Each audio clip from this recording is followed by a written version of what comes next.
The man lowered his head and followed the palace maid across the red carpet towards the inner hall of Yong'an Palace. Of the red carpet, each of them looked so nervous that they didn't even dare to breathe. Your Highness is in a bad mood today.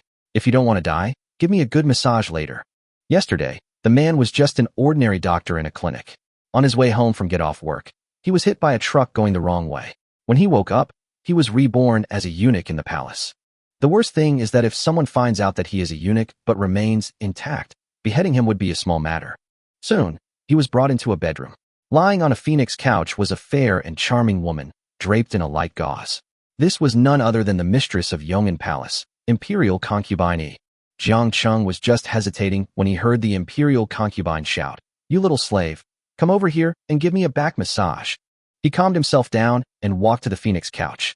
Just as he stretched out his hand, the Imperial Concubine suddenly opened her eyes.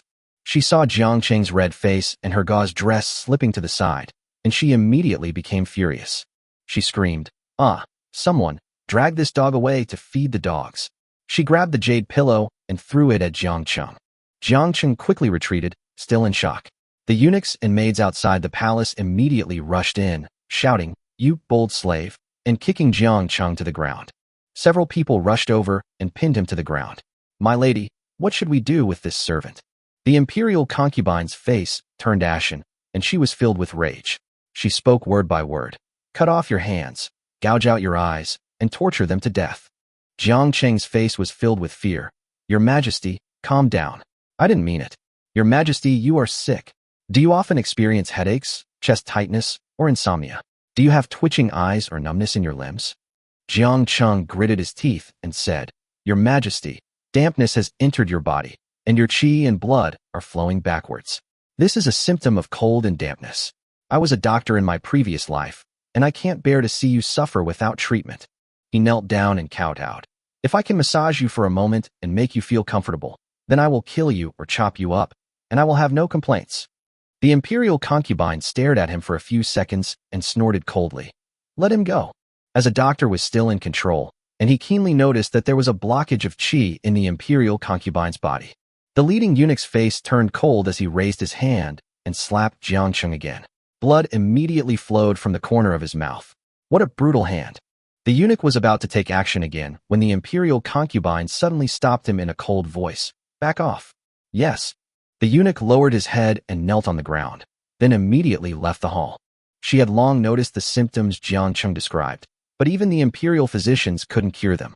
Jiang Cheng lowered his head and continued, "Your Majesty's illness is caused by the accumulation of pent-up energy. If this isn't addressed, I'm afraid you'll have trouble conceiving again." The Imperial Concubine was struck by lightning. A woman in the harem, if she lost favor and her children, would be like a rootless duckweed. She asked in a deep voice, "Since you know the symptoms, do you have a cure?" Jiang Cheng smiled faintly. "I have studied medicine since I was young and have some knowledge of it. I can help you resolve your concerns, Your Majesty. If you deceive me, you will die without a burial place." "I dare not. I only pray that Your Majesty will recover soon." The Imperial Concubine nodded. "In that case, I will give you a chance." "Thank you, Your Majesty." Jiang Cheng walked over to the bed, but couldn't help but glance at the Imperial Concubine's exposed collarbone and shoulders. "Your Majesty, please lie down. I will give you acupuncture." The Imperial Concubine lay down obediently. Jiang Cheng took a deep breath and lightly tapped the Imperial Concubine's lower abdomen with his fingertips, his technique precise and the right amount of force. The Imperial Concubine felt a tingling sensation in her lower abdomen, and shame washed over her cheeks. "What are you doing?" Jiang Cheng said seriously. "Pressing the acupuncture points will stimulate the meridians." Although the Imperial Concubine was skeptical, she felt a sense of lightness within her body, and her breathing became smoother. "Does Your Majesty feel better?" Jiang Cheng asked. The Imperial Concubine took a deep breath, a hint of surprise flashing in her eyes. "It really works. As long as you can cure me, I will reward you handsomely." Jiang Cheng stopped talking and focused on the treatment, as if he had returned to his childhood state of seeing patients in the clinic. The Imperial Concubine gradually relaxed, her face flushed, and her breathing became slightly panting. Jiang Cheng was about to press the next acupuncture point, but because he couldn't tell the exact location, he subconsciously lifted the gauze on her waist. All patients in the clinic had undergarments, and he was used to doing so. But the Imperial Concubine before him had nothing but a thin veil on her body. But when she opened her eyes, she happened to meet Jiang Qing's gaze. She looked down and her face suddenly changed. "Someone come," she screamed in shock. Jiang Qing was startled and covered her mouth reflexively. "Your Majesty, calm down." The imperial concubine bit him hard. "Someone come," she shouted. He rushed forward and pinned the concubine down. The concubine panicked. "How dare you be rude to me? Jiang Qing, get off me. If you don't give me a way to live, I'll risk my life." Jiang Qing's eyes were filled with cruelty. "I'm going to die anyway, so I might as well die gracefully." As he spoke, he untied the ribbon around the imperial concubine's waist. The imperial concubine continued to scold him, her face flushed. "If you stop, I can forgive you." At this moment, a huge force suddenly threw him away. Jiang Qing hit his head on the ground and looked up to see a fierce palace maid. She was wearing tight clothes. Before Jiang Qing could react, a cold light flashed in the maid's eyes and the dagger pierced Jiang Qing's throat. "Qingwan, stop!" The imperial concubine's cry saved Jiang Qing's life. The maid, taking advantage of the momentum in midair, landed with a graceful somersault, the dagger in her hand hovering in the air. The imperial concubine walked up to Jiang Qing and slapped him coldly across the face. "Who sent you? Queen Qiyin? That bitch wants to take my life." Jiang Qing made no attempt to defend himself. "Your Majesty, I am nothing but a dead fish now. You can kill me however you want, but I am not the queen's. If I could taste the imperial concubine before I die, my life would be worthwhile." Chapter 3. You little slave, are you really not afraid of death? The imperial concubine's voice was icy cold. Jiang Qing's eyes were firm. "To answer your Majesty, it's not that I want to die, but I'm not afraid of death." The imperial concubine looked at him for a long moment, then suddenly smiled. "It's not impossible to survive." Jiang Qing immediately put on a fawning expression. "I knew that your Majesty was the most merciful and wouldn't hold a grudge against a servant." The imperial concubine coughed twice and said calmly, "You can survive, but you have to agree to one condition of mine." The imperial concubine's eyes turned cold. "I want you to sneak into Enning Palace, keep a close eye on that bitch Qiyin, and report her every move to me." Jiang Qing's expression changed. He had never expected that she would actually ask him to monitor the queen. "What? Are you scared?" The imperial concubine said in a stern tone, turning around and calling out, "Qingwan."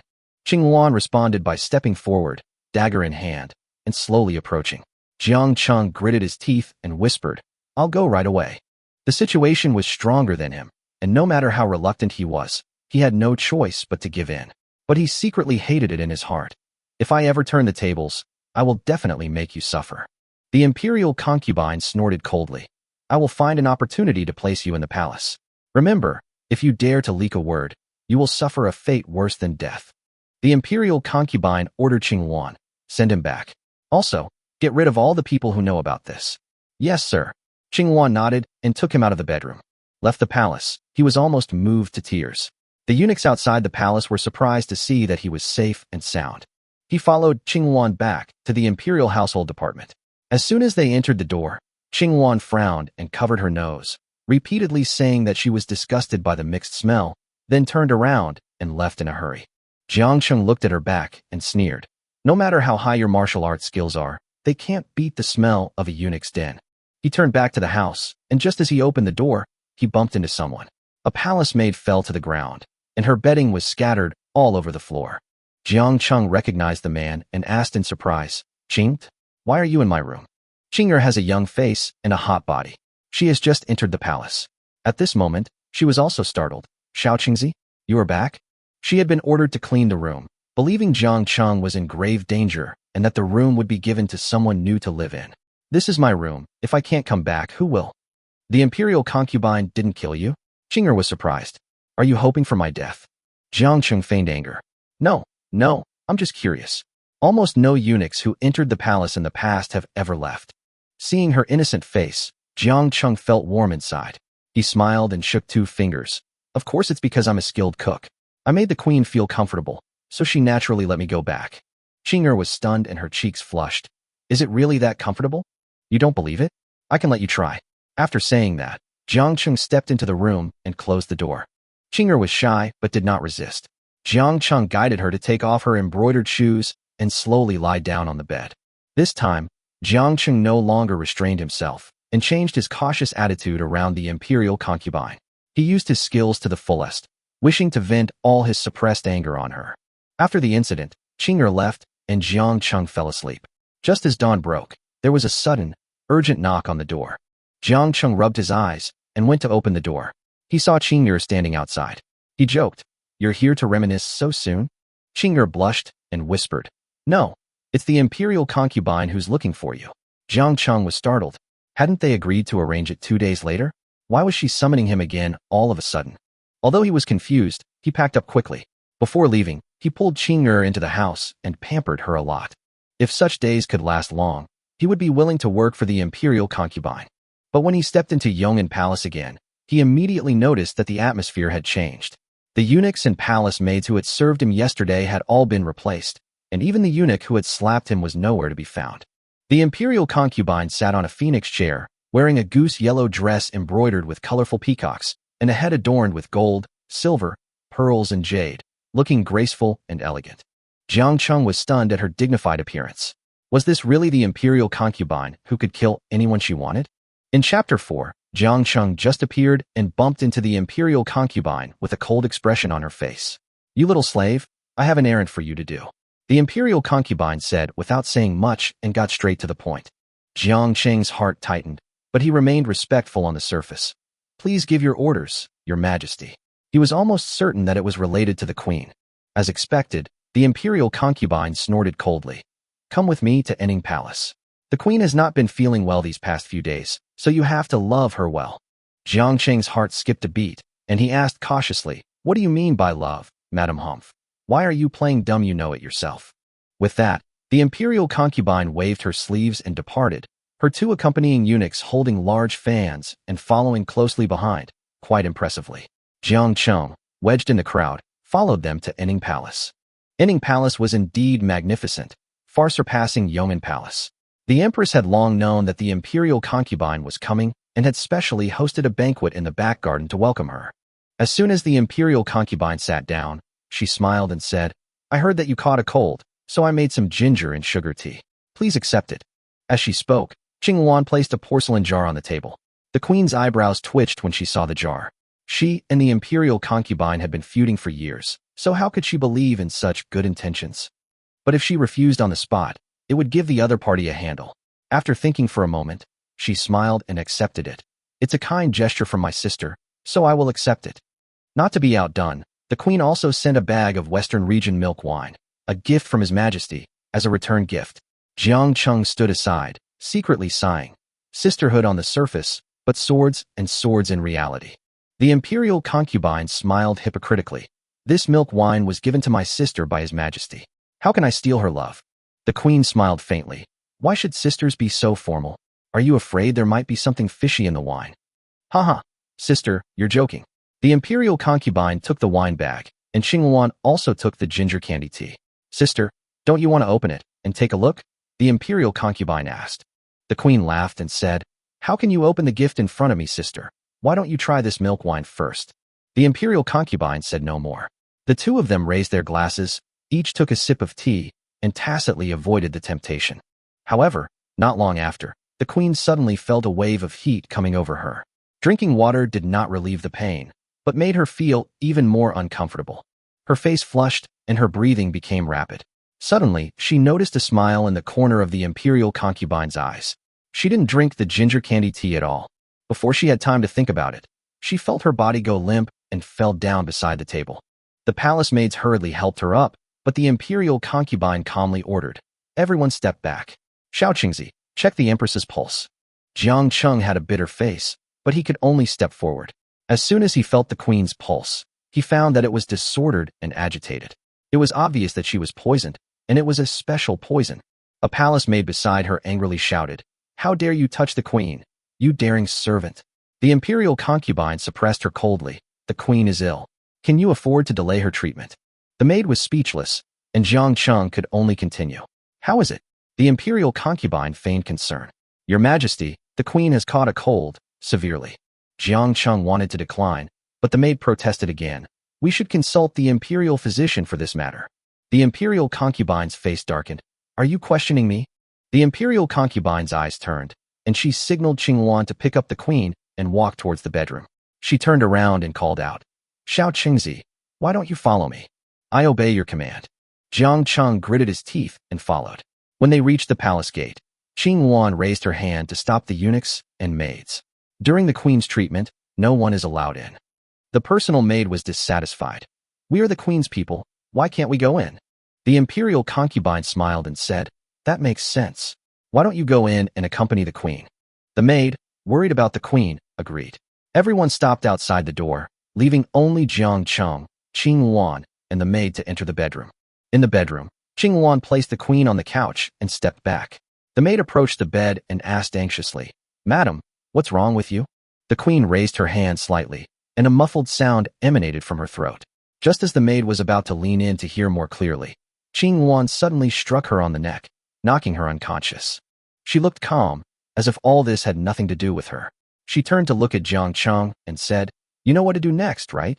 Jiang Cheng's throat tightened, and he nodded with difficulty. Then let's do it. Jiang Cheng replied in a low voice, Yes. Then, he slowly walked to the front of the couch. Chapter 5. At this time, the poison in the queen's body began to take effect. She looked dazed, her body twisting restlessly, and her slender legs rubbing against each other under her light yellow robe. Jiang Cheng couldn't help swallowing as he looked at the scene. The beauty before him was unconscious, and her figure was so alluring that even if he wanted to restrain himself, it would be difficult to resist. Moreover, Qing Wan was staring at him. If he didn't follow the imperial concubine's instructions, his life would be in danger. Jiang Cheng sighed silently, reached out to unbutton the queen's clothes, revealing a red belly band. He murmured, My queen, I'm sorry. After saying that, he began to untie his belt. The queen, though half-conscious, still retained a glimmer of clarity. When she realized Jiang Cheng wasn't a eunuch, she was horrified. How could this man be a fake eunuch? Concubine E, how dare you set up this trap? Jiang Cheng naturally couldn't read the turmoil in her heart. Meanwhile, Qing Wan pulled the unconscious palace maid up and hid behind the screen. You little dog slave, hurry up and get down. Jiang Cheng finally came back to his senses, quickly fastened his belt, jumped off the bed, straightened the queen's clothes, and pretended to be calm as he sat down to take her pulse. Just as he was about to respond, the palace gate was pushed open, and then a childish but arrogant voice was heard. This princess wants to see what you are up to. Jiang Cheng was shocked. Princess? Rumor has it that the emperor has no children, only a little princess, born to the former queen, who is now in foster care under the queen's name. The concubines in the harem competed for favor, all hoping to have a child. The princess stepped into the room, looked around, and when she saw nothing unusual, she looked towards the bed. At this moment, the imperial concubine saw Jiang Cheng still taking his pulse and said coldly, I told you it's nothing serious. If you delay treatment, can you bear the responsibility? The princess curled her lips in disdain. Are you so kind? Then she walked to the bedside and kicked Jiang Cheng on the back. You little bastard, what's wrong with my mother? Jiang Cheng rubbed his back and bent over to answer. Your Highness, the queen has not recovered from a cold. She caught a chill while drinking tea in the garden. The princess stared at him coldly. Just caught a cold. Absolutely true. Jiang Cheng said with certainty. How could I dare say anything wrong at this moment? Even if the sky fell, I would still say it was just a cold. The imperial concubine also spoke at this time. I have ordered Dr. Wang to be summoned. He should be here soon. Before he finished speaking, an old man carrying a medicine box hurried into the hall and knelt down to apologize. Your Highness, please forgive me. Princess, please forgive me. I am late because of my inconvenience in walking. The imperial concubine waved her hand and said, You've come just in time. Go and see what's wrong with the queen. Yes, sir. Dr. Wang stood up and walked to the bedside. He took out the pulse pillow, carefully lifted the queen's wrist, and took her pulse. Jiang Cheng was standing by. If he said the word poisoned, his life would probably be over. The princess also stared anxiously. As soon as Dr. Wang released his hand, she immediately asked, Tell me quickly, how is my mother? Jiang Cheng practically held his breath. Dr. Wang glanced at the imperial concubine, who gave him a barely perceptible nod. Imperial physician Wang then stroked his beard and smiled. Princess, the empress has simply caught a cold. I'll prescribe a prescription and guarantee she'll be all right. Is it really just a cold? The princess was still worried. She glanced at her dazed mother, then stared at the imperial concubine. It wasn't you who did it, she demanded. A trace of displeasure flashed across the imperial concubine's eyes, and she said calmly, The facts are before our eyes. What else do you want me to say? Even if it wasn't you who caused this, I got this disease while drinking tea with you. I'm going to report it to my father. The imperial concubine chuckled. As you wish. Then she turned around and ordered, Xiao Chengzi, follow me back. I obey your command. Jiang Cheng was eager to leave this place of trouble and immediately stood behind her. The imperial concubine continued, Dr. Wang, please stay and take care of the queen. I am tired. As you command. Dr. Wang nodded in agreement. Just as the imperial concubine was about to leave with Jiang Cheng, the princess suddenly shouted from behind, No. The imperial concubine stopped, frowning, and turned back to ask coldly, What else do you want? The princess pointed at Jiang Cheng impatiently and said, You can go, but he has to stay. Jiang Cheng was stunned and didn't understand what she was saying. The imperial concubine's eyes turned cold. Xiao Chengzi belongs to me and cannot stay. The princess snorted coldly. If you don't let him stay, I will tell my father. Jiang Cheng thought to himself, Can you try something new with this trick? The imperial concubine's face darkened. She was too lazy to pay attention to her anymore. Without even turning her head, she said, Whatever you say. Chapter 6. Jiang Cheng came out of Enning Palace with a nervous look on his face. Qing Wan had followed the imperial concubine without him noticing, and her expression was as calm as if nothing had happened. But Jiang Cheng could vaguely smell the lingering scent of blood on her body. It seemed that the palace maid who was knocked unconscious was most likely in danger. Just as he was thinking, a sharp and piercing voice came from outside. The emperor has arrived. Jiang Cheng's heart suddenly tightened, and a chill instantly ran down his spine. The emperor? The person he least wanted to see right now was the emperor. Soon, a group of young eunuchs lined up in 2 neat rows to greet the emperor. Seeing this, the imperial concubine hurried out to salute. Good luck to the emperor. The emperor was slightly surprised when he saw the imperial concubine. Concubine? Why are you here? The imperial concubine immediately replied, Your Majesty, I heard that the empress had caught a cold, so I personally made ginger and sugar tea and came to visit her. Jiang Cheng stood at the back and couldn't help but sigh that this woman didn't even need to prepare a lie. The emperor was quite pleased after hearing this, and he stroked his gray beard and said with a smile, There are rumors in the palace that you two are not on good terms. After seeing you today, I realized that those who spread the rumors were all nonsense. Jiang Cheng saw the emperor's unsteady gait and dark circles under his eyes, clearly a sign of long-term frailty. Could it be that the emperor, a dignified emperor, hadn't the imperial physician noticed the symptoms? Or was there something else going on? Just as she was wondering, a petite figure suddenly rushed out from Enning Palace. Father, someone is trying to kill Mother. The princess threw herself into the emperor's arms, her voice panicking. Jiang Cheng froze in place, his legs nearly buckling. Why had this girl just pulled off such a stunt? If the emperor could trace the whole thing back to him, he'd be utterly annihilated. Fortunately, the emperor understood his daughter's temperament. He rubbed her head and said with a smile, When will you change your noisy habits, child? Who in Enning Palace would harm your mother? That's right. The princess was about to continue speaking angrily, but unexpectedly, the imperial concubine suddenly knelt down and interrupted her. Your Majesty, the person the princess is talking about is me. The whole audience was in an uproar when these words came out. The emperor frowned and said, My beloved, are you kidding me? I dare not speak nonsense. The imperial concubine lowered her head and said softly, The queen's condition has worsened. If it weren't for my concern, the queen wouldn't be so seriously ill. The emperor nodded after hearing this, his expression slightly relieved. I can't blame you for this. It's just good intentions. Stand up. I feel so ashamed towards the queen and the princess. Please punish me, your majesty. The imperial concubine had tears in her eyes and looked deeply guilty. If Jiang Cheng hadn't known her plan, he would have been moved by her appearance. The emperor's heart softened, and he personally helped her up. Don't blame yourself. Fair, quickly admit your mistake to the imperial concubine. I won't apologize to her. The princess rolled her eyes, shook off the emperor's hand, and ran into the palace. The emperor shook his head and sighed.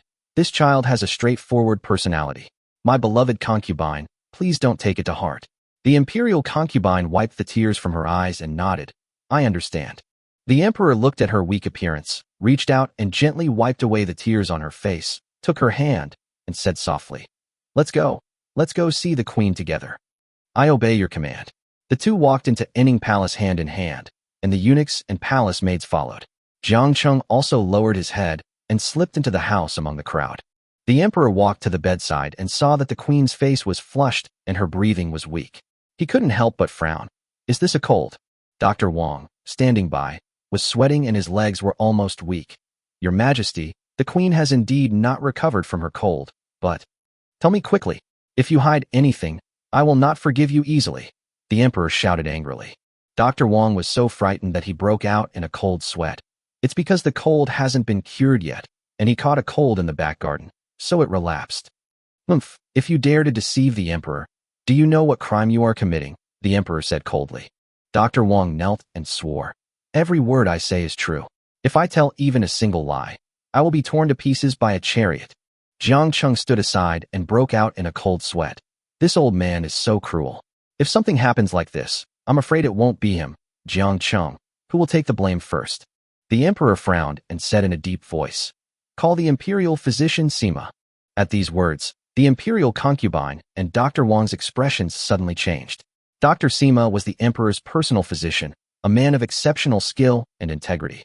If he were to examine the empress, the poison would surely be revealed.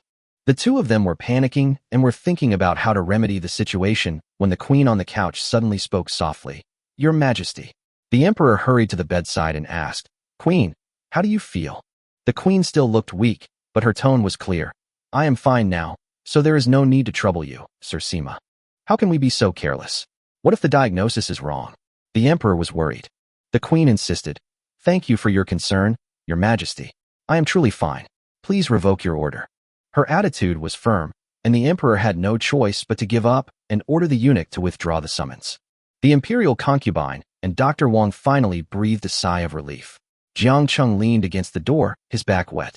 If the imperial physician were to test for poisoning, he, the chess piece, would surely be pushed out to take the blame. Just as he was about to let down his guard, the emperor suddenly pointed at the corner of the queen's dress and frowned. "Queen, why is your dress torn?" Jiang Cheng shuddered, nearly jumping up from the spot. In his haste, he hadn't properly untied his belt and had torn it with his bare hands. Now, the emperor has discovered his tracks. He screamed in his heart. "This time I'm really finished." Chapter 7. Jiang Cheng stood at the door of the palace. When he heard the emperor's words, his heart sank. Even the imperial concubine showed a look of shock. She knew very well what had happened. She knew best the truth about the queen's torn clothes, but she couldn't say anything more now for fear of revealing the secret. She could only glare at Jiang Cheng fiercely, her heart already burning with anger, but she was helpless.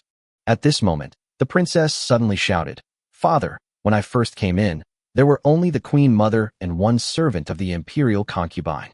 As she spoke, she quickly glanced around the hall, her eyes landing on Jiang Cheng standing by the door, and without hesitation, she pointed. "That's him." Hearing this, Jiang Cheng suddenly felt dizzy and desperate to the extreme. He almost wanted to turn around and rush out of the palace. But there was a group of guards with swords outside the palace gate, so he had no chance of escaping and could only watch himself fall into a dead end. The emperor's face suddenly turned gloomy, as if ink was about to drip out, and the anger in his eyes could no longer be suppressed. If a man knew his wife's clothes had been torn, he would have been murderous, let alone the emperor. "Come, drag him out and execute him by slow slicing." The guards rushed in upon hearing the order, not giving Jiang Cheng a chance to explain, and dragged him out directly. Seeing the critical situation, the imperial concubine quickly knelt down and pleaded, "Your Majesty, this man is a eunuch in my palace. He is treating the queen's illness. So he is your man?" The emperor's brows furrowed suddenly, his face became even angrier, and his tone was filled with strong distrust. The imperial concubine was so frightened that her body trembled, and she dared not utter another sound, for fear that she would be implicated and that a careless word would bring trouble upon herself. When Jiang Cheng saw the imperial concubine's appearance, he felt hopeless. Even his last resort chose to remain silent. It was obvious that he was doomed to die. When he thought of this, he gave up and no longer endured. He was going to die anyway, so he just cursed. "Old Emperor, you are incompetent and disregard human life. Sooner or later, you will suffer retribution. It's no use killing me. In less than half a month, we'll meet in the underworld, and then I'll give you a beating." Jiang Cheng almost roared, his voice tearing the silence in the hall. Everyone was stunned. This was the first time someone cursed the emperor like this. "How dare you? How dare a eunuch speak so arrogantly? He deserves to be killed." The guards' faces turned pale, and they immediately started beating Jiang Cheng with their fists and feet without mercy. Jiang Cheng was hit by a heavy punch and gritted his teeth in pain, but he still glared angrily and refused to shut up. "Your face is ashen and your steps are unsteady. I'm afraid you won't live a few more days than me. Ha ha ha." His wild laughter cut the emperor's face like a knife, and the emperor was so angry that he punched the phoenix couch. Hang this dog slave on the top of the city wall in the sun and let him suffer until he dies. The emperor really had murderous intentions. The atmosphere in the entire Enning Palace instantly became extremely depressing, and no one dared to say a word. Just as everyone was trembling with fear, the queen suddenly reached out her hand, gently grasped the emperor's wrist, and spoke softly. "Your Majesty, please spare my life." The emperor turned around to look at her, his tone frighteningly cold. "My beloved concubine, there is no need to say more. I must kill this servant today." The queen coughed twice, her eyes filled with determination as she continued to persuade him. "Forgive me for my offense. You just saved my life. Your Majesty, please consider this favor." The emperor's face turned ashen, and he was furious. "He tore your clothes and dared to scold me. How can I let him off so easily?" Veins bulged on his forehead, and his eyes seemed to be spitting fire. It was obvious that his anger had reached its peak, and he would not be dissuaded. But Jiang Qing's words just now were like a thorn in his heart. The more he thought about it, the more uneasy he felt. The description of those symptoms was too apt. He began to calm down and think back. Those words were almost exactly the same as what the imperial physician said, except that no one dared to say the date of death. Could it be that this little eunuch really has some skills? Is what he said actually true? Sensing the hesitation in the emperor's eyes, the queen immediately added, "Why not temporarily detain him in the heavenly prison and try him later?" The emperor pondered for a moment, the anger in his eyes slowly fading, and he nodded coldly. "Since you've spoken, I will put you in jail first, and I will personally try you later." Concubine, he had an extremely ugly expression on her face. The emperor didn't listen to her at all, but he gave in after the queen persuaded him. How could she swallow this? A fierce light flashed in her eyes, and she gritted her teeth. "As you command." The guards took orders and led the wounded Jiang Qing away, their eyes still filled with vigilance and resentment. The emperor looked at the queen, then looked at her clothes. "My dear, your clothes." The queen slowly stood up, her expression calm. "Maybe I caught a cold and accidentally tore it while I was half asleep." Although the emperor was confused, he couldn't find any flaws for the time being, and his thoughts were disturbed by Jiang Qing's words. He spoke a few more words to the queen, then hurried away with the imperial carriage, leaving behind silence. The Enning Palace finally quieted down. The queen leaned against the phoenix couch, her face still pale, but her smile was meaningful. "Sister, you have a good trick. I admire you." "Imperial concubine," he sneered. "Sister is no pushover either, but I don't understand why you're pleading for me." Her question was exactly the same as the confusion in the heart of the palace made Qing Yuan beside her, and everyone was confused. The queen smiled slightly. "Good and bad are interdependent, sister. This time, you really gave me an opportunity." Concubine Yi's eyes darkened. She didn't understand what the queen was up to and felt inexplicably upset. She snorted coldly. "Since sister is fine, then I will take my leave. I'm sorry I can't see you off." The queen asked the palace maid to help her up. Although her steps were slow, the toxins in her body were gradually dissipating. Feier, who was standing next to them, was confused. She had been listening to the two women fighting openly and secretly, and she felt overwhelmed. When the imperial concubine finished speaking but still stood there without moving, Feier put her hands on her hips and shouted at her, "Old woman, don't you understand what I'm saying?" Imperial concubine glared at him coldly, gritting her teeth and saying, "I'm leaving now." After saying this, he flicked his sleeves and left Enning Palace in disgrace with the people from Yong'an Palace. She lost this round completely. Jiang Qing failed to destroy the queen and instead lost his own people. All his efforts were in vain. She was so angry that when she reached the back garden, she snatched the dagger from Qing Yuan's sleeve and chopped the precious flowers into pieces. Looking at the petals and broken branches all over the ground, she finally felt a little relieved, but she didn't know that the queen had been watching this scene secretly. "Mother, that old woman is too arrogant. I'm going to teach her a lesson." Feier rolled up her sleeves angrily and was about to rush out, but was stopped by the queen. "Let her go. She can shop as much as she wants. Go and get ready. We're going to the heavenly prison tonight." "Go to the heavenly prison?" "Queen Mother wants to see that servant." "That's right. He saved my life, so there's nothing wrong with going and seeing for myself. Then I'll go prepare some cakes." Feier scratched her head. Although she didn't understand why she had to do this, she still did it obediently. The queen stood at the palace gate, looking at the mess in the distance, and smiled softly. "Sister, this gift you sent is really a big one." Chapter 8. In the cold and damp prison, two jailers carried Jiang Qing to the door of a cell like dragging a sack. One of them took out the key and opened the iron lock on the prison door with a few clinks. Before Jiang Qing could stand firmly, The other one pushed him in roughly. Jiang Cheng lost his balance and fell head over heels, landing squarely on the cold ground. His butt was almost bruised. He gritted his teeth and stood up, rubbing his butt and cursing. "You two just wait. I'll remember you." The two jailers walked away without looking back, completely ignoring Jiang Cheng's roar, as if this was already a daily routine. Jiang Cheng was so angry that he spat on the ground and muttered, "You bastard emperor. Sooner or later I'll make you kneel down and call me daddy." The smell in the Sky Prison was really pungent. The stench mixed with dampness and decay was even worse than that in the Imperial Household Department. "Haha boy, you're quite bold.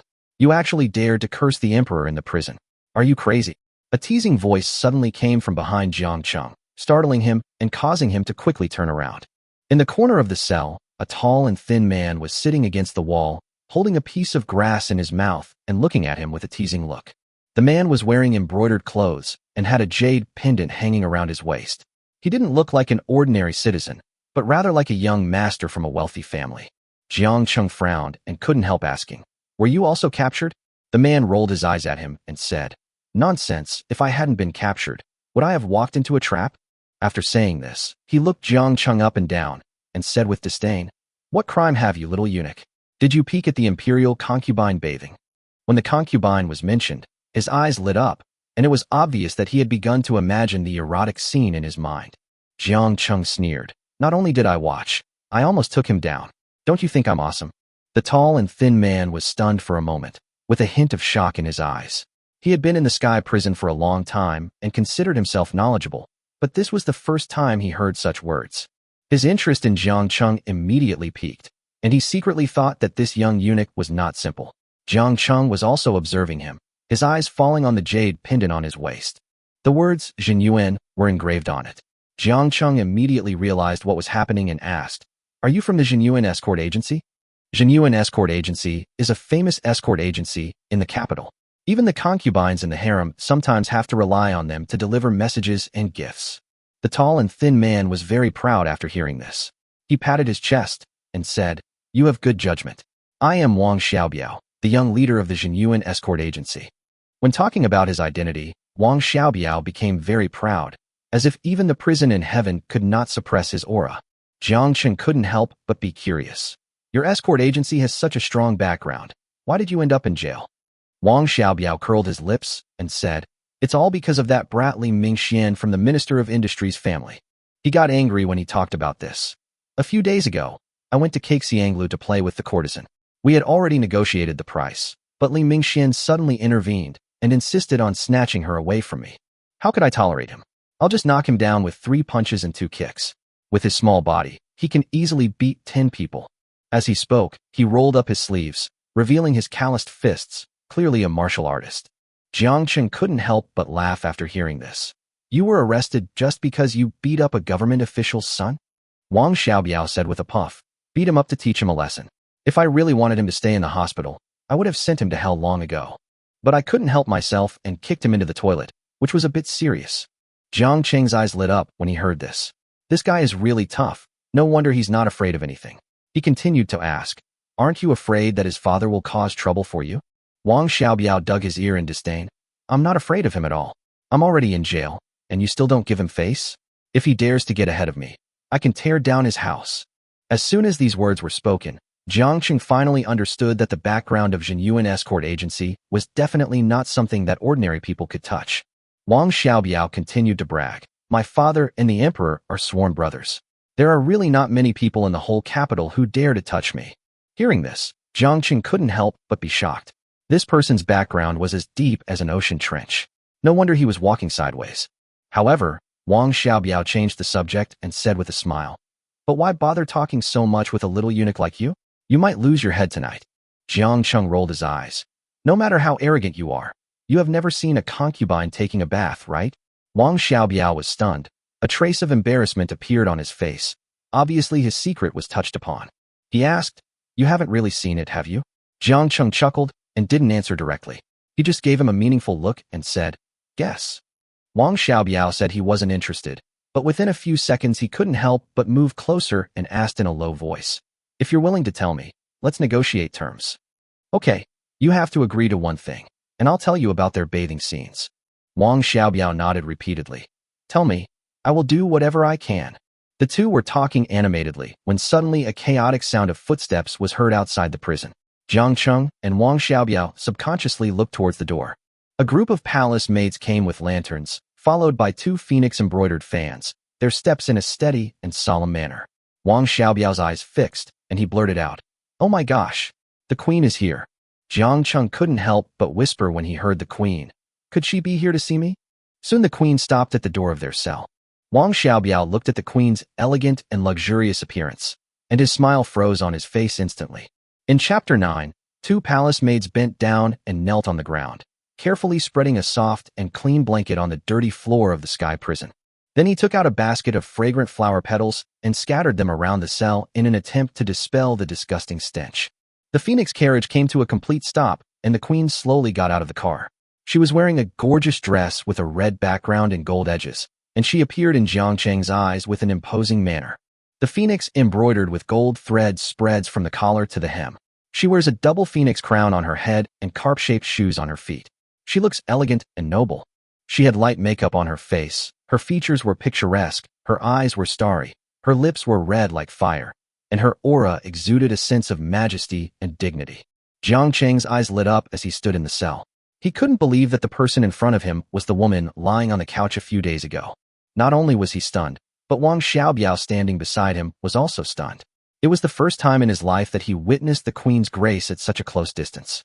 Seeing the two men lost in thought, the jailer immediately shouted, "How dare you, you rude people, not kneel down and pay your respects to the empress." The two men came to their senses and immediately knelt on the ground, kowtowed and shouted, "Long live the queen." The queen waved her hand to signal them to stand up, and then a palace maid slowly walked forward with a food box and opened it. More than a dozen kinds of exquisite pastries come into view, and the rich aroma quickly spreads in the prison, making people salivate.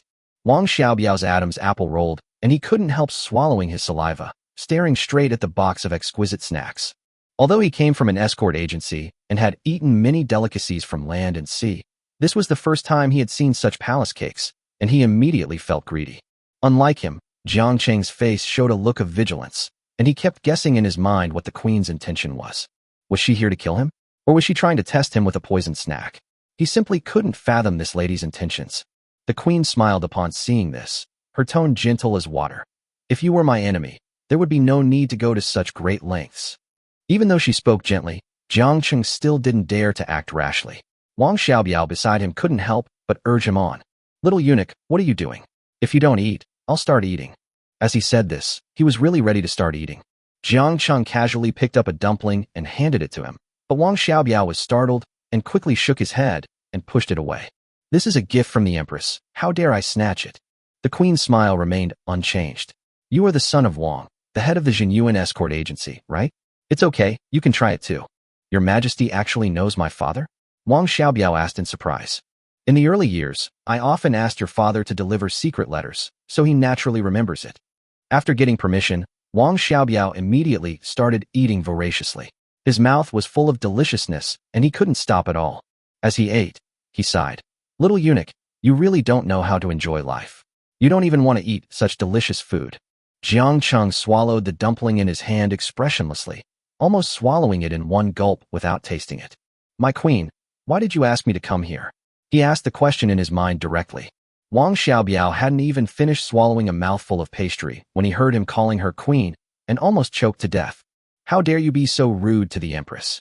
A palace maid shouted angrily, raising her hand to attack. "Back off." The queen spoke in a calm tone, and the maid immediately withdrew. Although she was reluctant, she did not dare to disobey. Wang Xiaobiao was completely confused. It was unbelievable that the queen actually protected a little eunuch. The queen looked at Jiang Cheng calmly. "Do you want to live?" Jiang Cheng sneered. "Of course I do. Who wants to die? But I cursed the emperor in public. How can I live?" Now that there was no way out, he was too lazy to worry anymore and just spoke his mind. The queen said calmly, "If you want to live, then come with me." As soon as he finished speaking, Jiang Cheng followed without hesitation, determined to fight for a chance of survival even if it was a dead end. Everyone showed an expression of disbelief. The queen mobilized such a large force just to take away a eunuch? Wang Xiaobiao was even more dumbfounded. He had seen Jiang Cheng being taken to jail with his own eyes, and now he was leaving in such glory. The Phoenix carriage started slowly and the team moved out. Wang Xiaobiao stood there, stunned for a long time. Little eunuch, go on. Jiang Cheng turned around and saw a bright light flying towards him. He instinctively reached out to catch it, and it turned out to be a familiar jade pendant. Come to Jinyuan Escort Agency to find me when you have time. I haven't finished what I said just now. Wang Xiaobiao shouted loudly.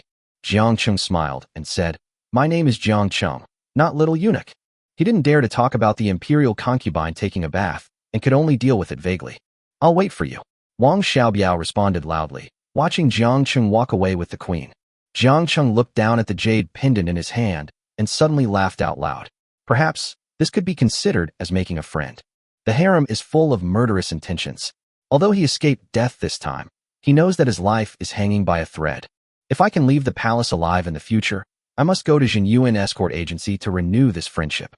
The queen sat on the Phoenix carriage and looked back at him quietly, but said nothing and just let the convoy continue to move forward.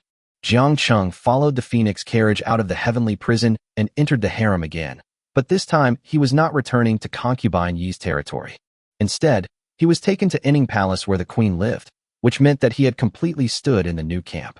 As soon as he arrived at the palace, the queen summoned him and ordered everyone to leave, leaving him kneeling alone on the ground. Do you know why I want to save you? The queen asked softly. Jiang Cheng lowered his head and replied, I am a foolish servant. Please enlighten me, Your Majesty. The queen sighed softly. Although I am the queen, I have no children, and I always feel empty in my heart. Jiang Cheng's heart skipped a beat. He vaguely guessed the queen's true intention and couldn't help but break out in a cold sweat. He hurriedly said, Your Majesty, I know a prescription that can heal your body and perhaps help you conceive. Humph, Xiaoqingzi, I thought you were smart, but it turns out you're ridiculously stupid. The queen's eyes suddenly turned cold, her tone became sharp, and she exuded a murderous aura. The look in his eyes was like a knife staring at Jiang Cheng, causing him to shiver involuntarily. Qinghuan looked like this when she wanted to kill him. He was very familiar with it. I am willing to go through fire and water for your majesty, without complaint. I only ask for your instructions. The queen finally showed a satisfied expression.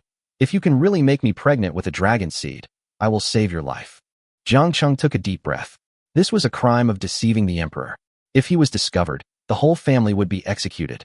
In Chapter 10, Jiang Cheng lowered his head and whispered, My lady, this is a crime of deceiving the emperor. The queen replied disapprovingly, Deceiving the emperor? As long as you don't say anything and I don't say anything, who would know? She leaned forward slightly, and her tone changed. Or, you don't want to? Jiang Cheng finally understood that each woman in the harem was more cruel than the other. He had thought the queen was easier to get along with than the imperial concubine, but now it seemed that they were all the same. To save his own life, Jiang Cheng dared not be hypocritical and immediately responded, I'd love to. How can one not bow their heads under the eaves? What is the value of dignity in this place? Besides, he didn't suffer any loss at all. Recalling the scene of the queen's belly band vaguely visible on the Phoenix bed that day, his heart began to drift. Seeing that he understood, the queen nodded and said, I have something else to ask you. Jiang Cheng immediately calmed down and straightened his expression. Your Majesty, please ask me. I will tell you everything I know. The queen lowered her voice, her tone somewhat tentative. What you said before about the emperor's health? Is it true? Your Majesty, I did not lie. Your Majesty's life is indeed short. So his lifespan is only half a month? Jiang Cheng hesitated for a moment. Actually, there's still another month left. I was anxious at the time, so I said less. The queen didn't dwell on this detail. Instead, she lowered her head in thought, muttering, 1 month. I'm afraid it's too late. She raised her head and looked at Jiang Cheng. Xiaoqingzi, do you have any way to cure the emperor? Jiang Cheng was stunned. I dare not speak rashly. I need to give your majesty a thorough diagnosis before I can confirm. After all, Chinese medicine emphasizes observation, listening, questioning, and palpation. He had only taken a quick glance at the emperor's face before, and it was already a skill for him to infer that he would not live long. The queen was silent for a moment. Then her expression suddenly tensed. Tomorrow I will take you to see his majesty. You must give it your all then. Jiang Cheng was delighted. The queen was giving him a chance. If he could cure the emperor, his life would be saved. He immediately knelt down to express his gratitude. Thank you for your kindness, your majesty. I will do my best. Unexpectedly, the queen's eyes turned cold and she asked, Who asked you to cure him? Jiang Cheng was stunned. Not treating the emperor? Then what was all this trouble for? Looking up, I saw the queen sitting on the phoenix chair with a cold expression and an aura that was so suffocating that it made people feel breathless. Xiao Qingzi, what I want you to do is to delay the emperor's life for half a year. Do you understand? The voice was as cold as ice, and Jiang Cheng broke out in a cold sweat. This woman actually wanted to keep the emperor alive. Before he could think about it, the queen shouted, "Do you understand?" The sound exploded in his ears like thunder, and Jiang Cheng quickly knelt down. "I understand." The queen finally nodded with satisfaction. "Go back. I will send someone to take you away tomorrow." Jiang Cheng didn't dare to say anything more. He kept his head down and left Enning Palace. Just as I left the palace, before I could catch my breath, I heard a sweet voice beside me. "Are you Xiao Qingzi?" He turned around and saw a palace maid in a pale blue palace dress looking at him with a smile. Her innocent face, coupled with the ups and downs of her body. Jiang Cheng's eyes widened. Seeing him in a daze, the maid stretched out her hand and waved it in front of him. "Hey, speak." Jiang Cheng finally reacted and coughed twice to hide his embarrassment. "What did my sister just say?" "I asked you if you were Xiao Qingzi." "Yes, I am. What do you want from me, sister?" The maid giggled and said, "The queen asked me to pick you up and take you to your residence." Jiang Cheng was confused. "Aren't you living in the imperial household department?" "The queen has specially arranged a new place. Come with me," the palace maid said and turned around to lead the way. Along the way, Jiang Cheng was not idle either. "Sister, what's your name?" The maid turned around and smiled. "My name is Xiao Yuer." The two walked to a quiet and secluded hut, and Xiao Yuer suddenly lowered her voice and asked, "Sister Qing said you can give a massage. Is that true?" Jiang Cheng almost fell to the ground and swallowed hard. How many beauties are hidden in this harem? One after another, it's totally unbearable. "Sister, do you know Qing?" "Of course I know her. We are good sisters. She said your technique is very comfortable." When Jiang Cheng heard this, he immediately understood. This little girl Qing was here to bring him business. He narrowed his eyes. "So you want to try it too?" Xiao Yuer nodded vigorously. "Of course." At this moment, she stopped and pointed ahead. "We're here. This is it." A small house appeared in front of Jiang Cheng. It had its own entrance and courtyard, and was in a quiet environment. It was not far from Enning Palace. It's simply a paradise for doing evil. Jiang Cheng was about to go in when a figure jumped out from behind the door and threw himself into his arms. "Xiao Qingzi, you're finally back." It was Qing'er. Jiang Cheng was startled, then immediately hugged her and comforted her softly. "I'm back, aren't I? Don't cry." Qing'er nodded while sobbing. Seeing this, Xiao Yuer smiled tactfully and said, "You guys go first. I can wait for a while." Jiang Cheng and Qing'er looked at each other in shock. This girl, did she have some misunderstanding? Jiang Cheng coughed lightly and jokingly said, "I'm known as the 13th master of Kyoto massage, so if two of you come at me together, it's no problem." Really? Xiao Yuer blinked excitedly. She had long been attracted by Jiang Cheng's massage, and now that she had the chance, she naturally didn't want to miss it. Qing'er couldn't help but steal a glance at Jiang Cheng, and seemed to be curious about the abilities of this Shizenlang. Jiang Cheng laughed heartily and hugged the two of them. "Don't worry, I promise to make you very satisfied."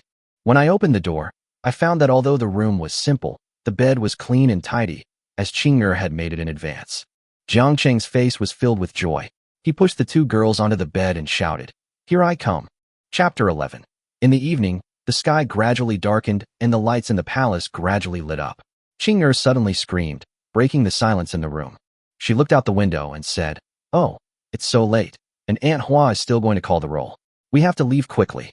Jiang Cheng and Xiao Yuer only then realized that they had played for the entire afternoon without realizing it, and it was already dark outside. After they packed up their belongings and said goodbye to Jiang Cheng reluctantly, they hurriedly supported each other and ran towards Enning Palace. Jiang Cheng watched the two of them leave, and just as he turned back to the house, he was surprised to find that there was a lunchbox on the table. He opened the lunchbox and a fragrant aroma filled it. It was filled with tempting palace delicacies, which were delicious in color, aroma, and taste. His stomach, which had been empty for a long time, suddenly became hungry, and he almost wolfed down the entire box of food. After eating and drinking, he climbed onto the bed. The body fragrance of Qing'er and Xiao Yuer still lingered on his nose, and he soon fell into a deep sleep. Early in the morning, as soon as the sunlight shone into the house, Jiang Cheng got up and went out, stretching and breathing in the fresh air. Xiao Yuer rushed over and said breathlessly, "You're awake.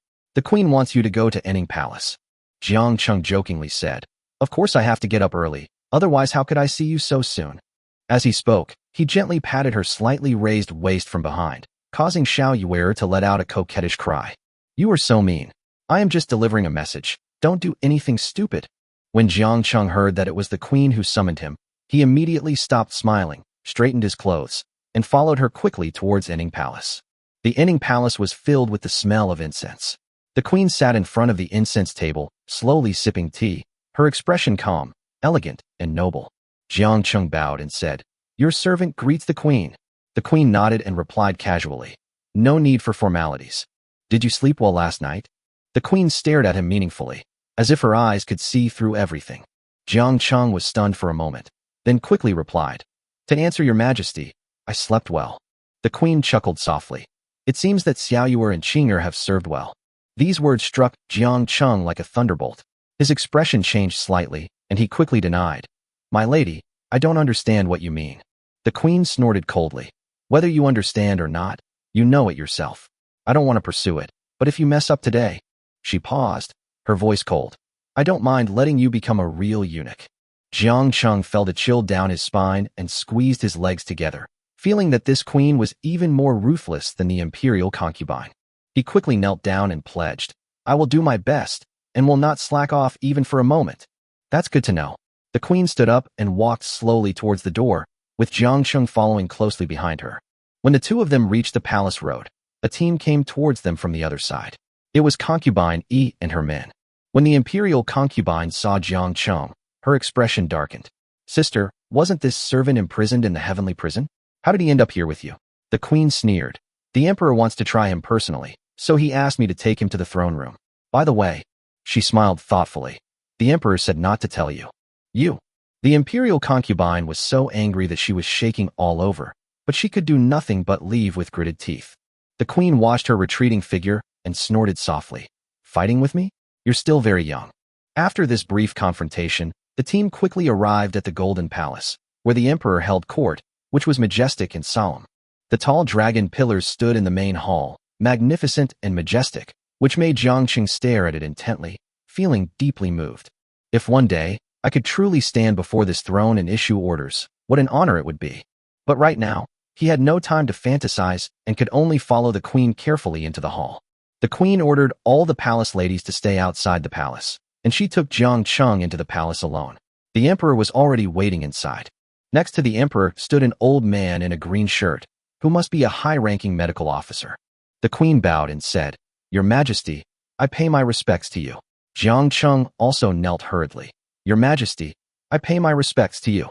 The emperor glanced at Jiang Cheng and said coldly, Humph, if it weren't for your queen pleading for you, you would have been hanged on the city wall long ago.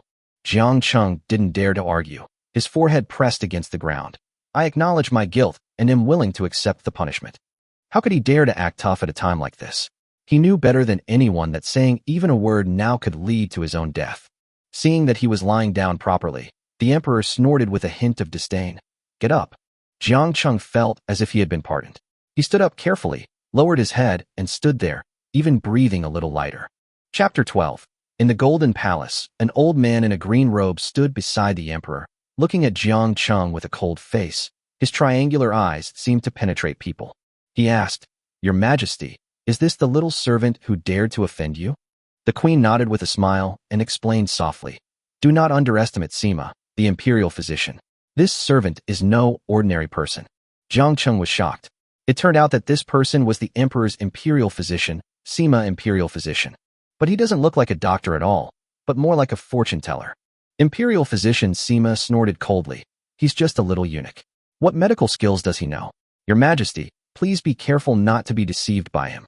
These words were spoken with obvious disdain, and it was obvious that he had been dissatisfied with Jiang Cheng for a long time. The reason was simple. The emperor had been asking about the patient's condition recently, but Sima, the imperial physician, had no idea and was naturally ashamed. The queen smiled calmly and said, Your medical skills are naturally excellent, but the disease has not been cured yet. It would be okay to let this servant take a look. Sima imperial physician's face suddenly turned ugly, and he obviously understood the meaning of the queen's words. Wasn't this obviously saying that he couldn't cure the emperor? The emperor waved his hand and said calmly, Let him take a look, but if he can't figure it out, I won't let him off easily. As soon as he finished speaking, he lifted up the sleeve of his dragon robe, revealing a bluish wrist. Jiang Cheng was shocked. This illness seemed more serious than he had imagined. Are you stupid, little eunuch? If you can't find the symptoms, just give up. Sima, the imperial physician, sneered again. Jiang Cheng ignored it and put on a serious expression. He held the emperor's wrist with his left hand and pressed the pulse point lightly with 2 fingers of his right hand. How dare you be so rude? Sima imperial physician couldn't help but want to step forward and pull Jiang Cheng away. How dare you? The queen snorted coldly, immediately subduing him. Imperial physician Sima could only withdraw his hand angrily. At this moment, Jiang Cheng closed his eyes and carefully felt his pulse, but his expression became increasingly heavy. He felt the muscles in his wrists tighten like stone, making it almost impossible to move. Your Majesty, please relax. Jiang Cheng said softly. The emperor nodded, and his muscles relaxed a little. Finally, he could feel the beating of the pulse, but this feeling was not important. Jiang Cheng was suddenly shocked. The emperor's pulse was alarmingly erratic, like a ship in a storm that could sink at any moment. He examined the patient carefully for a moment and finally discovered that a powerful force was forcibly stabilizing the pulse. It was this true energy that barely kept the emperor alive, but now this power has shown signs of decline and may collapse at any time. Jiang Cheng thought to himself, the emperor actually managed to overcome this disease on his own. He is really lucky. He slowly opened his eyes and exhaled. The queen quickly stepped forward and asked, how is it? Is there any way to cure it? Jiang Cheng glanced at her and said solemnly, I basically understand, but I still need to ask your Majesty a few questions. Imperial physician Sima immediately laughed at him. If you can't see it, don't pretend. Little eunuch, stop pretending and go to the city gate to dry yourself. Jiang Cheng frowned. Your Majesty, I think this person is too noisy. Could you please ask him to leave? Sima imperial physician was immediately furious. How dare you? I am a 3rd-generation imperial physician. Enough, get out. The emperor shouted coldly, his eyes full of coldness. Imperial physician Sima's face was gloomy, and he had to leave the palace in a huff. He didn't forget to turn around and stare at Jiang Cheng angrily, cursing in a low voice. Let's see how long you can hold out. As soon as he left, the entire Golden Palace suddenly became quiet. The emperor frowned and asked, have you really diagnosed the cause of the disease? Jiang Cheng bowed. Your Majesty, I understand a thing or two. Has your Majesty been experiencing frequent dizziness, chest tightness, irritability, and no interest in sex in recent months? As each symptom was mentioned, the emperor's face became darker, until the last sentence, no interest in sex, was spoken. Then he finally spoke. How do you know all this? All of this is revealed by the pulse. Jiang Cheng continued. Furthermore, your Majesty must have a deep, unhealed wound. The emperor nodded and replied, half a year ago, I led the army in person and was wounded by an enemy arrow. Jiang Cheng's expression hardened. It was that injury that caused the tetanus. Your Majesty's illness stems from this. Tetanus. The emperor heard it for the first time, and it was obviously an unfamiliar term. His face turned cold. You mean, this is a terminal illness? Your Majesty, tetanus was indeed difficult to treat in ancient times, but the medical knowledge I have learned has a cure. Jiang Cheng's words were so certain that the emperor raised his eyebrows. Can you really cure it? Absolutely true. Jiang Cheng answered firmly. How many days will it take you? The emperor asked. 7 days is enough. When these words were spoken, both the empress and the emperor were slightly stunned. They knew very well that this disease had tormented the emperor for a long time, and 7 days was almost like child's play. The emperor slowly spoke. If you can truly heal me within 7 days, not only will you be spared the death penalty, but you will also be rewarded handsomely. If it can't be cured, I am willing to bear all punishments. Very good. The emperor nodded, his brows somewhat relaxed. At this moment, a eunuch hurried outside the hall to report. Your Majesty, the 3 ministers request an audience and are waiting in the side hall. The emperor's face suddenly turned impatient. They bother me all day long. I really want to chop them all off to save trouble. The queen quickly advised, Your Majesty, please calm down.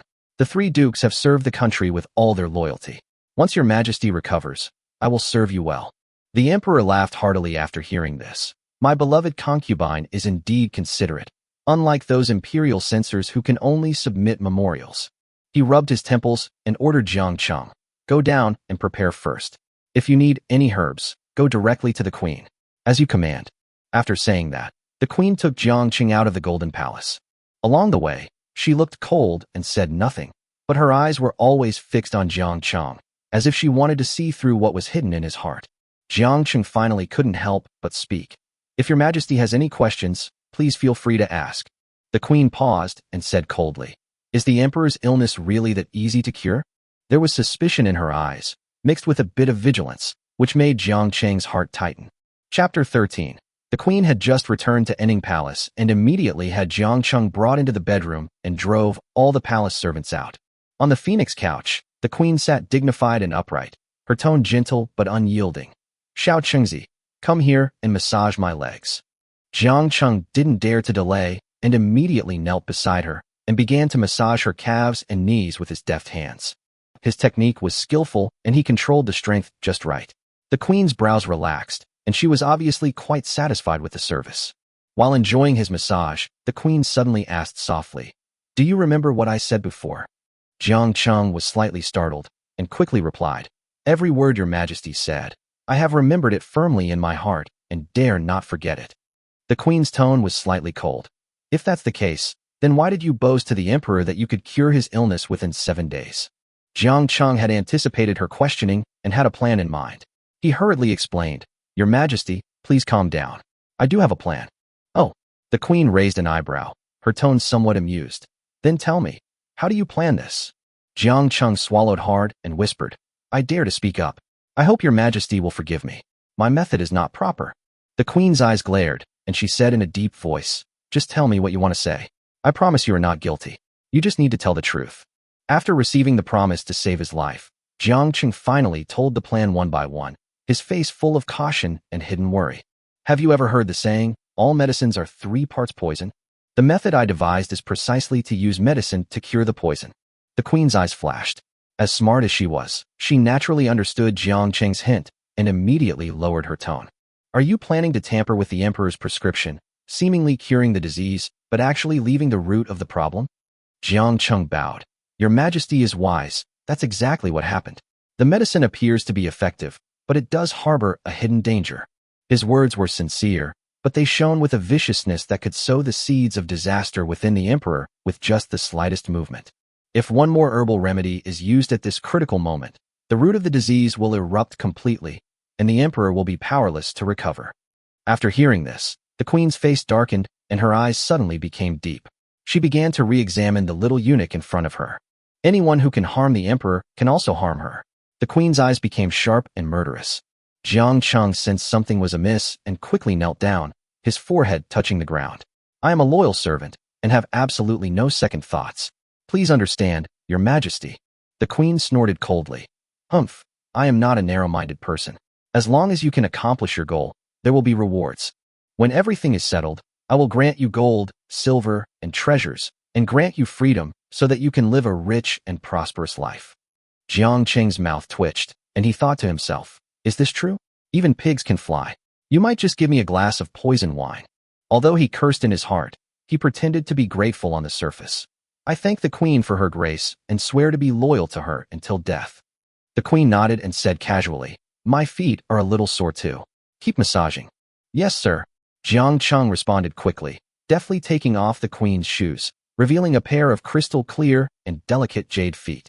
Under the light, the feet were as white as cream, the toes were slender and soft, as if they were carved, and there was even a hint of charm. Jiang Cheng gently pressed the acupuncture points on the soles of her feet. His finger techniques were agile, soft yet powerful, making the queen gasp softly. Xiao Chengzi, it hurts. The queen murmured softly, and her eyes were filled with a bit of shyness and charm. Jiang Cheng's forehead was covered with sweat.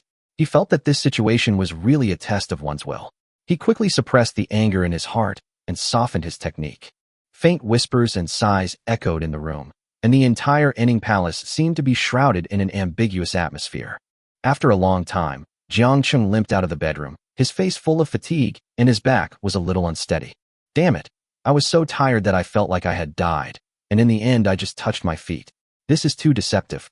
He glanced at the palace behind him, feeling indignant, and vowed to rise up one day to avenge the suffering he had endured today.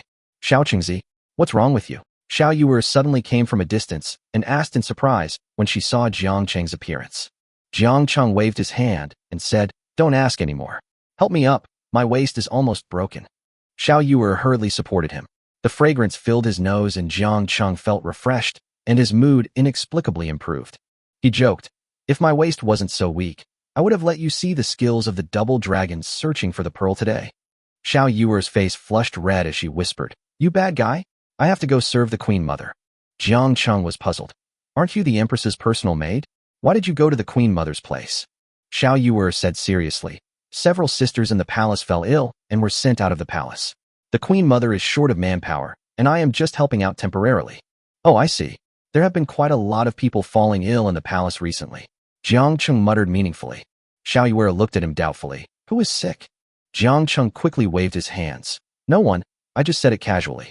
Remember to be careful not to get infected when you go there. Xiao Yuer nodded in agreement and turned to leave. Jiang Cheng watched her leave and then returned to the house. He took out pen, ink, and paper and began to write the prescription according to his memory of his previous life. This time he used the Miyusin method. This prescription has complex ingredients and many medicinal materials, which is perfect for making subtle changes without anyone noticing. He carefully considered the dosage of each medicinal ingredient, and especially secretly increased the dosage of one medicine. This was the root of the disease.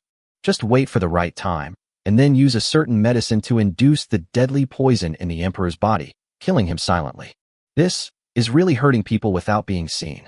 Jiang Cheng smiled bitterly. He never thought that one day he would use medicine to harm others. Just as he was about to write, a cold voice suddenly rang out. Oh, good craftsmanship.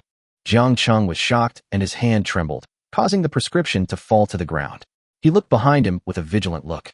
I saw Qingwan standing at the door with a sharp dagger in her hand, coldly, with murderous intent looming over her. Sister Qing. Qingwan, why are you here? Jiang Cheng's smile was uglier than crying, almost begging. Qingwan sneered.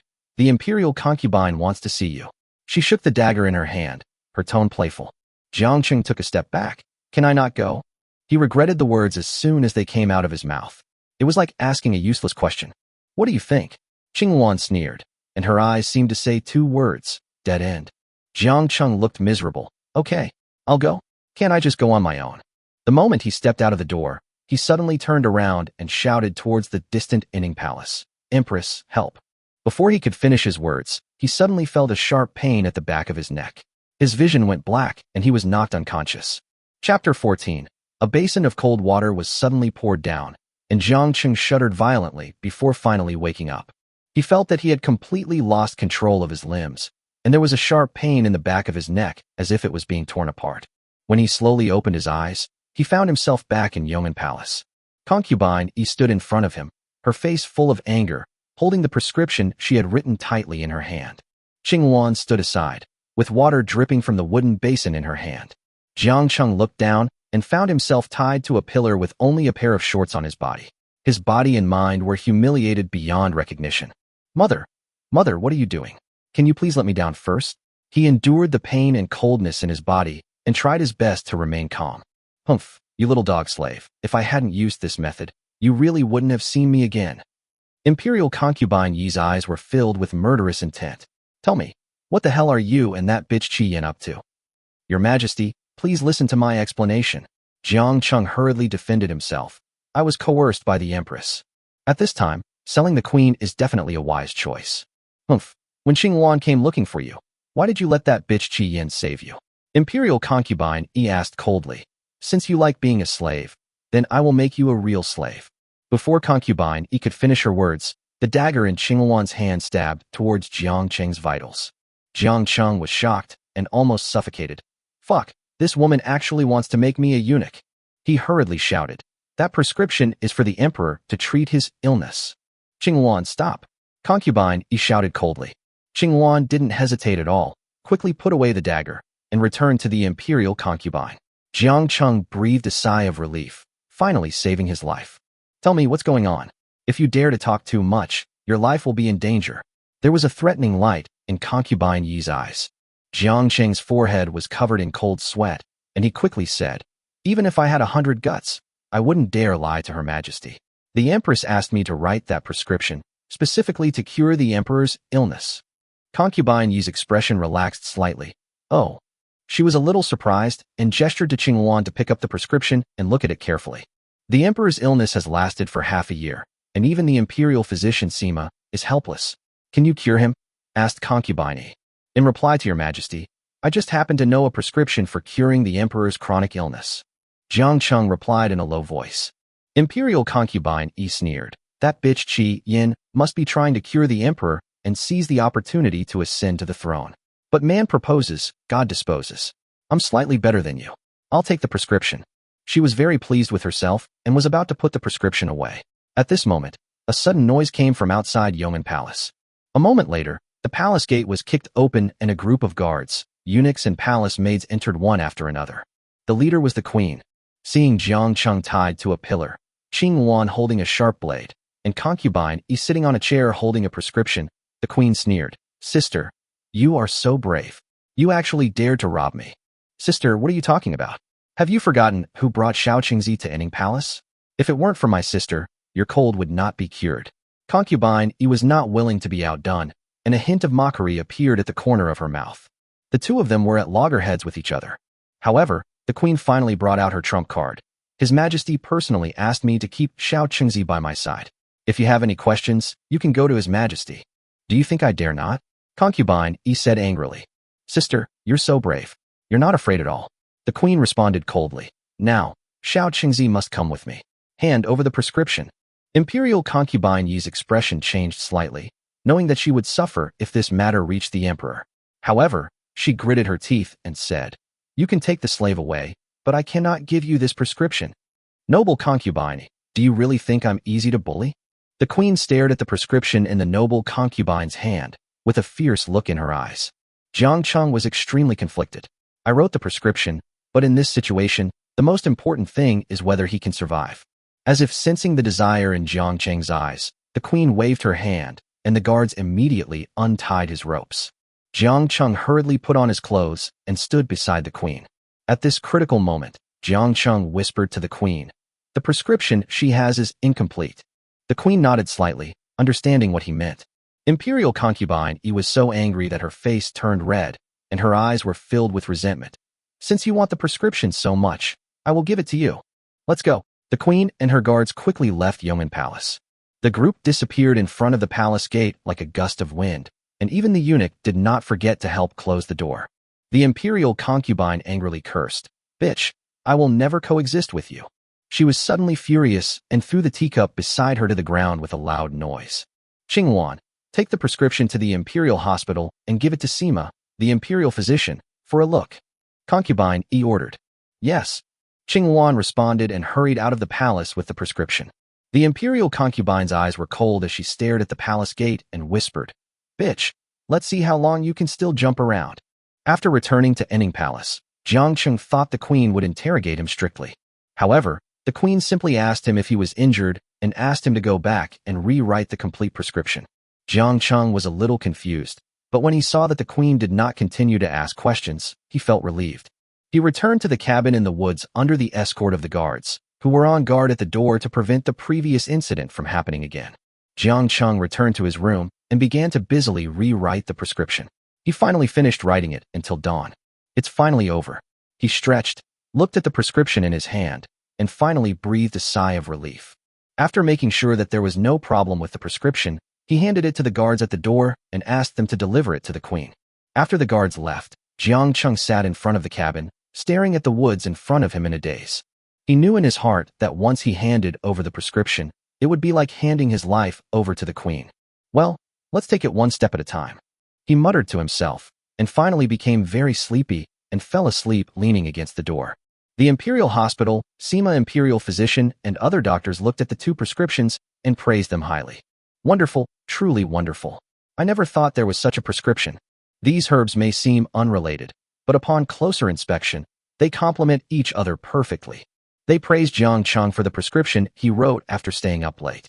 However, when they saw the prescription sent by Qing Wan, they all frowned and began to shake their heads. This prescription is only half written. Imperial physician Sima narrowed his eyes and said, I think I know who wrote this prescription.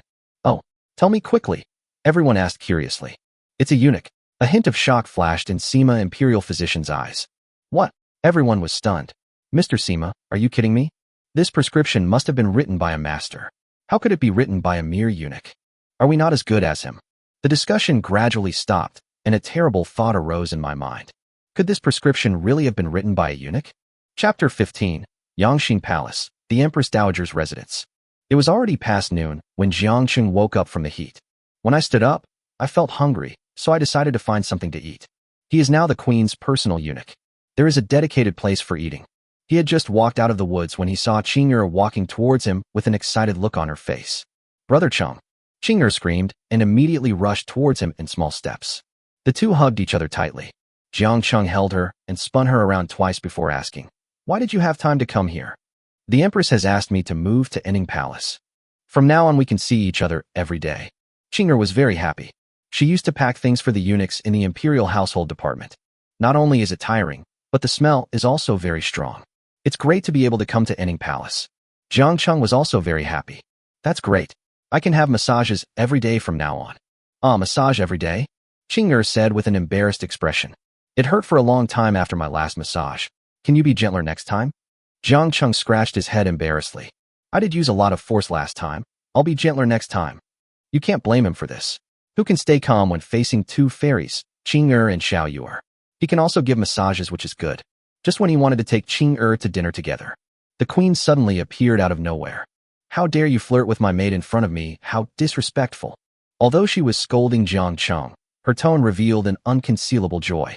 Jiang Cheng scratched his head embarrassedly and said, "Thank you, Your Majesty, for taking Qing'er into the palace. I have always been clear about rewards and punishments. Your prescription has been approved by the Imperial Hospital. Imperial Physician Sima will personally prepare the medicine for Your Majesty this afternoon." Imperial Physician Sima? He won't interfere, will he? He wouldn't dare to do that even if I gave him the courage. "You did a good job this time. You deserve a reward." "Thank you, madam, for your kindness." Jiang Cheng bowed and thanked the queen. "I'm going to see the emperor now, so you guys go get busy." "Farewell, Your Majesty." Jiang Cheng and Qing'er saluted respectfully. After she left, the two of them went to find something to eat together. On the way, Jiang Cheng asked Qing'er, "Xiao Yu'er told me yesterday that she went to help the queen mother. Did you know about this?" "I know," Qing'er replied. "It is said that the Empress Dowager has several sisters who have fallen ill and left the palace, so they are temporarily short of staff." "Are you worried about Sister Yue?" Jiang Cheng didn't lie, but nodded. "I'm really worried. Common diseases don't infect multiple people at once." Jiang Cheng is a doctor after all. He was well aware that the mortality rate of infectious diseases was very high in ancient times. Qing'er looked at him innocently and said, "Since you are worried, why don't we go find Sister Yu'er?" Can I still find her?" "Of course, as long as we go secretly, no one will notice us." Jiang Cheng's eyes lit up, and he immediately nodded in agreement. After eating something quick, the two of them left Enning Palace. Under the leadership of Qing'er, they soon arrived at the Queen Mother's bedroom. Yangxin Palace. Jiang Cheng smelled a faint foul odor before he even entered the hall. Where does the bad smell in the palace come from? Jiang Cheng felt something was wrong, so he pulled Qing'er into the hall. On the way, they met several eunuchs and palace maids with depressed looks. Jiang Cheng stopped a palace maid and asked, "Sister, may I ask where Xiao Yu'er is?" "I don't know. Go ask someone else." The palace maid seemed to be busy doing something and walked deeper into the palace in a very impatient manner. This is really strange. The palace maids and eunuchs in both Yong'an Palace and Enning Palace all have good tempers. Why did these people's attitudes change so much when they arrived at the Yangxin Palace? But it's not without benefits. The good thing is that these people treat them like air. No matter how the two of them looked for someone, no one else cared. Very Buddhist. So the two of them became more and more courageous. When passing by a side room, Jiang Cheng finally heard Xiao Yu'er's voice. But besides Xiao Yu'er's voice, there was another person's voice in the room. "Little Sister Yu'er, you've finally been caught by your brother. Kiss." The voice was incredibly feminine. You can tell he's a dead eunuch just by listening to him. Xiao Yu'er's voice rang out instantly. "Manager Da, don't come over here. I'm already Xiao Chengzi's man. In this harem, who belongs to whom? From the first moment I saw you, I was deeply fascinated by you. You little devil, you made me feel so itchy. Come here and let your brother kiss you." As soon as he finished speaking, there was a noise in the room. Jiang Cheng couldn't bear to listen any longer and kicked the door open. The loud noise of the wooden door being kicked open startled both people in the room. When Xiao Yu'er saw Jiang Cheng and Qing'er, her face lit up with joy and she quickly ran behind Jiang Cheng. "Xiao Chengzi, why are you here? If I don't come, won't you suffer a loss?" Jiang Cheng looked at the other person in the room with a bad expression. He was a frail, feminine man with dark circles under his eyes. He was not afraid when he saw Jiang Cheng, but instead took the initiative to approach him. You must be the little Chengzi that Sister Yuer mentioned. You have a nice appearance. What a pity, I don't have a short-sleeved shirt, otherwise I would definitely have a good time with you. His words gave Jiang Cheng goosebumps instantly. He took Qing'er and Xiao Yuer and left. Stand there. Did I tell you to leave? You have no manners at all. Butler De walked out of the room leisurely. He looked up and down at Qing'er and Xiao Yuer. Then he turned his gaze to Jiang Cheng. Xiao Qingzi, I advise you to be sensible. Leave them behind and leave on your own. I will pretend that what happened today never happened. Otherwise, how about this? Call me with your sissy voice. Jiang Cheng glanced at Butler De with disdain. If you don't have the roots of a man, don't do the things of a man. How can you pretend to be a man when you have to squat even to use the toilet? His two sentences made the two lovely people behind him giggle. Manager De's face turned pale and blue, and he pointed at Jiang Cheng's nose and cursed. You bastard, I'm going to beat you to death. After saying that, he actually raised his hand to slap Jiang Cheng in the face. Jiang Cheng didn't indulge him either. He grabbed his fragile wrist with one hand and kicked Manager De hard in the stomach. Ouch! Manager De was already thin, and after receiving this powerful kick, he immediately fell to the ground and couldn't get up. Haha, that's not enough. Exercise more in the future, like a woman. Jiang Cheng ridiculed Manager De and walked out holding Qing'er and Xiao Yuer's hands. At this time, Manager De behind him struggled and said, I am the Queen Mother's man. If you hit me, you are hitting the Queen Mother. I will not let you go. Jiang Cheng didn't even turn his head, just left two big words.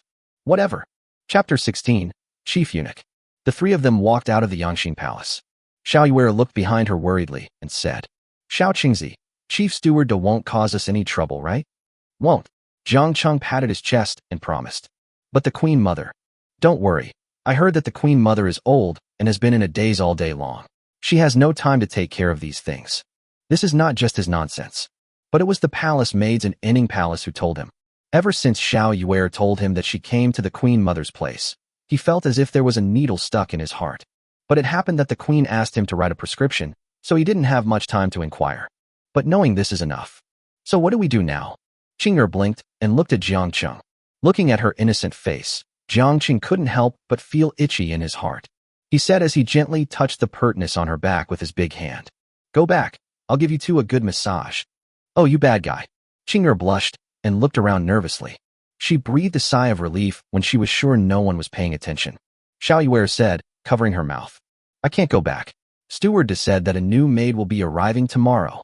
Only then can I return to Enning Palace. Sister Yuer, you still want to stay here? That Steward De is not a good person. Qing'er pulled Xiao Yuer's sleeve and said worriedly. Xiao Yuer rubbed Qing'er's head. Don't worry, Steward De is so weak. If he gets kicked by Xiao Qingzi, he'll probably be unable to get out of bed for several days. I'd better wait until the new maid arrives before leaving to avoid trouble. Her worries are not without reason.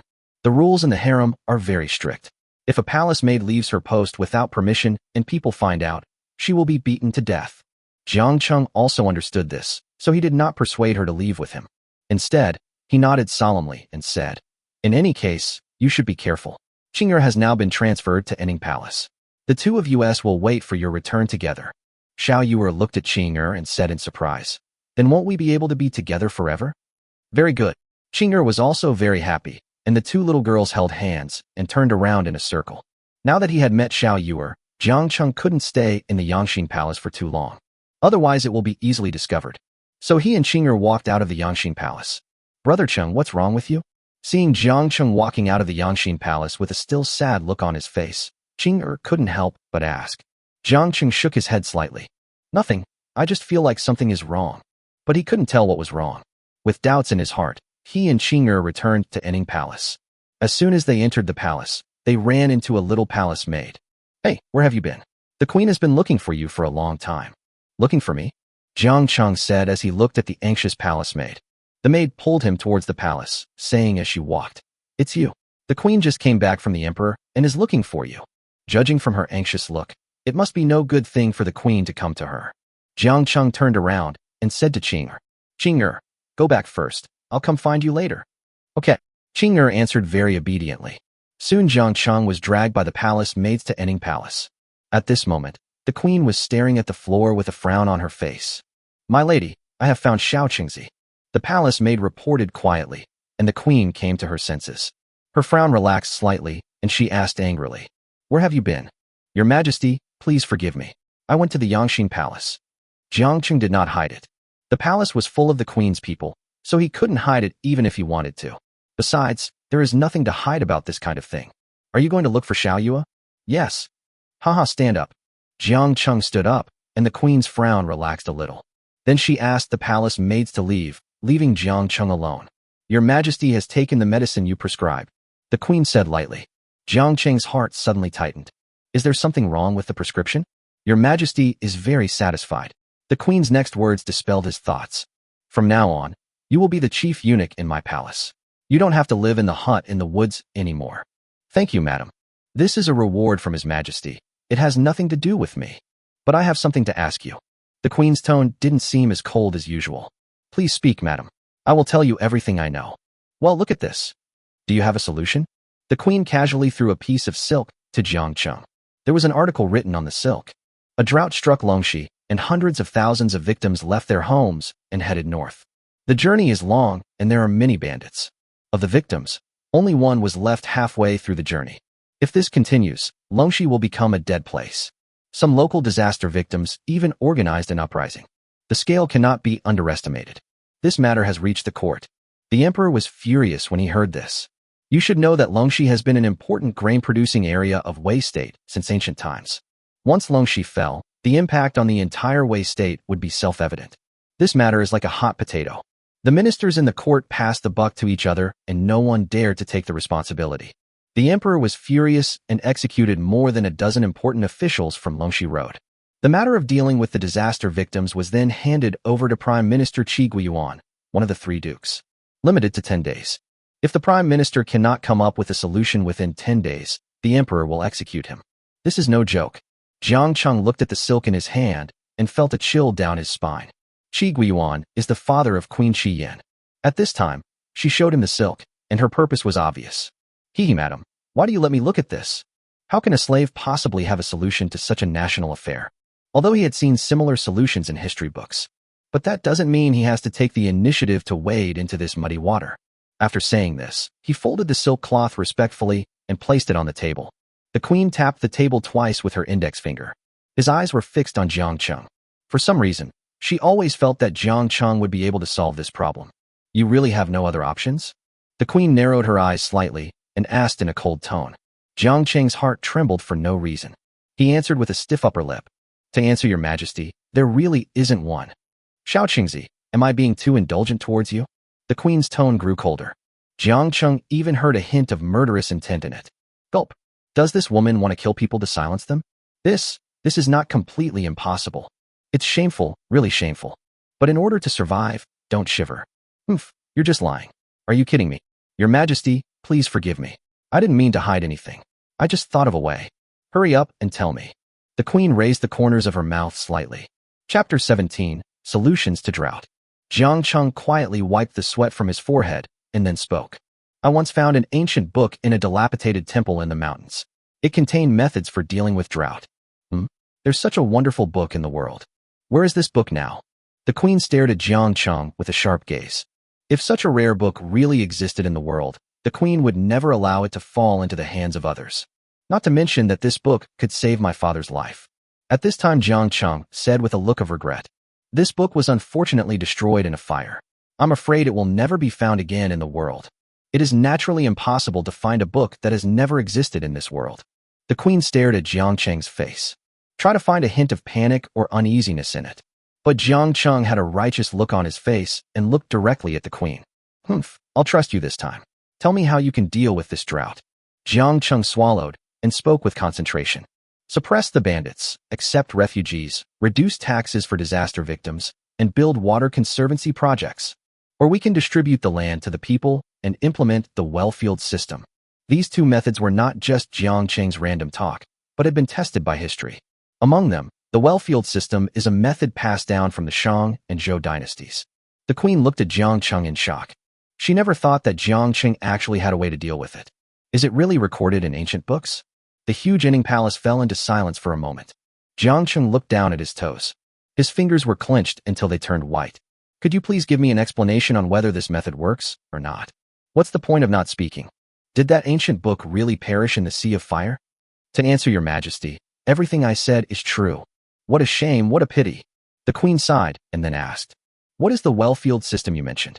Jiang Qing finally breathed a sigh of relief after hearing the queen's words. But then I thought about it. The well-field system was already popular as early as the Shang and Zhou dynasties. How could the state of Wei not even think of this method? Could it be that the history here is different from that of the original world? Does that mean that he can freely use the great achievements of those historical figures, and it is not impossible for him to achieve something? But before that, he still had to get past the queen. Jiang Qing recalled the records about the well-field system in his mind and talked about it. The so-called well-field system refers to the decentralization of land, dividing 1 acre into 9. The harvest from the 8 surrounding plots belongs to the farmers, and the harvest from the middle plot belongs to the royal family. According to ancient records, there was a well per square li, and each well was 900 mu. Among them was public land, and each of the 8 families had a private land of 100 mu. After Jiang Qing's detailed explanation, the queen finally understood how to use the well-field system. The first method is also explained in detail. The more the queen listened, the more shocked she became. These 2 methods were never implemented in the state of Wei. Once implemented, it would be tantamount to overturning all existing land policies. Huge impact. After thinking for a moment, the queen seemed to have made a decision. She took out a spotless white handkerchief and threw it in front of Jiang Qing. Write down everything you said to me.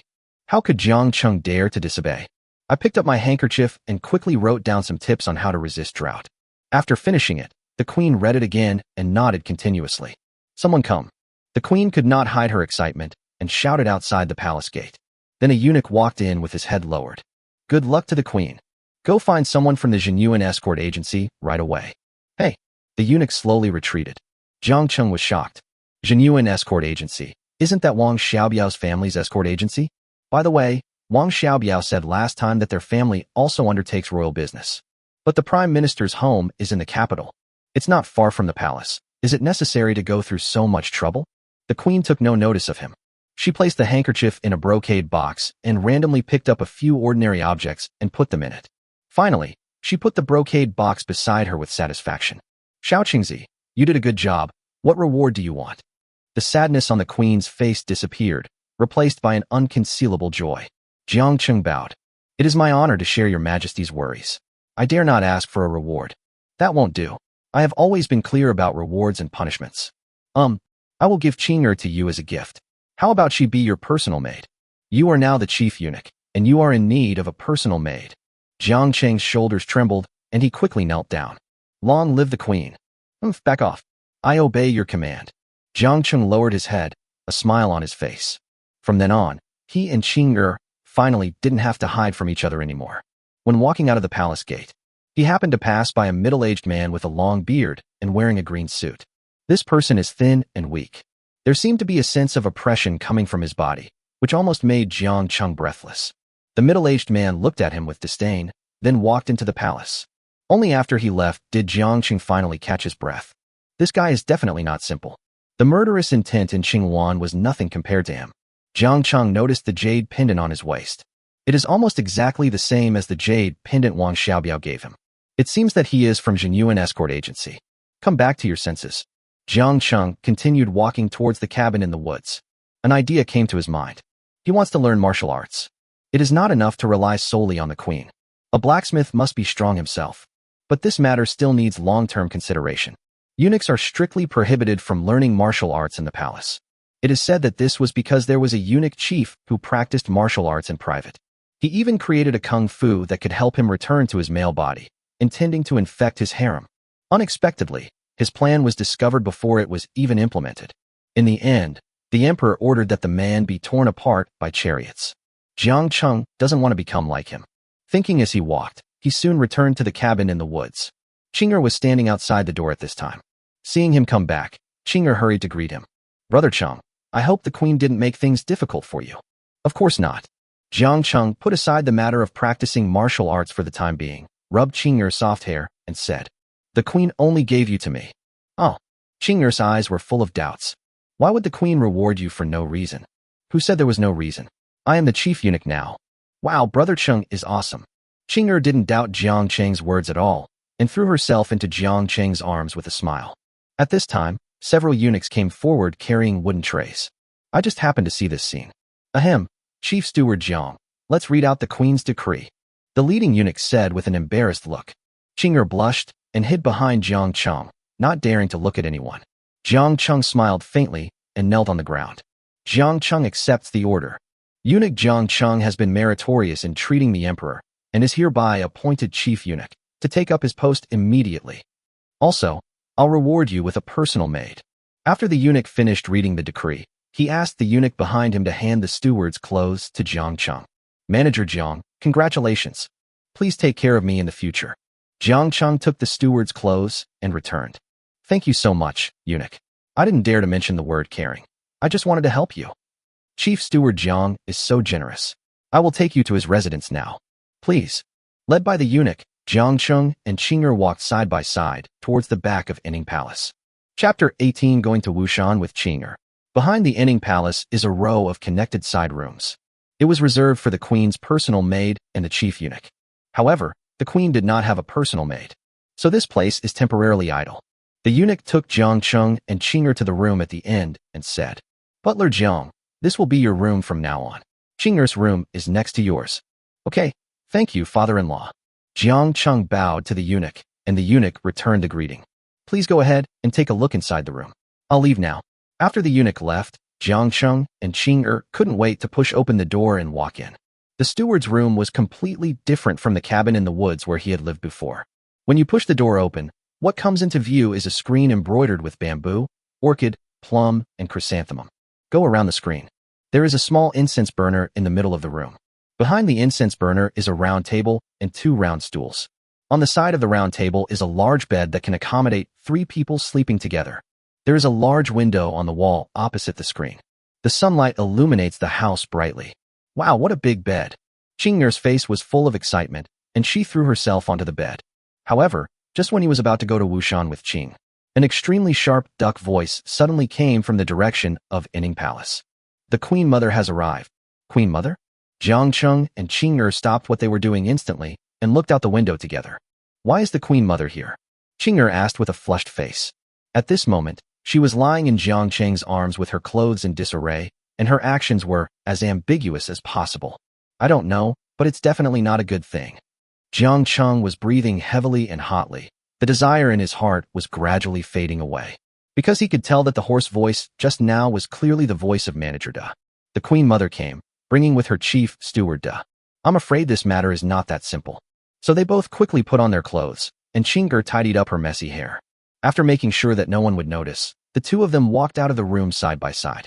As soon as Jiang Cheng came out, he saw countless eunuchs and palace maids rushing towards the main hall of Enning Palace. The two of them also followed everyone to the main hall of Enning Palace.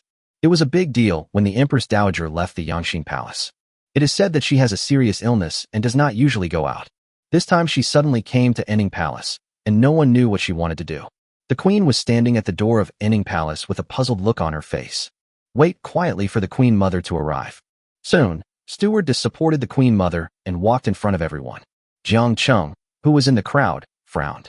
Although the Queen Mother was supported by Steward Da, she still walked unsteadily. But his eyes were very bright, not at all like the muddle-headed look as described in the legend. Welcome to the Queen Mother.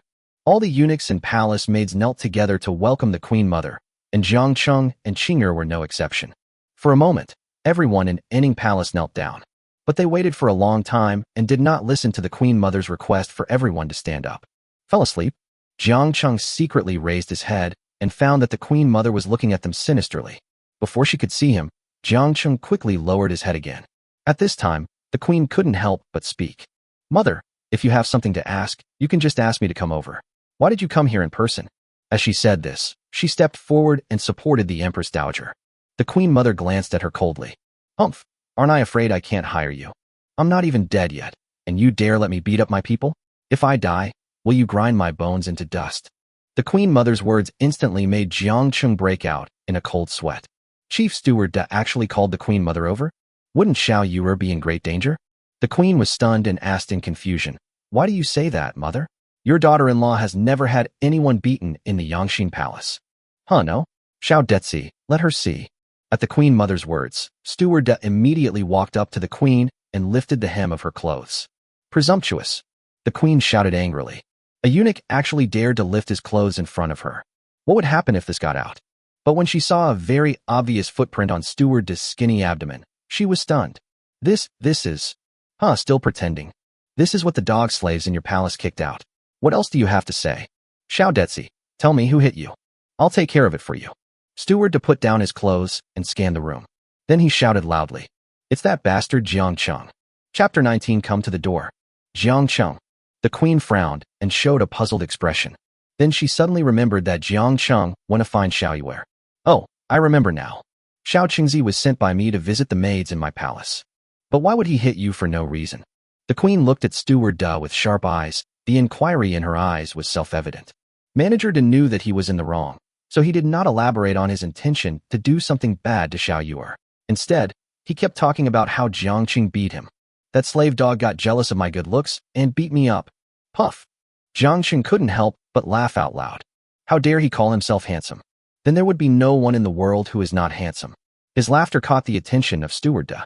It was him, Your Majesty. It was he who hit me. Steward Da pointed at Jiang Cheng like a cat whose tail was stepped on. The queen mother looked at Jiang Cheng with an unfriendly expression. You little dog slave, come up. Jiang Cheng stood up and walked past the eunuchs towards the queen mother. Qing'er also wanted to get up, but was held down by Jiang Cheng. Don't worry, it's okay. Jiang Cheng gave her a reassuring smile and walked up to the queen mother. Jiang Cheng was strong and masculine. The queen mother couldn't help but frown. You are a eunuch? To reply to the queen mother, if I am not a eunuch, then who is? Jiang Cheng stood in front of the queen mother with neither arrogance nor servility. This old woman who protects her child is not worthy of his respect. You bold servant, how dare you refuse to kneel before the queen mother? With the queen mother's support, Chief Steward Da's tone suddenly became much tougher. Seeing Jiang Cheng still standing there motionless, he immediately raised his hand to strike him. Next second, snap! With a crisp sound, Manager Da fell to the ground while spinning around. There was a very conspicuous palm print on the skinny face. His cheeks were swollen. You dare to hit me. Steward Da covered his face and looked at Jiang Cheng in disbelief. He could never have imagined that this servant would dare to take action in front of the Empress Dowager. Jiang Cheng shook his hands expressionlessly. Where is Xiao Yuer? Xiao Yuer was not in the queen mother's team. He doesn't believe that this matter has nothing to do with Manager Da. Humph, what a bold slave. Do you think I don't exist? The queen mother shouted harshly, her face full of anger. Everyone in the palace knows that the queen mother is the most protective of her children. She could beat and scold the maids and eunuchs in her palace, but she was not allowed to beat or scold outsiders. Not even the queen. Jiang Cheng, however, was not afraid of the queen mother at all. If anything happens to Xiao Yuer, he will make Manager to pay the price. Your Majesty, Chief Steward Da, despite being the chief steward, has abused his power to threaten the palace maids into doing vile things. I am here to discipline him on behalf of the Empress Dowager. How dare you? When will it be your turn as a servant to discipline my people? The queen mother was panting, with a layer of sweat on her forehead. It seems that the rumors are true. According to the harem regulations, if a servant assaults the steward without permission, he shall be punished with 50 strokes of the cane and 3 days of confinement. When the queen mother said this, all the eunuchs and palace maids couldn't help but tremble. 50 strokes of the cane is torture. Even if you don't die after the fight, you will be skinned alive. What's more, he will be confined for 3 days. This is a pace that is pushing people to death. Jiang Cheng stared at the queen mother's old face, his eyes as cold as water. This old woman is really going too far. I will drag you down with me, even if I die. Haha, why is mother so angry? The queen supported the queen mother with a kind look on her face. The chief steward in your palace is the chief steward, so the chief steward in my daughter-in-law's palace is not the chief steward. The harem rules only stipulate that servants who assault stewards should be punished, but they don't say stewards should also be punished if they fight with other stewards. The queen mother glanced sideways at the queen. There was a hint of doubt in his eyes. Then she looked Jiang Cheng up and down and said with disdain, You mean, this servant is also the chief steward? Are you kidding me? How come I didn't know when you added a new steward to your harem? Please forgive me, mother. This matter has just been decided, and your daughter-in-law hasn't asked you for your approval yet. Stop fooling me. Even if he is a steward, I must punish him today. Otherwise, anyone in this harem can bully me. Furthermore, as the chief steward, he knowingly broke the law, which is an aggravated offense. He will be punished with 70 strokes of the cane and 5 days of solitary confinement. No. As soon as the queen mother said this, Qing'er, who was kneeling below, burst into tears and screamed out loud. Then, regardless of other people's gazes, she rushed straight to Jiang Cheng. He knelt down before the Queen Mother. Empress Dowager, that day, Steward Cheng and I went to the Yangxin Palace to look for Sister Yuer. We did see Steward Do abusing his power and trying to take Sister Yuer's body. That's why Steward Cheng started beating him. You're lying. Her Majesty, please don't listen to these servants' nonsense. I'm not that kind of person. Steward Do's face changed drastically. He knelt down beside the Queen Mother and spoke sincerely and affectionately. It's not like he hasn't encountered such a situation before. But as long as he pretends to be pitiful, the Queen Mother will definitely stand on his side. Humph, Xiao Detzi has been in my palace for many years, and no one in the palace has said anything bad about him. I don't believe a word you say. Queen, you are so good at managing Yingning Palace. How dare Emir Maid overstep the bounds like this? Judging from her attitude, she will definitely not let Jiang Cheng go today. Jiang Cheng frowned and pulled Qing'er up from the ground. Then he said, Empress Dowager, this is a matter for me alone. Shut up, the Queen shouted, interrupting Jiang Cheng's second half of the sentence. No one understood what she was going to do. At this moment, the Queen changed her previous pleasant expression. He said with a forced smile, Mother, I tell you the truth, you can't kill this eunuch. Humph, the fox's tail is exposed. I'm also putting this on notice. No matter who he is, I will kill him today. The atmosphere suddenly became tense. General De huddled at the Queen Mother's feet, trembling and not daring to speak. He didn't understand that Jiang Cheng was just a eunuch. How could the Queen fall out with the Queen Mother for him? Little talent, bring me the imperial edict. The Queen smiled coldly. The eunuch who led Jiang Cheng hurriedly stepped forward and respectfully handed the imperial edict to the Queen. Mother, I am the eunuch appointed by the Emperor himself. Except the Emperor, no one in the palace has the right to kill him. The Empress Dowager took the imperial edict with doubt and looked at it. Her face changed drastically in an instant. It was clearly written in the imperial edict that the Emperor personally ordered Jiang Cheng to be appointed as the chief eunuch. What ability does he have to be personally appointed by the Emperor? The Queen Mother knew the Emperor's temper. For so many years, he has only been nice to Queen Shiyan. He doesn't care about other people at all. If you are not careful, he will kill you. How could such a person order a reward for a eunuch? She couldn't figure it out. Chapter 20 The Queen Mother Surrenders. The Queen Mother returned the imperial edict to the Queen. His face turned blue and red, which was very interesting. Although she was the Empress Dowager, she was not the Emperor's biological mother. If the Emperor was alarmed by this matter, then I have to think carefully about whether I can live a peaceful life in the second half of my life. Although I may not look impressive, I have excellent medical skills and have cured the Emperor's illness. The Queen said lightly. Hearing this, Jiang Cheng couldn't help but curl his lips. He is obviously very handsome. How come it became plain in the Queen's mouth? Also, the Emperor had only been drinking his medicine for less than a day. The Queen spoke as if the Emperor was already well. I see. The Queen Mother's attitude softened slightly. At this moment, she suddenly covered her head and said, I can't take it anymore. I have a splitting headache. Xiao Detzi, quickly help me return to the palace. Hey! Steward De immediately got up from the ground, supported the Empress Dowager, and walked out of Yingning Palace. Etc. The Queen called out to them. He asked with concern, Mother, Chief Steward Cheng is an excellent doctor. How about letting him take a look at you? After saying this, she helped the Empress Dowager to sit down without saying a word. Xiao Qingzi, come and take the Queen Mother's pulse. A playful smile appeared between the Queen's brows as she spoke. It's not her fault. The Queen Mother's acting skills were so poor that everyone could tell she was pretending to have a headache. In this case, the Queen decided to use the same trick on her. That's not necessary. I'll just go back and summon the Imperial Physician Sima. Your Majesty, you may not know that Imperial Physician Sima has been busy making medicine for the Emperor recently and may not have time. Chief Steward Cheng's medical skills are no less than that of Imperial Physician Sima. After saying this, the Queen stepped aside. Jiang Cheng took the opportunity to take the Queen Mother's pulse. Manager De instinctively wanted to scold Jiang Cheng, but then he remembered what had just happened. I could only mutter, be careful. Jiang Cheng said nothing, but concentrated on checking the Queen Mother's pulse. After all, the Queen Mother was old, and her skin was tightly attached to her bones. The pulse was also very faint, and Jiang Cheng had to concentrate very hard to detect it. However, the more he took his pulse, the uglier his expression became. As time went by, a layer of cold sweat actually appeared on his forehead. After a long time, Jiang Cheng took a deep breath and let go of his hand. Empress Dowager, have you taken any tonics recently? How do you know? Nothing, Just don't eat it anymore. Go back and ask Imperial Physician Sima to prescribe some tranquilizers for you. What do you mean? The Queen Mother looked at Jiang Cheng with a stern face. She knows her own body. She has been in a daze during this period. If Manager Da hadn't found her 100-year-old ginseng, she would still be in the same state. But now Jiang Cheng told her not to eat it anymore. What's the reason for this?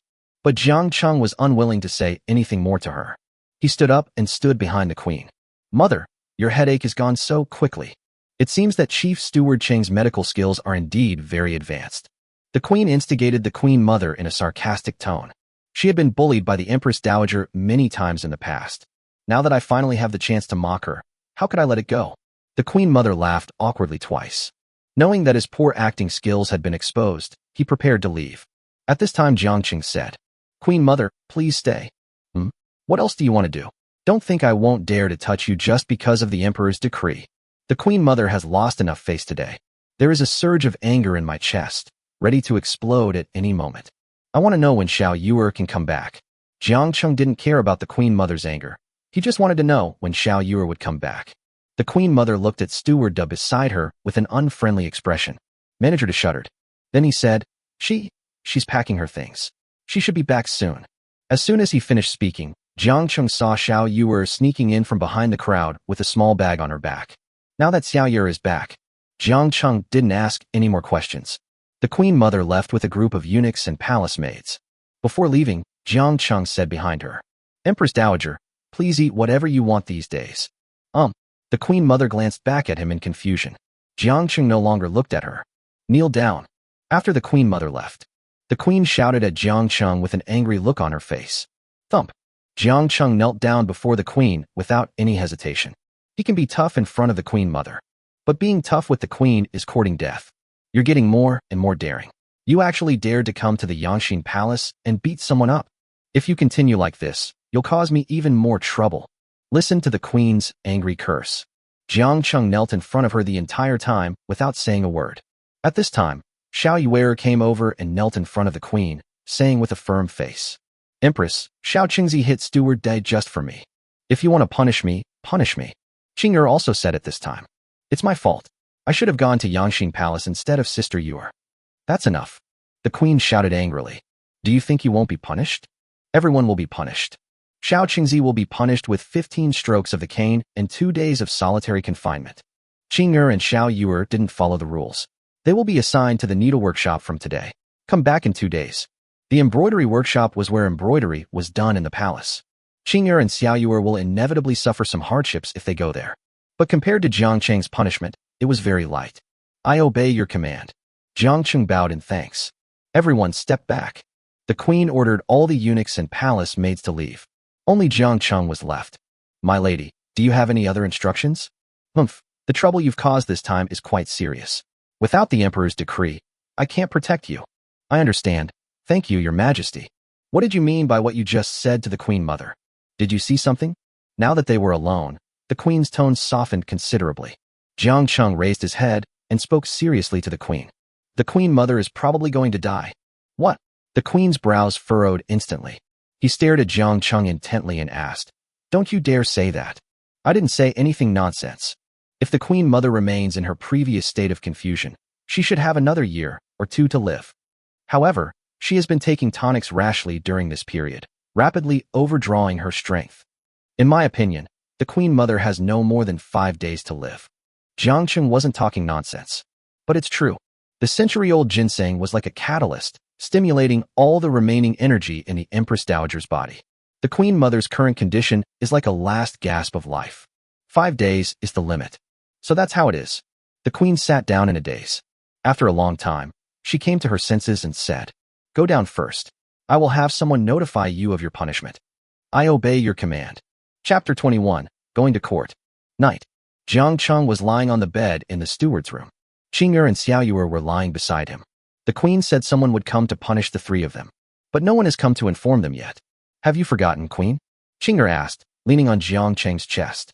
She waited the whole afternoon, terrified. But he never received the punishment from the Queen. Jiang Cheng was also very surprised. But since no one came, he was happy to have some peace and quiet. Xiao Qingzi, thank you so much today. Xiao Yuer held Jiang Cheng's hand, her eyes slightly red. She entered the palace for 3 years. No one has ever cared about her as much as Jiang Cheng. He even went so far as to offend the Queen Mother for her. Why are you saying this? Since you are already mine, I must be responsible for you. As he spoke, Jiang Cheng gently kissed Xiao Yuer's forehead.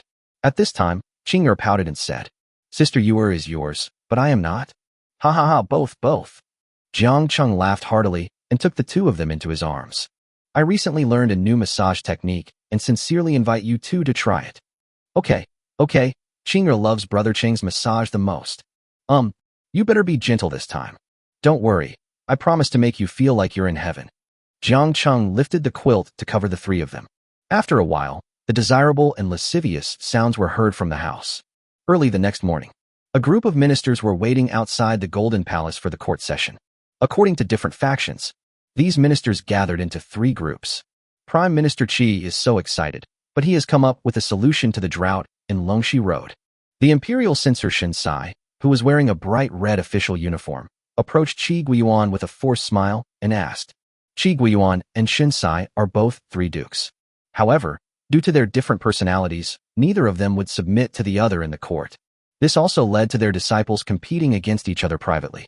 At this time, Shen Sai took the initiative to walk up and talk to him, and his meaning was very clear. Just to see Qi Guiyuan make a fool of himself. Everyone knows the emperor's temper. If he says 7 days, it means 7 days. If he fails to resolve the drought in Longxi, the emperor will certainly not let him off easily. Even if Queen Qi tried her best to persuade her. Qi Guiyuan's position as prime minister will also be replaced. At that time, the people Shen Sai arranged under Qi Guiyuan will be able to take over the position. Thinking of this, Shen Sai couldn't help but raise the corners of his mouth. Haha. Thank you for your concern, Lord Shen. Qi Guiyuan smiled and clasped his fists. As for the countermeasures to the drought in Longxi Road, we will know when we go to court later. After receiving the good advice from Queen Qi, Qi Guiyuan thought about it seriously for a long time. It was finally determined that this method was indeed a rare and effective solution in history. But he didn't have the time to ask Queen Qi who was behind this good idea. He knew his daughter too well. This idea was definitely not thought up by Queen Qi herself. When everyone saw Qi Guiyuan's smiling face, they all expressed their confusion. No one knew that he already had a way to deal with it. In that case, I will wait and see. I hope Prime Minister Qi isn't forcing a smile. Shen Sai also clasped his fists and then returned to his own camp. As soon as he left, Qi Guiyuan's officials immediately surrounded him. Teacher, have you come up with any good ideas? My palms are sweating. Yes, Mr. Qi, we are all waiting for you. Why? The 7 days haven't even come yet, and you're already thinking of joining someone else. If anyone wants to leave, I won't stop them. Qi Guiyuan didn't have a good face towards them. Some of these people were his disciples. Some are children from poor families. What they are best at is judging the situation. Once he loses his position as prime minister, everyone will leave him without hesitation. The saying scholars are the most ruthless is exactly this truth. But on second thought, this is also a good opportunity to eliminate dissidents. As expected, as soon as he said this, several people in the crowd showed displeasure on their faces. His eyes kept glancing towards the camps of the imperial censor and the grand marshal. Qi Guiyuan silently kept these people in mind. Announce, all ministers, to the court. A eunuch in official uniform, a tall hat and a dustpan in his hand stood outside the golden throne hall and shouted. All the ministers held their breath at the same time. Then they walked into the golden palace in order of their official rank. The prime minister and the chief censor walked in front. The grand marshal is now at the border, otherwise there would be 3 people leading the charge. The ministers lined up and entered the golden palace. Then they stood on the left and right in the order of civil officials in the east and military officials in the west. After they all stood still, the prime minister took the lead in shouting, "Welcome the Holy Emperor." After he finished shouting, all the ministers in the golden palace shouted at the same time, "Welcome the Holy Emperor." The voices of hundreds of people echoed in the golden palace. Then it floated far away through the gate, until the entire palace was filled with their voices. Only then did the emperor slowly walk out and sit on the dragon throne. I hope to hear some good news today. The emperor's face was gloomy. At this time, an official came out tremblingly. Your Majesty, the rebels from Longxi Road arrived outside Hanshui Pass early this morning. After he finished speaking, he fell to the ground. The sweat on my forehead kept dripping. Hearing his words, the officials in the court were also greatly surprised. Hanshui Pass is a barrier between Longxi Road and the imperial city. If the rebels break through Hanshui Pass, they can rush all the way to the edge of the imperial city. But if all these rebels were killed, the people of Longxi Road would lose their hearts. So this is a difficult question. The emperor sat on the dragon throne, his fingers tapping the golden dragon head on the armrest of the throne. Useless fellow, drag me out and chop me into pieces. As soon as he gave an order, 2 guards walked in from outside the palace gate and dragged the official on the ground out. At this time, the officials were already panicking and kept crying out for justice. Your Majesty, I am wronged. Wait a minute. The imperial censor came out in a hurry. He bowed and said to the emperor, Your Majesty, regarding the drought in Longxi Road, Prime Minister Qi has already come up with a corresponding countermeasure. Why not let the Prime Minister explain his plan first before executing him? The official who was dragged out was a disciple of the Grand Censor. He came out at this time and seemed to be challenging the Prime Minister. In fact, he was saving his disciples in disguise. But Prime Minister Qi was no pushover, so he knew what the censor was thinking. He walked out with lowered head and bowed. Your Majesty has given me a 7-day deadline, and today is only the first day. I haven't figured out how to deal with the drought yet. I wonder where the imperial censor heard this rumor from. The imperial censor never expected that Prime Minister Qi would disregard his dignity and be determined to kill his disciple. That's enough. The emperor suddenly became angry, stood up, and stared fiercely at the 2 people below. It's fine if you guys are scheming against each other on normal days, but you dare to do this today. Prime Minister Qi, you really don't have a solution. The emperor stared at Prime Minister Qi. Prime Minister Qi remained calm, but was terrified in his heart. In the past, the emperor would not care about these things at all. So why is he so angry today? Chapter 22. Eye-catching. Seeing that Prime Minister Qi seemed to be hesitant to speak, the emperor seemed to understand something. So he waved his hand and said to the guards, What are you standing there for? Drag him away. Yes. The guard woke up as if from a dream and dragged the censor's disciples out of the palace gate. No matter how the official begged for mercy, the imperial censor remained silent. But his face was extremely gloomy. It was he who asked his disciples to report on the Longxi rebels at this critical moment. The purpose was to use this as an excuse to embarrass Prime Minister Qi in front of the emperor. Unexpectedly, in the end, Prime Minister Qi actually outmaneuvered him. Not only did he not get any benefits, but he also lost a disciple for nothing. Snort. The emperor snorted coldly and sat back on the dragon throne. If you have something to report, please do so. If not, please leave the court. The eunuch then stepped forward and announced. Seeing that no one came out to speak, the emperor left the Golden Palace directly. The ministers also secretly breathed a sigh of relief and walked out of the Golden Palace one after another. However, after Prime Minister Qi walked out of the Golden Palace, he did not follow everyone out of the palace. Instead, he was led by a eunuch to a side hall. In the side hall, the emperor was leisurely sipping tea. Your Majesty, this old minister pays homage. Well, no need to be polite, the emperor said lightly. Then he picked up the tea bowl and took a sip. Tell me, what was it that you didn't say in the temple just now? Just now in the palace, the emperor noticed something unusual about Prime Minister Qi. That's why he ordered the execution of the Grand Censor's disciples. This can also be considered as helping Prime Minister Qi to eliminate dissidents. Your Majesty is wise. Prime Minister Qi stood up and flattered the emperor first. Then he said, In fact, I already have a way to deal with the drought in Longxi. Oh, tell me about it. The emperor was a little surprised. He gave Prime Minister Qi 7 days. Only 1 day had passed, and he already had a way to deal with it. If the drought in Longxi was really so easy to control, it wouldn't have given him such a long headache. Your Majesty, please look. Prime Minister Qi took out a piece of silk from his wide sleeves. There is a tic-tac-toe pattern drawn on it. The reason the disaster victims turned into rebels is simply because they couldn't get enough food. If the problems of farmland and survival could be solved, the rebels would quickly collapse. Your Majesty, please look at this map. If we divide the existing arable land into 9 parts, the harvest from the 8 outer plots will belong to the farmers, and the harvest from the middle plot will belong to the state of Wei. I believe these rebels can understand the pros and cons. The emperor stared at the silk and nodded continuously. He could see that this was indeed the most reasonable thing to do. Thus the problem of the rebels was solved. This plan is brilliant, but the drought problem in Longxi remains unsolved. Your Majesty, please don't worry. I've been thinking about building a new canal to divert water from the Zhang River directly to Longxi. Until then, we can exempt the victims of the disaster in Longxi from taxes. Have them widen the canal, so that Your Majesty can sail directly into Longxi. Good. The emperor's eyes lit up, and he slammed the table hard. His palm actually left a handprint on the solid mahogany table. When Prime Minister Qi saw this handprint, his brows couldn't help but frown. Lord Qi, you have helped me resolve a major concern this time. I now appoint you as the supervisor of Longxi, in charge of all affairs in Longxi. Act as I see fit. Prime Minister Qi quickly knelt down to express his gratitude. Thank you, Your Majesty. This old minister will devote himself to the cause until his death. After walking out of the side hall, Prime Minister Qi still couldn't believe that what had just happened was true. He knew very well how much power the emperor had given him this time. Inspector of Longxi Road. If he wanted, all the military forces in Longxi Road would be at his disposal. This is no small matter. Thinking of this, he hurried towards the harem. He wanted to see Queen Qi before leaving. By the way, I want to ask who gave her such a brilliant idea. At this time, inside Enning Palace, Jiang Cheng was standing aside with his head lowered and his eyes looking docile. Queen Qi and the princess sat in the palace chatting. Look at the white calves and delicate collarbones that the two people inadvertently revealed. Jiang Cheng couldn't help swallowing. I wish I could hold these two fairies under my body and love them properly. As Jiang Cheng thought about this, his second brother almost stood up. He quickly collected his thoughts. Only then did the second brother slowly lower his head.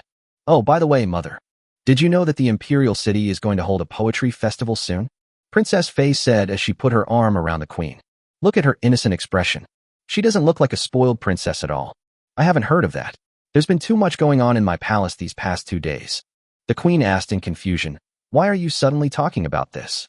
She knew the princess temper too well, and she was definitely not just talking casually.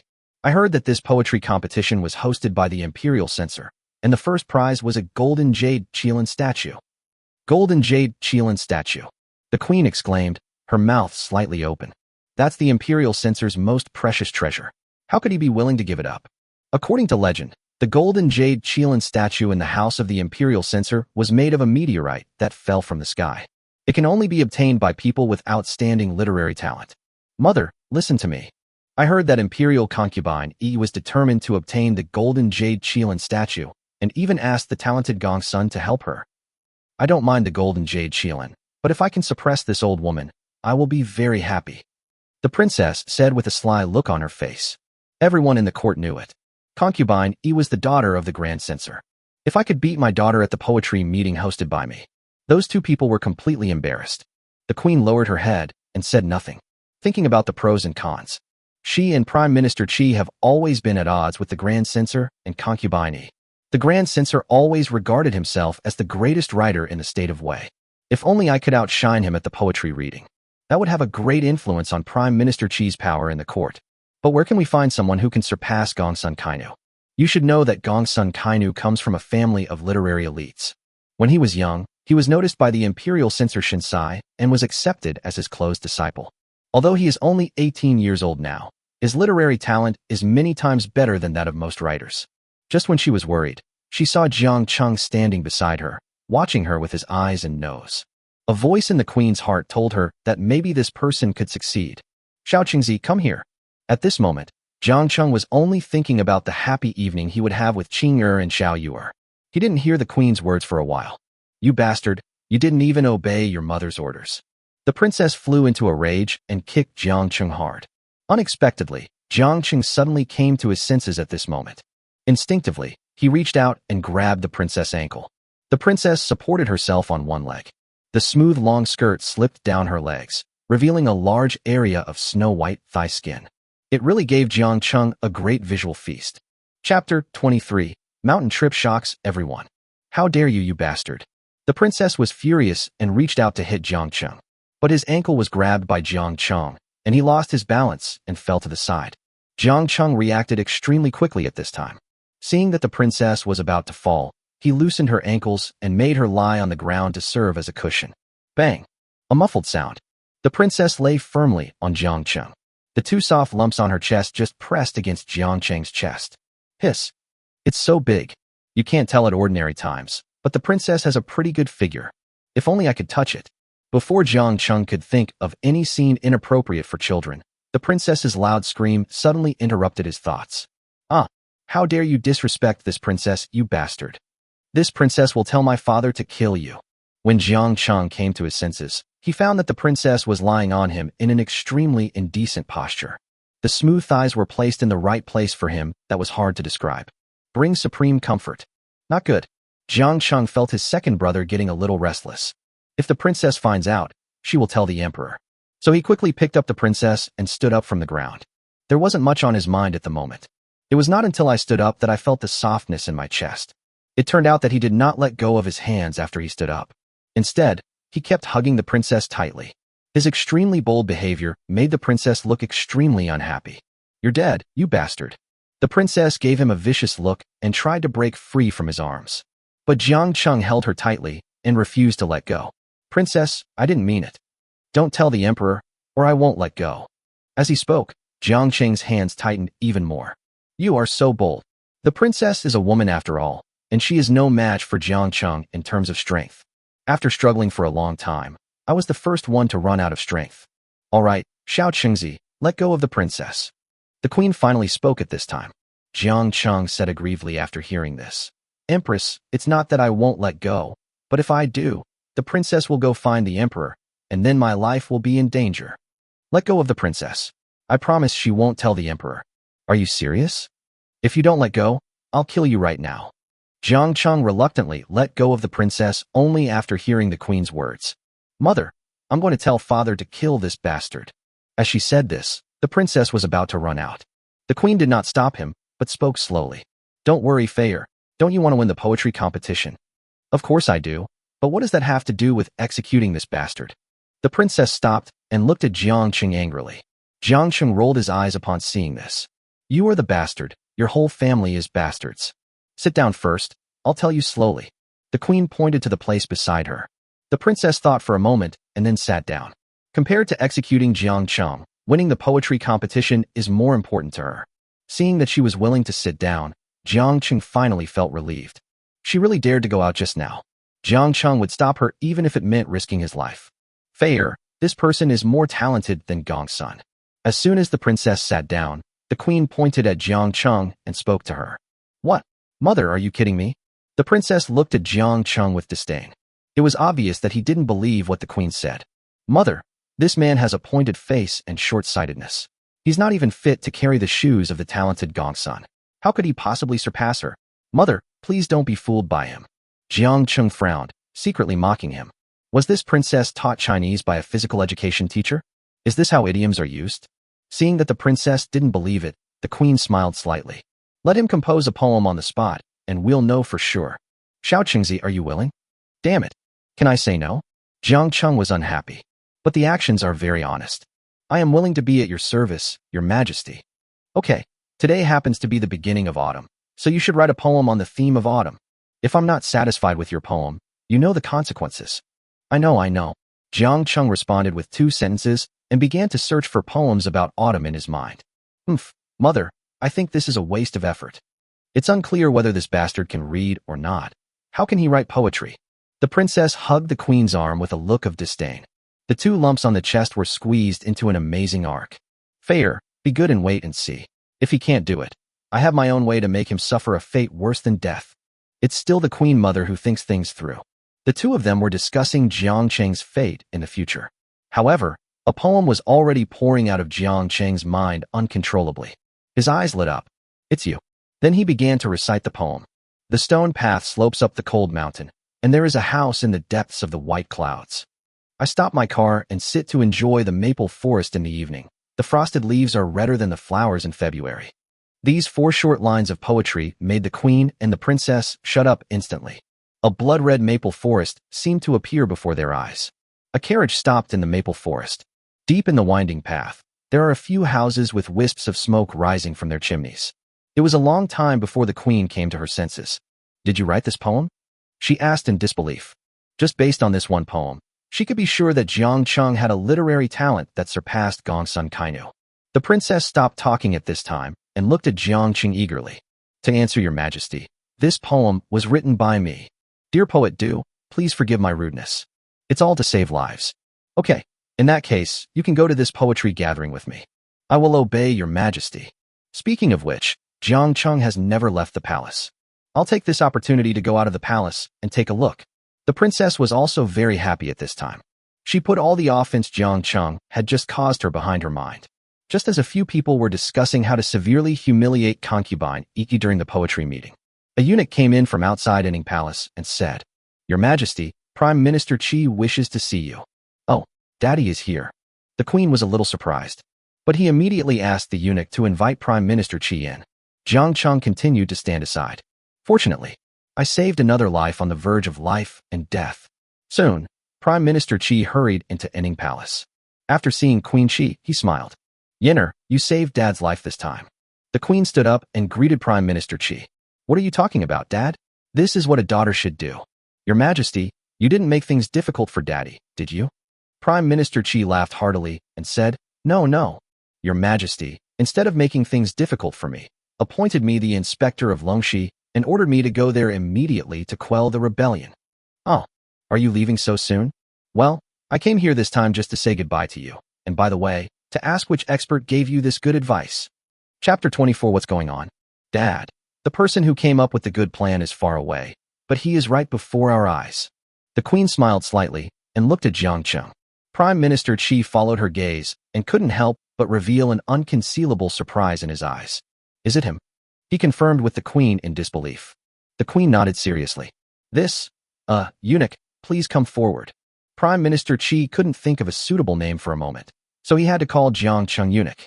No one could have imagined that the plan to solve the drought in Longxi was actually thought up by a eunuch. Jiang Cheng did not hesitate when he heard Prime Minister Qi's words. Walked straight in front of him. Prime Minister Qi looked him up and down. Then he asked tentatively, "Did you come up with a good plan to deal with the drought in Longxi?" To reply to the Prime Minister, "It is precisely me. But I got this plan from an ancient book, so I don't dare take credit for it." "Oh." Prime Minister Qi was greatly surprised. Are there such magical ancient books in the world? It was the same reaction as the queen's when she heard the ancient book. Prime Minister Qi blurted out, "Where is that ancient book now?" "Buried in a fire." "Are you serious?" Prime Minister Qi's tone was somewhat skeptical. An ancient book that allowed a eunuch to solve the drought in Longxi. No one who knew about it would be willing to admit that it had disappeared. But Jiang Cheng insisted. "Every word I said is true. I hope the Prime Minister will understand." Prime Minister Qi stared at Jiang Cheng for a long time. Suddenly, he burst into laughter and said, "Well, it's rare for a father-in-law to have such knowledge and courage. If you were not a palace official, I would have considered taking you in as my disciple." "Thank you, Prime Minister, for your kindness," Jiang Cheng replied in a flat tone. But in his heart, he felt immense contempt. Isn't this just that Chun Chun despises himself for being a eunuch? I wonder if you still remember the contents of the ancient book. If you can copy it, I will reward you handsomely. The Prime Minister of Qi is indeed more treacherous than the Queen. I am still obsessed with the contents of ancient books. Jiang Cheng thought for a moment, looking troubled. To be honest with you, Prime Minister, I don't remember much of the content in the ancient books. If it weren't for this drought, I would have forgotten all the contents of the ancient books and would not be able to copy them down. Prime Minister Qi's face looked a little ugly. A slave actually dared to be so arrogant in front of him. But then I thought about it.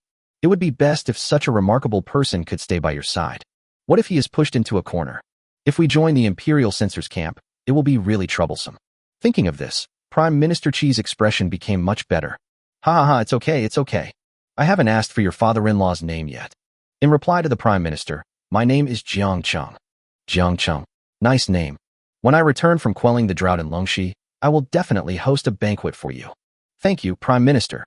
At this time, the princess suddenly interrupted. "Uncle Qi, Jiang Cheng is not only good at making plans, but he can also write poetry." "Oh, is there such a thing?" Prime Minister Qi was a little surprised. Although it seems ridiculous that we can find strategies for controlling drought in ancient books, it is not impossible. But writing poetry is completely different. That requires literary background. Is it true that someone with such great ability would be willing to enter the palace and become a eunuch? Of course. You bastard, read the poem you just wrote to Uncle Qi. The princess put her hands on her hips and directed Jiang Cheng. Prime Minister Qi also looked at Jiang Cheng seriously.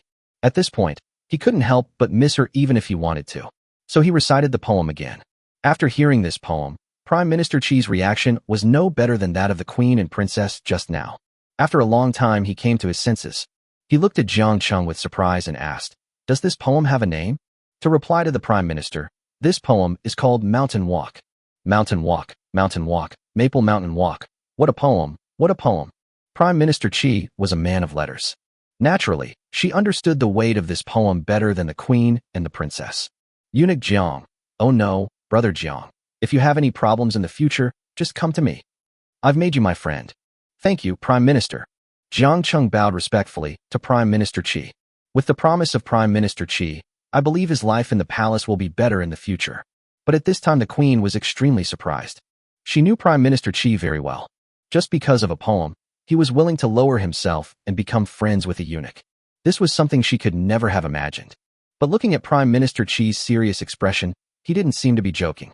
I've come to the right place this time to hear such beautiful poetry before leaving the imperial city.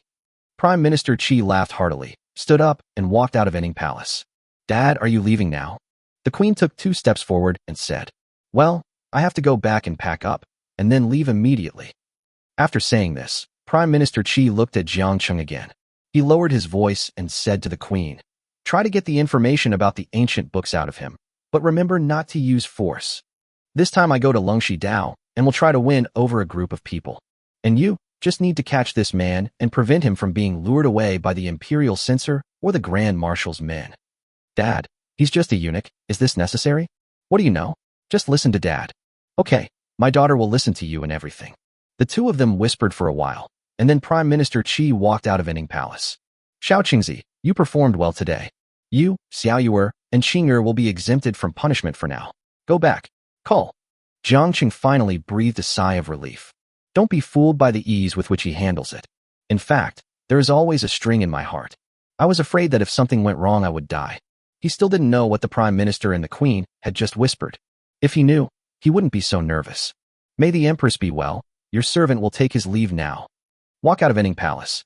Jiang Cheng ran back to the steward's residence like a wild horse. At this moment, Xiaoyer and Qing'er have not returned yet. Their room was right next to Jiang Cheng's. The 3 of them spent most of the evening together. Since they didn't come back, Jiang Cheng was bored. So I started cleaning the room. Xiaoyer and Qing'er clean the house every day. It couldn't be cleaner. If there is a dirty place, it is the ceiling. Xiao Yuer and Qing'er would always use a broom tied to a bamboo pole to sweep. But this won't clean it up. So Jiang Cheng took the broom and stepped on the table to clean the ceiling. But as he swept, he found something wrong with the ceiling. I noticed that there was something particularly awkward in the carved pattern on the ceiling. A peony flower that should have its branches pointing downwards now has its branches pointing upwards. As a result, the entire carved pattern loses its beauty. The more Jiang Cheng looked at it, the more uncomfortable he felt. Just move a stool over and put it on the table. Then he stepped on a stool and adjusted the pattern. He pressed hard. The pattern actually made a cracking sound, and then a crack appeared. What's going on? Chapter 25 Yang Sheng Gong. As the carved pattern cracked, a thread-like green book fell out from the gap. It hit Jiang Cheng right in the face. Strange, who put a book on the ceiling? Jiang Cheng was quite surprised and came down with the green book. There were only 3 big words written on the green leather cover. Yang Sheng Gong. Shenyang Gong. What the hell?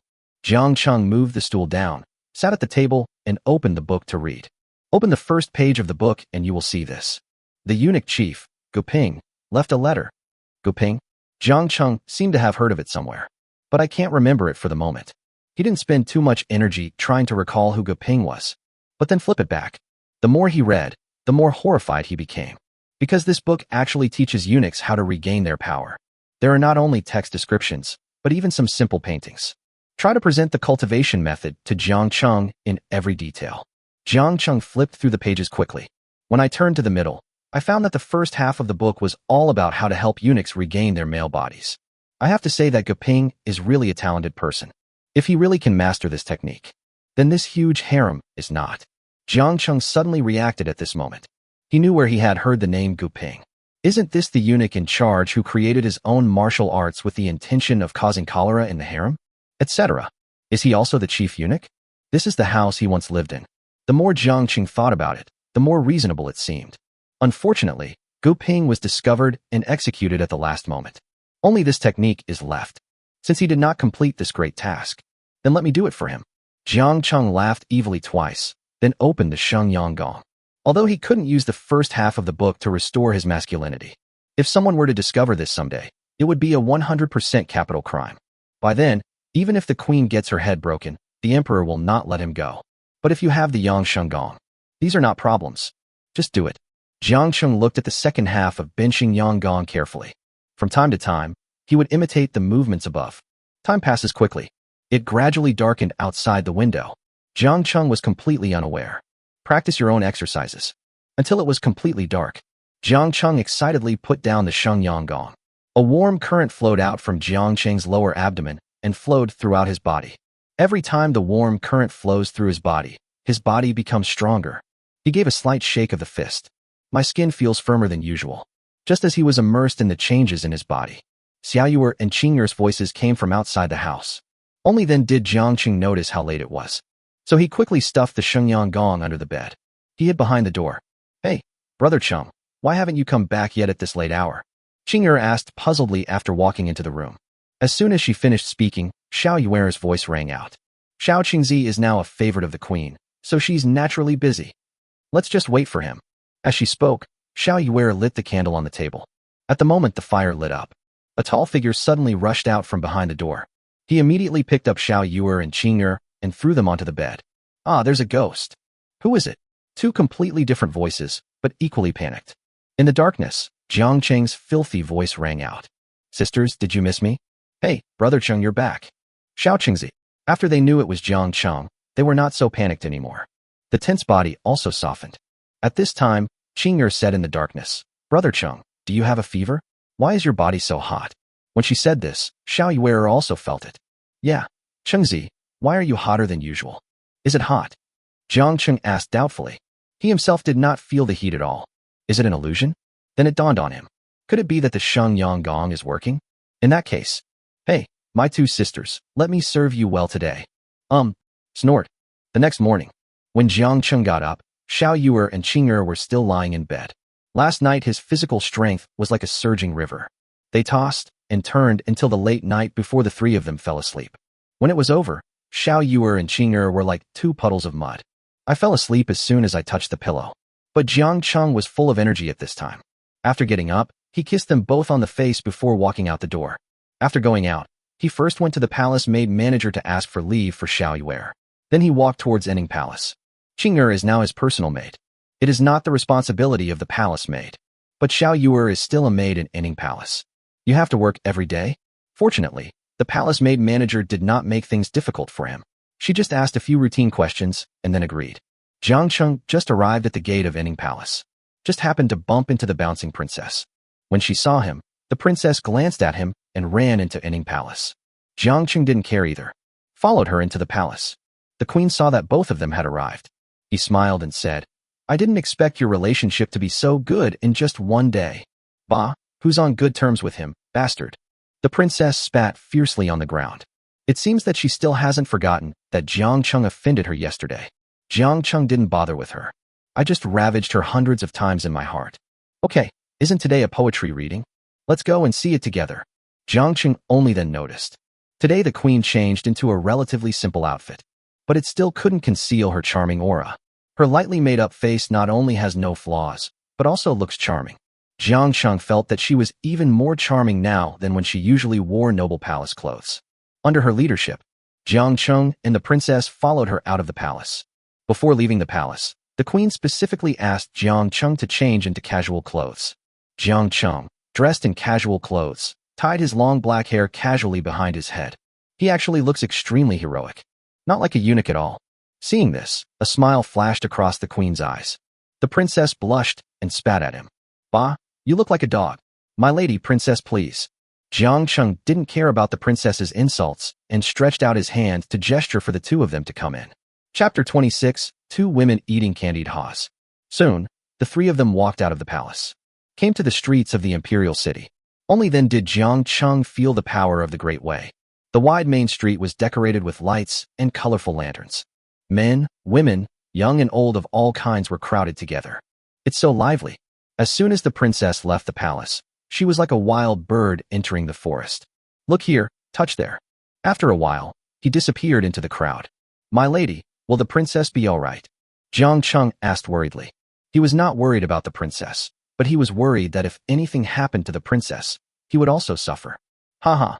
In this Great Way imperial city, no matter who gets into trouble, nothing will happen to her, don't worry. Also, once you leave the palace, don't call me Empress.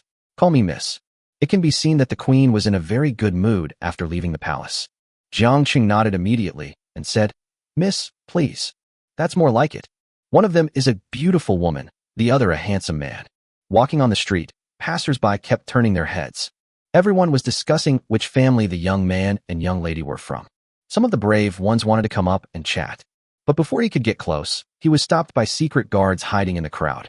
The queen was not in a hurry. She casually looked at the street vendors as she walked. From time to time, I stop and buy one or two things I like. But all these things were held by Jiang Cheng. Walking and stopping, they finally arrived at a large square. At this time, a high arena had been set up in the square. Countless red silks and carpets covered the entire arena. On the stage was a golden jade Qilin statue, shining brightly with golden light. The ring is surrounded by guards with knives on guard. Haha, the censor is really showing off. The queen sneered coldly. Then he brought Jiang Cheng to the front of the ring. At this time, the princess appeared out of nowhere. There were also 2 more strings of candied haws in my hand. Mother, would you like some candied haws? You girl, all you know is eating. The queen tapped the princess' forehead in an angry tone. Then he took the candied haws from her hand and took a bite. So sweet. The 2 of them licked and swallowed the candied haws in front of Jiang Cheng. Jiang Cheng suddenly felt his mouth dry, and a surge of anger surged in his heart for no reason. Since he learned Shenyang Gong, his energy has become more and more vigorous. What's more, these 2 people don't enjoy eating candied haws, but lick. From time to time, she would extend the tip of her pink tongue and gently rub it on the red candied haws. Who can bear this kind of visual impact? Seeing Jiang Cheng swallowing hard beside him, the princess glanced at him with disdain. You bastard, if you want to eat candied haws, buy them yourself. This princess won't treat you to any. This little girl, I won't argue with you. Just wait and see how I will love you in the future. Humph. Hey, isn't this Sister Feier? Rare visitors, rare visitors. Just as Jiang Cheng's thoughts were in a mess, an extremely feminine voice suddenly came from behind him. Jiang Cheng instinctively turned his head and saw a group of people in black armor surrounding a young man with oily hair and powdered face, wearing a peach blossom on his head and waving a folding fan, walking towards him. This young man has a slender waist and a thin face. There were 2 big bags under his lifeless eyes. Standard symptoms of excessive indulgence. They came over in a large group. All the passers-by were pushed aside by the group of soldiers. Even Jiang Cheng is no exception. Jiang Cheng frowned slightly. Then he stood in the crowd and looked at the young man coldly. There are so many people on the other side, and Jiang Cheng is not stupid enough to confront them head-on. Li Yinru, why are you here instead of staying at the Sima mansion and being a playboy? The princess held the candied haws in her hand, her expression unchanged. Hey, Sister Feier, my name is Li Chunyang, not Li Yinru. I heard that Sister Feier and the queen left the palace together, so I came here to pay my respects. He turned to the queen. He said with a flattering look, Greetings, Your Majesty. No need to be polite. The queen responded expressionlessly. Then he turned around and stared at Jiang Cheng in the crowd. Li Chunyang brought trouble upon himself. He touched his nose twice and asked awkwardly, Is Sister Feier also here to attend the poetry reading? Isn't this nonsense? Am I not coming to the poetry reading just to join in the fun? The princess rolled her eyes. He didn't take Li Chunyang seriously at all. Jiang Cheng grinned. I didn't expect it would be so satisfying to watch the princess argue with others. Why are you laughing? A soldier noticed Jiang Cheng's actions. A black knife at the waist was instantly unsheathed. The tip of the knife was just an inch between Jiang Cheng's eyebrows. The sudden blade startled Jiang Cheng. My body shook instinctively. How dare you? You think you can touch my people? The queen raised her eyebrows, and an indescribable aura instantly shocked everyone present. Li Chunyang reacted very quickly and kicked the soldier on the butt. You idiot, you dare to touch the queen's people. Hurry up and apologize to the queen. The soldier heard this without any hesitation. The blade turned. With a snap, he chopped off his right hand at the wrist. Then he held up the bloody severed hand with his only remaining left hand and said, I apologize to the queen. His tone was extremely cold. Jiang Cheng didn't even hear the slightest tremor caused by pain. It was as if he hadn't chopped off his own hand. Humph, take care of your people. The queen snorted coldly. He waved to Jiang Cheng. Come over here. Hey, here they come. Jiang Cheng felt a chill down his spine and quickly walked behind the queen. At that moment just now, he truly felt a murderous intent. This soldier has definitely killed someone. But he had to injure himself to make amends in front of the queen. This is the majesty of the royal family. Inviolable. The soldier was helped down by other soldiers. Li Chunyang now turned his gaze to Jiang Cheng. My lady, this is...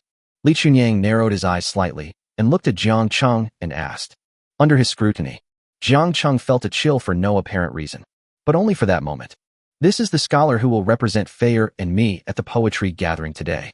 In the state of Wei, if one wanted to participate in such a poetry meeting, one had to obtain the status of a scholar. Jiang Cheng looked at the queen in disbelief. When did I become a writer? Li Chunyang looked at Jiang Cheng in confusion. Then he smiled and said, does this one brother have any works? It just so happens that I've invited Master Chao Ziyu today, so why not have some discussion with him? Li Chunyang dodged and revealed a skinny old man with a mustache behind him. Seeing him, the queen couldn't help but frown. Mr. Chao, are you here to join in the fun too? Hey, I'm honored to meet you, madam. Just joining in the fun. Chao Ziyu bowed with a smile. He glanced at the queen's towering chest with a very obscure look. At this time, Jiang Cheng took a step forward and blocked Chao Ziyu's gaze. I've heard of Master Chao's name for a long time, and seeing him today is indeed extraordinary. Chapter 27 Old Man. Haha, you look quite unfamiliar, young man. Chao Ziyu was blocked by Jiang Cheng and couldn't continue watching. I could only laugh it off awkwardly. What's your name? Perhaps I have some acquaintance with your elders. Chao Ziyu asked very confidently. He thought he knew a thing or two about all the literati in Wei State. Even if I don't understand Jiang Cheng's identity, as long as he tells the name of his master, he can find out his identity. To answer your question, my name is Jiang Cheng. Oh, Jiang, are you a descendant of the Runin Jiang family? I once drank with your family head Jiang Hanxiu. Ahem, senior, you misunderstood me. I am not a member of the Runin Jiang family. Chao Ziyu was interrupted in the middle of his words, and he looked a little embarrassed. But thinking that the queen and princess are still here, it's not a good idea to have an attack at that time. He spoke after thinking for a moment. Then you must be a descendant of the wealthy Jiangshang family in Jiangbei. But the Jiangshang descendant hasn't come out of the mountains for a long time. Seeing him today is... Chao Ziyu thought he had guessed Jiang Cheng's background, and his face was full of arrogance. Unexpectedly, Jiang Cheng continued to shake his head. Senior is wrong again. This junior doesn't even know Jiang Shang. After 2 wrong guesses, Chao Ziyu became angry. He said coldly, I am a scholar from the Wei Kingdom. The Jiang family is no more than these 2. Aren't you from the Wei Kingdom? Senior, you must be joking. I am naturally from the state of Wei, but I am self-taught and have never had any dealings with the 2 families you mentioned. Huh, so you're a wild fox then. I was wondering why you don't know the rules. Chao Ziyu was surprised when he heard that he was not from one of the 2 great Jiang families. His attitude immediately changed 180 degrees. Then he said to the queen, My lady, this boy is a wild fox not a scholar at all. My lady, please don't be deceived by him. Yes, my lady, I don't think this man looks like a scholar. Li Chunyang interrupted at the right time. As everyone knows, to be called a scholar, one must have a teacher. But this one brother doesn't even know the wealthy families of Liangjiang. How can he be a scholar? I hope he won't delay this poetry gathering.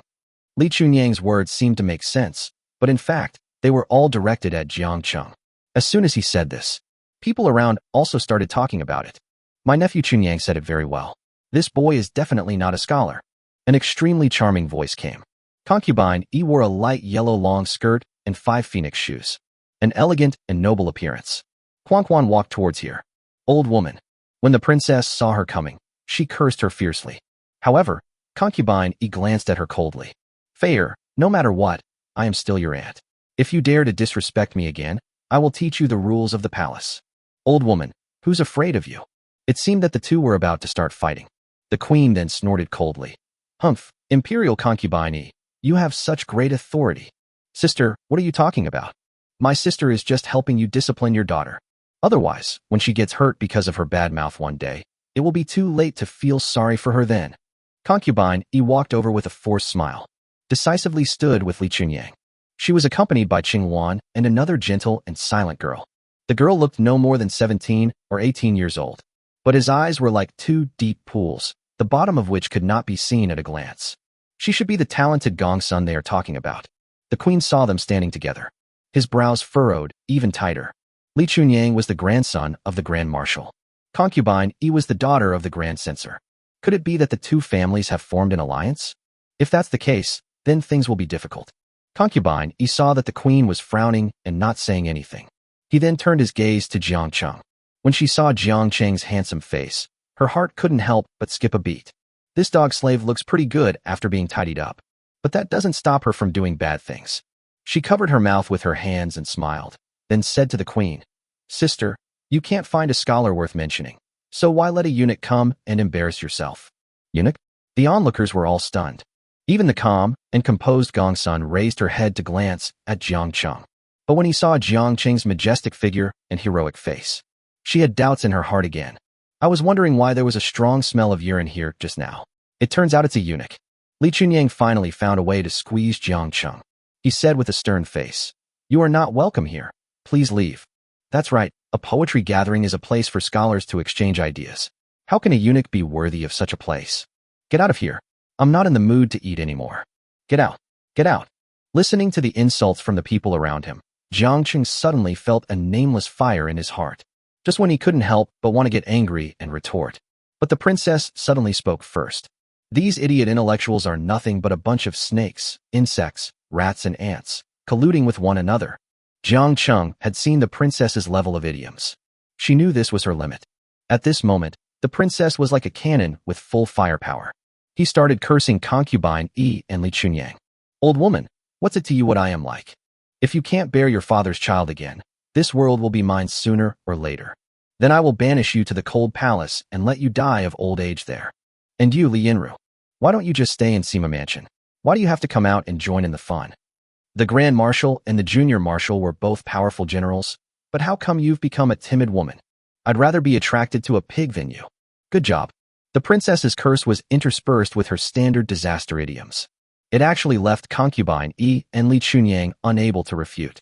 It took a long time. Imperial concubine Yi pointed at the princess and said in astonishment, You dare to scold me. Old woman, what's wrong with scolding you?" The princess still looked like she was right. At this moment, Jiang Cheng suddenly saw Qingluan's face turn pale. Most of the dagger in the sleeve was exposed. "Damn it. Are you going to take action here?" His forehead was covered with cold sweat. Fortunately, the queen finally spoke at this time. "Haha. After all, don't you think a eunuch is inferior to you great scholars? But if I say that all of you here combined are not as talented as this eunuch, what would you think?" Her tone was flat, but what he said was extremely intimidating. The people present were almost the top literary forces in the state of Wei. The queen openly said that they were not as good as the eunuch Jiang Cheng. Wouldn't that be like slapping them in the face? "Your Majesty, may I take it that you are provoking the scholars of the entire Wei kingdom?" Chao Ziyu said with a bad look on his face. "I have to say, this hat of his is too big. If the queen dared to admit it, it would be tantamount to offending the entire Wei state literary group, including the disciples under his father, Prime Minister Qi." "Master Chao, you misunderstood. I'm only provoking everyone present here." Chapter 28 Scholar Jade Plate. The queen's words were nothing short of outrageous. But she also has the confidence. Among the scholars present, no one could come up with a poem like Mountain Travel. The princess may have just felt shocked at the time. But the queen grew up with the prime minister. He is surrounded by his disciples. Naturally, I understand how much cultural background is needed to create a masterpiece that is unparalleled in the world. Chao Ziyu is just an old man who has gained status through age. Although she was not sure about Gongsun Kainu's level, she was unlikely to be better than Jiang Cheng. Your Majesty, you are looking down on me. Any one of us here can kill this eunuch without leaving a single piece of armor." "Oh, really? Then do you dare to compete with me, a scholar of the law?" The queen looked at Chao Ziyu with confidence. Just wait for his consent. But Chao Ziyu didn't take the bait. He curled his lips and said, "I don't want to compete with a eunuch who is not even a scholar. Even if we win, it's not glorious." After saying that, he stood back next to Li Chunyang. Faced with such a shameless old man, the queen was at a loss for a moment. Just then, a man dressed as a servant came hurriedly from a distance. He did not stop even after arriving at the poetry reading. Instead, he pushed through the crowd and came before the queen. "Qi Chun, why is it you?" The queen was a little surprised. This servant was none other than a handyman in the prime minister's mansion. Miss. Qi Chun was running out of breath and only felt better after taking a few deep breaths. He stretched out his palm in front of the queen and opened it. I saw a white and flawless jade lying in the palm of his hand. The word literati is engraved on the front of the jade. When the master left, he asked me to give this scholar's jade pendant to a gentleman named Jiang Cheng. The master said he would accept him as his disciple. What? Chao Ziyu's cloudy eyes almost fell to the ground. He just said that Jiang Cheng did not have the identity of a scholar. As a result, the prime minister sent the scholar's jade token so quickly, and it is the highest grade white jade brand. You should know that the Wei state had extremely strict examination systems for scholars. All scribes must pass assessments to advance in rank. However, the highest ranking literati, the grand censor, and the prime minister each had a white jade token. Those who hold this token are exempt from examination and are directly called the highest level scribe. The white jade token of the imperial censor was given to Gongsun Kainu. The Prime Minister's white jade token has never been given to anyone else. I didn't expect that they would meet today. Moreover, the white jade tablet fell into the hands of a eunuch. The expressions of the scholars at this moment were as wonderful as they could be. The queen took the white jade plate with a smile. Then he handed it to Jiang Cheng. This is my father's trust in you. Don't let him down. Thank you, Your Majesty, and thank you, Prime Minister. Jiang Cheng respectfully put away the white jade token. I was horrified. He didn't expect that the Prime Minister would attach so much importance to him. At this time, the Queen looked at Chao Ziyu again. Master Chao, now I, a eunuch, am qualified to fight you. You. Chao Ziyu's face turned blue and red. He turned around and secretly looked at Li Chunyang. But he found that Li Chunyang was looking straight ahead and didn't even look at him. Just when he thought Li Chunyang was not going to help him, Li Chunyang's eyebrows twitched very slightly. At this moment, Chao Ziyu immediately felt confident. He stood up immediately. Since Your Majesty wants to see the young eunuch make a fool of himself, then I will play with him. Wait, how can this just be fun? Li Chunyang stopped Chao Ziyu and said with a wicked smile. Your Highness, you know that I, Li Chunyang, am an idle and dissolute young man. Since we're going to play, we can't play for nothing. How about we make a bet? What is this guy up to again? The Queen frowned slightly. Then he said, what's the bet? Let's bet on the literary duel between Mr. Chao and the eunuch. If the eunuch loses, he must hand over the white jade card to avoid soiling it. I think this bet is okay. Prime Minister Qi is old after all. It's possible that he might give the wrong sign to the wrong person. When the time comes, your nephew Chunyang will return the plaque to Prime Minister Qi. Li Chunyang and concubine Yi sang the same tune. This caused others to nod their heads. This? The Queen hesitated. Jiang Cheng losing is not a big deal, but if he loses the white jade token. Thinking of this, she couldn't help but look sideways at Jiang Cheng. But he found that there was no expression on Jiang Cheng's face. There was even a hint of contempt in his eyes. As if by some strange coincidence, the Queen actually felt a sense of security from him. I agree to this bet. But what if you lose? We're going to lose? Sister, are you kidding me? Concubine Yi covered her mouth and laughed secretly. Master Chao is a great scholar from the same era as the Prime Minister.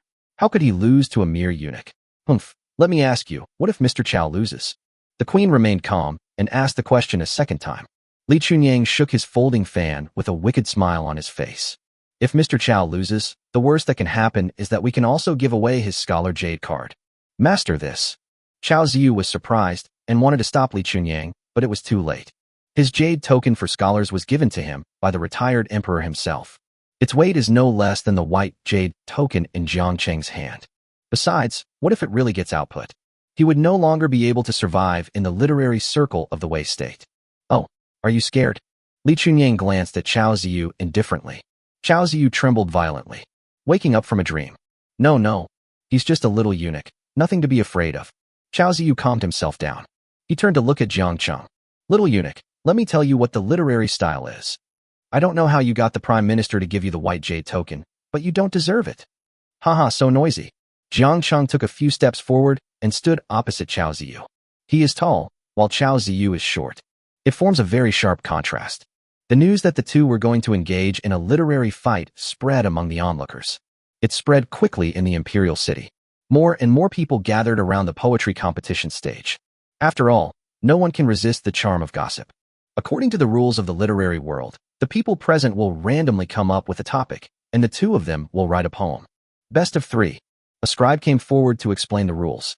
Only after confirming that the two people had no objection did we start looking for the person who asked the question on the spot. There are actually only a few people who set the first question. The Queen, Concubine Yi, Li Chunyang, or the Princess. Finally, at Concubine Yi's insistence, she was the one to ask the first question. I love the phoenix the most. How about you two each write a poem on the theme of the phoenix? After Concubine Yi finished speaking, a cunning smile appeared on her lips. Everyone knows that Chao Ziyu has spent his whole life studying dragons and phoenixes. All his poems and lyrics use dragons and phoenixes to praise the royal family. Otherwise, the retired emperor would not have personally bestowed upon him the jade token of scholar. Jiang Cheng, it's dangerous. Chapter 29, Poems of Dragon and Phoenix. The corners of Chao Ziyu's mouth rose slightly. He gave a scornful smile. He has never lost in writing poems about dragons and phoenixes in the past 10 years. Little eunuch, don't say that I am bullying you. You answer first. Haha, you should go first. I'm afraid you won't dare write another poem after I finish it. Jiang Cheng had a nonchalant expression on his face. Humph, what an arrogant fellow. Master Chao's dragon and phoenix poems resound throughout the Great Way, yet this eunuch dares to act so arrogantly in front of him. A newborn calf is not afraid of a tiger. Unfortunately, the little eunuch encountered the fierce tiger, Chao Dejia, today. Alas, there is no suspense in this literary duel. No one around had confidence in Jiang Cheng. There are many people who mock others. Xiao Qingzi, fuck that old bastard hard for me. If you win, I'll treat you to candied haws. The princess cheered loudly for Jiang Cheng. The sound actually drowned out the discussions of other literati. Jiang Cheng looked at the princess and put 2 fingers together to make a receive gesture to her. Don't worry, princess. Little eunuch, don't be so arrogant. Listen to this poem of mine. Chao Ziyu cleared his throat. Then a poem was recited. I wanted to climb the mountain to find the phoenix, but I strayed into the emperor's house. Among the mountains, a dragon plays with a pearl, and 2 phoenixes circle around. In the sky there is the sun like a king, and on the earth there is the phoenix tree like a goddess. A dragon leaped into the sun, and 2 phoenixes landed in the Wutong courtyard. Good poem. Master Chao is truly a great scholar of our time. This poem is magnificent and has the air of a sage. This young eunuch has probably never heard such exquisite poetry before, and he's stunned. At the reminder of a scholar, everyone turned to look in the direction of Jiang Cheng. Jiang Cheng looked at Chao Ziyu with a strange expression. The expression on his face was very complicated. Isn't this really stupid? Jiang Cheng was indeed stupid, but he was not scared stupid. But I didn't expect Chao Ziyu to come up with such a doggerel. His poetry is comparable to that of a certain emperor who loved writing poetry. You call this poetry? Jiang Cheng exhaled and said with a smile. I thought you, with the reputation of being a great scholar of the Wei State, would be able to produce some kind of masterpiece. I didn't expect it to be a doggerel that even a 3-year-old could come up with. You are a scribe. His scolding was like a bucket of cold water poured over my head. Chao Ziyu was just immersed in everyone's praise. Now he woke me up. You dare to say that my poem is doggerel? If you can't write a better poem than mine today, don't even think about leaving. I am a scholar appointed by the emperor himself. How dare you insult me like this? Chao Ziyu has been famous for decades. Even scholars who were more talented than him never told him to his face that his poems were doggerel. A little eunuch. How dare you speak so arrogantly in front of him? However, Jiang Cheng didn't take his threat seriously at all. He smiled faintly and said, Is it difficult to defeat you? Listen carefully, this is what I write. It's called poetry. Jiang Cheng looked around at the scholars present. Then he spoke. Last night's stars, last night's wind, west of the painted building and east of the Osmanthus Hall. We may not have the wings of a phoenix, but our hearts are connected. Warm spring wine is passed from seat to seat, while the candlelight shines brightly as we compete in shooting at the target. Alas, I hear the drum and go to work. My horse galloping to the Lanting Pavilion feels like a rolling tumbleweed. This poem has just been published. All the literati were stunned. The queen looked at Jiang Cheng in surprise. This poem is even better than Mountain Travel. Especially the line, although I don't have the wings to fly with you like a phoenix, our hearts are connected with each other, touched the softest part of her heart. No matter how cold-blooded the queen is, deep down, she still longs for someone who can bring her warmth. It's not just her. Even concubine, he felt a little shy. A pair of beautiful eyes kept looking at Jiang Cheng. Everyone was silent for a long time. The queen then spoke. Jiang Cheng won the first match. The rest of the scholars all turned their eyes to Li Chunyang and concubine Yi. In their hearts, Jiang Cheng's poems are more than one level higher than Chao Ziyu's. But Chao Ziyu was a great scholar after all. They thought they couldn't admit that Chao Ziyu was no better than a eunuch. So it can only be judged by the person who takes the lead. Ahem, I didn't expect that Her Majesty would have such a talented person around her. Li Chunyang clenched the folding fan in his hand, making it crackle. But his face still looked calm. Although the poem written by the young eunuch is good, it doesn't quite fit the theme of Phoenix. In my opinion, this game can't be considered a win for him, but a draw. Draw? The queen frowned and was about to explode when Jiang Cheng stopped her.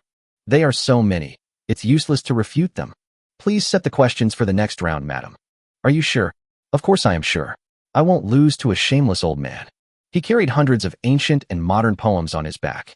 No matter what the topic was, Chao Ziyu had no chance of winning. The queen nodded. He spoke to Li Chunyang. I won't argue with you. The first match will be considered a draw. But this second game can't be a draw. Your Majesty is absolutely right. The second literary duel must determine the winner.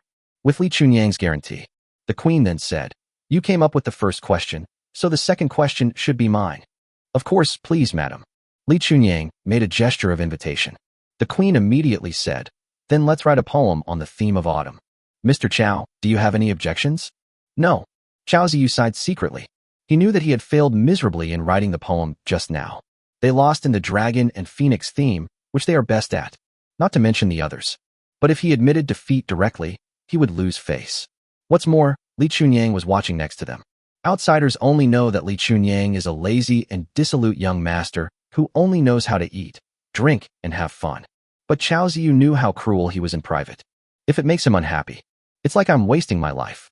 Now we can only hope that Jiangqing won't compose a poem as enchanting as the one just now. Thoughts are flying. Chao Ziyu has already thought of a good poem. Then he rushed to speak without caring who spoke first. Iron cavalry and weapons trample on flying leaves. The sword pools light, chills the 19 continents. I dare to ask the god of heaven to enter the thunder river and bring an autumn wind. After reading the poem, Jiangqing nodded, which was rare. There is progress. It's still crap, but it's much better than the previous one. Seeing him look like he is in charge of the country. Chao Ziyu was so angry that he could not contain himself. He pointed at Jiangqing's nose and scolded him. "Don't brag. If you have the ability, write a poem that surpasses mine." The poem that Chao Ziyu recited was written by his teacher before he passed away. The artistic conception and rhyme are perfect. Chao Ziyu had no time to publish the poem. I didn't expect to use it here today. Chapter 30, Making the Scholars Shame. The scholars who were watching were whispering to each other. This poem reflects the true level of Chao's poetry. The little eunuch must have guessed the first poem, so he can't just bluff this time. Based on this poem alone, Master Chao is worthy of being called a great writer of the Wei Kingdom. Li Chunyang gently waved his folding fan. There was a sarcastic smile on the corner of his mouth. "Little eunuch, I advise you to admit defeat as soon as possible. Just now, it was just a momentary mistake by Mr. Chao, which allowed you to take advantage of the opportunity and get a draw. If you keep going on like this, you'll lose all your face." "Haha, it seems the lesson I just gave you wasn't enough." Jiangqing smiled coldly. He glanced at Chao Ziyu casually. He was not taken seriously at all. Like I said earlier, Mr. Chao's poem is only slightly better than the previous one. But it's still unbearable to hear. His words were a slap in the face of all the scholars present. These people just praised Chao Ziyu's poems for their masterly style. Jiangqing's words were equivalent to belittling them. Before anyone could speak, Jiangqing suddenly said, "Listen carefully. You ask when I will return, but there is no date. The night rain in Beishan swells the autumn pond. When will we cut the candle in the west window together and talk about the night rain in Beishan?" This time the poem is not long, only 4 short lines. But Chao Ziyu's face changed drastically. A mouthful of blood spurted out. A large area of the ground was dyed red. However, no one paid any attention to him at this time. Everyone stared at Jiangqing in amazement. No one could believe that this poem came from Jiangqing's mouth. But a moment later, a scribe suddenly burst into laughter. "We scholars, after decades of hard study, are still inferior to a eunuch. Ridiculous, ridiculous." As he spoke, he took off the scholar's jade token from his waist. It fell to the ground with a bang. The green jade token instantly shattered into pieces. He takes the lead. The scholars present kept smashing the jade tablets. In less than a cup of tea, 9 people had smashed the jade tokens. The 9th scholar smashed the jade token and walked up to Jiangqing. He bowed very respectfully. "Excuse me, sir, does the last poem have a title?" "Night rain sends north." Jiangqing responded calmly. "Night rain sends to the north. Night rain sends to the north. What a wonderful night rain, Jibei. I've made a note of it." The scholar bowed to Jiangqing again. Then he laughed out loud and left. One poem caused 9 scholars to smash their jade tablets. "I believe the outcome of this battle doesn't need to be judged, right?" The queen said with a smile on her face. She thought Jiangqing would continue to fight Chao Ziyu with Mountain Walk. But who knew that he didn't just change one poem? He also ordered 9 scholars to smash the jade tablet. The victory was quite beautiful. Li Chunyang's pale, beardless face was filled with anger. He glanced at Chao Ziyu with cold eyes. Just this one glance. The elderly Chao Ziyu was so frightened that he trembled all over. But Li Chunyang turned his eyes away from him at this time. He turned and looked at concubine Yi. "Aunt, for this third match, I'd like to ask the talented Gong Sun to take my place." Hearing this, concubine Yi looked at Gongsun Kainu beside her with a serious expression. Can you? The chances of winning are less than 50%. Gongsun Kainu's tone was flat, without a trace of emotion in her voice. But it gives people an indescribable trust. Li Chunyang nodded. That's enough. The third round of exam questions will still be set by my aunt. Li Chunyang voluntarily gave up the qualification to set questions for the third round. The purpose is to let Gongsun Kainu win. Gongsun Kainu was the last disciple of the imperial censor, and concubine Yi was the daughter of the grand censor. She knew best the subjects that Gongsun Kainu was good at. Concubine Yi also understood this. So he nodded. Mr. Chao is ill and cannot continue. The third match will be fought by Gongsun Kainu. The princess suddenly jumped out and said, How shameless of you, old man. You clearly lost, yet you're still saying you're unwell. You. Chao Ziyu's qi and blood were originally unstable. Provoked by the princess, a mouthful of blood suddenly gushed out. In an instant, his chest turned red. That's enough. Stop talking nonsense. I will set the question for the third round. Concubine Yi spoke slowly. At this time, Gongsun Kainu walked to the opposite side of Jiangcheng. She just stood there quietly, like a quiet white lotus. My daughter Gongsun Minghua, please teach me, sir. Jiangcheng, please teach me. After the two of them announced their names to each other, concubine Yi began to ask questions. For some reason, a beautiful scene suddenly emerged in her mind. Her face flushed. Then he said, For this third scene, the two of you will discuss love. Li Chunyang gave concubine Yi a strange look. Then he looked at Gongsun Minghua again. I didn't expect that this little girl, who looks innocent, is best at writing this kind of poetry. Maybe we can get in touch with it a little after the poetry reading. Gongsun Minghua frowned slightly after hearing the test question, but he didn't say much. Sir, come first. She stretched out her small, jade-white hand and asked Jiang Cheng to write a poem first. However, Jiang Cheng waved his hand and said, Ladies first. Let the talented Gongsun go first. Good. Gongsun Minghua did not refuse. She lowered her brows and thought for a moment. It didn't take long before he spoke. My husband has been on the march with the army for several cold autumns, while I remain in my boudoir, watching mayflies. I hope you will come back one day, so we can walk through Wangningtai together. A talented woman is indeed a talented woman. The poems he wrote are more than one level higher than those of Chao Ziyu. Although the poem is just 4 short lines, the artistic conception is simple, but it is also easy to understand. It created a scenario for everyone where the husband went to war with the army. The scene of leaving the wife alone in the empty house. Well, Miss Gongsun is worthy of being the censor's last disciple. Li Chunyang was delighted. Thank you for your compliment. Let's see how Jiang writes poetry. Gongsun Minghua showed no emotion. A pair of eyes stared at Jiang Cheng. Besides her, concubine Yi also looked at Jiang Cheng nervously. She is in a very complicated mood now. On the one hand, he didn't want Jiang Cheng to write a poem that could defeat Gongsun Minghua. On the other hand, I want to hear better love poems. In the nervous eyes of the crowd, Jiang Cheng slowly bowed to Gongsun Minghua and said, Gongsun is a talented lady. I admire her. As soon as he finished speaking, Li Chunyang jumped up immediately. He pointed at Jiang Cheng excitedly and said, You admit defeat. You lose. He was very emotional. However, Jiang Cheng looked at him like he was a fool and said, Which ear did you hear that I was admitting defeat? Didn't you say you admire me? Li Chunyang said with a look of astonishment. Doesn't admiration mean admitting defeat? If it was just Gongsun Kainu, I might have given up. But you know. From the first moment he saw Li Chunyang, Jiang Cheng felt that this person was not someone he could get along with. There is a feminine aura all over her body. He had a classmate like this in his previous life, who later screwed him over and almost killed him.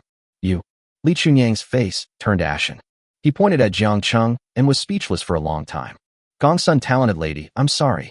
Jiang Cheng bowed to Gongsun Minghua. Then he slowly spoke. Chapter 31 The Power of Guanju. The Orioles are singing on the island in the river. The beautiful lady is the ideal match for the gentleman. The water flows around the uneven water chestnuts. The beautiful lady is sought after day and night. I cannot get what I want, and I think about it day and night. I am so carefree, and I toss and turn. The uneven water chestnuts are picked from left and right.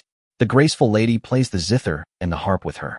The uneven water chestnuts are stirred left and right. The graceful lady is accompanied by the music of bells and drums. On love.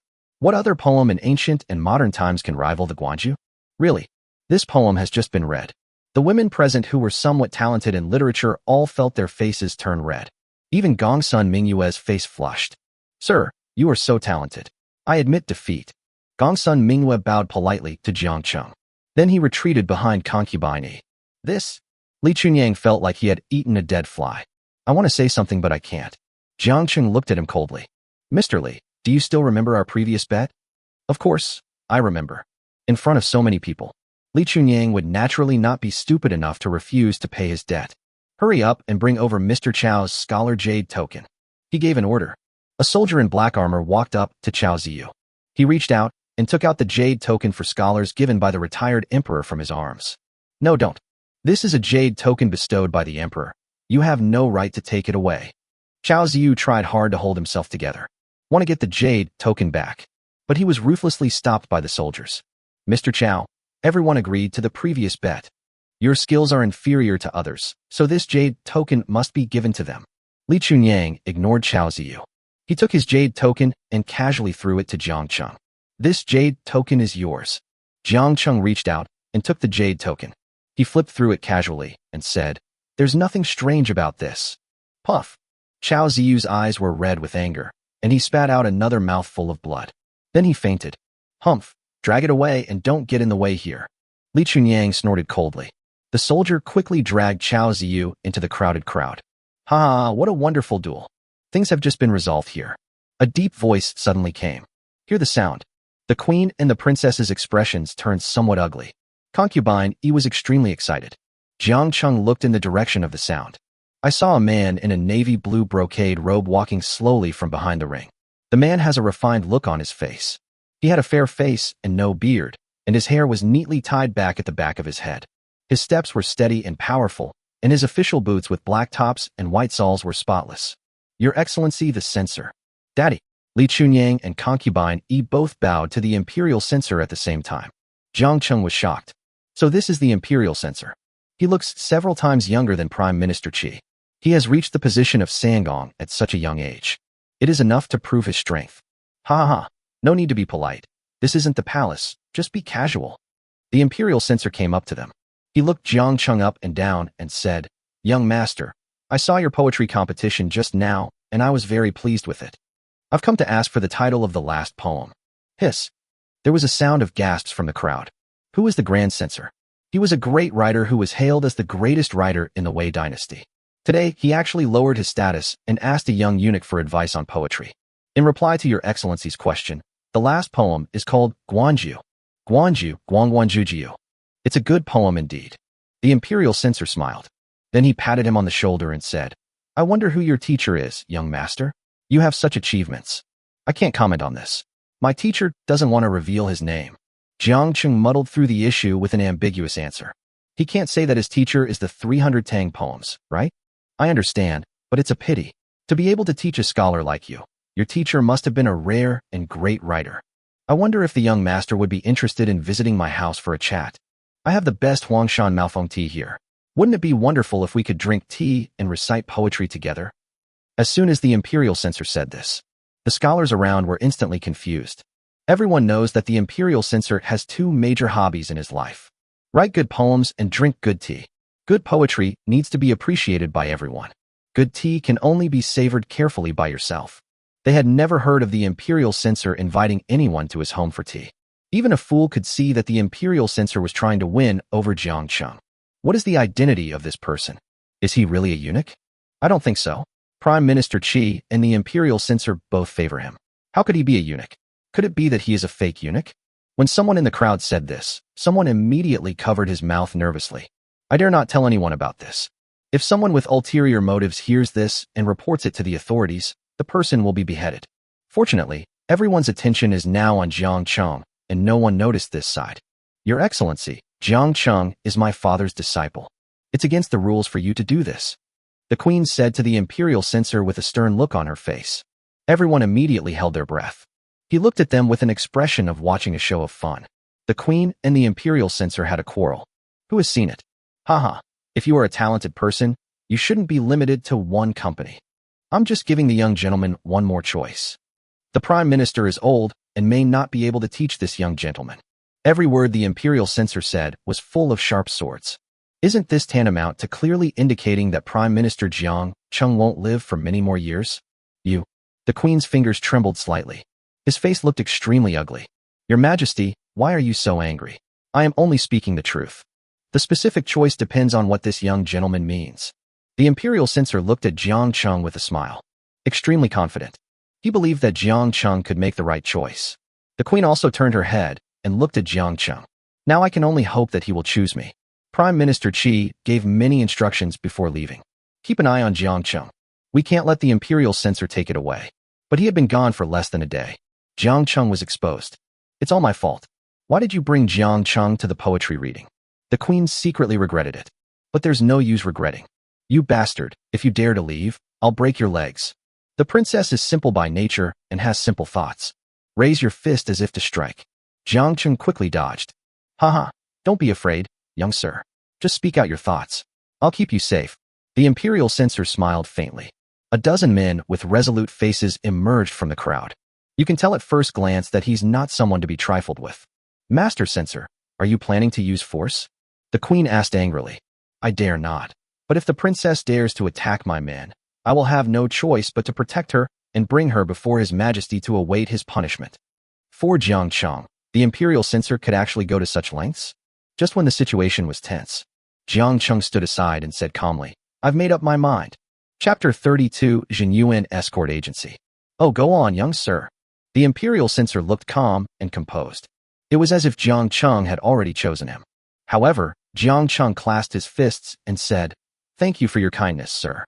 However, I am only a servant and would like to serve the queen. What? Did I hear correctly? This little eunuch actually rejected the imperial censor's invitation? Crazy, really crazy, I must be dreaming. Pinch me. Ouch, pinch me if I tell you to, it hurts so much. Jiang Cheng's words were like a huge rock thrown into a calm pond. Stir up thousands of waves. However, he did not react. After saying that, he stood there. The queen looked at him in surprise. After she reacted, a glimmer of light suddenly appeared in her beautiful eyes. But she quickly wiped out this trace of crystal without leaving any trace. He looked directly at the imperial censor and said, Your Excellency, did you hear that? The imperial censor's expression changed from smug to gloomy. He has given Jiang Cheng the greatest respect. But he is so ungrateful. I heard it clearly. The Prime Minister truly has a keen eye for finding a gem. He has obtained such a beautiful piece of jade. But you must take good care of this beautiful jade. Otherwise, if you are not careful, it will easily destroy both the jade and the jade. After saying this, the imperial censor turned away. Li Chunyang looked indifferent. After looking around and seeing that no one was paying attention to him, he quietly blended into the black-clad soldiers and disappeared. Humph, sister is quite resourceful. This servant has only been in your hands for a few days, and he's already so obedient. But he serves his sister so well. Concubine Yi knew that Jiang Cheng was not a real eunuch. That's why he used words to provoke the queen. The queen smiled faintly.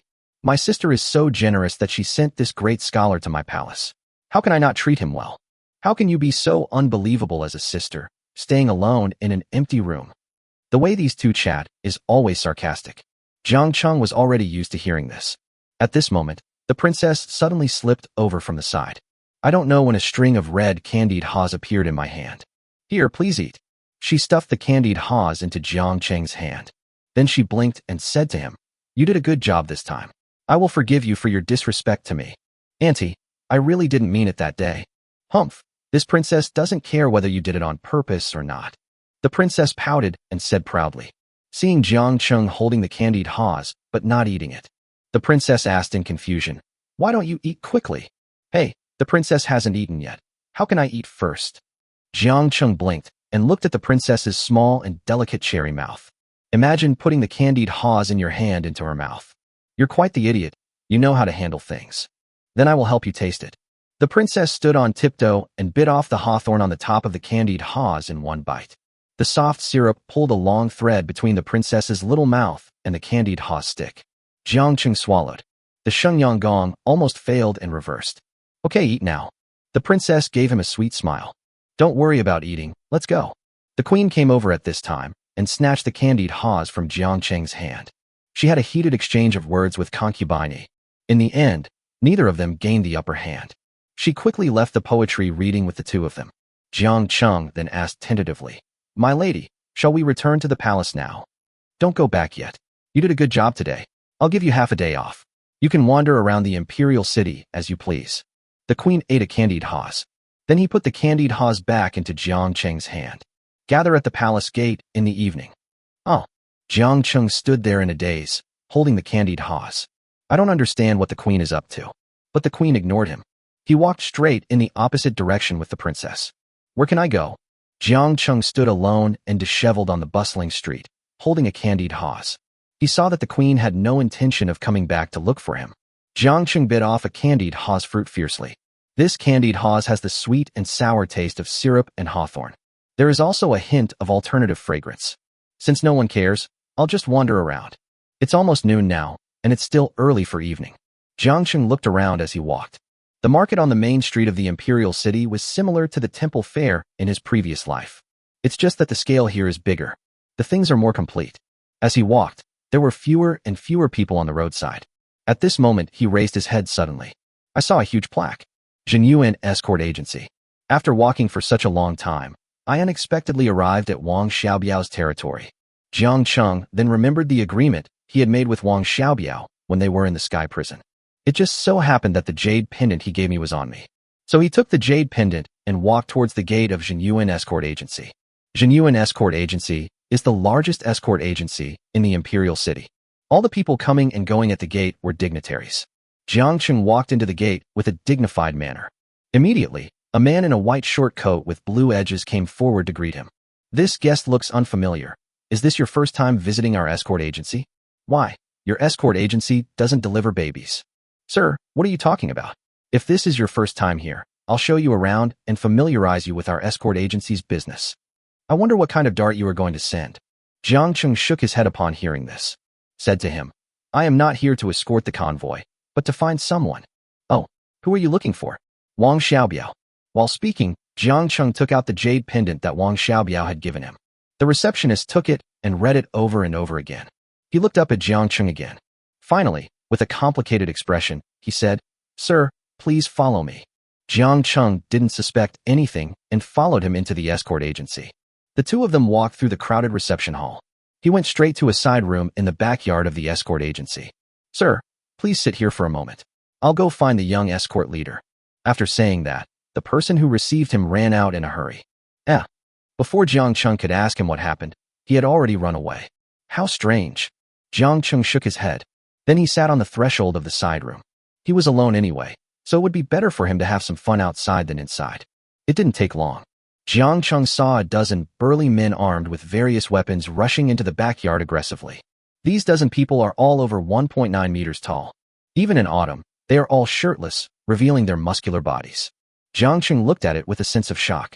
It is worthy of being the #1 escort agency. This is really not an exaggeration. I don't know what they are going to do. Gentlemen, it was he who stole the young escort leader's jade pendant. A sharp voice rang out among the group. Jiang Cheng then noticed that the person who had just run away was mixed in among these big men. It's just that he was short and was blocked by these people. Wait, was he talking about stealing the jade pendant? Jiang Cheng was shocked. At this time, the burly man was startled and rushed towards him with a bad look on his face. Jiang Cheng didn't think much about it. He stood up and ran. What is going on? Chapter 33, Martial Arts. Stop right there, little bastard. If I catch you, I'll chop you to death. Damn it. So should I stop or run? Jiang Cheng shouted to the people behind him while running. Brothers, can't we talk things over nicely? What's there to say? You stole the young escort leader's jade pendant and you dared to offer it to me. You're so brave. Big brother, second brother, I'll chase him from behind. You two can surround him from both ends. Jiang Cheng looked back in fear. I saw two big men looking like rabbits. He separated himself from the crowd and jumped onto the wall. He was about to be caught up. Jiang Cheng gathered all his strength and shouted to the sky. Wang Xiaobiao, you bastard, you're going to kill me. How dare you insult the young escort leader? Look at the hammer. An angry shout came from the top of the wall. Only then did Jiang Cheng notice that the two of them had run to his side without him noticing. A big man with an eye patch on his right eye took off a yellow meteor hammer from his waist. After swinging it twice, it struck Jiang Cheng straight in the back. Oh my god. A layer of cold sweat appeared on Jiang Cheng's forehead. The body that was rushing forward suddenly stopped and then fell to the ground in an instant. A strong sonic boom accompanied by a meteor hammer whizzed past Jiang Cheng's head. It finally fell to the ground, smashing the hard granite floor into pieces. Jiang Cheng retreated with cold sweat on his forehead. If this hammer really hit his back, his fate was not much better than that of granite. I didn't realize you, a thief, are quite skilled. Take another blow from me. The big man holding the meteor hammer praised. The iron chain in his hand shook. The bright yellow meteor hammer returned to his hand. At this time, the other big men had also caught up. They surrounded Jiang Cheng in the center. Brother, your Qinggong skills are getting more and more powerful. Yeah. In a few days, Big Brother will be able to escort an escalator across states. The other big men flattered him. The big man holding the meteor hammer jumped down from the wall, said to the people around him, "Nonsense. How can an interstate escort be so easy to bet on? Get out of the way. Let me give this guy another hammer." As he spoke, he raised the meteor hammer in his hand. The hammer head reflected bursts of cold light under the sunlight. Jiang Cheng quickly raised his hands to cover his face. "Brothers, I really didn't steal this jade pendant. Wang Xiaobiao gave it to me in the prison." "Impossible. When has young escort captain ever been to the heavenly prison? You can't even lie." "Brother, everything I said is true." Jiang Cheng was so upset that he almost couldn't even cry. Just now he was confronting the Imperial censor head-on. In just a moment, he was pinned to the ground and rubbed by a group of big men. At this moment, he truly felt what it meant to be a scholar meeting a soldier, and he couldn't explain himself clearly. The big man was about to swing the meteor hammer down. A figure suddenly climbed over the wall. Before anyone could react, the figure had already kicked the big man on the wrist. "Ouch!" the big man screamed. The meteor hammer fell to the ground. "Damn it, who kicked?" The big man covered his wrist and cursed. But when he saw the person standing in front of him, his body suddenly shook violently. Then he quickly knelt on one knee. "I greet the young escort leader." The other big man also reacted at this time. He fell to his knees with a thud. "I greet the young escort leader." The shouts of more than a dozen people finally formed one voice, resounding through the sky. Wang Xiaobiao tickled his ears. He said to them calmly, "Everyone go to the torture chamber and receive 10 strokes of the cane." "Yes, young master." No one asked why. Everyone stood up and walked out of the yard.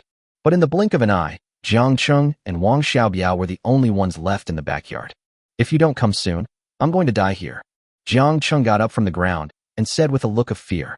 He clearly remembered the shining meteor hammer. That thing almost blew his brains out. This is my fault. I didn't tell them that I was in the prison." Wang Xiaobiao scratched his head. Then he hugged Jiang Cheng's shoulders and asked, "How did you get out of the palace?" "I came out with the queen to do some work, and the queen gave me half a day off." Jiang Cheng took his hand off his shoulder with great disgust. Wang Xiaobiao was not shy at all. He clapped his hands and asked, "Then you came all the way to me to tell me about the imperial concubine's bath?" Wang Xiaobiao looked filthy. He is totally different from the arrogant and cold-faced young leader just now. "Of course, but I have a request." "You said, as long as I can do it, I will definitely do it." Wang Xiaobiao patted his chest so hard that it made a loud noise. "I want to learn martial arts," Jiang Cheng said to him very seriously. He has been thinking about this idea for a long time. Until today, he saw the guy with the meteor hammer. There are other escorts. That's all real hard work. If he had learned these skills, he wouldn't be easily bullied by people like Qing Wan in the palace. I just don't know if the escort agency's skills can be taught to outsiders at will. Who knew that Wang Xiaobiao didn't hesitate at all after hearing it. He immediately said, "No problem. I will teach you a set of Fuhu fist later." Jiang Cheng showed a surprised expression. "Can your escort agency's kung fu be taught casually?" "No, the martial arts of our escort agency have always been a secret." "Then what are you doing?" "Well, the subduing tiger fist was something I looted from a bandit stronghold when I was on a convoy mission. I practiced it when I had nothing to do, and it's pretty powerful. I just don't know if it would be useful for a crippled man like you to practice." As he spoke, Wang Xiaobiao showed a playful smile and looked towards the position of Jiang Cheng's second brother. "Why do you care about me? Just teach me." "No, you have to tell me the details of the imperial concubine's bath first." "Gone, why are you so obsessed with the imperial concubine taking a bath? In your words, what do you care about me?" Wang Xiaobiao chuckled. He took Jiang Cheng out of the backyard. On the way, Jiang Cheng told Wang Xiaobiao everything about the erotic scene he saw when he was bathing concubine. Wang Xiaobiao drooled at his vivid description. He didn't come back to his senses until Jiang Cheng finished speaking. Jiang Cheng swallowed to moisten his throat. It took a long time for Wang Xiaobiao to come back to his senses. "I really envy you," he cursed. Jiang Cheng gave a bitter laugh and said helplessly, "If you knew how frightened I am every day, you wouldn't envy me." What's there for a eunuch like you to worry about in the palace?" Wang Xiaobiao asked in confusion.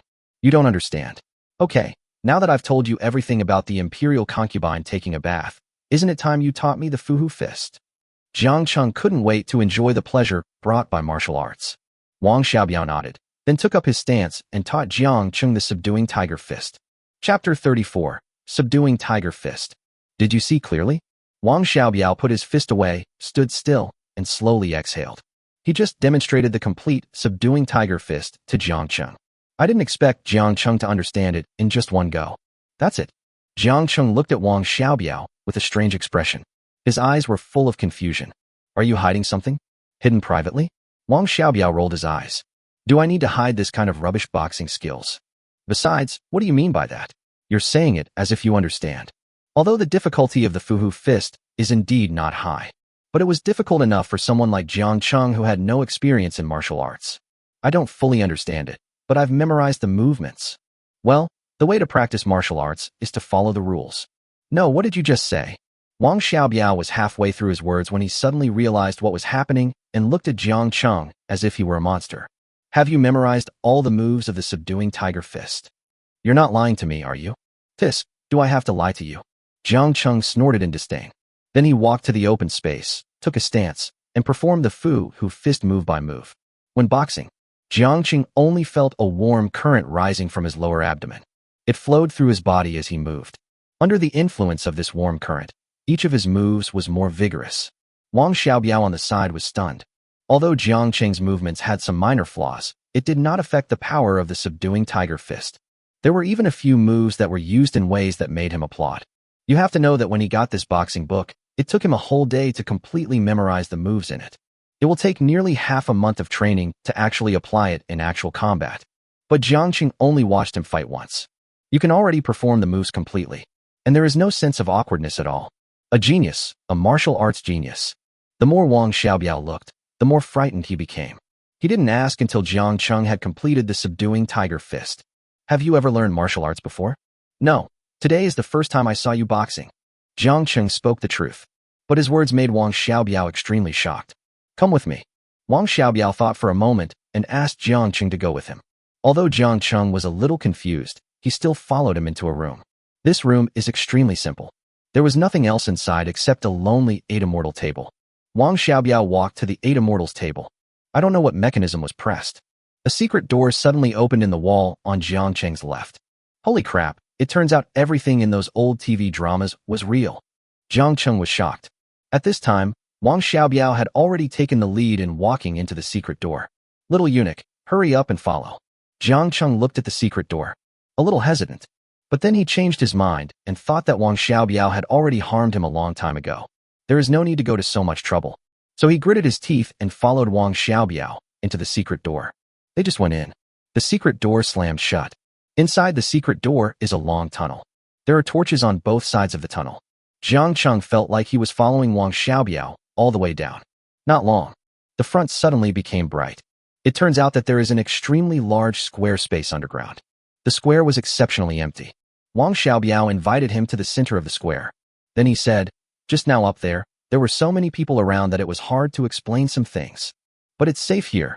Wang Xiaobiao regained his relaxed expression, then asked, you really have never learned martial arts before? Nonsense, if I've learned it before, why would I need to learn from you? Jiang Cheng was speechless. Okay, then do you know your current strength level? Is this thing still good? Of course there are. People who practice martial arts have different levels of skill. Modern warriors are divided into 5 levels. Warrior, martial master, martial honored, martial emperor, and martial saint. It was the first time that Jiang Cheng heard the names of these levels. His eyes suddenly flashed with excitement. I quickly asked, what level am I at now? Wang Xiaobiao shook his head. I don't know. We'll know after testing it later. Test, where to go? Of course it's here. There are not many places in Wei State that can test the level of warriors, and our Jinyuan escort agency is one of them. Wang Xiaobiao looked proud. Jiang Cheng looked around and found that there was no one in the square except the 2 of them. How to test this? Perhaps he saw Jiang Cheng's doubts. Wang Xiaobiao smiled sinisterly. I'm a mid-level martial artist now. If you can withstand 3 moves from me, you'll be a beginner martial artist. 6 moves will make you a mid-level martial artist. 9 moves will make you a high-level martial artist, and so on. Jiang Cheng's face was filled with black lines. Who would have thought that this testing method would be so crude and simple? but he also wanted to know what level his strength had reached. So he calmed down. Bring it on. Wang Xiaobiao was also not vague, and a gleam of light flashed in his eyes. Pay attention. He had just finished speaking. Jiang Cheng felt a gust of strong wind coming towards his face. It turned out that it was Wang Xiaobiao who kicked at this moment. He is extremely fast. By the time Jiang Cheng reacted, the whip kick had already hit him. Critical moment. Jiang Cheng's hair stood on end. He exerted force on his feet and took a small step backward. It was this small step that just dodged Wang Xiaobiao's whip kick. Oh, that's good. Wang Xiaobiao exclaimed in admiration.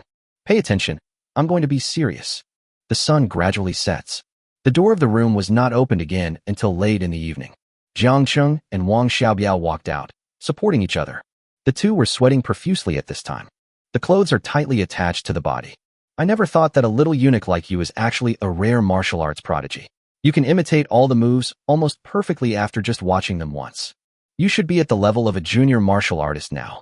Wang Xiaobiao smiled bitterly. It took him 3 full years to go from a martial artist to a martial arts master. But Jiang Cheng only took an entire afternoon. Looking at the entire Wei state, perhaps only the emperor can compare with this abnormal promotion speed. Hey, isn't this all because of your teaching? Your last kick really hurt. Be more careful next time. Jiang Cheng helped Wang Xiaobiao sit down, holding his chest and grimacing. Ha ha ha, you hit me so hard. How can I stop? Let's go take a bath later. I'll take you to Yanliafang to play in the evening. I heard there are a few new Japanese girls coming to Yanliafang recently. I haven't had time to play yet. Jiang Cheng of Yanliafang knew. It's the legendary brothel. Oriental girl. He really wanted to go and see it too. But thinking of the queen's words, he shook his head and said, I'm not that kind of person. I'll take a bath later, and then I have to go back to the palace. TSK, what a spoiler. Then let's go together the next time you leave the palace. Wang Xiaobiao took out a jade pendant from his arms and handed it to Jiang Cheng. This is the escort order from the Jinyuan Escort Agency. Just show it next time you come. Then why didn't you give it to me last time? Hey, you didn't bring it with you, did you? Fuck. Chapter 35, Give me a press. It was getting close to evening. Jiang Cheng, who had changed into clean clothes, stood alone at the gate of the palace in a daze. We agreed to meet in the evening. It was almost dark, but neither the queen nor the princess came back. If I had known earlier, I should have gone to Yanliafang with Wang Xiaobiao to meet those Japanese girls. It won't take too long to go back and forth. Well, wrong decision. Just as Jiang Cheng was sighing, he suddenly felt a dull pain in his back. This feeling is very strange. It was as if someone was secretly watching him from behind. Jiang Cheng didn't turn around to look in time. Instead, he pretended nothing had happened and bought 3 strings of candied haws from a nearby vendor. He specifically asked the boss to wrap 2 of the skewers in oil paper and put them in his arms. When he took the candied haws, his eyes inadvertently looked in a direction that he felt was strange. There was only a tea stall there. There were many people in the tea house. There was no way to tell who was watching him. Jiang Cheng's gaze did not linger on the tea stall for too long. Holding the candied haws, he stood back to his previous position. You're up so early, bastard. As soon as he stood back up, the princess's distinctive baby voice came over. At this time, the queen came down the street with the princess. Both of them had smiles on their faces. I don't know what they did in the afternoon. Seeing Jiang Cheng holding a candied haws, the princess snatched it away. Then he looked at Jiang Cheng's clothes and said, TSK, you bastard. How come you've changed your clothes after just a short while? Tell me the truth, did you go to Yanliafang? The princess asked with an ambiguous look on her face. Princess, what are you talking about? Do I look like that kind of person? Jiang Cheng looked righteous. It was as if he was not the one who wanted to go to Yanliafang to play with the Japanese girl just now.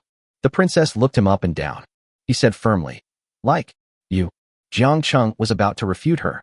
At this time, the queen said, well, let's go to the palace first. Now that she has spoken, Jiang Cheng naturally didn't dare to raise any objection. So he followed her into the palace. But the moment he turned around, the feeling of being watched came back. Passed through the heavy guards. They finally returned to the palace again. I'm finally back. I'm so tired. The princess chewed a candied haws and said to the queen, Mother, I will go back first. Okay, go back. You bastard, I'm going back. Farewell, princess. I won't see you off. Jiang Cheng said respectfully. After the princess left, the queen and Jiang Cheng walked towards Enning Palace. Xiao Qingzi, I'm a little tired today. Imperial concubine, you said you have good massage skills. Please give me a massage tonight. I obey your order. After returning to Enning Palace, the queen ordered all the palace maids and eunuchs to leave. Then she asked Jiang Cheng to help her bathe. This? How could Jiang Cheng refuse? White mist rose from behind the screen of the queen's bedroom. Jiang Cheng helped the queen untie the jade belt around her waist. With both hands, he moved up along her slender waist and gently took off her outer shirt, revealing the white lining underneath. The queen blushed. As soon as Jiang Cheng took off her lining, she couldn't wait to get into the bathtub. After a while, she threw her lower garment and red belly band out of the bathtub. He rested his head on the jade pillow beside the bucket. What are you standing there for? Give me a massage. Jiang Cheng finally reacted after the queen gave the order. He quickly put his hands on the top of her head to massage her. Watching the beautiful scenery that appears and disappears under the waves, Jiang Cheng couldn't help but feel distracted. The queen mother knew that he was a fake eunuch, but she still asked him to help her bathe. In addition, the queen had previously told him that she wanted him to help give birth to a child. Is it time? Thinking of this, Jiang Cheng couldn't help but swallow his saliva. The distance between him and the queen was just a thin layer of wooden barrel wall. Just as his imagination ran wild, the queen suddenly spoke. Xiao Qingzi, do you know why I kept you here? Well, didn't the queen say she was tired? Let me give you a massage. It's just an excuse. Could it be about helping the empress get pregnant? The queen turned her back to him and shook her head.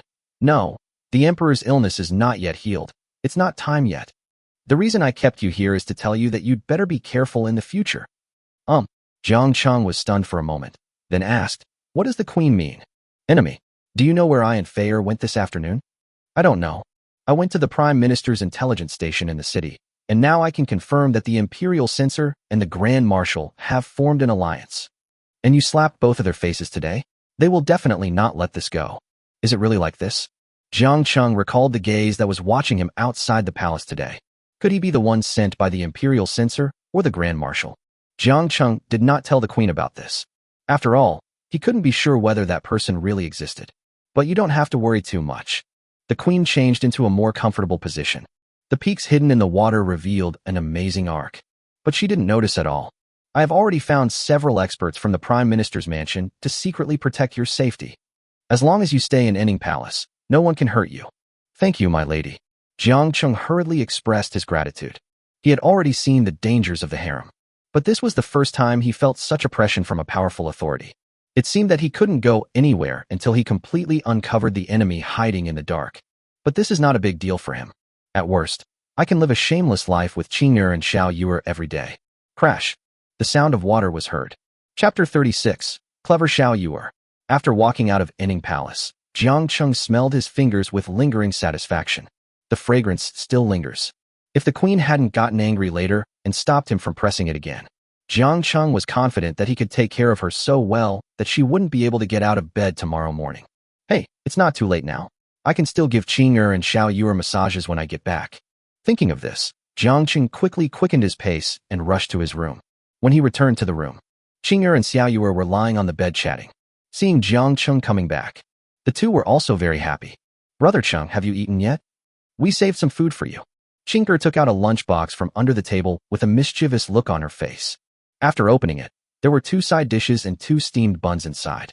I don't know when they brought it back, but there are still wisps of hot steam coming out of it. Jiang Cheng's nose felt sore. Tears almost came out. At this moment, he suddenly felt a little ashamed. He was only concerned with coming back and doing unspeakable things with the two of them. But the two of them were worried about whether they had eaten. Before he could finish, Xiao Yuer stood up and pulled him to the table. Eat it quickly, or it'll get cold. You look like you haven't eaten yet. Hey, I'll eat it right away. Jiang Cheng responded. Then he sat at the table, picked up his chopsticks, and started eating bit by bit. Brother Cheng, did you encounter anything interesting when you went out of the palace today? Qing'er asked curiously with her little face under the light.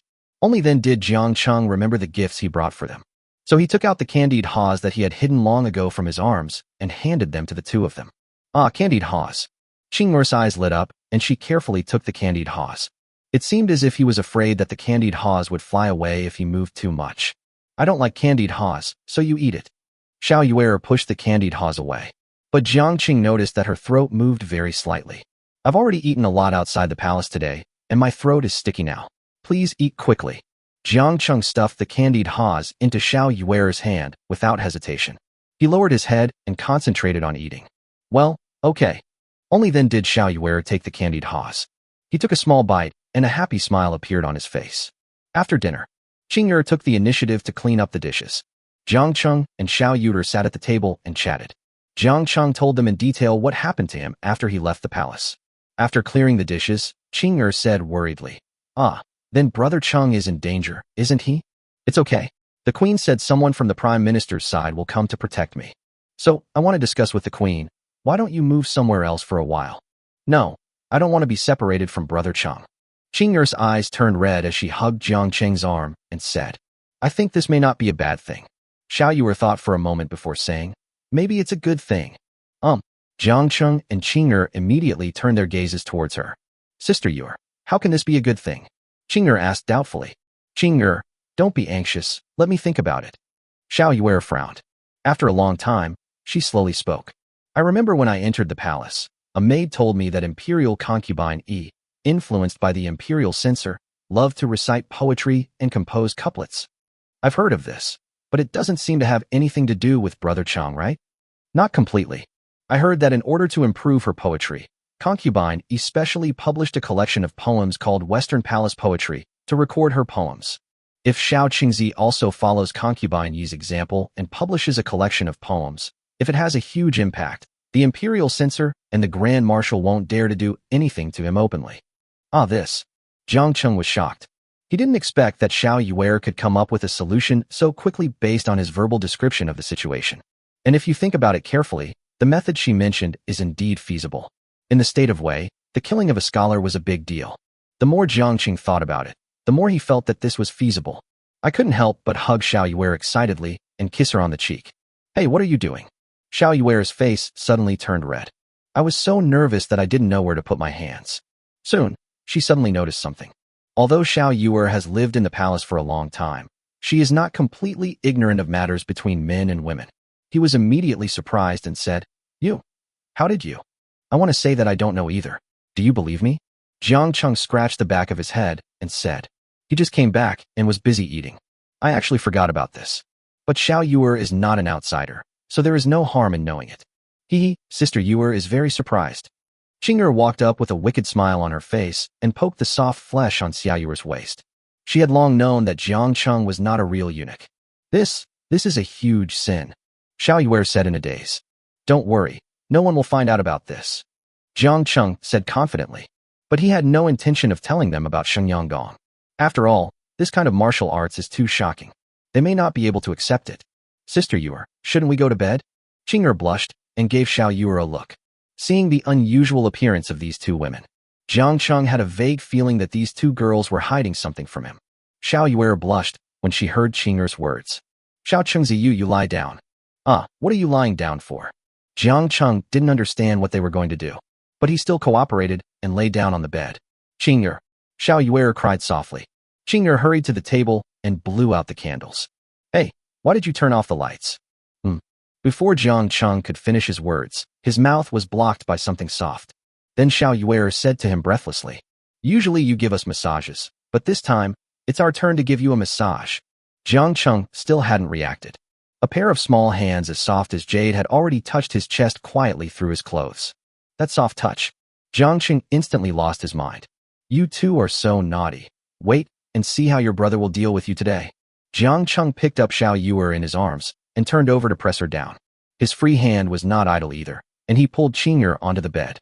"Good sister, brother is here." In the darkness, Jiang Cheng smirked. Then he pounced on the two of them. The night outside the window is very white, but the view inside the house is even whiter. Chapter 37 Disaster Relief Camp. Night. Longxi Road. There were few lights in the rebel camp. In the very center of the military camp, inside a pure white tent, 5 rebel leaders were sitting together with worried looks on their faces. "Damn it. Over 200 more disaster victims have fled today. If this continues, we're going to be starving." A big bearded man picked up the wine jar and took a sip, his face full of anger. "Yeah, it's all the damn blame on that old bastard Qi Guiyuan. We don't really intend to rebel, so why do you want to torture us to death?" The others responded to his words one after another.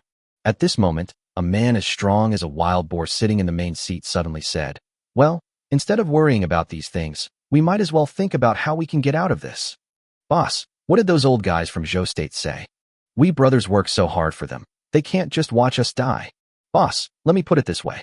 If the Zhou Kingdom doesn't care about us, I will be the first to report them. When the Wei Kingdom and the Zhou Kingdom go to war, I'll see who will be the winner.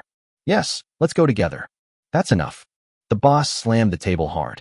The wine vessels on the table suddenly fell to the ground. I'm still here. As long as I'm here, Longxi will still be our brother's world. We can't count on the people of Zhou. Tomorrow, the second and third brothers will take people to check the situation of the disaster victims. Guard all those who haven't escaped yet. Those who can still lift weapons will be given gold, silver, and jewelry. Those who can't will be killed directly. The boss's words were extremely cold. Hearing this, the four brothers felt a chill in their hearts. Boss, if we do this, the victims might not want to work with us anymore. Humph, if we don't do this, more victims will run away in a few days. The boss said with a determined look. While they are still here, let's grab some money and run to Zhou State. No one can do anything to us. Brothers, as long as we have money in our hands, we can go anywhere and live a life of luxury. Have you forgotten what we said when we started the rebellion? We share happiness and difficulties together. Stimulated by the boss's words, the four people's emotions immediately became high. The boss is right. The five of us will die together and live together. Yeah, who cares about the Zhou and Wei kingdoms? When we rebel, the boss becomes the emperor and we become the generals. Well said. Now let's go out and see what those disaster victims are doing. If anyone dares to run again, I'll kill him with a knife. Several people hugged each other and said inspiring words. The boss then said, you all go back and look after the victims. We will attack Hanshui Pass directly in a few days. I have received your orders. The others got into the mood so quickly. Then they all walked out of the tent. After they left, the boss sat back in his seat. Looks indifferent. Pa pa pa. A burst of applause suddenly broke out. Boss Ruan is indeed Boss Ruan. His inspiring speech just now was truly moving. If I hadn't witnessed your cruelty and ruthlessness, I would have been infected by you. The words fell. An old man in a green shirt, with white hair and a youthful face, walked out from behind the screen in the tent. See him. Boss Ruan, who had been so arrogant just now, suddenly panicked. Mr. Sun, when did you come? Haha, it won't be long until you say you can't count on the Zhou Kingdom. Mr. Sun's face was full of smiles. But Boss Ruan felt a chill down his spine. He quickly knelt down and said, Master Sun, spare my life. I only said that to confuse them. What are you doing? I'm not here to accuse you. Old Sun still had a smiling expression on his face. He slowly walked up to Boss Ruan and helped him up. You did a great job this time. King Zhou has personally issued an order to reward you. I dare not ask for any reward. Even after Boss Ruan was helped up, his body was still shaking. Although Mr. Sun standing in front of him looked kind. But he is one of the four great generals of the Zhou Kingdom. Sun Mu. Although he no longer leads troops in battle. But the momentum formed by years of fighting on the battlefield should not be underestimated. Moreover, his strength is at the terrifying peak of martial honor. Only one step away from reaching the legendary martial emperor realm. Don't even mention Boss Ruan as a person like this. Even if all the victims in the camp were tied together, they would not be enough for him to kill alone. We in the Zhou Kingdom have always been clear about rewards and punishments. You deserve a reward for your meritorious service. Once we take over Longxi Road, you will be the new Longxi Road envoy. What? Boss Ruan looked at Sun Mu in shock. He knew very well what official position the Longxi Daosher held. If he really gets this position, that is no less than reaching heaven in one step. Wait, are you saying that the Zhou Kingdom is preparing to send troops to Longxi Road? Boss Ruan suddenly thought of a very important question. You must know that there are a large number of Wei troops guarding Longxi Road. It was not difficult for Sun Mu to cross the border alone. But if it was said that the Zhou state was marching in large numbers into Longxi Road, even the high-ranking officials of the Wei state would definitely know about it, even if they were a bunch of good-for-nothings. Isn't it possible that we can't think of something you can think of? Don't worry, we won't use force this time, but here. Sun Mu smiled and pointed to his head. But I'll need your cooperation tomorrow to win the hearts and minds of these disaster victims. We all listened to Master Sun. Boss Ruan knelt down and bowed. Sun Mu smiled and leaned over to say something in his ear. The next day, the second and third brothers received orders from the eldest brother and led their men to capture people crazily in the camp. There were also men who were able to work and were forcibly captured by them. Women, children, and the elderly who have no labor force become useless waste. They were slaughtered crazily. The entire refugee camp was like a hell on earth, and the screams almost broke through the sky. What's even more terrifying is that the fourth and fifth brothers, who did not receive any orders, also participated in the massacre. For people started to capture and kill people from four directions. Not a single victim could escape. Why do you do this to us? We did something wrong. A disheveled daughter was holding her infant child and looking at the second child in fear. At this time, the second brother was holding a bloody steel knife. His face and body were also covered in hot blood. Ha ha ha ha. What's the point of discussing right and wrong at a time like this? Is your brain damaged? From the beginning to the end, we never regarded you as our own kind. You are nothing but tools. The second brother opened his mouth and showed a cruel smile. Then he chopped it down with one blow. Hot, scarlet blood gushed out. The woman didn't even have time to scream. His head and body were already separated. Wow, wow. The child in the woman's arms seemed to feel the passing of his mother's life. Cry loudly. Fuck you. You're making so much noise. I'm going to kill you right now. The second brother raised the knife again, aimed at the child's neck. Puff. Chapter 38. Literary battle to seize the city. The second brother held up a knife. The arrogance on his face was no longer there. Instead, there was endless shock. He slowly lowered his head. I saw half of the knife tip sticking out of his chest inexplicably. Blood gushed out like a river from which a floodgate had been opened. The second brother slowly turned around and saw Boss Ruan holding a steel knife. You. He pointed at the boss in disbelief. In the end, he fell in a pool of blood without even being able to utter a complete sentence. Boss Ruan picked up the crying child with a sad face. Then he raised it up and said to the surrounding victims, Everyone, it's because I can't control my subordinates that they are so presumptuous. Those of you who are still able to fight, pick up your weapons and drive these treacherous guys out of our territory. Roar. Kill them. The eyes of the young man who still had fighting spirit were red. He picked up the weapon beside him and followed Boss Ruan to fight against the troops of the second and third brothers. By the time the third, fourth, and fifth brothers reacted, it was already too late. Boss Ruan's army is extremely powerful. Boss, what are you doing? The third brother looked puzzled. He didn't understand why the boss who was so kind last night suddenly turned against him with a sword. And his attitude was very firm. It didn't seem like a joke at all. Humph. You disobeyed my orders and massacred the victims without authorization. Don't you deserve to be killed? Boss Ruan said this with a righteous look on his face, almost shouting it. What? The order to massacre the victims is... He wanted to say that the order was given by Boss Ruan. But Boss Ruan seized the flaw in his attack. With one blow, he chopped off his right hand holding the knife. The third brother covered his wrist and stepped back repeatedly. But the next second, Boss Ruan chopped off his head with a knife. Clean and neat, without any unnecessary movements. Brothers, let's kill them all in one go. Boss Ruan raised his arm and called out. The victims behind him immediately followed him in shouting. No surprise. The fourth and fifth brothers were also chopped to pieces by Boss Ruan shortly afterwards. After killing these leaders, naturally, their men surrendered. At this time, Boss Ruan asked everyone to go to the central platform of the disaster relief camp. He stood on the platform. The heads of 4 brothers are placed at his feet. Brothers, I'm sorry. Boss Ruan's face was full of guilt, and he knelt down and kowtowed to everyone. Then, with tears streaming down his face, he said to everyone, It's all my fault for not managing these 4 heartless beasts well. That's why they killed people indiscriminately. I'm here to apologize to everyone. Boss, this has nothing to do with you. It's all their fault. Yes, it has nothing to do with you. The victims were deceived by Boss Ruan's acting skills. Everyone was filled with righteous indignation. Now in their minds, Boss Ruan is their leader. It was only his men who made the mistake. At this time, someone shouted in the crowd. Since the rioters are dead, why don't we surrender to the imperial court? I have a relative who escaped from the disaster refugee camp a while ago. I heard that he now has food, drink, and shelter in Hanshui Pass. Yes. I also heard that Prime Minister Qi issued an order that as long as we surrender, we will be forgiven. Now that we have food to eat, who would still rebel? Let's just surrender. Surrender. I can't endure this kind of fear for even one more day. Gradually, everyone reached a consensus. Someone asked Boss Ruan, Boss, look how emotional everyone is. Why don't we just surrender? You can vote, but I can't. Boss Ruan sat on the platform with a lonely look on his face, looking at Hanshui Pass in the distance. To be honest, I used to be from Zhou. I killed someone there, so I had no choice but to flee away.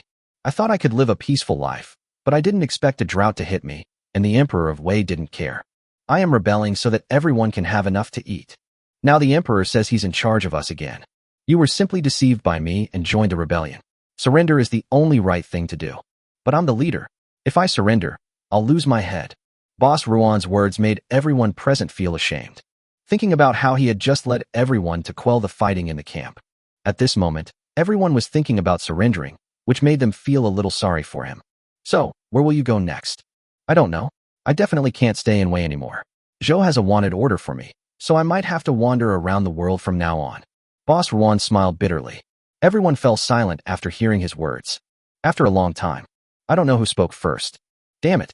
My wife and son were all killed by those beasts. It was all caused by those dog officials of the Wei state. Boss Ruan, I'm going with you. I'm coming too. At worst, we can all rebel together. If it weren't for Boss Ruan leading us in the rebellion, we would have starved to death by now. Yes, I'll go with Boss Ruan too. Whoever is willing to surrender can surrender. People tend to follow the crowd. Some people who were already wavering also raised their hands to express their willingness to rebel with Boss Ruan. In the end, only a few people wanted to surrender. Since everyone trusts me so much, I won't refuse. Ruan Laoda said with red eyes. I will definitely lead everyone to establish a new sect and enjoy wealth and glory. Long live Boss Ruan. I have to say that Boss Ruan is very good at manipulating people's hearts. By the time night fell again, the refugee camp had returned to its normal order. No one mentioned surrender again. Inside the tent, Sun Mu sat in the main seat, and Boss Ruan sat in the seat below him. The two of them drank and talked happily, looking very happy. Ha ha ha ha, you acted well in this scene. After we recapture Longxi Road, you will become my disciple. I guarantee you a bright future in the government. Sun Mu took a big gulp of wine. I feel extremely happy. Boss Ruan hurried to accompany the drinking and said flatteredly, Thank you, Mr. Sun, for the promotion. A student has a question, but I don't know whether I should ask it or not. But you can say it. I don't understand. How can we take Longxi Road without using military force? Ha ha ha ha. Sun Mu laughed heartily. Then he said, You don't know this. We need to fight with words. Wendo. Boss Ruan was shocked. At the same time, in the Wei Imperial Palace, thousands of miles away, the Imperial Censor also expressed the same shock. Wendo. Humph. The Zhou Kingdom's desire to destroy us is still alive. The Emperor of Wei threw the letter on the table to the ground. He said to the Imperial Censor, Shinsai, I order you to win this literary duel for me no matter what, otherwise you will be beheaded. Your humble servant obeys your order. Shinsai walked out of the imperial study with his brows twisted into a knot. Who in the world doesn't know that the Zhou state has the best scholars in the world? In comparison, the level of Wei scholars was too low. Otherwise, it would not be possible for a person like Chao Ziyu, who is just filling in the numbers, to be appreciated by the emperor. It was almost impossible for the emperor to let him win this literary battle. Just as he was thinking hard, a figure suddenly flashed through his mind. Yeah, and him too. Shinsai's eyes suddenly became sharp. He ran out of the palace as fast as the wind. At this moment, the top leaders of Zhou and Wei were all in shock. Because the stakes of this literary battle is the land of Longxi. Chapter 39, Poetry Collection. You are going to publish a collection of poems? The queen looked at Jiang Cheng with a puzzled look on her face and asked. As soon as he came in, he stated his purpose of publishing a collection of poems. The queen was also very confused. Yes, yesterday, after listening to your majesty's words, I went back and thought for a long time before I came up with this way to save my life. The queen pondered for a moment after hearing this. Finally, the final decision. This is feasible. Just focus on writing poetry. I can help you with the rest. Thank you, my lady. Jiang Cheng hurriedly expressed his gratitude. I have to reward Xiao Yuer well when I go back today. The emperor has been taking his medicine for a few days. I will go and visit him again today. You don't have to go, the queen said lightly. Jiang Cheng couldn't wait to stay. I agreed immediately. He watched the queen walk out with a group of palace maids and eunuchs. Jiang Cheng heaved a sigh of relief only after they all disappeared in front of the Enning Palace gate.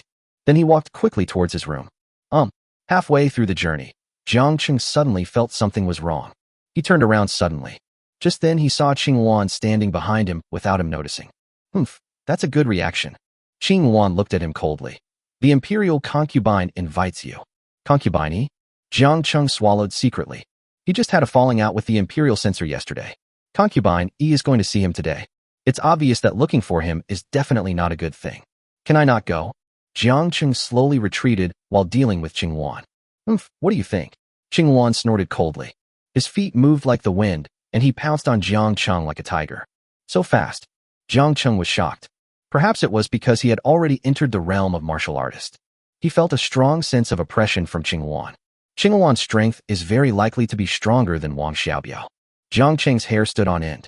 Instinctively rolled to the side. This was completely his body's own reaction. Qingluan's fingers brushed past the corner of his clothes. You learned martial arts?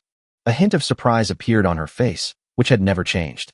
Judging from Jiang Qing's reaction speed just now, this is definitely not the reaction of a powerless person.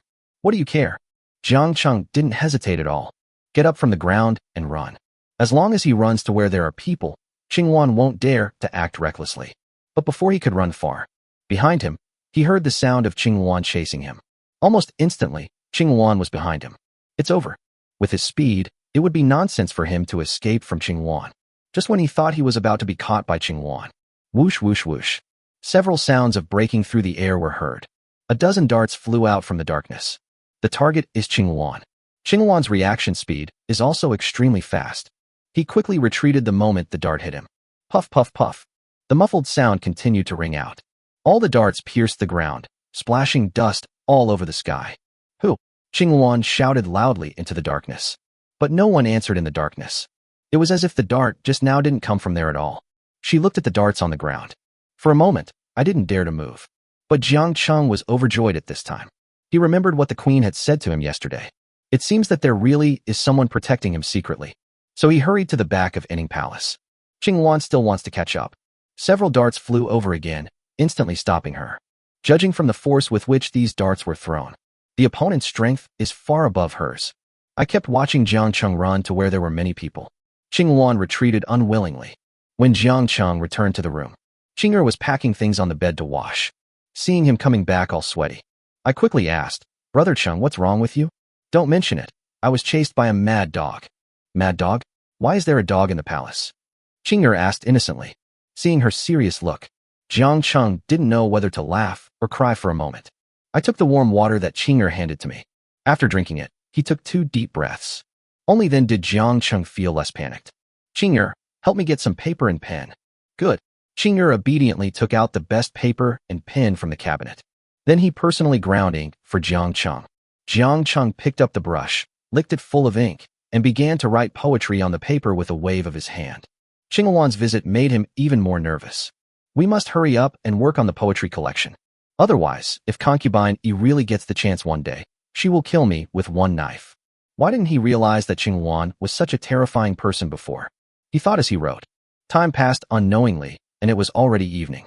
At this moment, the table and bed were covered with poems he had written. But these were only part of what he remembered. Jiang Qing sat on the stool. I looked at the poems I wrote with great satisfaction. At this time, a glass of water was handed to him at the right time. Qing'er's sweet voice followed. Brother Qing, drink some water. Good. Jiang Qing took it and drank it all in one gulp. Only then did I feel a lot more relaxed in my body. Xiao Qingzi, the queen wants you to come over. Just at this moment Xiao Yuer walked in from outside. At first glance, I saw a room full of poems. Oh, you wrote all this. She picked up a poem and read it with great surprise. The more I look at it, the happier I am. Jiang Qing knew that she was not an illiterate woman. So he said, since you like these poems, please keep them for yourself. You can read them later. You should take this. When you publish a collection of poems in the future, just give me a copy. Xiao Yuer put down the poem with a smile. Oh, by the way, you said the queen was looking for me. What does she want from me? Xiao Yuer shook her head when she heard that. I don't know either, but judging by her appearance, it shouldn't be a bad thing. You'll know when you go there. Jiang Qing nodded. In fact, he could probably guess what was going on. It's nothing more than the emperor's illness. Qing'er, Sister Yuer, please put these manuscripts away. I'll be back soon. Good. Jiang Qing straightened his slightly wrinkled clothes and went out. When I arrived at Inning Palace, the palace maids are lighting the lamps. Xiao Qingzi is here, please sit down. The queen had changed into a light and comfortable gauze dress. She was leaning lazily on the couch, looking at him. Thank you, my lady. Jiang Qing walked forward respectfully. Then he sat on a chair nearby.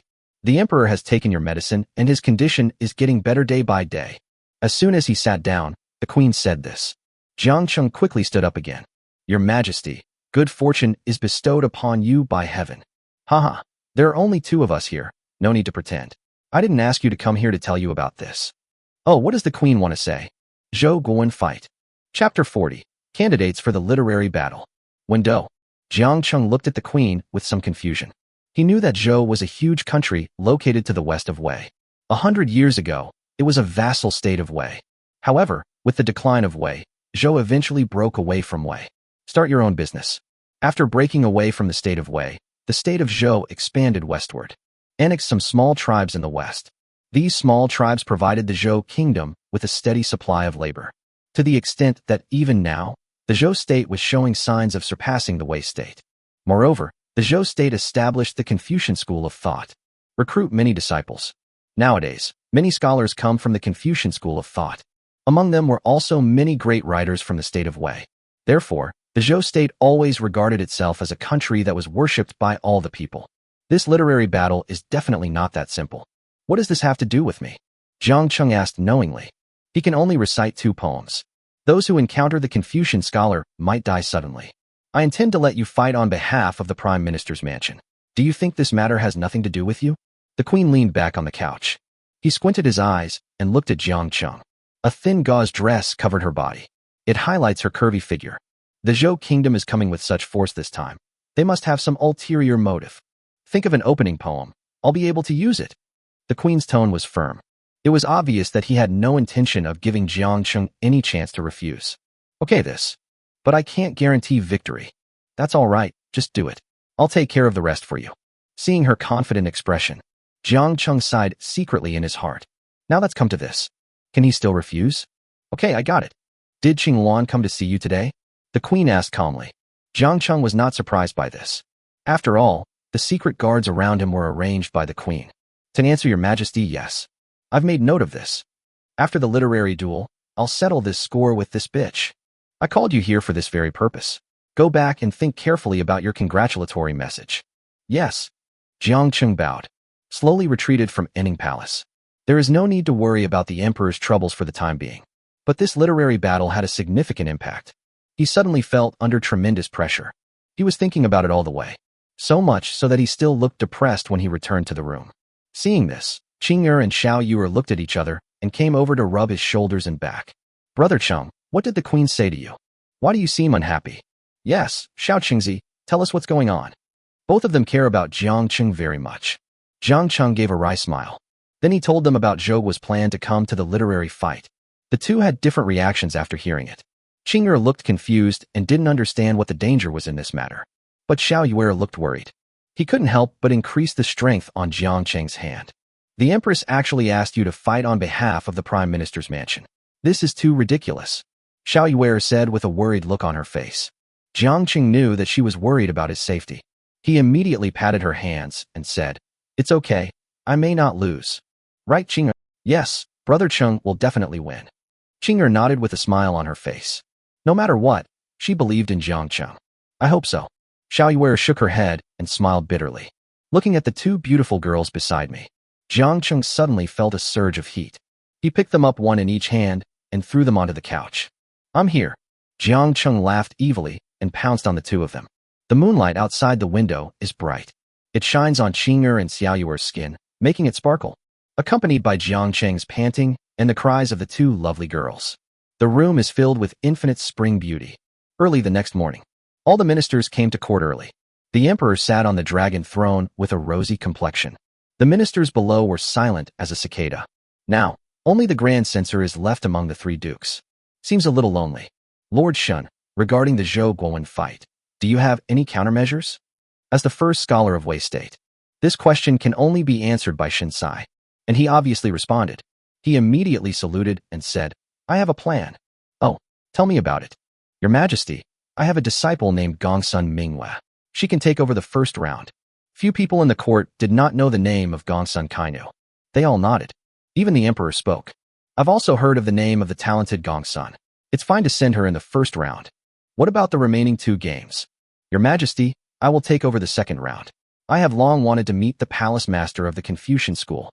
The leader of the Confucian school is named Shenghuan Baiwen, who is very knowledgeable. Shen Sai and he were classmates and friends. But due to reasons between the 2 countries, they eventually parted ways. One returned to the Zhou kingdom and became the palace master of the Confucian school. One returned to Wei and became one of the 3 dukes. It can be said that the grievances between the 2 have lasted for many years. With Lord Shen here, I can rest assured about the second battle. But who are you going to arrange for the finale of this 3rd game? I heard that the team sent by Zhou Kingdom this time includes Zheng Qianquan, who is known as Master Zheng. Zheng Qianquan was the #1 scholar in the Zhou Kingdom. He was also the former teacher of Shinsai and Shangwan Baiwen. If he comes, it means that he must be the one in the finale of the third game. But the state of Wei had no one capable enough to compete with him. The ministers also looked at the Grand Censor with serious expressions. Under the gaze of everyone, Shinsai slowly said, "The third person I want to talk about is in the Emperor's harem." What? How could there be someone in the Emperor's harem who would oppose Master Zheng? Could it be that the Imperial Censor is talking about his daughter, Imperial Concubine Yi? Nonsense. Imperial Concubine Yi's talent is known to the world. I've even read her poetry collection. It's disgusting. Shinsai's single move caused a huge uproar. But he was not affected by the words of the court officials around him. He just stared at the Emperor with sharp eyes. At this moment, there was a hint of confusion in the Emperor's eyes. Seeing Shinsai looking at him, he came back to his senses. Humph, Lord Shin, are you kidding me? Every word I said is true. There is indeed someone in the harem who can take on the role of the crown prince. If I'm not mistaken, you, my dear, want to recommend Imperial Concubine Yi. That's just nonsense. The Emperor was furious. He knew very well how vulgar Concubine Yi was. It's okay to show off occasionally. How dare you be so blatant in the court? Do you really think you have a good temper? Your Majesty, calm down. I am not talking about the Imperial Concubine. Shinsai saw that the Emperor was about to lose his patience. So he stopped keeping the secret. Oh, not Concubine Yi. Now it was the Emperor's turn to be confused. Who was that? Your Majesty, Jiang Cheng. Chapter 41. The Emperor invites. Who is Jiang Cheng? I don't know. The ministers present looked at each other in bewilderment. No one can tell who Jiang Cheng is. At this time, only the Emperor looked at Shinsai with a puzzled look. He remembered talking about this matter when the Queen came to visit him a few days ago. The Queen also recommended Jiang Cheng to him. How could this eunuch who knew some medical skills be recommended by two people at the same time? But he couldn't say it clearly. I can only pretend nothing happened. Jiang Cheng is just a servant. Why did Lord Shin recommend him? As soon as the Emperor spoke, the ministers below were immediately excited. What? This Jiang Cheng is just a servant. Everyone knows what the slaves in the harem refer to. That's why I was so surprised. Lord Shin, are you kidding me? How can a eunuch be the finale of a literary competition between two countries? Winning or losing won't matter for now. If we are exposed, won't we be accused of having no one left in the Wei Kingdom? This person is absolutely not acceptable. Most of those who spoke out against it were from Prime Minister Qi's camp. The Imperial Censor's disciples also had a somewhat unfriendly look on their faces. But no one stood up to object. Humph, you bunch of corrupt scholars. Do you think any of you are absolutely sure of defeating Master Jing? So what if he's a eunuch? This actually proves that our Wei state has the ability to identify and employ talented individuals. Not being particular about small matters is the character of a scholar.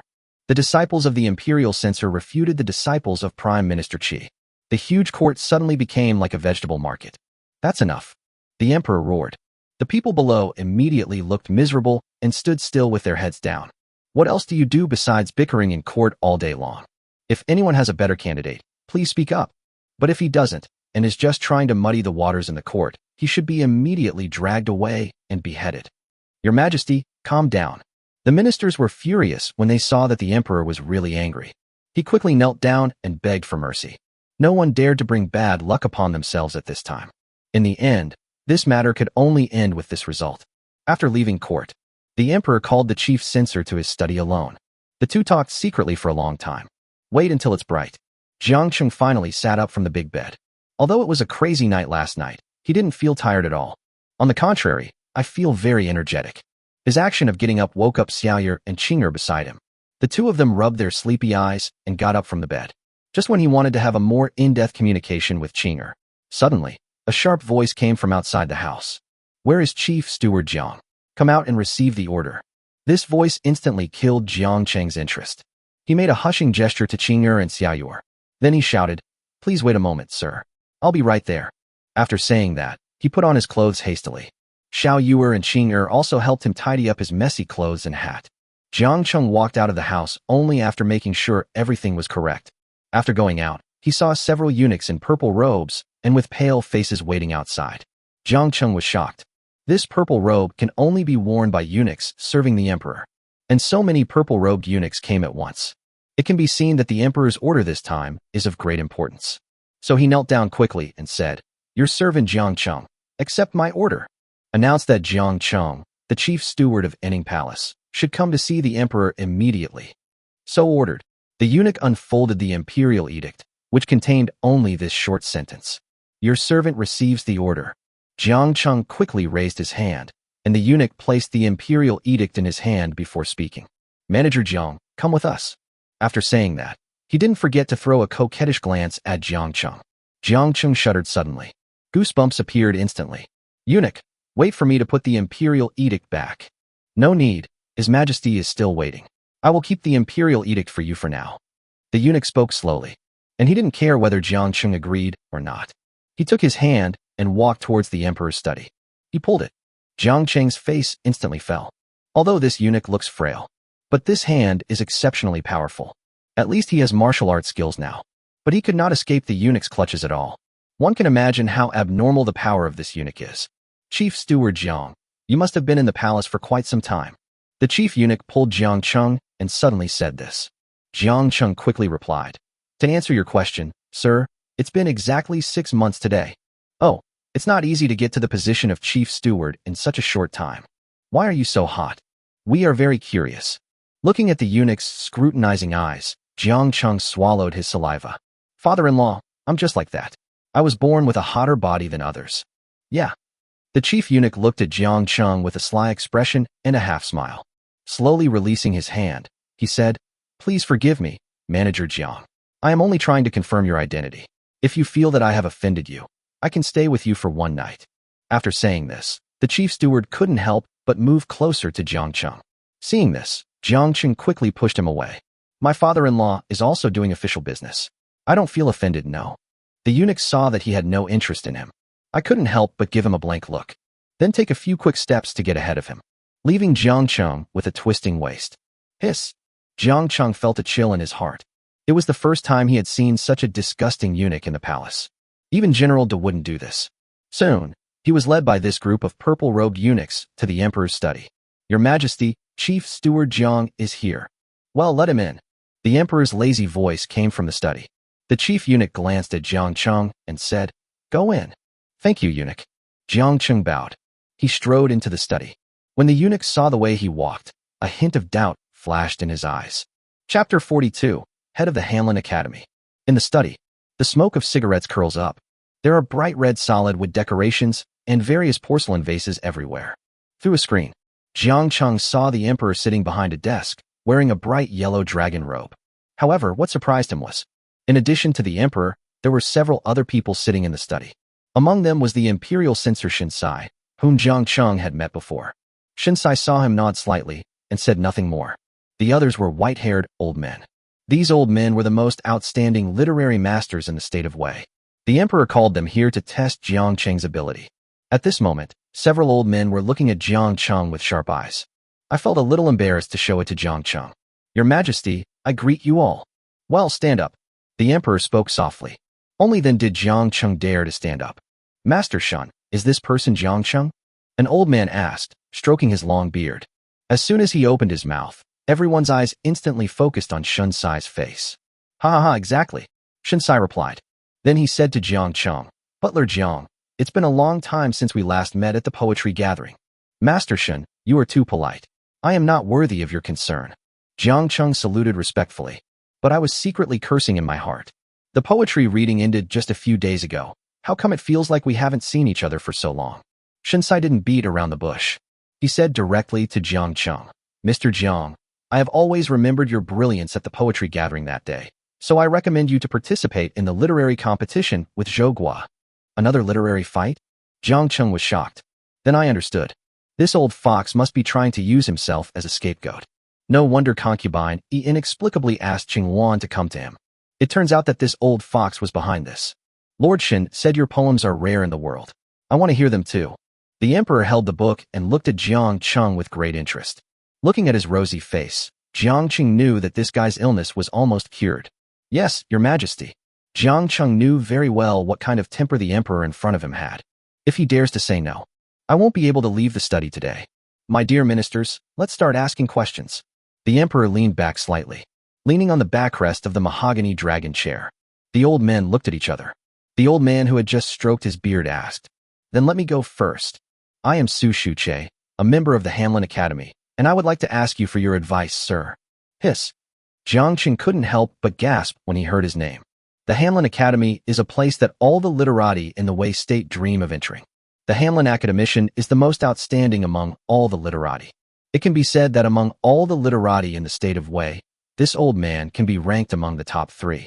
Student Jiang Cheng, I dare not call you sir. Haha, no problem. I have a question for you, sir. Every flower and every tree returns to the earth, and the vicissitudes of life are ultimately empty. 2 wings flying together fall to the ground, and 2 roots intertwined return to the earth. This poem was written by me by chance. Please, sir, write a poem with the opposite meaning to this one. Everyone heard Su Shuch's poem. Their expressions were somewhat gloomy. Shinsai couldn't help but hold Su Shuch's arm and said, Mr. Su, this poem. He didn't say the second half of the sentence. Haha, it's okay, it's okay. Everyone present knew it. This poem was written by Su Shuche when he was heartbroken after his first wife passed away. The sadness and despair expressed in it are truly heartbreaking. So much so that over the years no one has been able to write a poem with a completely opposite intention. Although Jiang Cheng didn't know what Su Shuche had experienced, but one can also hear the sadness in his heart from the poems. So he bowed to Su Shuche and said, I have a poem, and I hope you can correct it. Manager Jiang, are you sure you don't need to think about it anymore? Shinsai frowned slightly and said to Jiang Cheng. He had great respect for Su Shuche and had not dared to comment on his poem for all these years. It had been less than 3 breaths since Jiang Cheng heard this poem. How can I come up with the corresponding verses so quickly? Everyone looked at Jiang Cheng with suspicion. If the poems he presents fail to satisfy everyone, it would be a serious sin. Meet their gaze. Jiang Cheng shook his head solemnly. No need to think anymore. This poem is perfect. Sir, please speak. Su Shuche looked at Jiang Cheng with sharp eyes. At this moment he had forgotten that Jiang Cheng was a eunuch. Just treat him as a person who loves poetry. Jiang Cheng sighed slightly before speaking. I urge you not to cherish your golden clothes, but to treasure your youth. Pick the flowers when they are in bloom, and do not wait until there are no more flowers to pluck. This is Golden Threaded Robe by the Tang Dynasty poet Du Qianyang. The moral is to live in the present rather than dwelling on the sorrows of the past. It is the exact opposite of the sadness and indignation in Su Shuch's poems. Hear his poem. Su Shuche collapsed into his chair as if struck by lightning, staring at the ceiling with lifeless eyes. After a long time, he suddenly exhaled. This breath of foul air seemed to have expelled all the foul air that had accumulated in him for more than 10 years.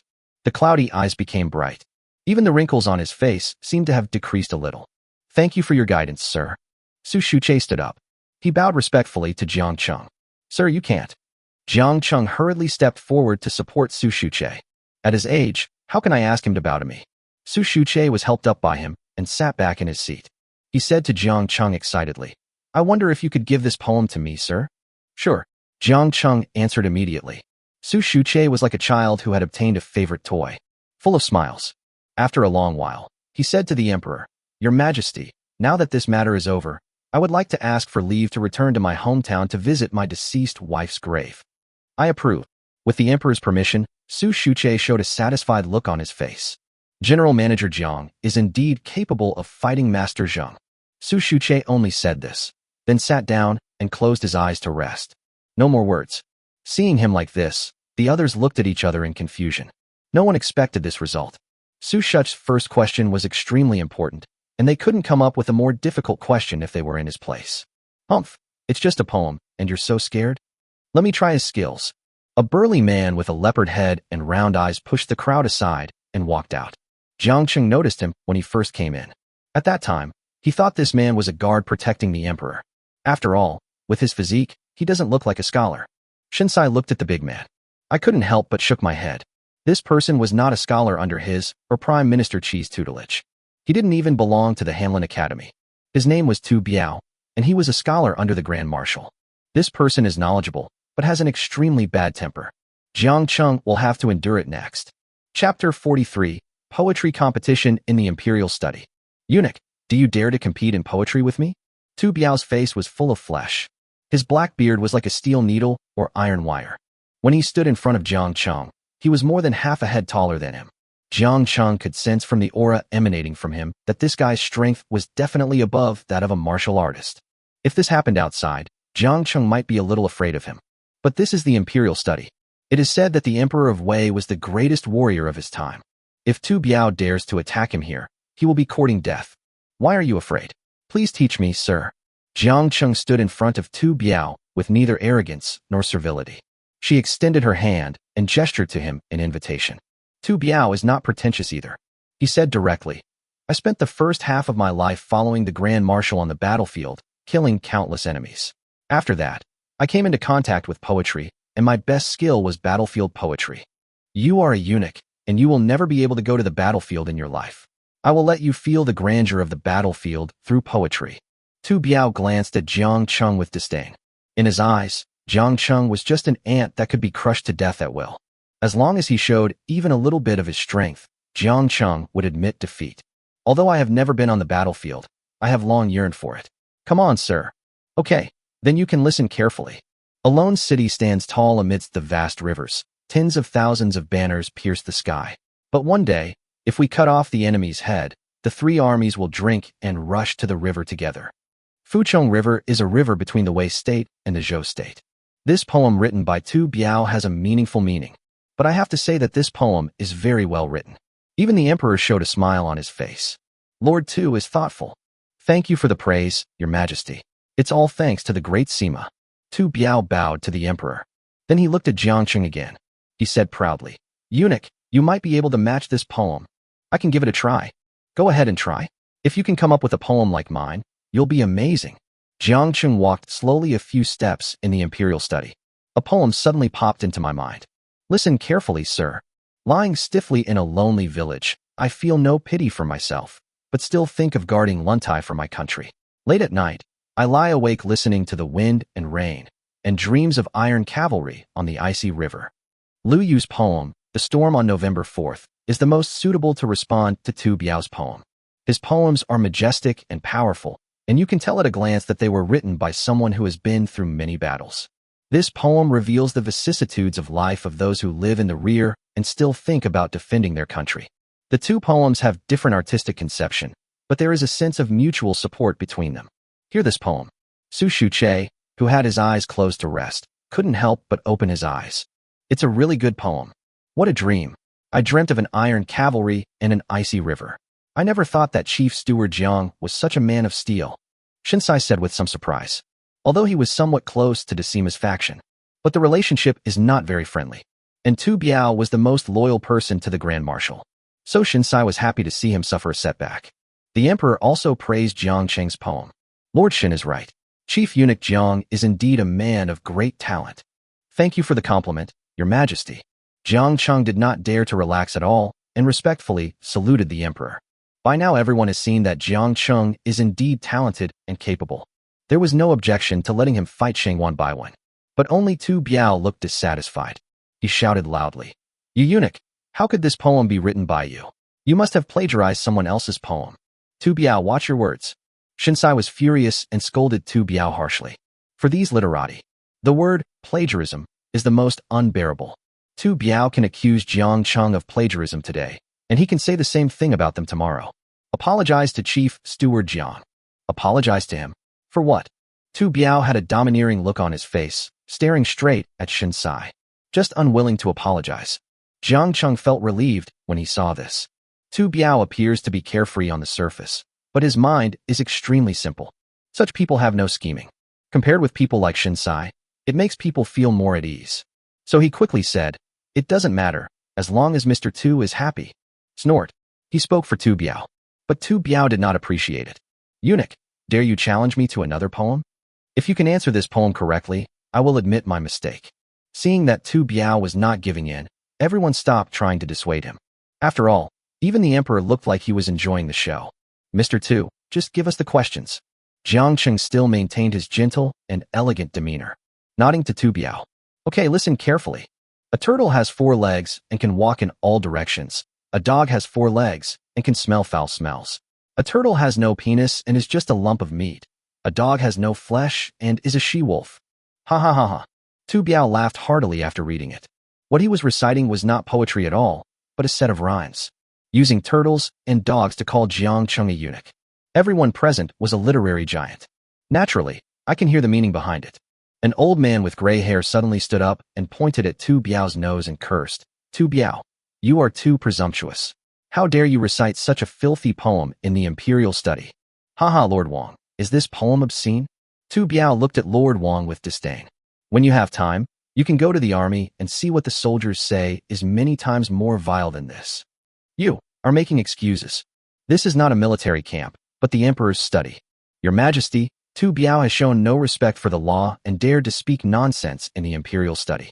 Please punish him. Your Majesty, please punish me. Seeing them so excited, the emperor just laughed. My dear ministers, please be patient and listen to what Chief Jiang has to say about his poem. After he reminded me, only then did everyone come to their senses. They were only concerned with condemning Tu Biao. I actually forgot about Jiang Cheng. Jiang Cheng put away his smile at this moment. He looked at Tu Biao with cold eyes. He could tolerate Tu Biao's embarrassment. But the poems he wrote were no longer just about embarrassment. Who would it be? You wouldn't want to be called a dog or a turtle, right? Mr. Tu wrote a nice jingle. Then I'll give you a jingle in return. Jiang Cheng recited the jingle almost without thinking. Wild geese fly in formations in the sky. Crows chase them closely on the ground. Unexpectedly, a pit falls on the ground, and black hair flies all over the face. How dare the eunuch?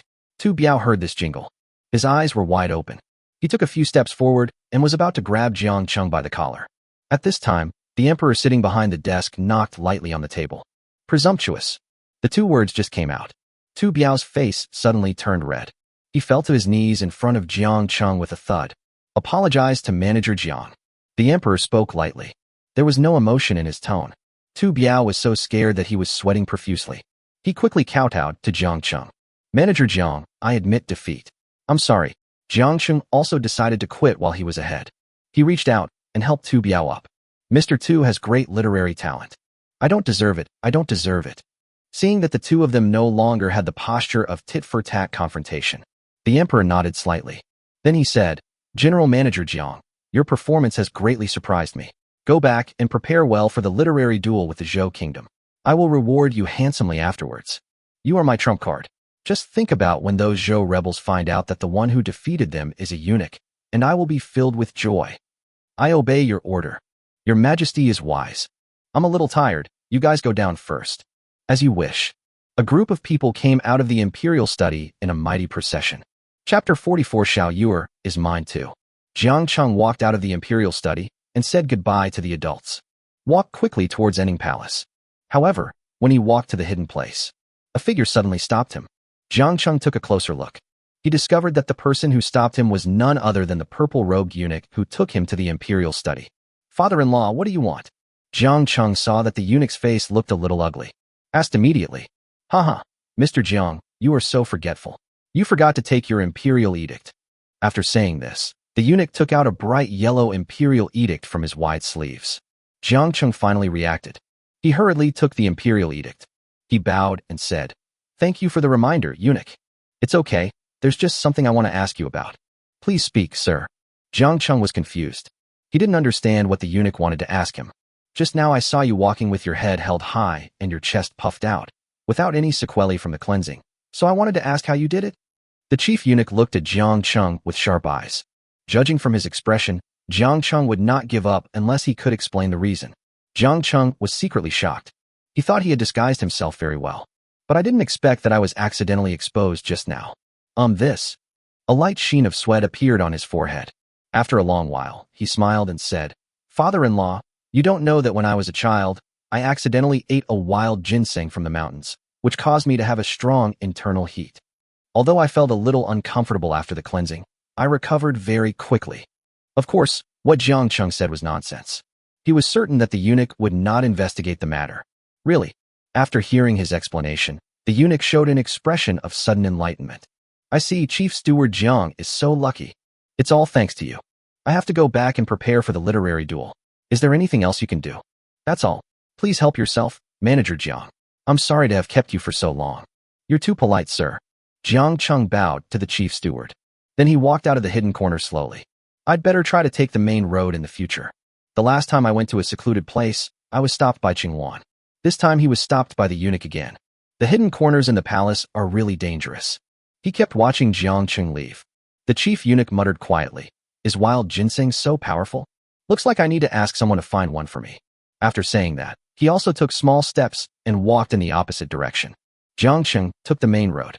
Soon he returned to Enning Palace. As soon as I entered the palace, he saw the queen and Princess Fei sitting at the palace gate drinking tea. The former was wearing a bright red palace robe. Elegant, handsome and handsome. The latter was wearing a goose yellow long dress. The hair is casually tied at the back of the head. Pure and cute with a hint of playfulness. Come here, you bastard.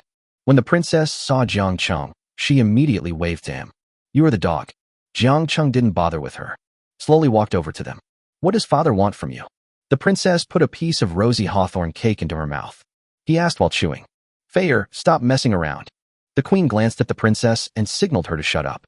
Then she looked at Jiang Cheng and said, the emperor ordered you to participate in the literary competition, right? Good job. No wonder she didn't let the princess ask. So I guessed it already. To answer your majesty, that's right. Jiang Cheng didn't intend to hide it from the queen at first. After all, this is a done deal. Yes, how's the opening poem I asked you to come up with? To answer your majesty, I have already thought about it. Jiang Cheng had already thought of the opening poem when he was writing the collection of poems. It's nothing more than poems praising the emperor. There are countless examples throughout history. Oh, tell me. The queen said a little excitedly. Listen carefully, my lady. Jiang Cheng nodded slightly. Then he recited. When autumn comes on September 8th, my flower will bloom and all other flowers will die. The fragrance of incense permeates the capital of Wei, and the whole city is covered with golden armor. This poem on chrysanthemums after failing the imperial examination, written by Huang Chao, a failed scholar in the Tang dynasty, is extremely domineering. It is appropriate to describe the current emperor of Wei. The queen repeated Jiang Cheng's words silently several times. His eyes suddenly lit up. Okay, the emperor will definitely like it very much. Fei, why don't you memorize this poem quickly? Yes, mother. At this time, the princess took out a piece of silk from somewhere and threw it to Jiang Cheng. You bastard, write down the poem you just recited. I'll recite it back when I get home. I obey your command. Jiang Cheng took the silk and picked up the brush from the side. He wrote down the poem stroke by stroke. He finally understood it now. The reason why the queen asked him to write this opening poem. The purpose is to make things convenient for the princess. Jiang Cheng quickly wrote down the poem and gave it to the princess. Fei, you must memorize this poem carefully when you go back. Don't forget it while playing around. Don't worry, mother. I will memorize it completely. The princess ate the food on the table. He answered nonchalantly. Seeing her like this, the queen smiled bitterly and shook her head. He turned his gaze to Jiang Cheng again. Xiao Qingzi, you did a good job this time. Tell me what reward you want. I will sacrifice my life for the empress, and I dare not ask for any reward. Haha, you slave. I've already told you that I'm fair in rewarding and punishing. If you don't want it this time, I really won't give it to you. The queen looked at Jiang Cheng with a playful expression. At this time, Jiang Cheng chuckled twice. He said somewhat awkwardly, actually, I do have an unwelcome request. But it's okay. Could you please ask Her Majesty to also? Jiang Cheng didn't continue. He believed that the queen could understand what he meant. As expected, the queen smiled coldly. I can give Xiao Yuer to you as a reward. But don't forget your identity. Jiang Cheng quickly knelt on the ground and said, I dare not. Humph, it's good that you don't dare. Since you need to prepare for the literary duel, I will give Xiao Yuer to you as a reward. Thank you, my lady. Jiang Cheng lowered his head and swallowed. He had already witnessed the queen's eccentric temper, but I didn't expect it to be so terrible this time. Just now he even sensed a hint of murderous intent from the queen. You must be more careful when doing things in Enning Palace in the future. Get up. The queen and the princess then had tea and snacks. Jiang Cheng stood up and stood aside. After a long time, they finished eating. Jiang Cheng finally breathed a sigh of relief. The queen and the princess seemed to have something to discuss. After closing the door, he was sent out. Let him go back and prepare well for the literary competition. Jiang Cheng was speechless. He, the key person who determines the outcome of the literary battle, seems to have no weight. I had to go back to my room. Share your joy with Qing'er and Xiao Yuer. They were the only two people who could truly feel happy for him. Chapter 45 New Massage Techniques. When Xiao Yuer knew that Jiang Cheng asked the queen to give her to him, besides joy, there was a hint of worry on her face. Xiao Qingzi, I'm really happy that you can make such a big decision for me. But we should do less of this kind of thing in the future. My daily work isn't tiring. Don't let the queen have a bad impression of you because of me. Hear what Xiao Yuer said. Jiang Cheng felt an inexplicable warmth in his heart. Since coming into this world, everyone around is scheming against each other. If you are not careful, you will end up dead. The only ones who really cared about him were Xiao Yuer and Qing'er. Qing'er has a simple personality and doesn't understand these things. Xiao Yuer is thoughtful and considerate, always thinking about Jiang Cheng. Both of them are equally important to Jiang Cheng. Don't worry, there won't be a next time. Jiang Cheng laughed playfully. He held them both in his arms. At this time, Qing'er timidly raised her head and said, Brother Cheng, Sister Yuer, and I have created a new set of massage techniques. Do you want to try it? Oh. Jiang Cheng looked at the two of them in surprise. I saw Xiao Yuer's cheeks were red. I hid in his arms with my head down and didn't dare to look at him. Qing'er, on the other hand, had an eager expression on her face. Ha ha ha. Great. I'm just really tired today. After saying that, the three of them smiled at each other and walked towards the bed in a lingering manner. For a moment, the room was filled with spring colors and erotic music. 3 days later, Jiang Cheng, dressed in neat clothes, slowly came to the front of Enning Palace. At this moment, several maids were helping the queen change her clothes. Seeing Jiang Cheng come in, the queen smiled calmly and said, Now that you are here, you are ready. Your Majesty, I am ready. Jiang Cheng answered respectfully. Then he raised his head and glanced at the queen. I saw that the queen today was wearing a robe with a pattern of birds paying homage to the phoenix. Wearing on top of her bun is a ceremonial crown with a phoenix pattern, a pair of soft and affectionate eyes. A closer look reveals its charm and luxury. Gulp. Jiang Cheng couldn't help but swallow. What a witch. Okay, then you will follow me later. When I need you to play, I will let you play. Yes. Jiang Cheng responded. By this time the queen's clothes had also been changed. She waved her sleeves, and all the palace maids and eunuchs retreated behind her. Walk. The queen is getting ready. A loud shout. All the palace maids and eunuchs in Enning Palace started moving. As the chief eunuch, Jiang Cheng followed the queen closely. Not long. The team walked out of Enning Palace and came to the main road of the Imperial Palace. What a coincidence. Concubine Yi's team also came out at this time. The two teams met each other. Haha, sister is worthy of being sister. What a grand ceremony. Concubine Yi sneered with a forced smile. Ever since she handed Jiang Cheng over to the queen, she has been repeatedly defeated by the queen. Now the relationship between her and the queen is like water and fire. My sister is quite grand. The queen responded unyieldingly. But according to palace etiquette, my sister should follow behind me. The conference is about to begin. If you want to reminisce about the past, it might be a little late. The queen had a smile on her face. But anyone can see it. She was using her status as queen to pressure Concubine Yi. Okay, sister, make way for me. Concubine Yi said this almost with gritted teeth. Then her team really gave way to the main road. Let the queen's procession pass by them. When I saw Jiang Cheng, fire was almost spitting out of Concubine Yi's eyes. This dog slave. It was because of him that he ended up in such a miserable state. Jiang Cheng lowered his head and walked past her quickly. There was a large wet area on the back of my neck. He still remembers Concubine Yi's cruel methods. It's definitely not a good thing to be hated by her. Fortunately, they only passed each other by a short distance. Wait until the queen's team passes by in a mighty procession. Only then did Concubine Yi follow her awkwardly. On the way to the Golden Palace, groups of concubines continued to gather behind the queen. Soon it became a long line. Walk a little further.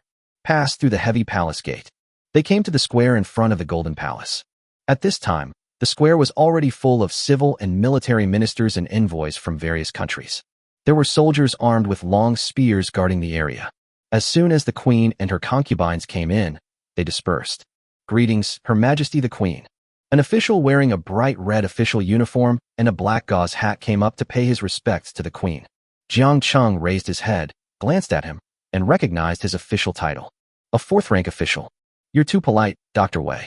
Why is everyone gathering in the square instead of going into the temple? The queen asked doubtfully. The Golden Palace is right in front of us, yet so many people gather in the square. This is totally unreasonable. However, Dr. Wei lowered his voice and spoke. The emperor hasn't arrived yet. No one dares to enter the palace. Oh, he hasn't come yet. The queen just repeated it and said no more. She knew the reason in her heart. The emperor has been in much better health these days. He had not yet tasted the concubines he had taken in before. So I should be in a gentle place these days. But what she didn't expect was that he actually dared to delay on such an important day. Dr. Wei, where is my father now? Since the emperor didn't come, the queen wanted to see her father. Prime Minister Qi returned to the capital yesterday, and the disaster in Longxi Road has basically been resolved. The remaining rebels led by Ba Singwen are no longer a concern. So he rushed back. The Prime Minister of Qi is currently meeting with the envoys from Liang. I will take your Majesty there right away. As he said this, Dr. Wei was about to take the queen over. No need. Let father handle the affairs first. The queen waved her hand to refuse Dr. Wei. I have heard that Dr. Wei's daughter is talented. She was just about to chat with Dr. Wei about some family matters. A very violent voice suddenly came from the center of the square. We've been waiting here since before dawn, but the Emperor of Wei is avoiding us. What does this mean? Is this the Wei Kingdom's way of entertaining guests? It's obvious that he looks down on us and deliberately neglects us.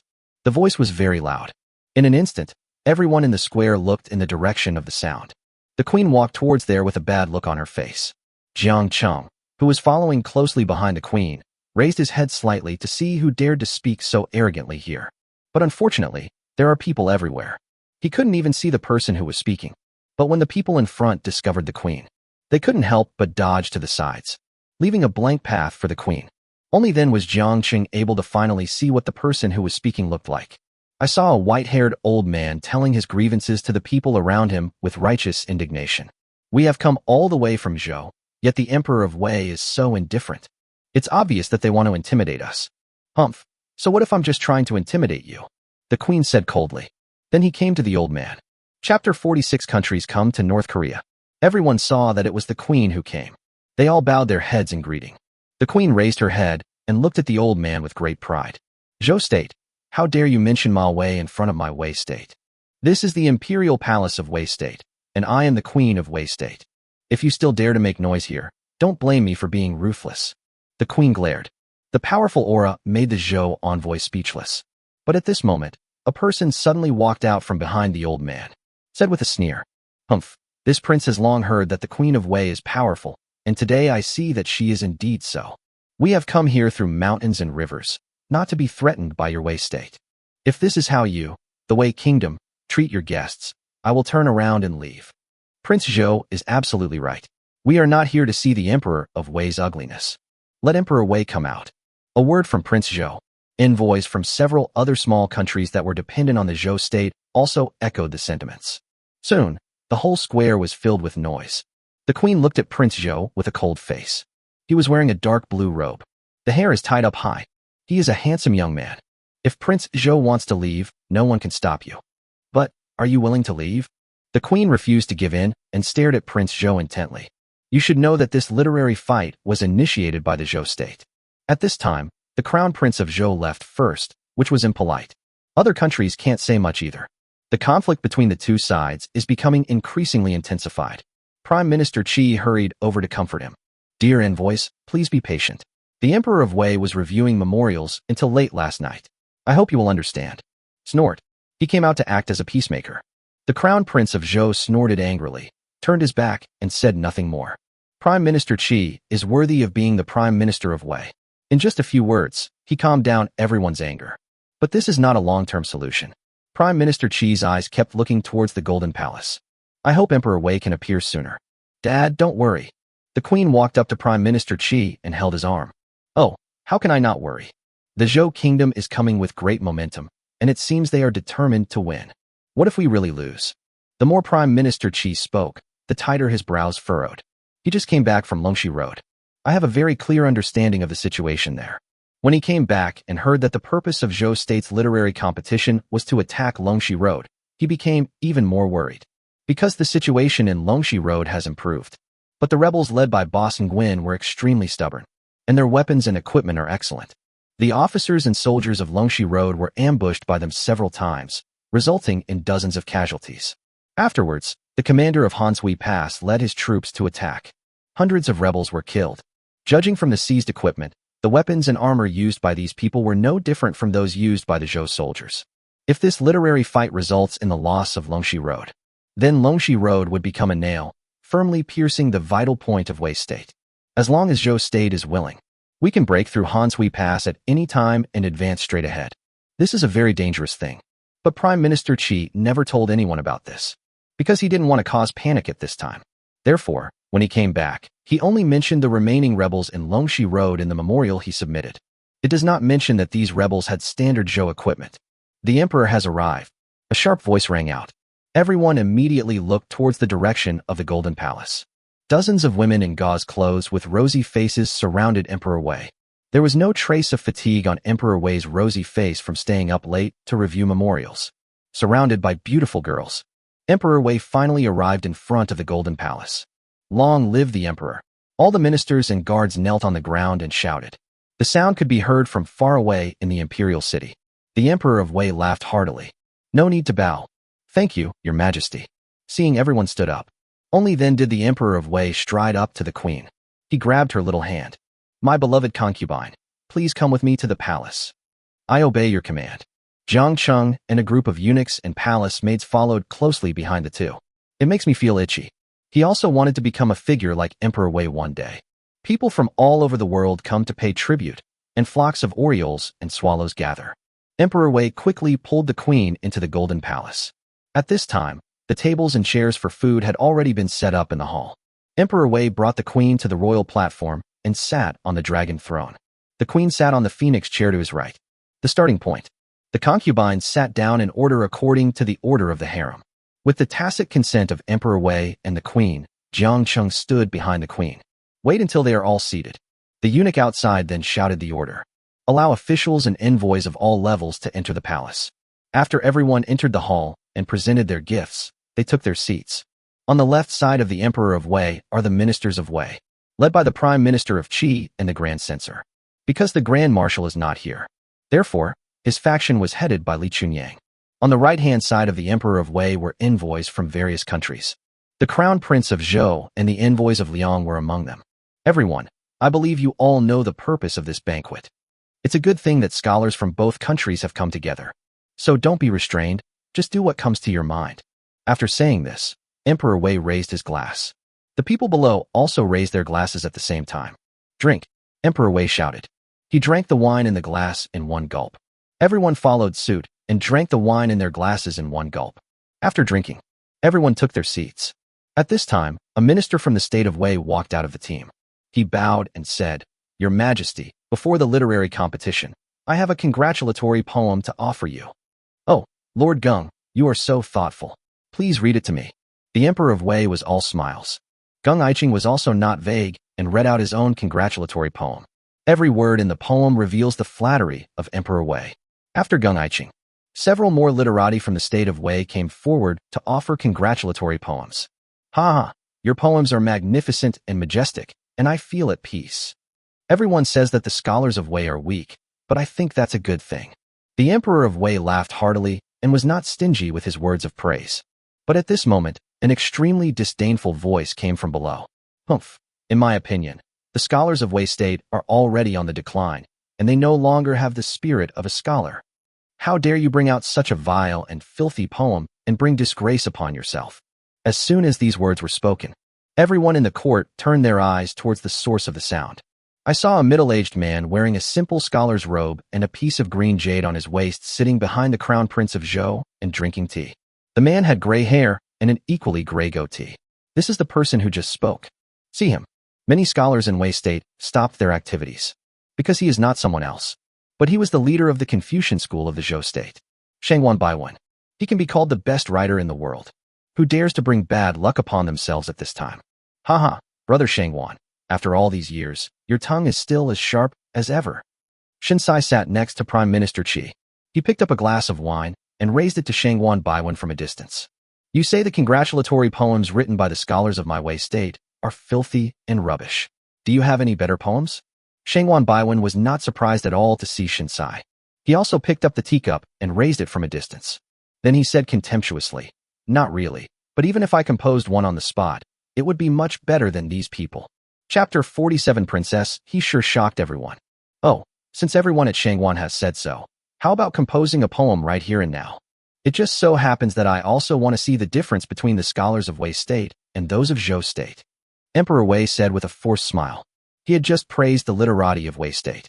As a result, Shangwan Baiwen turned around and mocked their poems as rubbish. Isn't this a pure slap in the face? Shangwan Baiwen remained calm when facing Emperor Wei. He stood up and bowed slightly to Emperor Wei. Since the Emperor of Wei has spoken, I will compose a poem right here in the hall. I hope the scholars of Wei will listen carefully. Not everyone deserves to be called a scholar. His words were nothing short of wild. Most of the literati in Wei State were so embarrassed that their cheeks turned red. But no one dared to stand up and refute. No one spoke. The mockery in Shangwan Baiwen's eyes became even stronger. He spoke slowly. I heard that most of the poems written by the Wei scholars just now were in praise of the Wei emperor. Then I will write a poem on the theme of kingship. The rising red sun is as brilliant as the dawn of a prosperous era. The Son of God descended from heaven and entered the Zhou capital, parting the clouds and making the sun and moon shine brightly. One day the dark clouds will disperse, and I will ride my horse and step on the rainbow. A single call from the summit would have 10,000 soldiers responding. A single move could have crushed 100,000 soldiers. Shangwan Baiwen finished reciting a poem. The court suddenly fell silent. Shinsai and Qi Cheng glanced at each other, and both saw deep fear in each other's eyes. If you let them come, it is absolutely impossible to write such a poem. Moreover, Shangwan Baiwen also used this poem to imply that the Emperor of Zhou was the orthodox one. Emperor Wei, sitting on the dragon throne, looked normal. He said calmly, "Mr. Shangwan is indeed a man of great literary talent. I have witnessed it today." His words were plain. But Jiang Cheng noticed that his fingers holding the wine glass were secretly exerting force. The bronze wine glass was like mud in his hands, leaving several fingerprints. Ha ha, Mr. Shangwan's impromptu poetry is also a peerless poem. I offer a toast to you, sir. The Prince of Zhou laughed heartily. He picked up the wine glass and drank it all in one gulp. Shangwan Baiwen sneered at Shinsai. Then he slowly walked back to his seat and sat down again. His arrogant look is very annoying. Emperor Wei's eyes inadvertently glanced at Shinsai and Qi Guiyuan. The two met Emperor Wei's gaze. Everyone has different thoughts. Qi Guiyuan had a calm expression, as if it was none of his business. Shinsai felt depressed. He and Shangwan Baiwen were classmates back then. Now only he can deal with it. Shinsai took a deep breath, slowly stood up. At this moment, both the people of Wei and the envoys from other countries turned their eyes to Shinsai. They all wanted to see how Shinsai would respond. "Father, please forgive me for being late." A sweet and playful voice suddenly came from outside the Golden Palace. Interrupted everyone's thoughts. Jiang Cheng looked outside the hall following the sound. I saw Princess Feier walking in from outside the palace. The princess was not at all nervous in front of so many people in the throne room. It jumped and skipped towards Emperor Wei like a happy white dove. Li Chunyang and the crown prince of Zhou looked at the princess. They couldn't help but be stunned. "My dear, why did you come just now?" Emperor Wei patted the seat beside him and motioned Feier to sit next to him. However, Feier walked to the queen with a pout. "I was preparing a congratulatory poem for father last night and forgot the time, so I'm late." Ha ha. Feier has grown up and even knows how to prepare a congratulatory poem for me. It just so happens that there are so many literati and scholars here who can give you some advice. Emperor Wei was worried that no one would respond to Shangwan Baiwen's poem. Feier can just take over, even if her poems are not as good as Shangwan Baiwen's. But it's not shameful. Shinsai, who had already stood up, flicked his sleeves lightly. He slowly sat back down. "I've heard that the Princess of Wei is playful and cute, and today I see that she is indeed so. But rumors have it that the princess dislikes literary flourishes. I wonder what the quality of this congratulatory poem is." The Crown Prince of Zhou said with a smile. Although he loved Feier in his heart, but it concerns the struggle between the two countries. He can still distinguish between the important and the unimportant. Hear what he said. Li Chunyang snorted coldly and said, "You are indeed a bunch of frogs in a well." Feier has been studying poetry and prose with Prime Minister Qi since she was a child.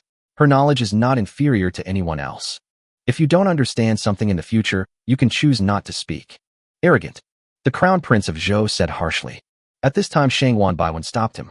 "Your Highness, there is no need to worry. Wait until you hear the quality of the princess's poem.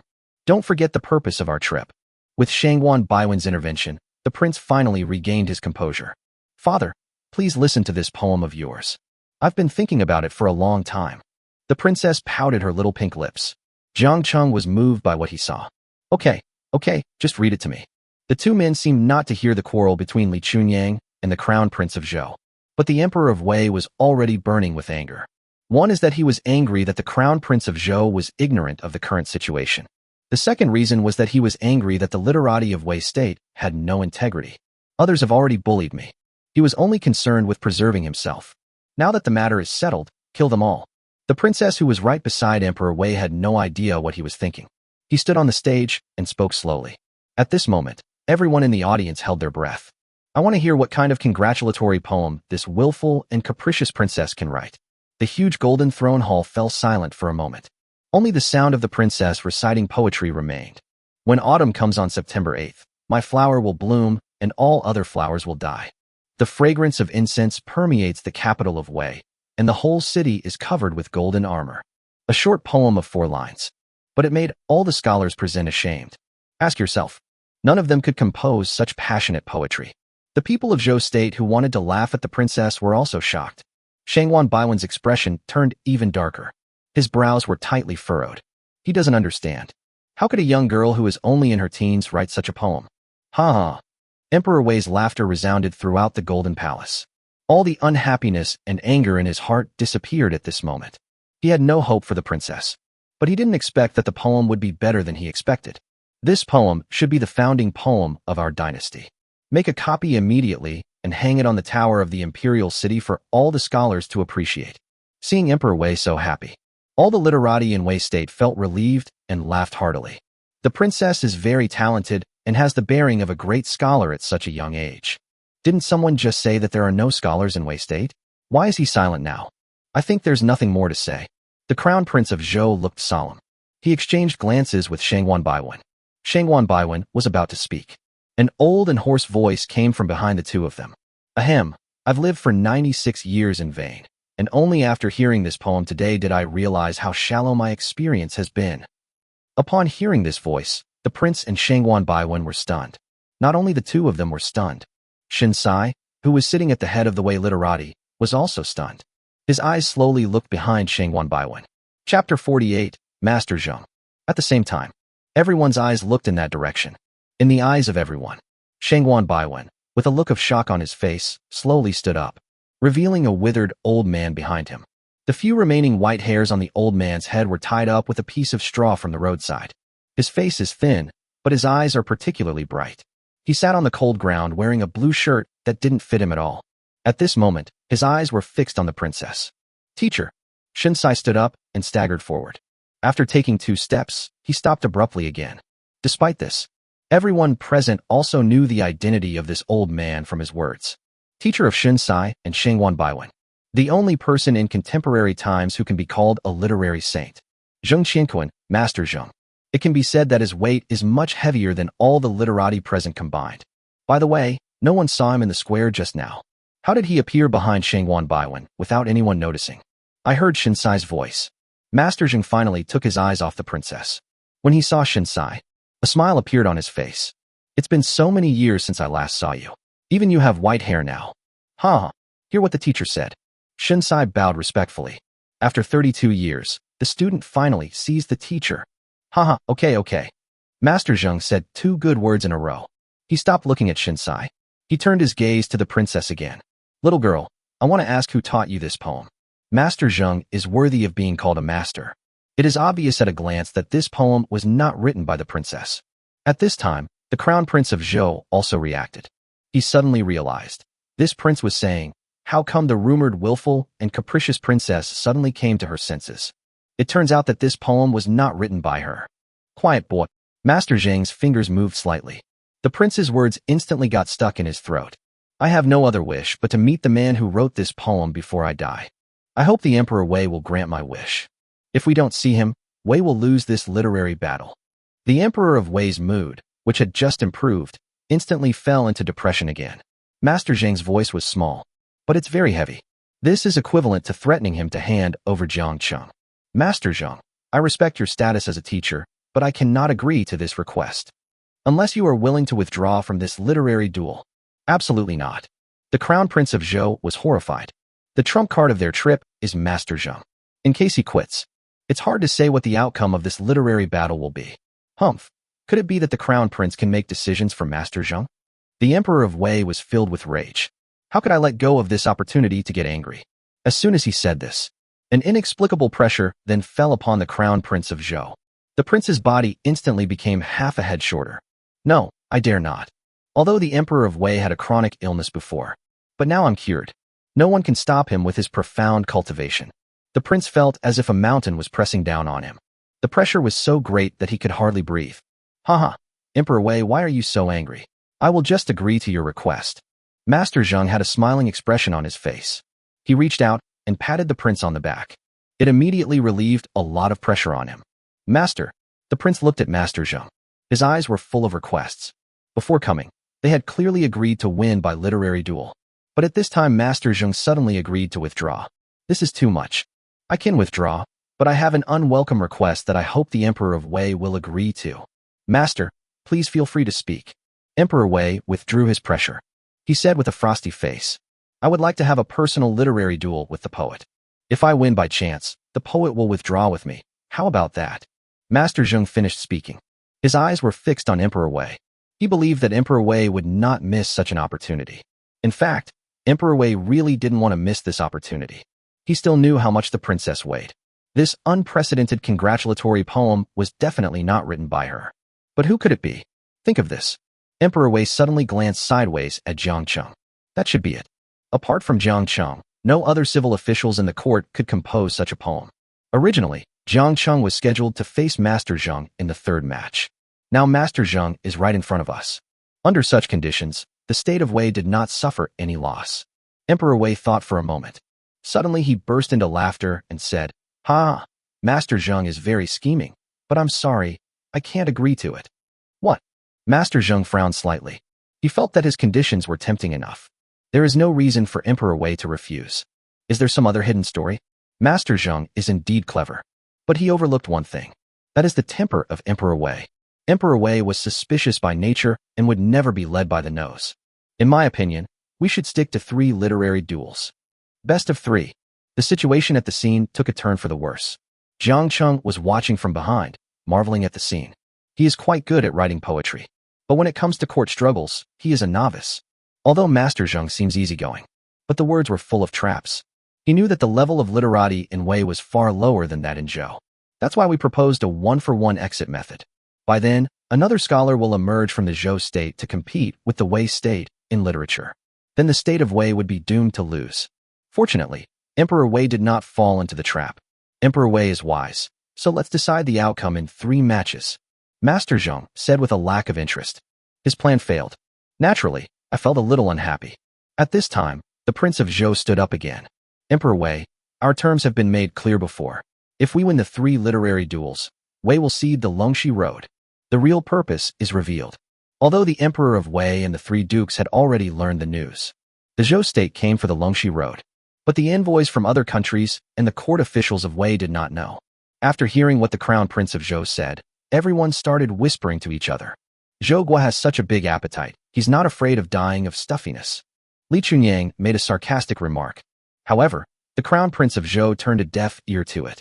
He just looked up and stared at Emperor Wei sitting on the dragon throne, waiting for his reply. I agree to this condition. But what if you lose? Emperor Wei said calmly.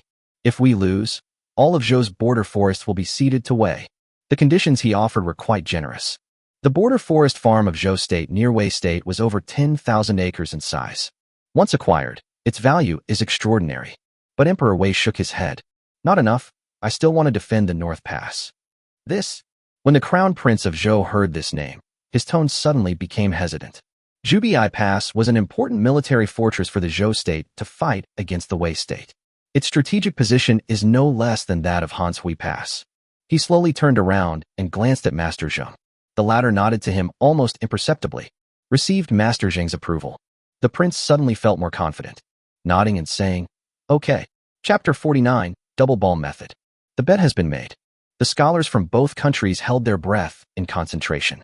At this time, the Crown Prince of Zhou actually breathed a sigh of relief. There was a hint of joy in his eyes. Mr. Shangwan, it's up to you. All the intellectuals present knew it. Master Zheng and Shangwan Baiwen must be among the candidates for this literary duel in the Zhou state. But don't forget that the literary duel is a best-of-3 match. There is still one person from Zhou state who has not shown up. Shangwan Baiwen nodded and looked at a servant standing behind him. Yu Qing, don't let this sect master down. The servant named Yu Qing bowed respectfully to Shangwan Baiwen. It's finally my turn. After saying this, he walked to the center of the Golden Palace. Jiang Qing took a quick look. I only saw that Yu Qing had an ordinary appearance. He is the kind of passerby who can't be found in a crowd. But if you look closely, you can see that his eyes are firm. Even when being looked up and down by a group of officials, he remained neither humble nor arrogant. This person is definitely not an ordinary person. Emperor Wei, this is Yu Qing, the first scholar from my Zhou kingdom to go to war. Shangguan Baiwen introduced him to Emperor Wei with great pride. At this time, some of the literati in Wei state recognized Yu Qing's identity. He shouted, "Could this person be Yu Qing, the leader of the Confucian Academy?" It's actually him. It is said that Yu Qing is only a young man, but he has already defeated the previous champion, making him the youngest champion since the founding of the Ruya Academy. Jiang Cheng heard their discussion. I couldn't help but nodded secretly. This person is indeed not an ordinary person.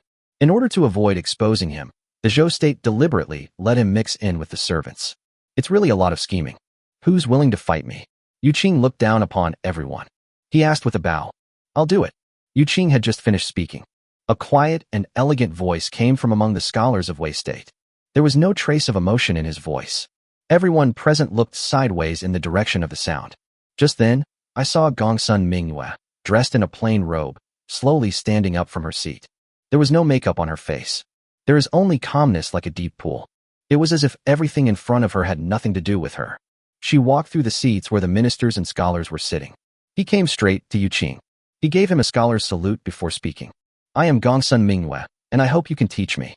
When Yu Qing saw Gongsun Mingyue, a look of surprise suddenly appeared on his face. He had also met countless noble ladies in the Confucian Academy. There are those who throw themselves into the arms of others, and there are also those who pretend to be aloof.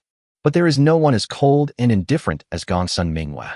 So he hurriedly bowed in return. I've long heard of the great name of the talented Gongsun. Seeing her today, I know the rumors are true. You're welcome, sir. Gongsun Mingyue replied expressionlessly. Move lightly. Standing opposite Yu Qing, the literary battle between the two officially began. Emperor Wei, for the first literary duel, I propose a two-ball rule for victory or defeat. What do you think? The Crown Prince of Zhou spoke. The double ball method is the most common way for scholars to compete. It is also the fairest. That's why it's called double ball. The two competing scholars were asked to pose questions to each other. It was passed between the two of them like a hydrangea. But each person only has one chance to ask a question. Either the other party is stumped or you are stumped. Therefore, the double ball method is also called the life and death game. The Emperor of Wei did not refute this. He said calmly, okay. Hearing the Emperor Wei agree, a smile appeared in the corner of Yu Qing's eyes. He bowed to Gongsun Mingyue and said, Gongsun, how about letting you go first for this first ball? For the first ball, Gongsun Mingyue was asked to pose the first question. Generally, the person who asks the first question has a certain advantage. Yu Qing gave this opportunity to Gongsun Mingyue. He was determined not to lose. Unexpectedly, Gongsun Mingyue shook her head. Let's draw lots. Yu Qing smiled indifferently. That's fine. Whoever scores the first goal won't affect the outcome. Soon, an eunuch walked up to the two men holding a piece of paper with the first and second moves on it. Yu Qing reached out and took a piece of paper. I couldn't help but smile after opening it. Looks like I'm lucky today. I got the first move. He opened the note in front of Gongsun Mingyue. It was indeed written on it that it was the word first move. Sir, please. Gongsun Mingyue did not open her note. He calmly let Yu Qing ask the questions first. Haha, please forgive my rudeness. To be honest, I happened to write a good poem on my way to Wei. Even the sect master commented that this is rare. How about I use this poem as the title of my first question today? Hear what he said. The literati of Wei were shocked. I don't know what poem it is. Even Shangguan Baiwen gave it such a high evaluation. Please help yourself, sir. Gongsun Mingyue was not frightened by him. His complexion remained the same. The boat has passed the green fields, and all I see is bleakness and no sign of spring. The dead are still seen along the narrow paths, and a poor mother sleeps with her child in her arms. 1,000 miles of yellow sand is covered with red light, and the good horse bows its head to eat the chaff. In prosperous times, there are people enjoying the good times, but no corpses are piled up under the walls. As soon as this poem came out, an expression of contempt that was difficult to conceal suddenly appeared on Shangguan Baiwen's face. It's not just him. All the scholars present who were not from the Wei Kingdom had the same expression. The green duckweed mentioned in the first sentence of Yu Qing's poem is the place where the Zhou and Wei states meet. It is also the edge of Longxi Road. He used this poem to express everything he saw after arriving in the state of Wei. There are frozen corpses on the road, and the yellow sand is blood red. Isn't this just mocking the Wei court's inability to govern the country? This led to the drought in Longxi. Emperor Wei's expression was also extremely gloomy. I didn't expect that Yu Qing looked so unremarkable. The poem he wrote is so insulting. Now we can only place our hopes on Gongsun Mingyue. I hope she can withstand Yu Qing's attack. Gongsun Mingyue frowned slightly. As a literati, she naturally knew the weight of the poem she was about to write. After thinking for a moment, she spoke slowly. A man has thousands of acres of grain, but cannot return a single grain to his homeland. When there is wind and rain, I know the eaves. When there is a clear sky and blue water, I forget my parents. I left home on March 3rd and refused to surrender despite my parents' pleas. One day, the son will become a wolf and sharpen his knife to attack his parents. Good. Hearing the poem written by Gongsun Mingyue, Emperor Wei couldn't help but cheer loudly. He totally disregarded the imperial dignity. There is no other reason. Gongsun Mingyue's poem perfectly took on all of Yu Qing's attacks. In her poem, she compared the state of Zhou to the son of the state of Wei. The son had no ambition and ran away from home. Afterwards, his character changed drastically and he picked up a knife to kill his parents. Since Wei's state is the father, it is naturally not the son's turn to take care of the affairs of Longxi Road. This is the most important thing. Really, Yu Qing and Shangguan Baiwen's faces changed when they heard this poem. Become very depressed. I've only heard of Gongsuan's gentle and refined reputation, but I didn't know she had such a sharp tongue. Yu Qing sneered with a wry smile. There are still many things that Sir doesn't know. Gongsun Mingyue replied indifferently. Chapter 50, Guanju killing all around. The first round of the double ball method has concluded. Please, scholars present, decide who will be first. Gongsun Baiwen stepped forward and said, the double ball method is one of the simplest fighting methods used by literati. The judgment is naturally very simple. In addition to the literati from the two countries, there were also literati from other small countries. There will absolutely be no favoritism towards any party. The Wei state had no objection to the verdict, so the scholars began to discuss it in the Golden Palace. Soon, the eunuch collected one piece of white paper after another with the two people's names written on it. The votes were counted personally by Gongsun Baiwen and the imperial censor. Gongsun Mingyue 1 vote. Yu Qing 1 vote.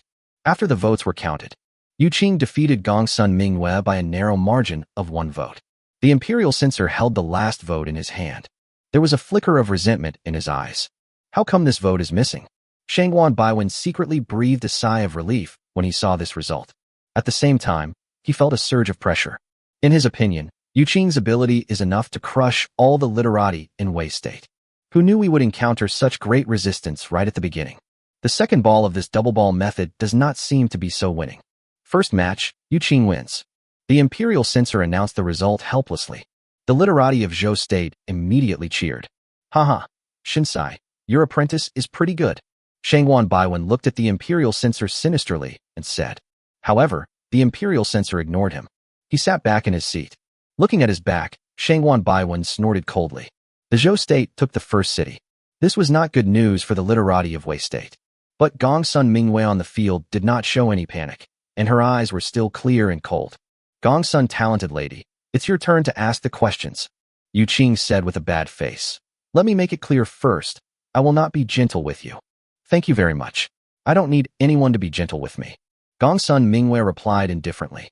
Then he let out a long breath. He glanced vaguely in the direction of Emperor Wei.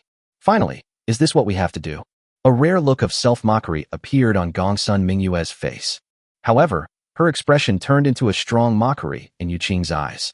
Why, seeing Gongsun Kainu is so confident, is there any way to win? If that's the case, you're underestimating me. Hearing Yu Qing's words, Gongsun Mingyue slowly looked at him. You will definitely lose this question. Although her voice was not loud, it surprised everyone present. As the saying goes, there is no best in literature, and no one dares to say that he is sure to win. What's more, Gongsun Mingyue's opponent is not a 3-year-old child, but he is the leader of the famous Ria Academy. I was just praising Shinsai for raising a good disciple, but I didn't expect him to be so arrogant. It seems like Yu Qing can definitely win this battle. Shangguan Baiwen said coldly from the side. But Master Zheng's expression seemed somewhat solemn. I feel a little uneasy. After experiencing the congratulatory poem that Feier just read out, Master Zheng has always been curious about the mysterious person behind her. If this person is also behind Gongsun Mingyue, everything is full of variables. Okay, then please enlighten me, Miss Gongsun. I, Yu Qing, have risen from a humble servant to the top of the academy, and I've never encountered a question that I'm sure to fail. If Yu Qing just now still had a little affection for Sidu Mingyue, now, this bit of goodwill has turned into a burning fighting spirit. He was able to reach his current position step by step. In addition to knowledge, courage is also a very important factor. My topic is love. Gongsun Mingyue spoke slowly. The throne room suddenly became quiet. But the silence didn't last long. Everyone burst into laughter. I thought it was going to be some earth-shattering question, but it turned out to be such an ordinary one. You can't say that. I heard that the talented Gongsun never leaves her house except for reading and writing. I think she's having some romantic feelings. Ha! Facing the laughter of the crowd, Gongsun Mingyue's expression remained unchanged. At this time, the eunuch came over with a plate and asked the two to draw lots. Yu Qing pushed the plate away. No need to draw lots for this one. I want to see how talented Miss Sidhu can come up with a poem on such an ordinary topic that will definitely make me lose. Throughout the ages, there are at least 8,000 poems about love. Among them, there are countless that can be called classics. Yu Qing thought that he would not lose on such a question. The eunuch looked at Gongsun Mingyue in embarrassment. She just smiled faintly. In that case, I will be disrespectful to refuse. See Gongsun Mingyue's appearance. Jiang Cheng then knew her purpose. She is planning to win with Guanju. As expected, then she repeated the Guanju that Jiang Cheng had recited word for word in the Golden Palace. By the time she finished reading, Yu Qing's face had completely sunk to the bottom of the water. He had also read many poems describing love, but he believed that he could not write the poem written by Gongsun Mingyue, and he believed that Shangwan Baiwen didn't have the ability to do it. What a wonderful poem. I don't know who spoke first. Then the entire Golden Throne Hall suddenly erupted in deafening noise. None of those who can sit here are mediocre. Naturally, one can discern the weight of this poem. To be frank, with just this one poem, Gongsun Mingyue can crush most of the literati here. Shangwan Baiwen and the Crown Prince of Zhou looked as uncomfortable as if they had eaten a dead fly. Master Zheng sighed. He knew that Yu Qing lost this round. Faced with such tremendous pressure, Yu Qing himself felt extremely uncomfortable. At this moment, he actually felt an irresistible feeling in his heart. He couldn't help but look back at Shangwan Baiwen. Shangwan Baiwen saw his confused look. I couldn't help but be shocked. He knew that Yu Qing had developed inner demons due to facing tremendous pressure. If it is not rescued in time, the Ria Academy may lose this erudite leader. So he hurried forward a few steps and grabbed Yu Qing's wrist. See him come forward. The Imperial Censor also took the lead and walked to Gongsun Mingyue's side. Master Shangwan, the double balls competition hasn't ended yet. Doesn't this seem against the rules? The Imperial Censor looked at Shangwan Baiwen with a half smile. It was more satisfying to see his own disciple defeat the other disciple in public than when he defeated Shangwan Baiwen. Looking at the smug expression of the Imperial Censor, Shangwan Baiwen gritted his teeth and said, "We admit defeat in this match. When you say the word surrender." He even covered Yu Qing's ears on purpose. At this moment, Yu Qing could not bear any more stimulation. Ha ha ha, I didn't hear what you said. The Imperial Censor was in a powerful position and was ruthless, deliberately making things difficult for Shangwan Baiwen. I say, I admit defeat in this battle. Shangwan Baiwen almost roared these words from his throat. Then he pulled Yu Qing back to Master Zheng. Chapter 51 Master Zheng enters the stage. The second match of the double ball method, Gongsun Mingyue wins. The Imperial Censor said this with great pride. Then he looked at Shangwan Baiwen and said, "We won the first game." Bah, what a shameless old man. Shangwan Baiwen spat out angrily. Yu Qing won the first goal, and Gongsun Mingyue won the second goal, so it should be a draw. What did you say? A draw? The Imperial Censor looked at Shangwan Baiwen with an exaggerated expression. Yu Qing only won one vote on the first ball, but he didn't answer the second ball. Which of us has no shame? One vote, so what? That's also a win. Faced with Shangwan Baiwen's unreasonable remarks, the Imperial Censor rolled up his sleeves and was about to argue with him. At this time, Master Zheng, who had been standing behind Shangwan Baiwen, suddenly stood up. There's no point in arguing like this. Why don't you just listen to what I have to say? See him come out. The Imperial Censor immediately shut his mouth. He could argue with Shangwan Baiwen until they were red in the face. But Master Zheng was his teacher. As a scholar, learning from a teacher is more important than anything else. Emperor Wei, everyone, in my opinion, how about we consider this first goal a draw? Master Zheng, I respect your knowledge, but this is against the rules. Emperor Wei said calmly, although he was talking to Master Zheng in a good mood. But everyone present could hear a strong sense of displeasure. Emperor Wei, please calm down. I am not trying to break the rules, but to propose a solution. Tell me about it. Strictly speaking, the first game was a draw, but Yu Qing didn't respond to the second goal. In my opinion, we should find a compromise. Let's consider the first match a draw. If Wei wins the second match, the first match will be considered Gongsun Mingyue's victory. I have nothing to say. Master this. When the Crown Prince of Zhou heard what Master Zheng said, his face suddenly changed.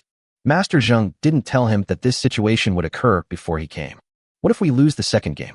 There is no need to compete in this third game. Zhubi Pass was equivalent to giving it to the state of Wei for free. But Master Zheng just glanced at him indifferently. He whispered, "Don't worry, Prince. We won't lose this second game." Hearing his confident words, the Crown Prince of Zhou could only smile bitterly. Before he came, his father told him that he had to listen to Master Zheng in all decisions during the literary competition. I thought this was a sure-win situation. But he didn't expect it to be so thrilling. We almost lost the first game. Is this Wei state still the Wei state that they can control at will? Master Zheng saw that he had stabilized the prince. He looked up at Emperor Wei. I approve. I don't know what the Emperor of Wei was thinking. He actually agreed to Master Zheng's conditions. When he said yes, the queen standing beside her couldn't help but reveal a trace of worry between her brows. Jiang Cheng was even more puzzled. If the Emperor of Wei insisted on having Gongsun Mingwei win the first game, then Master Zheng had no choice. But what is happening now? Are you crazy? Before he could figure out what Emperor Wei wanted to do, the Emperor of Wei suddenly turned around and looked at him. His distinct black and white eyes stared intently at Jiang Cheng. Jiang Cheng felt a chill in his heart when he saw this. However, he read what Emperor Wei meant from his eyes. He is going to face the second game alone. I see. As long as Jiang Cheng can win the second game, then there is no need for the third game. At the same time, the queen also understood. His eyes also turned to Jiang Cheng. For a moment, Jiang Cheng felt an inexplicable pressure. Haha, Emperor Wei is so generous. I admire him. I will fight in the second match. After saying this, Master Zheng stood in the center of the Golden Palace. Teacher Yu. Shangwan Baiwen was shocked. According to their plan, he should have played in the second game. And if nothing unexpected happens, the Wei state should let Shun Sai fight against him. Everything is in their plan. But Master Zheng suddenly changed his plan, leaving him at a loss. I must find out who's hiding behind this. Master Zheng said to Shangwan Baiwen. Otherwise we will definitely lose. Shangwan Baiwen suddenly reacted after hearing what Master Zheng said. A layer of white sweat suddenly appeared on his body. If he is allowed to play in the second game, what if the opponent sends out the person hiding behind the scenes? He is almost certain to lose. If Master Zheng were to go up, he could at least fight back. Think of this. Shangwan Baiwen said nothing more. Return to Yuqing and take care of him wholeheartedly. The scholars in the Golden Palace were all whispering excitedly at this moment. Most of them became famous after Master Zheng reached his peak. Therefore, it is something worth looking forward to see Master Zheng fighting against humanities. Master Zheng's eyes kept scanning among the literati of Wei State, trying to find the person hiding behind everyone. However, he looked around. No one caught his eye. At this time, Emperor Wei, who was sitting on the dragon throne, finally spoke. Master, I am looking forward to your battle. Manager Jiang, please fight with the master for a few moves. Emperor Wei finished speaking. Jiang Cheng immediately stepped out. When they saw him, the scholars sitting below were stunned. What does the Emperor Wei mean by this? He wouldn't want this eunuch to fight Master Zheng, would he? Is the Emperor of Wei looking down on scholars like us? That's too much. Watching Jiang Cheng walk towards him step by step, Master Zheng couldn't help but narrow his eyes. Eunuch, are you the one hiding in the dark? Jiang Cheng looked straight into his eyes. He said calmly, if you think so, then you are right. Haha, that's interesting. Master Zheng laughed dryly twice. He looked at the Emperor of Wei and asked, Emperor of Wei, is the state of Wei truly deserted? They actually let eunuchs fight. Master Zheng, you are wrong. Although Jiang Zhongguan is a servant, he is as knowledgeable as anyone else. I heard that Emperor Wei spoke so highly of Jiang Cheng. Master Zheng couldn't help but frown. He had heard before that the Emperor of Wei was incompetent, but he shouldn't be so foolish as to think that a eunuch can defeat him. That being said, this eunuch really has some skills. Judging from the congratulatory poem that the princess just read out, this little eunuch does have some skills. Eunuch, I wonder whose disciple you are. Master Zheng asked with some contempt. He originally thought that there must be some great writer hiding behind a crowd, but I didn't expect that he was actually a eunuch. There will naturally be some contempt in your heart. Facing Master Zheng's question, Jiang Cheng smiled faintly. I am a disciple of Prime Minister Qi. Prime Minister Qi. Master Zheng looked at Qi Guiyuan, who was sitting leisurely next to the Grand Censor. He sneered and said, you are a defeated general. The Prime Minister is about the same age as Master Zheng. The two have fought each other before. The Prime Minister of Qi suffered a crushing defeat. Master Zheng, a true man, never brags about his past achievements. No matter how brave you may have been, it is me who is standing before you now. Jiang Cheng said calmly. Chapter 52 Bamboo and Rock. Seeing Jiang Cheng looking fearless, Master Zheng finally looked him in the eye. Since you are so confident, let me see your abilities. I hope your skills are as tough as your words. I will definitely not let Master Zheng down. Jiang Cheng responded expressionlessly. At this moment, his heart calmed down. He knew he had no way out. Okay, if you're brave enough, how about we just ask each other some random questions? Since you are not perfect, I will let you do 2 questions first. Although Master Zheng already knew that Jiang Cheng was the one who wrote the congratulatory poem to the princess, but I still look down on him in my heart. Since Master Zheng is so confident, I won't refuse. Jiang Cheng didn't care about Master Zheng's mockery of him. Anyway, he is not a real eunuch. You can also take this opportunity to ask 2 questions first, so why not do it? Master Zheng looked at Jiang Cheng's calm expression, but a hint of doubt appeared in his eyes. His original intention was to provoke Jiang Cheng with his words. But Jiang Cheng didn't fall for it at all. Not only was he not angry, he took it for granted. This shocked Master Zheng greatly. While he was shocked, Jiang Cheng had already started asking questions. He gave a sly smile. He said to Master Zheng, Master, you are so knowledgeable. Why don't you write a poem about the love question that Gongsun Kainu just raised? Shameless. As soon as Jiang Cheng said this, the crown prince of Zhou cursed instantly. Everyone knows that the poem Gongsun Mingyue just wrote is the ceiling of love poems.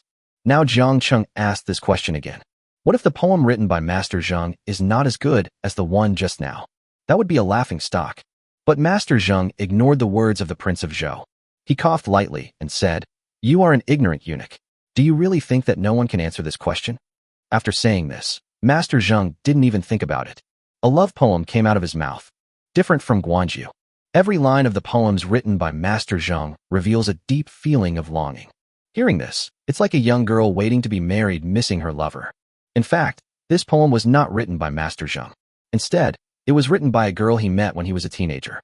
Unfortunately, the girl passed away after writing this poem. Otherwise, her achievements would be no less than Master Zheng's. Master Zheng never showed this poem to anyone. But now I have to take it out. Otherwise, it might not be able to surpass Guanju. Those present who had a favorable impression of Master Zheng immediately started discussing it. Master Zheng is indeed a great literary figure, as evidenced by this poem. I'm convinced. Master Zheng's poem is on par with the one just recited by Miss Gongsun. The sound of people's discussions reached Jiang Cheng's ears. He was also very surprised. I didn't expect Master Zheng to be so old. There is actually a little girl living in my heart. Master Zheng is a man of great talent. I admire him. Jiang Cheng bowed to Master Zheng. That's nothing. I've answered your question. Just listen to my next question. Master Zheng was just about to speak. Jiang Cheng quickly stopped him. Hey. Master Zheng, you just said you would give me 2 questions, and this is only the first one. You're not trying to cheat, are you? This? Master Zheng's old face turned red. He quickly coughed twice to cover up his embarrassment. He originally wanted to use rhetoric to cover up what he had just said. Who knew Jiang Cheng wouldn't give him any face at all? Directly exposed him. I'm old, and my memory is a little bad. Just keep asking questions. At this time, a scholar from the Zhou state spoke. Little eunuch, don't go too far. Master Zheng has already been very polite. He is indeed a eunuch, without a trace of literary spirit. I am ashamed to be associated with this person. Listen to what these people say. Jiang Cheng sneered. Don't forget, my dear scholars, it was Master Zheng who told me to write 2 questions. You don't think Master Zheng's words sound like farts, do you? You are vulgar. Eunuch, you are so arrogant. Jiang Cheng curled his lips in disdain, ignoring the incompetent rage of these people. At this moment, a question came to my mind. Then he said to Master Zheng, Listen carefully, Master. The second question is to write a poem about snow. Snow. Master Zheng gave Jiang Cheng a rather strange look. The difficulty of writing about snow and love is almost the same. There are even more poems describing snow scenes than poems describing love. Could this eunuch be so kind? Master Zheng thought for a moment. A poem about snow came out of his mouth. It can be seen that he did not put as much effort into this poem as the previous one. The level can only be described as superior. But Jiang Cheng couldn't say anything. After all, these 2 questions are given as gifts, and it will be fine as long as Master Zheng can answer them. And now both questions have passed. The fight between the 2 has just officially begun. It can be seen that Master Zheng has been holding it in for a long time. As soon as I finished reading the poem about snow, I couldn't wait to ask questions. Eunuch, I love bamboo the most in my life, and the place where I live is also a bamboo forest. You and I will write a poem on the theme of bamboo. I'll leave it to you all to judge. Master Zheng had just uttered this question. There was a sudden sigh at the scene. Master Zheng loved bamboo the most in his life and left behind countless beautiful poems and verses about bamboo. It seems Master Zheng wants to take down this eunuch with one question. There's no suspense in this fight anymore. A smile also appeared on Master Zheng's lips. As they say, he wrote poems throughout his life, most of which were about bamboo. There is no way he can lose on this subject. However, when he looked at Jiang Cheng, there was no trace of panic on his face. Not only was there no panic. Instead, there was a strange look in Jiang Cheng's eyes. It was as if he was mocking Master Zheng for being stupid. What Master Zheng didn't know was that Jiang Cheng's mind was filled with countless poems about bamboo. They are all poems written by famous poets from ancient times to the present. His question hit Jiang Cheng on the back of the hand. Just when Master Zheng was wondering why Jiang Cheng had such an expression, Jiang Cheng had already spoken. Hold fast to the green mountains and never let go. Your roots are in the broken rocks. No matter how many times you are beaten, you will still be strong. No matter which direction the wind blows, you will still be strong. Speaking of describing bamboo, is there any poem throughout history that is more well known than Bamboo and Rock? The answer is no. After Jiang Cheng recited this poem, Master Zheng's expression suddenly became extremely strange. He wrote at least 80 poems about bamboo in his lifetime. Not a single poem among them could compete with Jiang Cheng's. Those scholars who supported Master Zheng also kept their mouths shut at this time. Everyone could hear the weight of the poem written by Jiang Cheng. Now it depends on how Master Zheng responds. Everyone held their breath and looked at Master Zheng. The muscles on Master Zheng's face twitched slightly. Then he slowly spoke. Chapter 53. Can you make a pair? Boy, are you really Qi Guiyuan's disciple? He did not take the lead in writing poetry. Instead, he asked with a puzzled look on his face. He knew Qi Guiyuan's level very well. Qi Guiyuan might be better than him in governing the country as prime minister. But in terms of literary competition and poetry, Master Zheng is confident that he can crush Qi Guiyuan. How could such a person possibly cultivate a scholar like Jiang Cheng? If the two people's positions were not completely opposite, just based on this poem, Bamboo and Rock, Master Zheng was willing to become friends with Jiang Cheng regardless of their age difference. Unfortunately, this is impossible. Jiang Cheng smiled faintly and said, Master Zheng, you must be joking. I dare not claim to be a disciple without permission. After saying this, Jiang Cheng revealed the scholar jade token on his waist. That huge word, Qi, is more useful than any explanation. See this jade plaque? Master Zheng nodded. It seems Qi Guiyuan got a great bargain. Hearing this, Qi Guiyuan, who had been sitting silently by the side, had a hint of displeasure in his eyes. He can accept anyone saying that his writing is not good. The only thing I can't stand is what Master Zheng said. The failure decades ago was still fresh in his memory. He was just about to open his mouth to refute Master Zheng. Master Zheng had already started writing poetry. When I was young, I had lofty ambitions, wanting to rival the heights of Qionglu poetry. Fearing that I will be unhappy in old age, a green bamboo will turn into a jade branch. I have to say, Master Zheng's level is enough to kill everyone in Wei State in seconds. As soon as his poem came out, Prime Minister Qi, who was about to speak, shut his mouth instantly. And those who had just praised Master Zheng were now excited again. Master Zheng ignored these people. He looked at Jiang Cheng. After a long while, he said, looking back on all the poems I've written in my life, this one is among the top 3. If it weren't for you, I would never have been able to write such a poem. In that case, I have to thank you. Jiang Cheng also nodded slightly. You're welcome, Master. This is how scholars exchange ideas. At this moment, the two of them regarded each other as their only enemy. Identity, status, age, all disappeared. There are only poems between the two of them. After Master Zheng finished writing this poem, he did not rush to ask the scholars present to judge its quality. Instead, his eyes were fixed on Jiang Cheng. Boy, can you make a pair? Master. The Crown Prince of Zhou was so anxious that his eyes turned red. He didn't understand what Master Zheng was up to. This literary battle concerns the fate of the Zhou state, and he cannot afford to take this joke. But Master Zheng did not listen to him. Still staring at Jiang Cheng. Master Zheng, stop messing around. Hurry up and let everyone judge who is better. The Crown Prince of Zhou was still roaring angrily. At this time, Master Zheng finally turned around and looked at him. Don't worry, Prince. I know what's going on. Damn it, what do you think? The Crown Prince of Zhou was so anxious that he kept cursing. But he was stopped by Shangwan Baiwen. Please show some respect to the teacher, Your Highness. The prince met Shangwan Baiwen's cold gaze. I immediately shuddered as if a bucket of cold water was poured over me from head to toe. You should know that the literati in the Elegant Academy are not only good at reciting poems and composing couplets, but also good at writing. They also learned riding, swordsmanship, and martial arts. The strength should not be underestimated. As the palace master, Shangwan Baiwen is even more powerful. If you make him unhappy, he will kill you in minutes. Thinking of this, the prince no longer dared to act presumptuously. But he still looked bitter. Looking at Master Zhang, he said, I didn't mean to do that, but Master. Don't worry, the teacher has never lost in a pair. Shangwan Baiwen has followed Master Zhang for so many years. Naturally, I know the teacher's abilities. Master Zhang was the only one in the country who knew that he could make couplets. Also a disciple of Master Zhang. Shinsai had never heard Master Zhang say that he could make couplets. For a while, everyone's eyes were focused on Jiang Cheng. Everyone wanted to see how he would respond. Jiang Cheng was slightly stunned when he heard Master Zhang's words. Then he smiled calmly. Since the master has spoken, then of course I must accompany you. If you can cheat and call it a draw in a poetry contest, those couplets are a pure collision of knowledge. If the two sides can face each other, then they can face each other. It can't be right. There is no room for falsehood. Seeing Jiang Cheng agree, everyone's faces showed different expressions. Shangwan Baiwen sneered, as if mocking Jiang Cheng for being ignorant of the immensity of heaven and earth. The Emperor of Wei and the Empress showed a hint of displeasure. After all, none of them could have imagined that Master Zhang would temporarily change the content of the literary duel. Moreover, Jiang Cheng had never shown his strength in the pairs before. If we lose this game, both sides will be back to the starting line. As for the third game, Wei had no chance of winning anyway. Thinking of this, Emperor Wei exerted a little force in his hands. The bronze wine cup in his hand was instantly crushed into a ball. At this time, Master Zhang laughed out loud twice. Feeling quite relieved, he said to Jiang Cheng, Boy, I won't hide it from you. I have never played against anyone in public. But the few secret fights all ended with my complete victory. Hiss. Someone in the crowd gasped.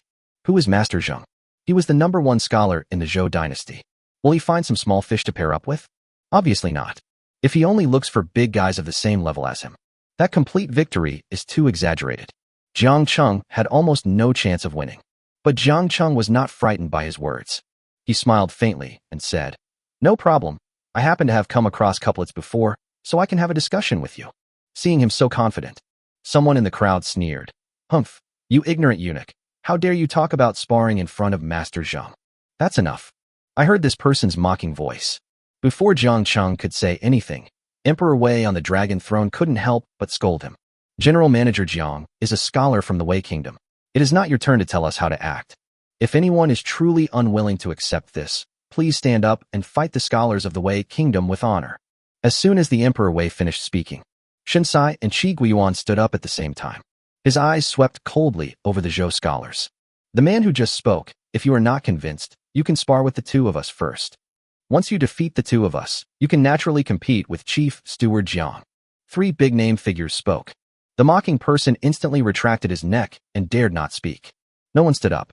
The two of them snorted coldly and sat down again. Although the two of them often had friction in the court. However, when it comes to major issues concerning the dignity of the Wei state, the two of them still stand united. Seeing that no one dared to disturb the two people's literary competition, Master Zhang then slowly spoke. Boy, I'll sell you my qualifications this time. How about giving you the first couplet? Master, please. Jiang Cheng didn't fight for it. He also wanted to see how good Master Zhang's pairing skills were. I saw Master Zhang was about to speak. The hearts of the literati in Wei State were all tightly clenched.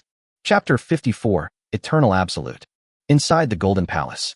The scholars from both countries looked at the two people in the field nervously. At this moment, everyone has forgotten Jiang Cheng's identity. Now Jiang Cheng is just a scholar fighting for the Wei Kingdom. If he could surpass Master Zhang in making couplets, his contribution would obviously be immeasurable. Master Zhang finally put away his contempt. He paced a few steps in the Golden Throne Hall with his hands behind his back. Then he slowly spoke. Listen to my first line. Drunken Dongpa, the winds and clouds of the world are all in my hands. Master Zhang thought about it again and again. I think this couplet is the most appropriate. The bamboo hut where he lived was on the east slope of the Ria Academy. The literati of the Zhou dynasty also respectfully called him the Hermit Dongpa. The first couplet also shows his own ambition. Although he was in Dongpa, he still knew what was happening in the world. This time no one jumped out to flatter Master Zhang. Everyone was looking at Jiang Cheng. Imagine how he would respond. Facing Master Zhang's first couplet, Jiang Cheng did not dare to slack off in the slightest. He thought about it for a while before speaking. Whenever I look upon Qingzhou, the rain and fog of the 9 continents all condense my heart. Jiang Cheng's second line perfectly responded to Master Zhang's first line. The artistic conception is beyond words. The writers at the scene could not find any fault with it. Even Master Zhang couldn't help but nod secretly. You should know that he has exchanged couplets with several literary masters from various countries. Those people couldn't even survive a single blow from him. This eunuch from the Wei state really has some abilities. Today the literary fight is here. Master Zhang smiled faintly. That's right. Please ask the question. It's Jiang Cheng's turn. He no longer wanted to continue. Master Zhang's knowledge far surpasses his, and if he delays any further, something unexpected might happen. I had no choice but to use the eternal absolute to deal with Master Zhang.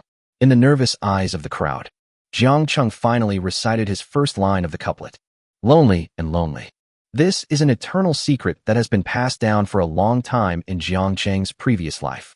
For hundreds of years, countless scholars have tried to come up with a second line, but all have failed. Jiang Cheng just didn't believe that Master Zhang was better than so many other literati. Really, after Master Zhang heard his first couplet, his face instantly turned extremely ugly. His gaze was solemn as he paced continuously in the Golden Throne Hall. And he paced faster and faster. Not good. Shengwan Baiwen was shocked when he saw Master Zhang's appearance. He knew it was the teacher's habit. Whenever he encounters a problem, he will keep pacing. The faster you pace, the more difficult the question is. Judging from his current expression, he was obviously stumped by Jiang Cheng's first couplet. But he couldn't pull the teacher back like he pulled Yu Qing down. From then on, Master Zhang's reputation in the Zhou Kingdom would be ruined. And it also needs to be exported to the Forest Farm and Jubiai Pass. This price is not something that his small Confucian Academy can afford. Now we can only hope that Master Zhang can come up with a counterline. But this couplet. Shengwan Baiwen also felt a headache when he thought of Jiang Cheng's couplet. He can be said to have received the true teachings of Master Zhang. The level of his couplets is second only to Master Zhang. But Jiang Cheng's first couplet was really out of place. It's not just him and Master Zhang. At this moment, all the scholars present were thinking about Jiang Cheng's first couplet. Shen Sai and Qi Guiyuan, the two enemies, looked at each other and saw a deep shock in each other's eyes. They are both very knowledgeable. He couldn't match Jiang Cheng's pair either. Seeing that all the scholars in the court were speechless, Emperor Wei, sitting on the dragon throne, finally smiled. The body slowly relaxes. Time passes by little. Some scholars have given up on writing this couplet. Some people are still stuck in this couplet and cannot extricate themselves. Look at Master Zhang at this moment. His brows were furrowed into the shape of a Chan character. I don't know if it's from overthinking or from being tired from pacing. His old face was covered with sweat. How so? How so? He muttered this sentence quietly as he paced back and forth. Jiang Cheng was not in a hurry either. Just stood quietly opposite Master Zhang and looked at him. Finally, an hour passed. Master Zhang stopped. His eyes were fixed on Jiang Cheng. Shengwan Baiwen and the Crown Prince of Zhou's hearts almost jumped out of their throats. He looked at Master Zhang with sharp eyes. They all knew that what Master Zhang would say next would determine the outcome of this literary duel. The queen and imperial concubine were also looking at Jiang Cheng with serious expressions at this moment. They also have their own ideas in their minds. No matter what the outcome of today's literary battle is, Jiang Cheng's name will spread to every corner of Wei State. This dog slave, concubine, gnashed her teeth in anger. If she hadn't been so clever, Jiang Cheng would still be hers now. How could the queen be in the spotlight? Perhaps he felt concubine Yi's murderous gaze. The queen lowered her head slightly, and when she saw her appearance, the corners of her mouth rose slightly. He gave a mocking smile. Bitch, just wait and see. I will definitely get Shao Qingzi back. Concubine Yi thought of an excellent idea. He gave the queen a faint smile and turned his head. Their little actions did not attract anyone's attention. At this moment, everyone including the Emperor of Wei was looking at Master Zhang. Well, Master Zhang sighed deeply. This sigh instantly shattered the huge stone in the hearts of the Crown Prince of Zhou and the literati of Zhou. Master Zhang, he wouldn't want to. They didn't dare to think any further. Master Zhang was the face of the literati of the Zhou state. He will not lose, and he can't afford to lose. But no matter how unwilling they are to admit it in their hearts, the result will not change at all. Master Zhang sighed and said, I lost. Boom. As the word surrender came out of Master Zhang's mouth, the entire Golden Palace erupted in thunderous shouts in an instant. The scholars of Wei State blushed and stood up from their seats and shouted loudly. He doesn't look like a scholar at all. You can't blame them for this. The literati of Wei State had been suppressed by the literati of Zhou State for decades, especially after Master Zheng appeared. The state of Wei fell into a long period of literary slump. Even the Grand Censor, who was known as the #1 scholar in the state of Wei, was a disciple of Master Zheng. It's no wonder that the literati of Wei State had such a big reaction. The opposite of the literati of Wei were the literati of Zhou. They were also roaring, but it was desperate and roaring. They absolutely could not accept that Master Zheng would fail, especially the Crown Prince of Zhou. His eyes were bloodshot. If it weren't for Shangwan Baiwen holding me back, he wanted to rush up and ask Master Zheng what was going on. Since arriving in Wei State, the prince has been listening to Master Zheng. He even respected the opinions of Master Zheng and Shangwan Baiwen on the selection of players and the way of fighting. But he could never accept such a result. Seeing that the Golden Palace was in chaos, Emperor Wei's face turned cold. He yelled, "Quiet!" This roar drowned out everyone else's voice. It almost blew the roof of the Golden Palace off. Only then did everyone react. They all sat back with red faces. Chapter 55 Master Zheng admits defeat. Peace returned to the Golden Throne Hall. Only then did Emperor Wei nod in satisfaction. Master Zheng, did you just admit defeat? To reply to Emperor Wei, yes. Although Master Zheng was unwilling in his heart. But I had to bite the bullet and say yes. Very good. With so many witnesses here, my Wei State has already won 2 battles in this literary duel. The Wanmu Forest Farm and Jubiai Pass now belong to Wei. There was a strong sense of excitement in Emperor Wei's tone. Ever since the Zhou State was annexed from the Wei State, the king of Wei wanted to take back Zhou all the time. The strategic position of Jubiai Pass is unquestionable. If the state of Wei could capture this important border city, the front line can then penetrate directly into the heart of the Zhou Kingdom. By then, the recovery of Zhou Kingdom will be just around the corner. Everyone present understood the significance of refusing the North Pass. Everyone in Zhou State had a look of grief and indignation on their face. Think about how prosperous things were before they came. How lonely it is now. But the person who shattered their dreams was actually a eunuch. Everyone cast malicious glances at Jiang Cheng. At this time, Jiang Cheng had already bowed slightly to Master Zheng and turned around and walked back behind the queen. His face was as calm as water, without a trace of emotion. The queen nodded to him with satisfaction. He whispered, "Not bad. Thank you for the compliment, madam." Jiang Cheng quickly responded. Whether he will live a good life in the future depends on the queen's words. Never act rashly in front of her. Your Majesty, I refuse to accept. The Crown Prince of Zhou broke free from Shangwan Baiwen's restraints. He ran straight to the center of the Golden Palace. Oh, the literary duel was brought up by Zhou Gua. Now you've lost, and you refuse to admit it. The words of the Emperor of Wei were full of blame. But the Crown Prince of Zhou is now determined to take action. He actually pointed directly at Master Zheng's nose and said, "This literary duel was all planned by Zheng Qianquan, and the fighting method is full of loopholes. This literary duel cannot be counted." Prince Yu. Shangwan Baiwen frowned. He didn't expect that the prince would be so narrow-minded. And he even dared to point at the teacher's nose and curse. Humph, I didn't expect a prince to be so shameless. As a disciple of Master Zheng, Shinsai stood up with a sullen look on his face. Even if Master Zheng orchestrated all the details of this literary duel, you didn't try to stop it, did you? Why are you putting all the blame on the master now that you've lost? Could this be the magnanimity of the Zhou Kingdom? You. The Crown Prince of Zhou's face turned red. He pointed at Shinsai and was speechless for a long time. The situation was developing in an uncontrollable direction. Master Zheng couldn't help but sigh. Alas, this matter is due to my lack of consideration. Emperor Wei, please be merciful and allow me to fight with Chief Jiang again. Everyone present immediately turned their eyes to Master Zheng. No one knew what Master Zheng was talking about. Obviously, they have already lost. Why add another one? Emperor Wei was also curious. Oh, Master Zheng, why don't you tell me how to compare? I have another couplet, and I'd like Chief Jiang to correct it. The stakes are to reject the Northern Pass. Teacher. Shangwan Baiwen's eyes were a little moist. Ever since he followed Master Zheng, I have never seen him begging so humbly. The Crown Prince of Zhou was also stunned. He didn't expect that Master Zheng was still trying to find a way to recover the losses for the Zhou Kingdom. Then think about what you did just now. His face couldn't help but feel hot. The literati on the Wei side also felt very sad. Although the literati of the two countries are hostile to each other. But we have to admit that Master Zheng is a monument in their hearts. Now it has fallen into such a state. The Emperor of Wei looked at Master Zheng. He turned to look at Jiang Cheng again. The latter showed no fear. He then asked, I am determined to seize the Northern Pass. How about using the 10,000 Mu Forest Farm as a bet? Although Wanmu Forest Farm is inferior to Jubiai Pass, but it's better than losing both. Master Zheng did not bargain either. He bowed and said, "Just follow what the Emperor Wei said."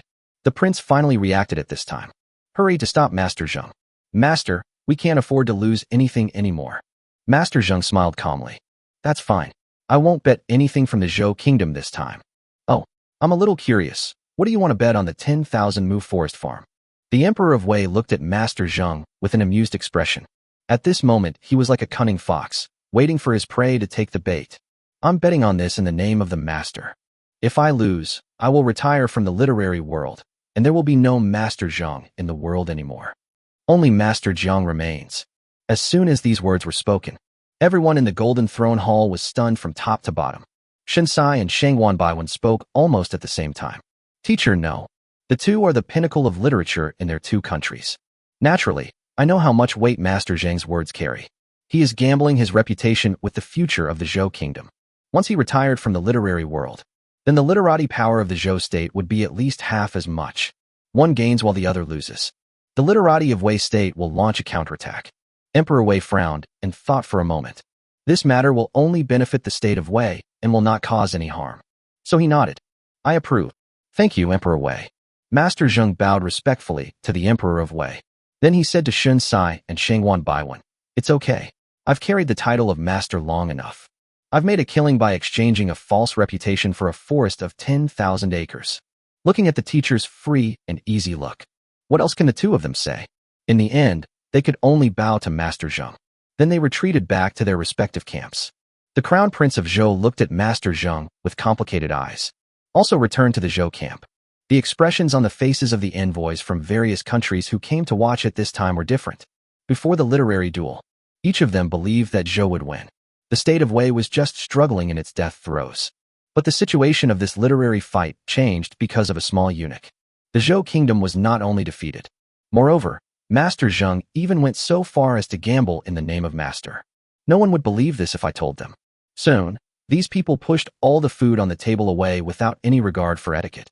Take out the best rice paper and spread it on the table to prepare to record the couplets later. "Master Jiang, I order you to gamble again. How about that?" Emperor Wei looked at Jiang Cheng with great energy. The latter sighed secretly in his heart. "You didn't ask for my opinion when you agreed just now. I obey your order." After saying that, Jiang Cheng came out again. When everyone saw him again, there was no trace of ridicule or contempt in his expression. Everyone knows what a strong literary foundation this eunuch has. Jiang Cheng walked straight up to Master Zheng. Then he bowed solemnly to him. Although the two have different positions, but Master Zheng's spirit of sacrificing himself for the country is very respectable. Master Zheng saw Jiang Cheng bowing to him. A faint smile. She reached out and untied the hair tie that bound her hair. A moment. Strands of white hair fell down. He finally reached the day when he had to burn his boats. Chapter 56 In the Name of the Master. The crowd, whose spirits had already been low, became nervous again. For them, the weight of this literary battle is far greater than the previous ones. After all, it concerns the ownership of the title of Master. Master Zheng with his hair loose looks like a banished immortal. He laughed heartily and said, "I have been in the literary world for decades and have never met an opponent. I didn't expect to have another opponent at the last minute. It's so good, so good. Boy, listen to this old man's couplet." Master Zheng's eyes suddenly became sharp as he stared at Jiang Cheng intently. He had thought of a couplet several years ago. "I couldn't think of the second line no matter how hard I thought. Later, I communicated with many famous experts but still didn't get the answer I wanted. If Jiang Cheng could match up, it would be like fulfilling one of his wishes." Perhaps he felt Master Zheng's determination. Jiang Cheng nodded solemnly. "I climbed the tower alone, wanting to speak but unable to, inviting the wind to get drunk, hating the sorrow of separation, always making the stars and the moon cry tears, sighing, sighing, I gradually become thinner." This is a very long couplet. One can feel a strong sense of loneliness between the lines of the first couplet. This is also the reason why no one has been able to write a couplet for so many years. No one can feel Master Zheng's loneliness. The envoys from those small countries wrote down the first couplet on paper. They all couldn't help but sigh. It's undeniable. This is an excellent couplet. At least they can't get it right. But Jiang Cheng was also someone who had read out the absolute. They really weren't sure about the variables in this game. Emperor Wei, who was sitting on the stage, couldn't help but frown when he heard Master Zheng's words. I secretly admired Master Zheng's profound knowledge. If Master Zheng had used this first couplet in the first round, the outcome would still be uncertain. Your Majesty is absolutely right, the Queen echoed. Then he turned his gaze to Jiang Cheng. Can he really match it? At the same time, many scholars below also had this question. Can Chief Steward Jiang handle this? Have no idea. But even if he could match them, he would definitely have to think for a long time. This couplet is in no way inferior to the one just given by Manager Jiang. Wait, Chief Steward Jiang is bowing. What does he mean by this? Is he going to give an answer so soon? That's impossible. Master Zheng's first couplet is rare in the world. What everyone saw was correct. Jiang Qing only thought for a few breaths before bowing to Master Zheng. Then he said lightly, Master Zheng, I'm sorry. No problem. Master Zheng seemed to have forgotten who won or lost. His eyes were full of expectation. Is it possible that the second line that I have been waiting for so many years is finally going to appear? Jiang Cheng raised his head. He quickly recited the second line. In vain I read the moon, and write poems of sorrow. I sing songs with wine, and express my feelings of parting. But I lie prone to the wind and frost, and write with my pen, and the water flows on. The couplets are neat. The artistic conception is also just right. Jiang Cheng used all his strength this time. As he recited the second line, everyone present was stunned for several breaths. After they realized what was happening, they rushed to write down the couplet on paper like crazy. I'm afraid I'll forget it after a while. And as the person who sets the question, Master Zheng also stared at Jiang Cheng blankly. After a long while, he finally laughed out loud and said, What a long and steady stream. Okay. After 3 laughs. He didn't even say hello. He walked out of the Golden Palace with disheveled hair. Jiang Cheng looked at his back. I couldn't help but sigh. I laughed out loud at the sky and went out. How could I be a commoner? After Master Zheng left, the literati of Wei State went completely crazy. They personally witnessed the rise of Master Wei. From now on, the first scholar of Wei State had a name. In contrast, the literati of the Zhou State looked as ugly as if they had eaten a dead fly. Shangguan Baiwen chased Master Zheng out. The Crown Prince of Zhou also wanted to follow him out. But he was stopped by a word from Emperor Wei. Prince, wait a minute. As soon as the words fell, several guards with swords walked in from outside the Golden Palace. He forced the Crown Prince of Zhou back to his position. You, what do you want to do? Is this how you, the Wei Kingdom, treat guests? Everyone, please watch. The prince is now completely panicked. There was no Master Zheng and Shangguan Baiwen to dominate the scene. He was like a lamb to be slaughtered. Haha, why is the prince so flustered? Emperor Wei smiled happily. With a flick of the finger, a eunuch came up to the Crown Prince of Zhou carrying a mahogany tray. There were 3 items on the tray: a brush, ink, and a piece of bright yellow silk. Written on the silk was the imperial edict regarding the Zhou state's voluntary abandonment of the Jubiai Pass and the Wanmu Forest Farm. Even though there were so many witnesses at the scene. But if the Zhou kingdom insists on cheating, this matter will be difficult to handle. With the signature and fingerprints of the Crown Prince of Zhou, this matter becomes very simple. Don't be afraid of the other party cheating. The Crown Prince of Zhou was so frightened at this time that he had lost his courage. How dare I say no? He picked up the brush and signed tremblingly. He then pressed his fingerprint on it. Only then did the Emperor of Wei finally laugh heartily with satisfaction. Ha, the prince is so generous. I have prepared a party tonight. Prince, you must come. Looking at the proud look of Emperor Wei, the Crown Prince of Zhou laughed dryly and said, No, I feel a little unwell and just want to go back quickly. Oh, I see. Then I won't keep you here. When you return, remember to tell King Zhou to withdraw the garrison troops inside Jubiai Pass as soon as possible. The Crown Prince of Zhou looked pale. He stumbled out of the Golden Palace. At this moment, envoys from various countries hurried to congratulate Emperor Wei. No one had any objection anymore. Wei's victory in this literary battle was fair and square. These people also knew that Wei was about to replace Zhou as a holy land for literati. It is very necessary to establish good relations with Emperor Wei now. The Emperor of Wei laughed heartily. I accept everyone's congratulations one by one. Then he said politely, Everyone had a great time at the party tonight. Thank you, Emperor Wei. At this time, the queen quietly walked to the emperor. He whispered, Your Majesty, is the reward from General Manager Jiang. After her reminder, Emperor Wei seemed to suddenly react. He patted his head and looked at Jiang Cheng. This literary battle deserves the credit of Chief Steward Jiang. I will appoint Jiang Zhongguan as the Grand Steward of the harem and award him a 5-patterned purple robe. Hiss. As soon as the Emperor of Wei spoke, the eunuch behind him gasped. The chief steward in a 5-patterned purple robe. That is the highest-ranking official in the harem. In short, he is the eunuch who manages the eunuchs in charge. He doesn't need to do any dirty work. It's so relaxing. Moreover, the deployment of eunuchs and palace maids must be approved by him. This right is indeed enormous. Thank you, Your Majesty. Jiang Cheng quickly knelt down and kowtowed to express his gratitude. No need to be polite. Manager Jiang will also attend the banquet tonight. Emperor Wei is in a good mood today. When Jiang Cheng stood up, he happened to see Xiao Yuer and Qing'er mixed in with the group of palace maids. He winked at the two of them quietly. The two responded to him excitedly. Chapter 57 The Drunken Queen is as fierce as a tiger. Night. The imperial capital of Wei was brightly lit. Almost as bright as day. All the common people in the city knew about the happy event that happened in the palace. The streets are decorated with lights and colorful lanterns. It's so lively. And inside the palace, ministers and scholars received invitations. Attend the dinner together. It was obvious that there was not a single Zhou scholar at the banquet. According to the imperial censor, Master Zheng has already left with the literati of Zhou. Before leaving, he also asked the imperial censor to bring a gift to Jiang Cheng. It's the headband on his head. Jiang Cheng did not refuse. I accepted the gift solemnly. Jiang Cheng had no idea how much alcohol he had been forced to drink that night. As the new master, there are a lot of people who want to get to know him. Wait until the party is over. His steps were empty. Followed the queen back to Enning Palace. The Emperor of Wei was in high spirits tonight and had 3 concubines sleep with him. Although Jiang Cheng was appointed as the chief steward of the harem. But I can only report to the Ministry of Internal Affairs tomorrow. I still have to stay in the room of Enning Palace tonight. After coming back, the queen asked everyone to leave. Only Jiang Cheng was left. The queen also drank a lot of wine today. His face, which usually showed no emotion, was a little red. It adds a touch of charm to her. Xiao Qingzi, come here and massage my legs. The queen sat on the phoenix couch. He kicked his shoes off with force.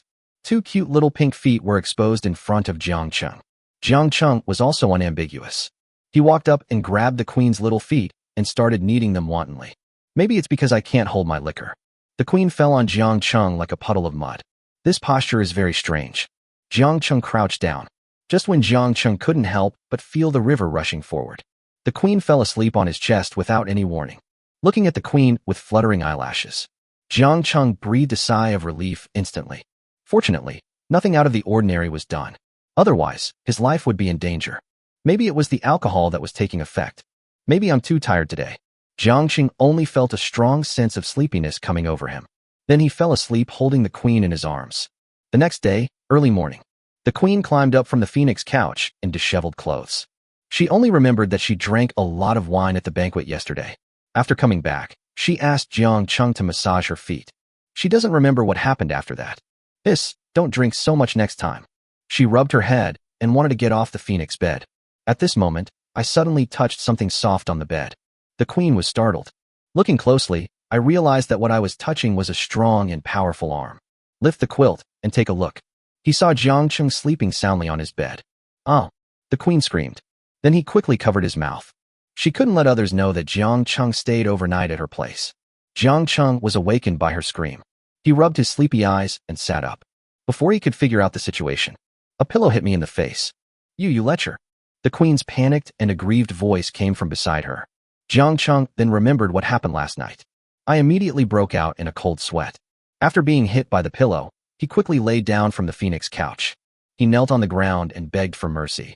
My lady, please spare me. I didn't mean it. Not on purpose? Do you think I will believe it? The queen looked aggrieved. He covered his collar and said to Jiang Cheng, what happened last night? Tell me the truth. Jiang Cheng's face was bitter. It was obviously you who used force on me first. Now they blame me. Jiang Cheng helplessly told the queen everything that happened last night. When he talked about how the queen held him and refused to let go, the queen's face turned red instantly. You're talking nonsense. Chapter 58 You are committing a crime. Whether the servant is talking nonsense or not, Your Majesty can just ask any maidservant. Jiang Cheng was not panicked at all. He didn't do anything last night anyway. A man of integrity fears no slander. Besides, it was impossible for the queen to really ask the maid. You. The queen's face flushed. He pointed at Jiang Cheng and was speechless for a long time. Although she didn't quite believe what Jiang Cheng said, but she could feel that she was not violated. Then she thought that Jiang Cheng would be of great use to her and Prime Minister Qi in the future. She took a deep breath. Calm yourself down. Then he returned to his usual cold demeanor and said to Jiang Cheng, "You should leave first." "I am not." "Huh?" Jiang Cheng looked up at the queen in surprise. Based on his understanding of the queen, even if she didn't kill herself, she would definitely make herself suffer. What is the situation now? Did she change her gender? Seeing Jiang Cheng still standing there, he didn't move. The queen said coldly, "Why don't you leave? Do you really want to die?" "I dare not. I dare not. I will take my leave." Jiang Cheng shuddered. He walked out of Inning Palace quickly. Think about the thrilling scene just now. Jiang Cheng felt a surge of fear. If you're not careful, you'll lose your head. After coming out, he looked around. Fortunately, it's still early. No mates saw him come out of the queen's room. So he quickly followed the path back to his room. He just opened the door. A figure rushed over quickly. She threw herself into his arms in an instant. Jiang Cheng felt the familiar softness and knew it was Qing'er. "Brother Cheng, you're finally back. Sister Yuer and I are so worried." Qing'er got off Jiang Cheng with red eyes. At this moment, she suddenly seemed to feel something, and her nose twitched slightly. He sniffed around Jiang Cheng. Suddenly she burst into tears and said, "Bad guy, Sister Yuer and I waited for you all night. So you went to spend the night with another maid." Jiang Cheng just came back from the queen. His body was filled with the queen's fragrance. Even if you want to cover it, you can't. But he couldn't tell Qing'er directly. I could only whisper, "Nonsense, is Brother Cheng that kind of person? You're still lying. The fragrance on you doesn't belong to me or Sister Yuer at all. Ahem, it's definitely not mine, but it's not someone else's either." After the banquet yesterday, Prime Minister Qi invited me to his house. I got drunk and fell asleep at the Prime Minister's house. His house smells just like this. Okay, that's a bad enough excuse. But Jiang Cheng couldn't find a better reason than this one. Qing'er blinked her big eyes and looked at Jiang Cheng. After a long time, he said, "Really?" Of course it's true," Jiang Cheng said with a stiff neck. At this time, Xiao Yuer, who was sitting next to her, covered her mouth and said, "Okay, Sister Qing'er, Xiao Qingzi is a famous person now. It's possible that the Prime Minister will invite him." "Humph, that won't do either. We both waited the entire night for nothing," Qing'er said angrily. Seeing this, Jiang Cheng patted her head and said, "I promise there won't be a next time. Make a pinky promise. Make a pinky promise. We'll make a promise and stick to it for 100 years." Qing'er's expression looked better only after the two childish ghosts made the promise and signed the agreement. At this time Xiao Yuer said again, "Before daybreak today, a eunuch came and gave you a purple robe and a waist badge. He also asked you to go to the Ministry of Internal Affairs today to coordinate some matters." "Good." Jiang Cheng quickly agreed. I finally managed to change the topic. Why not? But he could see it from Xiao Yuer's expression. She didn't believe what he said just now. Alas, I can only explain it to them later. "Brother Cheng, Sister Yuer, and I will boil some water for you to take a bath." Besides the queen's body fragrance, Jiang Cheng's body smelled more like alcohol and sweat. If you don't wash it, it will probably taste like stinky tofu. Soon, a bucket of steaming hot bath water was ready. Jiang Cheng took off his wrinkled clothes, slowly sat in the bathtub. Qing'er and Xiao Yuer stood by the bucket. They were responsible for scrubbing him. In front of them, there was no need for Jiang Cheng to hide. Qing'er wiped it for him. Jiang Cheng's eyes suddenly widened, staring at Qing'er. "Qing'er, you are committing a crime. Hey, let me check if Brother Cheng made any mistakes yesterday. I see you want a massage." Jiang Cheng smirked. He stood up from the bathtub with a splash. Then he picked up Qing'er and Xiao Yuer, one in each hand. "Xiao Qingzi, what are you doing?" Xiao Yuer blushed and said, "You still have to go to the Ministry of Internal Affairs." "Hey, it's still early. It won't take a moment." Jiang Cheng looked at the two tempting beauties. How can I endure it? He immediately pounced on the two of them like a hungry wolf among a flock of sheep. The room was suddenly filled with spring light. Under the steaming mist, they are three people who work hard. Jiang Cheng was busy until noon. Only with the help of Qing'er and Xiao Yuer did she put on the purple robe. You're not to mention, this purple robe is indeed softer and more comfortable than the general steward's uniform. There are also no cloud patterns on it that indicate the identity of a eunuch. The shoes on his feet were not ordinary either. Wear incomparable softness. Wow, Brother Cheng is so handsome. Qing'er couldn't help but say with stars in her eyes after seeing Jiang Cheng dressed neatly. Really, Jiang Cheng was not ugly to begin with. He looks even more heroic in this purple robe. He doesn't look like a eunuch at all. Xiao Yuer didn't say it, but his eyes were also full of joy. Jiang Cheng smiled evilly and touched the buttocks of both of them. Wait until brother comes back, and I'll give you a good massage tonight. Oops. Qing'er's face turned red with shame. Xiao Yuer spat at him, said, although you are now the chief steward of the harem, you still can't take it lightly. I heard that the Ministry of Internal Affairs is very strict, and the current chief steward is not easy to deal with. Be careful when you go there. Xiao Yuer always thinks of things that Jiang Cheng has not thought of.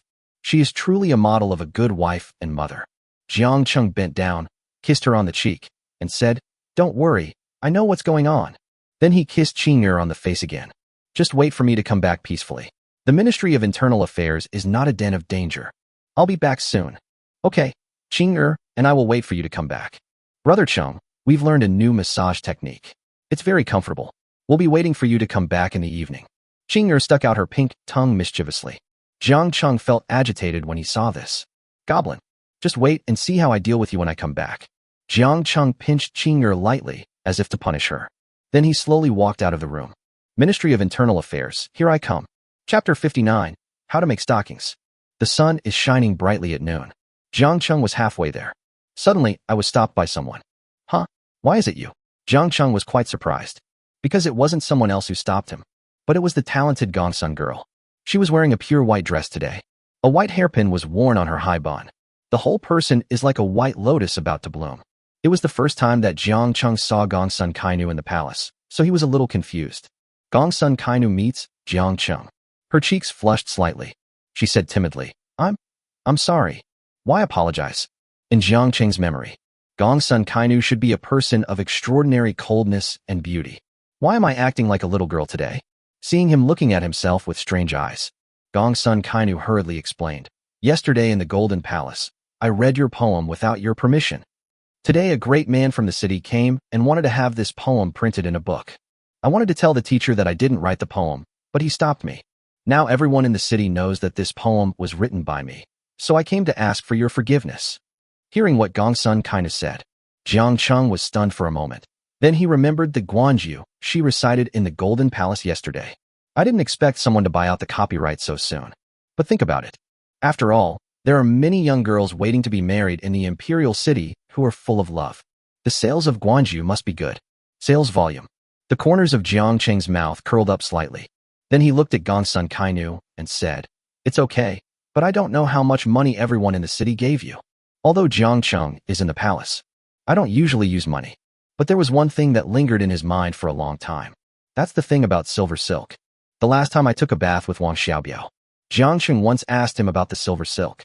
According to Wang Xiaobiao, although this silver silk is a product of the Wei state, but the production is extremely low and the price is extremely high. A piece of cloth could be sold for 1,000 taels of silver. This is still the lowest price. Some wealthy customers will even increase the price, just to be able to wear a piece of clothing woven from silver silk." Jiang Cheng tried his best to make Xiao Yuer and Qing Er wear stockings. Perhaps he didn't expect Jiang Cheng to ask about money. Gongsun Mingyue blinked in a daze for a long time. After realizing what was happening, he said, "I don't know the exact figure. These are things the teacher is discussing, but I should get no less than 5,000 taels. I'm willing to give it all to you, sir." Hiss. 5,000 taels. Jiang Cheng was surprised. He was the chief eunuch in the palace. It's only 5 taels of silver a month. This is already a very generous salary. But I didn't expect that this poem alone could be sold for 5,000 taels. That's his salary for 1,000 months. You can imagine. How much can the person who buys the poetry earn? No. It's better for you and me to split it in half." Jiang Cheng touched his nose and said, he couldn't hide 5,000 taels of silver even if he exchanged it all into banknotes. It would be better to give some to Gongsun Mingyue. "Sir, this." Gongsun Mingyue looked doubtful. She thought Jiang Cheng would be furious after hearing this. But I didn't expect his reaction to be so calm. Now he is willing to split the money with me 50 to 50. Is he not interested in money? It's settled, but I have something to trouble you with. "Sir, please speak." Gongsun Mingyue said hurriedly. Can you use my 2,500 taels of silver to buy some silver silk?" "Of course, but what do you want this fabric for, sir?" Gongsun Mingyue knew that Jiang Cheng was in the palace and the clothes he wore were all given to him. "What do you want silver silk for?" Jiang Cheng coughed twice. Hide your embarrassment. He couldn't tell Gongsun Mingyue that he bought it to make stockings. "Well, I'm in the palace. There's no use asking for silver. It would be better to use this silver to buy some silver silk. I heard that this stuff is of good quality. When I leave the palace one day, I can sell this cloth for money." Gongsun Mingyue nodded. "This reason is quite convincing. You worry too much, sir. Now you are the master of Wei State. Even if you leave the palace, you don't need to buy cloth to make money. Who can predict what will happen in the future? I'd like to ask Miss Gongsun to keep this matter in mind. Students must keep this in mind. See, the matter is handled. Jiang Cheng was in a good mood. I didn't expect to have such an unexpected gain today. Think about Qing'er and Xiaoyuer's long legs wearing stockings. Just thinking about it made Jiang Cheng drool. I have to report to the Ministry of Internal Affairs now. Is there anything else Miss Gongsun wants to say? There is this delay. He could even reach the Ministry of Internal Affairs. Gongsun Mingyue hurriedly bowed and said, I'm fine now, sir. I'm sorry to bother you. It's okay, it's okay. Jiang Cheng waved his hand. Walk straight to the Ministry of Internal Affairs. Halfway through the walk, he suddenly turned around and glanced at Gongsun Mingyue. Gongsun Mingyue was still standing there, graceful and elegant. When I make stockings next time, can I make her a pair? Such long legs. It's a pity not to wear stockings. There are also Queen Shi, Concubine Yi, Princess Fair. Just thinking about it makes me excited. But with so many people, one piece of cloth is definitely not enough. You still have to work hard to earn money to buy cloth. Just a moment. Jiang Cheng then came to the Ministry of Internal Affairs. With the introduction of a young eunuch, he walked into the inner hall, met the current chief steward. Hey, why is it you? Jiang Cheng was greatly surprised when he saw the chief steward. This person is actually an acquaintance. It was the purple-robed eunuch who came that day to convey the imperial decree for him to go to the imperial study. That day Jiang Cheng also told him about eating wild ginseng. Isn't this our home? Manager Jiang, congratulations. The chief steward snorted coldly. His eyes were filled with anger that was difficult to conceal. Ahem, it was just luck, just luck. Your luck is extraordinary. You have reached the top in one step. The chief steward sneered coldly. Then he glared at Jiang Cheng fiercely and said, I'll just give you instructions on the chief steward's duties, and then I'll be leaving. Bring it on. As he said this, he was about to take Jiang Cheng out. Hey, wait. Jiang Cheng hurriedly stopped him. The chief steward looked back at him and said impatiently, What's up? Hey, steward, I'm still inexperienced, and I'm afraid I can't be qualified to be the chief steward. Why don't you be the chief steward? Are you trying to commit the crime of deceiving the emperor? I dare not, but there is always a workaround. From now on, I'll be the nominal chief steward, and you'll still be in charge of the specific matters. As long as we don't say anything, no one will know. Hearing Jiang Cheng's words, the chief steward's eyebrows twitched involuntarily. You have to know that he has only been in this position for a few months. Not enough yet. Is this okay? Chapter 60, Great Tonic. Of course, Jiang Cheng saw him give in. Strike while the iron is hot. To tell you the truth, I'm not cut out to be a chief steward. It's better for you to do it. I don't have to move in either. Just live here peacefully. The chief steward looked at Jiang Cheng in surprise. His ideas are very dangerous. But I couldn't refuse. Then our family would like to thank Chief Steward Jiang. The chief steward thanked him with a smile. Although he had only been the chief steward for a few months. But his subordinates had already been completely subdued by him. Make sure no one will tell on you. As for the empty title of the Grand Steward, who cares? Since the status is saved. The chief steward's attitude towards Jiang Cheng immediately improved a lot. Master Jiang, please forgive my rudeness just now. Ha, don't take it to heart, boss. This is just human nature. Master Jiang is so generous. From now on, you can just call me Little Pancake. Little Pancake. Jiang Cheng found it a little funny. Is this name really given by a person? You may not know, but my name before entering the palace was Bingzi, and later it became Xiao Bingzi. I see. Jiang Cheng understood. Master Jiang, we still have a few wild ginsengs at home. I'd like to invite you to enjoy them with us. Jiang Cheng glanced at Xiao Bingzi. He was just saying it casually at the time. I didn't expect that Xiao Bingzi could actually get wild ginseng. Let's talk about wild ginseng. Jiang Cheng had only heard of it, but had never eaten it. So he nodded and agreed. Little Pancake was also very happy. He took Jiang Cheng back to his room. After locking the door, he pulled out a blue brick from under the bed. A dark hole was revealed. Little Pancake reached in and fumbled around. Finally, a jar with a very intact seal was taken out. Remove the lid from the jar. A sweet and greasy fragrance instantly filled the entire room. Hiss, you pickled wild ginseng with brown sugar? Jiang Cheng knew that the jar contained the best brown sugar just by smelling it. Brown sugar is a great tonic for promoting blood circulation and blood production. Wild ginseng pickled with brown sugar has stronger medicinal properties. Master Jiang is truly formidable. Nothing can escape your notice. It's brown sugar. Little Pancake smiled flatteringly and took out a few more things from under the bed. There was a jar of wine, several wine glasses, and 2 plates. He placed these things on the table. Then he sat opposite Jiang Cheng. Not long. He pulled out a piece of wild ginseng as thick as a thumb from the jar. Jiang Cheng observed the wild ginseng carefully. It was the first time he saw wild ginseng so close. I saw that the skin of this wild ginseng was yellowish-brown overall. The rings of the folds are fine and deep. The body is round. Ginseng roots are as thin and long as threads. Two slender and plump ginseng legs are tightly intertwined. The ginseng is covered with a layer of light red sticky substance. That's brown sugar. Xiao Bingzi placed the wild ginseng on the plate in front of Jiang Cheng. Then he poured him a glass of wine himself. After doing all this, he also gave himself a piece of wild ginseng. Poured a glass of wine. Master Jiang, please taste it first. It seems that the little pancake is going to be eaten by myself like this. Jiang Cheng looked surprised. Uncertainly, he said, just like that, eat? Although he had never eaten wild ginseng. But I also know that this thing is a tonic. Usually we eat it one by one. How can we eat the whole thing like this? That would make people die of suffocation. But seeing Xiao Bingzi's matter-of-fact look, Jiang Cheng began to doubt whether he was wrong. Isn't this wild ginseng? Oh, our brain. Little Pancake slapped his head hard. Chief Steward Jiang is not a martial artist, so he naturally cannot eat the whole wild ginseng.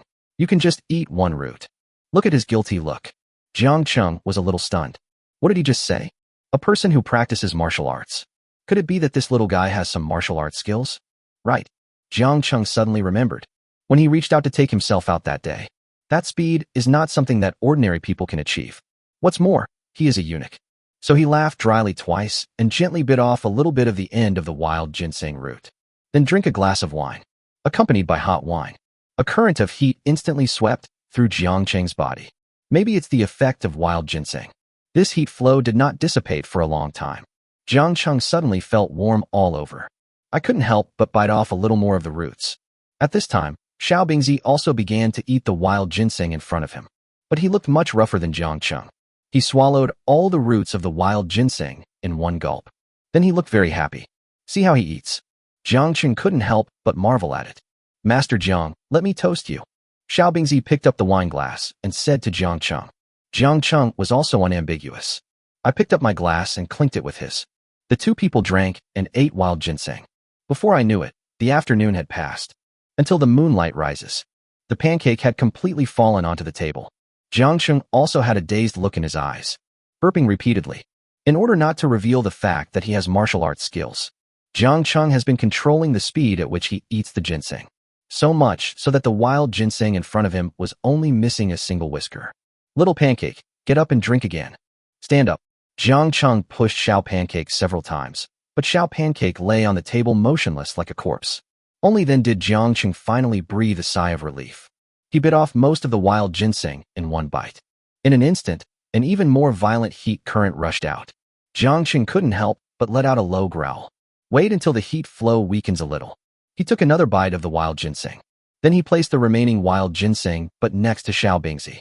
Push the door open and walk out. The eunuchs in the Ministry of Internal Affairs are still busy. But he was seen coming out of Xiao Bingzi's room reeking of alcohol. No one was confused. It seems that Xiao Bingzi has done this kind of thing many times before. Jiang Cheng burped, walking towards Enning Palace step by step. The cool night breeze blew across his face. Jiang Cheng didn't feel any coolness at all. My body became even hotter. You won't feel anything when you eat this wild ginseng. But the after effects are really strong. Cull. Jiang Cheng exhaled forcefully. It is autumn now, but the temperature is not low. The hot air Jiang Cheng exhaled actually turned into a white line.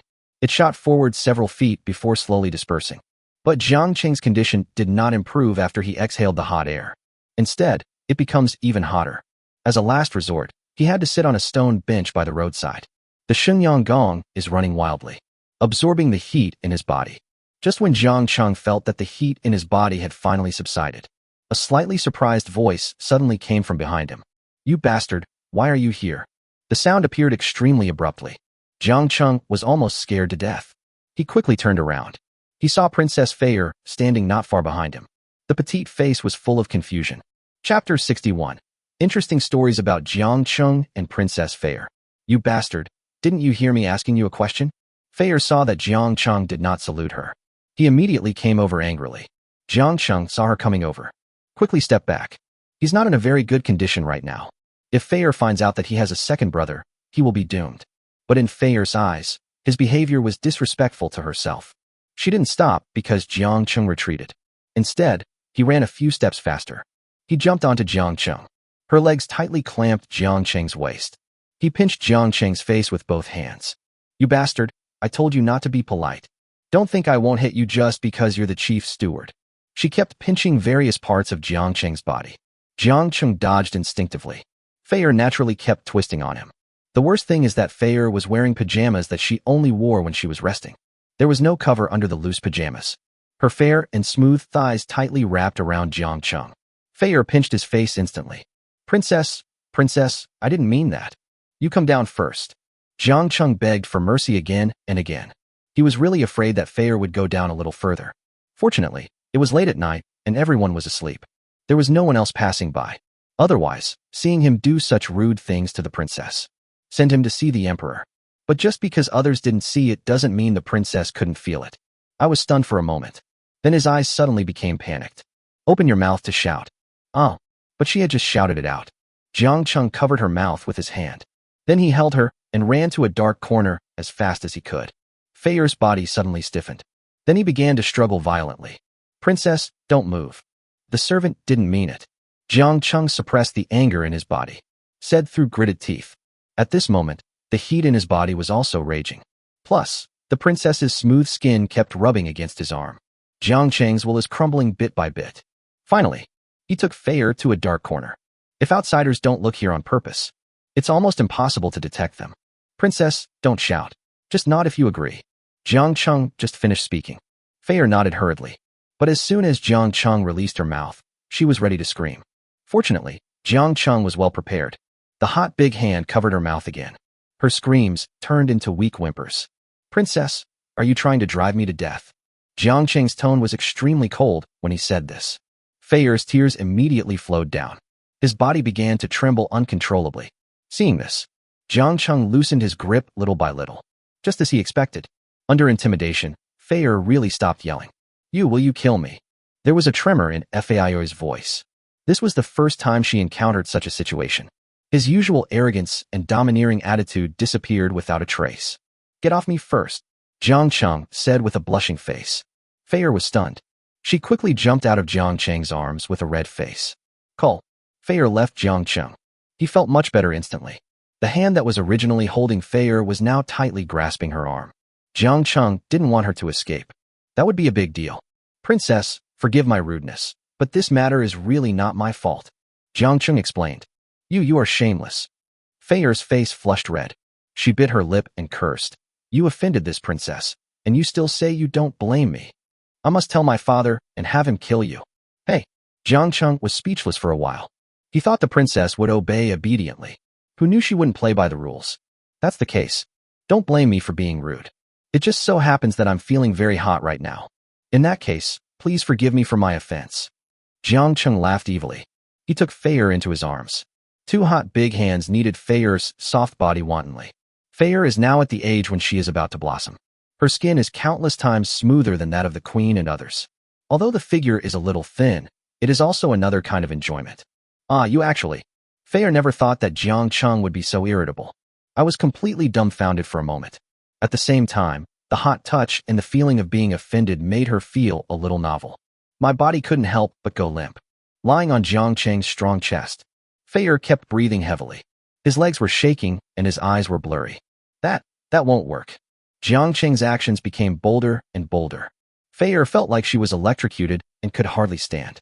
"Princess, are you going to tell the emperor yet?" Jiang Cheng was also breathing heavily. He is now like a powder keg about to explode. Any spark would make him lose his mind. "No, I'm not going." Stop first." Fei panted softly. She had never felt so wonderful before. It's both exciting and scary. "I can't stop." Jiang Cheng hugged Fei tightly. He almost rubbed her into his body. Just as the two were about to take off, a sound of orderly footsteps slowly came from the distance. It's a patrol team. The sound was like a basin of cold water. In an instant, both of them shuddered and came back to their senses. The first thing Jiang Cheng did when he reacted was to cover Fei's mouth. If she screamed again now, I'd be really screwed. But the patrol's footsteps were getting closer. Wait until they come closer. The two of them were bound to be discovered. Jiang Cheng's forehead was covered in cold sweat. At this moment, Fei suddenly stretched out her little hand and gently patted his hand. Then he pointed in the direction of the patrol team. It seemed as if she had a way to deal with the patrol. Jiang Cheng moved closer to Fei. He whispered in her ear, "Princess, do you have a way to deal with the patrol?" "Not if you do." The footsteps are getting closer. Almost right next to my ear. Fei nodded vigorously. Chapter 62, Rujiamo. "Who is it? Come out." The patrol soldiers walked to the corner where Jiang Cheng and the princess were hiding. The captain immediately noticed something was wrong. In an instant, all the patrol soldiers surrounded this corner.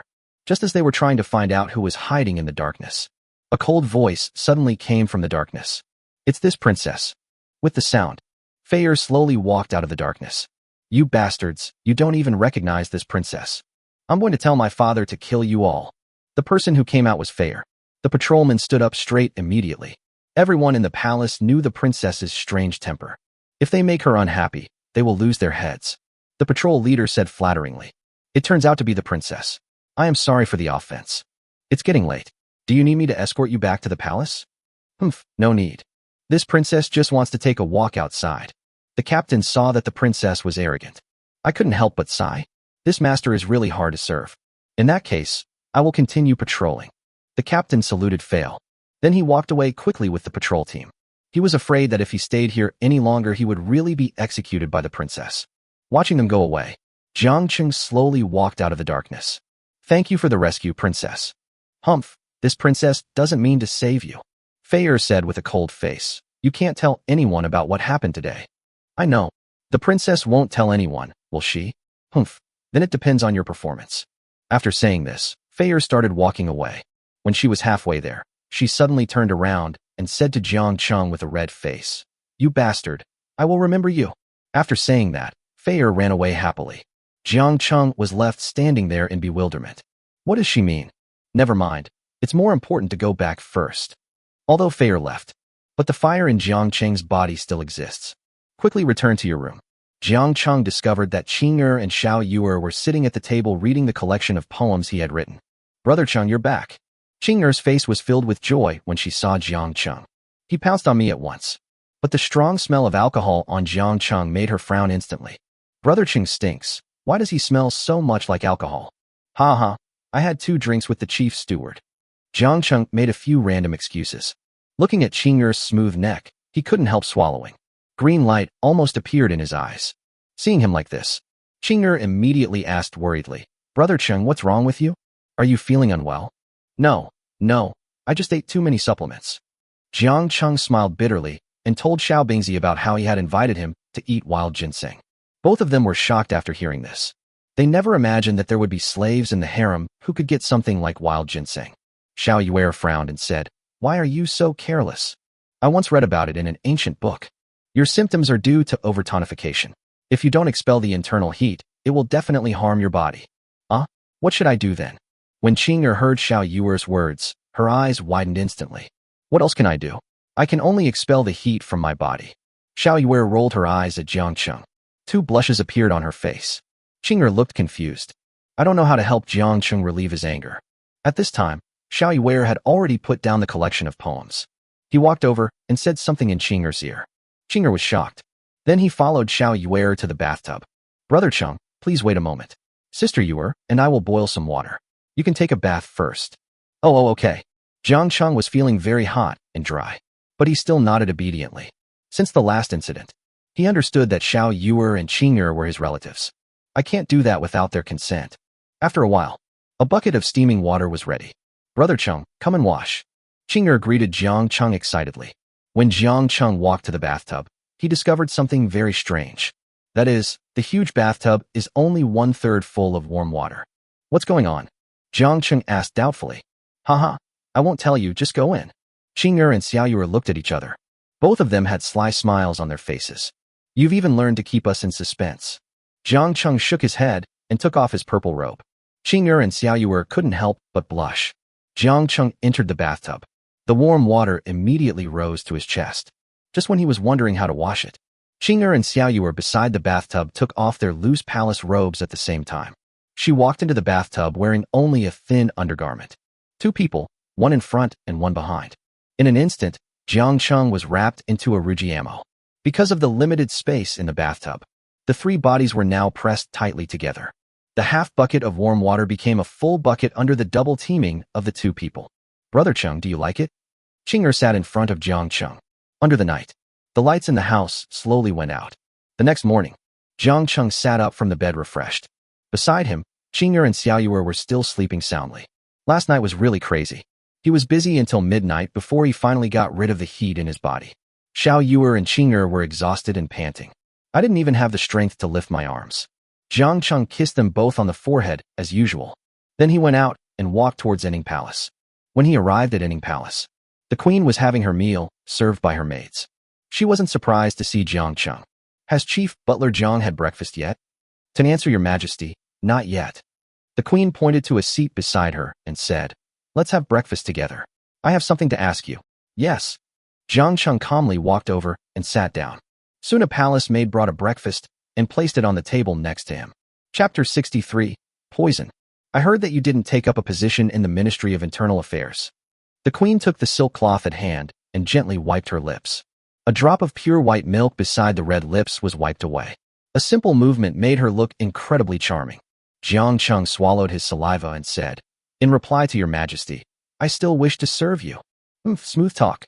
The ones you really can't bear to part with are probably Qing'er and Xiao Yuer, those two girls.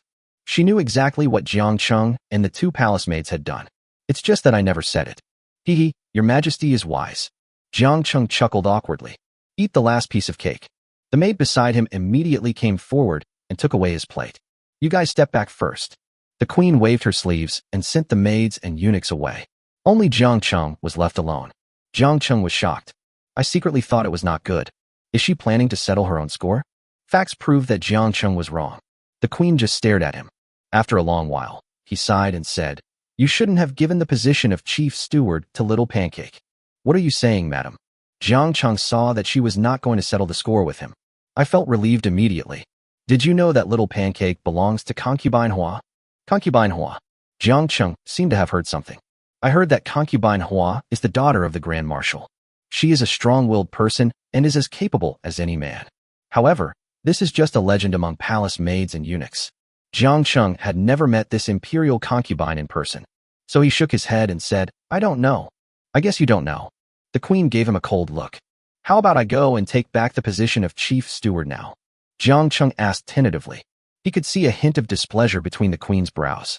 I guess she was not satisfied with the way I handled this matter. Forget it. Doing so will easily arouse Concubine Hua's vigilance. Besides, the position of chief steward is still in your hands. It's just a matter of a word for you to take it back whenever you want. I have something else to discuss with you. The queen's tone suddenly became heavier. This made Jiang Chung feel uneasy. I don't understand what she's up to. Your Majesty, please speak. Now that the emperor has taken the medicine you prescribed, his condition has improved. To celebrate, the emperor will hold an autumn outing in 3 days. You must prepare a lethal drug as quickly as possible within these 3 days. Otherwise I will kill you. Hear the queen's words. Jiang Cheng's heart instantly turned cold. He thought the queen had forgotten about this matter in the past few days. Who knew she hadn't forgotten at all?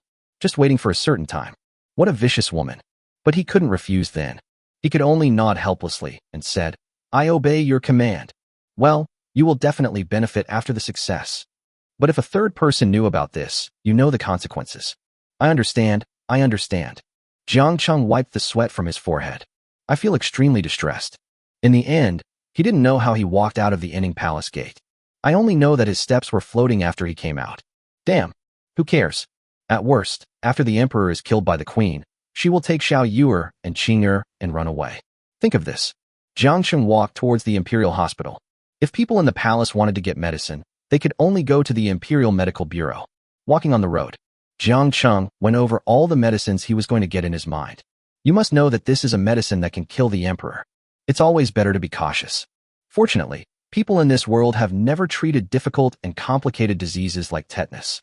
Otherwise, he wouldn't have been able to leave the poison root in the emperor's body without making a sound.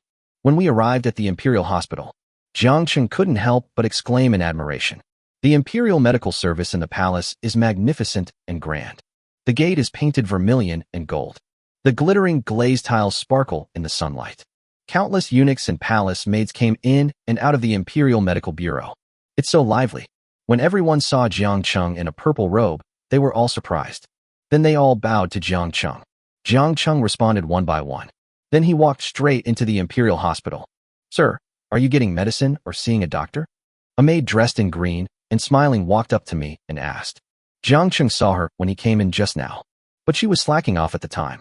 He didn't even look at these palace maids and eunuchs. Jiang Cheng smiled faintly and said, "I'll get some medicine. Do you need me to take you there?" "Great, it happens to be my first time here." With a beautiful woman by his side, Jiang Cheng naturally wouldn't refuse. The maid in green was very respectful. He kept introducing various places in the Imperial Hospital to Jiang Cheng. Under her introduction, Jiang Cheng finally had some understanding of the Imperial Medical Bureau. This Imperial Hospital is very similar to the hospital in his previous life. There are doctors on duty. There are also places to get medicine and places to be hospitalized. Everything you need.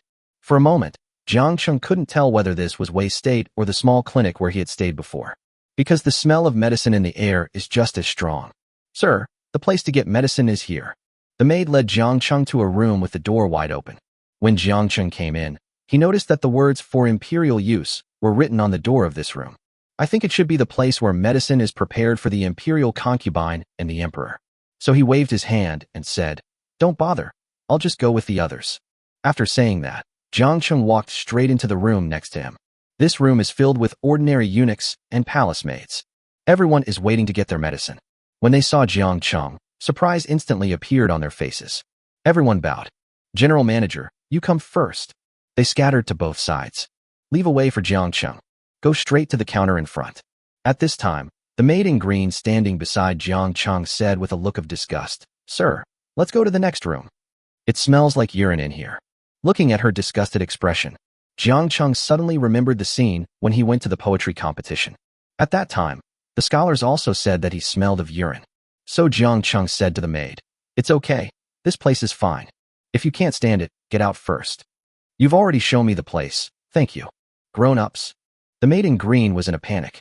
Just as he was about to say something, Jiang Cheng had already walked into the group of eunuchs and palace maids. "Everyone, don't be shy, just line up and get your medicine." Jiang Cheng directed everyone to line up according to the previous formation. "Then I volunteered to go to the back of the line. You know, he came here to catch poison. How dare you attract attention?" In the eyes of these eunuchs and palace maids, his actions seemed to show that he was being rude. Everyone couldn't help but feel a liking for him. Just when Jiang Cheng was queuing, a surprised voice suddenly came from outside the door. "Manager Jiang, why are you here?" Chapter 64 The Sudden Medical Association. Jiang Cheng was slightly stunned when he heard the voice. Then he looked back. As a result, he happened to see Imperial Physician Sima walking towards him with a smile. "Manager Jiang, long time no see. I didn't expect that when we met again, you would have become the chief steward." Sima Imperial Physician acted very familiar. He nonchalantly grabbed Jiang Cheng's shoulder and walked outside. "Hey, I haven't got my medicine yet." "It's okay, I have whatever medicine you want. It's been a while since we last met, so I guess it's okay for an old friend to treat you to a cup of tea." "Damn it, who calls you my old friend?" Jiang Cheng cursed inwardly. He clearly remembered Sima Imperial Physician's ugly face when he first met him. "Being so polite to yourself now. It's just that I feel like I'm wearing a purple robe. But it's just thought." Jiang Cheng followed him out anyway. He didn't want Sima Imperial Physician to be interested in the medicine he was holding. Under the guidance of Sima Imperial Physician, Jiang Cheng followed him to an elegant courtyard behind the Imperial Hospital. This place is far away from the main hall of the Imperial Medical Service. Quiet and elegant. A censer of sandalwood was burning in the elegant courtyard. It is not only refreshing. "Manager Jiang, please." Imperial Physician Sima was all smiles. He extended his hand and invited Jiang Cheng to come in first. Jiang Cheng's expression became even more confused. "Even if I have become the chief steward now, there's no need for Sima Imperial Physician to be so polite, right? Could it be that he has some other ideas? The Imperial Physician should go first. How can a mere servant like me go before you?" Jiang Cheng complimented him. Imperial Physician Sima was stunned when he heard his words. Then he laughed and said, "Master Jiang, you are too polite. You are not an ordinary servant." As he said this, he strode into the elegant courtyard. Jiang Cheng looked at his back and silently cursed the old man.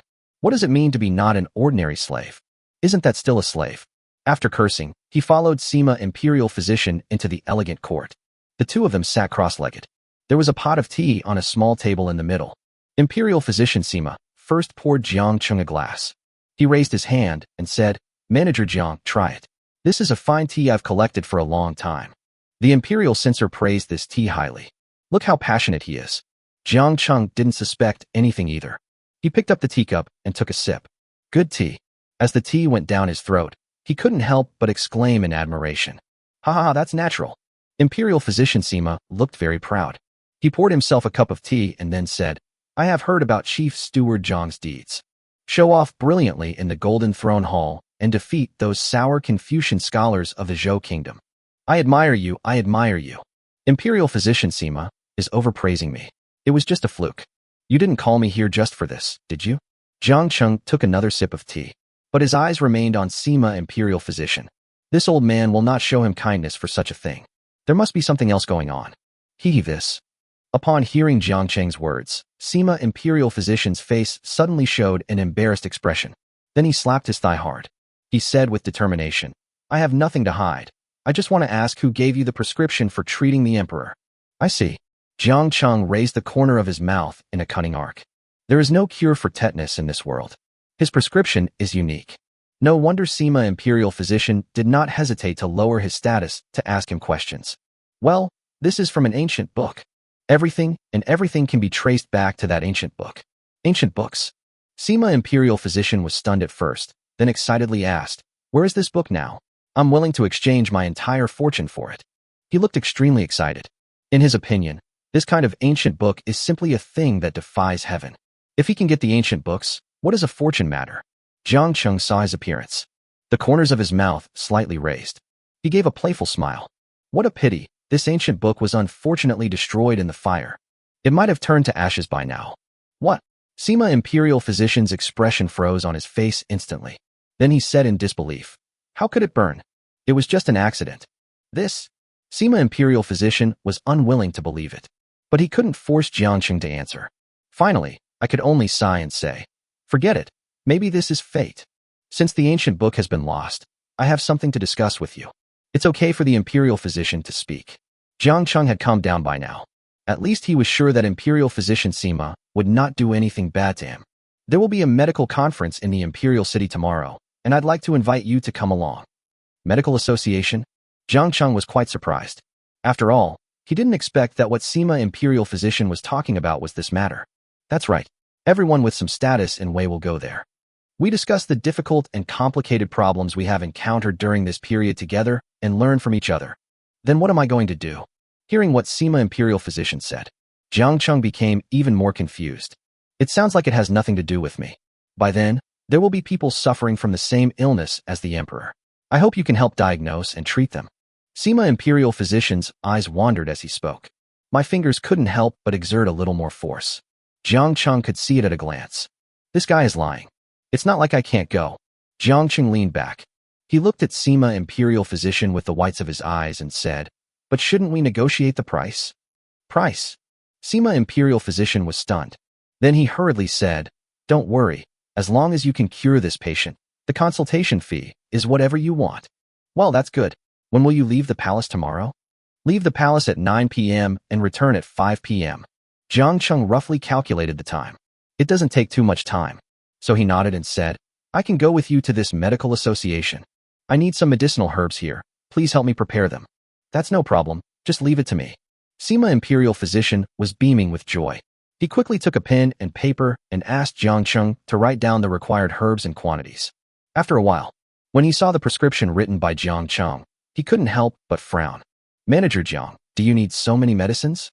"Well, the queen has been feeling unwell these past few days, and I want to prescribe some medicine for her. These medicines should be enough." "I see. You're really thoughtful.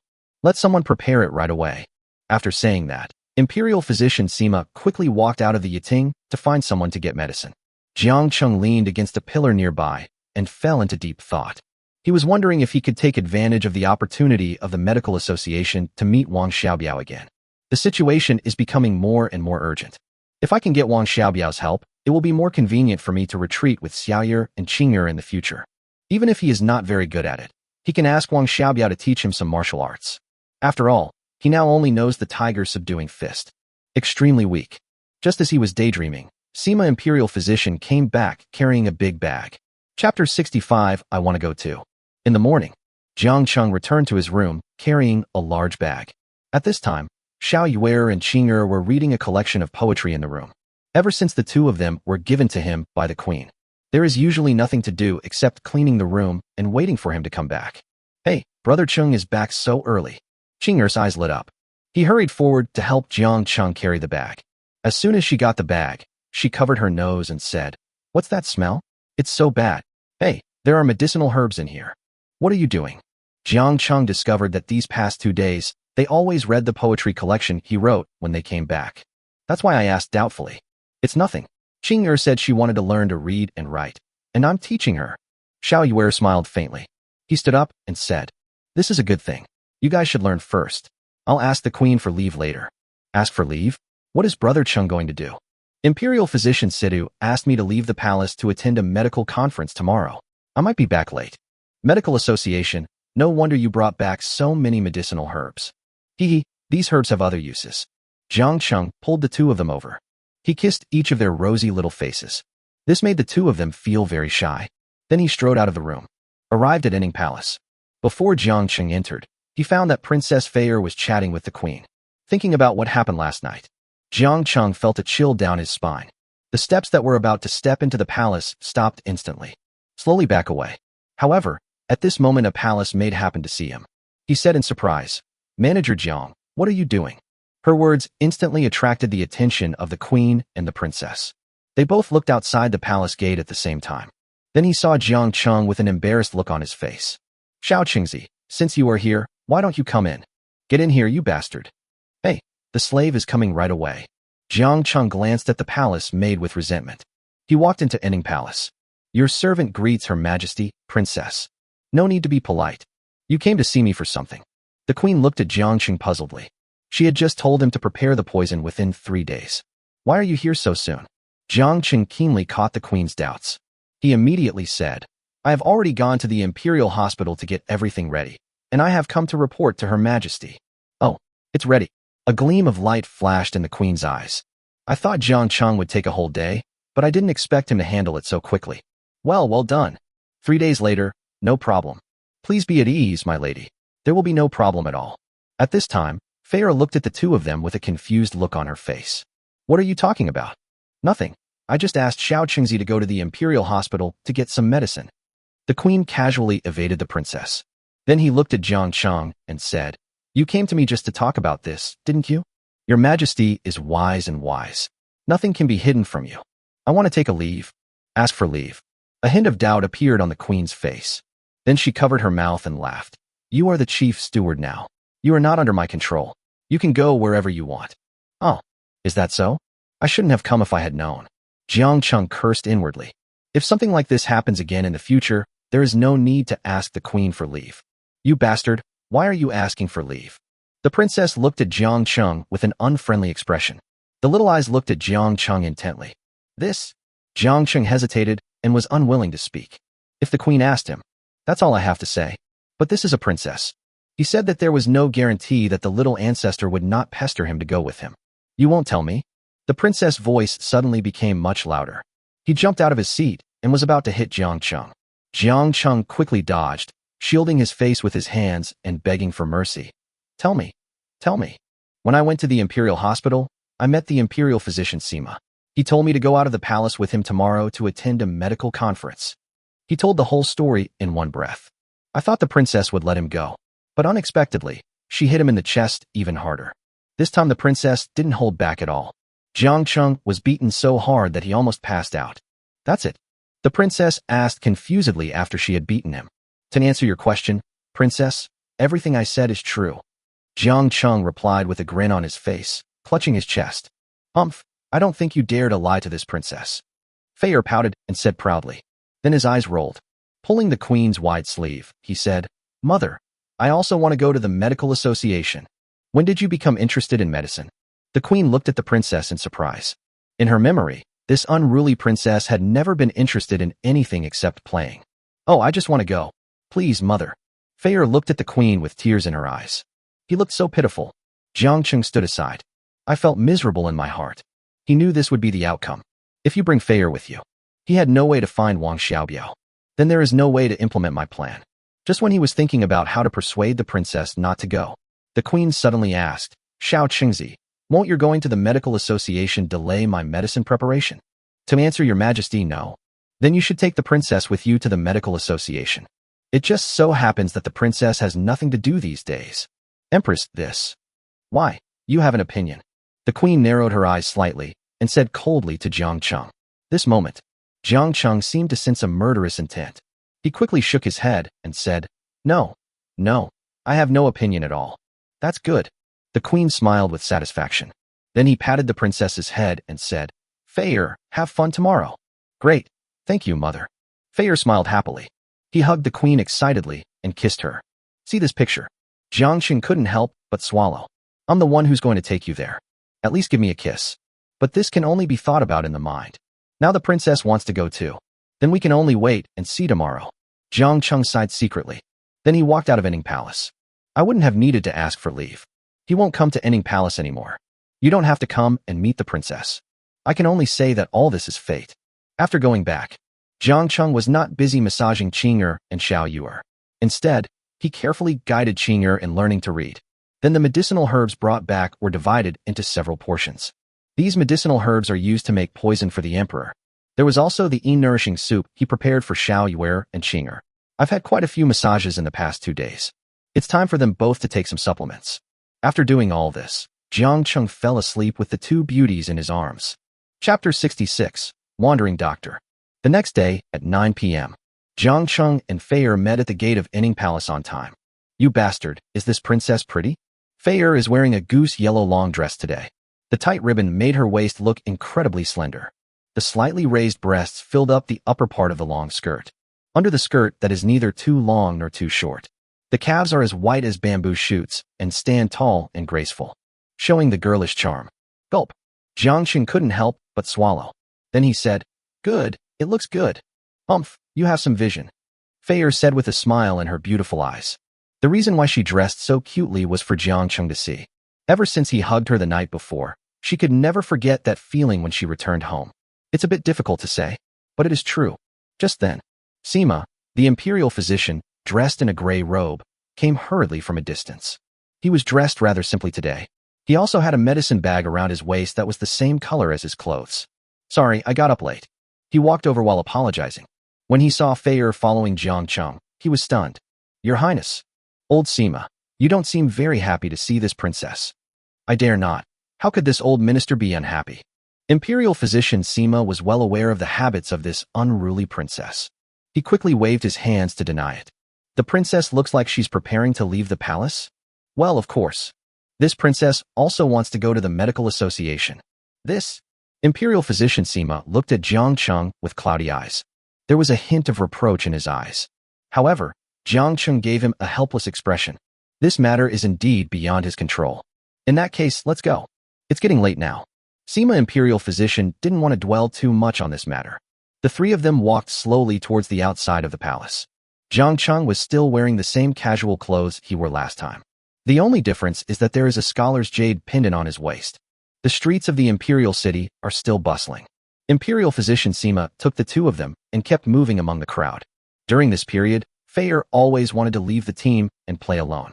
But they were all pulled back by Jiang Cheng. This time is different from last time. He couldn't bear the blame for losing the princess. Put me down, you bastard. The princess looked resentful. He kept slapping Jiang Cheng. But no matter how hard she tried, Jiang Cheng just held on to her tightly and wouldn't let go. Sima Imperial Physician saw the appearance of the 2 of them. A hint of doubt appeared in his eyes. In his memory, no one has ever dared to be so rude to the princess. But judging from the princess's appearance, it seems that she is not so resistant to Jiang Cheng's violent treatment of her. The relationship between them. Sima Imperial Physician shuddered when he thought of this. To think further would be to cross the line. Just do your own thing. Soon, they came to a large villa in the east of the city. This villa is very huge. The courtyard wall alone is more than 2 meters high. The gate of the courtyard is decorated with carved beams and painted rafters. A gold-painted plaque hangs on the rosewood gatehouse. Yuangju. At this moment, countless people dressed as doctors were coming in and out of the door. These people all had a strong smell of medicine on their bodies. I think they should all be doctors. Fei-er frowned slightly. He fanned his nose twice with his hands. It smells terrible. Jiang Cheng gave a wry smile. The smell of this medicine is indeed quite pungent. Give. He's like magic. He took out a candied Haws from behind and placed it in front of Fayer. Wow, when did you buy that? Fayer happily grabbed the candied Haws. The smile on his face could barely be concealed. Just when you were clamoring to buy a candy, man. Jiang Cheng said helplessly. Then he turned his gaze towards Yuewang residence. His feeling told him that this place was definitely not simple. Just at this moment, Sima Imperial Physician also turned around. Chief Steward Jiang, this is your first time here, so I need to tell you about some of the rules of this medical association. Please speak, Imperial Physician Sima. You may have noticed that this Yuewang residence is not just an ordinary place, but the residence of Yuewang. Jiang Cheng nodded. He knew the name of King Yu. It is said that King Yu was the only king of a different surname in the state of Wei. Moreover, this title is hereditary. However, this generation of Yuewang seems to have health problems and rarely appears in public. Seeing Jiang Cheng's thoughtful expression, Sima Imperial Physician estimated that he had also heard of Prince Yu's name. So I skipped those tedious explanations. Let's get straight to the point. His Royal Highness Prince Yu is indeed ill. The reason why we hold the annual poetry gathering here is to provide him with medical treatment. So there are some rules here that you have to know. First of all, there are many forbidden areas in Yuanzhou. If you encounter them, you must take a detour. Secondly, the doctors here today are all well known and have strange tempers, so we should try not to conflict with them. Otherwise, Prince Yu will definitely not let you off easily. Jiang Cheng nodded repeatedly.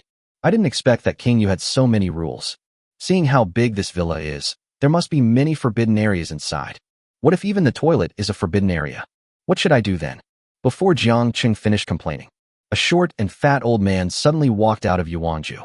As soon as the old man saw Sima Imperial Physician, his eyes suddenly lit up. Old man, you're finally here. As he spoke, he moved his body and rushed towards Sima Imperial Physician step by step. When Sima Imperial Physician saw this man, a helpless expression immediately appeared on his face. He quickly took 2 steps forward and supported the man. He laughed and scolded. Why are you here, you cripple? I remember you haven't been around Weidu recently. Hey, if you call me a cripple again, I won't pay any attention to you. I'm not in Weidu, but a few friends happened to be coming to attend the medical conference, so I took their carriage here.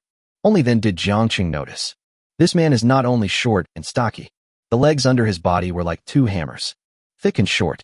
He doesn't look like an ordinary person at all. Jiang Cheng's eyes narrowed.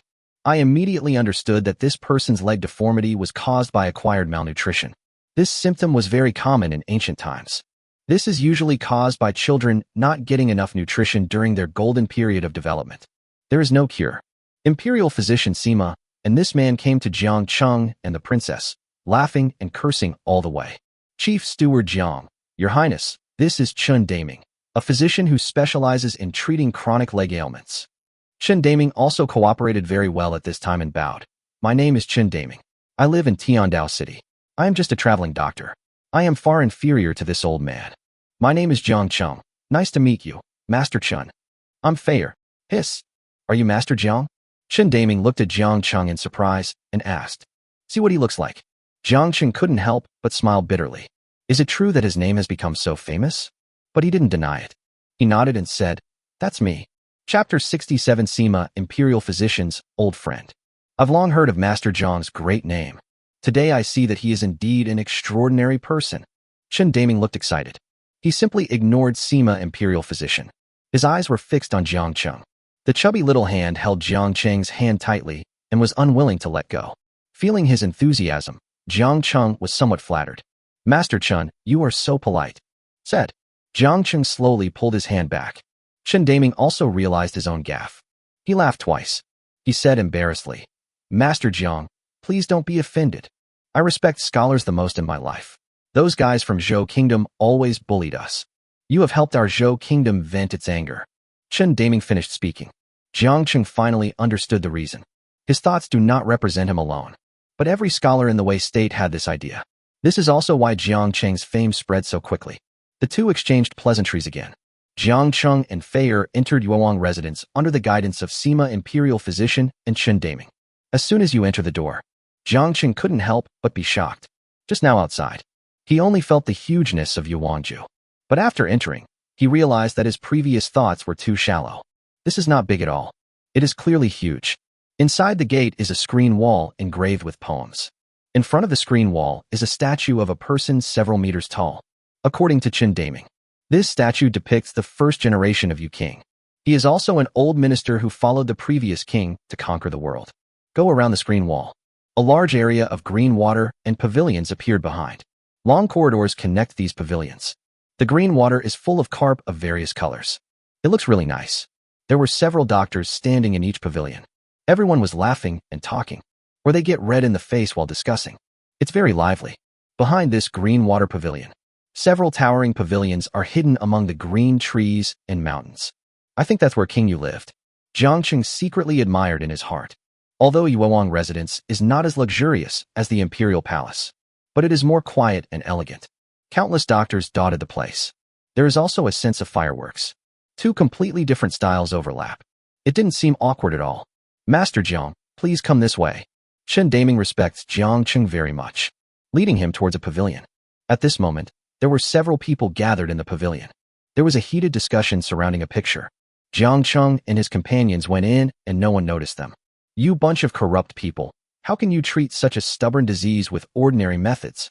An old man with few hairs on his head and a big mole under his right eye pointed at the picture on the table and said with a red face. He had just finished speaking. Another handsome young man also jumped up. In my opinion, this patient is beyond saving. Why not leave it to me and perform surgery? Maybe there will be a glimmer of hope. Get lost. Are you treating a disease? You're killing people. As soon as the handsome young man finished speaking, it was met with collective opposition from everyone. At this time, Jiang Qing glanced at the picture on the table. I found that the picture was a simple diagram of the human body. The person in the picture has been dissected. The internal organs are clearly visible. This person is fine in other aspects. The only thing was that someone had painted a big red dot on the head. Depending on the location, it looks very much like a tumor. Jiang Qing stared in a trance. My feet involuntarily moved towards the table, until he walked to the table. Only the people around him noticed him. Hey, who are you? Why are you so rude? The handsome young man was speechless after being confronted by everyone. Just a good opportunity to vent my anger on Jiang Qing. Pulled him hard.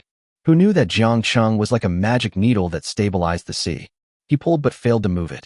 Who is this person? I've never seen him before. What's so strange about this? His Royal Highness Prince Yu invites doctors from all over the country every year. It's normal that we don't know each other. Just when everyone was guessing who Jiang Qing was, Chen Daming quickly stepped forward to smooth things over and said, Everyone, I'm sorry. This is my friend. Chen Kezi, it turned out to be you. The hairless old man laughed playfully. He looked at Jiang Qing and asked, Why? Don't you introduce this person to us? Hey, old baldy, if you call me Cripple Chen again, don't blame me for getting angry. If I tell you this person's identity, I won't scare you to death. Chen Daming hates being called a cripple. Refute immediately. But everyone knows that he has difficulty moving. Nor do you take his threats seriously. But the second half of his sentence made everyone particularly interested. Everyone's eyes were focused on Jiang Qing. Chen Kezi, please tell me who this person is. I've lived this long, and I've never been scared to death. The handsome young man looked at Jiang Qing with ill intentions. His eyes were full of contempt. He didn't have a good impression of Jiang Qing, who suddenly appeared. When he saw Feier, his hostility towards Jiang Qing deepened. Listen carefully. This is Jiang Qing, Master Jiang, who surpassed all the scholars of the Zhou dynasty in poetry in the Golden Palace and trampled on that old scoundrel Zheng Qianquan. Chen Daming's extremely childish introduction gave Jiang Qing goosebumps instantly. However, he still politely greeted the doctors in the pavilion one by one. Everyone was also shocked when they knew his identity. Returned gifts one by one. There was a hint of respect between his brows. But at this moment, an extremely inappropriate voice suddenly came from the side. So he's a writer of sour words. I was wondering why there was a bad sour smell here. Everyone looked in the direction of the sound. The person who spoke was the handsome young man just now. Mo Li, what are you talking about? Master Jiang is a great writer in our Wei state. Chen Daming stared at Mo Li with his eyes wide open. However, Mo Li just smiled slightly. Excuse me, of all the great writers in the world, I only recognize Master Zheng. I don't know what despicable tricks Master Jiang used to defeat Master Zheng by chance. I feel sorry for Master Zheng. You. Chen Daming's fingers trembled slightly. He pointed at Mo Li and was speechless for a long time. Are you still a Wei citizen? It took him a long while to utter these words. However, when Mo Li heard his words, he just grinned. With a look of disdain on his face, he said, I'm just discussing the matter at hand. Nowadays, there are more and more people who want to step on their predecessors to get to the top. There is no literary virtue at all. Oh, by the way, I heard that this Master Jiang is a eunuch. It's normal that he doesn't have the character of a scholar. After all, he doesn't even have complete bones. Ha ha ha ha. Every word Emily said was sharp. The other people in the pavilion also looked at Jiang Cheng with indescribable eyes. You bastard, who gave you the courage to bark like that? Everyone thought Jiang Cheng would lose his temper and take action. But unexpectedly, the first person to take action was Feier, who had been standing aside eating candied haws. When Feier is not angry, she is like a quiet little princess. However, when he gets angry, he instantly turns into another person. The candied haws in his hand instantly flew towards Emily. Chapter 68. This girl is really fierce. Ouch. Emily never expected Feier to suddenly take action. The candied haws hit him in the eye socket. Tears immediately flowed down my face. You dare to beat people in Yuanzhou? Is there anyone in charge? Emily covered his eyes and squatted on the ground, screaming. It instantly attracted the attention of several doctors in the pavilions. Some people were interrupted by Emily just when they were in the middle of their discussion. He immediately started cursing. Emily, you're going to die. What the hell are you yelling about? Emily jumped up and pointed at Jiang Cheng, saying, they were the ones who attacked first. Everyone immediately turned their gaze towards Jiang Cheng. I saw a strange face. Someone immediately gloated. How interesting. They actually dared to beat someone up in Yuewang residence. This year's medical conference is going to be quite exciting. Everyone knows how much importance Prince Yu attaches to the medical association. He would never allow anyone to cause trouble in Yuanzhou.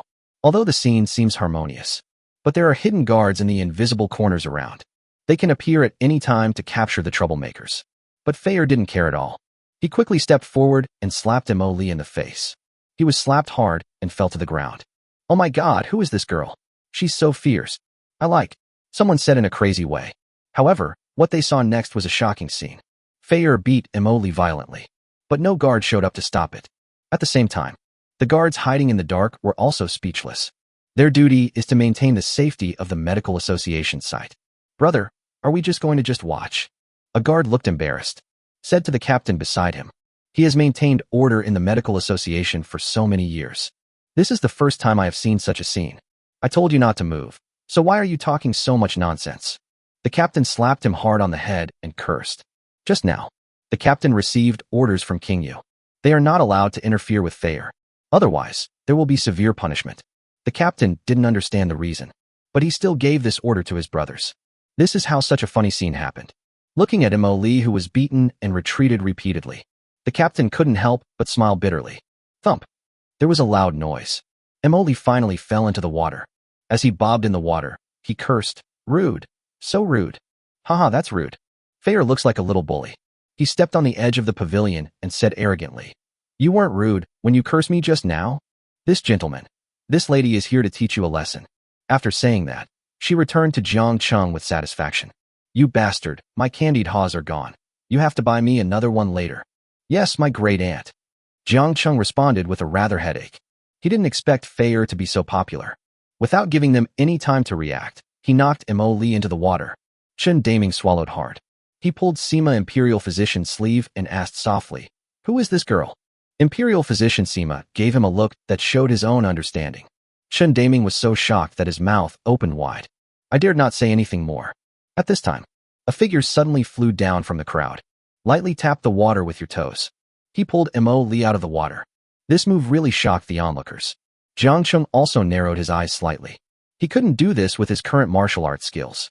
The person who saved Emily was definitely stronger than a martial artist. Your Excellency dragged Master Emo into the water in front of everyone. Shouldn't you give an explanation?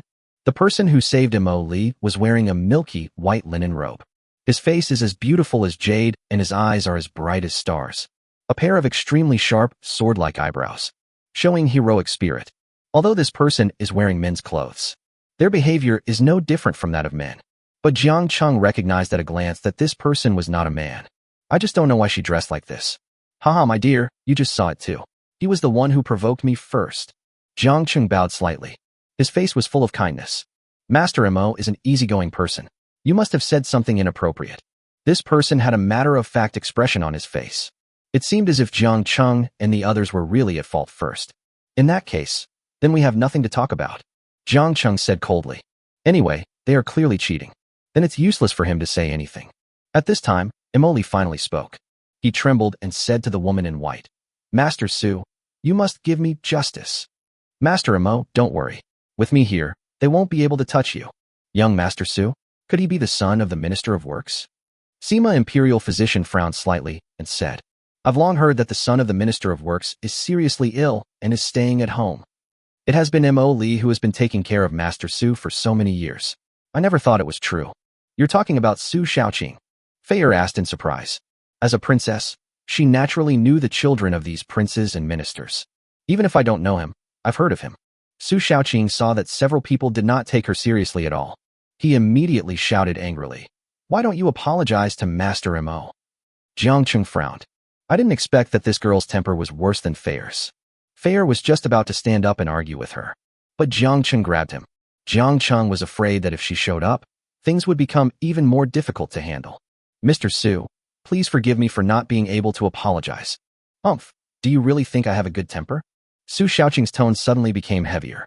Everyone present felt a deep chill rising from the bottom of their hearts. Jiang Cheng was still standing in the pavilion. Su Shaoqing's face changed drastically. I just wanted to rush up and teach Jiang Cheng a lesson. But before she could rush over, his face suddenly changed. A mouthful of black blood spurted out instantly. A large area of black appeared on his chest in an instant. Mr. Su, Emoli screamed. He quickly shook out a porcelain bottle from his arms. He poured out 2 black pills and gave them to Su Shaoqing to eat. However, Su Shaoqing kept vomiting blood. She spat out the 2 pills before she could swallow them. All those present were doctors with some skills. His expression changed in an instant. They had all heard of the strange illness of the son of the Minister of Works. No one dared to come forward to heal him. At this time, Sima Imperial Physician snorted coldly and said, A bunch of rats. After saying that, he raised his foot and hurriedly rushed towards Su Shaoqing. Chen Daming followed. Princess, let's go too. Jiang Cheng spoke to Fei seriously. Then he quickly followed Chen Daming out of the pavilion. Hey, he just treated you like that, and you still go. Fei pouted and said dissatisfiedly. Jiang Cheng didn't even turn his head. He casually said, Saving a life is better than building a 7-story pagoda. Hearing this, everyone around lowered their heads. Fei also seemed to understand something. He stomped his feet lightly and ran over after Jiang Cheng. When they came in front of Su Shaoqing no longer vomited blood. But his face was pale and his eyes were dull. The pulse was so weak that it was almost inaudible. How could this happen in such a short time? Sima Imperial Physician loudly questioned Mo Li. Chapter 69 Treatment. Facing the questioning of Sima Imperial Physician, Mo Li looked extremely panicked. I don't know. Mr. Su had no problem taking this medicine before. Mo Li's hands were shaking as he held the porcelain bottle. His forehead was also covered in cold sweat. What medicine? Sima Imperial Physician snatched the porcelain bottle from his hand. He poured out a pill and put it under his nose and smelled it. Maybe he didn't smell anything. Then he actually opened his mouth and swallowed the medicine. Mr. Sima, Mo Li was about to stop him, but it was too late. Imperial Physician Sima took the pill. His brows were tightly furrowed. Then he took Su Shaoqing's pulse again. He shook his head slightly and said, It shouldn't be like this. What shouldn't be? Mo Li hurriedly asked. His level is nothing compared to Sima Imperial Physician. That's why I asked this question. Sima Imperial Physician let go of Su Shaoqing's hand in confusion. Then he said, It seems like there's a stubborn stone in Master Su's body, blocking his meridians. I don't even know what the symptoms are. Can't you even see that? What should I do? Mo Li panicked. Keep spinning in circles. At this time, the onlookers also became agitated. Everyone knows Su Shaoqing's identity. What if he died here? That would be a lively thing. So several people have begun to quietly retreat towards the gate of Yuewang residence. Let me see. A voice came. It instantly attracted everyone's attention. Sima Imperial Physician looked back. The speaker was Jiang Cheng. He said with great joy, Manager Jiang, please come in. Wait a minute, Mr. Sima, can he do it? Mo Li stopped Jiang Cheng with a look of suspicion. His eyes were full of distrust towards him. Don't worry, Mr. Mo. Chief Steward Jiang's level is not inferior to mine. Sima Imperial Physician hurriedly said. What? Mo Li looked at Jiang Cheng in disbelief. Everyone around was also surprised. Who is Sima Imperial Physician? He is the top-level doctor among the doctors in the state of Wei. He actually admitted in person that Jiang Cheng's level was not inferior to his. This is no joke. Even Chen Daming looked at Jiang Cheng in disbelief. Imperial physician Sima had never told him that Jiang Cheng could also heal illnesses. Taking advantage of Mo Li's days, Jiang Cheng gently pushed him away. He reached out and grasped Su Xiaoqing's wrist. Then he lifted Su Xiaoqing's eyelids and looked at his pupils. And her tongue coating. Hiss. After reading this, Jiang Cheng couldn't help but feel puzzled. Based on his judgment, Su Xiaoqing has been poisoned, and it's highly poisonous. He once received a special patient when he was in the clinic. The patient got sick because he ate wild mushrooms every day. As a result, the toxins in the mushrooms accumulate in the body. Over time, it becomes a poison that is difficult to cure. At this time, Su Xiaoqing's condition was very similar to that of the patient. If Su Xiaoqing doesn't get treatment soon, he might not survive today. Is there a quiet room here? Jiang Cheng looked up and asked Sima Imperial Physician. The most urgent task now is to force the poison out of Su Xiaoqing's body. He needs a quiet place. Sima Imperial Physician heard what he said. He immediately said, yes. As an annual medical association, people occasionally bring patients here. Therefore, a quiet room is essential for diagnosis and treatment. Take me there quickly. Jiang Cheng picked up Su Xiaoqing without saying a word. Then, under the guidance of Sima Imperial Physician, he trotted all the way to the quiet room. Seeing this, the people around also ran towards the quiet room. Although they couldn't cure Su Xiaoqing, but it's still okay to watch the excitement. Soon everyone gathered at the door of a quiet room. Jiang Cheng kicked open the door of the meditation room. Then he said to Sima Imperial Physician, please lend me your silver needle. Good. Sima Imperial Physician was also not vague. He took out his complete set of acupuncture tools from his bag and handed them to Jiang Cheng. Bang! Jiang Cheng entered the room and kicked the door of the quiet room shut. At this time, the people outside were in an uproar. They gathered around Sima, the Imperial Physician, and asked, Mr. Sima, who is this man? Yes, his medical skills are really comparable to yours. Facing everyone's questions, Imperial Physician Sima snorted coldly and said, no matter who he is, his eagerness to save people is far superior to yours. Everyone heard what Sima Imperial Physician said. My face couldn't help but get hot. They all lowered their heads. At this moment, Mo Li suddenly said, Mr. Sima, young Master Su's life is now in his hands. If his level is not good enough, this matter will have nothing to do with me then. Hey, you kid. Sima Imperial Physician was so angry that he could not contain himself. He reached out to pat Mo Li. He had never seen such a shameless person. Seeing this, Mo Li immediately hid far away. Damn it, what a waste. Imperial Physician Sima sweared for once. Then he questioned Mo Li. How did you treat Mr. Su's illness before? He has such a big problem. You should be responsible. What does this have to do with me? Li Qie said with a red neck. I'm only responsible for preparing medicine for Master Su. I never even go into his room. How can you blame me for this? What? Sima Imperial Physician was greatly surprised. It was the first time he heard that a doctor had never entered a patient's room, even if he was in the palace for treatment. Even the emperor's concubines don't have such high arrogance. Wait, you haven't even been to Mr. Su's room. How do you know about his condition? What kind of medicine did you prescribe again? Sima Imperial Physician's question instantly attracted the attention of the people around him. As a physician, they knew what Sima Imperial Physician meant by this sentence. A doctor never entered the patient's room. There is no such process as observation, listening, questioning, and palpation. How to prescribe medicine? This? Mo Li's face was frozen. He couldn't answer such a simple question for a moment. Tell me, what's going on? Sima Imperial Physician's voice suddenly became several times louder. He had already seen that Mo Li was deliberately hiding something from them. Mo Li was startled by his voice. Trembling, he said, I just know. No need to explain to you. Seeing him being so stubborn, everyone understood. He must be hiding something from everyone. So these people surrounded him. You, what do you want to do? Mo Li looked at everyone with panic on his face. He has nowhere to run now even if he wants to. We just want to know what you did to Master Su. Sima Imperial Physician said with a gloomy face. What he couldn't accept the most was doctors tampering with patients.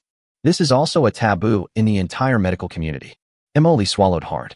It seemed that everyone was about to surround and kill him. He then raised his hands in surrender and said, I'll tell you. I didn't make this medicine. As soon as these words were spoken, like a boulder falling into a lake, it caused huge waves. What did you say? This medicine is not prescribed by you. Sima Imperial Physician's eyes were wide open with anger. Using other people's medicine to treat your own patients. Is this still a doctor? Mo Li faced everyone's blaming eyes. His head slowly drooped. Chapter 70, Su Xiaoqing's Secret. The atmosphere outside was tense. Jiang Cheng in the room had already put Su Xiaoqing on the bed.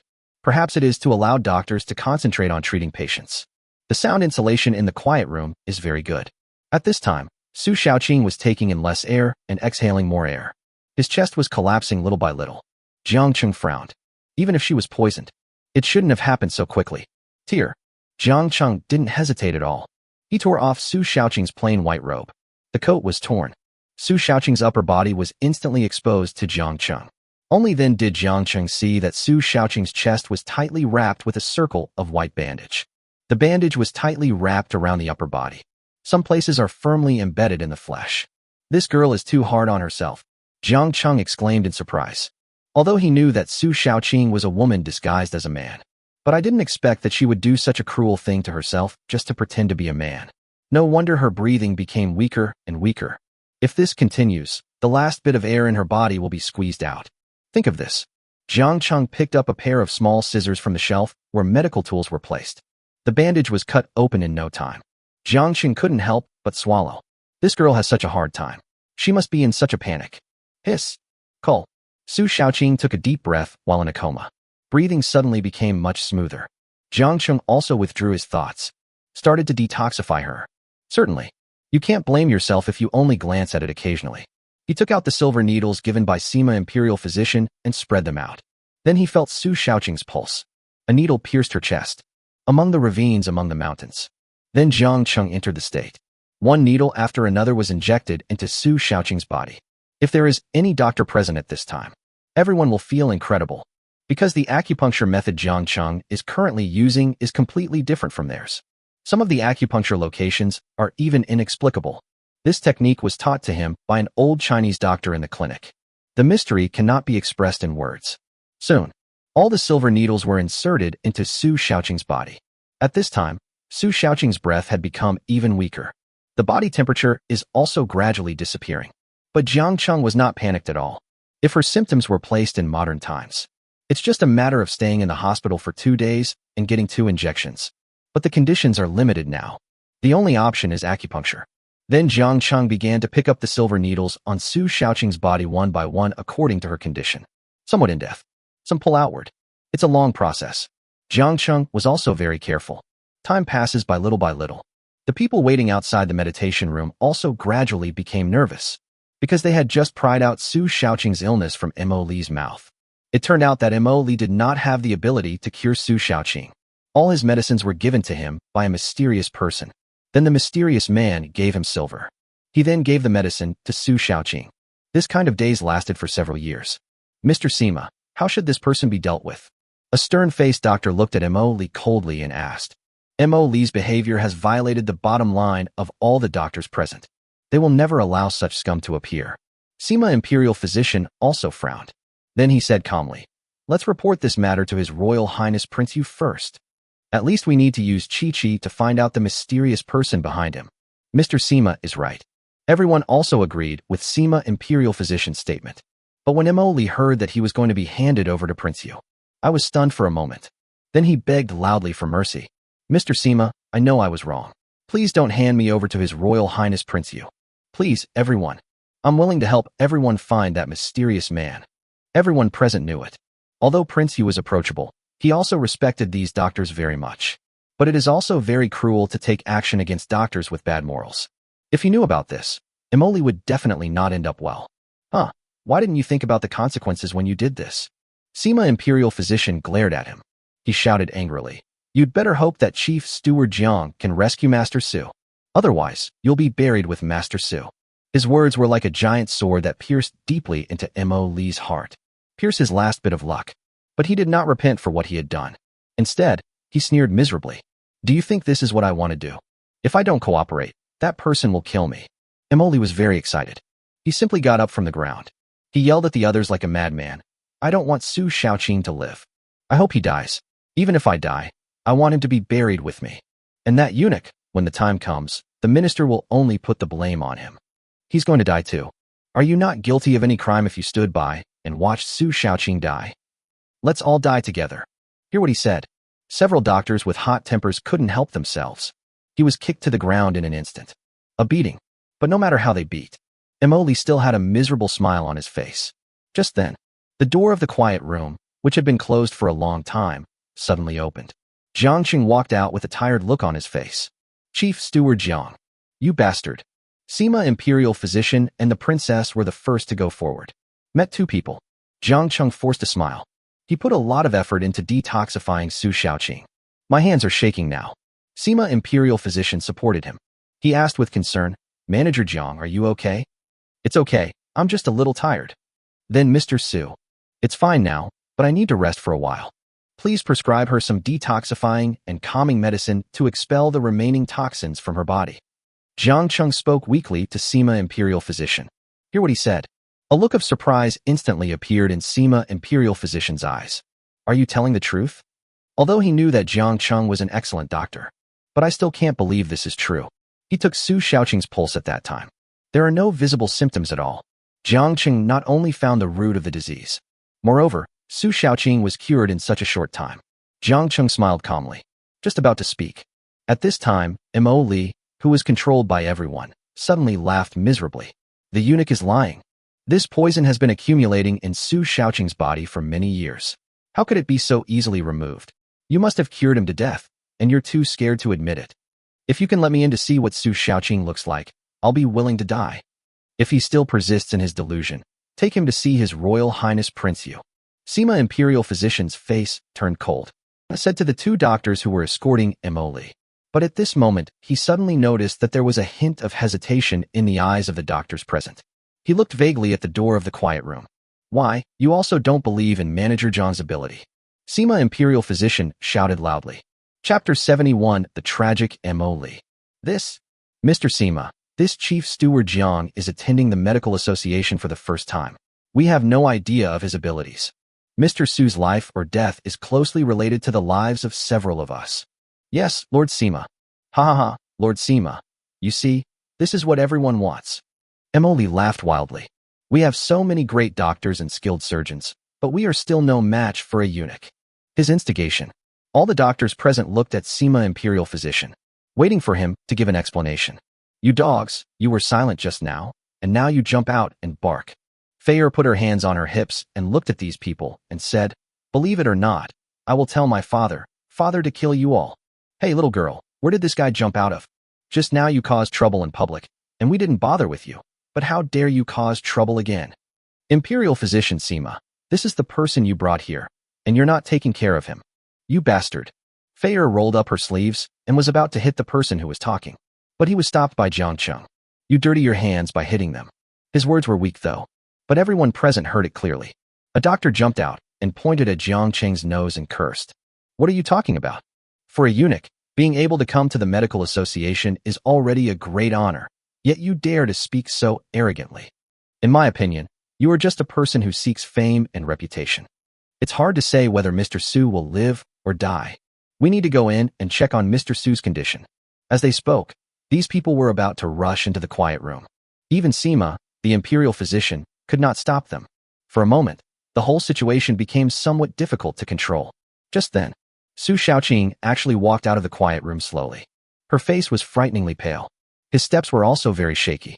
Su Shaoqing. This is impossible. When Mo Li saw Su Shaoqing, he was as if he had seen a ghost. The next second, he broke free from the two doctors and ran out of Yuanzhou. Fortunately, there were many doctors present. Stopped him again. Su Shaoqing clutched the clothes on his chest tightly with one hand. He looked at Jiang Qing deeply. You cured my illness? That's right. Jiang Qing did not deny it. You. When Su Shaoqing got the answer, a hint of shyness inexplicably appeared in his eyes. But she soon returned to normal. He bowed respectfully to Jiang Qing and said, Thank you, sir, for your help. Then she turned her eyes away from Jiang Qing. He turned to look at the panicked Mo Li. Master Mo, has my Su family ever treated you unfairly? Why do you want to harm me? She had heard their conversation in the quiet room just now. He knew that the poison in his body was caused by Mo Li, but she couldn't figure out who wanted to harm her. Su, young Master Su. I don't mean to harm you. It's that mysterious man who wants to harm you. Mo Li's arrogant attitude disappeared without a trace in front of Su Shaoqing. A trembling answer. Humph, you always talk about you-know-who. But you didn't say a word about what this mysterious person looks like, or what his characteristics are. Sima Imperial Physician finally seized the opportunity. Instant counterattack. This, Emily muttered. But I can't say anything. Seeing that he fell into silence. Su Shaoqing also sighed. Master Sima, forget it. Just assume that Su has no way of judging people. But can you please hand this person over to me? Looking at the determination in Su Shaoqing's eyes, Sima Imperial Physician had no choice but to agree. But just then, a very weak voice came from a distance. Mr. Su, please hand this man over to me. Hear the sound. Everyone present's eyes flickered. Then they all looked back. He was protected by a team of guards. A maid with a stunning appearance and a plump figure slowly walked over, pushing a sandalwood wheelchair. Sitting in the wheelchair was a handsome young man with long hair. The young man looked pale, wearing a luxurious purple robe. The bloodless lips opened slightly. He said to the doctors beside him, "Thank you for your hard work, doctors. I have prepared a dinner in the front hall. Please come back later." "Thank you, Your Highness Prince Yu." Everyone hurriedly returned the gift. Jiang Cheng, supported by Sima Imperial Physician, looked at the young man. I couldn't believe that this person was King Yu. At this time, Prince Yu had been pushed by his maid to the door of the quiet room. He looked at Feier. There was a hint of doting on his face. "Niece Feier, I haven't seen you for so many years. You've grown so big." "Humph, you're only a few years older than me. Stop pretending to be so senior." Feier retorted to Yuang. Then she made a face at him. "Ha ha ha, then I am also your uncle." After Yuang finished speaking, he looked at Jiang Cheng again.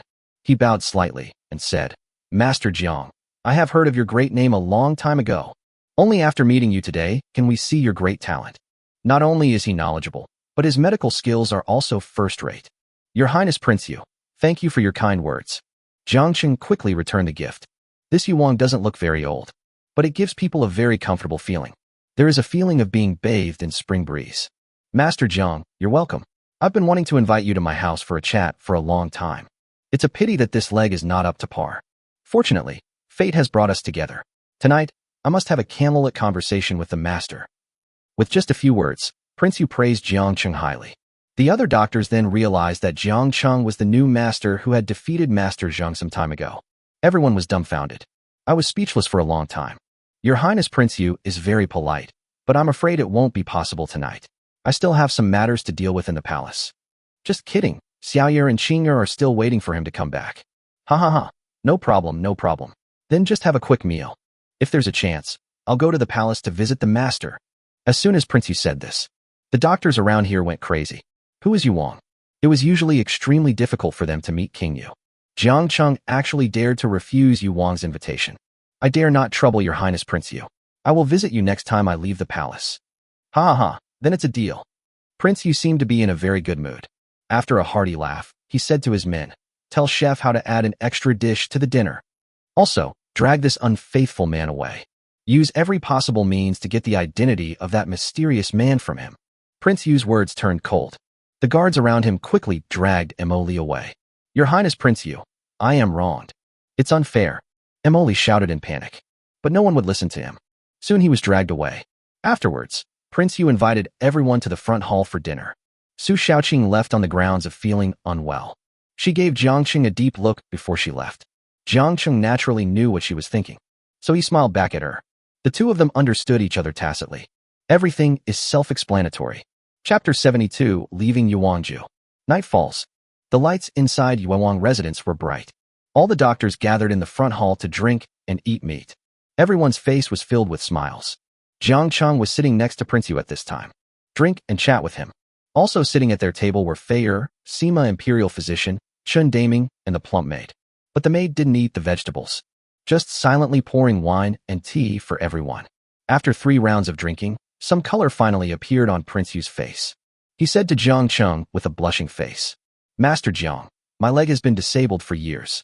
Is there any hope of recovery?" Jiang Cheng was stunned. Then he looked at the legs under Yuang's wheelchair.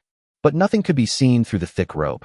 Jiang Cheng then said to Prince Yu, "I need to touch your Highness's legs. I hope your Highness will forgive me."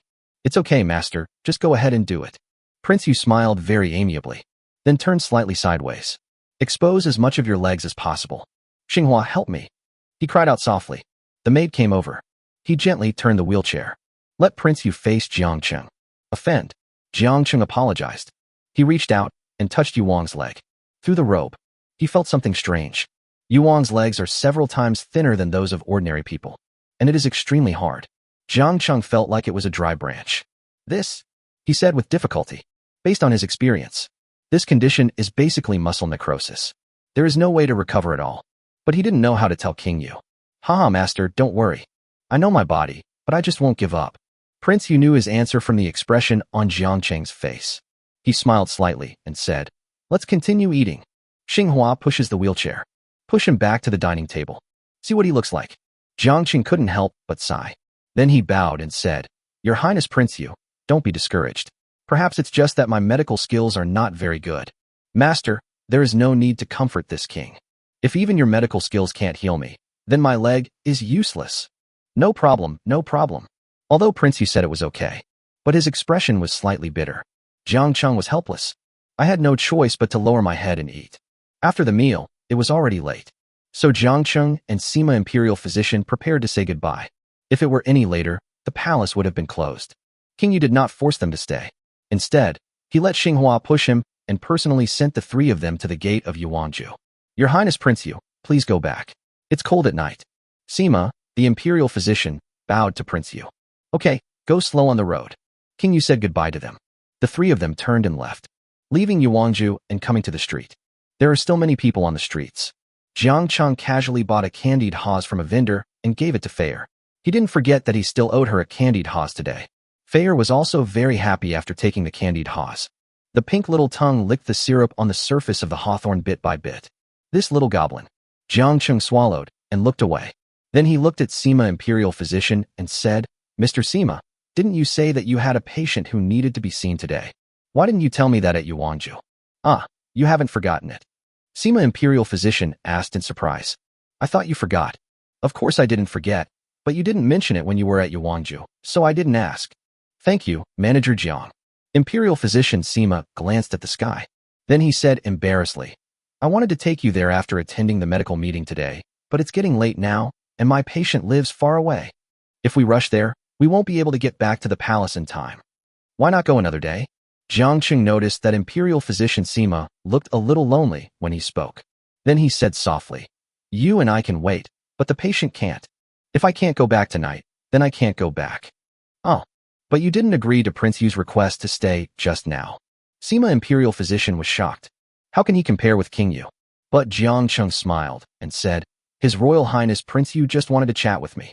But you asked me to treat the disease. This is different. But Jiang Cheng turned his gaze to Feier. If the two of them don't go back today, then they won't go back. But what about Feier? We can't let her go for treatment as well. Perhaps he felt Jiang Cheng's gaze. Feier's face turned cold and she said, What? Do you want to get rid of me? I'll go wherever you go. Jiang Cheng sighed with a headache. He knew this would be the result. And no matter what he said, Feier would not return to the palace alone. Okay, then you can follow me. Jiang Cheng said, covering his head. Manager Jiang, this is absolutely not allowed. Princess, you are a princess. How can you take this risk with us? Sima Imperial Physician waved his hands repeatedly and said, Let's go back to the palace first. Humph, old man Sima, stop looking down on me. This patient will be taken care of by this princess today. Lead the way. This? Sima Imperial Physician's face was full of confusion. He had no choice but to look to Jiang Cheng for help. However, Jiang Cheng just shrugged. He said he was helpless. Then he patted Sima Imperial Physician on the shoulder and said, Lead the way. Maybe if we hurry up we can still make it back to the palace. Oh well. Imperial Physician Sima walked forward with a depressed look on his face. Jiang Cheng and Feier followed right behind him. Jiang Cheng knew that Feier was protected by experts arranged by the queen. Even if you encounter criminals, you can handle it. Don't worry. On the other hand, Feier, she wasn't worried about anything bad happening. Instead, he looked left and right with a happy face. Everything feels new. So this is what the capital looks like at night. She couldn't help but say it. Jiang Cheng suddenly realized. It turns out that this little ancestor has never seen the imperial capital at night. No wonder he was so curious. Sima Imperial Physician led the way. After turning left and right, we entered a small alley. This place is quite far away from the imperial palace. No wonder Imperial Physician Sima said they couldn't go back tonight. By the moonlight in the sky, Jiang Cheng saw a stone tablet standing at the entrance of the alley. There were 3 large, scribbled characters engraved on it. Waguan Ling. What a weird name. Feier also saw the name of this alley. I couldn't help but mutter. However, when they walked into the alley, they understood why it was called such a strange name. There are only a few families in this short alley. There are black earthenware jars piled up at the door of every house. It was almost stacked from the ground to the roof. Princess, the people in this alley make a living by selling clay pots, so we added Clay Pot Lane. Imperial physician Sima explained it to Fayer, but his eyes involuntarily looked towards a house at the deepest part of Wagwan Lane. The door of that house was the same as that of other houses. There are also tall stacks of earthenware jars. But other than that, there is a red lantern hanging at the door of his house. Right at this moment, Jiang Cheng's eyes turned cold. He instantly turned around and shouted behind him, "Who is it?" Chapter 73, Why Follow Us? What? Sima Imperial Physician was frightened by his sudden words. I quickly turned around and looked behind me. But there was nothing behind them, no one at all. Manager Jiang, no one's here. You bastard, do you want to die? How dare you scare this princess? Fayer was also frightened by Jiang Cheng just now. She raised her pink little fist to hit Jiang Cheng. However, Jiang Cheng's expression was extremely serious. He gently held Fayer's small fist and said seriously, "My feeling is not wrong. Someone is following us." His words instantly made Sima Imperial Physician break out in a cold sweat on his back. He hurriedly took a few steps back. Who will follow us? Jiang Cheng shook his head solemnly. He was only concerned about who was behind him. But he didn't notice that Fayer's face was blushing when his hand was held. The little hand held his hand tightly, unwilling to let go. Your Excellency is following us stealthily, so you must have something to discuss with us. Is it robbery or rape? Tell me. Jiang Cheng shouted towards the corner behind him without any warning. His words were like a bomb in the quiet night. The dogs in the surrounding alleys began barking wildly. I didn't expect Master Jiang to be so quick-witted. A white figure slowly walked out from behind the corner. Why is it you? Jiang Cheng asked doubtfully. I saw that this person was dressed in white, with long hair tied behind his head. The chest is as flat as a plane. A heroic look. Who else could it be if not Su Shaoqing? Mr. Su, why is it you? Imperial Physician Sima was also stunned when he saw Su Shaoqing. No matter what, he could not have imagined that the person following them would be Su Shaoqing. Ahem, I came here specifically to thank Master Jiang. Su Shaoqing coughed twice and said, just say thank you. But what's the point of hiding behind us and scaring us? Jiang Cheng didn't give her any face at all, cruelly tore her disguise apart. I'm afraid of disturbing you by showing up rashly. Su Shaoqing's face was full of black lines as he slowly walked towards the few people. As he walked, he said, I've actually been waiting for you three outside Yuewang residence. I just saw you guys didn't return to the palace after coming out of Yuewang residence, so I followed you out of curiosity. Yeah. Jiang Cheng looked Su Shaoqing up and down in confusion. He didn't notice anyone following him along the way.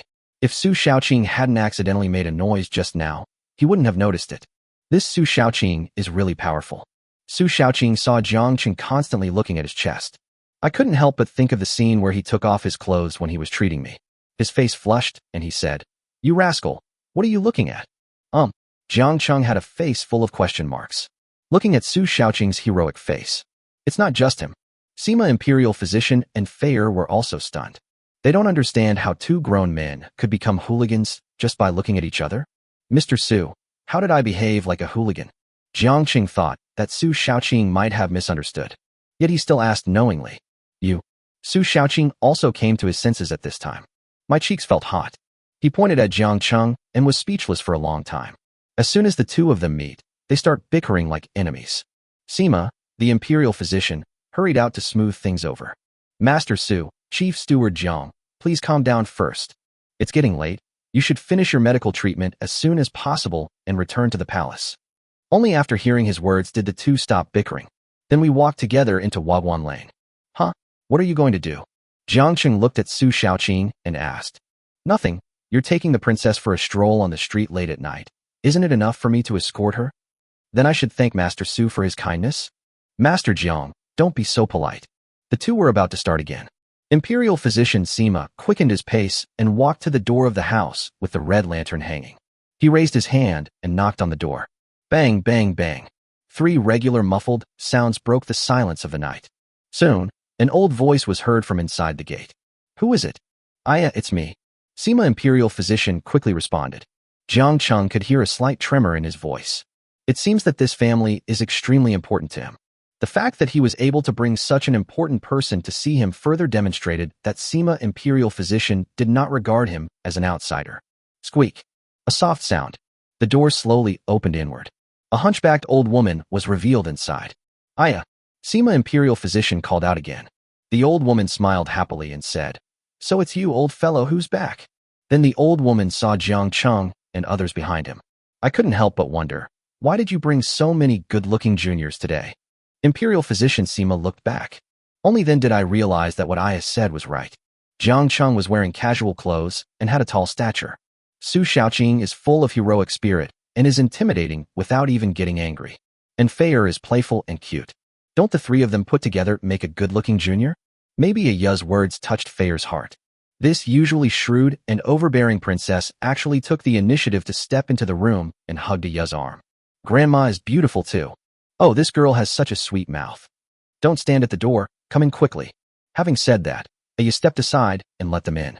When Jiang Cheng entered the yard, he discovered that there were also clay pots piled everywhere. But the yard was not messy. Instead, everything was tidy and in order.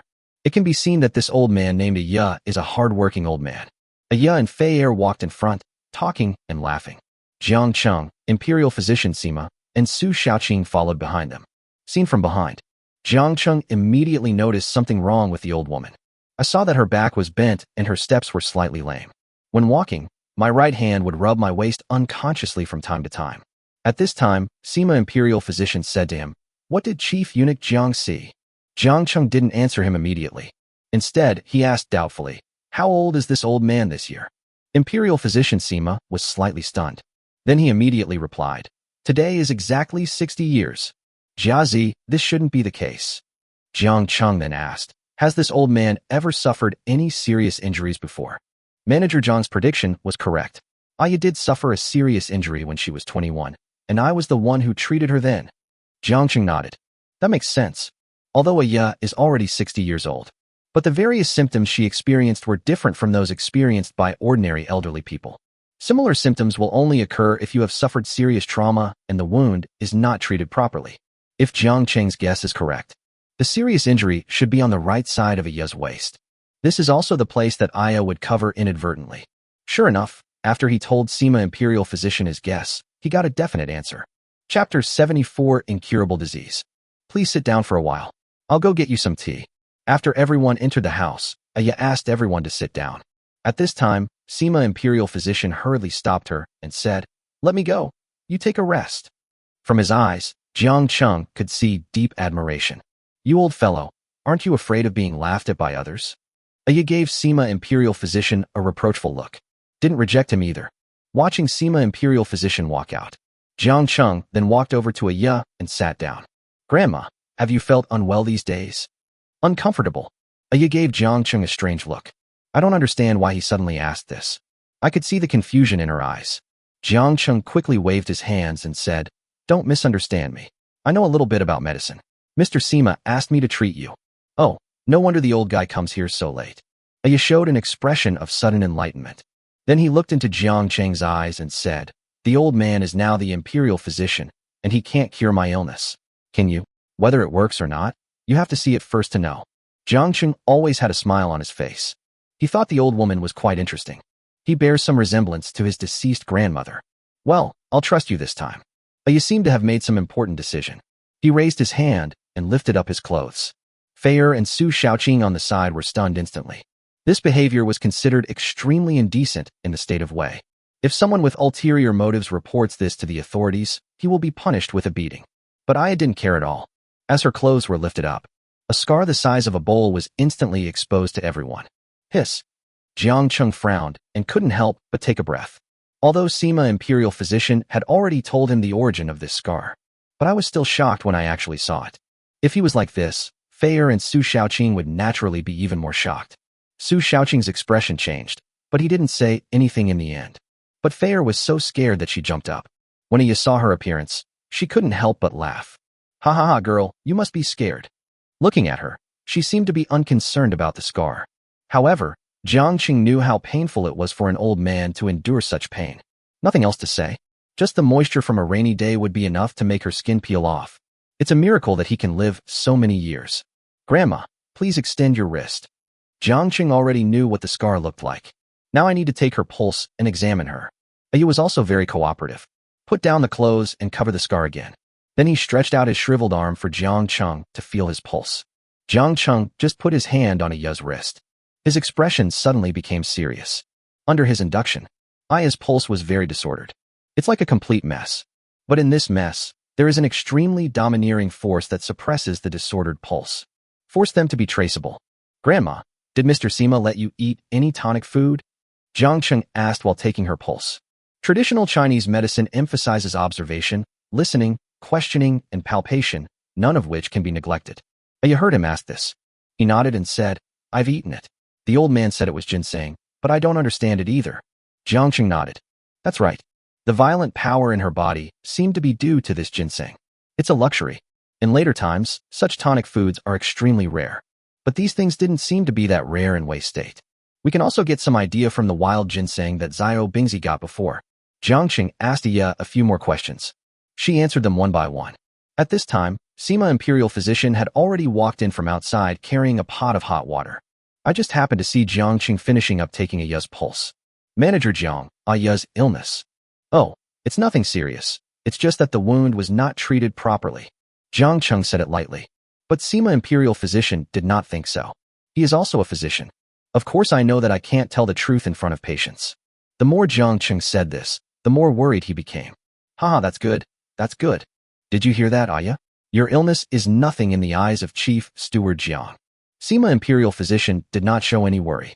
Instead, he laughed and filled everyone's teacups. Aya was also very happy. Holding a cup of tea, he chatted with Feier enthusiastically. The pot of hot water is almost empty. Sima Imperial Physician walked out of the room while pouring water. As he walked out, he gave Jiang Cheng a very subtle wink. Jiang Cheng understood. I followed him out of the house under the pretext of going to the toilet. The two came to a dark corner. Imperial Physician Sima couldn't wait to ask, Chief Executive Jiang, how is Aya's illness? At this moment, Jiang Cheng no longer hid anything. He said bluntly, Imperial Physician Sima, please forgive me for being blunt, but Grandma Aya's illness is probably even more serious than the Emperor's. If you hadn't found the tonic for her, she wouldn't have survived until now. Jiang Cheng's words were like a sharp thorn. It penetrated deeply into Sima Imperial Physician's mind. How could this happen? How could this happen? Tears welled up in his eyes in an instant. After waiting for so many years, I finally found someone who had a chance of curing Iya. The result is indeed the result. How could he accept it? Jiang Cheng saw how miserable he was. I couldn't help but feel a pang of sadness in my heart. There is no essential difference between Aya's illness and Emperor Wei's illness. It's all tetanus. But when Emperor Wei arrived, the imperial physician prepared medicine for him. Secondly, the illness did not last long. But Aya got sick decades ago. In addition, Sima, the imperial physician at that time, was not very skilled in medicine. Although the poison can be removed in time by removing the flesh. But some toxins still remained in Aya's body. So many years have passed. Tetanus has taken root deeply in Aya. Removing it is not that simple. Unless you have a tetanus shot. But now it is Wei state. Where can I get another tetanus shot? After a long time, Sima Imperial Physician finally stopped crying. He bowed deeply to Jiang Cheng. Thank you, Manager Jiang, for letting me know. We should go back quickly. Staying out for too long will arouse Aya's suspicion. Look at his forced smile. Jiang Cheng sighed heavily. In the previous life, he had encountered this kind of helpless situation countless times. At this moment, Imperial Physician Sima is so similar to the patient's families. He could only remain silent about this. Then the two of them returned to the house together. You saw them come back, he said with some annoyance. Old man, it takes so long to pour hot water. Haha, aren't we waiting for Manager Jiang to go to the toilet? Sima Imperial Physician found an excuse. Put the teapot on the table. At this time, Aya couldn't help but yawn. Seeing this, Imperial Physician Sima said to everyone, it's getting late now. I think we should rest here tonight and return to the palace early tomorrow morning. I will listen to Mr. Sima. Jiang Cheng bowed slightly. There was a hint of bitterness in the words. Then Sima Imperial Physician assigned rooms to them. Aya's house is not big. In addition to a master bedroom, there is also a second bedroom. All that remains is the woodshed. Jiang Cheng volunteered to live in the woodshed. Su Shaoqing followed suit and said that he could live in the woodshed. After all, he is still a man on the surface. However, just when everyone thought that there was nothing wrong with this division, Feier suddenly pouted and said, I want to go to the woodshed too. Chapter 75 The Taste of a Princess. Oh, miss, you are worth a lot of money. This is absolutely unacceptable. Sima Imperial Physician was so scared that he broke out in a cold sweat. Hurry to dissuade him. It was already a great act of disrespect for him to bring the princess here today. If she were to live in the woodshed again.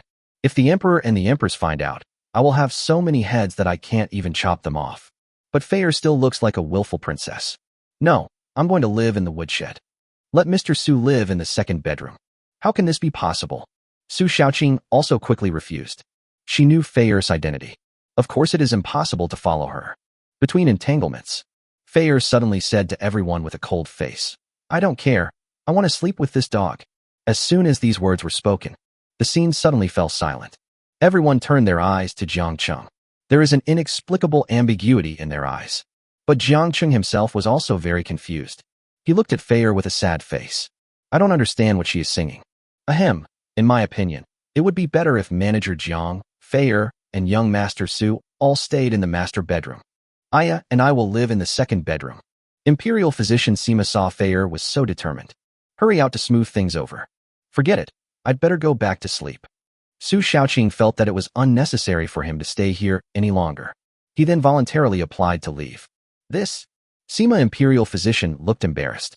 But Feyre said calmly, that's perfect. Go Shitzi and I will stay in the second bedroom, and Mr. Sima and Grandma Aya will stay in the master bedroom. Okay, this girl really doesn't know how to write the word polite. Su Shaoqing's facial muscles twitched. He turned around and left the room.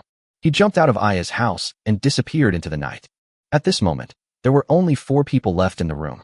Imperial Physician Sima scratched his head in embarrassment. He looked at Jiang Cheng and said, Butler Jiang, please take care of Miss Feyre. Good. Things have come to this. What else can Jiang Cheng say? I had no choice but to take Feyre to the second bedroom. The moon is in the sky. The ground was illuminated by the light, making it look white. After Jiang Cheng entered the room, he lit the oil lamp on the table.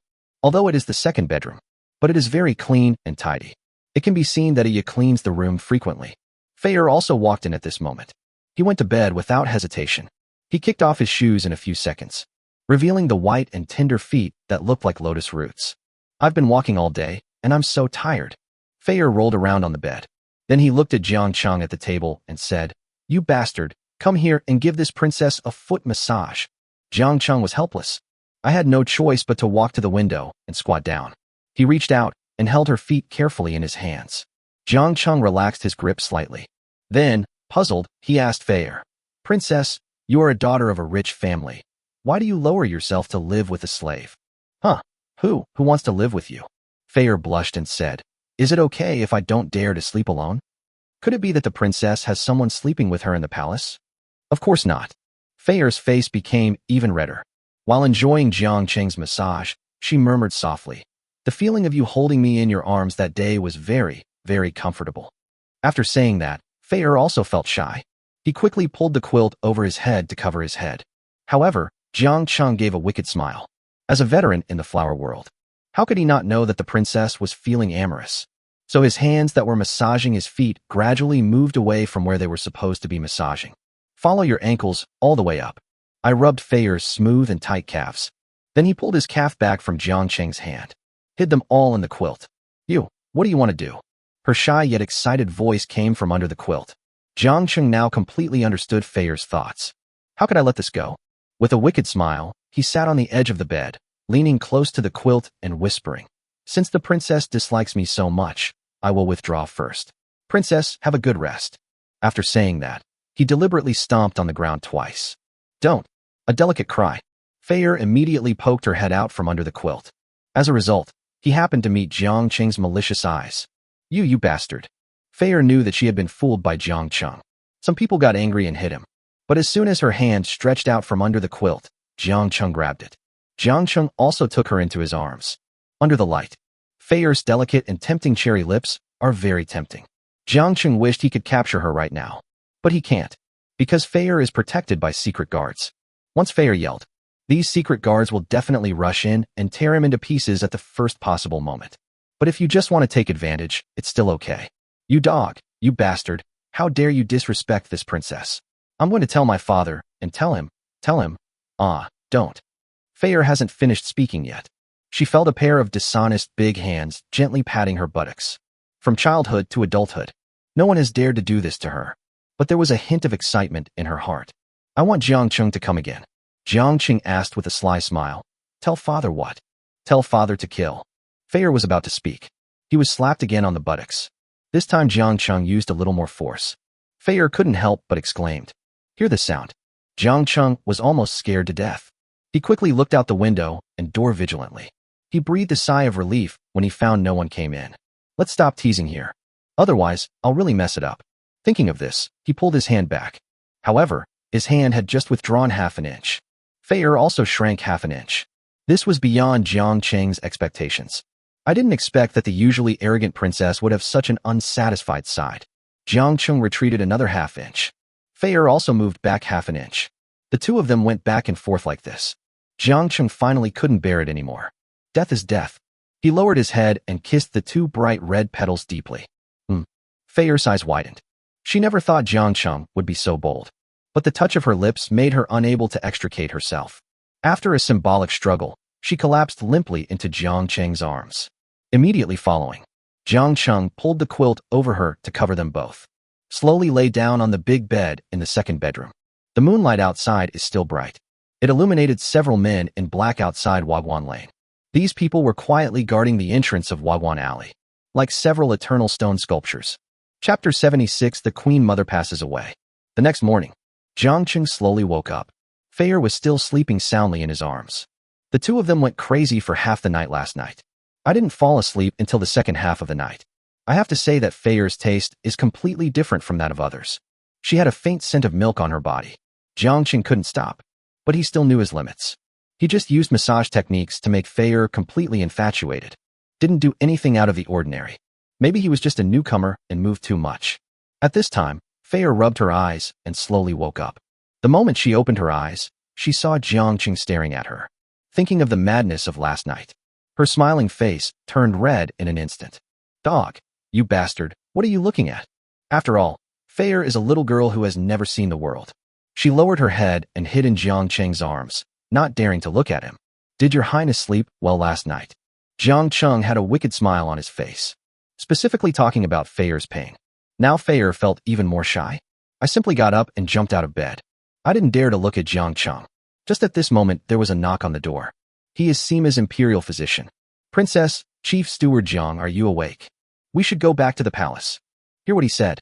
Fei Er quickly responded. Wake up, I'll be right out.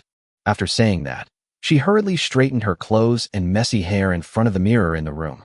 Make sure you don't see any flaws before going out. Jiang Cheng also got off the bed. After tidying the quilt and bed, he followed Fei Er out. At this time, Aya had already gotten up. Breakfast was ready and waiting for them. I don't know if they were too hungry or if Aya's cooking skills were too good. Jiang Cheng and Fei Er stopped eating until they were unable to walk. Grandma, the food you cook is so delicious, even better than what the imperial kitchen cooks. Fei Er's mouth was stuffed full. He also did not forget to praise Aya. Haha, you are such a sweet girl. How can my skills compare to the imperial chef in the imperial kitchen? If you like to eat, you can come and eat anytime. Aya said to Fei Er with a smile on her face. Hearing her words, Fei Er immediately said happily, That's great. Thank you, Grandma. After finishing their meal, the three of them said goodbye to Aya and left. When going out, Aya casually said to Sima Imperial Physician, Old man, you don't have to come to see me so often in the future. Sima Imperial Physician's body trembled slightly. He whispered, Hey. Then he walked out of the house. Walk out of Wagwan Lane and onto the street. Only then did a tear flash in Sima Imperial Physician's eyes. Jiang Cheng didn't know what they talked about last night. But from their words, we can roughly guess that Aya already knows about her illness. Jiang Cheng had nothing to say about this. Fei Er was still thinking about what happened last night. It was rare that no one spoke along the way. Even when Jiang Cheng bought her candied haws, she remained silent. Soon the three of them arrived at the gate of the palace. After showing their identities, the three of them entered the palace. Something seems to be wrong. Imperial Physician Sima said as he looked at the soldiers around him. After he reminded me, Jiang Cheng also noticed something was wrong. Today, the number of soldiers in the imperial city seems to have increased visibly, and everyone's face was extremely serious. It seemed as if something big had happened in the palace. Think of big things. Jiang Cheng couldn't help but be shocked. Could it be that the queen has already taken action against the emperor? His throat rolled involuntarily. Just at this moment, a group of eunuchs passed by hurriedly in front. The one taking the lead is none other than Mr. It's the small pancake. Seeing him, Jiang Cheng immediately took 2 quick steps to catch up with him. Xiao Bingzi was also very surprised to see Jiang Cheng. He hurriedly said, Chief Executive Jiang, why did you come back just now? Something big happened in the palace. Jiang Qing's expression changed, and he quickly grabbed his arm and asked, what happened? Is it related to the Empress? Seeing his impatient look, Little Pancake was also startled. He quickly replied, it's not the Queen, it's the Queen Mother. Jiang Qing couldn't help but be stunned. What could happen to the Queen Mother? The Queen Mother has passed away. Little Pancake whispered in Jiang Qing's ear. Passed away? Jiang Qing immediately understood. The Empress Dowager has been ill for exactly half a month. He had said that the Queen Mother would die in half a month. It is true. After the Little Pancake, Jiang Qing and the other two hurried to Enning Palace. The three of them came back a day late. I wonder how the Queen will punish them. However, when they arrived at Enning Palace, they found it empty. The Queen was not there at all. After asking around, they found out that the Queen had been staying in the Yangxin Palace since yesterday afternoon. Never came back. The three of them breathed a sigh of relief after hearing the news. Fei Er patted her rather large chest and said, fortunately, otherwise I would have been scolded. Look at how she survived the disaster. Jiang Qing hurriedly reminded her. Your Highness, the Queen Mother has passed away. As a junior, you should be present. That's right. Fei Er finally reacted. He rushed out of Enning Palace in a hurry and went back. She had to rush to the Yangxin Palace to check.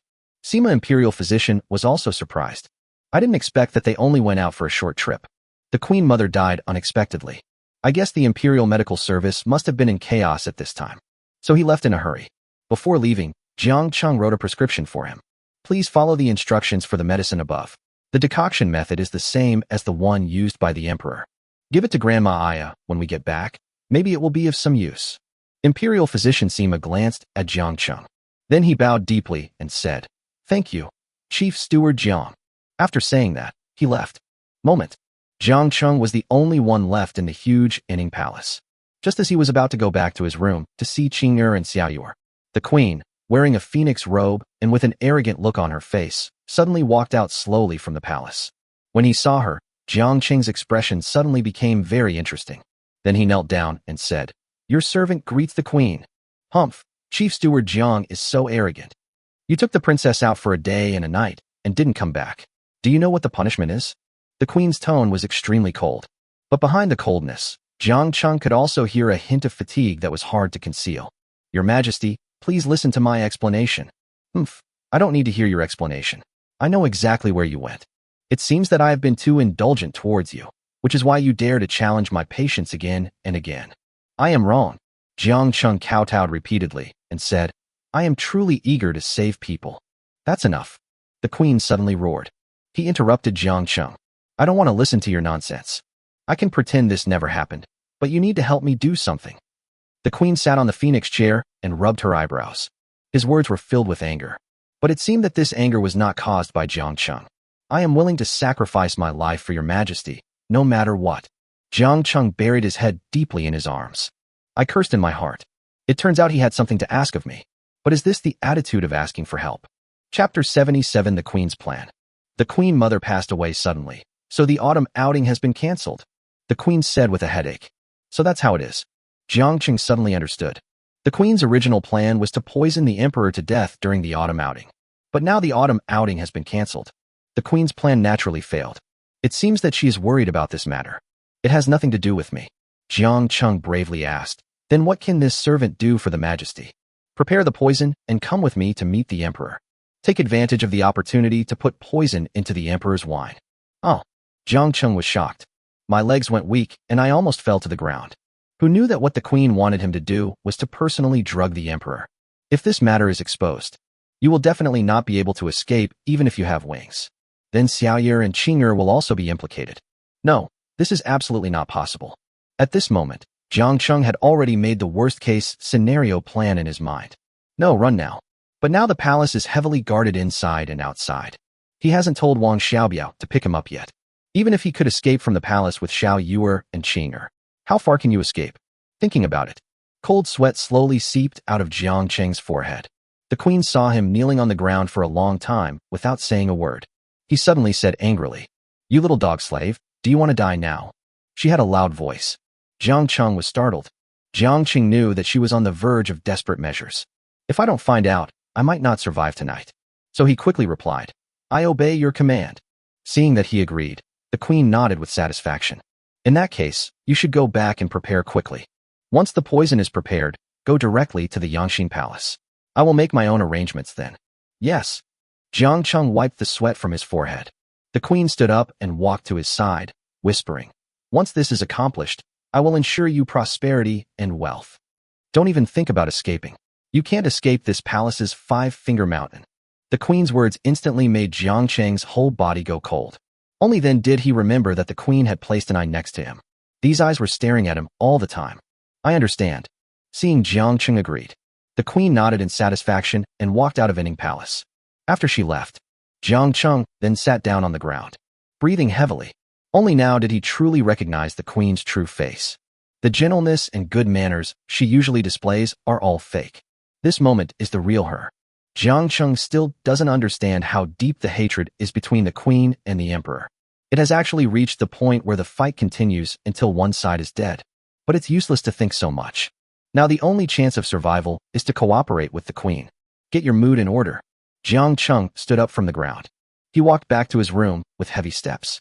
After returning, he found Xiao Yuer and Qing Yuer standing at the door of the room, anxiously waiting for something. See him come back. The two of them immediately ran over from a distance. Then she threw herself into his arms. "Brother Cheng, you bad boy. Didn't you say you'd be back in a day?" "Yeah, Qingzi-chan, do you know how worried we both are?" Listening to the two people's complaining speeches, Jiang Cheng felt an inexplicable sense of relief in his heart. No matter what humiliation and danger he suffered outside, there were at least two more people waiting for him to come home. Yesterday, Imperial Physician Sima had a patient who needed treatment, so I stayed at his house for one night. Jiang Cheng gently pushed the two people apart. He looked them straight in the eye and said, "Now I have something extremely important to tell you." He looked at the two of them. His eyes were full of reluctance and self-blame. Xiao Yuer looked at him, and her expression suddenly became nervous. Her mind is more delicate than Qing Yuer's. He could see the struggle in Jiang Cheng's heart at a glance. So she quickly grabbed Jiang Cheng's hand and said, "Xiao Chengzi, what's wrong with you?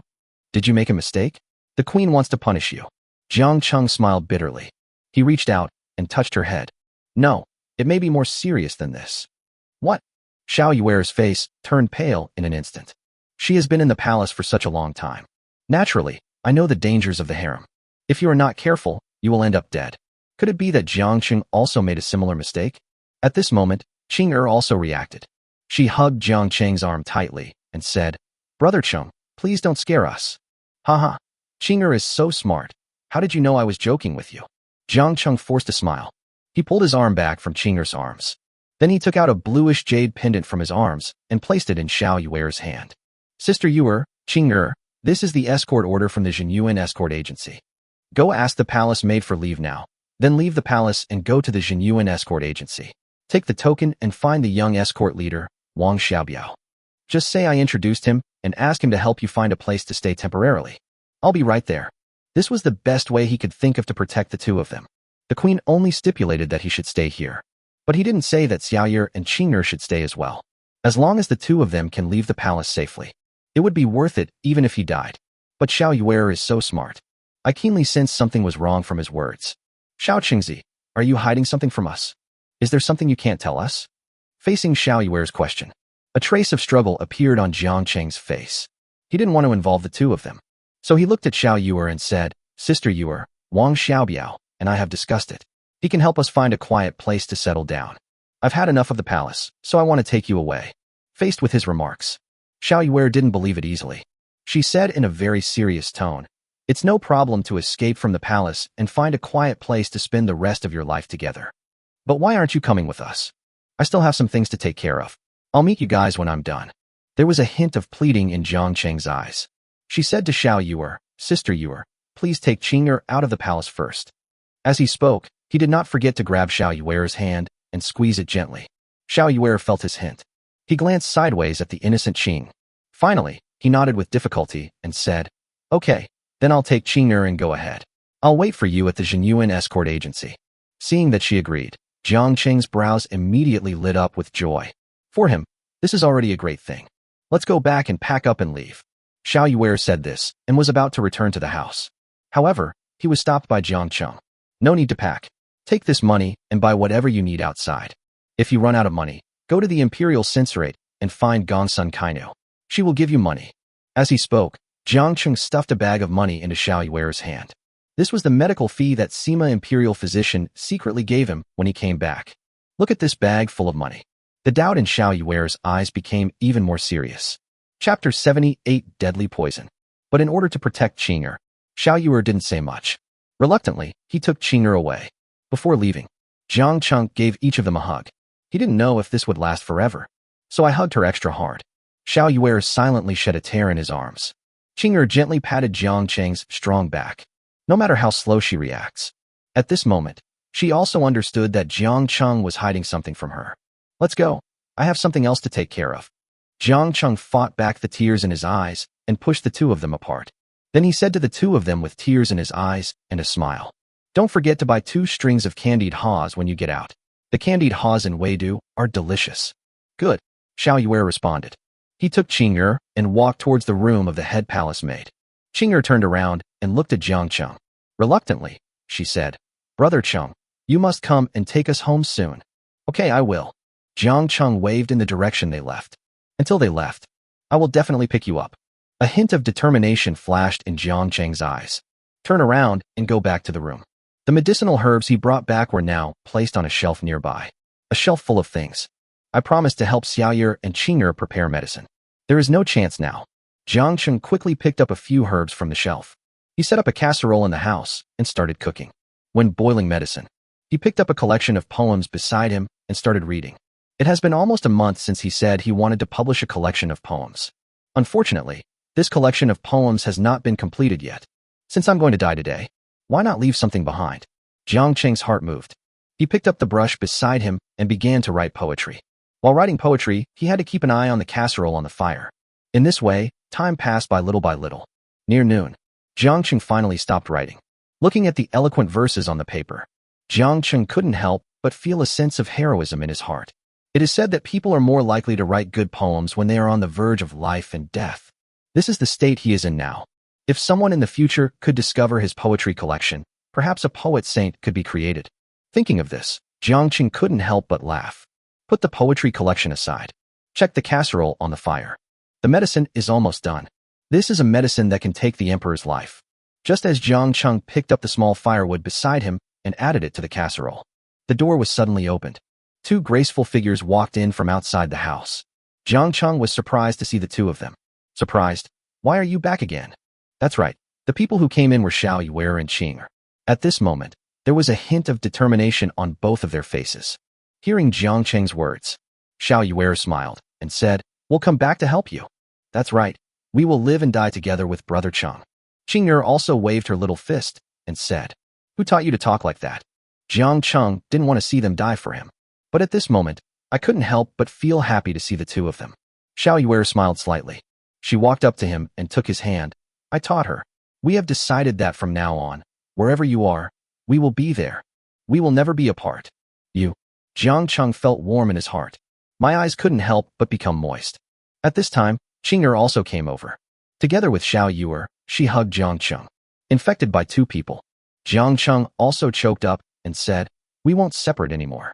We will never be apart again. Fuck the emperor, fuck the queen." He poured out all the frustration in his heart. Then he said to the two of them, "I swear, if I am still alive after today, we will never be separated again." After that, he kissed them both on the forehead. Then pick up the casserole from the fire. After filtering out the residue, pour the liquid medicine into a bowl. The black liquid in the bowl looked extremely creepy. But Jiang Cheng didn't care at all. After the medicine liquid cooled down a little, Jiang Cheng took out a ball of white cotton and put it into the bowl. Soon the cotton was soaked with the black liquid. Jiang Cheng carefully placed the black cotton into a sachet and tied it up. The smell of this sachet can well cover up the smell of the medicine. Then he looked at Xiao Yuer and Qing'er. "Wait until I come back." After saying that, he walked out of the room without waiting for their response. He was afraid that what the two said would shake him, so he could only walk towards the Yangxin Palace without looking back. At this moment, in the Yangxin Palace, Emperor Wei and several concubines were guarding the Empress Dowager's spirit tablet. Steward De stood aside trembling. Behind him were dozens of pale-faced eunuchs and palace maids. She was the Queen Mother's favorite person during her lifetime. They will be buried together with the Queen Mother. Emperor Wei sat aside. There was no trace of sadness on his face. Instead, he seemed particularly irritable. Who made these rules for the wake? If I find out, I'll drag them out and skin them alive. He has been staying in the Yangxin Palace since the Empress Dowager's death. He was not allowed to do anything unspeakable with those beautiful concubines. You know, he's just recovered from tetanus. It is a time of high vitality. Now he feels uncomfortable if he is not allowed to do anything. Your Majesty, don't worry. If the ministers in the court see this, they might start making harsh remonstrations. The queen was dressed in mourning clothes. With tears in her eyes, she reminded the emperor. However, the Emperor of Wei said impatiently, "Who dares to speak so much? I killed them all with one blow. No, I feel a little uncomfortable and need to go out for some fresh air. Please wait here for a while, my dear." After Emperor Wei finished speaking, he walked out without waiting for the queen's consent. Looking at his back, a hint of ruthlessness flashed in the queen's eyes. Just then, the queen suddenly saw Jiang Cheng. He walked in from outside the Yangxin Palace with a frank look on his face. Then he walked straight up and stood behind her. "Are you ready?" the queen asked in surprise. She thought it would take a long time to boil the medicine. "I didn't expect it to be so fast." Jiang Cheng stood behind her and said expressionlessly, "All right." After saying that, he handed the sachet from his waist to the queen without leaving any trace. "Put this in the emperor's teacup and it will take effect immediately." So simple. The queen was shocked again. Jiang Cheng gave her so many surprises. However, Jiang Cheng did not respond after hearing her words. Like a rock. Seeing that he didn't say anything, the queen didn't press him any further. She looked around. She found that no one noticed her. So he picked up the sachet, gently placed it in a tea bowl, and shook it. Moment. A strange black color suddenly appeared in the brown tea. However, as the queen swayed, the black color gradually disappeared. Just at this moment, the emperor was persuaded to come back by two elderly ministers. He sat back next to the queen impatiently. Seeing this, the queen immediately handed the teacup in her hand to the emperor. "Your Majesty, there's no need to bother with these old ministers. Just have a cup of tea and moisten your throat." Chapter 79, I Almost Died. The emperor had no suspicion of anything. He took the teacup angrily. "My beloved concubine is sensible. These idiots only know how to restrict my freedom. I will chop them all down sooner or later." While speaking, the emperor had already brought the teacup to his lips. At this moment, the queen and Jiang Cheng's hearts were tightly clenched together. "I'm going to drink it." Jiang Cheng's palms were covered in cold sweat. He added some mild medicine to the medicine. It can delay the onset of the poison. You can also take this time to escape. The emperor was about to drink the cup of tea. Suddenly, a young eunuch rushed in from outside the Yangxin Palace. "Report, there's an urgent letter arriving from 800 miles away." His voice was particularly sharp. Everyone present was frightened. The emperor's hand trembled. The teacup fell to the ground and shattered into pieces. "Someone, drag this blind slave out to feed the dogs." The emperor was furious. He was already in a bad mood. "This little eunuch has run into trouble. Your Majesty, please spare my life. I have urgent military information." The young eunuch turned pale with fright. He knelt on the ground, holding a letter, and spoke tremblingly. However, no one cared whether he had military intelligence or not. Two guards came up and carried him, one on each side, out of the Yangxin Palace. However, at this moment the emperor suddenly spoke impatiently. "Show me the letter in his hand." Upon hearing this, a guard snatched the letter from the eunuch's hand. "Present it to the emperor respectfully." The emperor angrily tore open the envelope, pulled out the letter inside, and read it. While he was reading the letter, the queen looked back at Jiang Cheng with shock on her face. She never expected that such an emergency would occur. However, Jiang Cheng felt relieved. "At least I survived the knife edge." Seeing the queen looking at him, he also shrugged helplessly, indicate that he didn't know about it. The queen looked at his expression and knew that it was not his fault. "I had no choice but to turn back angrily." At this time, the emperor finished reading the contents of the letter. "I don't know what is written in this letter." In short, the emperor's expression instantly changed from impatience to anger. How can this be possible? He threw the letter hard to the ground. Veins popped out on his forehead. The eunuchs and maids in the Yangxin Palace were so frightened that they knelt on the ground and trembled. You must know that Emperor Wei is the best warrior in the world. When he gets angry, his momentum is beyond the ability of ordinary people to withstand. "Your Majesty, why are you so angry?" The queen hurried forward and patted the emperor's chest to comfort him. "The Zhou bastards are unwilling to give up Jubiai Pass. Now, veteran General Sun Mu is leading the Sun family army and a group of stragglers to garrison Jubiai Pass. A bunch of shabby bastards who go back on their word." The emperor's face flushed. He tore off the mourning clothes on his body. "Let Prime Minister Qi and the imperial censor come to see me." After saying this, he strode out of the Yangxin Palace. Those old ministers didn't even dare to fart until the emperor walked away. Only then did they dare to get up from the ground, tremblingly. Then they gathered around the queen and asked, "Empress, what should we do now?" Looking at how timid they all are, the queen was instantly furious. He waved his sleeves and said, "Whatever you say, bury the queen mother according to the rituals." After leaving behind these cold words, the queen also turned away. She's gone. Naturally, Jiang Cheng couldn't stay here alone. He hurriedly followed the queen out. After walking out of the Yangxin Palace and seeing the sunlight outside, Jiang Cheng couldn't believe it. "I thought I would die today, but I didn't expect the matter to end so simply. Xiao Qingzi, hurry up and leave." The queen turned around and gave Jiang Cheng a vicious look. There was a strong sense of anger in his words. Jiang Cheng shuddered. He hurriedly took a few steps to catch up with the queen. Soon they returned to Enning Palace. The queen dismissed all the eunuchs and palace maids. Only Jiang Cheng was left by his side. After everyone had gone down, the queen could no longer suppress her anger. He tore off his mourning clothes and threw them on the ground. Maybe he felt unsatisfied. She stomped on it a few more times. "Xiao Qingzi, explain to me what's going on," the queen asked with red eyes. However, Jiang Cheng himself was kept in the dark. "I don't know what's going on. My lady, I don't know what's going on either." Seeing Jiang Cheng's innocent expression, the queen also reacted. Then she took a deep breath. Pointing a trembling finger at Jiang Cheng, he asked, "Is the poison still in the emperor's body? Is it too late for us to find another opportunity to poison him?" "Look at the queen so crazy." Jiang Cheng immediately replied, "Of course the poison in the emperor's body is still there, but the medicine has lost its effect. If you want to make it, I need to go to the Imperial Hospital to get the medicine. But I just went there 2 days ago. If I go again, I'm afraid it will attract attention. Furthermore, with this trip back and forth, plus the time it takes to boil the medicine, I'm afraid the poison in the emperor's body will be much less severe by then, and he might not be able to die from the poison anymore." What Jiang Cheng said was half true and half false. For Xiaoyer and Qing'er, he had no choice but to take the risk. If the queen insists on poisoning the emperor today, there is nothing I can do. When the queen heard his words, she collapsed powerlessly on the phoenix chair. Then he looked up to the sky and cried bitterly, "Oh, God, is it possible that I will never be able to kill my enemies in this lifetime?" After saying this, she leaned on the armrest of the phoenix chair and began to cry. Seeing this, Jiang Cheng didn't know what to do. "I had no choice but to kneel on the ground, at a loss." After a long time, the queen raised her head. Her eyes were red at this time. There was a fierce, murderous intent in his eyes. "No, I will definitely kill him. I will." These words seemed to give the queen strength. She jumped up from the phoenix chair. He looked at Jiang Cheng with sharp eyes. "Xiao Qingzi, are you willing to help me kill the emperor?" Her words were as cold as ice in winter. Jiang Cheng groaned inwardly, but he had already helped the queen once.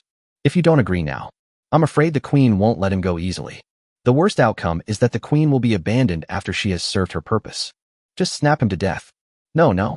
Jiang Cheng still wants to live a good life with Xiaoyer and the others. He then kowtowed heavily and said, "I am willing to go through fire and water for the empress." "Good." The queen said the word "good" in a heavy tone. Then she said to Jiang Cheng righteously, "Since you have helped me, I will also help you enter the official career. I can see that you have great ambitions. You will definitely be able to help me in the future." Jiang Cheng was shocked. He never thought of becoming an official.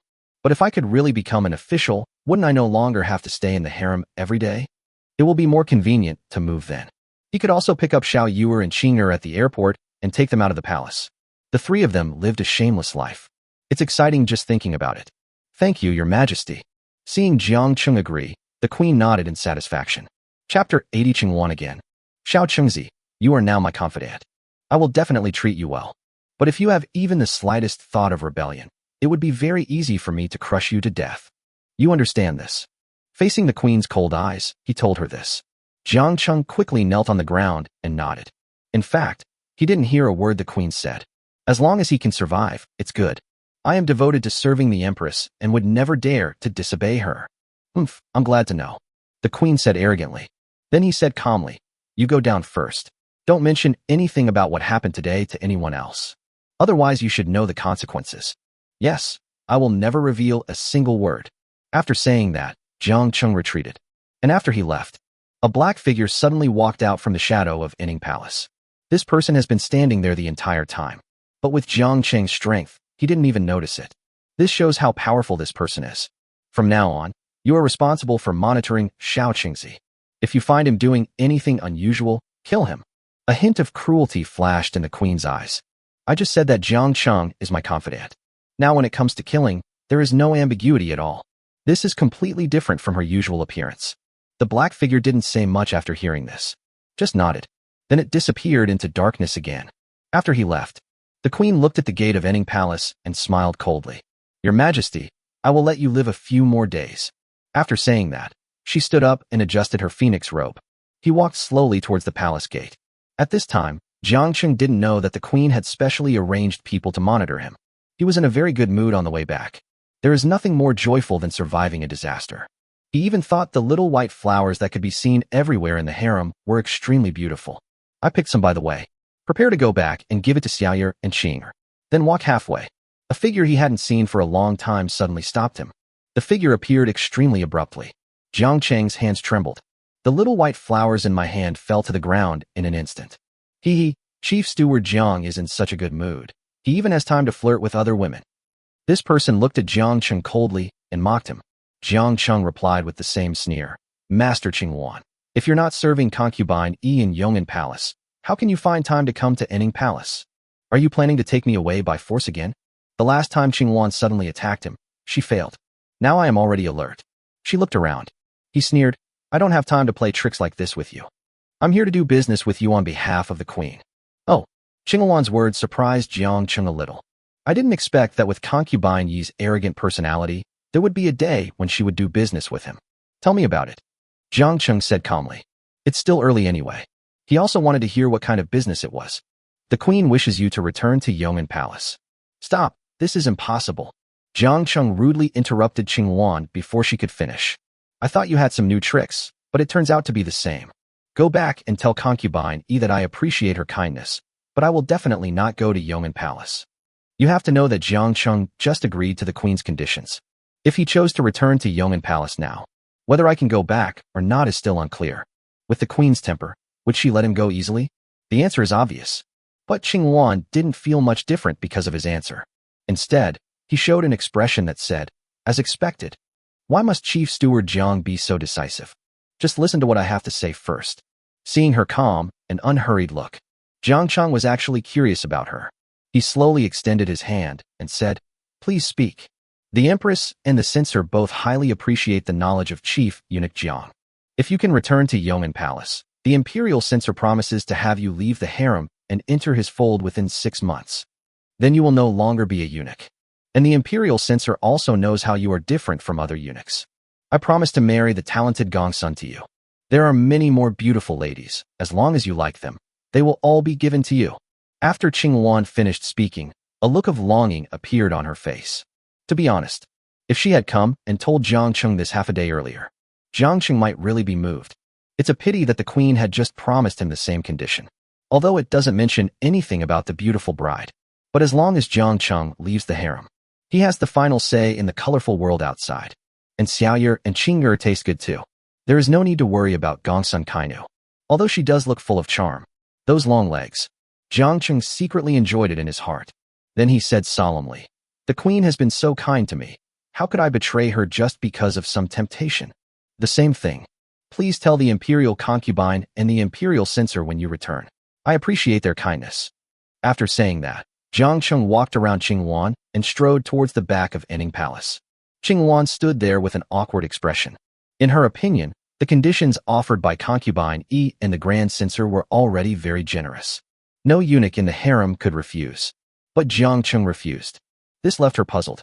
By the time she reacted, Jiang Cheng had already gone far away. I'm so angry.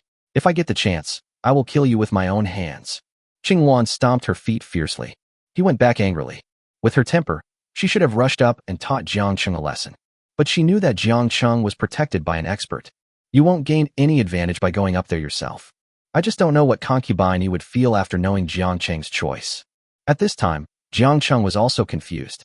What puzzled him was that both concubine Yi and the Grand Censor had already known about his abilities. It doesn't make sense to come to him now to negotiate terms. Could it be that something forced them to do this? But think about it, it shouldn't be like that. Apart from the passing of the Queen Mother, nothing major seems to have happened recently. However, there was no communication between the Empress Dowager and concubine Yi. What else could it be? Another thought suddenly emerged in Jiang Qing's mind. Could it be something about the Zhou kingdom? The more he thought about it, the more he felt that this was the case. But he is not quite clear about the specific connection between the two things. Thinking so, Jiang Cheng returned to his room. Just returned to the room.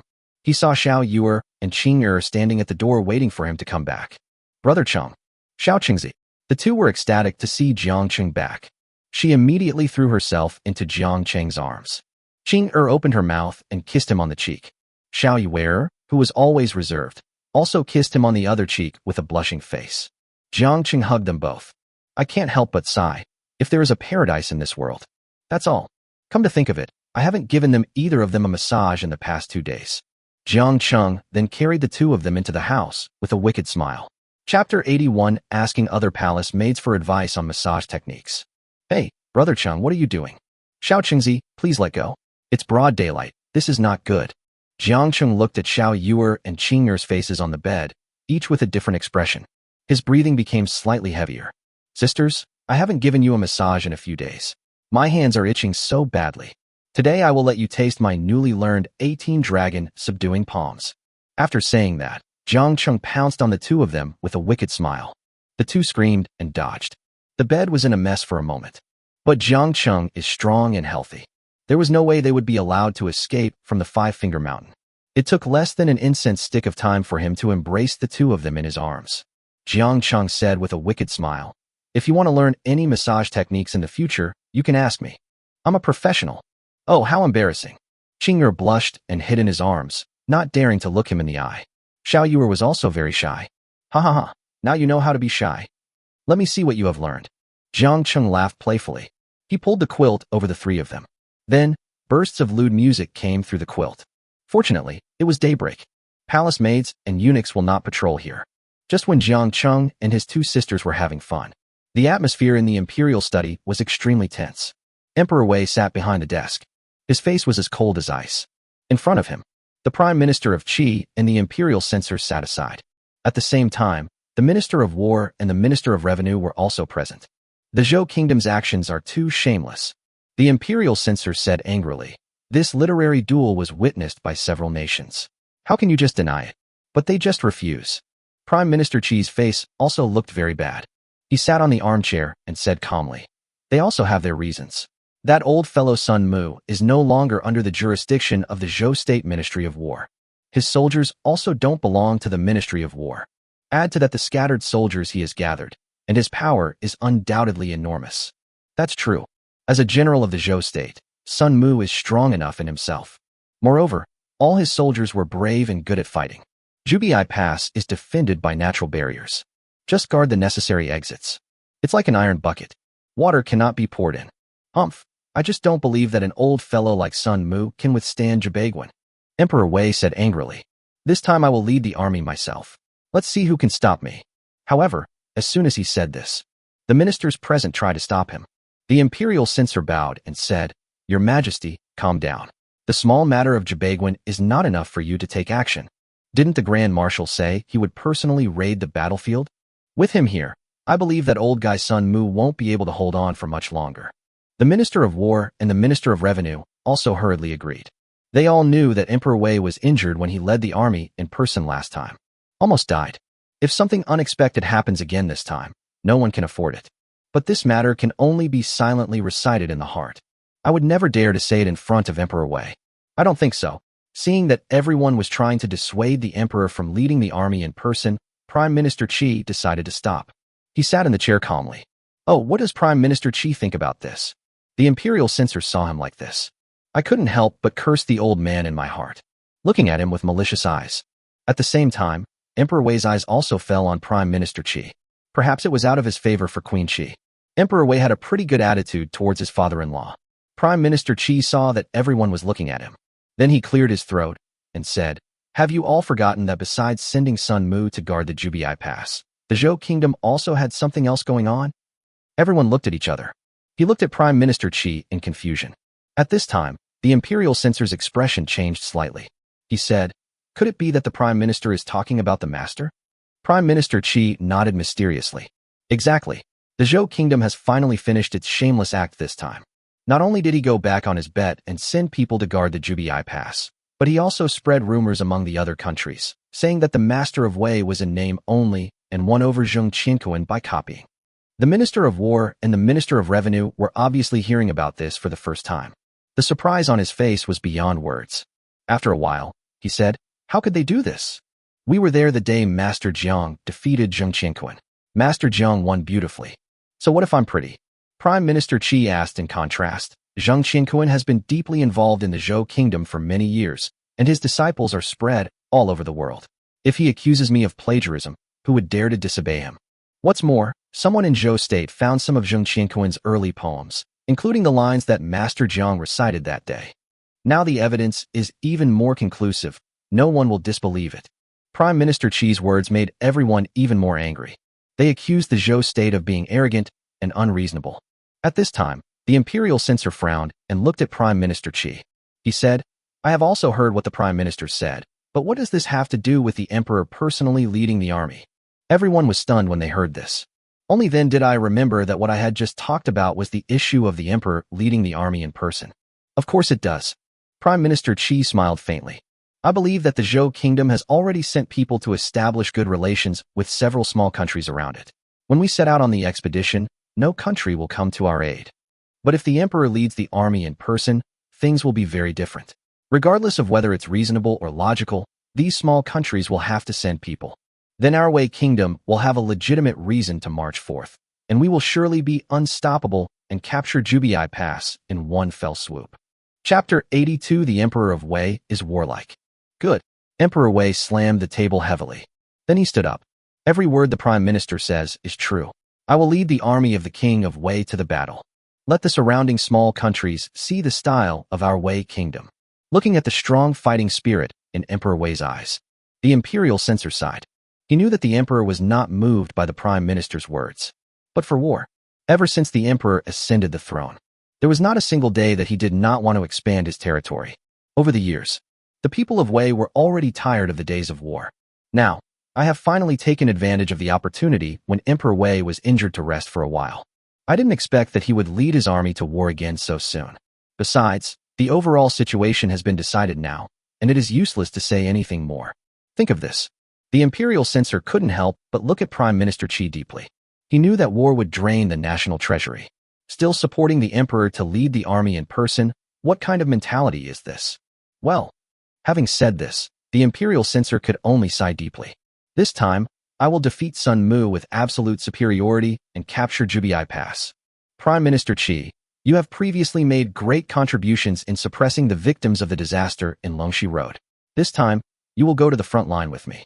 Lord Shun, I will leave the affairs of the imperial city to you while I am away on the expedition. Don't let me down. I obey the decree. Shinsai agreed reluctantly. Afterwards, the Emperor of Wei arranged for the Minister of Revenue and the Minister of War to cooperate in this battle. You can tell from the expressions on their faces that this is not a good thing. Now that everything has been arranged, you can withdraw. I need to think carefully about this battle plan. Emperor Wei looked extremely excited. His favorite things in life were fighting and beautiful women. As long as we defeat the Zhou kingdom, there were so many beauties and treasures for him to choose from. When Emperor Wei thought of the women with delicate skin in Zhou State, his fingers couldn't help but twitch. Here, the King of Wei was thinking about how to plunder the beauties of the Zhou kingdom. When Prime Minister Qi and the imperial censor led the officials out of the imperial study, they immediately saw the queen waiting outside. Haha, since my daughter is meeting me, I won't be accompanying you adults. Prime Minister Qi chuckled. He bowed to the three of them and walked straight to the queen. The two of them exchanged a tacit glance and walked towards the side hall. The imperial censor couldn't help but sneer when he saw the two men acting suspiciously. He's sneaking around. I wonder what shameful things he's doing. Hear what he said. The Minister of War and the Minister of Revenue looked at each other. The two men said to the imperial censor in unison, Your Excellency, please save us. I already know a little bit about what the two gentlemen are thinking. If you don't mind, you two can come to Mr. Shun's house for a chat. Who is the Grand Censor? Just looking at their expressions, I knew there must be difficulties. Wouldn't it be great if we could take the opportunity to win these two over to our side? The Minister of War and the Minister of Revenue now feel like they have nowhere else to go. It is a great blessing that the imperial censor is willing to help them. The two of them hurriedly followed him out of the palace. The streets outside the imperial city were still bustling with activity. Everyone's face was still filled with smiles. But what they didn't know was that a storm was quietly brewing in the palace. Inside the side hall, the queen and Prime Minister Qi sat opposite each other. You guys go down first. After the eunuchs served tea, the queen sent them away. Only the father and daughter were left in the side hall. Yinner, why are you so anxious to find me? Do you have something to discuss with me? Prime Minister Qi had a smile on his face. He picked up the teacup and took a sip. Father, my daughter just tried to assassinate the tyrant emperor, but failed. Puff. Hearing my daughter's words, the tea that Prime Minister Qi had just drunk was instantly sprayed out. He hurriedly stood up and walked to the door of the side hall to take a look. Seeing that no one was passing by, he hurried to the queen's side and said in a low voice, "Why didn't you tell me about such a dangerous thing in advance?" It can be seen that Prime Minister Qi is really nervous now. His dry palms were shaking uncontrollably. My daughter wanted to tell you after it was done, but I didn't expect this tyrant to be so lucky. The queen couldn't help but grit her teeth when she thought of the letter that arrived at the right time. Nonsense, Prime Minister Qi said angrily in a low voice. Never attempt an assassination again. Father has his own plans. Hearing the rebuke from Prime Minister Qi, the queen's eyes suddenly turned red. She squeezed out a few words from her trembling throat. What about my sister? I heard the word sister. A trace of grief and anger also flashed in Prime Minister Qi's eyes. He originally had 2 daughters in his life. The eldest daughter's name is Qi Rong. At that time, Emperor Wei had not yet ascended the throne. Qi Rong was his crown princess. The two were extremely affectionate, and Qi Rong also gave birth to a daughter for the Emperor of Wei. This is supposed to be a joyful thing. But one time, Qi Rong and Emperor Wei went out of the palace for a walk, encountered an assassin. The Emperor of Wei, whose realm had not yet reached its peak at that time, did not hesitate to use Qi Rong as a shield. Poor Qi Rong died at the hands of the assassin. Although afterwards the Emperor of Wei personally kept vigil for 3 days and 3 nights to express his condolences to Qi Rong. But what's the use? 3 years after Qi Rong's death, Emperor Wei successfully ascended the throne. However, the first thing he did after ascending the throne was to expand his harem. I don't know if it's out of guilt towards Qi Rong. He actually put Qi Rong's sister Qi Yan into the harem, and she was crowned queen. But what he didn't know was that the anger in Prime Minister Qi and Qi Yan's hearts had never subsided. They have been quietly accumulating strength over the years. I just hope that one day I can kill the Emperor of Wei with my own hands. But Qi Yan finally got anxious. Prime Minister Qi looked at his daughter. With tears in his eyes, he said, "Your sister's death will not be in vain. Let me be the only one to avenge her. Don't ever do anything like that again. I don't want to lose you again."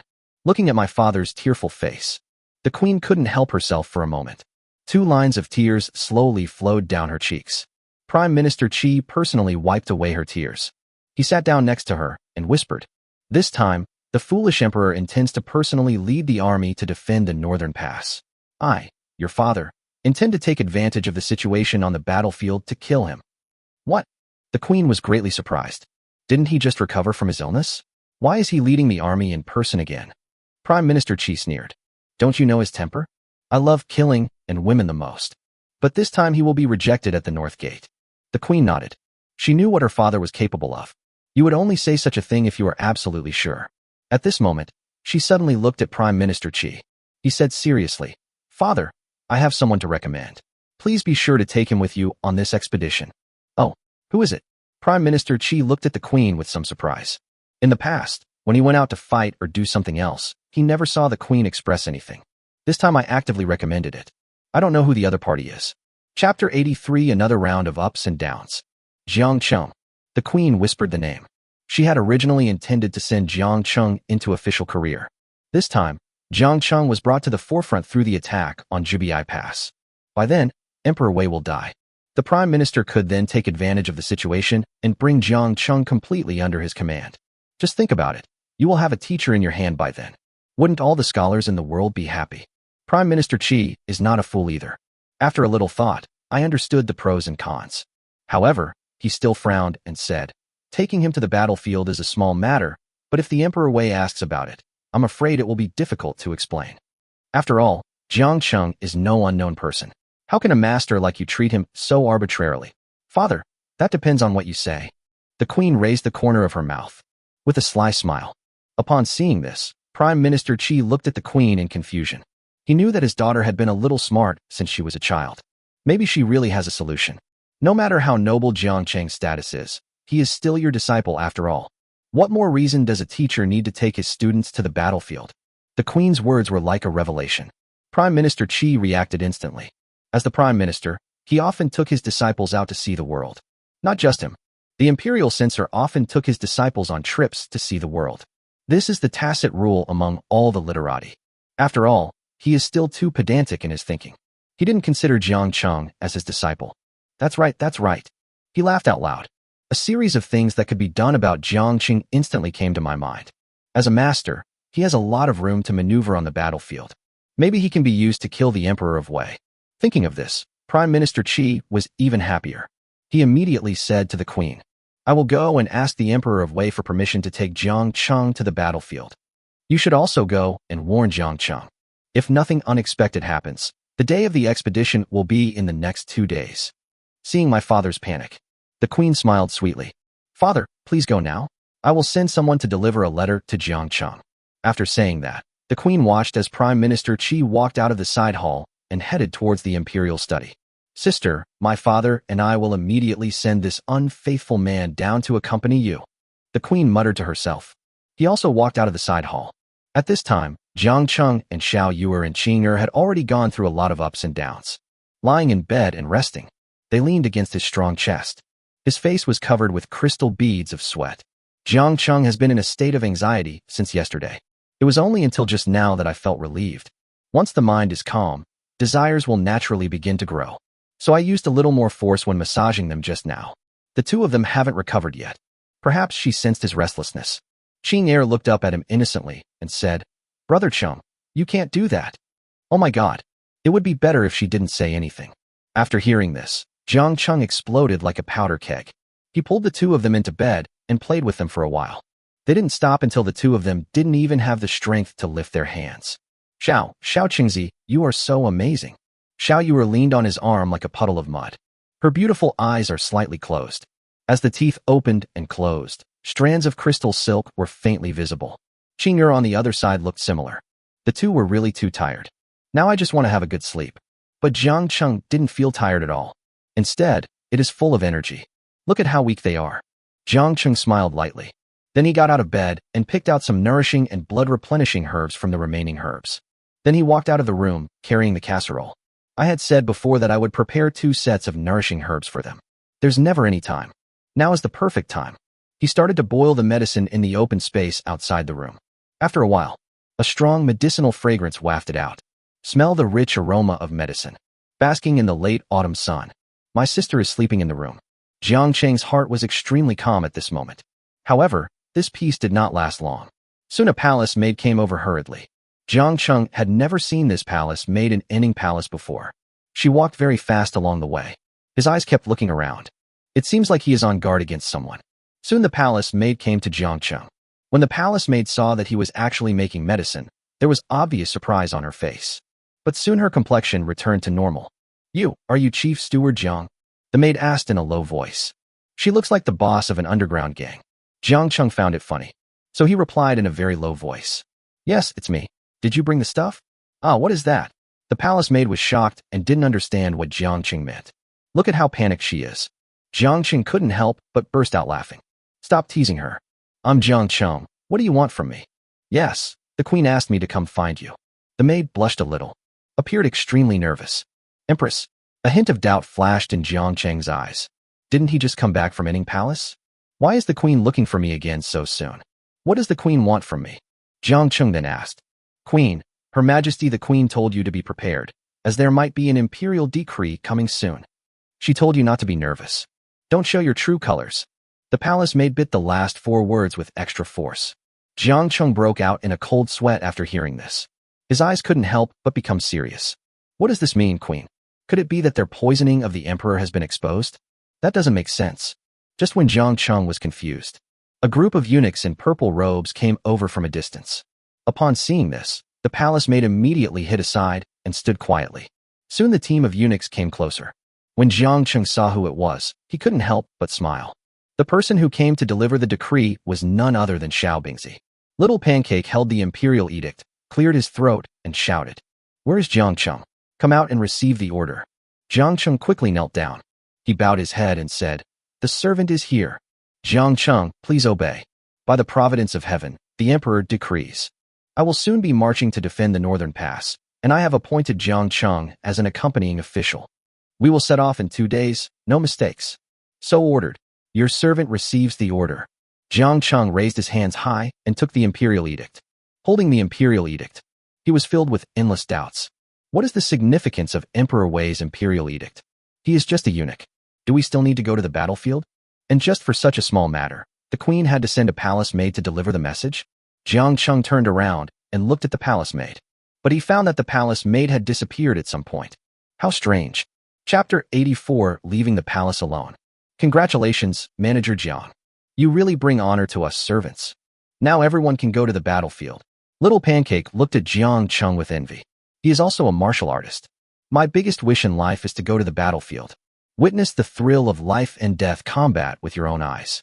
But he can't. So I am very envious of Jiang Cheng.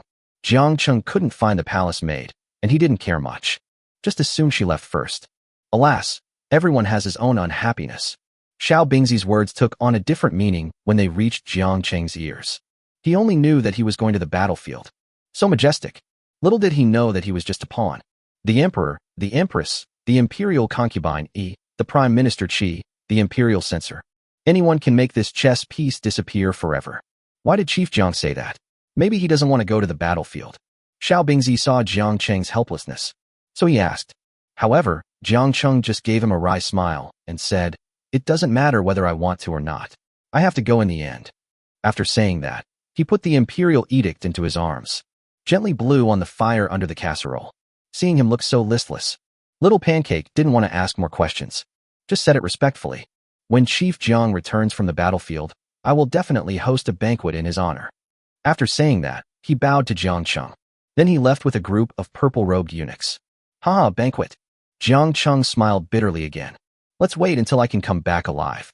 The medicine in the casserole is almost ready. Xiao Yuer and Qing'er came out of the house wearing their coats.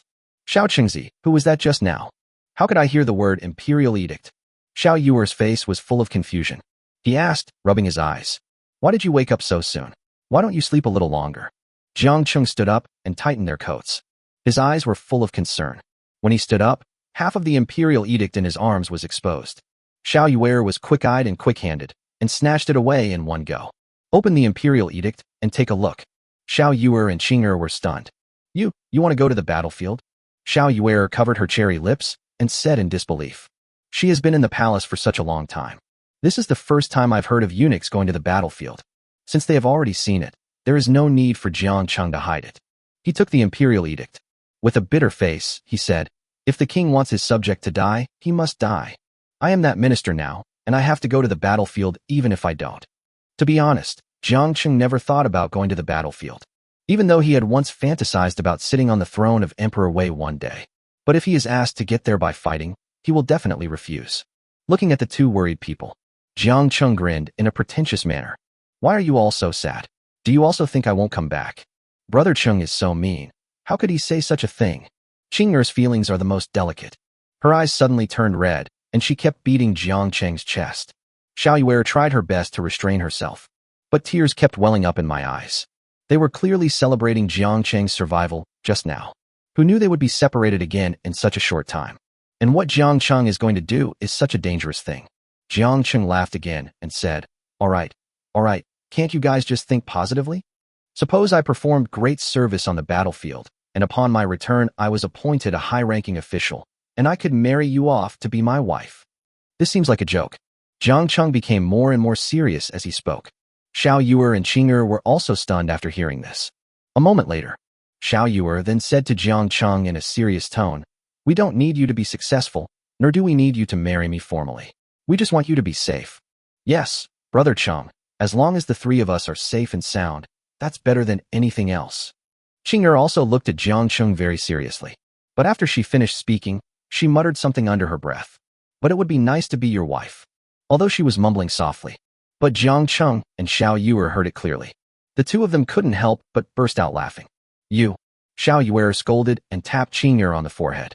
Watching the two of them playing, Jiang Cheng also smiled and said to them, I promise to become successful in the future and take you out of this harem. Seeing Xiao Yuer was about to refute again, Jiang Cheng quickly squatted down and took the casserole off the fire. It took so long. The medicine should be working. Xiao Yuer saw that he was deliberately changing the subject. He sighed softly and stopped nagging. With the casserole open, a strange sound came to my nose. Jiang Cheng added several mild medicinal herbs, such as lotus seeds and red dates, to this medicine. So the medicine smells more like sweet soup. A strange light suddenly shone in Qing'er's eyes. He rushed to the casserole, smelled the scent, and asked Jiang Cheng, "Brother Cheng, what is this?" "Hee, I made this nourishing and blood-boosting soup specially for you too. You've had too many massages lately, so this is a great time to replenish your energy." When Xiao Yuer heard the word massage, her fair face instantly turned red. He fled back to the room. When she came out again, she had 3 more bowls of rice in her hands. Jiang Cheng smiled knowingly. He personally served each of them a bowl of soup. Xiao Yuer saw that he didn't serve her any. Puzzled, he asked, "Why don't you drink?" "Oh, these are all medicines for women to replenish their bodies. They are useless to me." What Jiang Cheng said was true. It really didn't help him to drink this medicine. But Xiao Yuer just didn't believe it. He took Jiang Cheng's bowl very forcefully and poured him a bowl of soup. "Drink." Look at her domineering look. Jiang Cheng had no choice but to take the bowl with a wry smile. The 3 of them sat in the open space outside the house. Drink soup while watching the sunset in the sky. "I'm going out tomorrow." Jiang Cheng suddenly spoke after taking a sip of the sweet medicine. "Isn't there still 2 days before the expedition? Where are you going tomorrow?" Xiao Yuer asked with a puzzled look. "I have to go to the Jinyuan escort agency.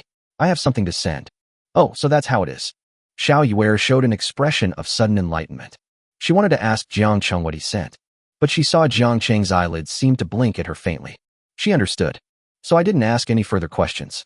After drinking the medicine soup, it was completely dark. The 3 of them cleaned up the dishes and returned to the house. There is no moonlight tonight. Thick dark clouds covered the entire sky.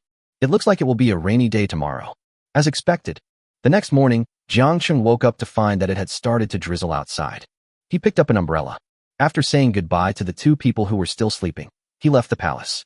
With the experience from last time, he left the palace without informing anyone. After going through several rounds of inspection, he was finally able to leave the palace. As soon as he left the palace, he felt as if a cold gaze appeared behind him. He didn't look back. He walked as usual, as if taking a stroll, to the Jinyuan escort agency. Chapter 85. I'm not here to cause trouble. "Hey, sir, you are here. But there are darts to deliver." A servant in a short coat with a white base and blue edges came up to greet Jiang Cheng. "Hey, why is it you again?" The servant was shocked when he saw Jiang Cheng's face. "See what he looks like." Jiang Cheng couldn't help but laugh. There is no other reason. This servant turned out to be the same servant who entertained him the last time he came. He still remembered that it was he who asked someone to teach him a lesson. "Why, I can't come?" Jiang Cheng asked with a smile on his face. "No, it's not." The servant remembered what happened last time. His face looked a little ugly. But soon his expression returned to normal. He smiled wryly and said to Jiang Cheng, "Sir, you've come to see me again." The servant didn't finish his sentence. Jiang Cheng covered her mouth. "If you have anything to say, go inside and talk." Having said that, Jiang Cheng dragged the servant into the escort agency. After entering, the feeling of being spied on disappeared.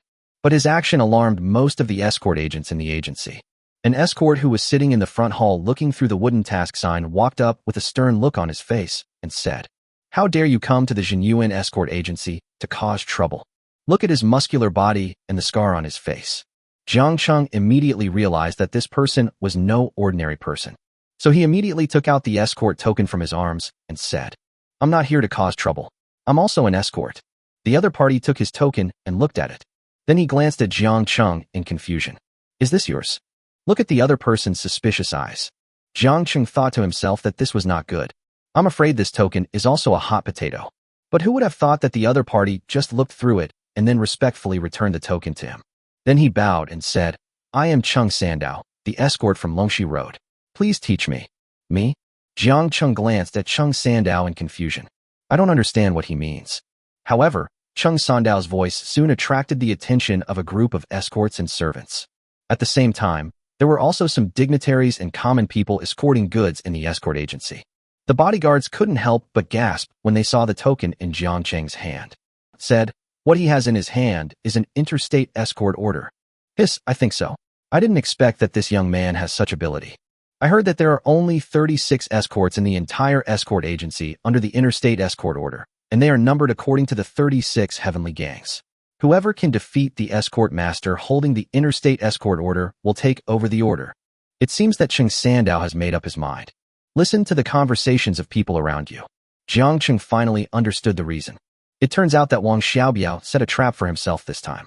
He watched Cheng Sandao bowing in front of him. She looked like she wouldn't leave unless he agreed. More and more people gathered around me. Jiang Cheng quickly said, Okay, let's spar. How about we find a quiet place? He didn't want to attract too much attention here. Plus, he just wanted to test his current strength. This Cheng Sandao happens to be a good opponent. Cheng Sandao saw Jiang Cheng agreed. A happy smile suddenly appeared on his face. These escorts dream of getting an interstate escort warrant. On the one hand, this is a recognition of identity. On the other hand, the escort who can escort interstate orders can earn more than his annual income in one trip. How can this not make people excited? Your Excellency's words make sense. Why don't we go to the fighting arena of the Xingyuan Escort Agency? Fighting arena?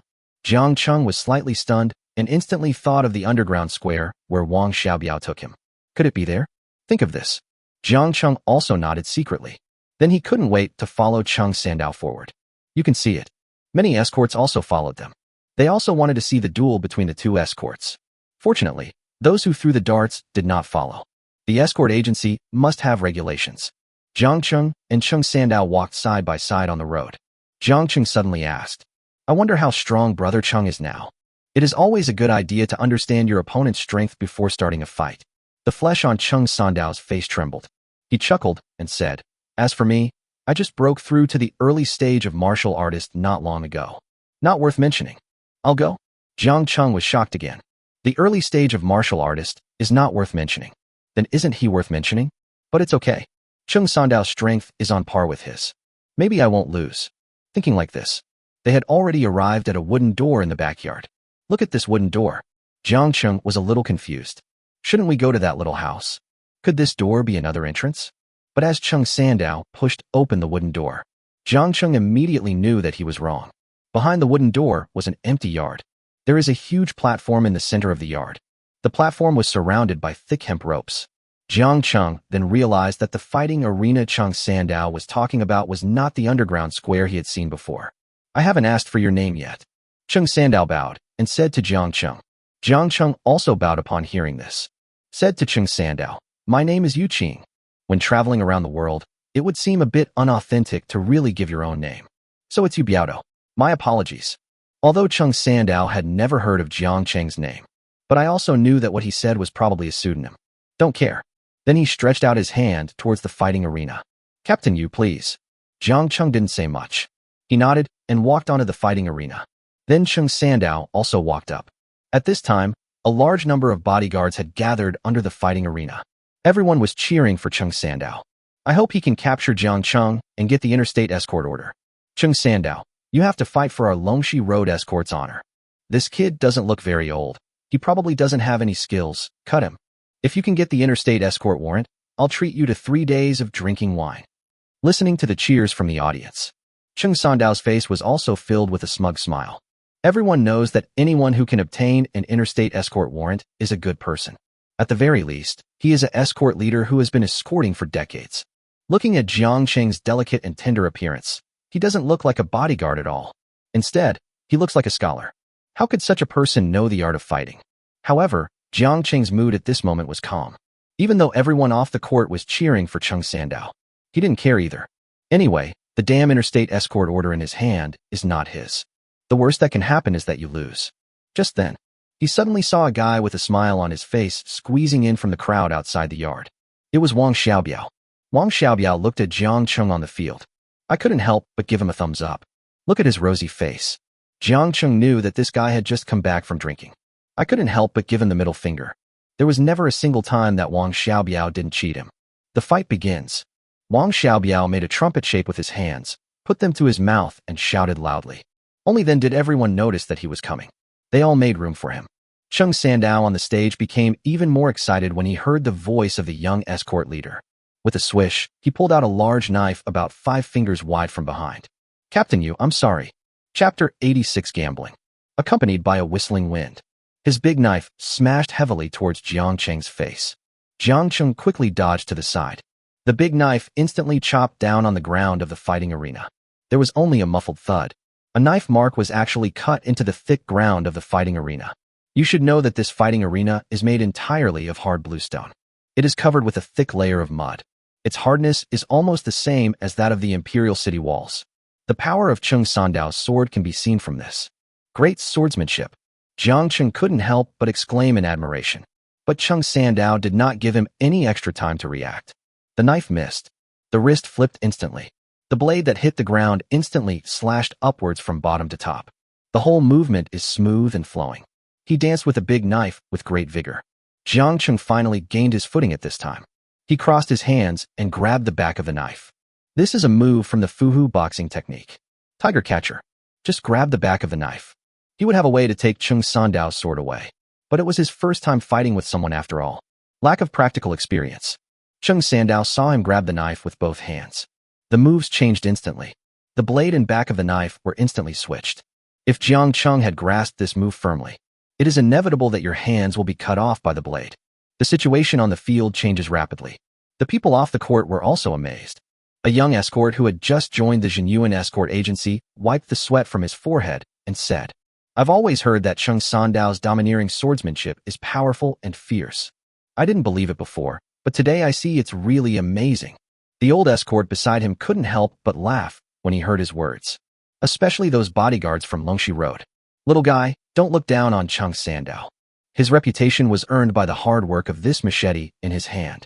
Think back to the first time he encountered bandits while escorting in convoy. He killed dozens of them with just his knife. Now, after so many years, his strength has become one of the best in the escort agency. Hear what everyone says." The young escort couldn't help but open his mouth wide. "Isn't that dangerous for you, Biaodo?" "Ha ha ha, what's you Biaodo? I've never even heard of him before." This pretty boy was able to get an interstate escort warrant, probably because he sold Long Yang. I think Chung Sandao will take him down soon. Their words were full of disdain for Jiang Cheng. At this moment, Wang Xiaobiao suddenly turned around and looked at these people and said, "It seems that you all think that Yu Biaodo will lose?" He still had that kind smile on his face. People who don't know him would think he is easy to get along with. But all the escorts in the escort agency knew that this was the expression on his face when he was about to beat someone up. "Hey, could it be that the young escort leader knows this escort leader you?"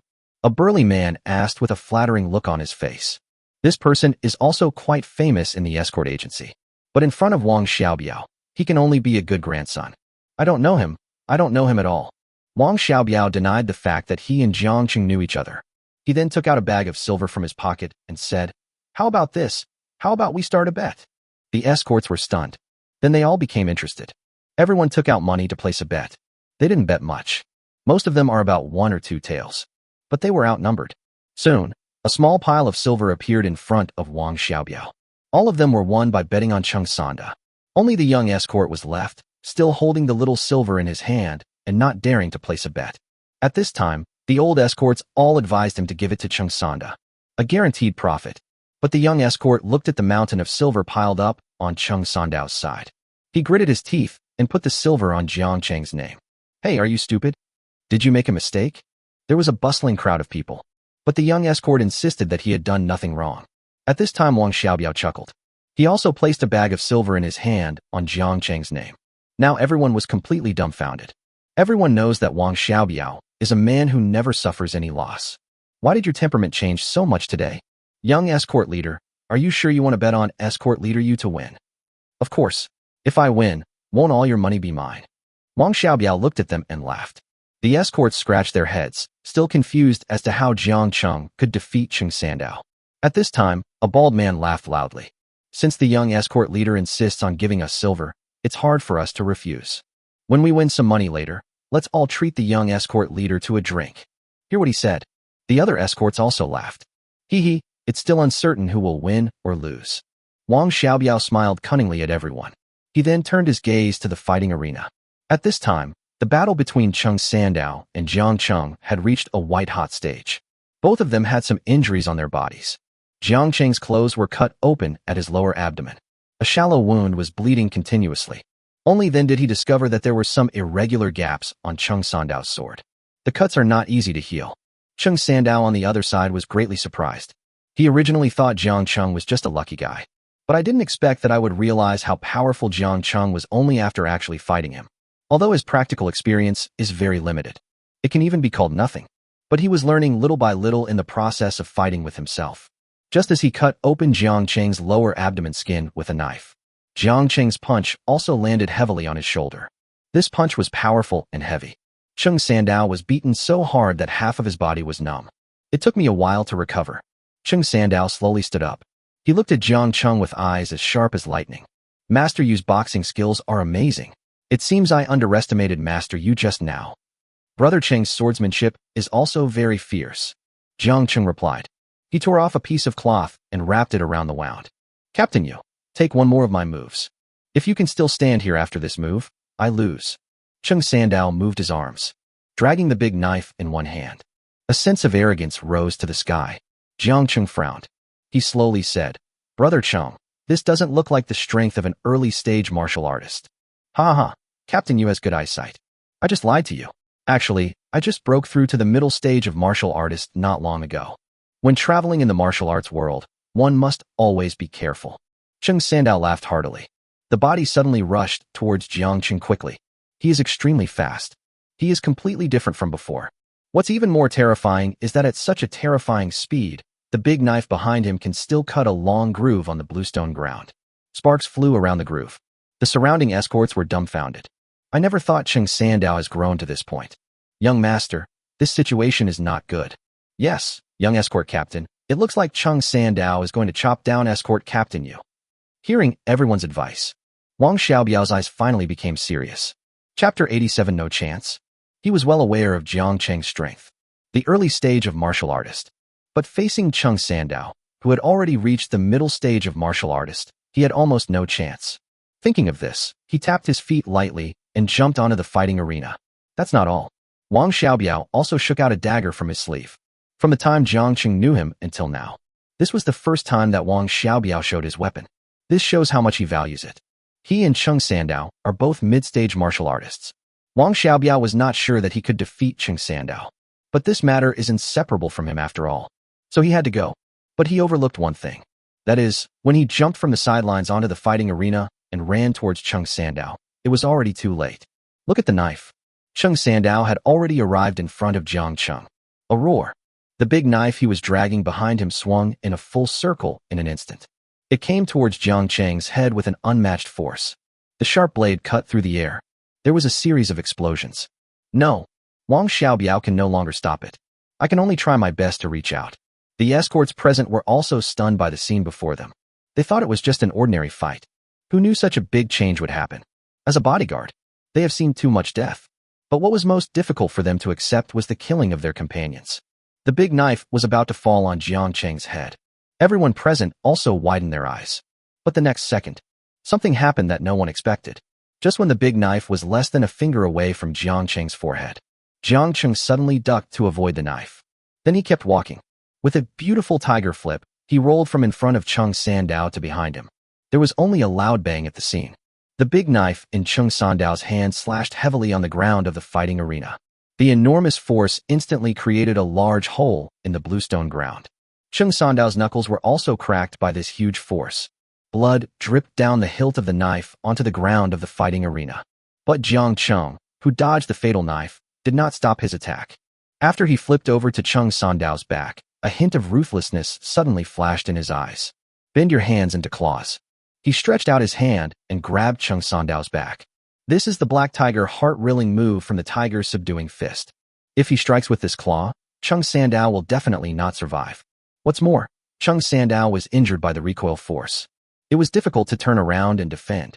The other escorts saw that the battle situation was taking a turn for the worse. The horror in his eyes was no less than before.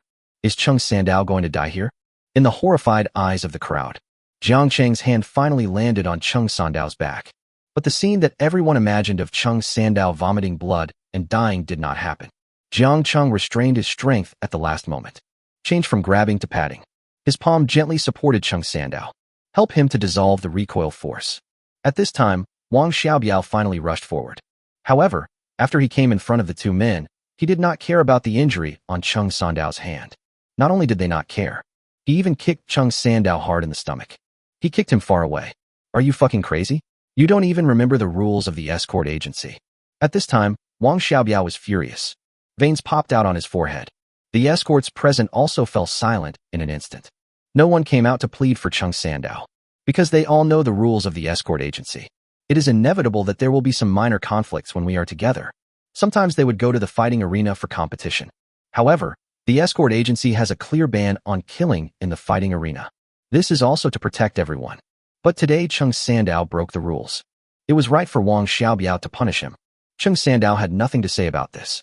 He trembled as he climbed up from the ground and knelt down, saying, "Young escort commander, I was possessed by a demon and offended escort commander you. Please punish me, young escort commander." Humph, you should be very clear about the rules of the escort agency. You've gone so far as to expel me from the Jinyuan escort agency. But fortunately, Jiang and you escort are very powerful and didn't let you succeed. As for whether you stay or go, it all depends on what chief you decides. After saying that, Wang Xiaobiao turned his gaze to Jiang Cheng. Jiang Cheng rolled his eyes at him speechlessly. This guy can just handle it himself, but he has to kick the ball to me. However, Jiang Cheng was very sharp in catching the pleading in Wang Xiaobiao's eyes. It seems that he still wants to keep Cheng Sandao, but I was too embarrassed to say it.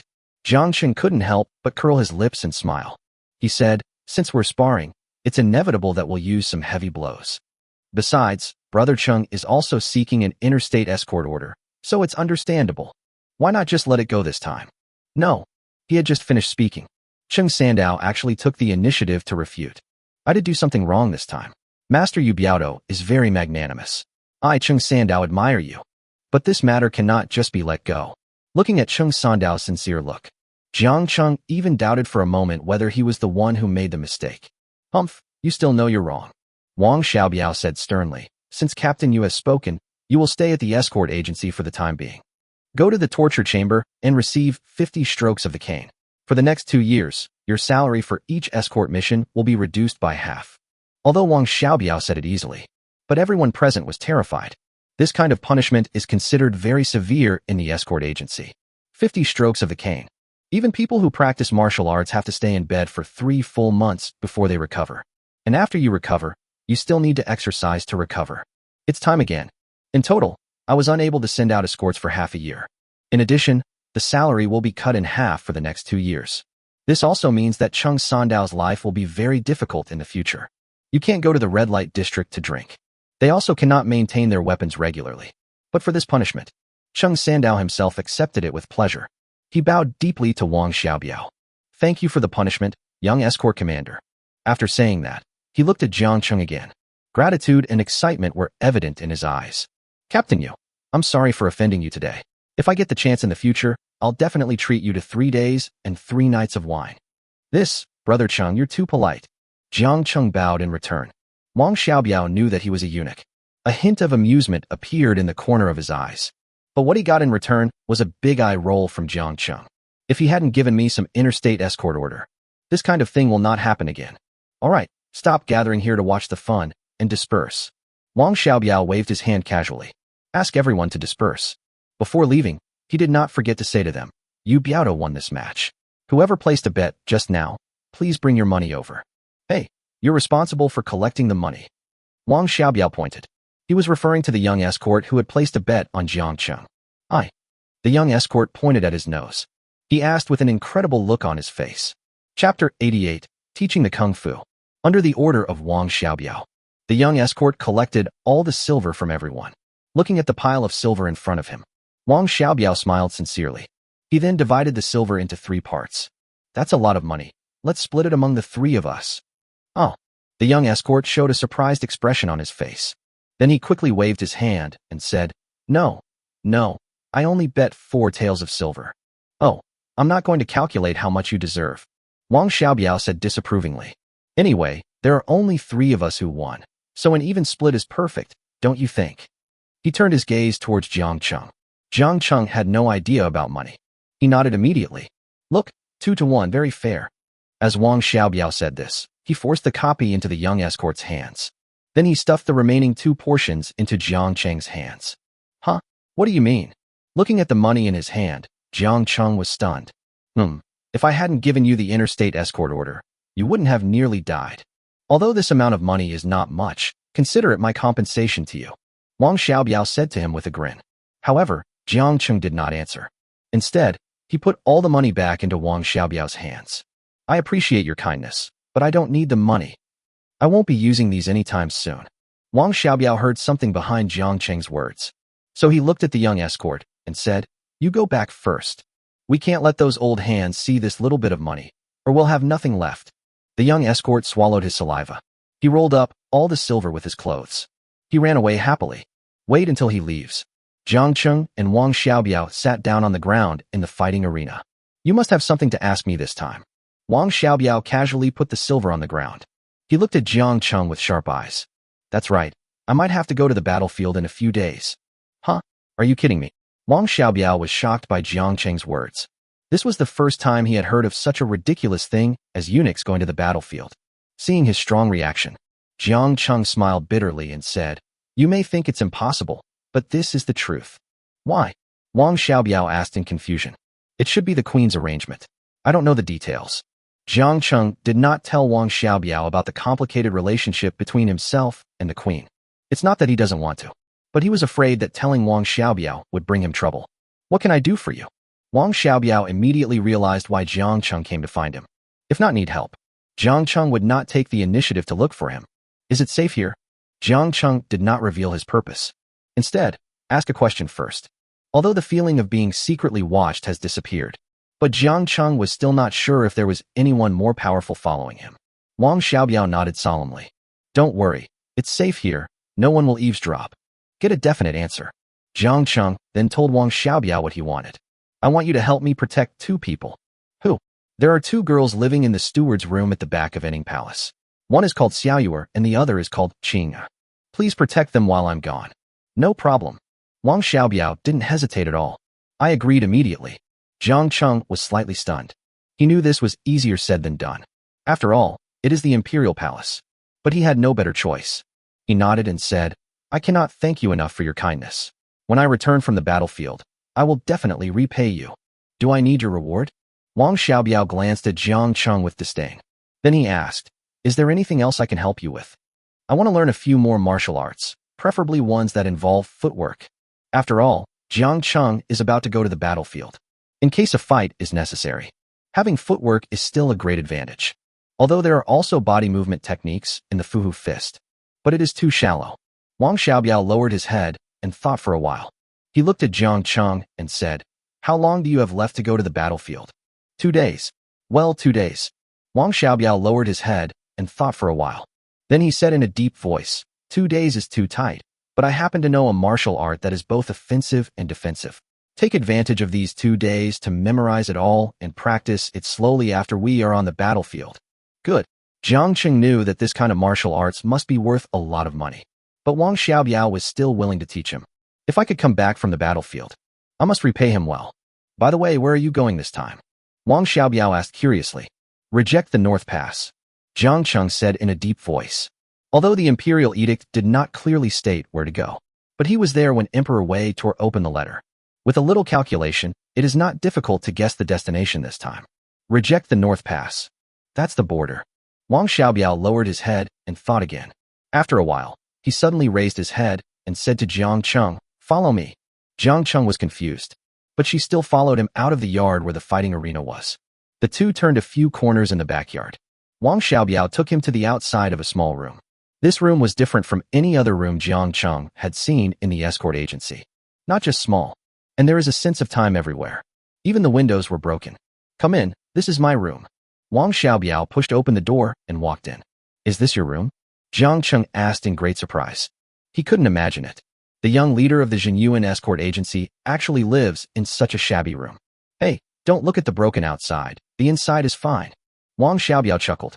Pushed the door of the room completely open. In an instant, a luxurious room appeared in front of Jiang Cheng. There is not much space in the room, but there are all kinds of rare items on display. There are almost transparent glass cups. There are also ceramic carvings of horses with their heads held high and their chests puffed out. There was also a thick red carpet on the ground. Luxurious at its best. This, Jiang Cheng, was truly eye-opening. He walked in doubtfully. The carpet underfoot was incredibly soft. What he couldn't have imagined was that the room was filled with an intoxicating fragrance. I didn't expect that Wang Xiaobiao is such a good enjoyer. Please sit down for a moment. I have something for you. Wang Xiaobiao smiled mysteriously, turned around, and ran to the bed in the room. His bed is different from ordinary beds. The highest height of a normal bed is about the height of a normal person's calf. But his bed was incredibly high. It was almost up to his waist. Wang Xiaobiao walked to the bed and pressed several places on the bed with his hands. Then there was the sound of a mechanism turning. The wooden board under his bed suddenly opened outwards, revealing a huge space inside. Chapter 89, Jabagwan Map. There is a bunch of messy things in this space. There are night pearls that emit bright light in the darkness. There are also glittering jewel daggers. Jiang Cheng was stunned upon seeing this. He had never seen anything so outrageous even in the queen's bedroom. This shows how wealthy Wang Xiaobiao's family is. Wang Xiaobiao rummaged through these things for a while. In the end, he produced a mediocre painting. Found it. He excitedly took the scroll and came to Jiang Cheng. Then he unfolded the scroll in front of Jiang Cheng. Moment. A detailed map appeared in front of Jiang Cheng. This is... When Jiang Cheng saw clearly what was drawn on the picture, he couldn't take his eyes away. The entire map is drawn with inky black lines. But there were a few places on it where someone had drawn on it with red ink. However, what really surprised Jiang Cheng was not the lines and red circles on the map. It is a place marked with heavy ink. Reject the North Pass. That's right. The map that Wang Xiaobiao took out was actually a map of the area around Jubiai Pass. Every mountain and every path on the map is clearly marked.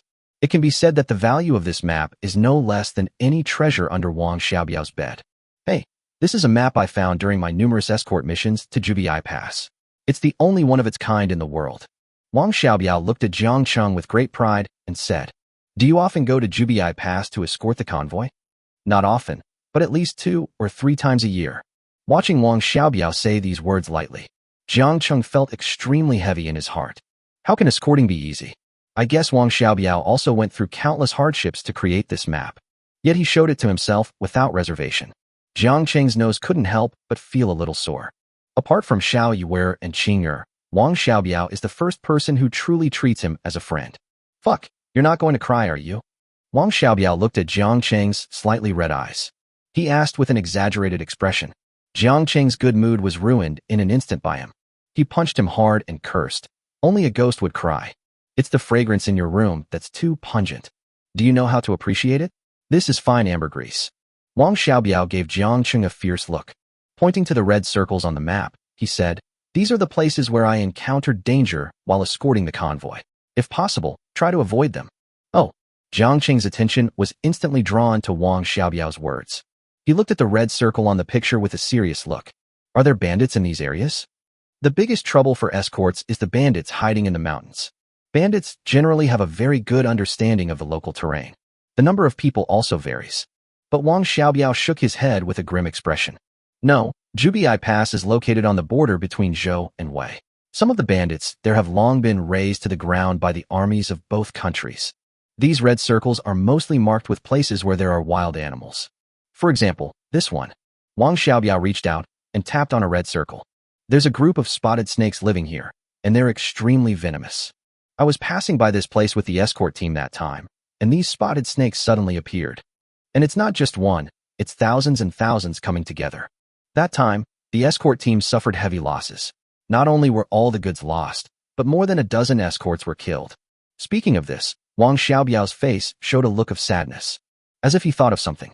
But he quickly regained his composure. He explained the dangers marked in red circles to Jiang Cheng one by one. Jiang Cheng also wrote them down one by one.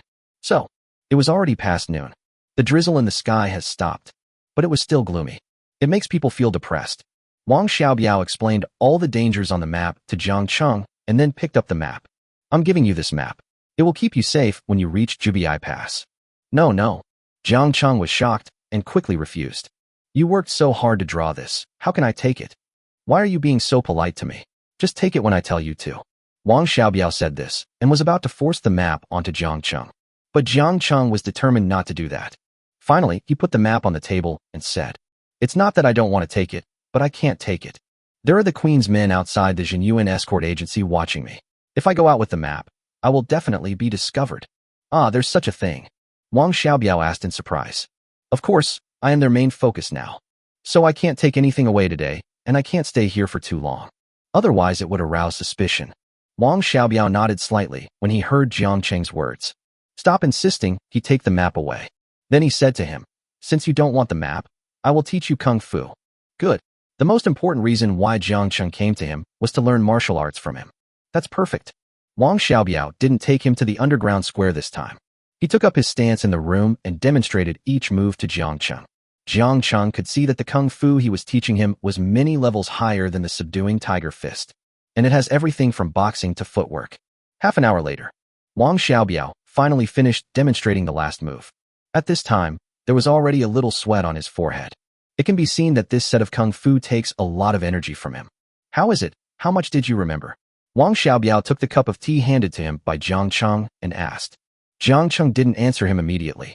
Instead, he recalled all of Wang Xiaobiao's actions in his mind. It's strange to say. It looks like a very complicated exercise. He could actually recall most of it. The rest that I can't remember are some extremely clumsy moves. So he expressed his doubts, and he slowly repeated the moves he had just used in front of Wang Xiaobiao. When you encounter those awkward moves, Wang Xiaobiao also patiently corrected him. In this way, 2 hours passed quietly. The dark clouds outside the room had mostly dissipated. A beam of golden sunset shines through the clouds and illuminates the earth. The entire Wei imperial capital was illuminated with brilliant golden light. Ha ha, I told you you're a martial arts prodigy. In the room, Wang Xiaobiao laughed happily. Within these 2 hours, Jiang Cheng has already learned all the moves he taught him. It's all because of your good teaching. Jiang Cheng wiped the sweat from his forehead and said with a chuckle. He now has all the movements memorized in his mind. But I am still not proficient enough in actually using it. I can only practice more fully in the future. It was getting late. Jiang Cheng prepared to leave. Wang Xiaobiao reluctantly sent him to the front hall. Didn't go out. Looking at Jiang Cheng's receding back, Wang Xiaobiao sighed softly. Chapter 90: The Eve of the Expedition. Walking out of Zhenyuan Escort Agency, the feeling of being watched suddenly reappeared. Jiang Cheng looked serious. Gently cover the wound on the abdomen tightly. When he came out just now, he had already wrapped it with a cloth strip. But you can still see some. People are coming and going on the street. It was not affected by the rainy weather at all. Jiang Cheng moved among the crowd, but he did not go towards the palace. He first went to the pharmacy to get a prescription. Then he carried the medicine and walked through the crowd to Wawan Lane. It's still early now.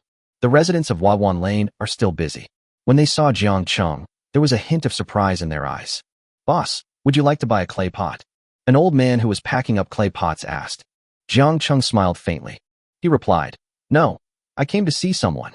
After saying that, he walked into the alley, stepping on the undried water stains in the alley. The red lantern is still hanging at the door of Aya's house. I don't fit in with the people around me. The door of her house was closed at this moment. Jiang Cheng raised his hand and knocked 3 times. Aya's voice was soon heard in the yard. Who is it? Grandma Aya, it's me. Not long after Jiang Cheng finished speaking, the wooden door creaked open. Aya stuck out half of her head with a pale face. He was slightly stunned when he saw Jiang Cheng. Why are you here? I was passing by and wanted to see you. Oh, okay. Aya was obviously a little overwhelmed by his arrival. He quickly opened the door and let Jiang Cheng in. After Jiang Cheng entered, he helped Aya back to the room. Grandma, it's raining today. Does your waist feel uncomfortable? Jiang Cheng just thought that Aya would feel uncomfortable if it rained today. That's why I went all the way to see her. Aya heard what Jiang Cheng said. He smiled bitterly and said, What's there to be uncomfortable about? I'm used to it. Having said that, but she instinctively covered the wound on her waist. Seeing this, Jiang Cheng walked over to her and gently pressed her waist a few times. Then he went to the kitchen, picked up the casserole, and went under the eaves to light a fire to boil the medicine. Aya was watching from inside the house. I couldn't help but ask, Is my illness incurable? Okay, Jiang Cheng said as he added firewood to the casserole. At my old clinic, you could get well with a tetanus shot. What's a clinic? It's the drugstore. Jiang Cheng said to Aya with a smile. The sunset is getting lighter and lighter. Until night falls. Jiang Cheng finally prepared the medicine. He brought the steaming hot medicine soup to Aya and said, Grandma, drink this medicine while it's hot. It can remove dampness and your waist will feel better. Hey, Aya was sitting in the room.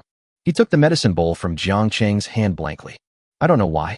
Aya didn't have the slightest suspicion towards him. Finished the bowl of Chinese medicine soup. Jiang Cheng served her another bowl. After drinking 2 bowls of hot medicinal soup, the injury on Aya's waist actually got much better. Kid, do you have something to say to me? Aya asked as she looked at Jiang Cheng, who was packing up the medicine bowls. But Jiang Cheng just shook his head silently. There is no reason at all. Jiang Cheng put away the medicine bowls and casserole. Then he said goodbye to Aya. It was already very late at this time. If you don't go back, the palace will be closed. Aya accompanied Jiang Cheng all the way to the door, watching him disappear little by little at the end of the alley. On the way back to the palace, Jiang Cheng took a deep breath. He felt particularly relaxed during the time he spent with Aya. Now come out of Claypot Lane. His mood became heavy again. The feeling of being watched and feeling like a thorn in his back stimulated him to move forward. Arrived at the gate of the palace, Jiang Cheng revealed his identity. The guards let him go immediately. At this moment, the feeling of being watched suddenly disappeared. Jiang Cheng didn't look back. Instead, he went straight back to his room. Xiao Yuer and Qing both knew that he was going out today. You don't have to eat when you come back at night. So I cooked him a meal in a casserole in the room. Wait until Jiang Cheng comes back.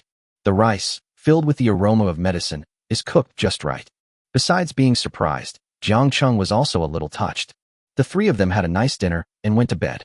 Everything is no different from usual. 2 days passed quietly. Jiang Cheng has done nothing these past 2 days. Just stay in the room and write poetry.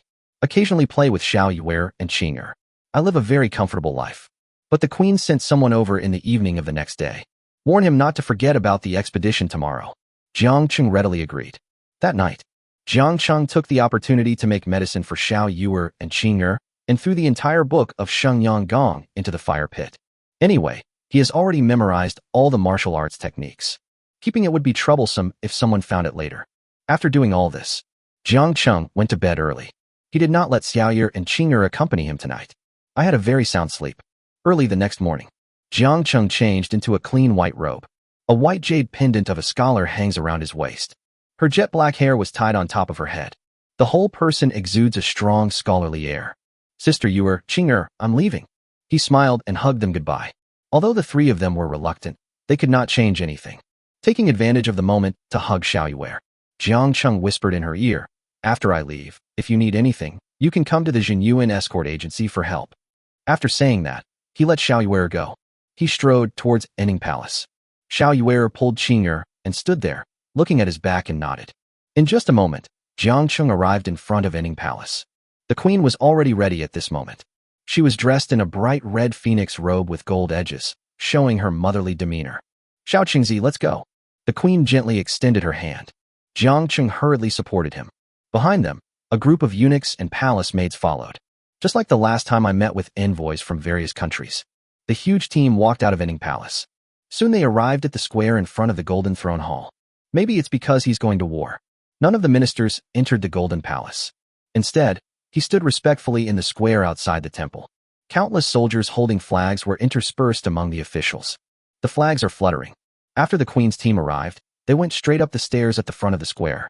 When passing by Prime Minister Qi, the queen said to Jiang Cheng, Little Qingzi, stand behind my father. The queen had spoken, so there was no reason for Jiang Cheng not to obey. He quickly stood behind Prime Minister Qi. At this time, he discovered that there was more than just him standing behind Prime Minister Qi. There were also 2 young men wearing scholars' robes like himself. However, the jade badges of scholars on their waists were ink-colored. Jiang Cheng, this is your first time going on a mission, don't be nervous. Just follow me later. Prime Minister Qi was wearing a brown robe, wearing a crown. He spoke to Jiang Cheng with a pleasant expression. Jiang Cheng hurriedly bowed in return. Thank you, teacher. Well, Prime Minister Qi laughed twice and turned away again. Chapter 91. Wish you good luck. The emperor has arrived. Following the eunuch's shout, countless gorgeous beauties surrounded the Emperor Wei, who was wearing golden armor and walked slowly out of the harem. Listening to the sweet voices of these women, everyone present frowned. But Emperor Wei didn't think it was wrong at all. He took them straight to the high platform in front of the Golden Palace. With a wave of his hand, my fellow soldiers, follow me to the battle. As soon as the Emperor Wei finished speaking, the soldiers interspersed among the officials immediately raised their flags and shouted, Go! Go! Go! The magnificent sound echoed far away. The entire Wei capital city could hear it clearly. Wait until these people's voices fall. The imperial censor walked out of the team with an unhappy look on his face. He bowed and said to the Emperor of Wei, Your Majesty, may I ask why these beauties behind you are here? Of course you will go with me on the expedition. Emperor Wei had a matter-of-fact expression on his face. Upon hearing this, the queen couldn't help but frown. There was a glint of ruthlessness in his eyes. The Emperor of Wei said this in front of all the ministers. It was obvious that he didn't take her seriously. Your Majesty, absolutely not. Without waiting for the imperial censor to speak, a white-haired old man suddenly squeezed out from the crowd. He stumbled to the front of the crowd and knelt down in front of Emperor Wei. Your Majesty, the Empress Dowager's body is still warm, and you are bringing your women relatives to the battlefield with such fanfare. This is truly a bad omen. I hope your Majesty will reconsider. After saying this, the old minister banged his head heavily on the hard bluestone floor tiles. When he looked up again, there was a very obvious bloodstain on the ground. I hope your Majesty will reconsider. Several equally elderly ministers also squeezed out of the crowd at this time. Kneel in a row in front of Emperor Wei. These people are the descendants of the previous emperor. Attach great importance to etiquette. These were the people who had previously admonished Emperor Wei in the Yangxin Palace. Presumptuous. The Emperor of Wei's originally happy expression suddenly turned ferocious. He pointed at the old ministers below and cursed. It's all right for you to point fingers at me on weekdays. Today is the day of our expedition, and yet you still dare to spread lies and mislead the people. Come here, tie up these old guys for me. The Emperor of Wei was already dissatisfied with these old ministers. Now that we have the chance, we naturally won't let them go easily. Soon, several burly soldiers lifted up these old ministers. Poor these old ministers. He stumbled and was dragged away by the soldiers. The black hat on his head fell to the ground, but he still did not forget to persuade Emperor Wei. Your Majesty, this battle is no joke. Bringing these women along will only cause more trouble. Their words fell into the ears of Emperor Wei, making him even more irritated. Drag these old bastards to the front of the Meridian Gate and execute them as a sacrifice. Any further dissenters will be dealt with along with these old bastards. Well, the imperial censor sighed slightly. He also didn't want the Emperor of Wei to go to the battlefield with so many burdens. But the words of the Emperor of Wei were obviously meant for him. He would dare to speak again at this time. Their fate will not be much better than those old ministers. So I could only retreat in disappointment. Not just him. Many people present knew that it was useless for Emperor Wei to bring so many weak women to the battlefield. Prime Minister Qi looked at Emperor Wei. A fierce look flashed in his eyes. At this time, no one in the square stood up to refute Emperor Wei's actions. Emperor Wei sneered upon seeing this. He drew the golden sword from his waist and swung it. Go! In an instant, the soldiers and ministers in the square moved at the same time. Everyone moved aside in an orderly manner. Wait until Emperor Wei passes through the middle before following him out. Jiang Cheng followed closely behind Prime Minister Qi. Soon they left the palace. Outside the palace, they each mounted their horses. They walked in groups towards the outside of the imperial city. At this time, a large number of people gathered on the main road of the imperial city. They waved to the marching troops. However, when they saw several carriages filled with beautiful women lined up behind Emperor Wei, they showed an incredible expression on their faces. They also didn't understand why women were needed in wars. Jiang Cheng rode on a tall horse, looking at the people on both sides. I feel so much emotion in my heart. He now understood the scene of a general going to war that he had seen on TV before. At this moment his eyes suddenly lit up. He actually saw Wang Xiaobiao in the crowd. At this time, Wang Xiaobiao was wearing a linen suit and mixed in the crowd. If Jiang Cheng didn't know him too well, he would have missed it. Wang Xiaobiao also noticed that Jiang Cheng noticed him. So she grinned at him. Waved hand. Jiang Cheng also clasped his fists in response. There is no need to say much about the friendship between the two. Everything is implied. The team moved neither fast nor slow. Soon Wang Xiaobiao was left behind. Keep moving forward. Jiang Cheng actually saw an unexpected person. Aya. She was standing right in front of a group of people, looking forward to the expedition. Jiang Cheng was slightly stunned. Only then did he remember that Sima Imperial Physician was also going on the expedition as medical force this time. I guess he came to see him. But when he passed by Aya suddenly waved to him excitedly. The joy on his face was hard to conceal. Jiang Cheng smiled happily. It seems that Aya didn't just come to see Sima Imperial Physician. At this time, one of the two scribes riding side by side with him asked in confusion, Master Jiang, do you have so many acquaintances in the Imperial City? He was watching Jiang Cheng the whole way. From Wang Xiaobiao, just now to Aya now, he saw it all clearly. Oh, yes, I do have a lot of friends. Jiang Cheng didn't expect that he would suddenly talk to him. I was slightly stunned at first. Then he replied, Master, you are very popular. I am Xiao Qinxiu. Nice to meet you. Xiao Qinxiu is well-mannered and has a handsome face. He exudes a strong scholarly air from head to toe. He's the kind of person who seems very easy to get along with. Jiang Cheng bowed in return and said, I am Jiang Cheng. Who doesn't know Master Jiang's name? My name is Di Ying, and I'm honored to go to the battlefield with you, Master. Di Ying was another scholar who went on the expedition with them. The name suits the person. Di Ying has thick eyebrows and eyes as bright as torches. His square face was full of youthful spirit. Jiang Cheng also bowed to him. This is my first time on the battlefield, so please take good care of me. Master, don't worry. I am an excellent swordsman. Just follow me, and I will protect your life. Di Ying said this in a very heroic manner. Only then did Jiang Cheng notice that Di Ying was wearing a sharp sword at his waist. His sword was different from the swords used by most scholars. It is a real killing sword. This shows that Di Ying must be quite skilled. In that case, I will rely on Brother Di. Brother Di, don't forget to protect me when the time comes. Xiao Qianxiu stretched his neck and said to Di Ying, You are smarter than anyone else. Do you still need my protection? On the battlefield, you'll have to fend for yourself. Although Di Ying said so, but Jiang Cheng saw a hint of smile in his eyes. These two disciples of Prime Minister Qi are quite interesting. Chapter 92 The Prime Minister Invites. Xiao Qianxiu and Di Ying were his companions. Jiang Cheng didn't feel bored along the way. Soon the team left the imperial city. There were tens of thousands of troops waiting for them outside the city. After the two armies joined forces, Emperor Wei stopped riding his horse and got into the carriage where the beauties were. Everyone was dumbfounded when they saw it. But tyrant! Di Ying, who was walking beside Jiang Cheng, saw what Emperor Wei did and spat on the ground with hatred on his face. Xiao Qianxiu just sighed. He recited, Since ancient times, foolish rulers have been like fish in the river, while wise rulers have been like the bright moon in the sky. It is the sorrow of the people. The two people reacted differently. Jiang Cheng also looked dejected upon seeing this. But his thoughts were different from those of the other two. He is regretful. Unfortunately, it was not me who got into the beauty's carriage. The army entered a forced march phase after leaving the city. Almost nonstop. 5 days later, they finally arrived at an important border city of Wei State. Hanshui Pass. The situation outside Hanshui Pass at this time was no longer the same as when Prime Minister Qi came some time ago. Guards in black armor can be seen everywhere. A brand new Wei military flag was also placed on the city wall.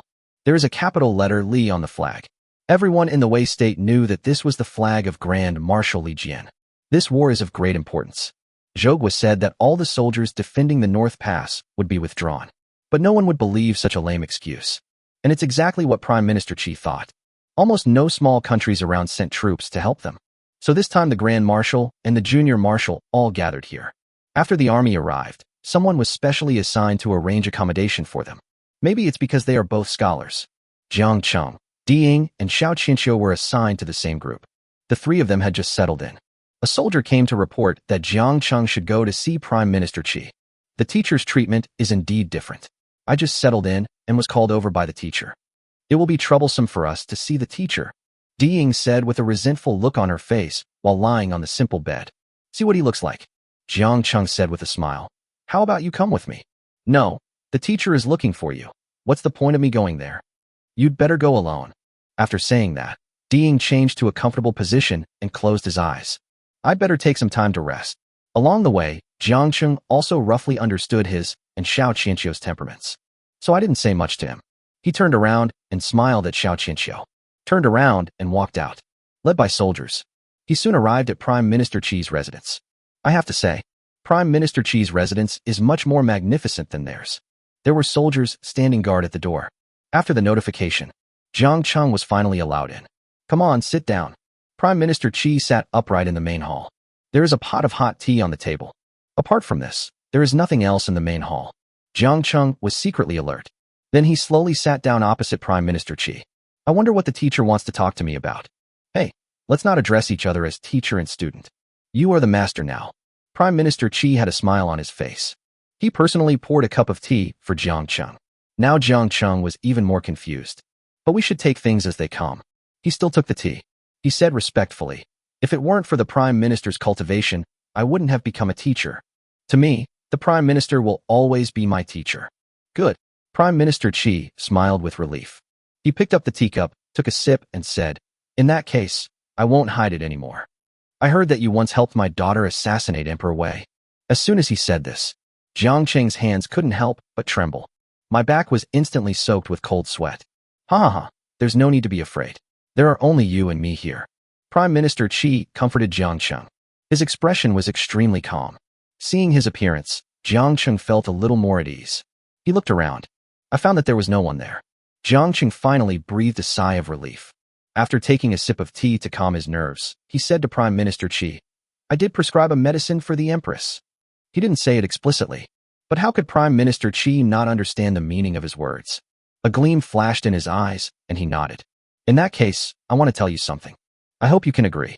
Prime Minister Qi kept his eyes on Jiang Cheng while he spoke. Teacher, please speak.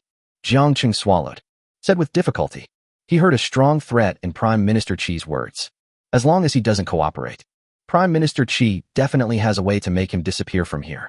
It's nothing, actually. I just want you to help me get rid of the tyrant Emperor Wei. Jiang Cheng sighed inwardly. He had expected something like this to happen, but it was still surprising to hear it from Prime Minister Qi. Your Excellency, you must be joking. I am just a scholar. I'm powerless. How can I help you? Master, you are too modest. Prime Minister Qi smiled grimly. His usual affability and approachability were all gone. Don't you know how to make medicine? Teacher, you don't know that the poison in the Emperor's body has long been eliminated. Now the method you used last time will not work. I have already told the Queen about this method. I see.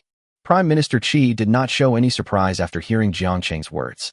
He chuckled and said, It's okay. If poisoning doesn't work, there are other ways. Tomorrow, the Emperor of Wei will lead everyone out of the city to inspect the situation at Jubai Pass. You will go out of town with him then. Oh, teacher, do you want me to assassinate the Emperor outside the city? This is absolutely not allowed. My death is not a big deal, but exposing the teacher and the Queen is not good. Hey, don't worry. Prime Minister Qi smiled faintly and pressed his hand, signaling Jiang Cheng not to panic. I never asked you to assassinate the Emperor of Wei. Even if I really wanted to, I wouldn't let you do it. Jiang Cheng secretly breathed a sigh of relief. I don't know what this old fox is thinking. I should have known that the Queen and Prime Minister Qi were a big trap.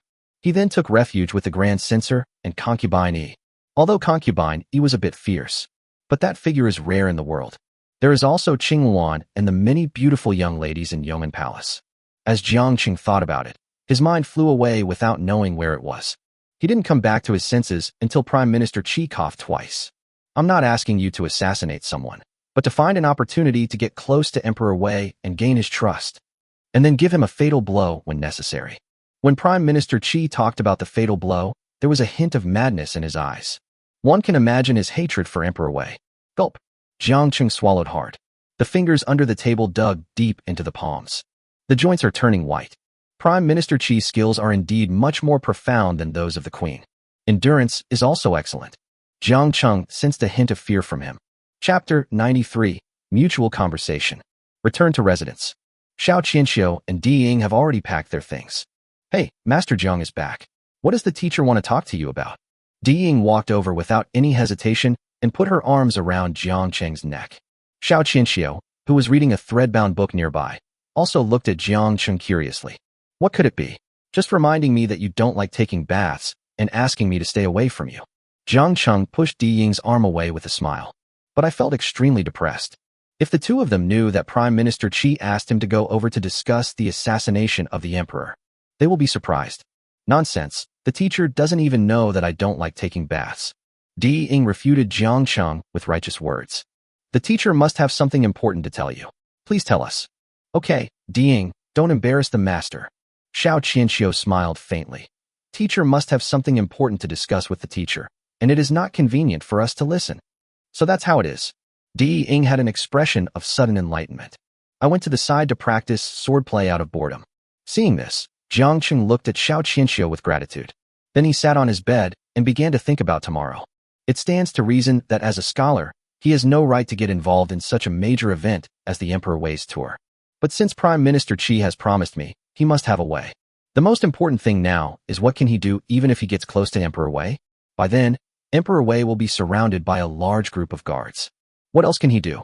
Just as Jiang Cheng frowned and thought, Di Ying suddenly stopped the sword in his hand and asked them, Hey, do you know who is in charge of defending the city this time?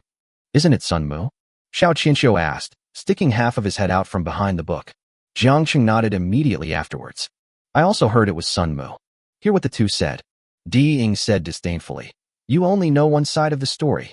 Look at how arrogant he is. He actually aroused the interest of Jiang Cheng and Xiao Qianxiu.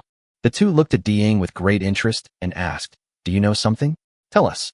Di Ying smiled cunningly. He casually said, I can tell you, but in exchange, Master Jiang must also tell me what the teacher told you. Jiang Cheng was slightly stunned. Then he smiled and said, "So you were waiting for me here? That's not the case.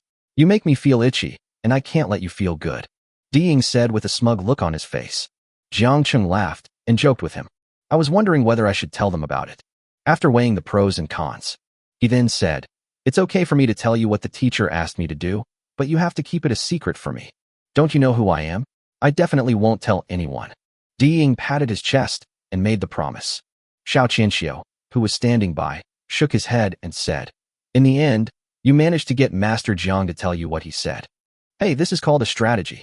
Master Jiang, please tell me." See his eager expression.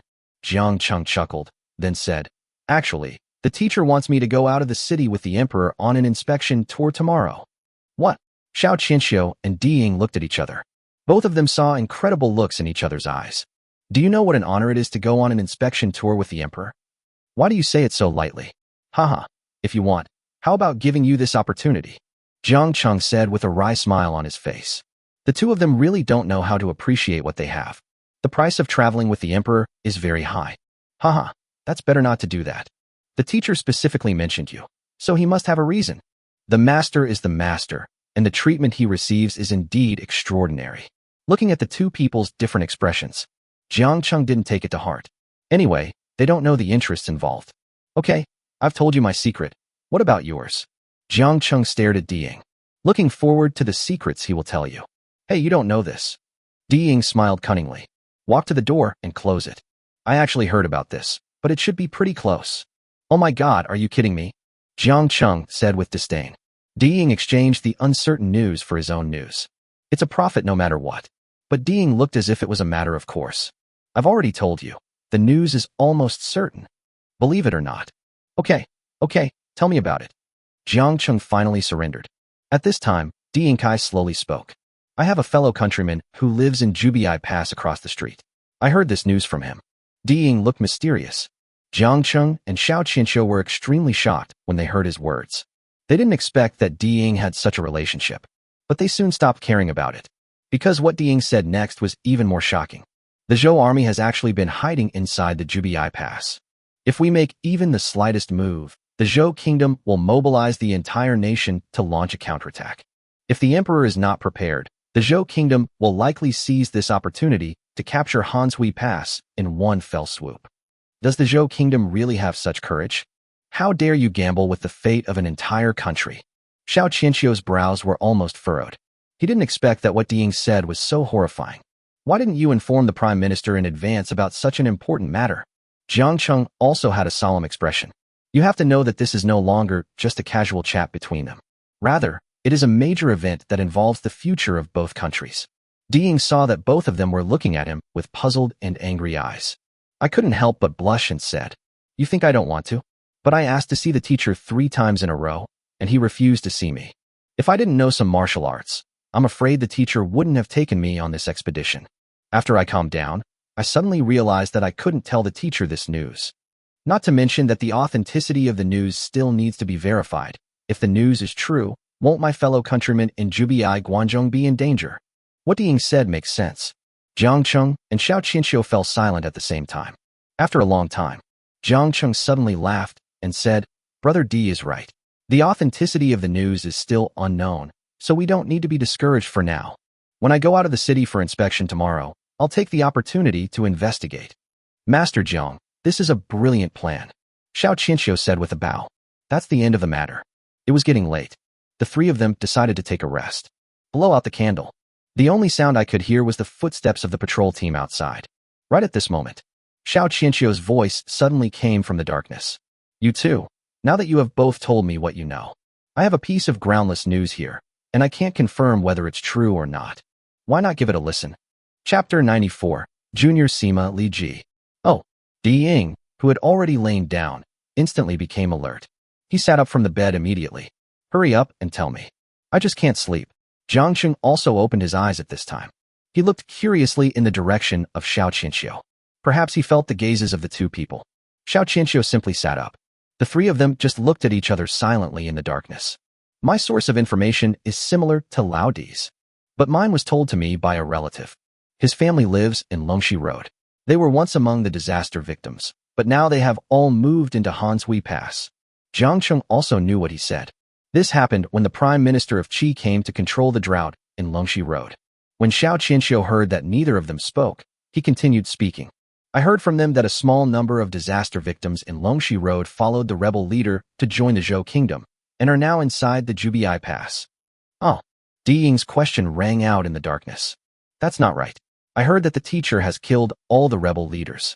Is there a new rebel leader? Here is question. Xiao Qianxiu immediately responded. No, the rebel leader has always been the same person, but he seems to be alive and has persuaded the victims to defect with him. So that's how it is. The fighting power of Jubiai Guanzhong is indeed not to be underestimated. Jiang Cheng also nodded. I secretly praised myself for making the right decision to be with these two people. At least I know a lot of things that I didn't know before. This way, if anything unexpected happens on the battlefield in the future, he can respond in time. The three of them talked again. I fell asleep only when it was completely quiet outside. In the dream, Jiang Cheng went to Wushan with Xiao Yuer and Qing'er, who were thousands of miles away. Only then did he slowly wake up. It was getting light outside. The cool air of late autumn mixed with a faint smell of grass squeezed in through the window. The wind instantly perked up Jiang Cheng. Seeing that Di Ying and Xiao Qianxiu were still not awake, he then got dressed, got out of bed, and went out alone. It's even colder outside. At this moment, many soldiers have begun to gather for patrol. See Jiang Cheng come out. A soldier hurried forward and whispered, Master Jiang, the Grand Marshal wants to see you. Grand Marshal? Jiang Cheng was stunned. What did Decima want from him so early in the morning? The two people are not familiar with each other. Are you trying to stand up for Li Chunyang? Thinking of this, Jiang Cheng couldn't help but feel a chill in his heart. It is said that the Grand Marshal's martial arts ability is only slightly inferior to that of the Emperor of Wei. If he really wants to cause trouble for himself, that's really not easy to deal with. Just when Jiang Cheng was hesitating, another soldier also ran over. Master Jiang, Prime Minister Qi invites you. Okay, either you come or not. Come if you want. Jiang Cheng looked at the two bowing soldiers with an embarrassed expression. Then he gritted his teeth and said to the soldiers of the Grand Marshal, the teacher has summoned me, so I must go. Please give my regards to the Grand Marshal. After saying that, Jiang Cheng followed the soldier and strode towards Prime Minister Qi's residence. Decima's soldiers did not stop him. Instead, he watched Jiang Cheng leave before slowly walking to the other side. Led by soldiers, Jiang Cheng walked through the streets and alleys. I didn't pay attention when I came here yesterday. Only now did I realize that there are still many civilians in Hanshui Pass. But most of these people hide in dilapidated houses, peek out through cracks in doors and holes in windows. Jiang Cheng noticed that among these people there were some who were dressed in fancy clothes, while there were also some who were dressed thinly and looked very old. But they all had the same expression on their faces at this moment. That's fear. Most people's eyes are red. He looked extremely haggard. Soon they arrived at Prime Minister Qi's residence. It's different from the situation on the street just now. Prime Minister Qi's residence is bright and luxurious. It doesn't look like a place to live during war. Jiang Cheng is not a compassionate saint. But look at the prosperity in front of you, and then look at the desolation behind you. I couldn't help but feel a little sad. Master Jiang is here. The Prime Minister is having dinner. He told you to just go over there when you arrive. A middle-aged man with a wealthy appearance said to Jiang Cheng with a smile. Afterwards, he took Jiang Cheng to where Prime Minister Qi was having his meal. Prime Minister, Master Jiang is here. Oh, come in and sit down. Prime Minister Qi, who was eating, asked Jiang Cheng to sit down without caring about his image. Then he pushed the bowl of rice porridge in front of him to Jiang Cheng. Eat first, then we'll go see the emperor later. Jiang Cheng did not refuse. He picked up the bowl and started eating. Although it was just a small bowl of rice porridge, but it contained 7 or 8 precious ingredients. You can't tell from the outside, but the feeling is completely different once you put it in your mouth. I heard from them that Decima's men came to see you. Prime Minister Qi drank the last mouthful of rice porridge. He took the towel beside him and asked while wiping his mouth. He asked casually, but Jiang Cheng's heart trembled. Well, I did look for it, but I only said one sentence. He still lowered his head and drank the rice porridge. There was not a single flaw in his words. Although Li Jian is a military officer, his thoughtfulness is no less than that of me and Shin Sai. You should avoid associating with him from now on. Yes, the students remember it. Jiang Cheng also finished the rice porridge in his bowl. He said solemnly to Prime Minister Qi, Ha ha ha, I'm just reminding you so you don't get fooled by thieves. Are you full? If not, have another bowl. Thank you, teacher. I am full. It doesn't matter if you're not full. When you come back from your inspection, I'll have some delicious food waiting for you." After saying this, Prime Minister Qi grinned. I saw the two of them finish their breakfast. The servants in the Prime Minister's mansion brought 2 hot towels at the right time. Jiang Cheng and Prime Minister Qi wiped their hands and walked out together. The sun is rising high at this moment. The inside of Hanshui Pass was illuminated with golden light. Prime Minister Qi and Jiang Cheng were escorted by a group of guards to the north gate of Hanshui Pass. 50 miles from here is the gateway to the Zhou state. Resist the northern pass. At this time, quite a few people had gathered in the North Gate Square. The most dazzling one among them was a middle-aged general wearing black armor and a blood-red cloak behind him.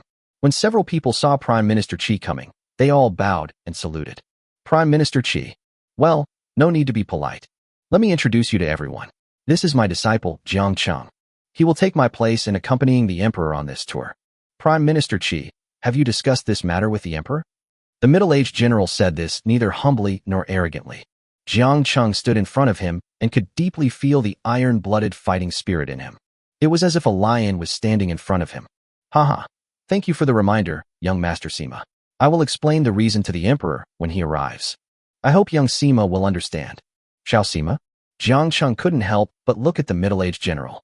It turns out that he is the son of the current Grand Marshal and Li Chunyang's biological father. Young Sima Li Ji. Chapter 95 Li Ji, apologize. Prime Minister Qi, that's not true. I was just reminding you. Don't forget the etiquette between the ruler and his subjects. There was a strong sense of hostility in Li Ji's words. Everyone around immediately shut their mouths. These people were just supporting roles, so how could they dare to interrupt when the two big guys were talking? Haha. I have been a prime minister for decades and have never forgotten the etiquette between the monarch and his subjects. Young Master Sima, don't worry about this. Li Ji's expression remained unchanged, but his eyes had already glanced at Jiang Cheng beside him. So this is Master Jiang. Seeing is believing. He is indeed a useless eunuch. The prime minister sent him out of the city. If he dies outside the city, don't blame me for not warning you. Presumptuous. Prime Minister Qi shouted angrily. All the soldiers in front of the North City Gate were shocked and looked over here. Jiang Cheng is my disciple, and he is also the face of all the scholars in the Wei Kingdom. As a descendant of a military family, you actually humiliated the scholars of the Wei Kingdom in public. You deserve to be killed. Prime Minister Qi's words put Li Ji in opposition to the other scholars. There were also many civil servants present. Suddenly, there was something wrong with the look in his eyes when he looked at Li Ji.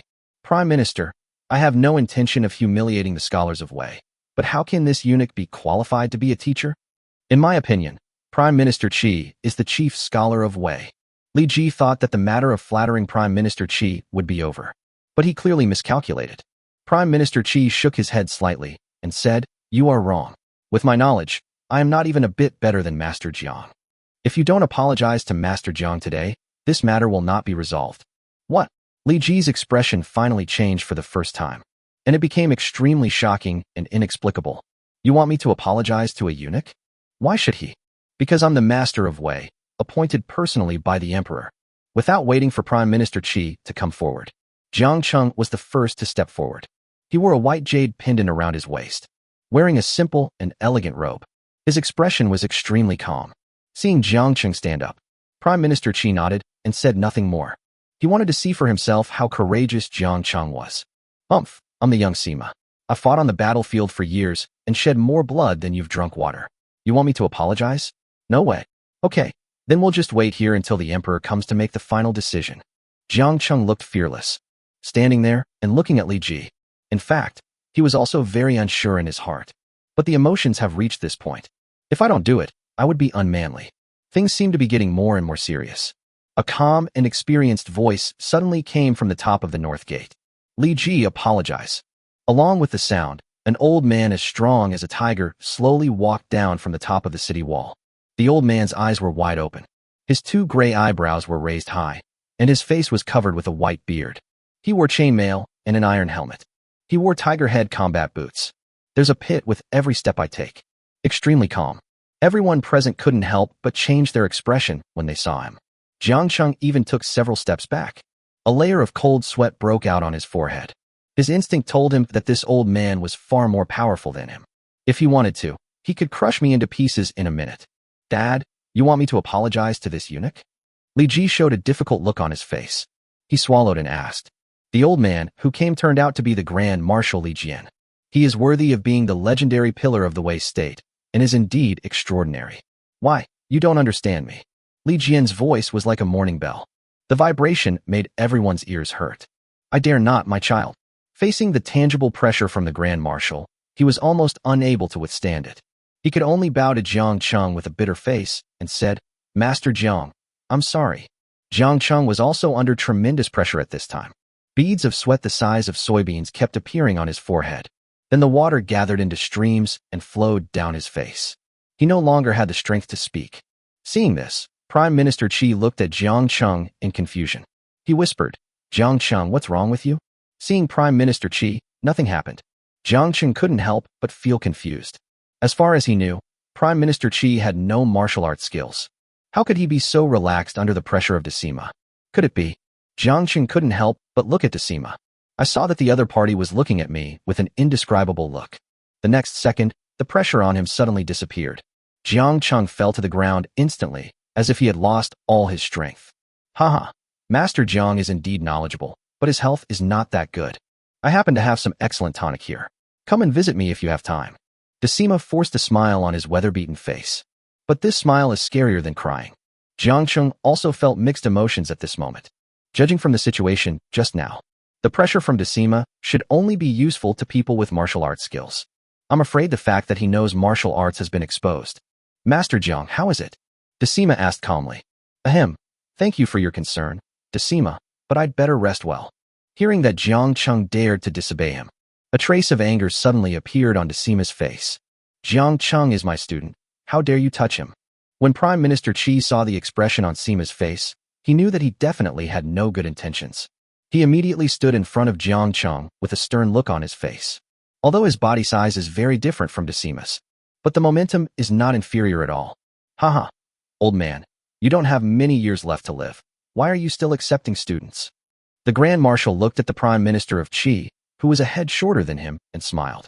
It would be better to give this master to me, so I can still do something. Forget it. As long as I am alive, you will never touch a hair of my students. Prime Minister Qi spoke harshly. He even took 2 steps towards Decima. He said with a sinister look in his eyes, You said I wouldn't live for many years. You've been fighting for many years, and the hidden wounds on your body are like a multitude of fish in a river. How many years do you have left to live? Instead of competing with me for students, you should think about whether Li Ji can defend the vast border of Wei after you die. Prime Minister Qi, you dare not say such things carelessly. Among the people around him were people from Decima's faction. Hurry up and remind him. The Grand Marshal is the foundation of our Wei state. How could he die? Hear what this person said. The sinister eyes of Prime Minister Qi instantly shifted from Sima to him. Oh, who are you? Your Excellency, I am Wang Chong, a lieutenant of the infantry. So it's Captain Wang. He's indeed a young talent. But since ancient times, talented people have often had tragic fates. Be careful when you speak next time. Just as Prime Minister Qi finished speaking, a sharp arrow suddenly shot out from somewhere. It instantly pierced Captain Wang's shoulder, splashing a series of blood. Chapter 96, Leaving the City. I have to say, this Captain Wang is also a ruthless person. After being hit by the arrow, he only shook slightly twice. He clenched his teeth and didn't scream. Decima, do you mind if I help you discipline your men? Prime Minister Qi asked with a smile. I don't mind, not at all. Decima's face was expressionless. Why don't you apologize to Prime Minister Qi? Yes. Please forgive me, Prime Minister Qi. Captain Wang endured the pain in his shoulder and apologized to Prime Minister Qi. But Prime Minister Qi didn't even look at him, just snorted through his nose. Soon Captain Wang was helped down the stairs in a dejected manner. Right at this moment, a loud and clear voice suddenly came from a distance. The Emperor has arrived. Hear the sound. All the ministers immediately knelt on the ground respectfully. Jiang Cheng took a special look at the sun in the sky before kneeling down. It's already morning.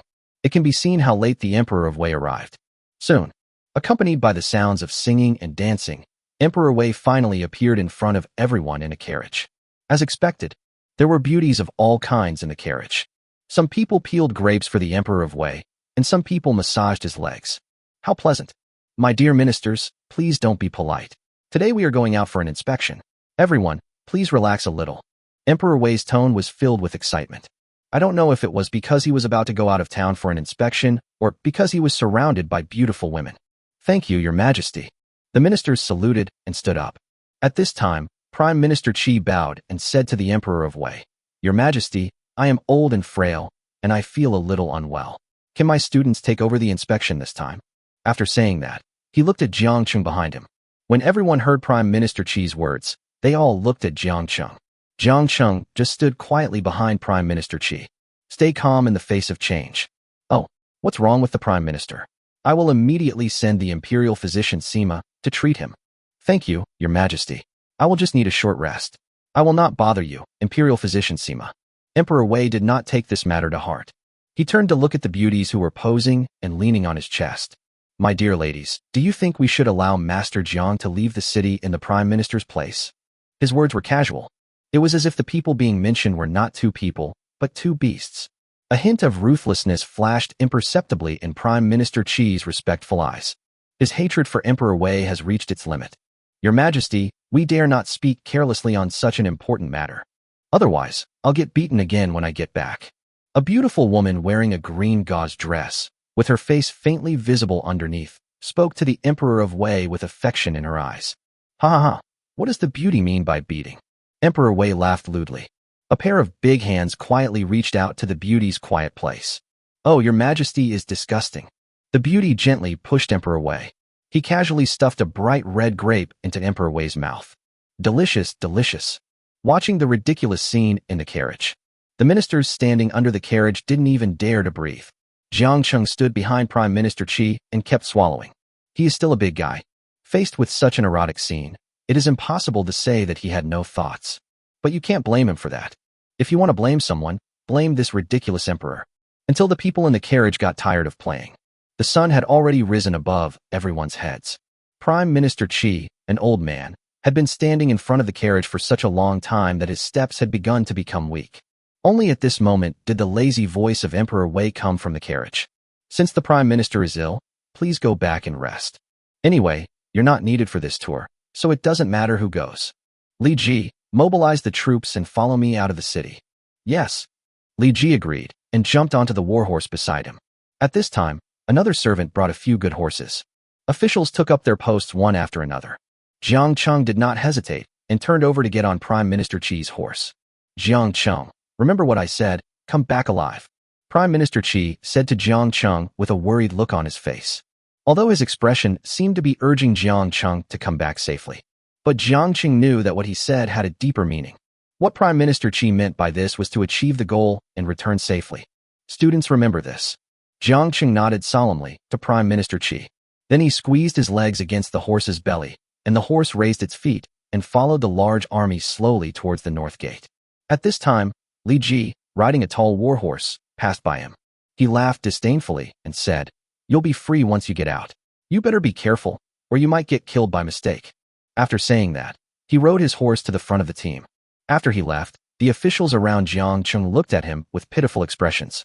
Little did he know that Jiang Cheng didn't take Li Ji's threat seriously at all. All he could think about now was how to get close to Emperor Wei. Nothing else to say. Those beauties alone were enough to feast his eyes. Following a loud bang from the north gate, a gust of wind rushed in from outside the city gate. Two soldiers holding huge fans walked in front, using the fans to block the wind for the Emperor of Wei's carriage. But the officials behind the carriage were not so lucky. For a moment, it was blown all over the place by the wind.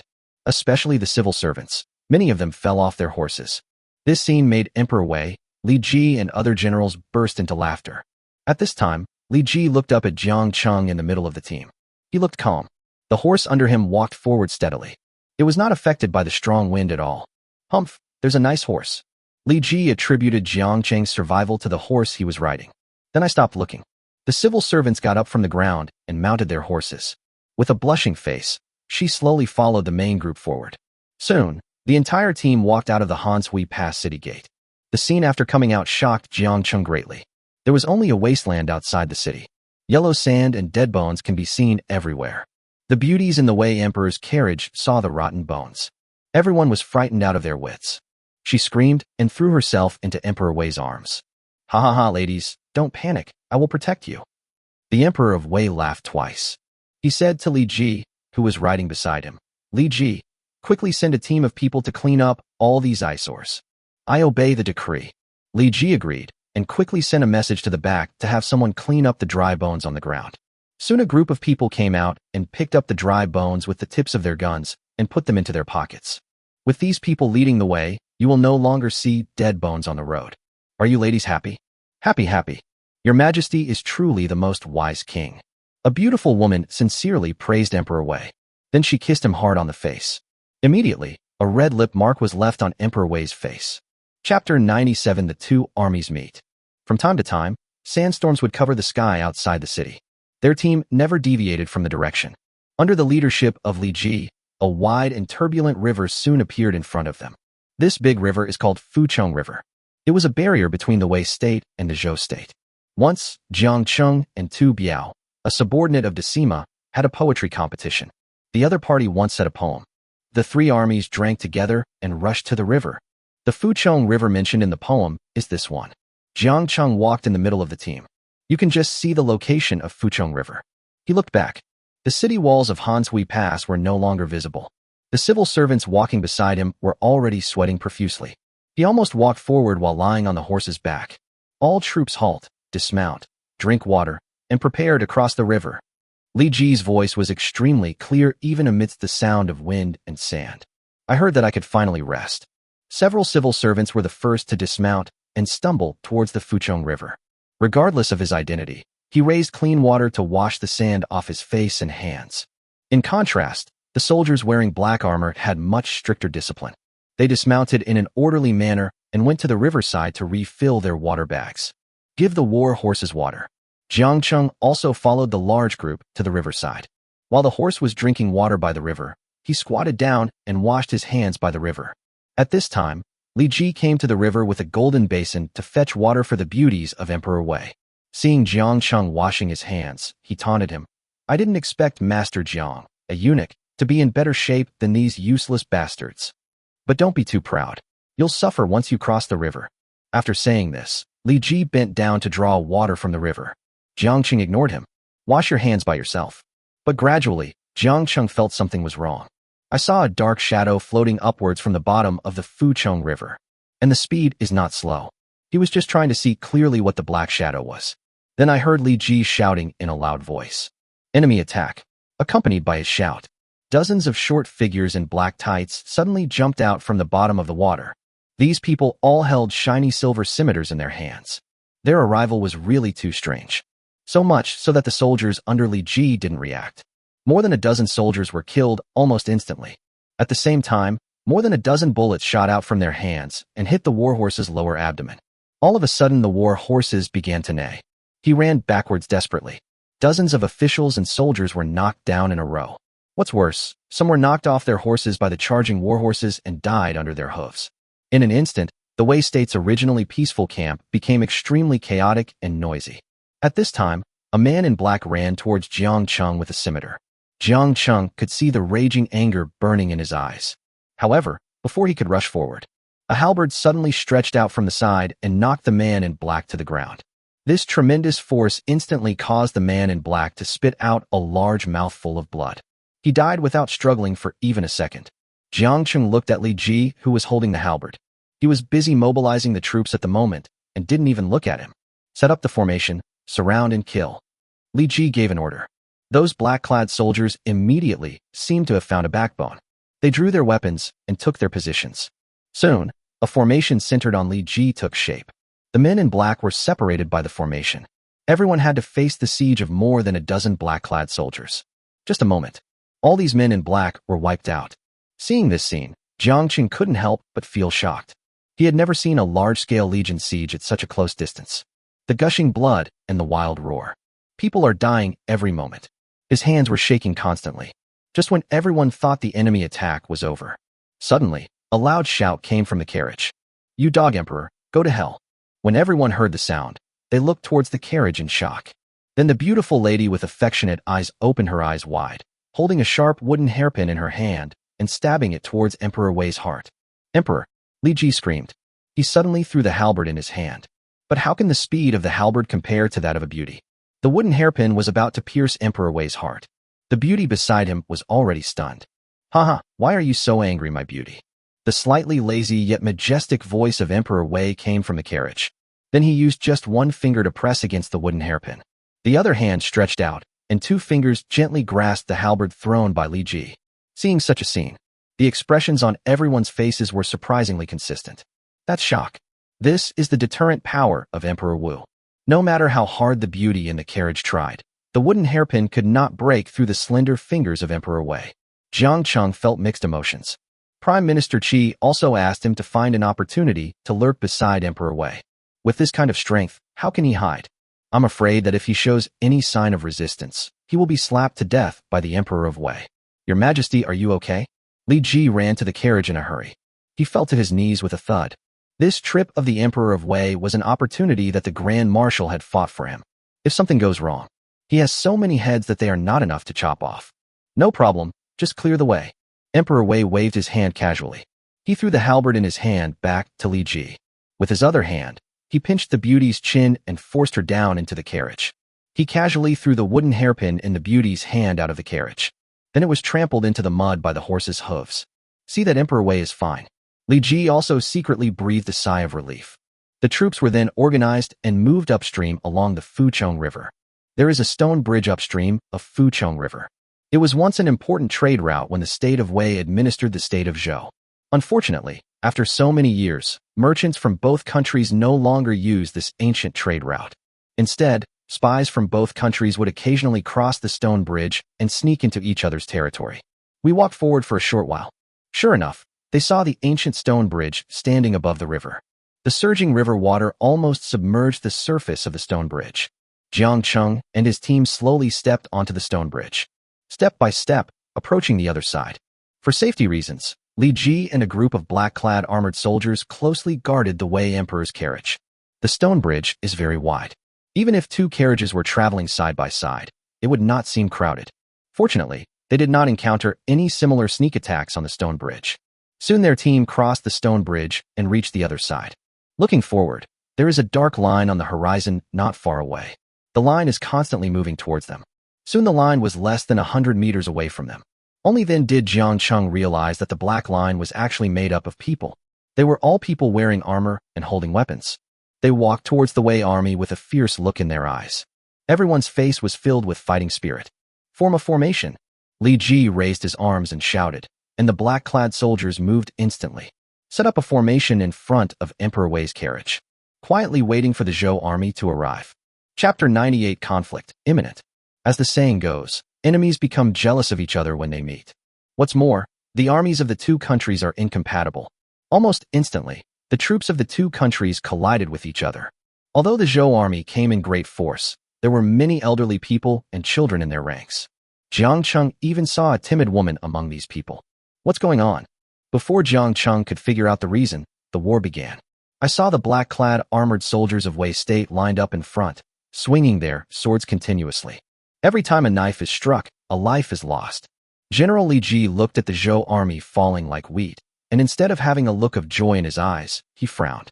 As a military general, he vaguely felt something was wrong. But on the other hand, the literati on the Wei side were all dancing with joy and praising the emperor endlessly. They all praised the bravery of the Wei army. As time went on, the number of Zhou troops decreased significantly. Now only less than 1/3 of the people are still resisting. This one-sided battle is about to end. A white-haired old man suddenly jumped out from the crowd. He tore off his helmet, knelt down and shouted to the black-clad soldiers, "I am a citizen of Wei. Don't kill me, don't kill me. Stop." Li Ji hurriedly waved his hands and shouted. A soldier in black armor who wanted to kill the old man quickly retracted his knife. Li Ji pushed aside the crowd, walked up to the old man, and asked, "You fought in the Zhou army. How can you say you are a citizen of Wei?" Li Ji's tone was very cold. The halberd in his hand exuded a chill. The old man was frightened by him. He quickly continued, "I'm from Zhejiazhuang in Longxi Road. My real name is Zhao Laosan. It was Boss Ruan who forced me to go to the battlefield." As he said this, Zhao Laosan couldn't help but burst into tears. It seems like there really is a huge injustice. Li Ji frowned and looked at the civil servant behind him. "Is there a place called Zhejiazhuang on Longxi Road?" A clerk wearing an official hat immediately answered. To answer the general, yes. After getting a definite answer, Li Ji nodded. However, just when he relaxed a little, a burst of hatred suddenly burst out in Zhao Laosan's eyes. With a swish, he pulled out a dagger from his waist and stabbed it towards Li Ji's throat. He moved too fast. So much so that Li Ji couldn't react. He could only barely use the halberd to hit Zhao Laosan's knee, even though it was a hasty shot. But the strength is still great. Zhao Laosan's knees instantly bent outward at a terrifying angle. The dagger in his hand tilted, and the blade brushed against Li Ji's neck, leaving a deep blood groove. In an instant, large streams of blood gushed out from the wound. Most of Li Ji's neck was dyed red. Presumptuous. Li Ji's eyes widened with anger, and he kicked Zhao Laosan hard in the chest. He kicked him straight out several feet. Mr. Zhao is old and weak, and the assassination just now has exhausted all his strength. Now he was kicked hard again. Suddenly his head tilted, and he died. Kill. Li Ji's tone was cold, and he swung the halberd regardless of the wound on his neck. The black-clad soldiers who received the order were like a tiger among a flock of sheep. The remaining Zhou troops were wiped out in one fell swoop, like a whirlwind. This time, no matter how much they begged for mercy, no one held back. Their blood pooled together, forming a winding river on the yellow sand. But soon the stream sank into the ground, leaving some dark red marks, to prove that a bloody battle once took place here. General, are you okay? The doctor accompanying the team rushed to Li Ji with a medicine box and was about to bandage his wound. However, Li Ji shook his head. He pushed them aside and walked to the front of Emperor Wei's carriage. He knelt on one knee and bowed, saying, "I'm sorry to have frightened your majesty." "Well, you handled it well. Keep going." The lazy voice of Emperor Wei came from the carriage. Li Ji quickly agreed. After simply bandaging the wound, he mounted his horse and continued on his way. Jiang Cheng followed in the team, stepping over the corpses. Most of the scholars around him were lying listlessly on their horses. They were waving flags and shouting just now, which was really too tiring. After walking a few miles past these corpses, a rugged Gobi desert appeared in front of us. The dry and sallow weeds swayed gently in the wind. And at the end of this Gobi desert is their destination. Resist the Northern Pass. Different from Hanshui Pass. Today, Jubiai Pass has long been occupied by the troops led by Sun Mu. From the inside to the outside, there is a bleak and murderous atmosphere. On top of the city wall, the blood-red flag with the word Sun on it fluttered in the wind. At this moment, Sun Mu himself was standing on the top of the city wall, looking at the Wei troops not far from them. Haha, Emperor Wei is really bold. He chuckled. He glanced at the man beside him and said, "Boss Ruan, how many Longxi Road disaster victims do you still have under your command?" That's right. The person standing next to him at this moment is none other than Boss Ruan, the leader of the Longxi Road disaster victims. Ever since the Prime Minister of Qi successfully controlled the drought in Longxi Road, he led a large number of disaster victims to seek refuge with Sun Mu. After the failure of the literary fight, Sun Mu led his troops to take over Jubiai Pass, and he also brought the victims to Jubiai Pass. Thanks to the disaster victims, he was highly valued by Sun Mu. "General, I still have over 300 men under my command, mostly elderly and children, and there are also dozens of able-bodied men." He reported to Sun Mu with a nod and a bow. Now if he wants to move up, he has to make good use of the resources at his disposal. After hearing this, Sun Mu sneered. He nodded and said, "That's right. You just need to take good care of these 300 people. They will be of great use in the future." "Yes, General." Just as the two were talking, a strange guy in black tights suddenly appeared behind them. Boss Ruan didn't even see how this person appeared. "How's it going?" Sun Mu was not at all surprised by this person's appearance. There's even a sense of rightness about it. The man in black bowed and replied in a deep voice, "General, the ambush at Fuchangjiang failed. All 500 men were wiped out in a direct confrontation. The two ambushes that the Wei army suffered in a row were both carried out by people arranged by Sun Mu. I heard such a tragic record." Instead of being surprised, Sun Mu raised the corner of his mouth and smiled. "Very good. Where are the bodies of the victims?" Reply to the general, "I have brought them all back." "Good." Sun Mu clapped his hands excitedly. He looked at Boss Ruan and said, "It's up to you to take care of the disaster victims from now on. Don't let me down. Also, notify the rear troops that I will personally lead a troop to meet the king's army of Wei. Have them be ready to respond at any time." "Yes." Boss Ruan and the man in black both bowed and agreed. Then everyone went down to prepare. Chapter 99. Keep moving forward. "General, something is wrong." A soldier beside Li Ji whispered to him. "Well, call the brothers to be alert." Li Ji replied with a serious expression. Then he came to the Wei Emperor's carriage again. "Your Majesty, we have arrived at Jubiai Pass. The people inside should have discovered us." "Well, never mind, just keep going." Emperor Wei said this calmly while holding the beauty who intended to assassinate him in his arms. As soon as these words came out, Li Ji's brows suddenly furrowed. The civil servants behind him jumped up one by one. Your Majesty, absolutely not. There are only so many of us. If we go any further and Sun Mu sends his men to counterattack, we will have nowhere to retreat. Your Majesty, I beg you to reconsider. A pale-faced civil servant hurriedly jumped off his horse and knelt down to beg for mercy. Although other civil servants were not as reckless as him, but the doubt and worry in his eyes could not be concealed. My dear ministers, what you say makes sense, but today I want to test Sun Mu's strength. Anyone who dares to speak out again will be executed. Ever since they set out from Hanshui Pass, Emperor Wei had never used such a cold tone along the way. The civil servants shuddered and dared not say anything more. At this time, Li Ji bowed and said to the Emperor of Wei in the carriage, Your Majesty, it is getting late now, and the soldiers are tired after walking all the way. Can we set up camp for the time being and continue our journey tomorrow morning? What Li Ji said makes sense. They walked dozens of miles today. There were also 2 killings. Now we are really exhausted and in urgent need of rest. Emperor Wei glanced at Li Ji indifferently. Li Ji's body trembled suddenly. Don't you understand what I'm saying? Keep going. The words of Emperor Wei immediately frightened everyone present. Everyone knows that the Emperor of Wei is warlike. But I didn't expect him to be so belligerent. He didn't care about the lives of his soldiers at all. Li Ji swallowed hard. The sweat beads on the cheeks flowed down the neck, soaking the gauze, and then into the wound. There were waves of pain. He clasped his hands together vigorously. 2 words came out of his mouth. As you wish. After saying that, he stood up suddenly, his blood-red cloak like the setting sun. All soldiers, gather together, form a cone formation, and advance slowly. His voice penetrated through layers of wind and sand and reached everyone's ears accurately. Suddenly, all the black-clad soldiers dispersed from the side of Emperor Wei's carriage. A triangular formation was formed at an extremely fast speed. Although Jiang Cheng didn't understand, he could tell that this was an offensive formation. I didn't expect that the originally agreed inspection would turn into a war. His palms were clenched tightly together, thinking about how to escape. He suddenly noticed that there was no one guarding the Emperor Wei's carriage. He then quietly rode his horse to the place closest to the Wei Emperor's carriage. From here, he could already see what was happening inside the carriage. The Emperor of Wei still looked lazy, lying in the arms of a group of beauties. But at this moment, his eyes were fixed on Jubiai Pass in the distance. It is filled with a strong fighting spirit.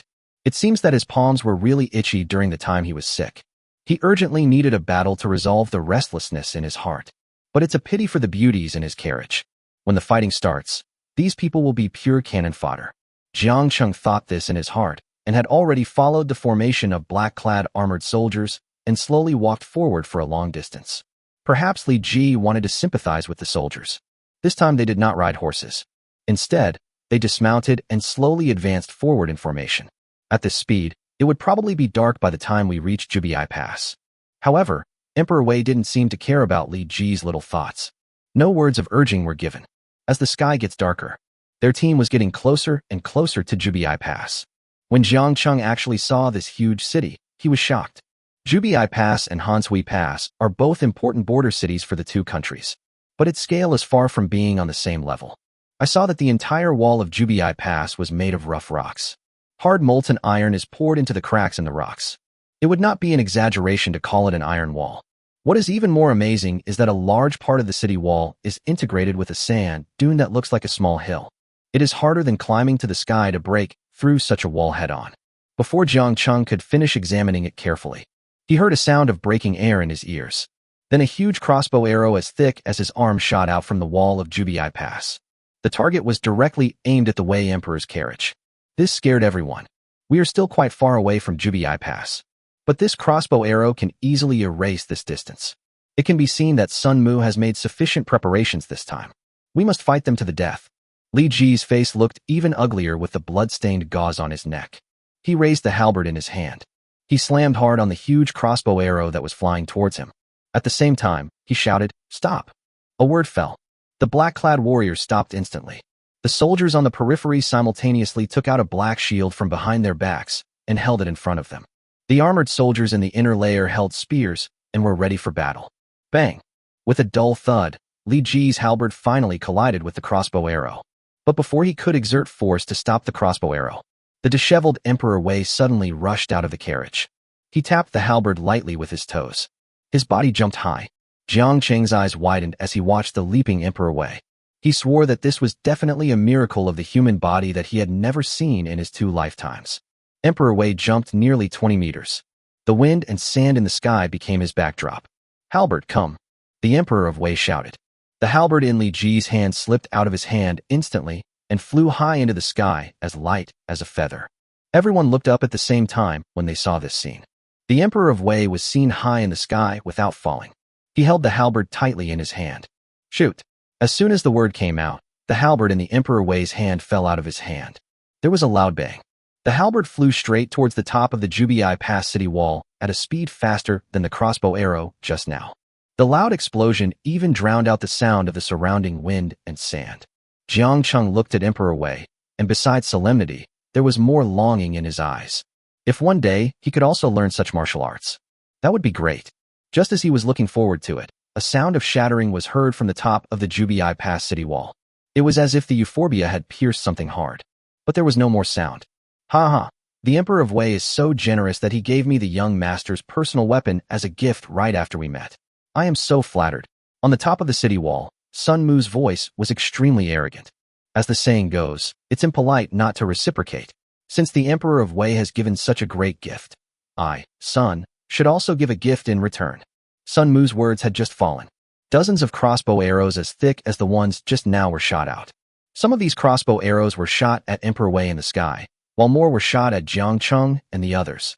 Chapter 100, Fire Oil. Defense. Li Ji took the spear from the soldier next to him and shouted. The black-clad soldiers holding shields instantly stood in front of everyone. Behind each black-clad armored soldier, there are more than 10 black-clad armored soldiers supporting him. They had just formed their formation. The crossbow arrows have arrived.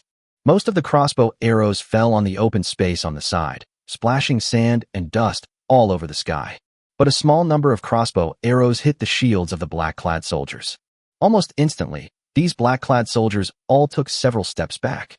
The soldier holding a shield in the front was vomiting blood, and the bones in his arms were broken. Even so, he still used his chest to hold the shield tightly to prevent the crossbow arrows from breaking through. Finally, with their perseverance, the crossbow arrow was finally blocked. However, before they could rejoice, a rain of arrows followed. The hole that had just been opened by the crossbow arrow was instantly pierced by a rain of arrows. Countless soldiers were shot and turned into hedgehogs before they could even react. The fate of horses outside the protective circle is even worse. Almost no horses survived. The Wei Emperor's carriage was shot into a sieve. The beauties who had some sense hurriedly rolled down from the carriage and hid behind the black-clad soldiers. Those who had no tact all turned into hedgehogs. Among them was the beauty who wanted to assassinate Emperor Wei. She seemed to be seeking death and was shot to death by a rain of arrows without any resistance. Jiang Cheng, on the other hand, seemed to be in a panic and hid aside with the civil servants. From his position, he could see the battle situation very well. It won't be discovered by others.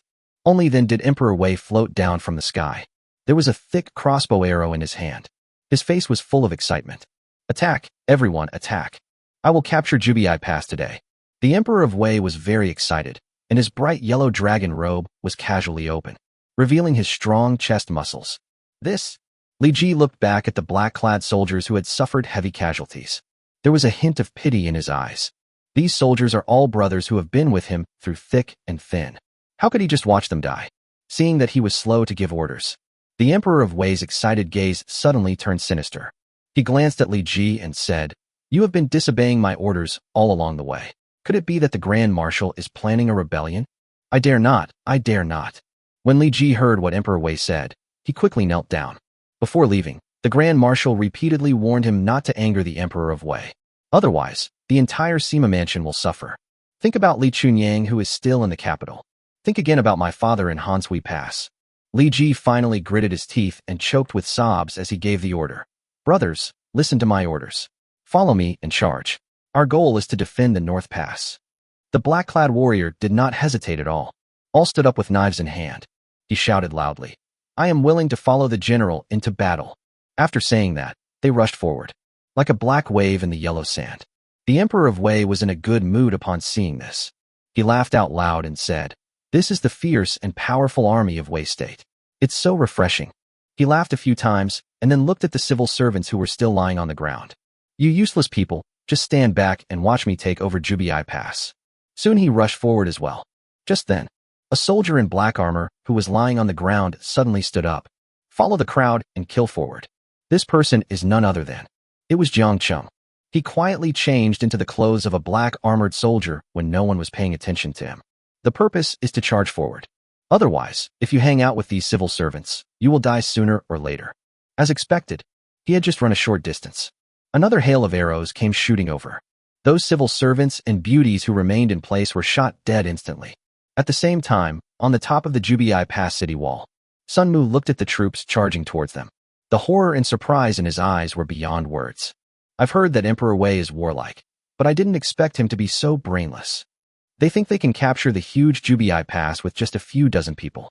I'm afraid they must be crazy. Come on, prepare some kerosene and give these beasts of Wei a drink. Yes. The soldier agreed and quickly went down to make arrangements. It's getting dark now. Sun Mu looked at the setting sun in the distance and sneered. The world's #1 warrior. Die here today. On the top of the city wall, the Zhou soldiers were busy as hell. But the Wei soldiers under the city had no extra thoughts. This charge was a fatal act.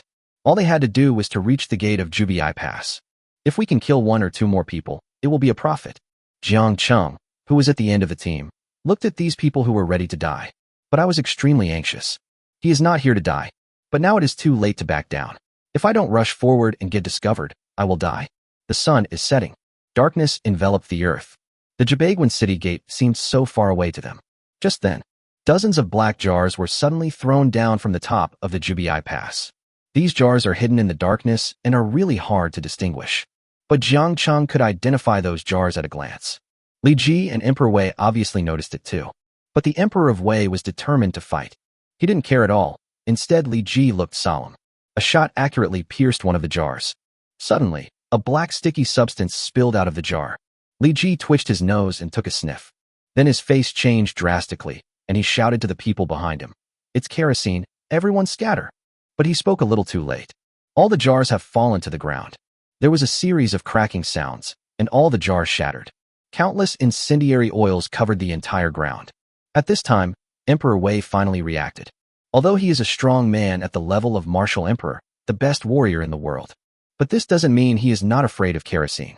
But it's obviously too late to react now. I saw a little fire light up on the top of the Jubiai Pass city wall. Sun Mu's expression looked particularly ferocious in the darkness. Emperor Wei, go to hell. He shouted loudly, and the rocket in his hand shot out instantly. Run! Li Ji shouted, and threw the spear in his hand with force. But the wound on his neck affected his strength. As a result, the spear failed to stop the rocket. The rocket shot into the ground at a speed that no one could react to. Moment. The area below Jubiai Pass turned into a sea of fire. The endless flames illuminated everyone. Emperor Wei still wanted to rush towards the Jubiai Pass gate. But Li Ji risked his life to stop him. Your Majesty, retreat and come back after you have reorganized your troops. Nonsense, I haven't lost yet. The Emperor of Wei's eyes were red as he looked at the top of the Jubiai Pass and cursed. I must take Jubiai Pass and comfort the spirits of our ancestors in heaven. Chapter 101 The reason why Emperor Wei was impulsive. Emperor Wei's words instantly made Li Ji react, although he didn't say it. But naturally, he was somewhat dissatisfied with the Emperor of Wei's reckless actions. However, when he saw the current appearance of Emperor Wei, he finally understood. It turned out that he wanted to take back the land of Zhou State. Think about how since the Zhou Kingdom declared its independence from the Wei Kingdom, it has gone through several generations of kings. It is understandable that the Emperor of Wei wanted to recover the Zhou Kingdom in his generation. Your Majesty, we will capture Jubiai Pass sooner or later, but now is not the time. It's not too late for us to go back and reorganize our troops. Li Ji said to Emperor Wei with blood on his face. At this time, Emperor Wei finally calmed down. He looked at the raging fire around him. Look at the black-clad warrior who is still struggling. He waved his hand and said, retreat. Good. Li Ji was delighted and turned around to order the black-clad soldiers to retreat. But at this time, thousands of rockets were fired again from Jubiai Pass. The unignited kerosene was instantly ignited. At the same time, jars of flaming oil were constantly being thrown down from the city wall. In an instant, flames broke out, completely blocking their way of retreat. Li Ji was so busy giving orders that he wasn't paying attention and his arm was pierced by a rocket. Pierce a bloody hole. But he didn't say a word, just pulled out the rocket and threw it on the ground. Continued to command the black-clad soldiers to retreat. Now that all the horses are dead, all they have left is a pair of legs. Everyone, retreat to the northeast. Li Ji just raised his eyes and looked around. He immediately found the direction where the fire was the smallest. Then everyone escorted him and Emperor Wei towards the northeast. At this time, Sun Mu on the top of the city also discovered their intention to escape. He hammered the city wall viciously and said, "Damn it! You were so aggressive just now. How come you've become a coward so quickly? No, we must not let them leave." He talked to himself. Immediately walked quickly towards the city. As he walked, he gave orders to his men. "Pass on my order. Mobilize the Divine Machine Battalion and follow me out of the city to hunt down Emperor Wei. Whoever kills Emperor Wei will receive a reward of 100,000 taels." Yes. A gleam of light flashed in the subordinate's eyes, and he immediately went to pass on the order. Soon, the gate of Jubiai Pass was opened, and Sun Mu led a battalion of light cavalry to chase in the direction of Emperor Wei and his men's escape. At this time, the silver moon was hanging high in the sky. Li Ji escorted the Emperor of Wei to escape with the remaining dozen or so black-clad armored soldiers. According to his plan, if you go forward in this direction for less than 5 miles, you will reach the bank of Fuchong River. At that time, as long as the special red fireworks are lit, the defenders inside Hanshui Pass will definitely be able to see it. But these 5 miles are as difficult to cross as a natural chasm. Emperor Wei walked in front of the crowd. There was no longer any excitement or arrogance on his face. There is only an indescribable loneliness. Jiang Cheng was mixed in with several black-clad soldiers, and his eyes couldn't help but tremble slightly. He had never seen Emperor Wei in such an emotion. But soon the Emperor of Wei put away this attitude. Then he became furious. "If I had known this, I should have brought more soldiers with me this time and taken Jubiai Pass in one fell swoop. Your Majesty, we are not without gain this time." The wound on Li Ji's arm had been simply bandaged, but his face still looked a little pale due to excessive blood loss. "As long as we know what Sun Mu has prepared to deal with us inside Jubiai Pass. When we get back, bring the siege equipment and we'll definitely break through the Jubiai Pass." "Oh, General Li, you are wrong." As soon as Li Ji finished speaking, an extremely proud voice came from a sand dune behind them. Everyone immediately turned around to look. I saw Sun Mu riding a tall horse standing on the sand dune, looking at them with a smile. The weather in the Gobi Desert is bizarre. The sky is full of wind and sand during the day, but it is clear at night. Under the moonlight, these people were like living targets under Sun Mu's eyes. Soon, countless horses jumped onto the sand dunes. Li Ji's face turned even paler in an instant. As a general, he only needed to take a quick glance to know that it was an entire light cavalry battalion coming. And there were only a dozen of them. Most of them were injured. In simple terms, they have no chance of winning this battle. "Your Majesty, I am here to delay Sun Mu. Please retreat first." There was a hint of determination in Li Ji's eyes. He bowed and said to Emperor Wei. But at this time, Emperor Wei had a blank expression on his face. He looked at the troops on the sand dunes coldly and said in a cold voice, "Humph, I'm afraid they'll be cowards and won't dare to come out." I didn't expect Sun Mu to actually dare to chase him out. "It seems I'm going on a killing spree today." After saying that, Emperor Wei pushed Li Ji away and came to the front of the team. One person faced an entire battalion of Sun Mu's troops. "Ha ha, Emperor Wei, I heard that you are the best warrior in the world. I have long wanted to learn from you." Sun Mu laughed out loud. He sneered while sitting on horseback. "But you don't mind if I bring more people, right?" "Humph, Sun Mu. In my eyes, your life is like an ant. Do you think I would take a group of ants seriously? Even if facing an entire battalion of troops?" Emperor Wei's words were still cold and serious. "Of course, Sun knows that the Emperor of Wei looks down upon us ants.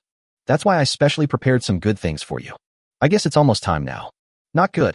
Li Ji was the first to react. But it was too late. I saw him falling to the ground at an extremely fast speed. It's not just him. Everyone, including Jiang Cheng, collapsed. "Ha ha, Emperor Wei, this is a rare poison that I spent a lot of effort to obtain. This poison is colorless and odorless, just right for dealing with you." Jiang Cheng fell to the ground. Only then did he realize that Sun Mu was standing in the windward area. If he spreads a little poison, they will all be infected. But is it really like that? Maybe others are, but Jiang Cheng is a doctor. He has a way to crack any poison that spreads through gas. At this time, everyone's attention was focused on Sun Mu and Emperor Wei. No one paid attention to Jiang Cheng. Jiang Cheng took this opportunity to secretly take out a few herbs from the small medicine bag he carried with him and stuff them into his mouth. It took him half a day to do such a small action. This shows that Sun Mu's poison is indeed very powerful. The Emperor of Wei, who was standing in place, also had a changed expression. Although he is the Emperor Wu, his resistance to poison is far beyond that of ordinary people. But as he continued to breathe in and out, the toxins accumulated more and more in his body. This caused his limbs to become sore and weak. If this continues, he might really die here. Your Majesty, leave us alone and go. Li Ji fell limply to the ground, looking at Emperor Wei with red eyes and shouting.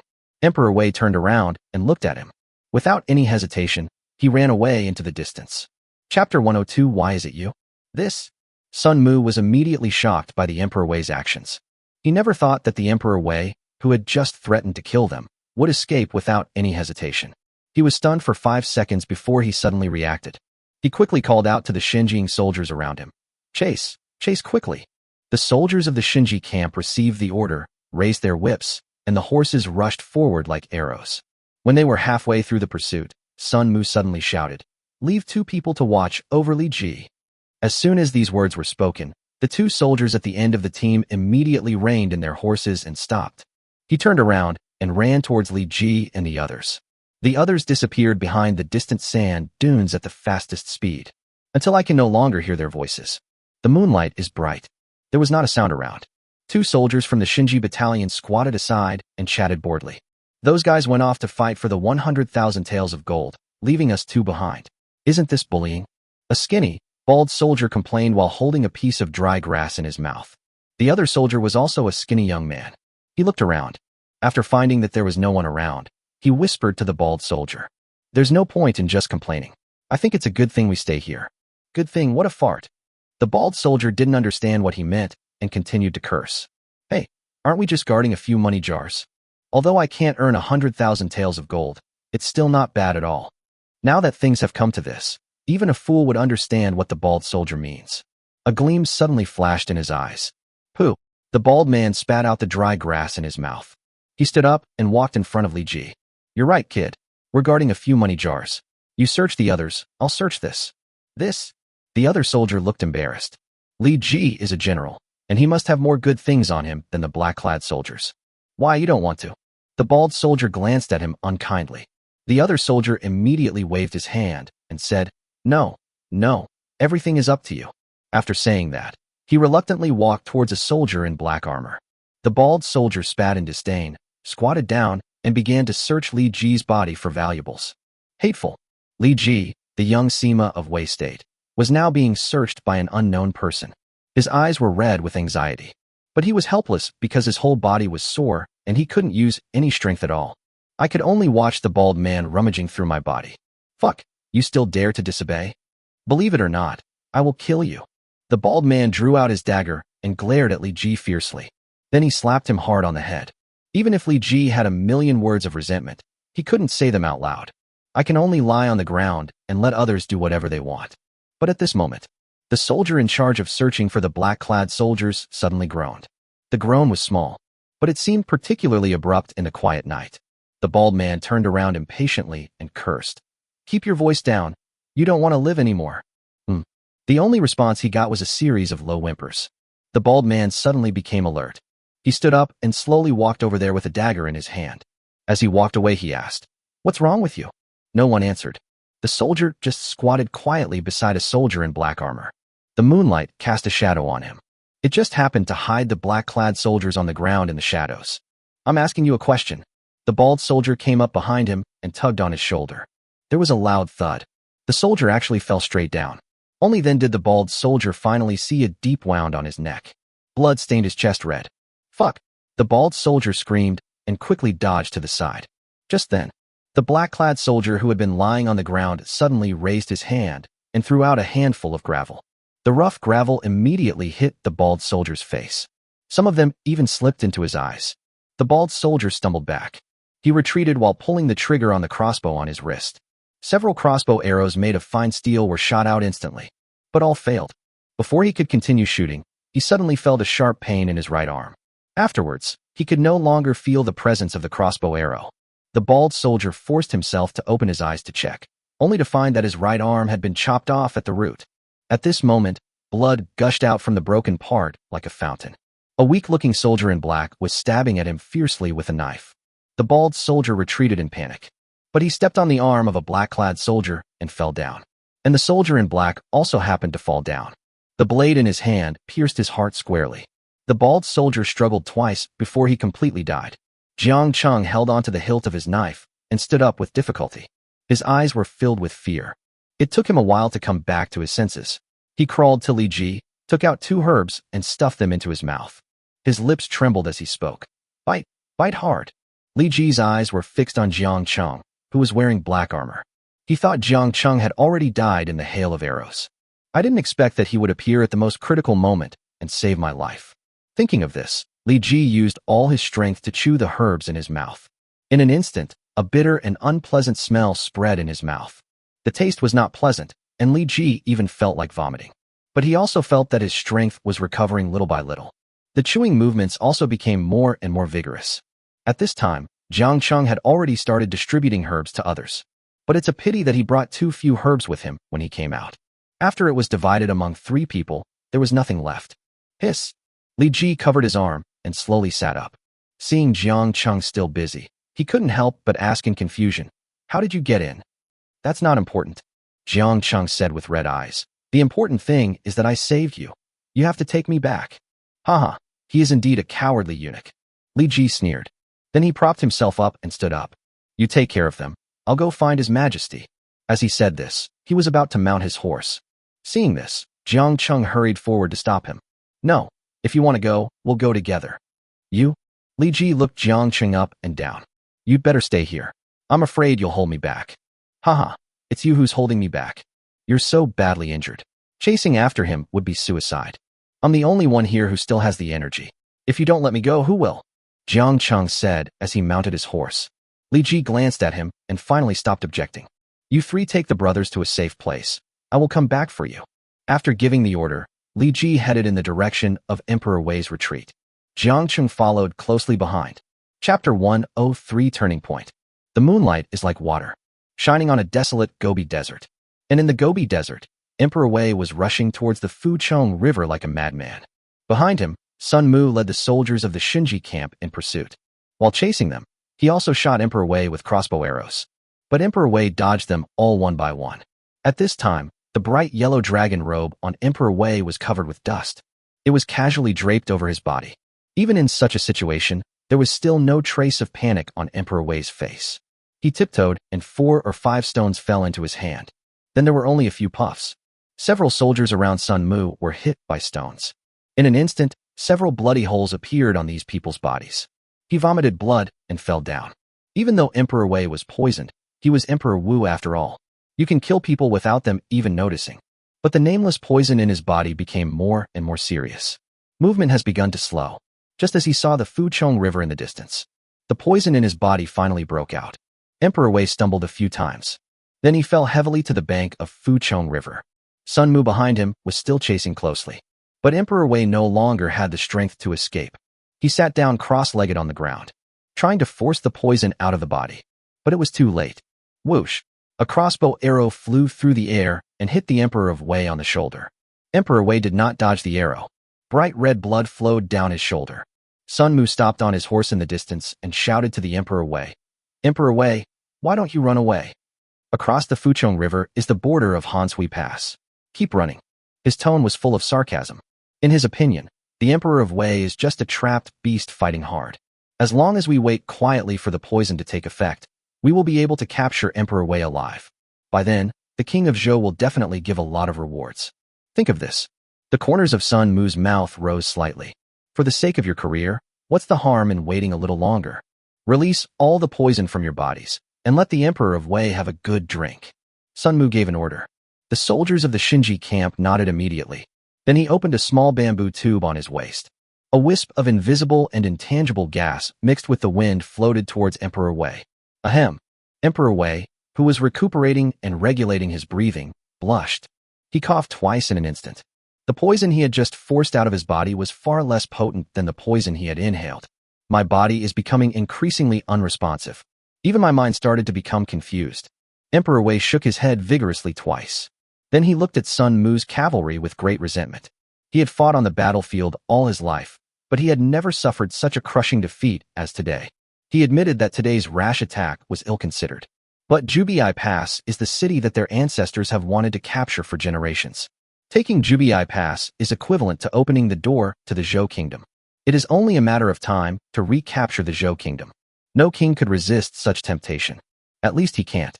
But what he didn't expect was that Sun Mu had made all the necessary preparations. From the ambush at Fu Chongjiang at the beginning to the old and weak soldiers later, all of them were showing weakness. It was then that Emperor Wei suddenly realized that he had fallen into the trap set by Sun Mu from the very beginning. But it's too late now. He could only feel his strength disappearing little by little, waiting for Sun Mu to capture him alive. Just lose like that? Emperor Wei felt somewhat unwilling. Perhaps it was the unwillingness in his heart that took effect. At this moment, he suddenly heard a ringing sound in his ears. Then he saw a bright red light rising from not far behind Sun Mu and the others. The red light soared up. It didn't explode until it reached the highest point, forming a red pattern. Oh no, it's a signal from the Li family. Sun Mu was shocked. As a veteran who had fought on the battlefield, he was very familiar with the Li family's signals. But what he found strange was why the signal came from behind him. Could it be Li Ji? Think of this. Sun Mu's face instantly turned extremely ugly. He quickly ordered those around him. Teams 1 and 2, search the rear. Shoot any suspicious individuals you see. Teams 3 and 4, follow me and capture the Emperor of Wei alive. Yes. The soldiers agreed. Soon they split into 2 teams. Sun Mu personally led one of the teams and rushed towards Emperor Wei. At this time, Emperor Wei was already deeply poisoned. Even lifting a finger is difficult. Just as Sun Mu was about to rush to Emperor Wei, a crossbow arrow suddenly shot from the side. Sun Mu was so frightened that he broke out in a cold sweat and quickly turned his head to avoid it. The crossbow arrow instantly killed a soldier on his side. Who is it? Sun Mu hurriedly looked in the direction where the crossbow arrow came from. He saw Li Ji, wearing armor and a red cloak, standing on a sand dune and looking at him coldly. The moonlight shone on him. Sun Mu clearly saw the crossbow on his arm. It was the crossbow arrows of the Shinji camp. Hateful. Team 3 continues forward, while Team 4 shoots and kills Li Ji. Whoosh whoosh whoosh. Several crossbow arrows shot towards the sand dune where Li Ji was at an extremely fast speed. But Li Ji turned over and jumped off the sand dune. The crossbow arrows eventually hit the sand dunes, raising a cloud of sand. 4 teams will give chase. No matter life or death, we cannot let Li Ji escape. Sun Mu secretly regretted it in his heart. If I had known that Li Ji could cure the poison, I should have left a few more people to guard him. But it's no use regretting it now. Let's capture the Emperor of Wei first. Whoosh. Before he could charge again, another crossbow arrow shot from the side. Sun Mu was prepared this time and raised his hand to block the crossbow arrow with his wrist guard. Look up. But this time it was not Li Ji who shot the arrow at him, but it was a soldier in black armor with long hair. Before he could react, he realized what was happening. Li Ji appeared from behind another sand dune. He pulled the trigger on the crossbow and shot at him. The 2 of them seemed to be in perfect harmony with each other. Sun Mu was a little confused by the 2 of them, but he soon figured out how to deal with it. 4 teams split up, each holding 2 people back. Once we capture Emperor Wei, we'll support you. Sun Mu's order was very timely. Li Ji and Jiang Cheng were indeed too busy to harass him. Hee, Emperor Wei. Let's see who will come to save you this time. Sun Mu rushed towards Emperor Wei with a grim smile. He has already seen himself being promoted to a higher position. However, just as his hand was about to touch the Emperor of Wei, a feather arrow suddenly shot from the other side of the Fuchong River. The arrow came with great force. Everyone could even hear the sound of it exploding as it cut through the sky. At the same time, a voice as majestic as a lion came from the opposite side of Fuchong River. I want to see who dares to move today. Hear the sound. Jiang Cheng and Li Ji, who were hiding behind the sand dunes, breathed a sigh of relief at the same time, because the voice was that of Grand Marshal Li Jian. Chapter 104. 1 man guards the pass. 10,000 men cannot break through. Li Jian.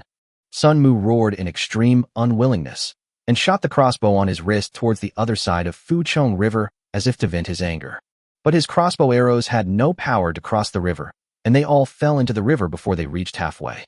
Looking at Emperor Wei, who was already so close, Sun Mu made up his mind, squeezed his legs against the horse's belly, and rushed towards Emperor Wei at an even faster speed.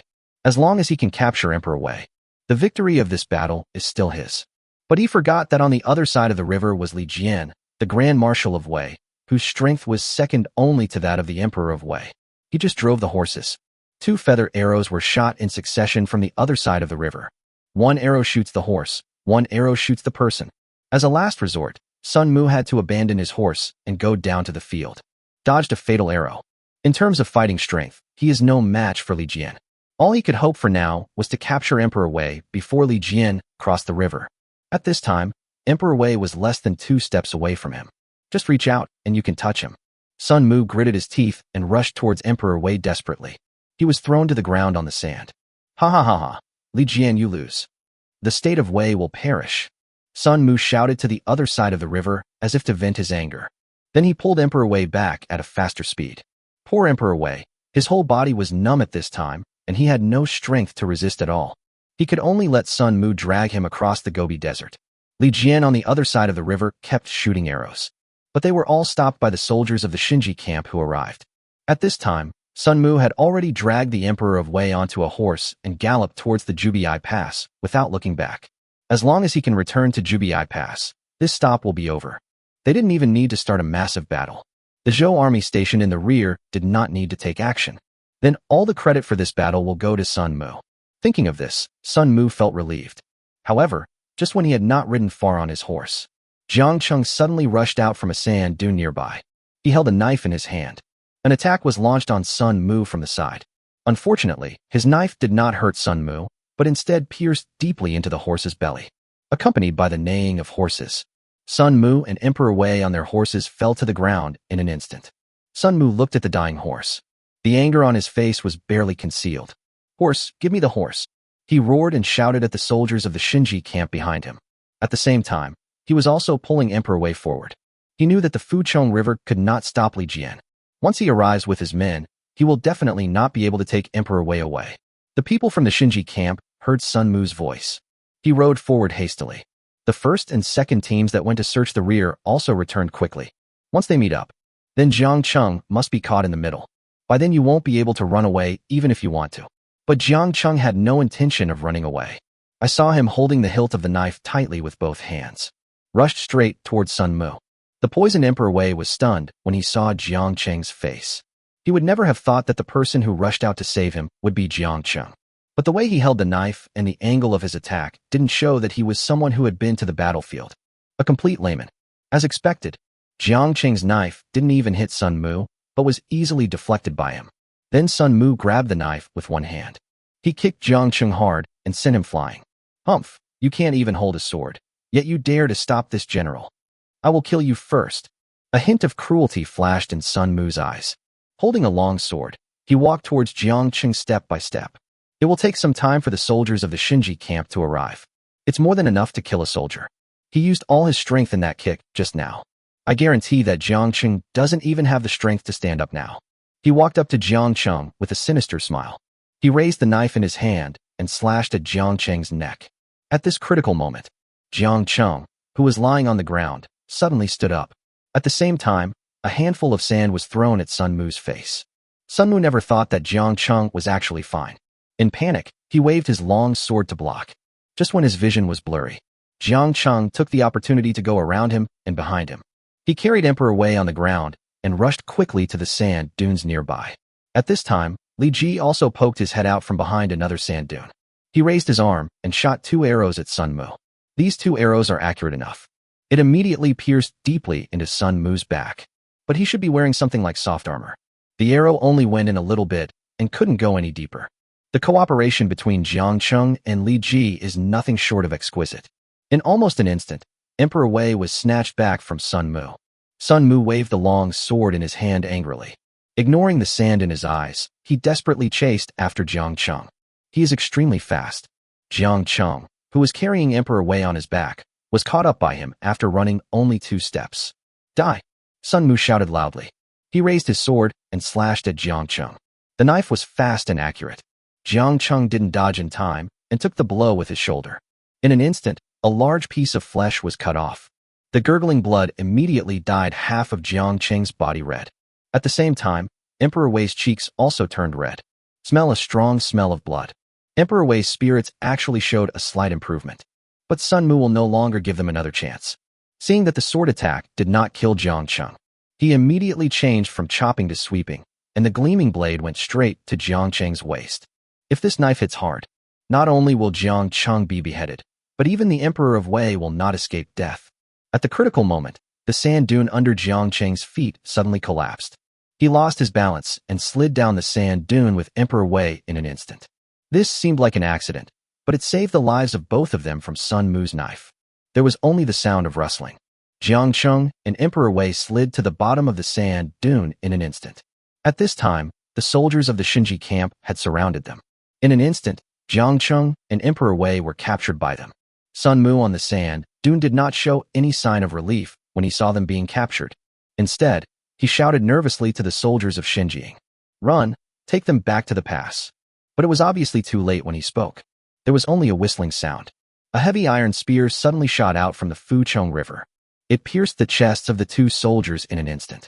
The iron spear drew a long, bloody trail on the ground with the two men's bodies before finally stopping. Everyone was shocked. Turning his head, he looked at the turbulent Fuchong River. I saw a bamboo raft sailing very steadily on the turbulent river surface. A burly old man stood in front of the bamboo raft. It was Grand Marshal Li Jian. "See him." Sun Mu's face instantly became extremely gloomy. "Go!" He roared at the frightened soldiers of the Xinjiang. Only then did the soldiers suddenly react. Pulling Jiang Cheng and Emperor Wei, they hurriedly retreated. However, at this time, Li Jian's strong and steady voice came from the surface of the river. "I want to see who dares to move." Chapter 105 Go Back. As soon as Li Jian spoke, the people present really didn't dare to move even a step. That's all. They watched Li Jian cross the Fuchong River and come to them. Sun Mu's eyes on the sand dune were almost spitting fire. Just a little bit. He was just about to capture Emperor Wei. It's all because of that black-clad soldier who suddenly appeared. He looked at Jiang Cheng with vicious eyes.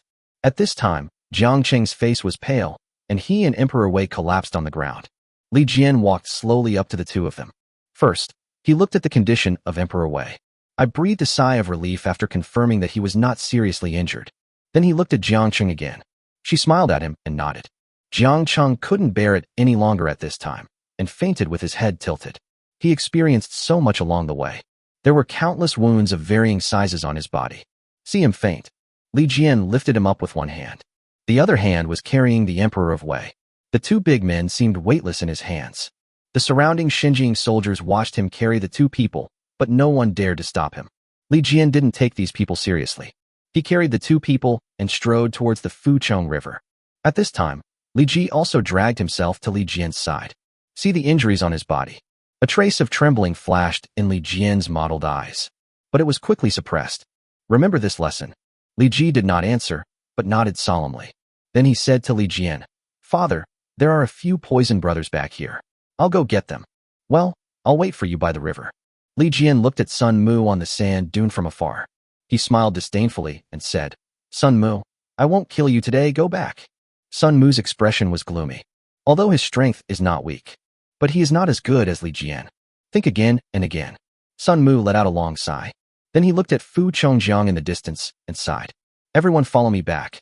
After saying that, Sun Mu was the first to walk down from the sand dune. All the soldiers of the Shinji camp looked at Li Jian, who was sitting alone by the river.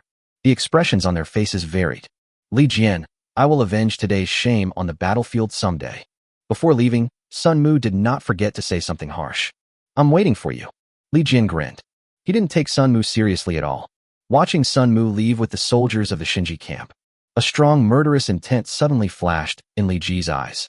He asked Li Jian in a low voice, "Marshal, why don't you kill him? Now is not the time." Li Jian looked at Li Ji deeply. Sun Mu brought so many people out. There must be some tricks behind it. We shouldn't waste any more time here. Go find the other soldiers and leave quickly. I have to say, Li Jian's battlefield sense is several times better than Li Ji's. At this time, there was indeed a group of cavalry rushing towards them. But these people are all heavy cavalry. Their marching speed is far slower than that of the soldiers of the Shinji camp. Li Ji is not a fool either. After my father's guidance, I naturally understood it. He immediately dragged his body and staggered towards where the black-clad warriors were hiding as quickly as possible.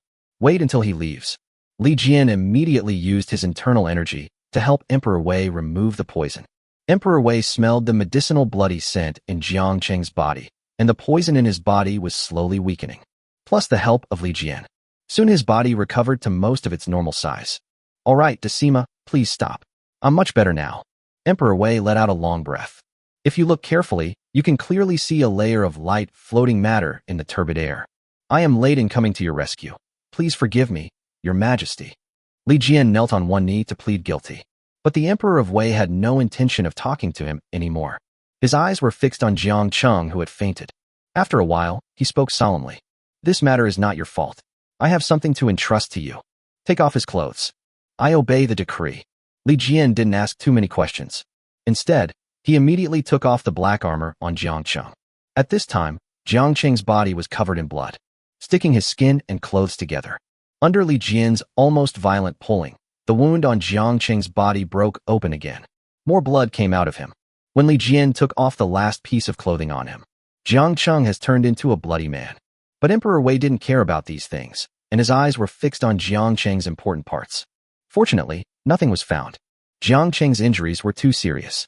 The yang generating energy in the body is operating on its own. So from the outside, Jiang Cheng is a complete eunuch. After confirming that it is correct, Emperor Wei said expressionlessly, "Put some clothes on him. He's done a great job this time. You take him back personally." "As you wish." Li Jian put the blood-soaked clothes back on Jiang Cheng. Then he took out a porcelain bottle from his arms and poured the powder inside on Jiang Cheng's wound. It's amazing. He just took this medicine. Jiang Cheng's wound stopped bleeding instantly, and it scabbed over quickly. A moment later, Li Ji came with the remaining black-clad soldiers. Most of these people are still in a state of paralysis. "Your Majesty, there are people on the other side of the Fuchong River to meet us.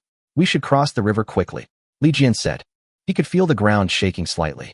It must be that there is a large number of cavalry rushing towards this side from a distance. Emperor Wei did not refuse. He stepped onto the bamboo raft.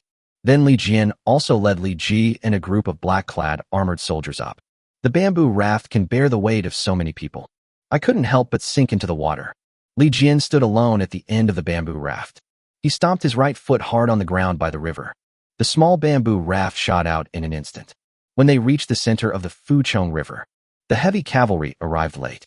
Sun Mu, the leader, saw Li Jian about to flee and immediately shouted, "Shoot!" He knew that it was now impossible to stop Li Jian and the others from leaving. But it would be nice if we could shoot one or two people, especially Jiang Cheng and Li Ji, who were seriously injured. He would be extremely happy if one of these two people died. The heavy cavalry received the order and instantly took off the huge bows from their horses. Their equipment is different from that used by the light cavalry of the Shinji camp. This is a real strong bow and crossbow. The arrows shot out can split rocks and shatter gold. Li Jian and others who were sailing on the river only heard the sound of an air explosion. Dense swarms of arrows flew towards them like a swarm of locusts. Faced with this scene of thousands of arrows being fired at once, Li Jian looked solemn. Then he kicked the bamboo pole used to support the raft. Just when everyone was wondering what he was going to do, Li Jian shouted loudly. The bamboo pole in his hand slapped the water surface suddenly. In an instant, water curtains several feet high rose up. What was even more surprising was that Li Jian used the force of hitting the water to push the bamboo raft towards the other side at a faster speed. The arrows passed through the layers of water and finally landed behind the bamboo raft. All I could hear was the sound of people falling into the water. Soon, spots of blood red appeared on the surface of the river. But it quickly dissipated. Hateful. Sun Mu patted the horse he was sitting on heavily. His eyes were full of violence. Chapter 106. Jiang Cheng wakes up. When Jiang Cheng opened his eyes again, I found myself lying in the room. Xiao Qianxiu and Di Ying were sitting aside, whispering about something. He tried to sit up, but he accidentally affected the injury on his shoulder. Hiss! The intense pain made him gasp. Xiao Qianxiu and Di Ying were attracted by his voice. They all rushed to the bed. Di Ying looked at him with shining eyes and said, "Master Jiang, you've made a big splash this time. Tell us how many people you killed." Master Jiang just woke up. Can't you let him rest for a while? Xiao Qianxiu gave Di Ying a blank look. Then he directed him to pour water. And he sat down on the edge of the bed. "Master Jiang, are you feeling unwell? I can help you find a royal physician." Jiang Cheng shook his head upon hearing this. He could feel that Shenyang Gong was nourishing his body bit by bit. "No, I feel much better." He took the water handed to him by Di Ying and took a sip. Jiang Cheng asked them, "How many days have I been unconscious?" "It's been 3 days. When Decima brought you back that day, you were all covered in blood. I thought you were dead." Di Ying scratched his head and said to him, "Has it been 3 days? I didn't expect it to take so long." Through their narration, Jiang Cheng learned what had happened in the past 3 days. After Emperor Wei returned, he continued to live a dissolute and unrestrained life. But he never brought up the city again. Instead, The Grand Marshal and the Junior Marshal were actively preparing for battle based on their experience in the battle with Sun Mu. Preparing for the next battle. Xiao Sima was seriously injured, but he was still able to fight at the forefront. He is simply like a god of war. Diying seemed to admire Li Ji very much. There was a light in his eyes when he talked about him. Seeing his expression, Xiao Qianxiu said with a bit of amusement, "You fellow, have you become completely obedient after being taught a lesson by Xiao Sima?" Lesson? Jiang Qing looked at Xiao Qianxiu curiously. He felt like there was something he didn't know. Xiao Qianxiu was about to speak, but Diying covered his mouth. "You can't betray me." Just when the two of them were playing, a man dressed as a servant knocked on the door respectfully. "You too. Is Master Jiang feeling any better today?" Without waiting for the two to answer, the servant had already seen Jiang Cheng lying on the bed. He immediately trotted in and said excitedly, "Master Jiang, you're awake." Jiang Cheng looked at the servant. "It feels a little familiar, but I can't tell where I've seen it before." "Just woke up, you are." "I am a servant in the Prime Minister's household, and I'm here to visit you, Master, on the Prime Minister's orders." It turned out that he was a servant in the house of Prime Minister Qi. No wonder Jiang Cheng felt familiar. "Oh, please go back and tell the teacher that I'm awake, and tell him not to worry." Jiang Cheng understood. What Prime Minister Qi wanted to know was not whether he was awake or not. Instead, he wanted to know whether Jiang Cheng had completed the tasks he had assigned him. "I will go back and tell the Prime Minister the good news." The servant rushed out excitedly. At this time, Xiao Qianxiu said on the side, "During the few days when you were in a coma, the teacher sent people to check on you every day. It seems that he is also very worried about your condition." "Yeah, if it were us, no one would care if we died outside, just like those civil servants who didn't come back." "Brother Di, keep your voice down. This is not the imperial city," Xiao Qianxiu reminded Diying. They were now in the military camp, with eyes and ears everywhere. "If you are not careful, you will be reported." But Diying just curled his lips in disdain. But he didn't say anything more. The three chatted for a while. Li Ji walked in with some fruits in his hand. When he saw him, Diying was stunned and stood up straight in an instant. Xiao Qianxiu chuckled when he saw him like this. Then he leaned close to Jiang Cheng's ear and said, "The day before yesterday, Master Xiao Sima came to visit you. Diying had a quarrel with him, and then he was severely scolded by Master Xiao Sima. Now he is afraid when he sees Xiao Sima." After his explanation, Jiang Cheng finally understood the reason. He also looked at Diying with a strange smile on his face. Li Ji came over with some fruit. Without even looking at Diying, he sat down beside Jiang Cheng's bed. "Ah, we haven't practiced sword fighting yet today. You guys can chat slowly while Brother Di and I go out to practice sword fighting." Xiao Qianxiu is very perceptive. He pulled Diying, whose limbs were stiff, and ran out of the door. He left the house to Jiang Cheng and Li Ji. "How do you feel?" Li Ji stuffed an apple into Jiang Cheng's hand with an expressionless face. After realizing that he couldn't lift his arm, he took it back, cut off a piece with a knife, and put it to his mouth. "Much better." Jiang Cheng ate the apple and said in a calm tone, "How did you know I was awake?" "I just met the servants of the Prime Minister's house." Jiang Cheng nodded. The two fell into silence. The only sound in the room was the sound of Li Ji cutting apples. After a long time, the apple was eaten. Li Ji stood up and said, "I have to go back. You should take good care of your injuries." "Yeah, okay." Jiang Cheng did not stop him. He didn't know what Li Ji's purpose was in coming here. But it can't be as simple as just feeding him an apple. But Li Ji didn't say anything, and he couldn't ask directly. I watched Li Ji walk to the door.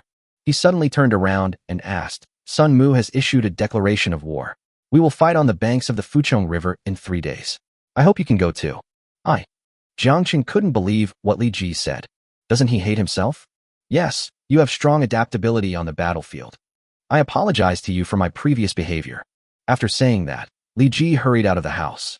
It can be seen that Li Ji put a lot of effort into saying this. There was a slight redness on his vicissitudes of life face. Jiang Cheng looked at the fruit placed on the bedside. I couldn't help but smile faintly. Even if Li Ji didn't say it, he would go to the battlefield in 3 days. This is beyond doubt. But by then he would probably be placed in the rear as a wounded soldier. After Li Ji left, a few more people came in. These people were the black-clad armored soldiers who were rescued by Jiang Cheng at that time. They didn't express much gratitude. He just clasped his hands and promised Jiang Cheng that he would repay the favor when he returned to Weidu. Afterwards, they also sent some military healing medicines and nourishing foods. Several people gathered together and talked for a long time. They didn't say goodbye until Prime Minister Qi walked in slowly. "Go slowly, go slowly." Prime Minister Qi greeted several people with a smile. Then he looked at Jiang Cheng again. He said with satisfaction, I've heard everything you did. Not bad, very good. It can be seen that Prime Minister Qi is very satisfied with Jiang Qing's performance this time. Then he sat on the stool next to the table. He carefully inquired about everything that happened from the time Jiang Qing left the city to the time he returned. Chapter 107. Di Ying is in trouble. Ha ha, you've become a big hit in front of the emperor this time. After hearing what Jiang Qing said, Prime Minister Qi burst into laughter. In his opinion, what Jiang Qing did this time was particularly beautiful. Not only did he leave an impression on the emperor, moreover, he indirectly established a relationship with Decima's faction. Don't worry, I'll speak well of you to the emperor when I get back, and your appointment will be a done deal. Thank you, teacher. Although Jiang Qing was extremely disgusted with what Prime Minister Qi did, but entering the official career is indeed one of his goals. There's no need to be so polite between you and me. I'll give you a generous gift after you recover from your injury. Just as the two were talking, the servant guarding the door suddenly called out, Mr. Xiao, please stay. Please inform him that Xiao Qianxiu has something urgent to see the teacher. It was Xiao Qianxiu's voice outside the door. A hint of displeasure flashed across Prime Minister Qi's face. But he still shouted to the servant outside. It's okay, let him in. Only after receiving his order did the servant let Xiao Qianxiu in. As soon as he came in, Xiao Qianxiu knelt on the ground. He kowtowed respectfully to Prime Minister Qi. Then he said, Please forgive my rudeness, teacher. No problem. Do you have any urgent matters to report? Prime Minister Qi said lightly. Teacher, Di Ying had a conflict with the residents of the city. There's an uproar in the city right now. Presumptuous. Prime Minister Qi slammed the table hard. If I had known this, I shouldn't have brought him here. Take me there quickly. Yes. Xiao Qianxiu got up from the ground. He walked out with great humility. Prime Minister Qi glanced at Jiang Qing. He whispered, You rest first. I'll have the servants bring some supplements over later. Thank you for your care, teacher. After saying that, Prime Minister Qi hurried out with Xiao Qianxiu. After they left, Jiang Qing couldn't help but feel puzzled. Although he didn't spend much time with Di Ying, but based on his understanding of Di Ying, he shouldn't be such a reckless person. And Xiao Qianxiu was also there when the conflict broke out. He should be able to stop Di Ying to some extent. I thought about it for a long time, but still couldn't figure it out. Jiang Qing simply stopped thinking about it, lying quietly on the bed and looking at the ceiling. At this moment, he couldn't help but think of Xiao Yuer and Qing'er. I don't know how they are doing now. At this time, on the street of Hanshuguan, Di Ying was fighting with a group of vegetable farmers. There were people watching all around. Several soldiers inside the pass tried to pull them apart, but they were squeezed out by vegetable farmers. Di Ying's face flushed red, and relying on his martial arts skills, he beat these vegetable farmers until they were black and blue. The whole scene was extremely chaotic, until 3 black-clad soldiers came from a distance. In no time, they pulled away the vegetable farmers who were blocking the outside. Then he held Di Ying down forcibly. At this time, Prime Minister Qi also rushed over under the leadership of Xiao Qianxiu. See the situation on the scene. Without thinking twice, he went up and kicked Di Ying. He cursed angrily. I brought you out here to broaden your horizons, not to cause trouble. Why don't you apologize now? Teacher, they were the ones who humiliated me first. Tears glistened in Di Ying's eyes as she shouted at the Prime Minister in grievance. I asked you to apologize. Prime Minister Qi's tone left no room for doubt. But Di Ying was like a stubborn bull and refused to give in. Are you going to apologize? Prime Minister Qi's tone became even more severe. Normally, he uses this tone when speaking to students. There is not a single student who is not afraid. But this time Di Ying behaved out of character. He stared into the Prime Minister's eyes and said, I won't. The tone was equally firm. Xiao Qianxiu, who was standing by, felt a little reluctant at this moment and whispered, Brother Di, don't act so arrogantly at this time. Apologize quickly. I don't apologize. You were there just now. It was these blind people who insulted my mother first. Why should I apologize? Di Ying was determined and stood straight. That's enough. Prime Minister Qi was furious and said to Di Ying fiercely, Since that's the case, I can't keep you. From now on, we no longer have a master-disciple relationship. Teacher, Di Ying couldn't believe that Prime Minister Qi was going to break off relations with him just because of such a small matter. My eyes were almost popping out of my head.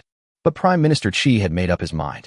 He said to the black-clad soldiers who were holding Di Ying, He's causing trouble in the street and showing no respect for his elders. Please take him to jail. The black-clad warrior nodded. Di Ying was forcibly taken to the prison. No matter how Di Ying shouted the name of Prime Minister Qi, it was useless. Watching Di Ying being taken away, there was no trace of regret in Prime Minister Qi's eyes. He just glanced at Xiao Qianxiu beside him. Is what Ding said just now true? Replying to the teacher, yes. In that case, let's detain these vegetable farmers together. Prime Minister Qi looked at the vegetable farmers with disgust. The look in his eyes was as if he was just looking at a group of ants. How could the soldiers dare to disobey his orders? All the vegetable farmers were arrested immediately. It should have been a ridiculous farce, but Prime Minister Qi resolved it with just a few words. Go back and take good care of Jiang Cheng. Prime Minister Qi spoke to Xiao Qianqiu in an extremely cold tone. Then he went back surrounded by guards and servants. All that was left on the empty street was a pile of rotten vegetable leaves and Xiao Qianqiu. Xiao Qianqiu glanced at the vegetable leaves on the ground. For some reason, the corners of his mouth suddenly raised. Return to residence. Jiang Cheng was sitting on the edge of the bed, stretching his body. Seeing this, Xiao Qianqiu hurried into the house and supported him. Master Jiang, you just woke up, you can't get up yet. Lie down quickly. It's okay, I feel much better now. Jiang Cheng said with a smile. With the nourishment of Shenyang Gong, his body will naturally recover much faster. What's more, after he woke up, he practiced Shenyang Gong on his own. Recovery will naturally be faster. Has the issue with Diying been resolved? Why didn't he come back with you? Jiang Cheng propped himself up and sat on the edge of the bed and asked doubtfully. Listen to him, asked Diying. A trace of helplessness flashed across Xiao Qianqiu's face. He sighed and said, It's all my fault. I'm afraid he will never come back. What do you mean? Jiang Cheng asked in surprise. Only then did Xiao Qianqiu tell him everything about Diying. How is this possible? Jiang Cheng couldn't believe it after hearing it. Why did Diying fight with those vegetable farmers? Alas, you don't know. Diying has been without a father since he was a child. His mother raised him single-handedly, so he can't stand people insulting his mother the most. I see. But you were there at the time. Why didn't you stop him? I tried to stop him, but he was like a rabid bull and I couldn't stop him. Xiao Qianqiu said with regret. If I had the ability to stop him, these things would not have happened. Jiang Cheng looked at Xiao Qianqiu's regretful expression. There was a hint of doubt in his eyes. Chapter 108. Poisoning and Assassination. Night falls quietly. There was silence inside Hanshui Pass. Xiao Qianqiu brought dinner to Jiang Cheng. Because Jiang Cheng was not feeling well, Xiao Qianqiu dragged the table to his bedside. He sat at the table. The two of them sat opposite each other and ate in silence. With Diying gone, it's a little less fun, Jiang Cheng said as he ate. Xiao Qianqiu agreed. Yeah, if I had known earlier, I shouldn't have agreed to hang out with him today. Don't you think it's weird? Jiang Cheng's tone suddenly became sharp. Staring at Xiao Qianqiu. What do you mean by strange, Master Jiang? Xiao Qianqiu put down the chopsticks in his hand. His face looked remarkably calm in the candlelight. Jiang Cheng continued to pick up some dishes and talked while eating. When we first entered the city, the streets were full of soldiers. Those common people and dignitaries are all hiding in their homes, only daring to spy secretly. How could they dare to go out into the streets? But you were present at what happened today, so how come a vegetable farmer showed up? According to what you said, there are quite a few vegetable farmers. Xiao Qianqiu was stunned when he heard Jiang Cheng's words. Then his brows furrowed. Not long after, he tentatively said, Maybe I have to sell vegetables because of the pressure of life. Jiang Cheng smiled faintly. No more talk. I hope so. Then the two of them fell into silence again. Xiao Qianqiu seemed to have something on his mind. As a result, most of the food went into Jiang Cheng's stomach. After eating, Jiang Cheng burped with satisfaction. Then he covered his mouth and yawned loudly. I'm a little sleepy. I'm going to sleep first. You should also hurry up. Before he could finish his words, he couldn't open his eyelids anymore. He fell drowsily on the bed. Master, have a good rest. It's time for me to rest, too. Xiao Qianqiu looked at Jiang Cheng lying on the bed, his eyes expressionless. Then he slowly closed the door. The night gradually deepened. Xiao Qianqiu has been sitting on his bed until the sound of patrolling outside could no longer be heard. He just got up from the bed. Base. He walked straight to Diying's bed and pulled out a sharp knife from under his pillow. Then he walked to Jiang Cheng's bed with a sharp knife in hand. At this time, Jiang Cheng was still sleeping soundly. His breathing was particularly even, as if he was having a sweet dream. Master Jiang, don't blame me. If you want to blame someone, blame your bad luck. Xiao Qianqiu's eyes suddenly burst into a strong, murderous intent. The sharp blade in his hand cut through the darkness, stabbed Jiang Cheng's throat hard. Just when he thought Jiang Cheng was doomed, Jiang Cheng suddenly turned over. The blade pierced into the hard bedboard beside his neck. There was a muffled sound. Xiao Qianqiu frowned. He looked at Jiang Cheng suspiciously. He couldn't believe that such a coincidence could happen in the world. But Jiang Cheng's sleeping appearance forced him to believe that this was just a coincidence. Draw out the knife. Xiao Qianqiu stabbed Jiang Cheng again. This time he used all his strength, aiming at Jiang Cheng's chest. He didn't believe that Jiang Cheng could dodge this time. The fact was just as he thought. With such a big chest, it was impossible for Jiang Cheng to dodge.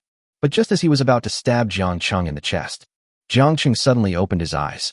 His eyes sparkled in the darkness. Xiao Qianqiu was startled by him. My arms couldn't help but tremble. Jiang Cheng seized the opportunity and instantly jumped up from the bed. Then he slapped the knife out of Xiao Qianqiu's hand.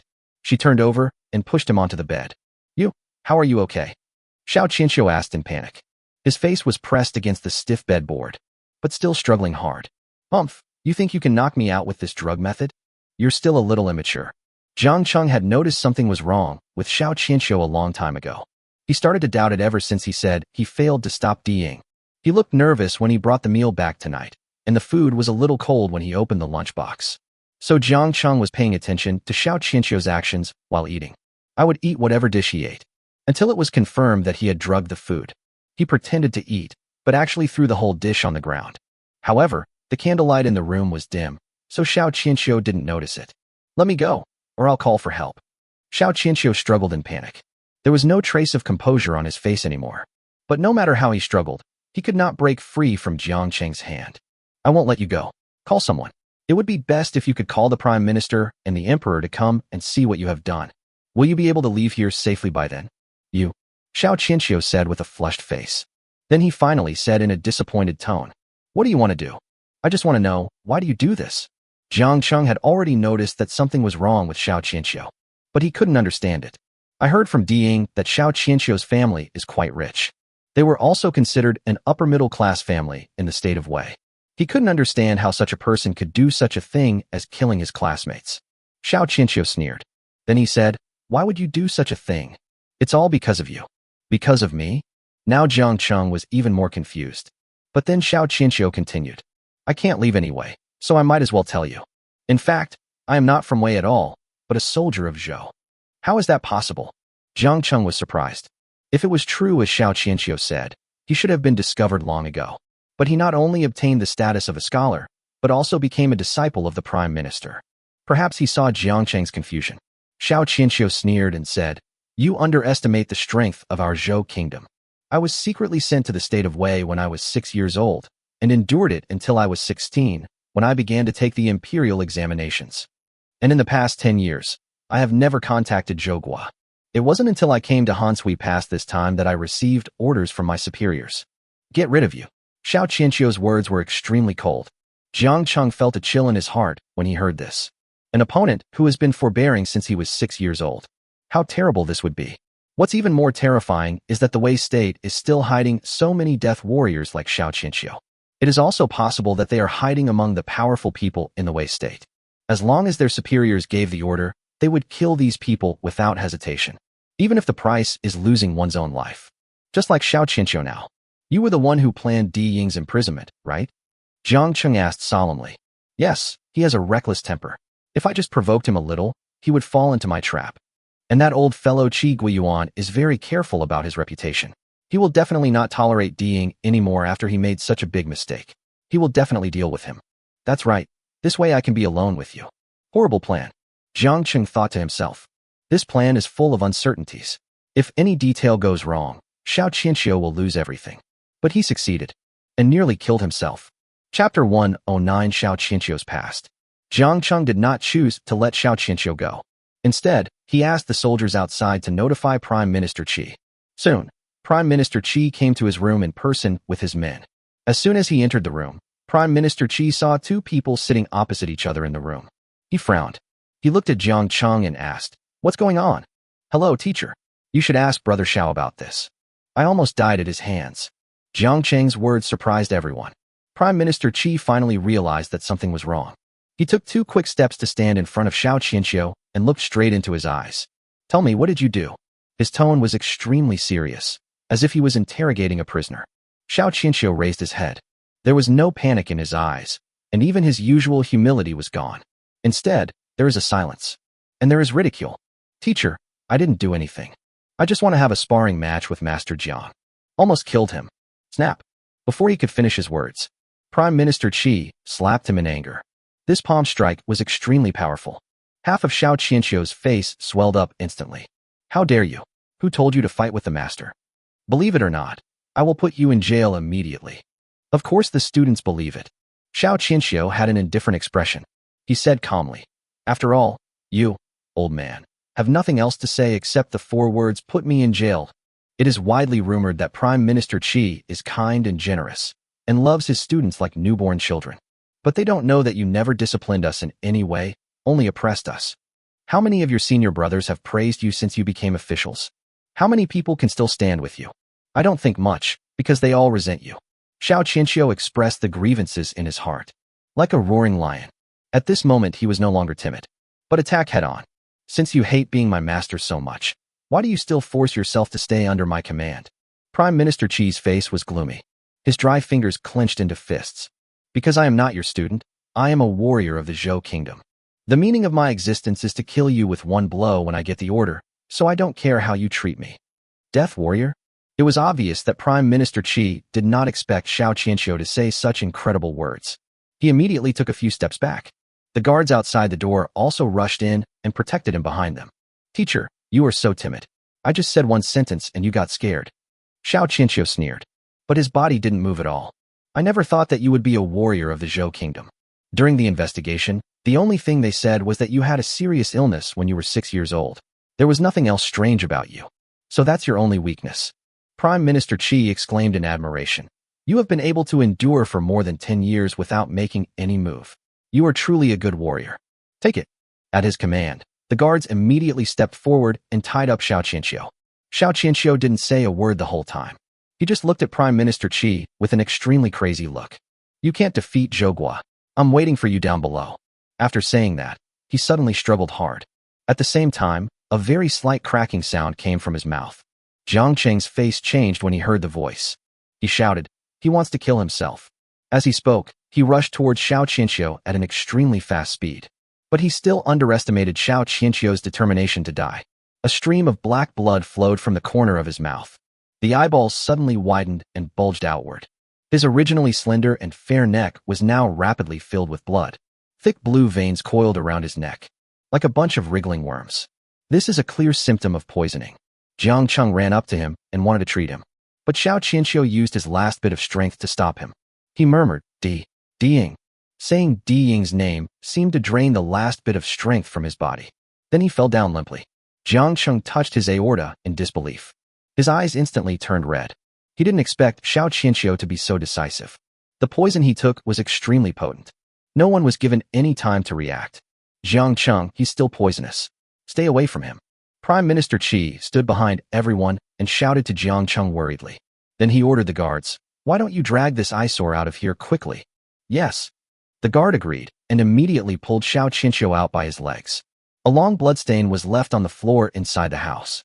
Until they get out. Prime Minister Qi then stood outside the door and called out to Jiang Cheng with a look of disgust on his face. Come here quickly. You can't live in this room anymore. You should move to my house from now on. Thank you for your kindness, teacher. But I think this place is nice. Please let me live here. Jiang Cheng was not willing to move in with the Prime Minister. You'd better come to my place. You have been targeted by the Zhou Kingdom's assassins now. There is no guarantee that there won't be other assassins who will try to kill you. There was a hint of displeasure in Prime Minister Qi's tone. Jiang Cheng immediately followed suit and said, Teacher is really thoughtful. The student refused disrespectfully. Ha, that's more like it. How is your injury? Thank you for your concern, teacher. I feel much better now. Jiang Cheng answered, then slowly walked behind Prime Minister Qi. Just this short moment. Prime Minister Qi has completely forgotten about Xiao Qianxiu. He took Jiang Cheng to his house. On the way, Jiang Cheng saw several guards casually throwing Xiao Qianxiu's body onto a cart. There were several bodies on the cart, but he didn't say anything about it. Teacher, I have a favor to ask. Jiang Cheng interrupted Prime Minister Qi, who was telling him how many maids and servants he had in his mansion. Oh, what's the matter? Tell me. Prime Minister Qi was interrupted by him, but he did not feel any resentment. Instead, she looked at him and asked with a smile. Xiao Qianxiu personally told his students that Ying was framed by him. Now that Xiao Qianxiu is dead, can Ying be released? Jiang Cheng kept remembering that Xiao Qianxiu was still calling Ying's name before he died. He should still be worried about Ying. Prime Minister Qi didn't expect Jiang Cheng to mention Ying, but he just frowned slightly and then said generously, Since you are pleading for him, of course you can. I'll have someone send a message to the prison tomorrow morning, and he'll be released soon. Thank you, teacher. You're welcome. Hurry up, and we'll be there soon. Prime Minister Qi pulled Jiang Cheng's sleeve and hurried forward. Chapter 1, 10 Moving into the Prime Minister's house.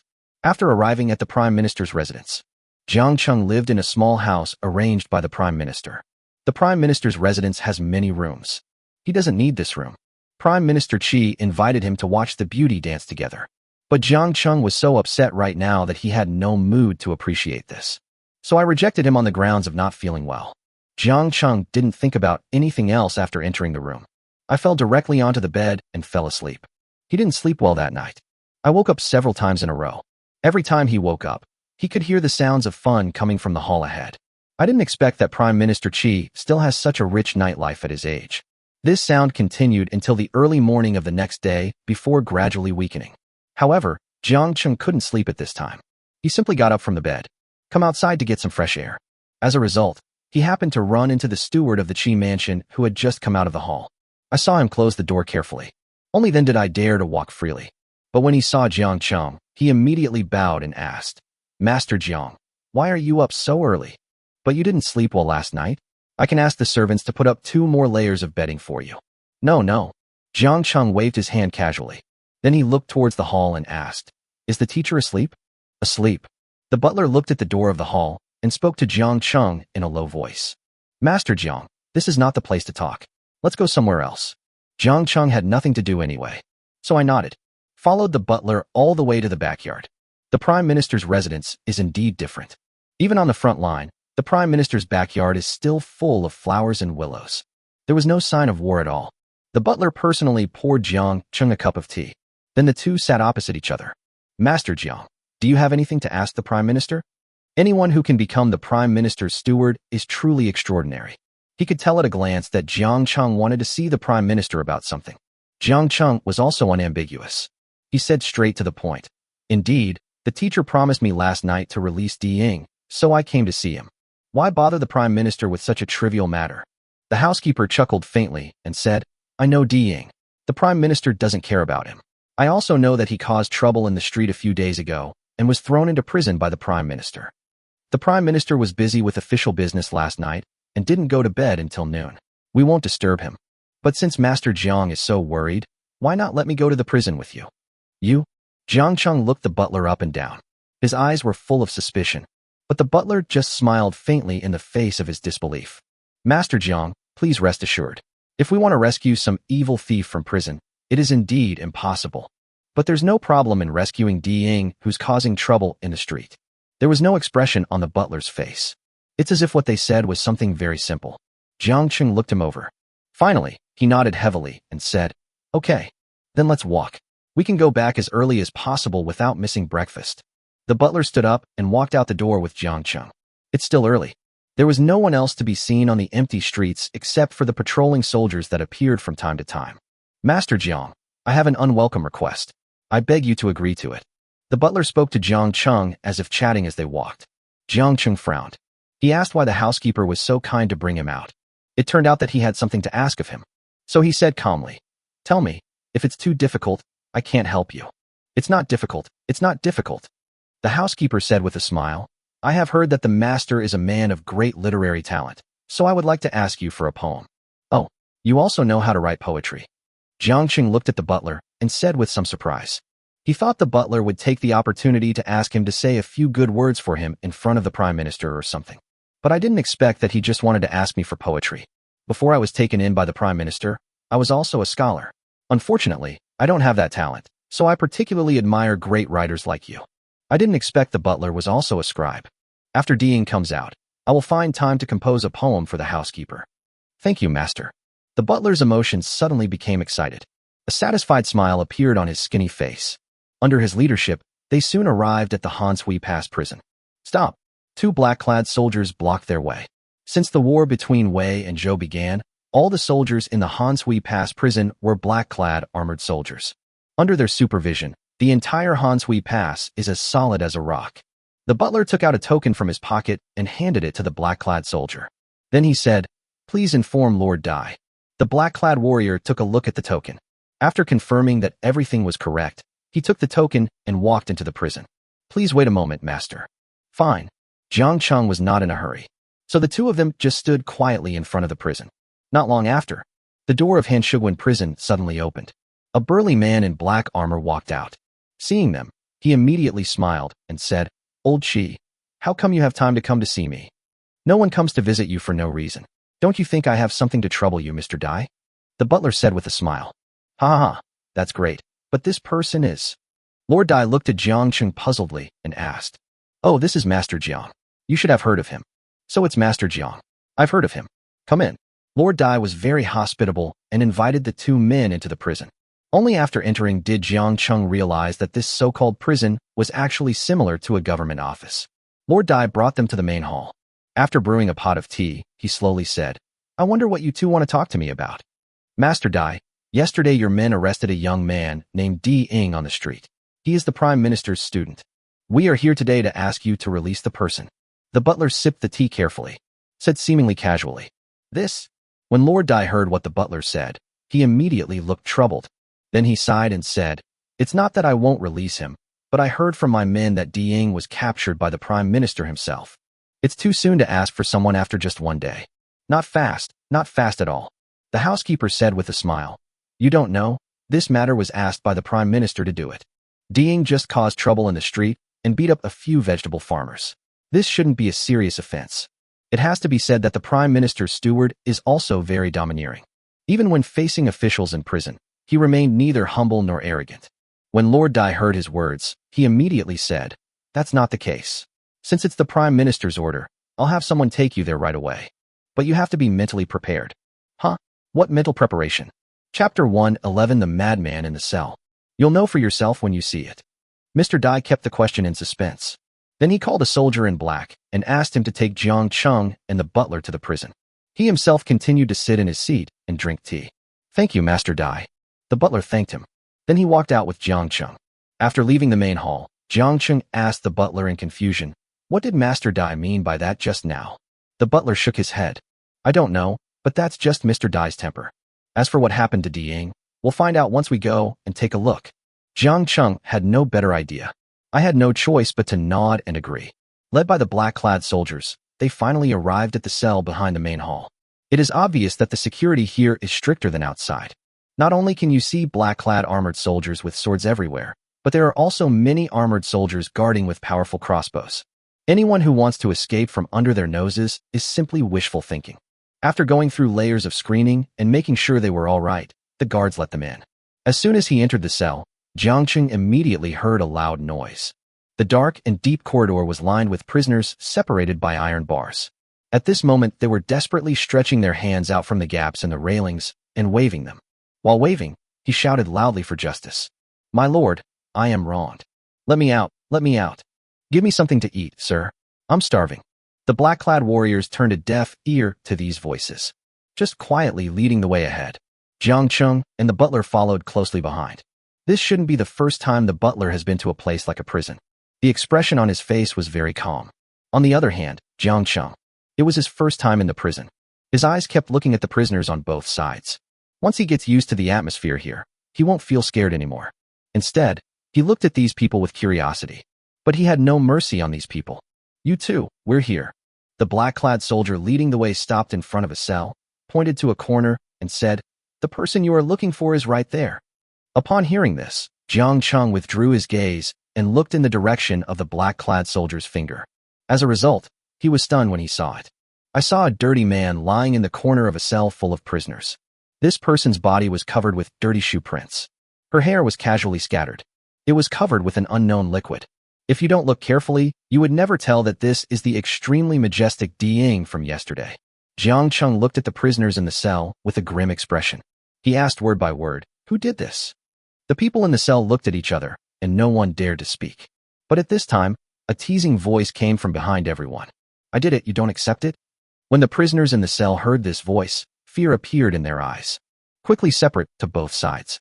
A prisoner sitting against the wall was revealed. This man doesn't have a single hair on his head. A face full of fat. There is also a long scar on his face. You can tell at first glance that he's a tough guy. Who are you? Jiang Cheng doesn't care whether he is easy to mess with or not. He just asked with a cold face. Humph, I'm called Madman, and I can't stand you guys who are so literary. Is the dog in the corner your lover? He's quite arrogant, but not very capable. I knocked him down in 3 moves. The madman's words were extremely contemptuous, but he didn't see it. With every word he spoke, Jiang Qing's expression grew colder. Hey, you still have a temper. Come in and fight if you have the guts. Soft pussy. Haha, you are not worthy of the master's help. Without waiting for Jiang Qing to speak, the butler beside him suddenly spoke. If you want to play, I can fight you for a few moves. The butler smiled as he spoke. He doesn't look like a competitive and aggressive person at all. Jiang Qing looked at him and whispered, I can take care of him.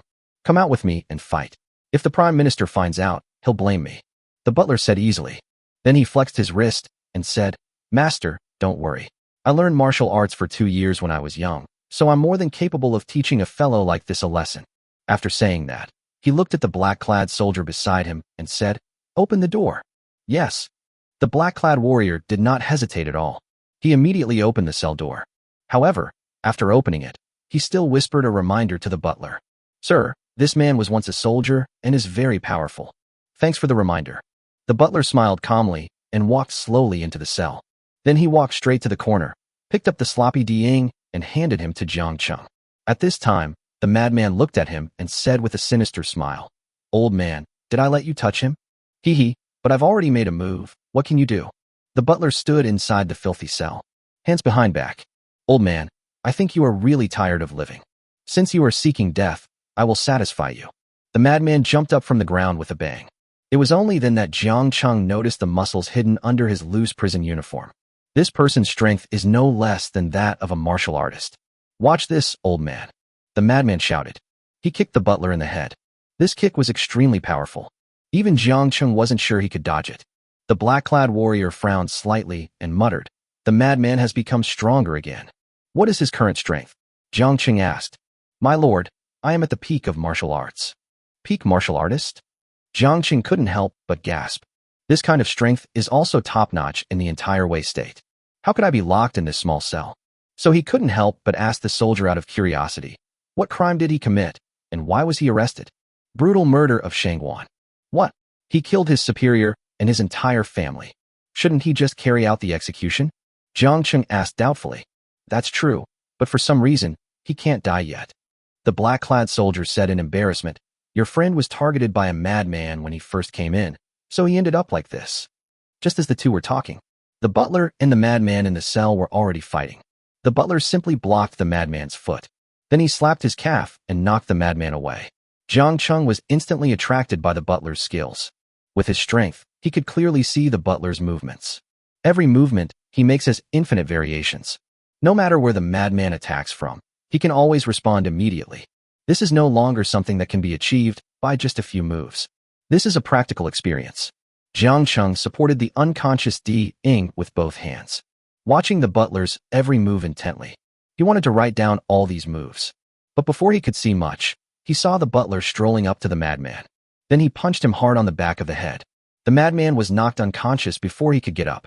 Jiang Qing, who was outside the cell, was stunned. Is it that simple?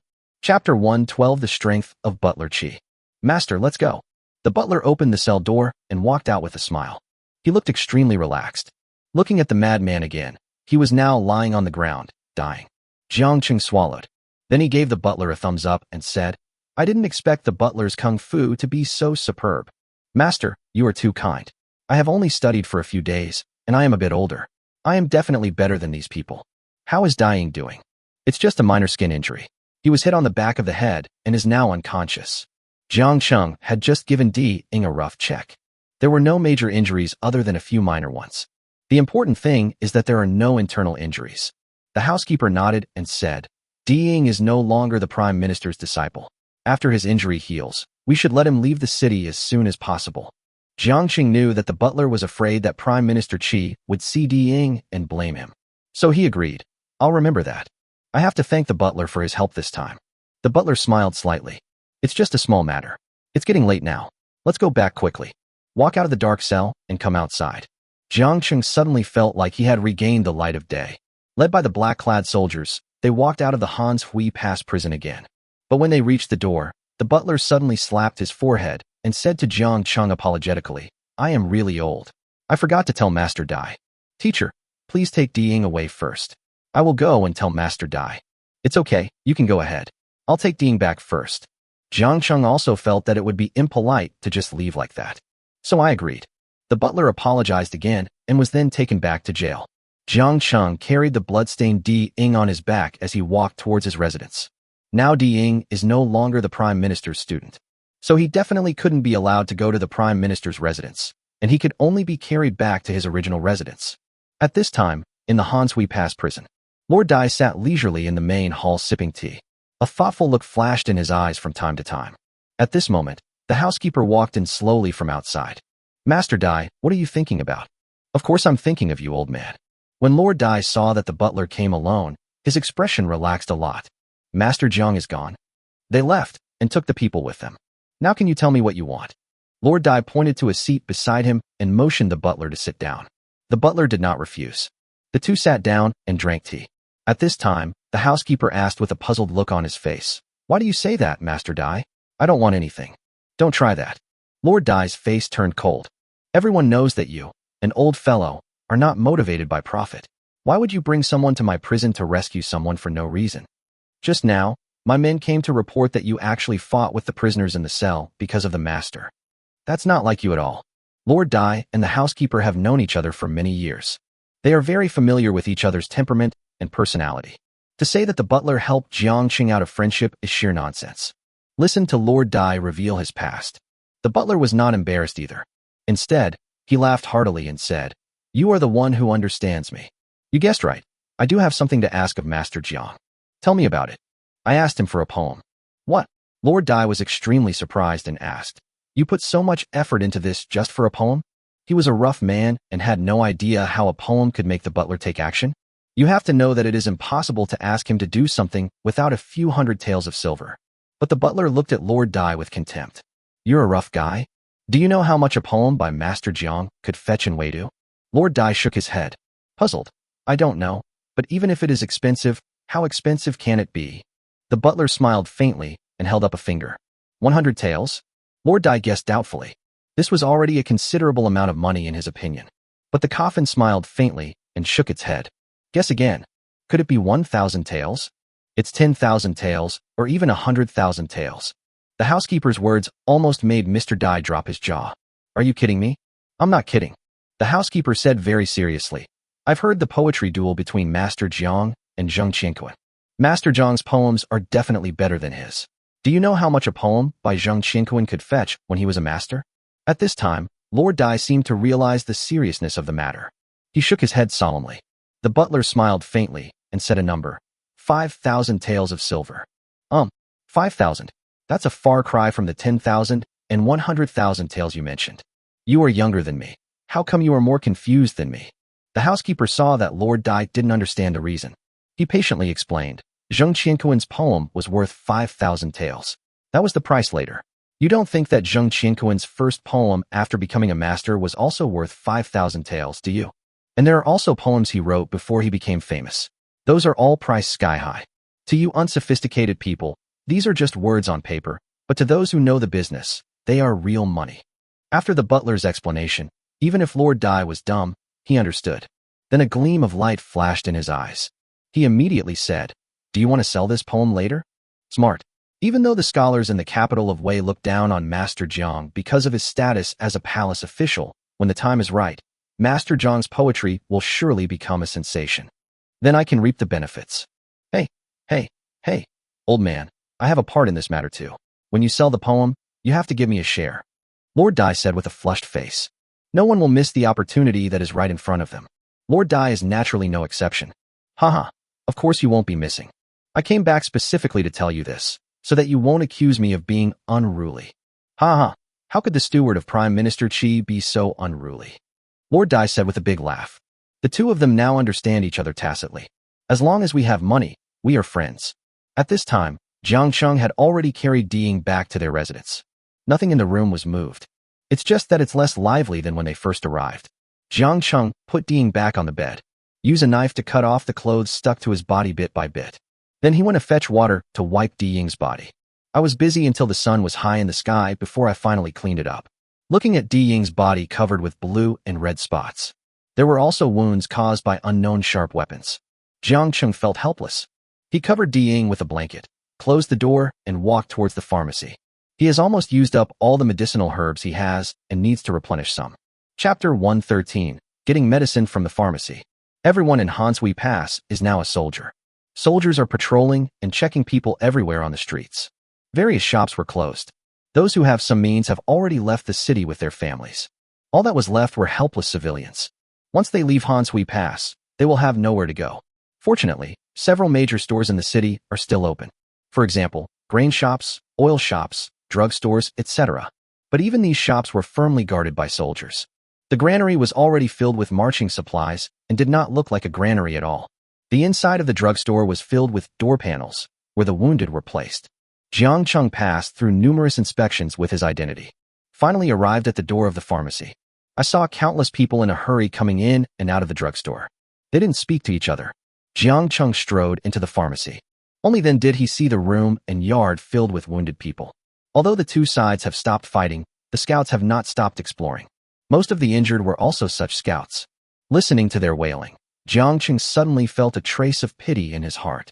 That is the doctor's natural compassion for the injured. Manager Jiang, how come you have time to come here? A familiar voice interrupted Jiang Cheng's thoughts.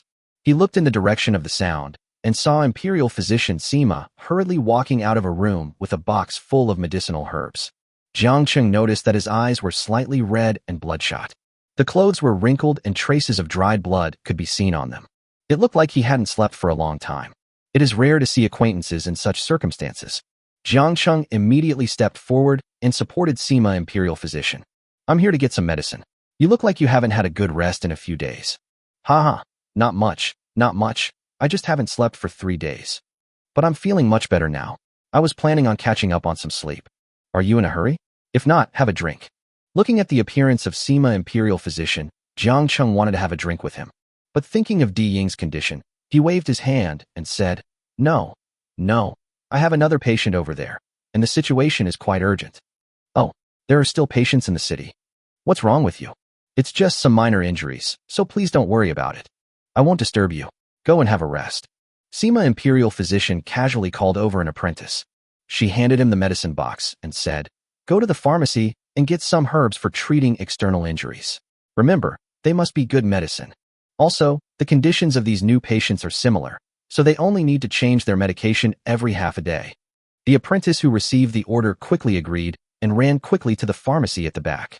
Taking advantage of this moment, Sima Imperial Physician said with a smile, It'll take some time to get the medicine anyway, so why not have a drink? It won't take long. Jiang Cheng thought so too. So the two of them sat down in the hall of the pharmacy. Sima Imperial Physician took out a bottle of wine from behind a shelf and opened it. The two of them started drinking like this. It feels so good.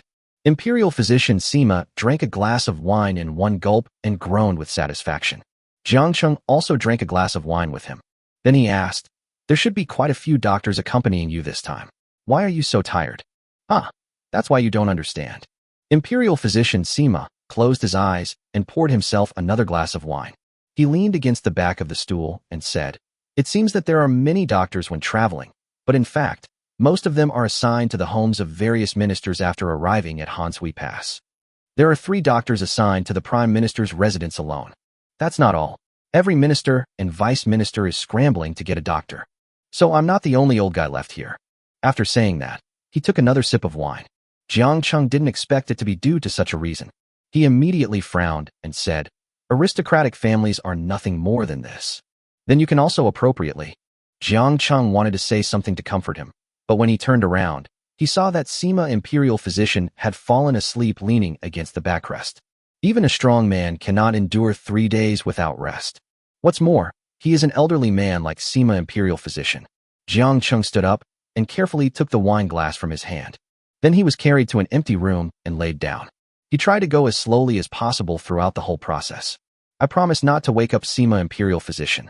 After covering Sima Imperial Physician with a quilt, he closed the door and left. As a result, as soon as he went out, he saw the apprentice. I saw him running over in a panic. His face and hands were covered in blood. Imperial Physician, something bad has happened. He ran and shouted, as if afraid that others can't hear it. Jiang Cheng was afraid that he would wake up Sima Imperial Physician, who had just fallen asleep.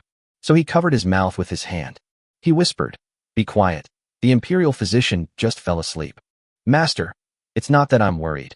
It's that another group of wounded have arrived, and their injuries are horrific. No one here can cure it except the Imperial Physician."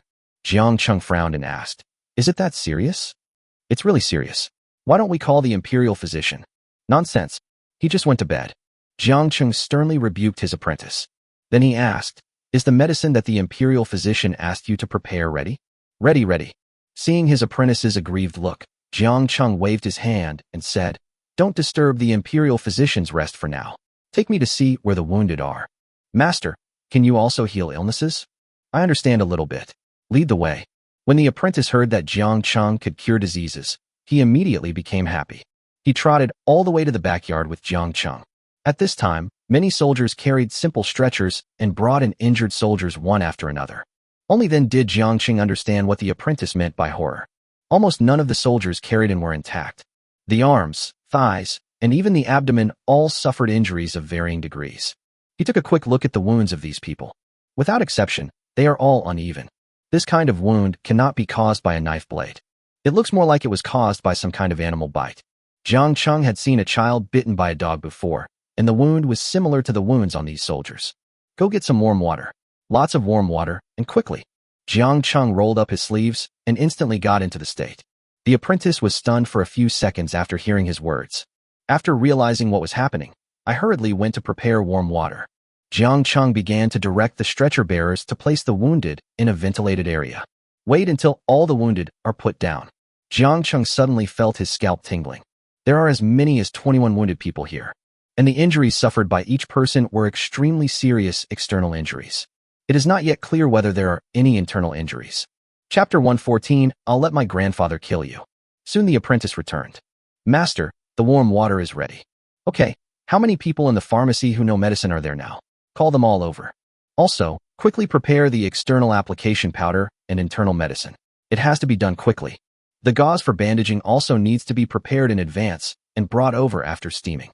After Jiang Cheng made this series of arrangements, the apprentice was suddenly confused.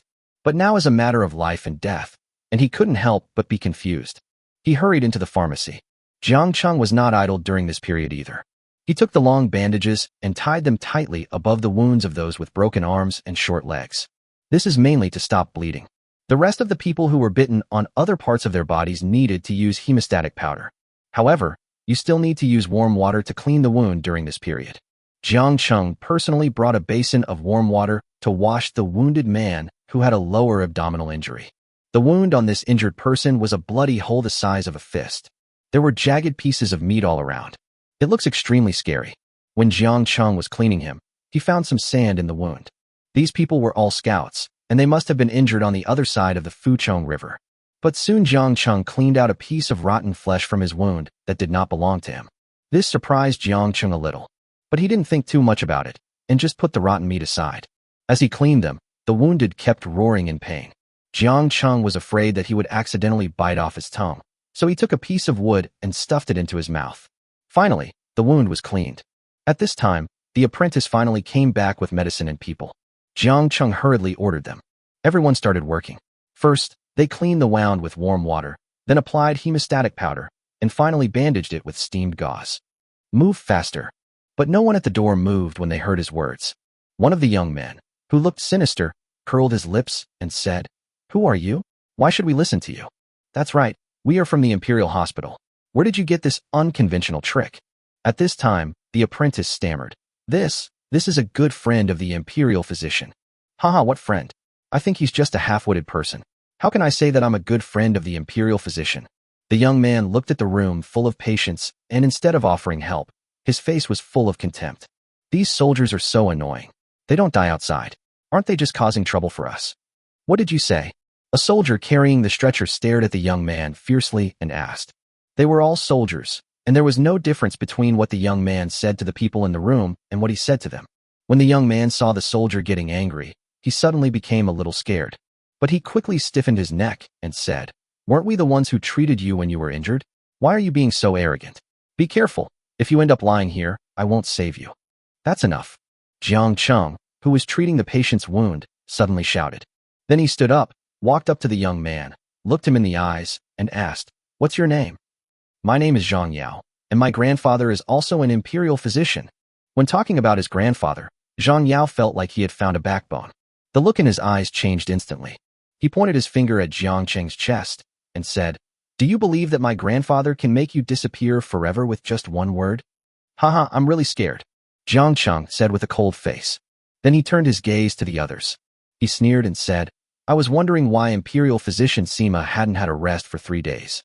It turns out that all his subordinates are people like you. In that case, I will discipline him today." "Who are you? How dare you?" Zhang Yao was just about to scold Jiang Cheng. Suddenly, I was punched hard in the face. Then the whole person spun and fell backwards. He fell to the ground in the yard with a thud. The surrounding soldiers cheered when they saw Jiang Cheng hitting someone for a disagreement. "Well done. People who look down on others like this need to be disciplined." Zhang Yao's face was swollen. The severe pain was unbearable for him, and he couldn't help but scream. "You dare to hit me? I'm going to let my grandfather kill you." Jiang Cheng took 2 quick steps forward and kicked him hard in the chest. In an instant, he was kicked far away. "Go wherever you want. Don't get in the way here," Jiang Cheng said coldly. Then he turned to look at the others. "Do you and he have the same idea?" These people all followed Zhang Yao, and they did not have a grandfather who was an imperial physician. After seeing Zhang Yao being punished so badly by Jiang Cheng, he immediately shook his head. After all, no one wants to be the next Zhang Yao. "Very good. Everyone follow the procedure I just mentioned and treat the wounds of all the wounded." In Jiang Cheng's extremely majestic words, these young people finally took action, watching them treating the wounds of the wounded in an orderly manner. Jiang Cheng couldn't help but nodded in satisfaction. Although they acted a bit dandy just now, but the actual level is still not low. Except for the apprentice whose technique was a little clumsy, the others' techniques were still very professional. He didn't have to do it himself for a while. At this time, a soldier walked up to Jiang Cheng and said gratefully, "Thank you for standing up for us. Haven't you stood up for us a lot?" Jiang Cheng looked at him and said with a smile, "You guys are the ones who are charging into battle, so isn't it our duty to provide you with treatment? If only all physicians were like you." The soldier sighed. "This isn't my first time in the pharmacy, but Sima Imperial Physician is the only one busy in the entire shop. The others don't care about the wounded at all. As a result, several of our brothers lost their lives due to delayed treatment." When the soldier said this, his eyes turned red. Jiang Cheng patted his shoulder and said, "I promise this won't happen again." "Thank you, but you're just a doctor. Even Imperial Physician Sima can't do anything about these people. What else can you do?" The soldier was obviously a little distrustful of his words. But Jiang Cheng nodded to the busy people in the room and said, "Look, aren't they listening to me now? That's because you have a strong fist. Once you leave, it will be the same here." "Maybe," Jiang Cheng said without comment. Although he is not an important official, he should still be able to manage a small pharmacy. At worst, I can just ask Prime Minister Qi for help. Now they are on the same boat, and he believes that Prime Minister Qi will agree to his small request. In order to ease the awkward atmosphere, Jiang Cheng asked the soldier, "The wounds on these people don't look like they were injured by Zhou Kingdom spies. Do you know what happened to them?" Hearing his question, the soldier's face darkened. He looked at him and said, "You want to know? I think only when we know the cause of the disease can we prescribe the right medicine." Chapter 115, The Strange Wolf. The soldiers looked at the wounded who were wailing. He said solemnly to Jiang Cheng, "They were bitten by wolves." "Wolf?" Jiang Cheng asked solemnly. "Where did the wolf come from? Could it be those people from Zhou State who put it there?" In fact, what he was really worried about was the series of troubles that would follow after being bitten by a wolf. The most serious of these is rabies. There is currently no vaccine to treat rabies. If any of those wolves were carrying rabies, we would be doomed.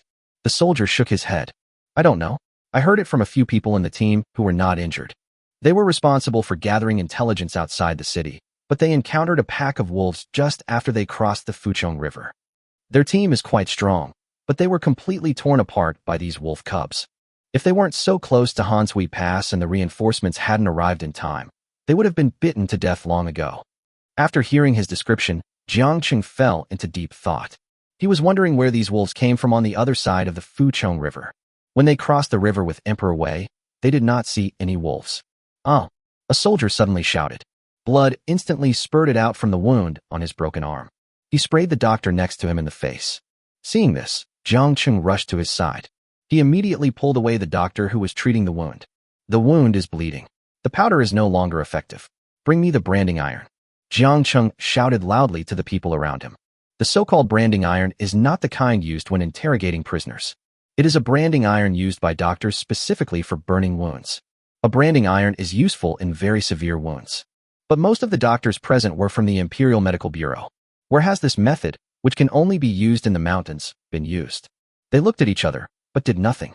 Just when Jiang Cheng was about to lose his temper, a skinny hand suddenly handed him a red-hot iron. Manager Jiang, the branding iron is here. Jiang Cheng looked up and found that the person who handed him the branding iron was Sima Imperial Physician. I saw that his eyes were still red at this time. It's obvious that he didn't get enough rest. But Jiang Cheng couldn't care less. He took the branding iron and pressed it on the soldier's broken arm. Squeak! A burst of white smoke instantly emerged from the soldier's wound. Ah! The soldier cried out in agony. The body began to twist uncontrollably. Jiang Cheng said to the surrounding soldiers, "Hold him down." Upon hearing this, the soldiers immediately grabbed him and held him down. Accompanied by a disgusting smell, the blood from the soldier's broken arm finally stopped. Jiang Cheng also stood up with the branding iron. Although this method seems crude, it is very useful in practical applications. Just leave the rest to the doctors. Jiang Cheng handed the branding iron to his apprentice and looked at Sima Imperial Physician with concern. Why did you wake up so soon? Why don't you rest a little longer? Oh, people sleep less when they get older. I feel fine now. You don't have to worry about things here. Don't you still have patients? You should go back and take care of your patients. Sima Imperial Physician said with a smile. At this time, Jiang Cheng also thought of Di Ying, who was still lying on the bed. Are you really okay? It's okay, go ahead. The patient can't wait. Well, remember to get more rest. If there's anything you need, just let your subordinates handle it. Good. Imperial Physician Sima agreed and called his apprentice to follow Jiang Cheng to get the medicine. He himself began to examine and treat the wounded one by one. Looking at his busy back, Jiang Cheng didn't say anything more. He took the herbs prepared for him by the apprentice and walked out of the pharmacy. Before he knew it, he had been in the pharmacy for nearly 2 hours. When I came out again, it was already afternoon. The fallen leaves swept across the street along with the autumn wind, making it seem particularly cold. Jiang Cheng took the medicine and rushed back as fast as he could. But when I got to the door, I found that it was opened. Could it be that Di Ying woke up and left on his own? Jiang Cheng was shocked and rushed in. But when Jiang Cheng entered the house, he found that things were not as he imagined. Di Ying was indeed awake. But at this moment he was sitting on the bed, staring at the door in a daze. Seeing Jiang Cheng coming back, he smiled calmly and said, "You're back." "Well, I'm back. I got delayed by something at the pharmacy." "How are you feeling?" Di Ying raised his arm and stretched it a bit and said, "Very good, no problem." As soon as he finished speaking, the wound on his back was touched, and he couldn't help but grit his teeth. "You'd better be at peace. I've checked you out. They're mostly just external injuries. Take some medicine and lie down for a few days, and you'll be fine." "Hey, that's good." Di Ying grinned. Suddenly he said, "Butler Qi was here just now." Jiang Cheng was not surprised by this. He casually said, "Are you here to ask me for a poem?" "Yes and no," Di Ying replied. "He said the Prime Minister wanted to see you and asked you to go there when you get back." "Oh, so that's what it is." Jiang Cheng nodded. Although he didn't know what the Prime Minister wanted to talk to him about, it probably wasn't a good thing. "Are you hungry? I'll get you some food." For some reason, Di Ying's expression suddenly darkened when Jiang Cheng mentioned eating. After a long while, he slowly said, "Did Xiao Qianqiu also serve you food in this way back then?" Jiang Cheng's hands couldn't help but tremble. He forced a smile and said, You know everything?" "Yes, Butler Qi told me everything. I never thought he would be the Zhou Kingdom's assassin." Di Ying smiled bitterly and said, "We were classmates who became the Prime Minister's disciples on the same day. I didn't realize it for all these years. It's not your fault. He hasn't been in contact with Zhougua since he was 6 years old." Jiang Cheng sat on the bed and said dejectedly, "I didn't expect him to be an assassin." After saying this, the two of them fell into silence for a long time. After a while, Di Yingkai said, "Butler Qi asked you to go as soon as possible, so you should go." "I want to be alone." Di Ying's expression was no longer as carefree as before, but instead there was an indescribable sadness. As the saying goes, people grow up in an instant. Jiang Cheng thought that perhaps this incident was the key to Di Ying's growth. He didn't deliberately say anything to Di Ying. He just nodded slightly and walked out of the room. At this moment, a soldier in black armor suddenly passed by him. When he saw it was him, he immediately bowed and said, "Greetings, Lord Jiang." Jiang Cheng took a look at the other person and realized that he was one of the black-clad warriors he had rescued. So he smiled back and said, No need to be polite. He turned around to look at Di Ying's room and said to the black-clad soldier, I have something I want to trouble you with. Are you free? Of course, Lord Jiang. Please tell me.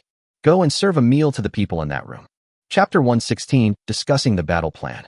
After dealing with Di Ying's affairs, Jiang Cheng quickly walked towards the Prime Minister's mansion. As a result, as soon as he arrived at the door of the Prime Minister's mansion, he heard an extremely fierce quarrel inside. It sounds like there are quite a lot of people. Jiang Cheng frowned, wondering what was going on.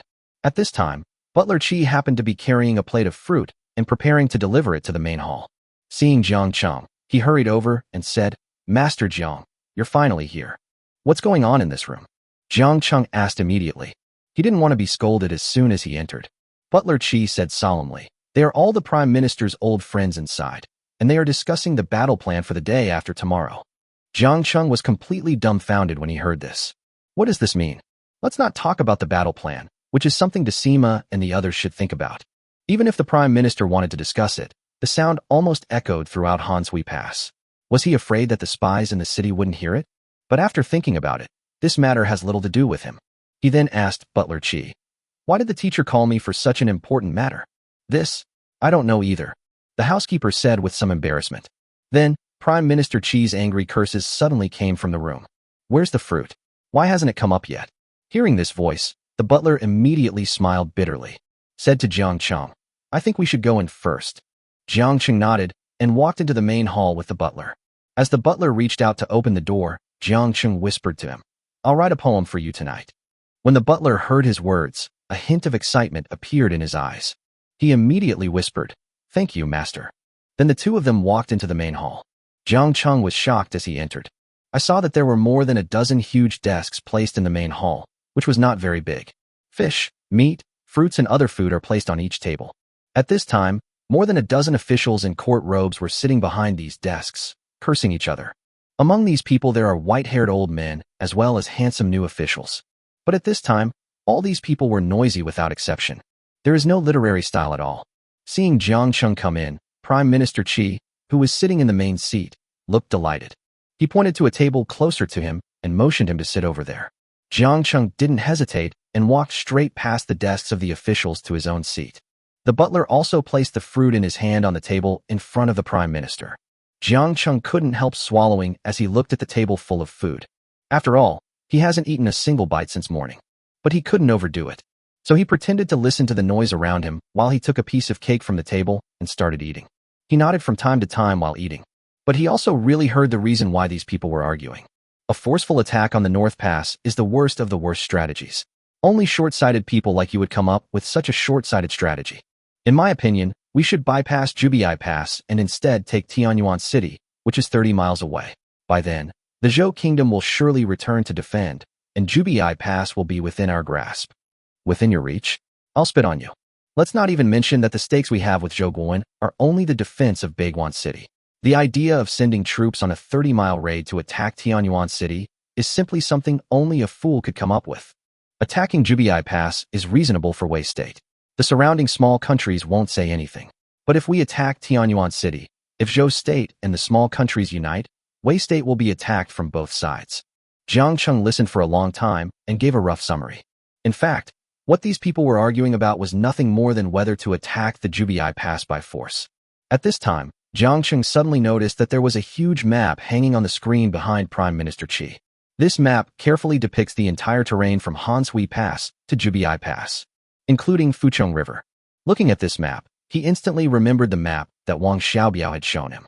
Wang Xiaobiao had marked many dangerous places on it. When Jiang Cheng saw a hill, he was suddenly stunned. Because in his memory, Wang Xiaobiao had specifically marked that hill. In Wang Xiaobiao's map, the place you need is Wanlang Ridge. But on the map behind Prime Minister Qi, this hill is called Shaohua Mountain. According to what Wang Xiaobiao told him at that time, there were no less than 10,000 wolves on Wanlang Ridge. Their escort company had passed through here once before, and that time they lost all their goods and most of their escorts. But these were not what surprised Jiang Cheng. He wondered if the wolves in Wanlang Ridge were related to the group of wolves that attacked the Wei scouts. Prime Minister Qi saw Jiang Cheng staring at him in a daze and couldn't help but look at him a few times. But he soon discovered that Jiang Cheng was not looking at him, but the map behind him. So he said, Jiang Cheng, did you discover anything? When the Prime Minister spoke, Everyone else immediately shut up. Then everyone's eyes were focused on Jiang Cheng. After all, everyone knows Master Jiang's name now. Teacher, I just feel it's a little strange. Oh, what's strange about that? Prime Minister Qi looked at Jiang Cheng in confusion. But Jiang Cheng stood up from behind the desk. He walked straight to the map and said, "Excuse me, but I just came back from the pharmacy before coming here. The pharmacy just treated a group of wounded people. The wounds on these people were caused by wolf bites." Wolf? The officials below all looked confused. Even Prime Minister Qi didn't understand what Jiang Cheng meant. But at this moment, an official sitting by the door suddenly spoke up. "I have also heard about this matter. I heard that they were attacked on the other side of Fuchong River." "That's right." Jiang Cheng took over the conversation. "But I also accompanied the emperor on his inspection tour outside the city last time. There's a vast Gobi desert on the other side of the Fuchong River. How could there be wolves there? Even if there were wolves, these experienced scouts should have spotted them immediately, but they were all seriously injured." Jiang Cheng's words really hit the nail on the head. The officials looked at each other, and none of them could explain what was going on. Finally, Prime Minister Qi spoke up and said, "Okay, stop keeping me in suspense and tell me what's so strange." "Yes, teacher. Actually, this is what's strange about students." Jiang Cheng clicked on Shaohua Mountain on the map. "What's so strange here?" "Of course. To be honest, I have a friend who is an escort. He once happened to pass by here when he was transporting an escort. According to him, there are at least 10,000 wolves on the hillsides here. And this place is less than 10 miles away from Hanshui Pass. Don't you think there's a connection between these two things?" Jiang Cheng said this and looked at the officials below, waiting for their answer. Chapter 117 New Plan. This? The officials below looked at each other in confusion. A white-haired old man beside Jiang Cheng's desk spoke up at this moment. "Master Jiang, you don't think those wolves came from Shaohua Mountain, do you? This is sheer nonsense. Could it be that someone is controlling the wolves behind the scenes?" His words elicited a round of nods from the other officials. After all, no one would have thought that the wolves on Shaohua Mountain would inexplicably run to the other side of Fuchong River. Furthermore, Master Jiang, you've overlooked one issue. These wolves have nothing to do with how we captured Jubiai Pass. Don't you think you're wasting everyone's time? Although everyone present knew Jiang Cheng's identity. But not everyone agrees. What's more, what Jiang Cheng said now was indeed a bit off topic. If Prime Minister Qi had not still been sitting in the upper seat, these people would probably have started to attack him. However, faced with this question, Jiang Cheng just smiled faintly. "Everyone, don't worry, just listen to me. I don't actually know what the relationship is between the wolves on Shaohua Mountain and the wolves on the other side of Fuchong River, but I think it would be a good idea to send a group of people to check it out. If it's true, as this minister said, that the Zhou Kingdom can control the wolves, then we won't suffer any losses in the event of a war. Also, I have heard everything you said just now. Forgive me for being blunt, but everyone's methods are unreliable." "What?" Jiang Cheng's words angered everyone. All the officials immediately turned their attention to Jiang Cheng. "Little eunuch, do you really think you can look down on others just because you are a master? Do you know what a battlefield is? Get down here now, or you'll embarrass the Prime Minister." Not only did these officials scold Jiang Cheng, but the Prime Minister's expression was also very ugly. He had just participated in the discussion, and Jiang Cheng's words also gave up his battle plan. However, Jiang Cheng didn't care. He just said something lightly. "May I ask you, has anyone actually been to Jubiai Pass to take a look? Does anyone know what kind of defense equipment is available at Jubiai Pass? What are the military strength? Who can tell who the enemy General Sun Mu is? What does he look like?" As he asked questions one by one, the officials' criticisms gradually weakened. Seeing no one spoke, Jiang Cheng spoke again, this time with a stronger tone. "If we don't know all this, how can we make corresponding battle plans and countermeasures? To be honest, I've personally seen the defenses at Jubiai Pass. From my limited experience, the defenses at Jubiai Pass are no weaker than those at Hanshui Pass, and are very likely even stronger. In this situation, if we choose to attack by force, we must have 3 or even 5 times the number of troops as the enemy. But is it really worth it?" At this moment, the main hall was completely silent, and everyone was listening to Jiang Cheng's long speech. But the white-haired old man refused to accept. He stood up and retorted, "After all, don't you also agree with the plan of a surprise attack on Tianyuan City?" "Sir, you are." Without waiting for him to introduce himself, the Prime Minister spoke first. "This is Tang Xianzhong, the Assistant Minister of War." It turns out to be the Minister of War. Jiang Cheng bowed slightly and saluted Tang Xianzhong. Then his eyes turned cold. He said sternly, "Since you are from the Ministry of War, how could you come up with such a stupid plan as attacking Tianyuan City? What did you say? The expression on Tang Xinzhong's face suddenly became ferocious. The ferocity in his eyes suddenly erupted. He is the Minister of War. Who in the court dares to scold him like that? What's more, in his eyes, Jiang Cheng was just a eunuch who was a little luckier. How can I swallow this? He strode out from behind the desk and was about to hit Jiang Cheng. But then Prime Minister Qi slammed the table and shouted, "Go back. This is not the place for you to act wildly." The people in Tang County were shocked by the Prime Minister's aura. But he did not return to his seat, but looked at Jiang Cheng angrily. "Prime Minister, it's not that I'm being rude. It's just that this eunuch is too arrogant." He rejected the 2 plans we worked out with great difficulty with just 1 sentence. "I refuse to accept this. If he doesn't have a better battle plan, I will report this matter to the Minister of War and swear to seek justice." "You?" Prime Minister Qi looked at Tang County angrily. "Is this guy stupid? He is just sitting here, and he actually wants to tell the Minister of War? Isn't this saying in front of everyone that the Prime Minister is not as good as the Vice Minister of War?" But looking at Tang Xinzhong's expression, he didn't seem to be joking. Prime Minister Qi had no choice but to keep this account in mind for the time being.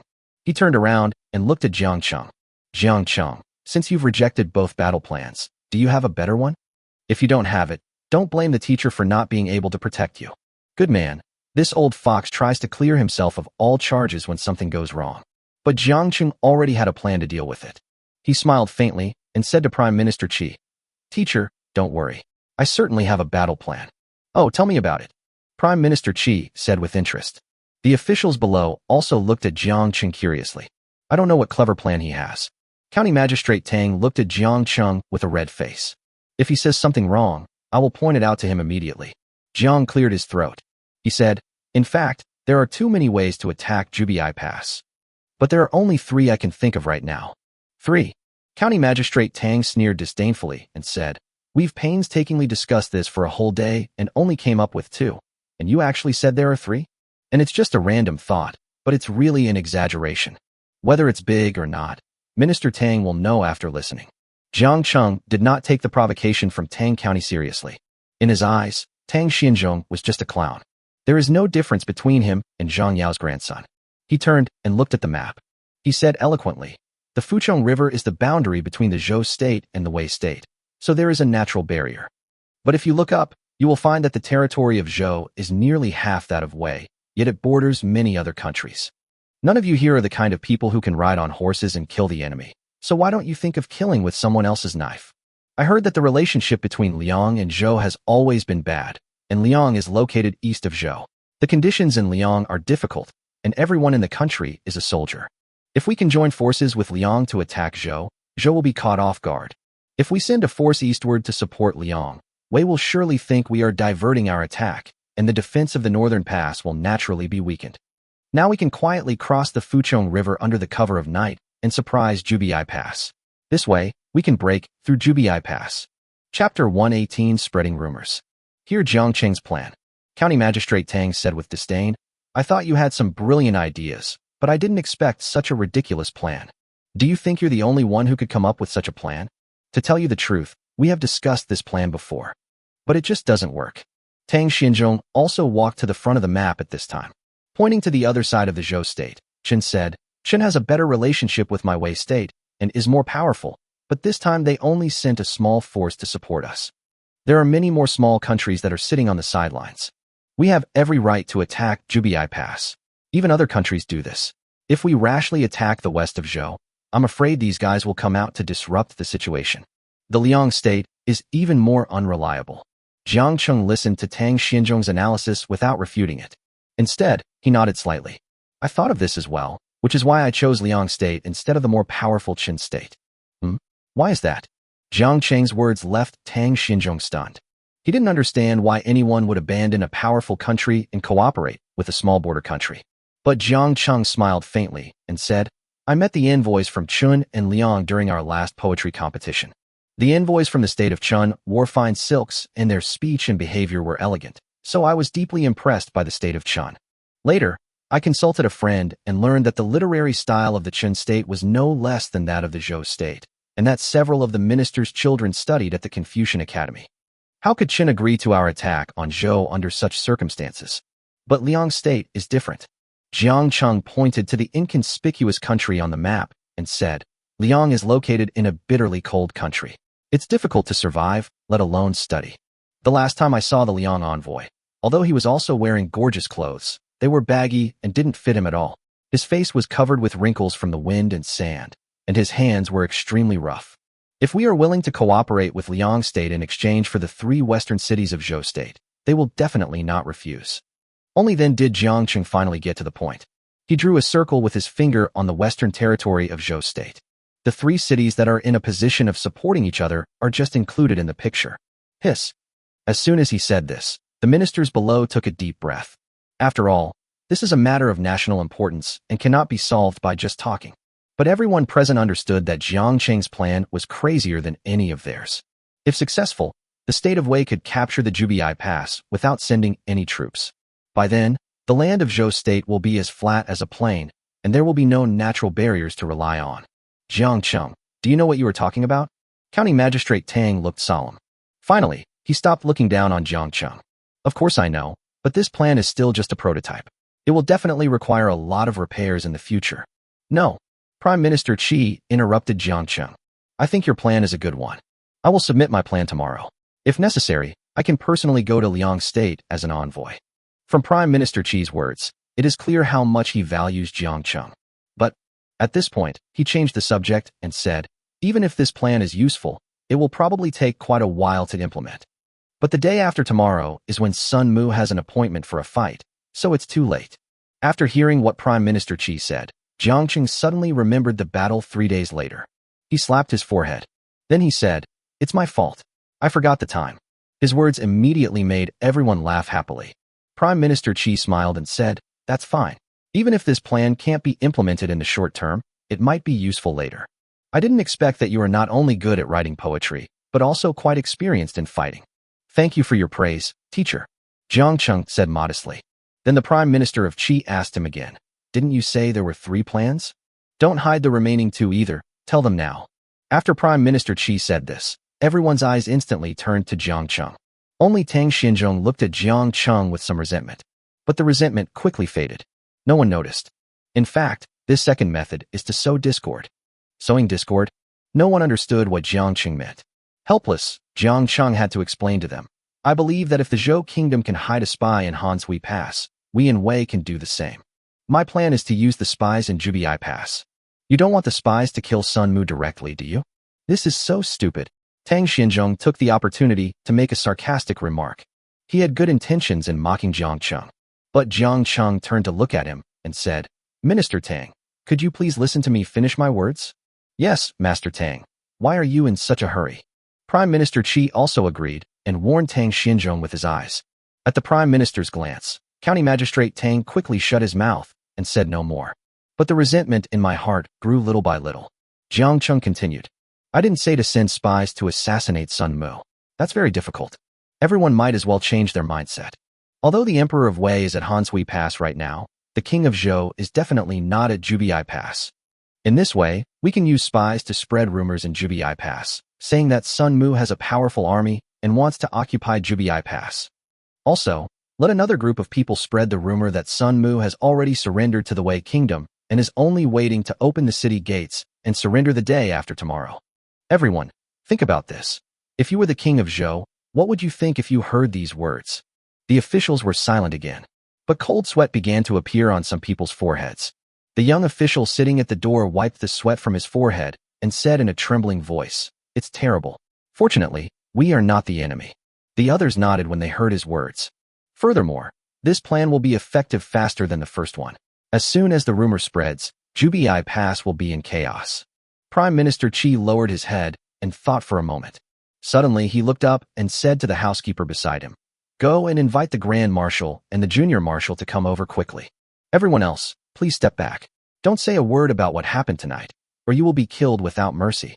Prime Minister Qi's words were like ice in the dead of winter, so cold that it made people shiver.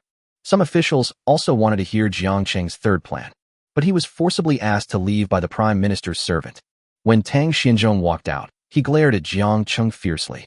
After he walked out of the Prime Minister's house, he ran quickly in one direction.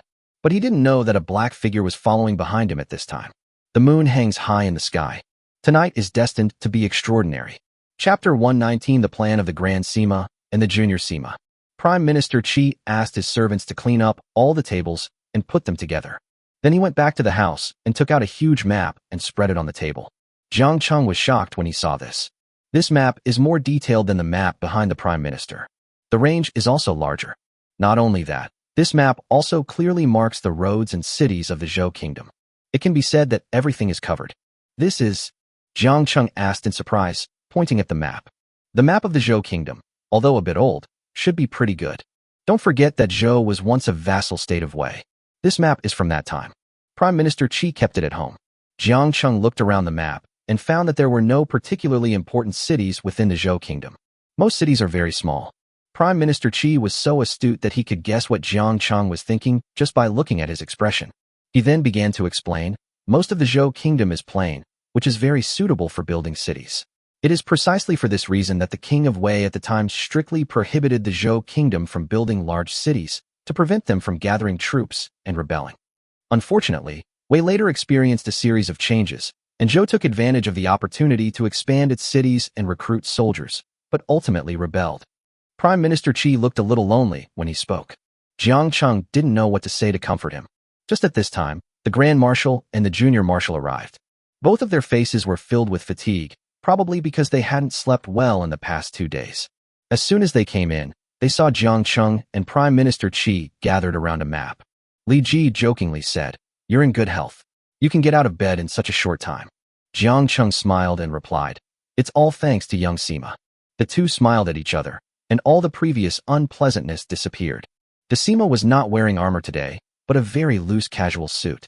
He casually sat down on a stool nearby and looked at Prime Minister Qi and asked, "Why did you call us over in such a hurry?"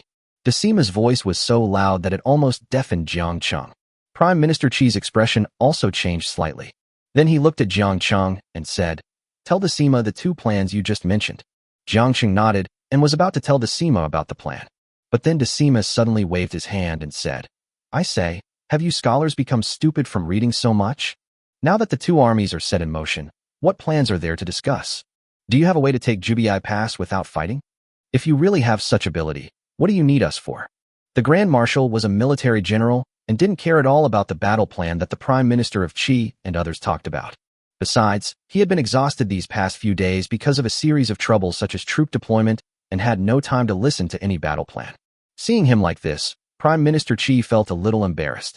But he still tried his best to suppress his inner anger and said to Decima, "Since you are here anyway, why not listen to these 2 plans first? Wouldn't it be a good thing if we could reduce casualties through planning?" "Bullshit. When did you never come up with a plan in a war? When did less of my men die? If I had known you were going to call me here or tell me some bullshit plan, I wouldn't have come." Prime Minister Qi thought that if he spoke to the Grand Marshal in a gentle tone, he would be listened to. But I didn't expect to get this kind of attitude in return. So he didn't hesitate. He sat down on the stool and said coldly, "I didn't invite you here just to see your face. I really think this plan is worth a try. Otherwise, we wouldn't have discussed it for a whole day before asking you to come here. If you want to leave, leave now, but you'll definitely regret it if you leave." Seeing that neither of them was willing to give in, Jiang Cheng and Li Ji felt very uncomfortable being caught in the middle. The two looked at each other and saw a hint of helplessness in each other's eyes. Li Ji then walked up to Decima and whispered, "Dad, we're already here. There's nothing wrong with listening. At worst, we can just not listen." On the other side, Jiang Cheng also brought tea from the table next to him and handed it to Prime Minister Qi. After the two of them had done something, Prime Minister Qi and Grand Marshal were temporarily put to rest. The Grand Marshal said with a cold face, "If Li Ji hadn't pleaded for you, I would have turned around and left. You, tell me what kind of bullshit battle plan you guys discussed." Jiang Cheng didn't dare to neglect it. He quickly straightened up and explained the 2 plans one by one.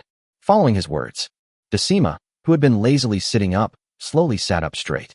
A gleam of brilliance occasionally flashed between his brows. Although he is a military commander, he is not a fool.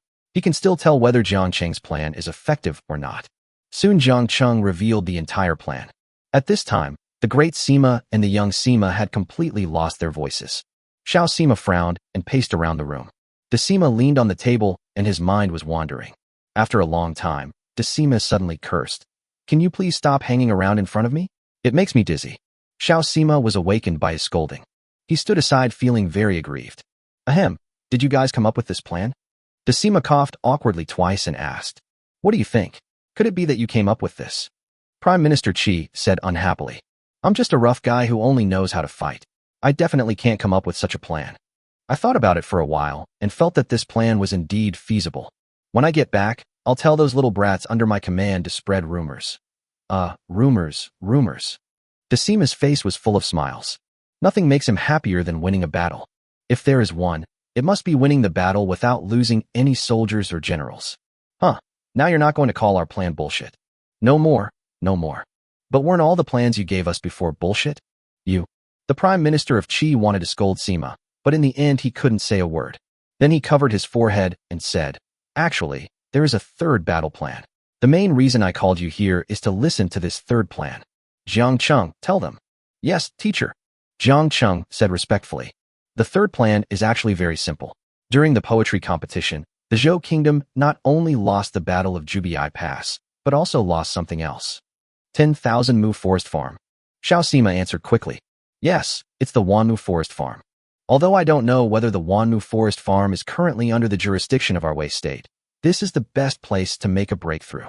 Jiang Cheng pointed his finger, and it happened to be the location of the 10,000 Mu Forest Farm on the map. The Wanmu Forest Farm and Jubiai Pass were less than 5 miles away. What is even more commendable is that the forest farm is on the other side of the Fuchong River, so the Wei state can store a large number of troops here after crossing the river. It was obvious that the Grand Marshal and the Junior Marshal also understood what Jiang Cheng meant. The two looked at each other, with a solemn look in their eyes. Chapter 120, Minister of War Lei Tianzai. How did you know this plan? Xiao Sima asked in great surprise. The reason why he was so surprised was mainly because he and Decima were discussing this countermeasure just now. The day after tomorrow, when they and Sun Mu have a decisive battle on the banks of Fuchong River, they will secretly send a group of people to sneak into Wanmu Forest Farm, and then launch a surprise attack on Jubiai Pass. But they never expected that the plan they had worked so hard to come up with would be spoken out so easily by Jiang Cheng. But Jiang Cheng obviously didn't know what they were thinking. Still talking about his plan. These are actually the battle strategies he learned from the 36 strategies. There was a time when he was in school when he particularly liked this kind of books. It was not until he told them all his battle strategies that their expressions finally became tense. Decima stood up and walked in front of Jiang Cheng. Then, lowering his voice as much as possible, he asked, Have you ever learned combat strategies from anyone? Your Excellency, I haven't learned this from anyone. I just read about it in an ancient book. What ancient book? The Art of War. Jiang Cheng was not afraid of them investigating, because they would never find out who his grandson was until they died anyway. The Grand Marshal and the Junior Marshal looked at each other. But before the two of them could say anything, Prime Minister Qi spoke impatiently. But last time you said the ancient books were lost in the Sea of Fire? In reply to the teacher, that's right. That ancient book is all-encompassing, containing everything from poetry and songs to governing the world, commanding troops, and deploying battle formations. It's a pity that fate didn't go as planned, and this ancient book ended up being reduced to ashes. Hiss. Decima took a breath of cold air. I sighed and said, Is there really such a magical book? Every word I said is true. I hope the Grand Marshal will understand. What are you talking about? The situation is urgent now. Come back with me, and we can discuss countermeasures. Jiang Cheng turned around and looked at Prime Minister Qi. No matter what, he is now the Prime Minister's man, and he still has to do things according to his mood. But the Prime Minister of Qi acted contrary to his usual behavior and did not stop the Grand Marshal's actions. Looking at Jiang Cheng, he nodded and said, Go ahead. This is a great opportunity for you to make a contribution. After receiving the Prime Minister's approval, Jiang Cheng hurriedly bowed to express his gratitude. He walked out of the Prime Minister's mansion surrounded by the Grand Marshal and the Junior Marshal. The streets were deserted, with the occasional crows calling, but they soon died down. At this moment, a light was on in a house located under the city wall on the east side of Hanshui Pass. An alley filled with fallen leaves is the only way to the house. Rustle. A figure suddenly turned in from the alley. He walked straight into the courtyard, stepping on the thick fallen leaves. He kept looking back as he walked, as if he was afraid of something. A crow flew over his head, carrying a few fallen leaves with it. This caused the man to shudder violently. When he walked to where the moonlight could reach, he revealed an old face that looked slightly frightened. It was Tang Xinzhong, who had just come out of the Prime Minister's mansion. He looked back and found nothing unusual at the alley entrance. Then he quickened his pace and walked to the gate of the house. Bang, bang, bang. There were 3 knocks on the door. Soon a woman's voice was heard from the courtyard. Who is it? I am from Tang County. Please inform the minister. The woman inside the door immediately replied, It's Minister Tang. Please wait a moment. There was a burst of hurried footsteps in the courtyard. In less than a cup of tea, the gate of the house was opened a crack. A woman in a light gauze dress poked her head out from the crack in the door. Minister Tang has been waiting for a long time. Your Excellency, the minister, invites you in for a chat. Tang Xinzhong did not dare to delay and hurriedly squeezed in through the crack of the open door. When he passed by the woman in gauze, he looked her up and down with an extremely obscure look. Then he swallowed. Although he is old, his male instinct is still difficult to control. The woman in gauze didn't care and gently closed the door. Although this house is remote, the decoration inside is extremely luxurious. Walking along a cobblestone path, Tang Xinzhong arrived at the door of the house. I, a subordinate from Tang County, wish to see the minister. Enter. County Magistrate Tang stood respectfully outside the door and only dared to step into the house when he heard a sound from inside. As soon as he entered the room, he saw the Minister of War hugging two women in gauze clothes and having fun on the mahogany couch. There is infinite beauty under the clothes. He didn't care about the opinions of Tang County at all. On both sides of the mahogany couch stood three charming women. Each has its own charm. The woman who opened the door for Tang Xinzhong came in and stood respectfully aside. There were exactly two of them on each side. After Tang Xinzhong came in, he kept his head down and didn't dare to speak. It wasn't until the Minister of War on the couch finished that he rested his head on a woman's plump legs and asked lazily, What did that old fellow Qi Guiyuan say? As the Minister of War, it was very rude of him to say this to his superior. But now there is no one else in the room, so the Minister of War can do whatever he wants. No one in Tang County dared to object to this. In terms of age, the Shangshu is more than 30 years younger than him. But in terms of means and cruelty, the two of him combined are not as good as the Shangshu.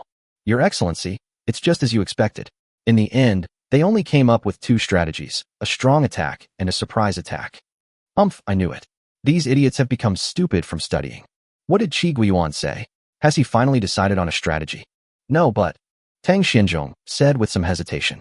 But what? The Minister of War's eyes turned cold, and County Tang was so frightened that he immediately knelt on the ground. Qi Guiyuan's student had a better battle strategy, and he finally chose his student's strategy. How could Qi Guiyuan have such a student? Aren't there only 3 people coming with him this time? The one who proposed the war strategy was one of the 3. You know that person, Master Jiang. Master Jiang, Jiang Cheng. Does he also know how to make war? I hadn't thought of that. What kind of battle plan did he propose? Replying to the minister, he proposed 3 war strategies in total. I only know the first 2. Qi Guiyuan kicked us all out when he proposed the 3rd one. Old fox, you are very cautious. First, tell me the 2 battle strategies Jiang Cheng proposed. Yes. County Magistrate Tang told the Shangshu word for word the 2 battle strategies proposed by Jiang Cheng. The more he listened, the more serious the look in his eyes became. By the time the last word of Tang Xinzhong fell, the Minister of War had lost all his laziness. He sat up straight from the couch. After thinking for a moment, he suddenly said, I, Lei Tian, have been in the army for so many years and served as the Minister of War for several years, but I have never heard of such a cunning war strategy. Jiang Cheng is truly extraordinary. Sir Shangshu, is his war strategy really that good? You've lived this long in vain. This war strategy can definitely be considered a national policy. Then our plan. As usual, I will personally meet Jiang Cheng tomorrow. Chapter 121 Arrogant People. The next day, Jiang Cheng walked out of Sima Mansion only when the sky was turning pale. Li Jin and Li Ji were still mobilizing their men in the mansion at this time. The two of them are like machines that never get tired, and they remained energetic even after staying up all night. Looking at the sun that had just jumped out of the clouds in the distance and the soldiers patrolling on the city walls, Jiang Cheng couldn't help but think of a poem. 1,000 miles of yellow clouds cover the sun, the north wind blows the geese, and the snow falls. Don't say you have no friends on the road ahead. Everyone in the world knows you. Although this is a farewell poem, Jiang Cheng feels that it fits the current situation very well. At this moment, he remembered that he still owed Butler Qi a poem. So he walked quickly towards the Prime Minister's mansion. He happened to pass by a pharmacy on the way, so he thought of going in to visit Sima, the imperial physician. However, before he entered the pharmacy, he heard a noise coming from inside. There seemed to be a sound of something falling. He quickly quickened his pace and ran to the drugstore. When we got closer, we found that countless soldiers had surrounded the entrance of the pharmacy tightly. Jiang Cheng didn't think much about it. and pushed through the crowd to get in. When I got to the front, I saw that the pharmacy was in a mess and two old men were confronting each other fiercely. Broken casseroles and medicine jars lay scattered at their feet. Various medicinal herbs are everywhere. Jiang Cheng couldn't help but feel distressed when he saw this. Among the two confronting old men was Sima, the imperial physician. At this moment, he was so angry that his face turned red and his neck was thick, and he was breathing heavily. But Jiang Cheng didn't recognize the other old man. He was skinny and had no pupil in one of his eyes. It looks extremely scary. But Jiang Cheng recognized the young man standing behind the old man. It was Zhang Yao, whom he had beaten yesterday. The wound on Zhang Yao's face should have been treated, but it's still swollen. I guess this old man is the imperial physician grandpa that Zhang Yao mentioned. Sima, you bastard, I left my grandson with you to give you face. But how dare you allow others to beat my grandson like this? If I get disfigured in the future, it will be hard to find a wife. The old man seemed to have suffered a great injustice. A line of turbid tears flowed from one eye. Pointing at Sima imperial physician's nose, he cursed, if I hadn't seen you struggling to manage the pharmacy on your own, would I have sent my grandson here to suffer like this? You must give me an explanation today, otherwise I will report it to the emperor. Zhang Lin, you know best what kind of character your grandson has. You know clearly whether you placed him with me to relieve my worries or to earn military merit. Besides, everyone saw your grandson insult the soldiers in public yesterday. I'm not afraid, even if it gets to the emperor. Imperial physician Sima did not tolerate this grandfather and grandson at all, arguing with them with a red face and thick neck. Among the onlookers were also soldiers who were present yesterday, and without exception, they chose to stand behind Sima imperial physician. Imperial physician Zhang, we can all testify that your grandson did speak wildly yesterday, and that's why Master Jiang took action.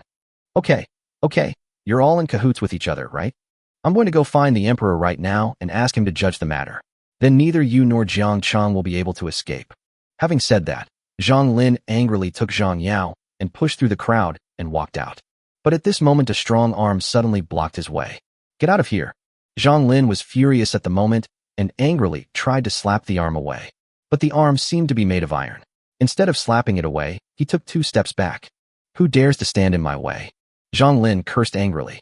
At this time, Zhang Yao, who was following behind him, saw Jiang Cheng's harmless face. He was instantly frightened and hid behind Zhang Lin. Grandpa, it's him. He is Jiang Cheng. After hearing his grandson's words, Zhang Lin finally took it seriously. He looked Jiang Cheng up and down with his only remaining eye. Then he said, so you are Jiang Cheng? Jiang Cheng did not deny it either. He walked straight out of the crowd. Looking down at Zhang Lin, who was only as tall as his chest, he said, that's right. You don't have to go to the emperor. We can solve any problem here. I was the one who beat your grandson. It has nothing to do with anyone else. Manager Jiang Yu.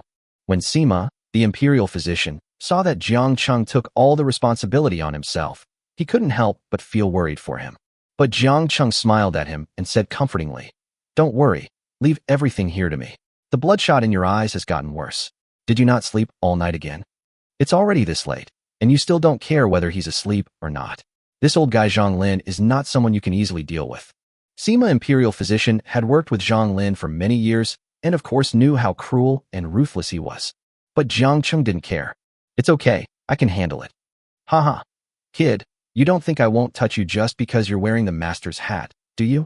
Zhang Lin looked at Jiang Cheng and sneered. To tell you the truth, if I want to, I can make you disappear quietly at any time. Oh, is imperial physician Zhang openly threatening me? That's right, I'm threatening you. What can you do? Aside from the empty title of master, you are nothing more than a eunuch in the palace. I can make you disappear at any time if I'm unhappy. Zhang Lin said with a grim look on his face. It seemed as if he didn't take Jiang Cheng's identity seriously at all. Jiang Cheng's eyes had gradually dimmed at this time. It wasn't because of Zhang Lin's insult to him. He slowly said, have you ever killed palace maids and eunuchs before? Haha, guess it yourself. Zhang Lin did not give a direct answer. He just opened his mouth and gave Jiang Cheng an extremely cruel smile. But Jiang Cheng already knew what he wanted to know from his expression. He was very familiar with the palace maids and eunuchs in the harem. Except for people like Steward Da, most of the people are just ordinary people. After a few years in the palace, she left to seek another livelihood. But in Zhang Lin's view, such a person could be killed at any time. Will he extend his claws to Xiao Yuer and Qing'er in the future? Or maybe a small pancake? Jiang Cheng didn't dare to think about it anymore. His fists clenched tighter and tighter. But Zhang Lin continued to mock. just when he couldn't stand it anymore and was about to teach Zhang Lin a lesson. Suddenly, a large number of soldiers with knives rushed in from outside. Their clothes were different from those of the soldiers in the city, and they were not like the soldiers in black armor. Soon they separated the crowd of onlookers. A man in navy blue uniform with a knife on his waist walked in steadily from outside. When he saw this person, Zhang Lin's face suddenly lit up with joy. Then he went to meet him happily. Then he said with a flattering look, "Sir, what brings you here?" Lei Tian looked around the pharmacy. His gaze lingered on Jiang Cheng for a moment longer. Then he looked at Zhang Lin and asked with a stern face, "What's going on?" Chapter 122, Imperial Physician Zhang, you really have a good grandson. I was just about to tell you about this. Your Excellency, you must make the decision for me. Zhang Lin, the villain, was the first to file a complaint. With tears and snot, he cried to Lei Tian, "I work for you, and I think Sima Imperial Physician is too busy to run the pharmacy alone, so I asked my grandson to help. But who knew he would collude with Jiang Cheng and beat my poor grandson into this state?" Zhang Lin pulled Zhang Yao over and let Lei Tian look at his swollen face. Lei Tian nodded after reading it. He turned to look at Jiang Cheng and Sima Imperial Physician and asked, "Is what he said true?" Imperial Physician Sima was about to speak when Jiang Cheng spoke first. "Your Excellency, I think it would be better to hear what the people around us have to say rather than let us defend ourselves. Imperial Physician Zhang is one of your doctors. I believe that the minister will never protect him." Jiang Cheng seemed respectful, but he had already put Lei Tian on the stove. But Lei Tian had been the Minister of War for such a long time after all, and he had seen all kinds of scenes. He smiled faintly at first, then said, "Of course. I only knew that Master Jiang was knowledgeable, but I didn't expect him to be so eloquent. Your Excellency, the minister, is too kind." The two exchanged pleasantries. Lei Tian then called a soldier to watch. He asked in a serious tone, "Do you know what happened here?" The soldiers had never seen such a high-ranking official as the Minister of War and were so frightened that they were scared out of their wits. Hearing him ask her, she quickly nodded and said, Clearly. Then tell us what happened." "Yes. I was also responsible for carrying the injured to the pharmacy yesterday, but I was at the back. When I came in, I heard Zhang Yao scolding us for being tactless and not knowing how to die far away. He said he was looking for work for him." When the soldier said this, Lei Tian suddenly glanced at Zhang Yao coldly. Just one glance, and Zhang Yao felt as if he had fallen into an icy cave, his whole body cold. Zhang Lin's expression was even uglier. But he was not too panicked. After all, he was the imperial physician of the Minister of War, and he believed that the minister would be on his side. The soldier went on. The conversation continued until Jiang Cheng couldn't stand it anymore and taught Zhang Yao a lesson, and it ended only when Zhang Yao made some harsh remarks. At this time, everyone present was already very angry, especially those soldiers who don't know what happened yesterday. They are all soldiers of Wei State, and no one can guarantee that they will not be injured in the future. If the person who treated them was someone like Zhang Yao, wouldn't everyone be in danger? Not only these soldiers, but even Lei Tianzai's eyes had become extremely gloomy. Zhang Lin saw that the situation was not good. He quickly jumped out and said, "Nonsense, he is talking nonsense. My grandson has a pure character. How could he say such a thing? You must have colluded to harm my grandson. I beg you, Lord Shangshu, to investigate and clear my grandson's name." Humph, Imperial Physician Zhang is such a conniving person. There are 21 patients from yesterday lying in the back hall right now. Wouldn't it be easy to tell if they're real or not just by asking them? Jiang Cheng said with a sneer. He was determined to let Zhang Lin know how powerful he was today. "But do you dare to go?" Facing Jiang Cheng's questioning, Zhang Lin showed a hint of hesitation on his face. But then he began to beg Lei Tianzai. "Sir Shangshu, they are in cahoots and cannot be trusted at all. I believe my grandson would not say such a thing." Lei Tian sneered and walked towards the back hall with his men. Just left behind a cold word. "You'll have to ask to find out." "Sir, the minister." Zhang Lin's face looked extremely ugly. He didn't understand why the Shangshu, who had protected him everywhere before, seemed like a different person today. Jiang Cheng and Sima Imperial Physician looked at Zhang Lin with mocking eyes. Follow Lei Tianzai's team and walk towards the back hall. When everyone saw the 21 people lying on the floor in the back hall, everyone had an expression of disbelief on their face. After all, few people know about this matter now. Lei Tian walked up to a haggard-looking soldier and asked him in a low voice about what happened yesterday. Although the soldier was weak, he could still speak clearly. After a while, Lei Tianzai stood up. The anger in his eyes was barely concealed. "Imperial Physician Zhang, you have truly raised a good grandson. Someone, tie up Zhang Yao for me." "Yes." Lei Tian's soldiers received the order and immediately tied up Zhang Yao. At this time, Zhang Yao finally panicked. He kept struggling and shouting, "Grandpa, save me, Grandpa." Zhang Lin stepped forward to stop them, but was violently pushed away by the soldiers. He had no choice but to come back and ask Lei Tianzai for help. "Sir, my grandson was just being naughty for a moment. Please forgive me. He's still young." "Haha, our soldiers are charging ahead, but your precious grandson is complaining that they're in the way. He wouldn't spare them, even if they were just 3-year-olds. Take them away," Lei Tian said with a righteous look on his face. Now, no matter what Zhang Lin said, it was of no use. He watched Zhang Yao being taken away screaming, but he could do nothing. "I could only lie on the ground and cry and pound the ground." Lei Tian glanced at him coldly, then said, "From now on, you are no longer the doctor of my Shangshu mansion. You should go back to the pharmacy and treat these soldiers." After saying that, he didn't even look at Zhang Lin's expression. Instead, he walked straight up to Jiang Cheng. Just when Jiang Cheng was wondering what he was going to do, Lei Tianzai suddenly bowed to him. His bow completely frightened everyone around him. You have to know that Lei Tianzai is the Minister of War. Normally, others would salute him, and he would never salute others. Jiang Cheng was also shocked. He quickly stepped aside and asked, "What are you doing, Lord Shangshu?" "Thank you, Master, for eliminating these black sheep from the Wei Kingdom. Otherwise, I don't know when I would have discovered their dirty deeds. Your Excellency, the Minister, is too kind. I just couldn't bear to see Zhang Yao insulting these soldiers bleeding on the front lines. No matter what, Master, you have done a great deed, and you deserve my respect. If you don't mind, could we have a drink together?" Lei Tianzai has already lowered his attitude so much, it would be too much if Jiang Cheng didn't give him face. So Jiang Cheng quickly agreed.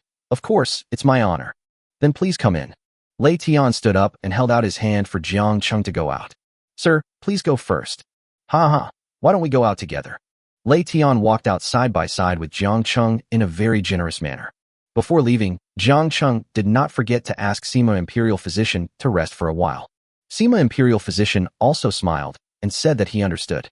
After leaving the pharmacy, Jiang Cheng and Lei Tian walked towards the Shangshu mansion together.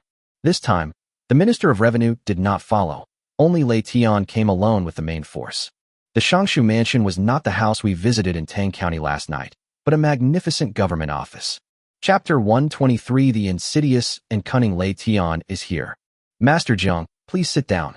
Lei Tian prepared a banquet to entertain Jiang Cheng. It just so happened that Jiang Cheng hadn't had breakfast yet, so he refused. The two would chat from time to time while eating, but they basically talked about the scenery of Wei capital or poetry and songs. Only after 3 rounds of wine and 5 dishes had passed did Lei Tianzai tentatively ask, "I heard that Prime Minister Qi summoned officials to discuss war strategies yesterday, and Master Jiang was there too?" "Yeah, I'm going," Jiang Cheng replied, while stroking his round belly and burping. Although he looks very funny, but he became alert in his heart. After all, he and Lei Tian had just met and didn't know who the other person was. He could also roughly guess what Tang Xinzhong had said to him. However, it is better to pretend to be confused when you need to. Seeing that Jiang Cheng did not deny it, Lei Tianzai suddenly smiled. Then he picked up the wine glass in front of him, took a sip, and said, "Master Jiang, do you have any good strategies for dealing with the enemy?" "This?" Jiang Cheng deliberately put on an embarrassed expression. He looked at Lei Tianzai with a puzzled look. "Oh, Master Jiang, please don't misunderstand me. As the Minister of War, I am very concerned about this decisive battle. I've heard that Master Jiang is very knowledgeable, so I wanted to hear your opinion." As expected of a veteran who has been in officialdom for many years, his words were absolutely flawless. But Jiang Cheng is no pushover either. He waved his hand casually at Lei Tian and said, "Your Excellency, I am too kind. I only have a little knowledge of poetry. How can I be good at such things as marching and fighting? Yesterday, the teacher just called me over to go through the motions." "Oh, I see. But I heard that the master used a war strategy with the young commander-in-chief when he followed the emperor out of the city last time." "Oh, who told you that? I was just a little luckier. In the end, I was the only one left by Shao Sima's side. If he doesn't use me, there will be no one else to use." Jiang Cheng answered casually. Lei Tianzai's gaze remained on Jiang Cheng's face. But he didn't see any clues from Jiang Cheng's expression just now. Is what he said true? Lei Tian wondered in his heart. But he quickly dismissed the idea. Then he laughed and said again, "Master Jiang is calm and composed. He is truly a god. Then I won't beat around the bush. Master, are you willing to be my friend?" "Your Excellency, that's not right. I'm just a commoner, powerless and without any influence. It's a blessing to be able to make friends with you, Your Excellency." "Ha, Master, you misunderstood. I don't mean simply making friends. Lei Tian's eyes flickered, and he finally revealed his true purpose. If you would do me the honor, Master, I will definitely receive benefits from you in the future. Oh, what's the benefit? Jiang Cheng narrowed his eyes and looked at Lei Tian and asked, what benefit does the Master want? 10,000 ounces of gold, a sea of beauties. Ha ha ha, it turns out the Master also has such a refined taste. Lei Tian laughed twice and then clapped his hands. Suddenly, two charming women came out from the back hall. He walked straight to Jiang Cheng and sat down. Feeling the graceful taste of the two girls, Jiang Cheng, who had not had sex for a long time, couldn't help but feel a little excited. But in the end he chose not to make a mistake. Gently pushing the two girls aside, he said, I dare not take away the Shangshu's beloved things. I just mentioned the beauty indiscriminately. Master, don't worry. As long as you and I can be friends, your needs will be my needs. Then, what kind of beauty can't we find? Jiang Cheng smiled faintly. Your Excellency's words make sense, but I don't understand one thing. I hope Your Excellency can help me understand. Oh, Master, please come in. I've already said that I'm just a commoner. How could I possibly deserve such favor from the Minister of State, to the point of lowering my status to befriend me? I really can't understand this. So that's the question. It's very simple, because I admire you very much. Just admiration? Have you ever thought about asking me to do something for you that you are not convenient to do? Jiang Cheng opened his eyes. He looked at Lei Tianzai, who was sitting in the main seat with lightning-like eyes. He is not stupid. Jiang Cheng understood what Lei Tian was planning from the moment he proposed to be friends. Master is indeed extraordinary. Since you are so direct, I might as well be more direct. Yes, I am indeed attracted by your knowledge. If you and I join forces, what wealth and glory can we not obtain? When the time comes, whatever I have will definitely be shared with you, Master Jiang. And most importantly, I can take you out of the palace, and hopefully even make you an official. Lei Tian looked excited. He didn't believe Jiang Cheng could resist such temptation. No eunuch could resist the temptation of becoming an official. But Jiang Cheng is not an ordinary person. He just shook his head in disdain at the generous conditions offered by Lei Tian. Then he looked up and said, Sir Shangshu, I just want to live a quiet life and don't want to do anything dangerous. Besides, I am quite comfortable staying in the palace. Why should I leave? As soon as Jiang Cheng said this, Lei Tianzai's face froze instantly. Then he asked doubtfully, Aren't you tempted by such conditions? I'm sorry, but your conditions are really nothing worth moving for me. So what do you want? I want to leave now. Jiang Cheng stood up and said, Sorry for interrupting me for too long. It's time to go back. The teacher said he's waiting for me to come back for lunch. His words did not give Lei Tian any face at all. However, Lei Tian calmed down at this time. He looked at Jiang Cheng and suddenly smiled. Ha ha ha, funny. You are the most interesting eunuch and scribe I have ever met. You can leave today, but don't regret it. If you want to work with me again someday, you won't have the chance anymore. Don't worry, I won't regret it. Thank you for your hospitality, Lord Shangshu. Jiang Cheng said this and walked straight out the door. His steps were steady and not panicky at all. Wait until he walks out the door. Lei Tianzai's face finally turned gloomy. At this moment, a man came out from the darkness and said in a very low voice, Do you need my help? No. As long as he doesn't interfere with our plan, there's no need to touch him. Yes. Last night, when County Tang came, he was followed by someone. Maybe he discovered our arrangements and didn't enter the house. The man said, The people following Tang County were the spies sent by Prime Minister Qi. But I didn't expect to be discovered. Lei Tian frowned and said, It should be the arrangement of that old man Qi Guiyuan, but it doesn't matter. There is nothing in that house. It won't be a problem even if they know about it. Go check if there's anything wrong with our stuff. Don't wait until tomorrow to cause any trouble. Yes. The man received the order and slowly retreated. Chapter 124. What you think about during the day, you dream about at night. Walk out of the gate of Shangshu Mansion. Jiang Cheng turned around and sneered. Lei Tianzai's acting skills are far worse than Prime Minister Qi's. Cooperating with such people is seeking death. Besides, he now has the support of Prime Minister Qi, so there is no need for him to take the risk.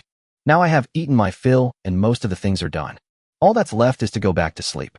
But at this moment Jiang Cheng suddenly remembered that Di Ying was still lying in bed. I don't know if he's feeling better now. So he deliberately took a detour to Di Ying's residence. But when he arrived at Di Ying's door, he found that it was not locked. The beds in the room were neatly made. But Di Ying was not in the house. However, Jiang Cheng noticed a letter on the table in the room. He hurried over and picked up the letter. There were 3 big words written on the envelope. Jiang Chengqi. It seems that this is indeed the letter Di-ing left for himself. Jiang Cheng tore open the envelope and took out the letter to read. There were only a few short sentences on the letter. Master Jiang, please forgive me for leaving without saying goodbye. I don't know if we will ever meet again in the future. After experiencing what happened with Xiao Qianxiu, I realized one thing. No one can be relied upon forever. The only person I can rely on is myself. So I will follow my heart and travel the world with my sword. You are in the palace, so be careful and take care. Jiang Cheng stood blankly in the room holding the letter. After a long time, he sighed heavily. Anyone who experiences what Di-ing experienced would probably grow. But it doesn't matter. With Di-ing's hot temper, if he continues to stay by the Prime Minister's side, he will end up like that sooner or later. It's much better now. Jiang Cheng took out the fire starter from the house and burned the letter. Then he took a piece of letter paper from the side, picked up a pen and added ink, and wrote, Farewell Dongda. This is the poem promised to Steward Qi. If it weren't for him, Di-ing wouldn't have been able to get out of prison so easily. He blew gently on the letter paper twice. Then he carefully folded the letter and put it in his arms. He opened the door and walked out. From now on, the memories of Di-ing and Xiao Qianxiu will completely become a thing of the past. Returning to the Prime Minister's mansion, Jiang Cheng ran into Butler Qi head-on. Hey, Master Jiang is back. Butler Qi greeted with a smile. Then he noticed Jiang Cheng's tired face and asked, Master Jiang, are you tired? I'll ask someone to boil water for you to take a bath. Don't bother. I'll just take a nap. Take this. Jiang Cheng took out a piece of letter from his pocket and handed it to Butler Qi. This is... Butler Qi carefully took it and opened it. When he saw the poem written on the paper, he couldn't help but be shocked. He blurted out, What a good poem, what a good poem.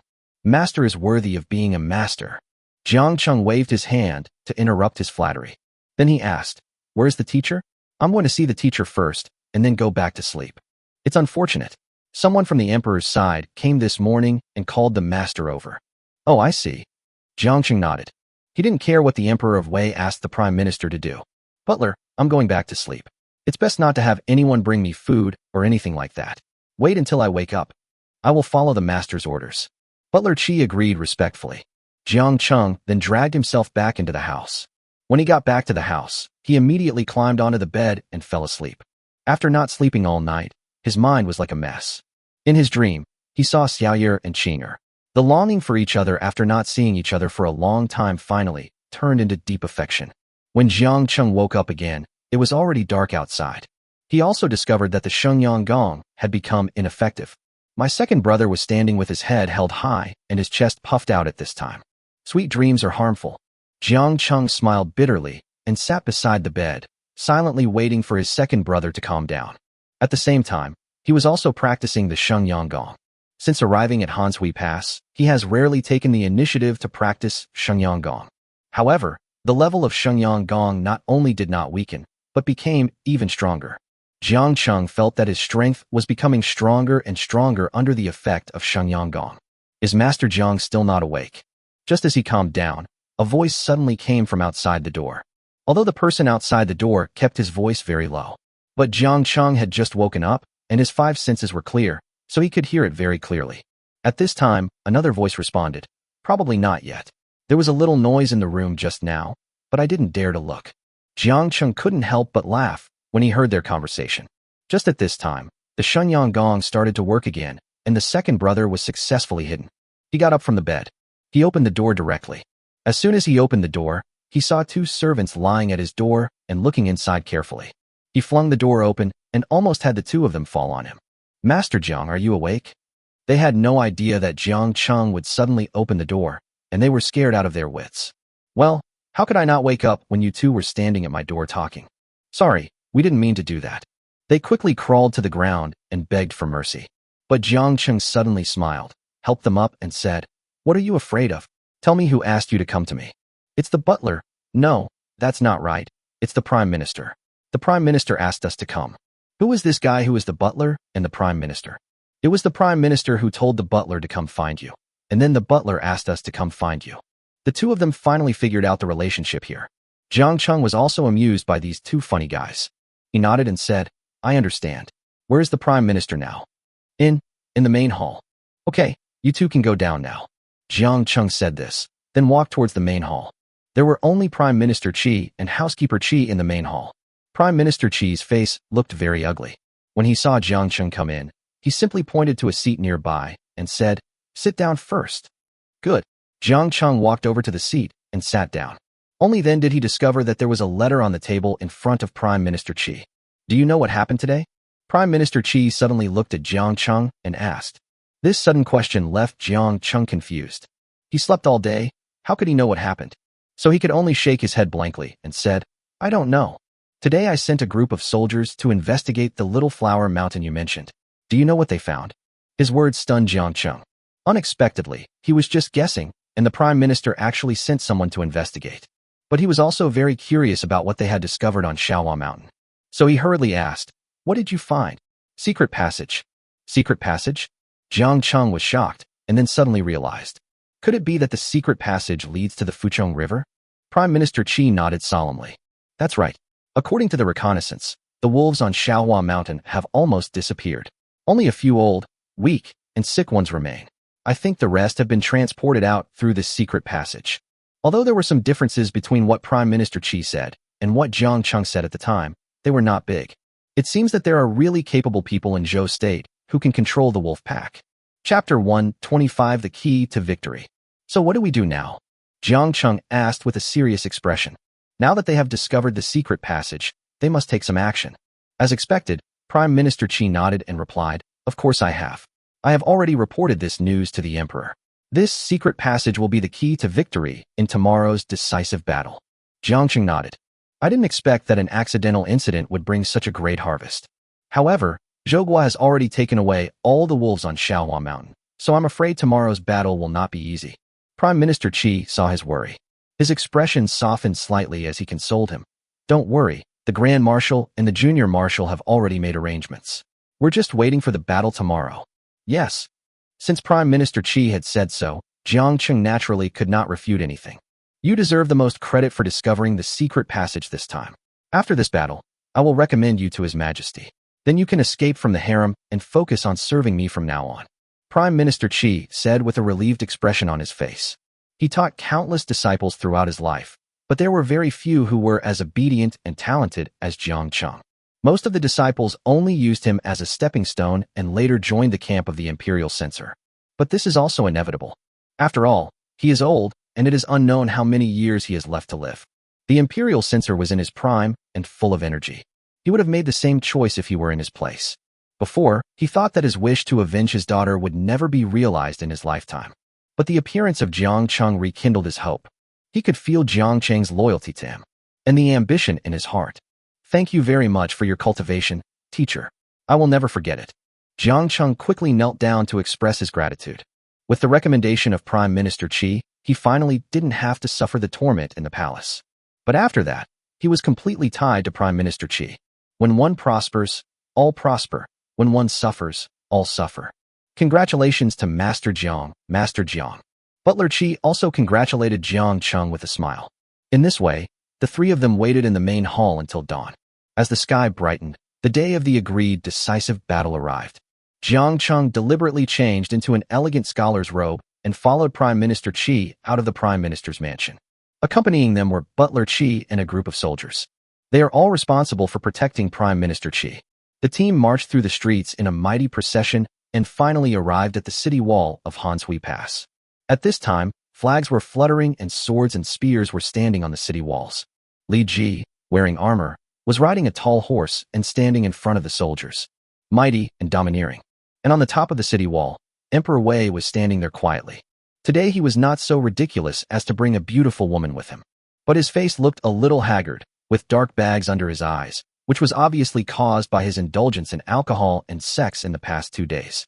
Prime Minister Qi led his troops and stood behind the soldiers. Their mission today was just to go out of the city and watch the battle, not to go to the battlefield. At this time, Jiang Cheng noticed that the Minister of War Lei Tian was also wearing armor and standing among the soldiers. Seeing Jiang Cheng looking at him, Lei Tian gave him a friendly smile. But Jiang Cheng knew that he would never be friendly to him. Tang Xinzhong was also present at the scene. He was not wearing armor, but standing with the scholars. Jiang Cheng noticed that this guy's legs were trembling and his eyes were wandering, just like a thief stealing things. So he took a few more looks out of curiosity. However, when Tang Xinzhong noticed that Jiang Cheng was looking at him, he was stunned for a moment. Then she gave him a very forced smile. Something is wrong. Jiang Cheng instinctively felt that Tang Xianzhong was planning to do something bad, but it didn't show on his face. She just gave him a friendly smile in return. Then he looked away. Soldiers, I have told you countless times about the importance of this battle, but before we go, I want to tell you one more thing. Behind you is the Great Way, your wives and children, your parents, and the heroic spirits of your ancestors. Therefore, we can only win this battle, not lose. Li Ji shouted loudly and declared the battle words. Today we vow to break through the Jubiai Pass and take back what belongs to us. Break through the Jubiai Pass. Break through the Jubiai Pass. Countless soldiers shouted in unison, and their voices echoed far away. It was the first time that Jiang Cheng witnessed such a scene. The hot blood in my body instantly boiled. I wish I could mount my horse and go on the expedition right now. But he could only follow behind everyone. All the troops follow me to battle. Li Ji shouted, and the gate of Hanshui Pass slowly opened. Lei Tianzai and several generals who were also wearing armor mounted their horses and followed Li Ji closely towards the city gate. Behind them were a group of soldiers. Jiang Cheng also rode his horse and slowly left the city. But at this moment, the corner of his eye suddenly moved. Tang Xianzhong, who had been standing in the same place, suddenly bent down stealthily. Everyone was moving forward, but he was the only one standing still. Jiang Cheng withdrew his gaze, urged his horse to quicken its pace, and walked to the side of Prime Minister Qi. Then he whispered, "Teacher, look over there." Prime Minister Qi followed Jiang Cheng's gaze. He immediately discovered that something was wrong in Tang County. But he was more subtle. Just a slight wave of the hand, and the soldiers came closer. "Tell the butler to keep an eye on him." "Yes." The soldier agreed, and then retreated quietly to the back. Butler Qi is not qualified to go to the battlefield in any way. Just as he was about to go home, a soldier came over and whispered something in his ear. He nodded, and his eyes instantly locked on Tang Xianzhong, who turned around and slipped into the alley. Now is the time when people and horses are leaving the city, and dust is everywhere. If you don't go to see it on purpose, no one would notice Tang Xianzhong's little tricks. But Butler Qi is not an ordinary person. He followed Tang Xianzhong leisurely into the alley. At this time, most of the troops had already left the city. The Emperor of Wei also disappeared from the top of the city wall at some point. After leaving the city, Jiang Cheng discovered that there were more soldiers waiting outside. Countless flags with the names of Wei and Shui fluttered in the wind. Just seeing this picture makes people feel excited. The Wei army is so powerful. Jiang Cheng couldn't help but sigh. Prime Minister Qi, who was walking in front, laughed heartily upon hearing this. Then he shouted loudly, "The Wei army is mighty." His voice was as loud as the clouds and was clearly heard by everyone. In an instant, tens of thousands of soldiers shouted at the same time, "The Wei army is mighty." The sound seemed to tear the sky apart. The momentum was unparalleled at the time. But just as they were shouting, a loud shout was heard from afar. "The Zhou army is mighty." This is a response, but also a provocation. There is no doubt that this must be the Zhou soldiers provoking them. Li Ji raised the halberd in his hand and shouted sternly, "Everyone march." Chapter 126. The war begins. The huge team set off. In almost the blink of an eye, they arrived at the Fuchong River. From here you can clearly see the huge team on the opposite side. Just as they had expected, Sun Mu brought more than just his Sun family army. Although the opposing forces were all fighting under the Sun character flag, their military formations were completely unrelated. Li Ji then rode forward and shouted to Sun Mu across the river, "Old Sun Mu, my father spared your life last time, but not only are you ungrateful, how dare you challenge me to a fight?" "Ha ha ha, Li Ji, don't you feel embarrassed when you say that?" Sun Mu laughed heartily and said, "If it weren't for Li Jian's support, do you think you and Emperor Wei would still be alive? Even your most powerful weapon is in my hands now." As soon as Sun Mu finished speaking, he raised his hand and swung out a halberd. Accompanied by a burst of explosions, the halberd flew across the Fuchong River and shot straight towards Li Ji. But Li Ji was not in a hurry. He lightly flicked the flying halberd in his hand and knocked it away. Then he pointed two halberds at Sun Mu and said, "In this battle today, you will die. It's still uncertain who will live and who will die." Sun Mu laughed arrogantly. Suddenly, a fire appeared behind him. It turned out that there were countless archers hiding behind him. The arrows of these archers were burning with flames. With Sun Mu's order, these sharp arrows were fired at once. Jiang Cheng was at the back of the team, so the rockets wouldn't hit him. But he could also feel the heavy pressure. After all, this is a real battlefield. However, the soldiers of Wei were not useless. Li Ji raised the halberd in his hand. The soldiers behind him gathered together as quickly as 10 people could. At the same time, 10 shields protected them. There was only a series of tinkling sounds. All the rockets were blocked outside the shield. The Wei soldiers were not hurt at all. But this is just the beginning. Sun Mu quickly launched a second round of offensive. He took out a jar of wine from behind him and threw it towards me. Li Ji's expression remained normal. He had suffered from the kerosene once before, so how could he allow the jar to be thrown at him? He raised his hand slightly, and the crossbow was instantly activated. A sharp crossbow arrow instantly shattered the wine jar in midair. As the wine jar shattered, a ball of black incendiary oil spilled out from it and fell straight into the Fuchong River. Seeing this, Sun Mu stepped back a few steps. Each soldier standing beside him took out a jar of wine from behind and threw it at him. In a moment, wine jars were everywhere, just like locusts. At this time, the Wei soldiers also crawled out from under their shields. A line of defense was quickly organized. The soldiers holding shields are in front, and behind them are soldiers holding crossbows. Whoosh, whoosh, whoosh. A series of arrow shots were heard, and a large part of the wine jar in the air instantly shattered. The two teams of soldiers fired alternately, knocking down most of the wine jars in an instant. But a small number of wine jars successfully broke through their defenses and were thrown into the camp. The kerosene exploded instantly. The arrows of the rockets suddenly caught fire when they touched them. Li Ji had been fighting for many years and had burned down camps before. But this was the first time he had seen someone set fire first and then add kerosene. Once kerosene starts burning, it is extremely difficult to extinguish. Fortunately, Li Ji was well prepared. The soldiers were equally calm. They quickly cleared the area where the flaming oil was burning. Then he used the weapons in his hands to dig out the entire burning area and threw it into the Fuchong River. While they were doing this, the soldiers in charge of shooting did not stop their actions. But by then they had changed their strategy. No longer uses the armed crossbow. Instead, he changed to a strong bow that was completely black. In an instant, countless iron arrows shot out. It has to be said that the weapons of the Wei state are much stronger than those of the Zhou state. Only a few screams were heard from the other side. It was obvious that someone was hit by an arrow. However, there was no casualty on the Wei side. The teacher of the king of Wei is indeed extraordinary. A scholar beside Jiang Cheng said excitedly. They were standing in the rear and had no idea of the crisis on the front line. It's just a way to satisfy your craving for it. But Jiang Cheng frowned slightly when he saw this situation. The battle has just begun. No one can predict what will happen next second. As expected, just as Jiang Cheng's thought emerged in his mind, a shrill flute sound suddenly came from the other side of the Fuchong River. It's not quite accurate to say it's the sound of a flute. To be more precise, it's more like a whistle made of willow bark. It was extremely unusual for such a sound to suddenly appear on the battlefield. No one knew what Zhouguo wanted to do. But just when everyone was confused, Jiang Cheng suddenly realized something was wrong. He quickly turned around and looked back. Prime Minister Qi and a group of scholars were shocked by his action. But he also looked back. This sight was not a big deal, but it frightened these scholars so much that they almost lost their souls. It turned out that a group of ferocious wolves appeared behind them at some point. Each of these wolves was the size of a calf. No howling either.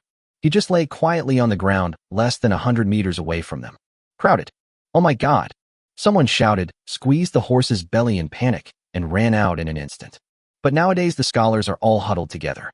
His charge immediately knocked down several people around him. In a chain reaction, the team of scribes instantly fell into chaos. Prime Minister Qi was also shocked, but his expression remained calm. He looked at Jiang Cheng and asked, "When did these wolves get behind us?" Jiang Cheng shook his head solemnly. Then he pulled Prime Minister Qi's reins and pulled his horse to the side. Just avoided a mad horse. At this time, Li Ji had also discovered the wolves behind him. There was a flash of horror in his eyes. He also didn't know when these things appeared. So he quickly sent a team of soldiers to drive away the wolves. But just as he gave the order, another round of rockets came from the other side of the river. Helplessly, he could only ask the soldiers to hold shields for defense again. Just as the soldiers were suppressed by rockets, the whistle on the other side of the river suddenly became sharper. Along with the sound of the whistle, the wolves began to howl. The sound almost drowned out the sounds on the battlefield. It's creepy. After howling, the wolves began to charge. Seeing this, Jiang Cheng made a prompt decision and rushed towards the Wei battle formation with Prime Minister Qi. He was unarmed now, and it was simply wishful thinking for him to fight against these wolves. The only way to survive is to seek the protection of soldiers. In a hurry, he even snatched the sword from a scholar's waist. The swords worn by scholars were mainly for decoration, and the blades were extremely light and thin. But it's better to have it than not to have it. Soon he brought Prime Minister Qi to the battlefield. Several people also rushed over with them. but more scholars were killed by wolves. Chapter 1:27 We Stay. Jiang Cheng casually performed a skillful sword flower and knocked down the rocket shot at Prime Minister Qi. Then he pulled him off his horse and put him under the shield of a squad. You also know swordsmanship? Prime Minister Qi asked in surprise. He originally thought Jiang Cheng was just a little more knowledgeable. Jiang Cheng nervously observed the wolves outside and replied, I learned a few tricks from Diying a few days ago, but I'm still not very proficient. Luckily you learned a few tricks, otherwise I would be dead. Prime Minister Qi said with great relief. Teacher, don't panic. As long as I am still here, I will definitely protect you. Jiang Cheng said. Then he looked at the 10 soldiers around him. He asked, the wolves are coming soon. Do you have any plans to deal with them? The soldiers looked at each other and then smiled. Don't worry, sir. They are just a few beasts. If they dare to come over, kill them all with one strike. Jiang Cheng noticed the gleaming weapons in their hands and nodded involuntarily. It's just the skill of speaking. The wolves rushed into the Wei battle formation from the rear at an extremely fast speed. There was a dark green light in the eyes of each of these wolves. Bit whatever you see. But the soldiers of Wei were not wooden stakes. Each one of them chopped calmly with a shield. Every swing of the knife will inevitably take the life of a wolf. For a moment, the entire battle formation became chaotic. What was even more unexpected was that Sun Mu actually ordered people to throw jars of kerosene at this time. And this time there are more of them, mixed in with the rockets and thrown at us, making it impossible to defend against them. Although Li Ji had used his fastest speed to stop the counterattack, the effect was minimal. Accompanied by countless explosions, the incendiary oil instantly broke through the Wei soldiers' defense line. A raging fire broke out in the battle formation. Get away from the fire, get away from the fire. Li Ji shouted loudly, and the soldiers immediately moved away from the range of the flaming oil. But some soldiers were unfortunately hit by the flaming oil, and their bodies immediately caught fire. Without exception, anyone whose body was on fire chose to jump into the turbulent Fuchong River. This actually works. But what followed was that they were instantly washed away without a trace by the river. At this time, the sound of fighting was heard from far upstream. Li Ji looked upstream with a serious expression. They saw a team attacking their army from the opposite bank. Those were soldiers from the Zhou state. Seeing this, Li Ji hurriedly summoned his soldiers to launch a counterattack. But at this time, the whistle sounded again on the other side of the river. The few remaining wolves all rushed upstream. It seems that they want to cover the Zhou soldiers crossing the river. The Wei soldiers were instantly put on the defensive. At this time, Sun Mu's arrogant voice also came from the other side of the river. Li Ji, you are still too young. Where is that old man Li Jian? Why doesn't he dare to come? Ha ha ha ha. Listen to his sarcastic words. Li Ji just sneered with a gloomy face. Then he summoned his soldiers. Quickly put out the fire and fight back, and stop all those damn wolves for me. We can't let the Zhou people cross the river smoothly. After saying that, he took the lead and headed upstream. Jiang Cheng, who was under protection, felt relieved when he saw that the wolves had all gone upstream. Then he turned around and said to Prime Minister Qi, Teacher, we can't stay here forever. Let's step back a little. Prime Minister Qi nodded. Although he was frightened, he was not so frightened that he lost his judgment. Now he had no choice but to retreat. Seeing that he agreed, Jiang Cheng took him to retreat.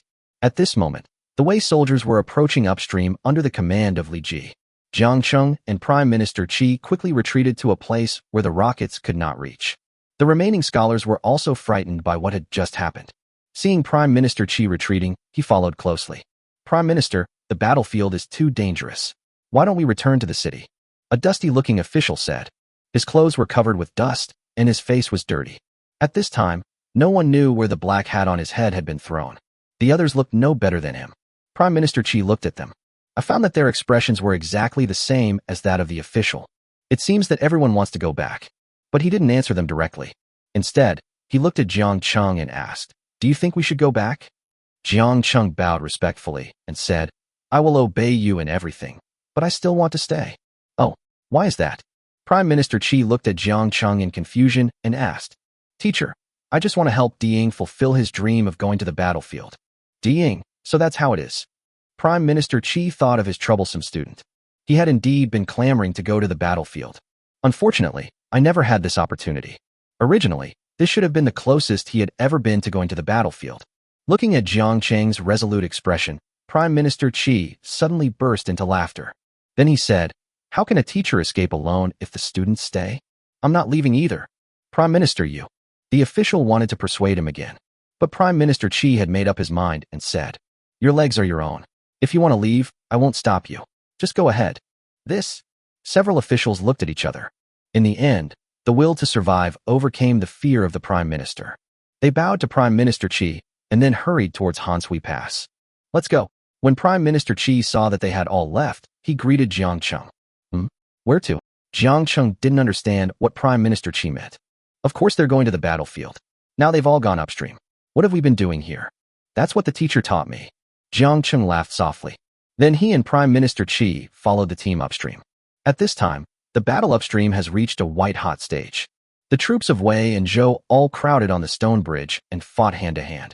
Every second, someone fell off the stone bridge and was swept away by the Fucheng River. Some people were hacked to death and fell into the river.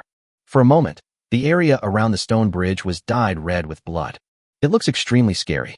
Li Ji was the first to jump onto the stone bridge, and with one blow of his halberd, he knocked all the enemy's front-row soldiers into the water. At this moment, his eyes were red, like a god of war.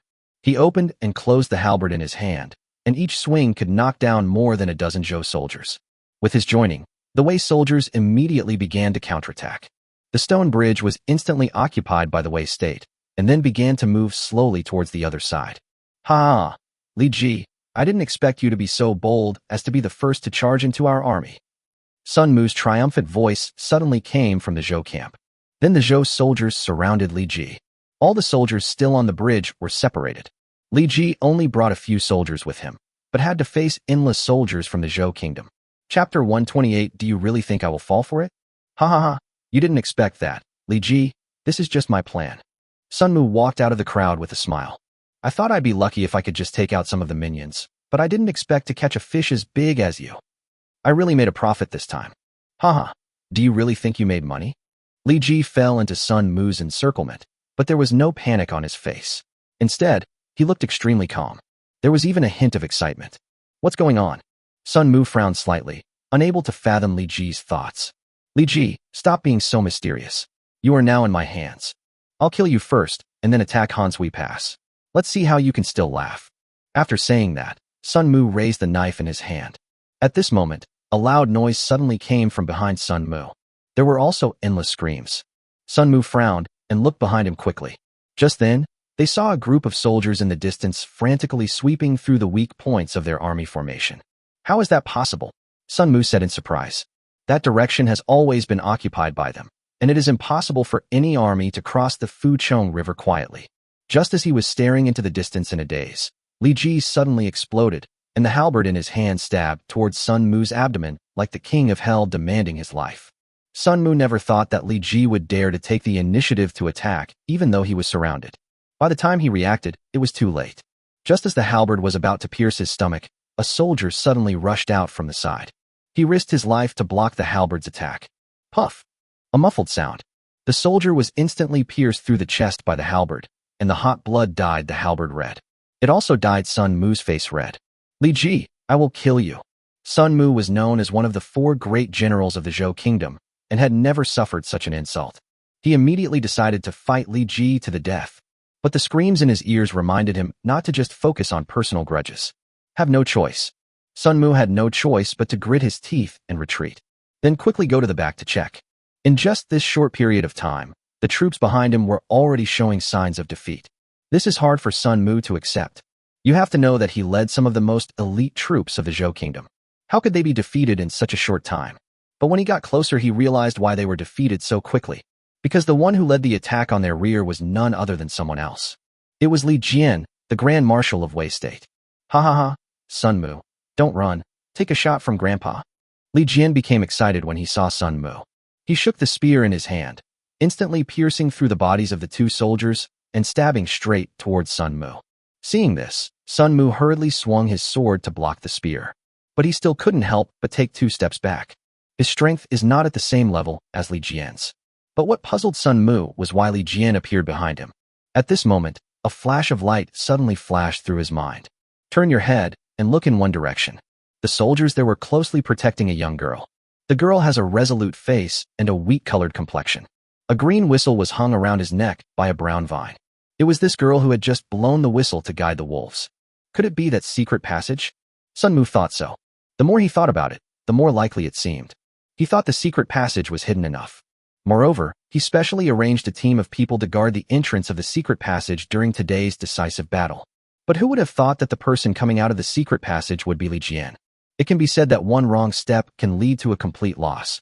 The Zhou soldiers, who had originally had a great advantage, were suppressed in an instant. Sun Mu could only order his soldiers to resist while heading towards Jubiai Pass. As long as they can retreat into the city, they can maneuver around. The idea is good. But will the masters Li Jian and Li Ji let them get what they want? The answer is no. Li Ji had already rushed out of the encirclement at this time. Not only that, he also fiercely tore a hole in the opponent's encirclement. Countless Wei soldiers rushed down from the stone bridge and penetrated straight into the heart of the Zhou army through this opening. This made the Zhou soldiers even more passive. I can only keep retreating. As more and more Wei soldiers on the stone bridge rushed over, the situation on the battlefield gradually began to turn towards Wei. Soon Li Ji and Li Jian came together. The two armies kept chasing and harvesting the Zhou soldiers. Li Jian rushed forward with a spear in hand, aiming directly at Sun Mu's head. Retreat, retreat quickly. Sun Mu was at a loss at this point. He just kept retreating without paying any attention to the soldiers around him. But the more this happens, the more passive we become. He was soon caught up by Li Jian, who stabbed him in the back with a gun. There was a dull thud, and a bloody hole was suddenly stabbed in Sun Mu's back. But he is also a veteran who has been through many battles. At the critical moment, he twisted his body to avoid the vital points. Then he used the power of the gun tip to advance several feet. Avoided Li Jian's next attack. But this is not a long-term solution. It seemed that Li Jian was about to attack again. Sun Mu felt a chill in his heart and staggered forward a few steps. It happened to hit an old soldier. He hurriedly pulled the veteran over to block the bullet behind him. Unexpectedly, the old soldier grabbed his wrist with his backhand and knocked him to the ground with one force. Ouch! How dare you attack me? Sun Mu's wrist was hurting from being grabbed. Just as he was about to chop the old soldier with a knife, he accidentally saw his face under the helmet. Marshal Su, why is it you? Humph, if I don't come to Jubiai Pass soon, I'm really going to get lost. Stand behind me first. I'll punish you after I defeat that scoundrel Li Jian. Marshal Su let go of his hand, snatched the sword from Sun Mu's hand, and went towards Li Jian. Li Jian, who had just rushed over, saw clearly what happened just now. So he stopped rushing forward and stood face to face with Marshal Su with a gun in hand. Su Lang, you old fellow are not dead yet. Li Jian said as he looked at Su Lang, who was wearing ordinary soldier's clothes. He was no stranger to Su Lang. Everyone knows that the Zhou kingdom had 4 great generals. But these 4 people also have different strengths and weaknesses. Among them, Sun Mu ranks last and is the weakest. And Su Lang is the first-ranked general. He was personally named the sacred pillar of the Zhou state by the king of Zhou. It can be said that most of the land of the Zhou kingdom was conquered by him. More than half of the Zhou dynasty's military generals were his students. Its strength is evident. When they were young, Su Lang and Li Jian often clashed on the battlefield, but now they are both old and have not met each other for a long time. Huh, you're still alive and well. How could I die? I want to hang you on the city wall myself. Su Lang said coldly. Then he raised his knife and rushed towards Li Jian. Come on, let me see if your strength has declined, old man. Li Jian was not panicked at all. He stood firmly on his horse, with the tip of his spear pointing forward, waiting for Su Lang to come to him. Chapter 129, The Foundation of Zhou. The two were fighting fiercely, and the situation on the battlefield was also undergoing subtle changes. The Zhou soldiers, who should have been defeated, suddenly united for some reason. They were also forming battle formations and driving the Wei army out of their camp bit by bit. This subtle change is insignificant in the overall battle situation. No one will notice at all. But as a general, Li Ji felt an unusual feeling. Nothing inexplicable ever happens on the battlefield. The reason why the Zhou army suddenly launched an organized counterattack must be that there was someone commanding it from behind the scenes. Thinking of this, Li Ji's eyes suddenly became solemn. He looked at Li Jian in the distance and was surprised to find that Li Jian was fighting with Su Lang. You should know that Su Lang hasn't fought in a war for decades. This sudden appearance is probably not a coincidence. Hey, look where. Just when Li Ji was distracted, a teasing voice suddenly came from beside him. Just as he was about to turn around, he felt a strong gust of wind rushing towards his head. Li Ji stepped back without thinking. As he moved away, a sharp knife slashed past him. The hand holding the knife was as white as jade, just like a woman's hand. But this hand actually performed a knife trick in front of him. The blade instantly turned to his throat. But by this time Li Ji had already reacted. He swung the halberd in his hand and stabbed the man with the knife heavily. But the man holding the knife was agile. He turned his body and suddenly flipped in the air to avoid the halberd. Not until he stood still did Li Ji have time to take a good look at the man who dared to attack him. He was wearing the clothes of a Wei soldier and holding two sharp knives in his hands. Although he is thin, he has an inexplicable sense of strength. What is even more surprising is his incredibly exquisite face. With a full forehead, a straight nose, and thin lips, she looks like a girl waiting to be married. But Li Ji seemed extremely nervous when facing this person. He said with a gloomy face, "Chu Bian, even you are here." Chu Bian is Su Lang's most proud disciple, and is also considered to be the person who is very likely to replace Sun Mu and become one of the four great generals. Li Ji had only met him at a few banquets between the two countries and had never fought with him on the battlefield. "Hey, General Li, you look surprised." Chu Bian half bent over and laughed. Despite being surrounded by the Wei army, he did not seem to be panicked at all. Li Ji's face became even gloomier. Since Chu Bian can appear here, it is very likely that Su Lang's other students will also participate in the battle. This means that the reason for Zhou Jun's inexplicable counterattack has been found. "Humph, Chu Bian, it was your Zhou state that lost the Jubiai pass to my Wei state. Now you've sent you and Su Lang here. Aren't you afraid of being ridiculed by the world?" Li Ji said word by word. He wanted to use this method to intimidate Chu Bian. But who would have thought that Chu Bian just picked his ears disdainfully? He said uninhibitedly, "General Li, who told you that the king of Zhou sent us? My teacher and I are no longer officials. We are free individuals. Wherever we go and what we do has nothing to do with the Zhou royal family." No wonder they dared to appear on the battlefield so blatantly. It turns out that he is using this despicable trick again. Li Ji couldn't help but feel a surge of anger in his heart. Holding the halberd, he smashed it hard at Chu Bian. Despicable villain. Chu Bian moved lightly and dodged the halberd with a somersault. He also slit the throats of two Wei soldiers. Blood was spilt everywhere. General Li has a bad temper. In that case, I'll play with you. Although Chu Bian said this, he did not confront Li Ji head-on. Instead, she circled around him with light steps. From time to time, he would kill one or two soldiers who surrounded him. What was even more fatal was that under his harassment, Li Ji had no way to command. And it was obvious that there was someone hiding in the dark and commanding the Zhou army. As a result, the Wei army, which had just gained a slight advantage, fell into a disadvantage again. Li Ji was feeling a bit impatient, and he swung his halberd faster and faster, wishing he could kill Chu Bian right now. But Chu Bian's movements were so fast that he couldn't even touch a single hair. Just when he was at a loss, a long knife suddenly stabbed at Chu Bian from behind. The timing of the long knife stab was extremely clever. It happened to be the moment when Chu Bian was in midair with nowhere to put his foot on. This change was really too sudden. Chu Bian did not expect a sneak attack and could only barely avoid the vital points in a hurry. But he was still stabbed in the waist. A deep blood groove appeared instantly. "Young master, go and command the army. I'll leave him to you." The man with a knife emerged from the crowd at this moment. It was the Minister of War Lei Tian who was there. Li Ji was delighted when he saw this. He bowed and said, "Brother Lei, you've arrived just in time. I'll leave Chu Bian to you." After saying that, he quickly ran a few steps outside the battle circle, knocked down a Zhou soldier on horseback with his halberd, and jumped on the horse. Then he raised the halberd in his hand and shouted loudly, "All soldiers, follow my footsteps and charge forward." When the Wei soldiers heard his words, they instantly felt reassured. Everyone rushed forward in the direction of the halberd as if they were injected with chicken blood. Under the leadership of Li Ji, the morale of the Wei soldiers began to rise. When Chu Bian saw this situation, his eyes became sinister. Just as he was about to step forward to stop Li Ji, he was stopped by Lei Tian. "As agreed, I am your opponent. Do you want to die?" Chu Bian looked at Lei Tian's eye coldly. But the latter didn't care about his threat at all and just stood there with the knife in hand. "You can try. Then I will kill you first, and then kill Li Ji." Chu Bian roared angrily and flew forward to fight with Lei Tian.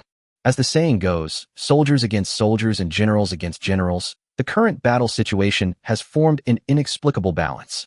The victory of the battle will only be decided when the general of one side is defeated first. Li Ji commanded his troops to attack forward, but he was terrified in his heart. Although the morale of the Wei soldiers seemed high, he knew that it was just an appearance. Every charge and attack they made failed to effectively kill the Zhou soldiers. Kill at most dozens of people. But the next second, the gap of dozens of people will be filled instantly. It was as if there was a hand secretly controlling the Zhou soldiers to advance or retreat. This shows that the commander who commanded the Zhou soldiers in the back must have been a general with extremely rich battlefield experience. Li Ji thought he couldn't do that.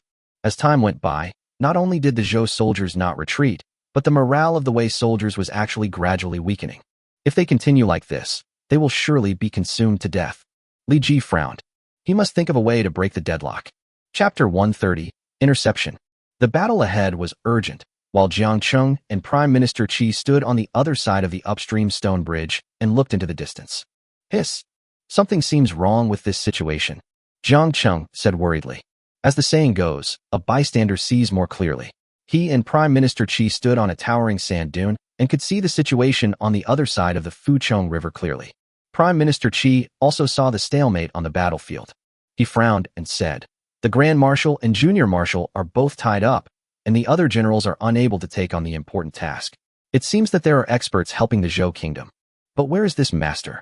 He kept scanning the Zhou camp with his cloudy eyes.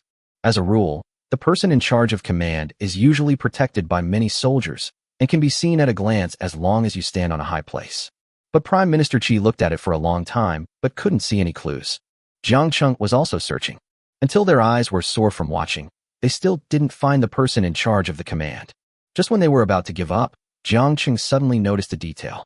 "I saw a few Zhou soldiers constantly shuttling between the military formations. Every time they passed a place, they would approach the highest-ranking officers and say something to them. Then he quickly withdrew his troops and headed towards the Jubiai Pass in the rear. Teacher, look." Jiang Cheng hurriedly told Prime Minister Qi about his discovery. Under his guidance, the latter also noticed the unusual behavior of these people. So he said with a serious expression, "High, really high. The master in charge must be inside Jubiai Pass, and he is passing information through these soldiers. No wonder we couldn't find him." After saying this, Prime Minister Qi sighed again. "It's a pity that there's no one here right now. Otherwise, killing those messengers would definitely turn the tide of the battle." As soon as he finished speaking, his eyes suddenly lit up. Then he looked at Jiang Cheng and said, "Why don't you give it a try?" Jiang Cheng asked with a surprised expression. In fact, even if Prime Minister Qi didn't say it, he would have volunteered. But it's good that Prime Minister Qi has brought it up now. Yes, you should find an opportunity to intercept and kill the messengers. If you kill even one of them, their battle formation will be defeated. The outcome of this battle depends on you alone. But what will you do if I leave? Jiang Cheng asked worriedly. "I don't need you to worry about me. Go quickly, Xiao Sima is almost overwhelmed." At this time, Jiang Cheng looked at the battle situation. Just as the Prime Minister of Qi said, the troops led by Li Ji were slowly being pushed back by the Zhou army. If he doesn't go now, he might never have the chance to go again. Jiang Cheng then bowed to Prime Minister Qi and quickly rushed down the sand dune. The black-clad soldiers were now crossing the stone bridge in an orderly manner. After Jiang Cheng ran down, he quickly mixed in with them. "Master Jiang, what do you want?" A soldier in black asked in confusion when he saw Jiang Cheng coming. "Cross the river." Jiang Cheng didn't tell them what he was going to do. Just under their cover, he rushed to the other side of Fuchong River as fast as possible. At this moment, his ears were filled with the sound of swords clashing and flames burning. "We finally crossed the river." Jiang Cheng attacked the Zhou army's flank without stopping. He had noticed when he came down from the sand dune just now that the defense of this place was relatively weak, and it is closer to Jubiai Pass by going through here. However, his distinctive scholar's attire soon attracted the attention of a Zhou soldier. The soldier was stunned at first, then a hearty smile appeared on his face. If you can capture a scholar from the enemy country alive on the battlefield and bring him back, it will definitely be an outstanding military achievement. Thinking of this, he rushed towards Jiang Cheng with a grin. But when he got halfway, he found that Jiang Cheng was not afraid at all, but instead rushed towards him. "What's going on?" Before the unfortunate soldier could figure it out, Jiang Cheng's sword suddenly shook and pierced his heart. The soldier only had time to let out a muffled groan before he fell to the ground and could no longer stand up. The battle on their side was just a tiny episode in the whole war. No one noticed at all. Jiang Cheng quickly dragged the soldier to a secluded place. When he came out again, he had changed into the clothes of a Zhou soldier. He also changed his hand to a long sword that could actually kill the enemy. Jiang Cheng was not in a hurry to go to Jubiai Pass. Instead, I first observed the current situation. From here, he could clearly see that the Wei soldiers had been completely surrounded by the Zhou soldiers. Basically, every Wei soldier had to face 2 or more enemies. More importantly, in such a long battlefield, the Zhou soldiers still advanced and retreated in an orderly manner. Jiang Cheng was secretly shocked and sighed that the commander behind him was truly a god. Afterwards, he moved from the edge of an encirclement to the back of the entire Zhou kingdom's battle formation. Just at this moment, another messenger came running from the direction of Jubai Pass. Just as he rushed into the crowd to convey orders to the officer, Jiang Cheng suddenly tripped him with his foot. The messenger lost his balance and fell to the ground in an instant. At this moment, Jiang Cheng's knife happened to slip out of his hand again. With a whoosh sound, the messenger was stabbed through the heart by the long knife. What's going on? The officer immediately pulled up the messenger to check, but the messenger was already dead. The soldiers around also looked at each other in confusion. Everything just happened so fast that they didn't even see who made the move. At this time, Jiang Cheng had already disappeared into the crowd. His target was the second messenger moving among the troops. Unfortunately, he did not get his wish this time. An officer blocked his way. "Hey, which battalion are you from? Go back to your position." Jiang Cheng was startled and turned around to run, but was caught by the officer. "Old soldier, you two escort him back to the city and interrogate him after the battle is over." It seemed that this was not the first time the officer had encountered a soldier like Jiang Cheng. He immediately called over 2 soldiers, who quickly tied up Jiang Cheng. At this moment, a sudden noise came from the battle formation in the distance. The Wei flag broke through that line of defense. Seeing this, the officer cursed and quickly mobilized his men to provide support in that direction. Jiang Cheng was escorted by the 2 soldiers towards Jubai Pass. Walking on the road, Jiang Cheng couldn't help but smile. This is really the case of searching for something everywhere, but finding it without any effort.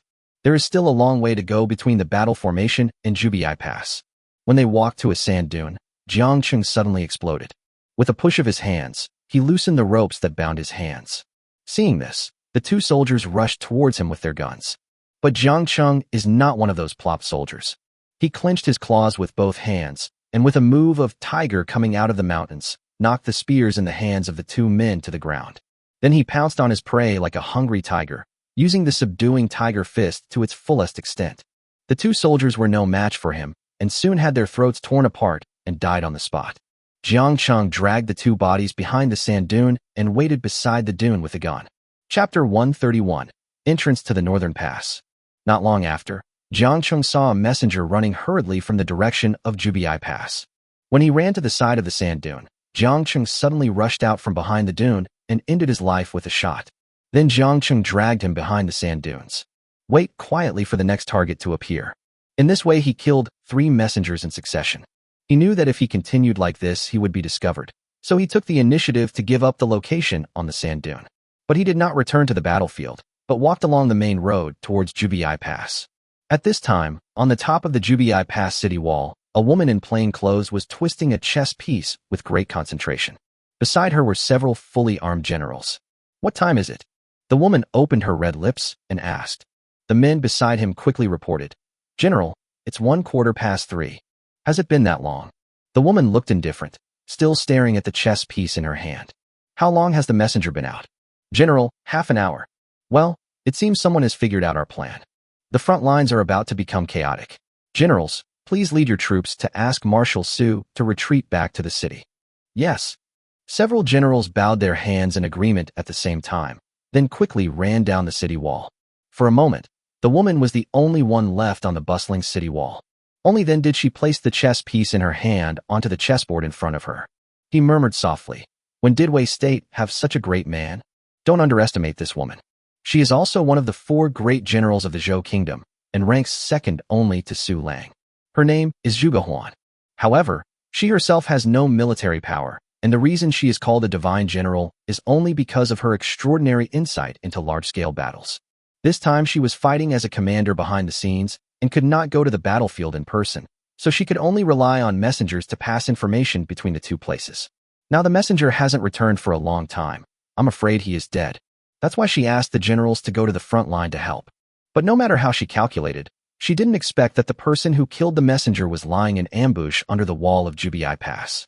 It's not that Jiang Cheng didn't want to go back, but he felt that returning to the battlefield rashly would only arouse other people's suspicion. So he could only come towards Jubai Pass. It turned out that he was right, because just after he hid, the gate of Jubai Pass suddenly opened. Then a large group of people swarmed out from the interior, rushed quickly to the battlefield. If Jiang Cheng still ran towards the battlefield mountain foolishly, they would definitely catch him. He just hid quietly in the weeds under the city wall. He didn't dare stand up until the last soldier left the city. Seeing the city gate about to close, Jiang Cheng hardened his heart and squeezed in through the crack of the door as quickly as possible. The soldiers who were closing the door were stunned to see Jiang Cheng squeeze in like that. Then he quickly pulled out a knife, pointed it at him, and asked, "Who are you?" The people responsible for closing the door were just a few young child soldiers. Jiang Cheng was immediately happy. The reason why he wanted to come in was because he couldn't get out of the city anymore. It's going to get dark soon. If he couldn't find a place to stay before dark, he would freeze to death outside, even if he wasn't caught by the Zhou soldiers. So he could only try this time. Fortunately, he won. He looked at the soldiers and pointed at the blood on his body. "I'm back from the front. The messengers who went out are all dead. The general asked me to come back and tell you something." "What?" The child soldiers looked at each other. No one was sure if what Jiang Cheng said was true. Seeing their confused and uncertain expressions, Jiang Cheng simply acted a little more convincingly. "What are you still standing there for? Take me to see the general." "Oh yes." The child soldiers finally reacted. One of the soldiers looked at Jiang Cheng with great admiration and said, "Come with me. I'll take you to see the general."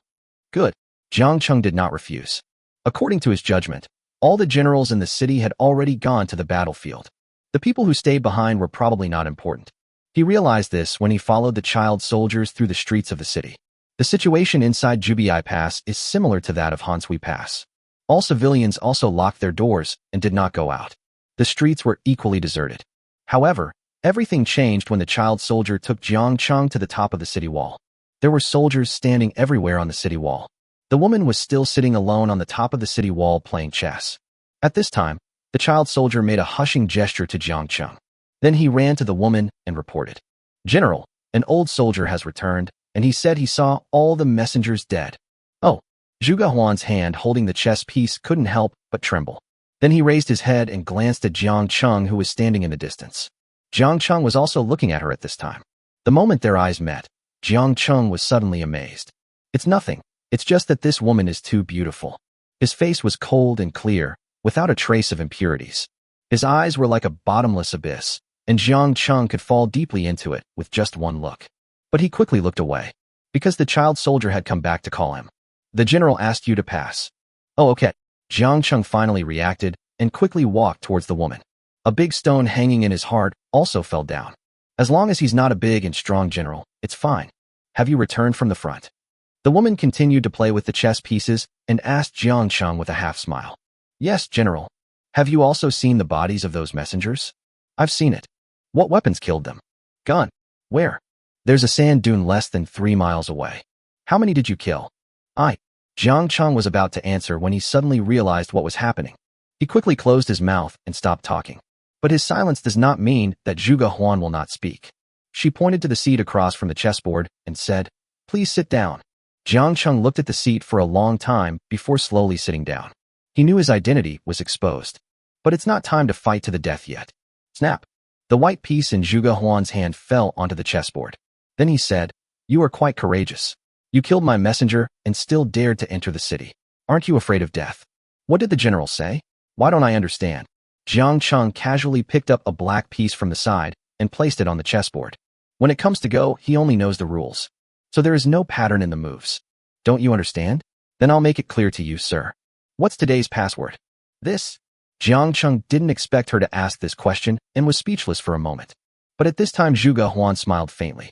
Said, "Let me tell you, sir, today's password is no password." Chapter 132. Why is Emperor Wei here? Jiang Cheng's breathing stopped for a moment. No wonder he didn't encounter anyone asking for a password along the way. This woman's strategy of winning over people's hearts was quite clever. But after realizing what was happening, Jiang Cheng suddenly grinned and said, "You have a sharp tongue, young lady. May I ask your name?" Zhuge Huan. Zhuge Huan did not hide her name from Jiang Cheng. Bang! A white piece fell, and Zhuge Huan said calmly, "Since you have entered my camp, why don't you rest for a few days at Jubiai Pass? I will let you go after Zhou wins a great victory." Jiang Cheng gave a wry smile. Then he said, "I'm afraid I won't be able to go back when the time comes." "Don't worry, our Zhuge family always keeps their word." Zhuge Huan took out a black piece from the chess box in front of Jiang Cheng and made a move on his behalf. With the other hand holding the white piece, he started playing against himself. But as she placed more pieces, the space left for the black pieces became smaller and smaller, until it is completely eaten by the white piece. Only then did Zhuge Huan point to the piece Jiang Cheng had just casually placed and say, "Sir, the placement of the piece you just placed may seem clever, but it's actually a risky move. If you're not careful, you'll lose everything." As she spoke, a faint smile appeared on her face. It was as if she had already won the game. However, at this moment, an extremely inappropriate voice suddenly came from her side. "The world belongs to me. It's too arrogant to think that you can defeat the millions of Wei soldiers with just a small game of chess." Hearing this voice, Jiang Cheng was immediately delighted. Because he was too familiar with the owner of this voice. He quickly turned around and saw Emperor Wei in a bright yellow dragon robe standing quietly on the city wall. No one knew when he stood there. Compared to Jiang Cheng's joy, Zhuge Huan's face was full of shock. Her palm trembled, and the chess piece in her hand accidentally fell onto the chessboard, disrupting the good situation that the white piece had just had. "How is it possible? How did you appear here?" Ever since she took over the battle, she has been calculating everything on the battlefield, including Su Lang and Chu Bian's attack, which was also her idea. Zhuge Huan thought she had thought of all the changes on the battlefield. But the only variable that was ignored was the Emperor of Wei. You can't blame her for this. The main reason was that the last time Emperor Wei led dozens of people to attack the city, their strategy was really stupid.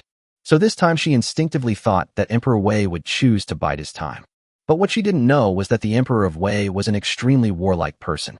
How could we possibly stay content in the rear? At this time, the soldiers on the city wall had also discovered Emperor Wei. Everyone rushed forward to protect Zhuge Huan. "You think you can stop me?" Emperor Wei smiled faintly. The body suddenly fell from the city wall. He just waved his sleeve lightly, and the soldiers fell back like fallen leaves swept by the autumn wind. Almost instantly, Emperor Wei came in front of Zhuge Huan. At this point, Zhuge Huan had no way out. She asked with a stern face, "Emperor Wei, what do you want to do?" "I don't need to explain to you what I want to do. Walk." After saying this, Emperor Wei grabbed Zhuge Huan's slender, white wrist. He jumped down from the top of the city wall. An ordinary person would die if he jumped from such a high wall. But Emperor Wei still seemed to be at ease with Zhuge Huan. He was seen relaying on the city wall continuously and arrived at the foot of the city in a few breaths. After that, he didn't hesitate at all and rushed towards the Fuchong River at an extremely fast speed with Zhuge Huan. "Release the arrows! Release the arrows!" Someone on the top of the city wall shouted loudly, and everyone reacted and drew their bows and arrows to prepare to shoot. However, someone else shouted, "No room, General Zhuge is still in his hands." At this time, there were only soldiers on the city wall, but not a single general. So a chaotic scene arose between the two sides. Jiang Cheng took advantage of the chaos and quietly sneaked down from the top of the city wall. As he walked, he cursed Emperor Wei in his heart. "I didn't even know to take him with me when I left." He was absolutely certain that Emperor Wei had seen him at that time, but still didn't choose to save him. Now he can only seek to save himself. After much deliberation, he decided to stay in the city and wait for the opportunity to escape. So after he came down, he went straight to where the civilians lived. Because of the war, some houses have been vacant for a long time. He randomly picked a house that looked very shabby and jumped in. This place must have been ransacked later, with scattered furniture and objects scattered throughout the rooms and yard. Jiang Cheng found 2 relatively clean clothes inside and changed into them. Then he smeared 2 handfuls of mud on his face. After making sure that no one could recognize him, he burned the bloody clothes. At this moment, the sound of several people's messy footsteps suddenly came from the street outside. Jiang Cheng suddenly felt a little strange. No one should dare to wander around the streets at this time. Out of curiosity, he hurried to the door and looked out through the crack. At this moment, he saw 3 stealthy soldiers walking into the alley where his house was located. As luck would have it, the 3 of them looked around and then stopped not far from him. At this time, one of the bearded men asked in a low voice, "Are we there yet?" "What's the rush? We'll be there soon." The little man beside him gave a wicked laugh and replied, "Tonight we're all going to live like the emperor. We won't be discovered this way, right?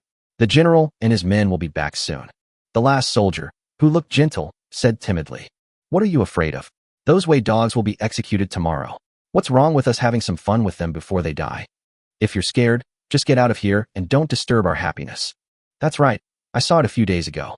There's a bitch with a big ass among the dogs in Wei State. I must fuck her today." The bearded man's tone was a little excited. At this time, the little man quickly asked him to speak more quietly. "Keep your voice down and don't attract anyone else. I've already made up my mind. Today I want to play with 2, no 3. The 2 of them were discussing matters between men and women in vulgar language. Then they looked at the gentle soldier and said, "Are you going or not?" I'd better not go. It would be terrible if I was discovered. Sorry, I have to go back first." As he said this, the soldier planned to go back. At this time, The bearded man and the short man looked at each other, and there was a hint of cruelty in the eyes of both of them. As soon as the gentleman soldier turned around, the short man stabbed him hard from behind. Blood spurted out instantly. The gentleman soldier was about to shout, but the bearded man covered his mouth tightly. But he was silent for a moment. What a damn bad luck. I will never date this bitch again. Just throw him into the yard and go. The short man gave an order, and the bearded man picked up the body and threw it in from outside the courtyard wall. It happened to be dropped not far from Jiang Cheng. Chapter 133. Inhumane. Listening to the footsteps of two people leaving hurriedly outside, Jiang Cheng turned around and glanced at the dead soldier lying on the ground with his eyes open. Then he walked over and closed the soldier's eyes. He climbed over the wall silently and followed the two people who were leaving. At the same time, in a small room west of Jubiai Pass, hundreds of Wei people, old and young, women and children, were locked inside in panic. A plump woman was huddled in a corner, hugging her daughter and shivering. The nights at Jubiai Pass are very cold, but they were only wearing very thin outer clothes. Mom, I'm hungry. The little girl looked up at her mother.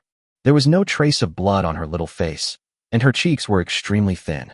Be good, Xiaonuan. Someone will be here to bring you food soon. The woman forced a smile to comfort her daughter, but in fact she knew that no one would come to bring her food. Ever since they followed Boss Ruan to Jubiai Pass, their numbers have been decreasing. Some able-bodied men never returned.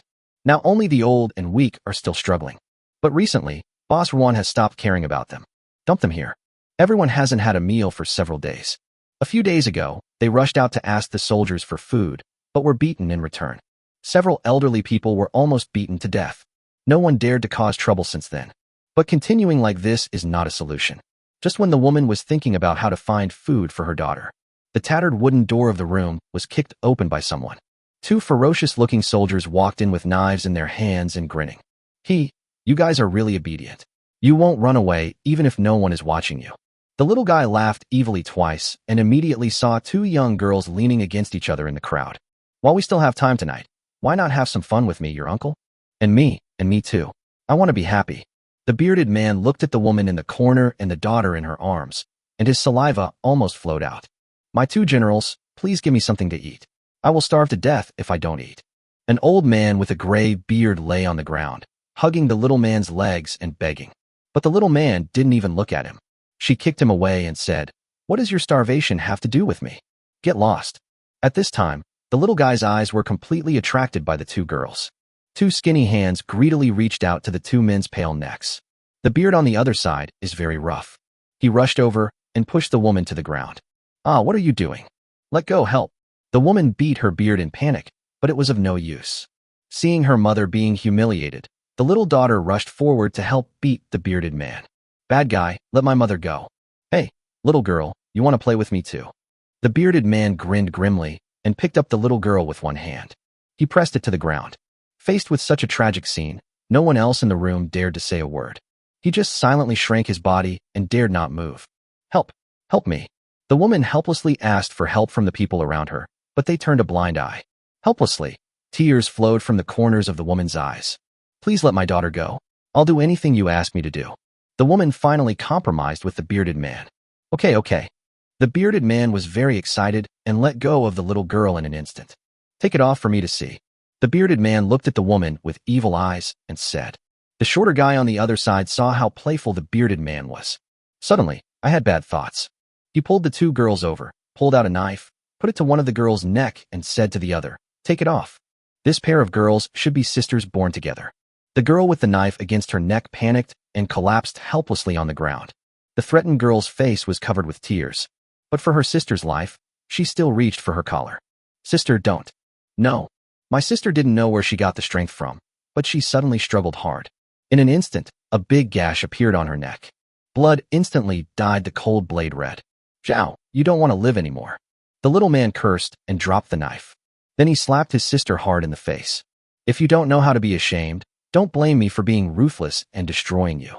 After saying that, he threw the knife aside. He hastily took off his shirt and rushed towards the two men. The two girls stepped back in panic. But there was no way to escape the clutches of the little guy. He grabbed both men's ankles with almost no effort. Then he used both hands to drag the two men towards him. At this time, the bearded man on the other side had already started swallowing his saliva. Under his repeated threats, the woman has surrendered.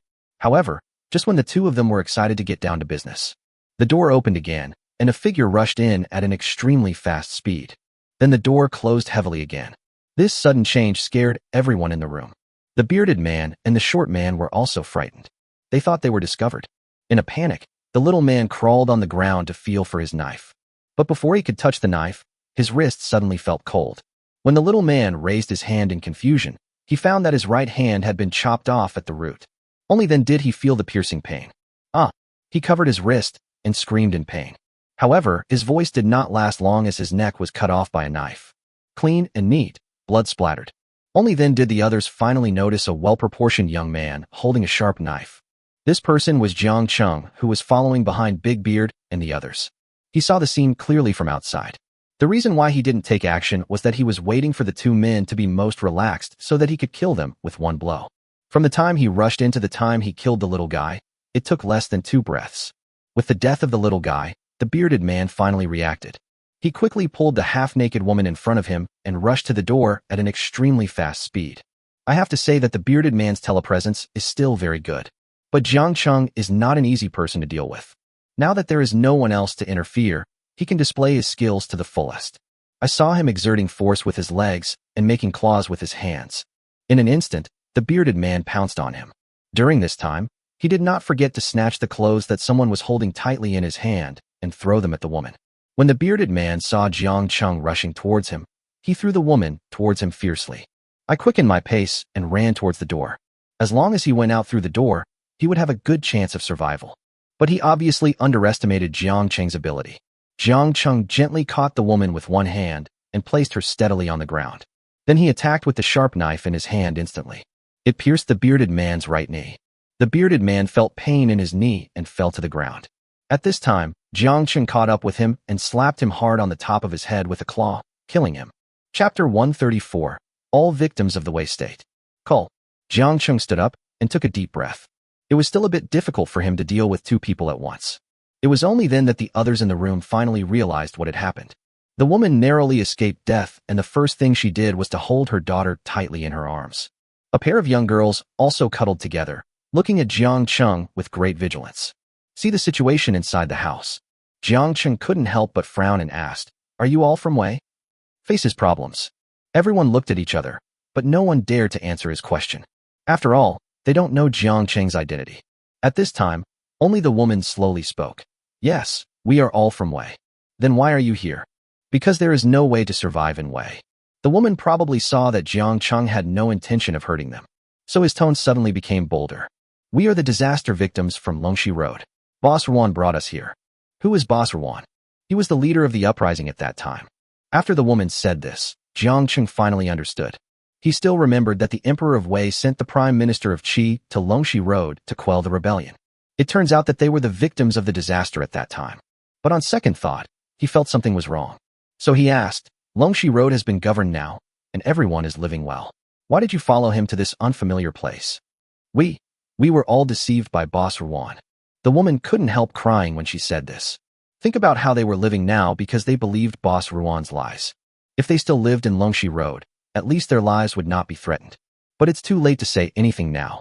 Jiang Cheng saw her appearance and roughly understood the situation. So he said to the crowd, "I am also a Wei person. Do you want to go back?" I want to so much." The woman quickly agreed. A strange light suddenly flashed in the eyes of the remaining people. If possible, they would never want to come here again. "Can you get us out of here?"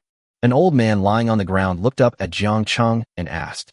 "Yes, but whether you can leave the city in the end depends on you," Jiang Cheng said to the old man indifferently. He saw it clearly just now. When the short guy and the bearded man had bad intentions, the old man hid farther away than anyone else. Such a person does not deserve his kind words. The old man felt Jiang Cheng's indifference towards him and smiled awkwardly. "What should we do?" Jiang Cheng looked around. There were hundreds of people crowded in the room. It would not be easy to get them all out of the city. But he already had a vague plan in mind. "To tell you the truth, I heard from people outside on the way here that they will behead you all tomorrow morning." "What? Where's Boss Ruan? He said he would keep us safe." "Don't be naive. We've all been fooled by him. He's probably hiding somewhere eating meat and drinking wine right now." There was a great uproar among the crowd. Finally, he looked at Jiang Cheng again. Only then did Jiang Cheng finally tell his plan. "Right now, The Wei army outside the city is engaged in a battle with the Zhou army. Most of the troops in the city are concentrated at the main gate, and the remaining gates are relatively weakly guarded. I will go to the other city gates and investigate one by one until I find the weakest gate. I will then cause chaos in the city, and you will disguise yourself as Zhou soldiers and sneak out.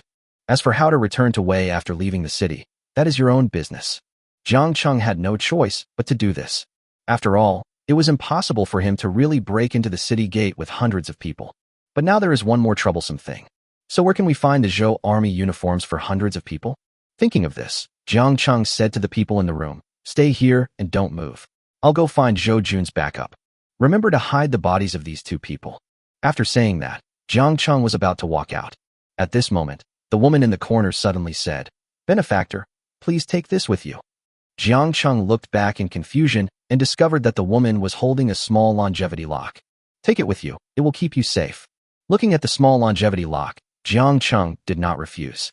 Instead, he took it and put it around his neck. "Don't go out." He gave another instruction and then quietly walked out. It was still quiet outside. It can be seen that the Zhou army's garrison did not take this place seriously at all, but this also made his actions more convenient. He walked in the shadows of the street and soon came to a brightly lit place. According to his idea, such places are generally where high-ranking officials live. Maybe I can get some information. Otherwise, if he relies on himself to look for the backup location, he may not be able to find it by tomorrow morning. Seeing that there was no one around, Jiang Cheng jumped over the wall. It landed silently.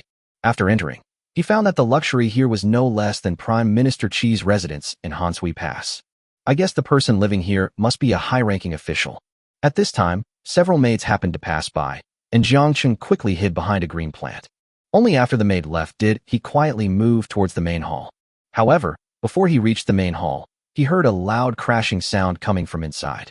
It seemed like something large was smashed to pieces. At the same time, a violent voice came from the main hall. "Trash, a bunch of trash. What are you doing here? It's better to just kill them all and be done with it." You can tell that this person is extremely irritable. Mr. Yan, we are not useless. The person coming is Emperor Wei. There is nothing we can do to stop him."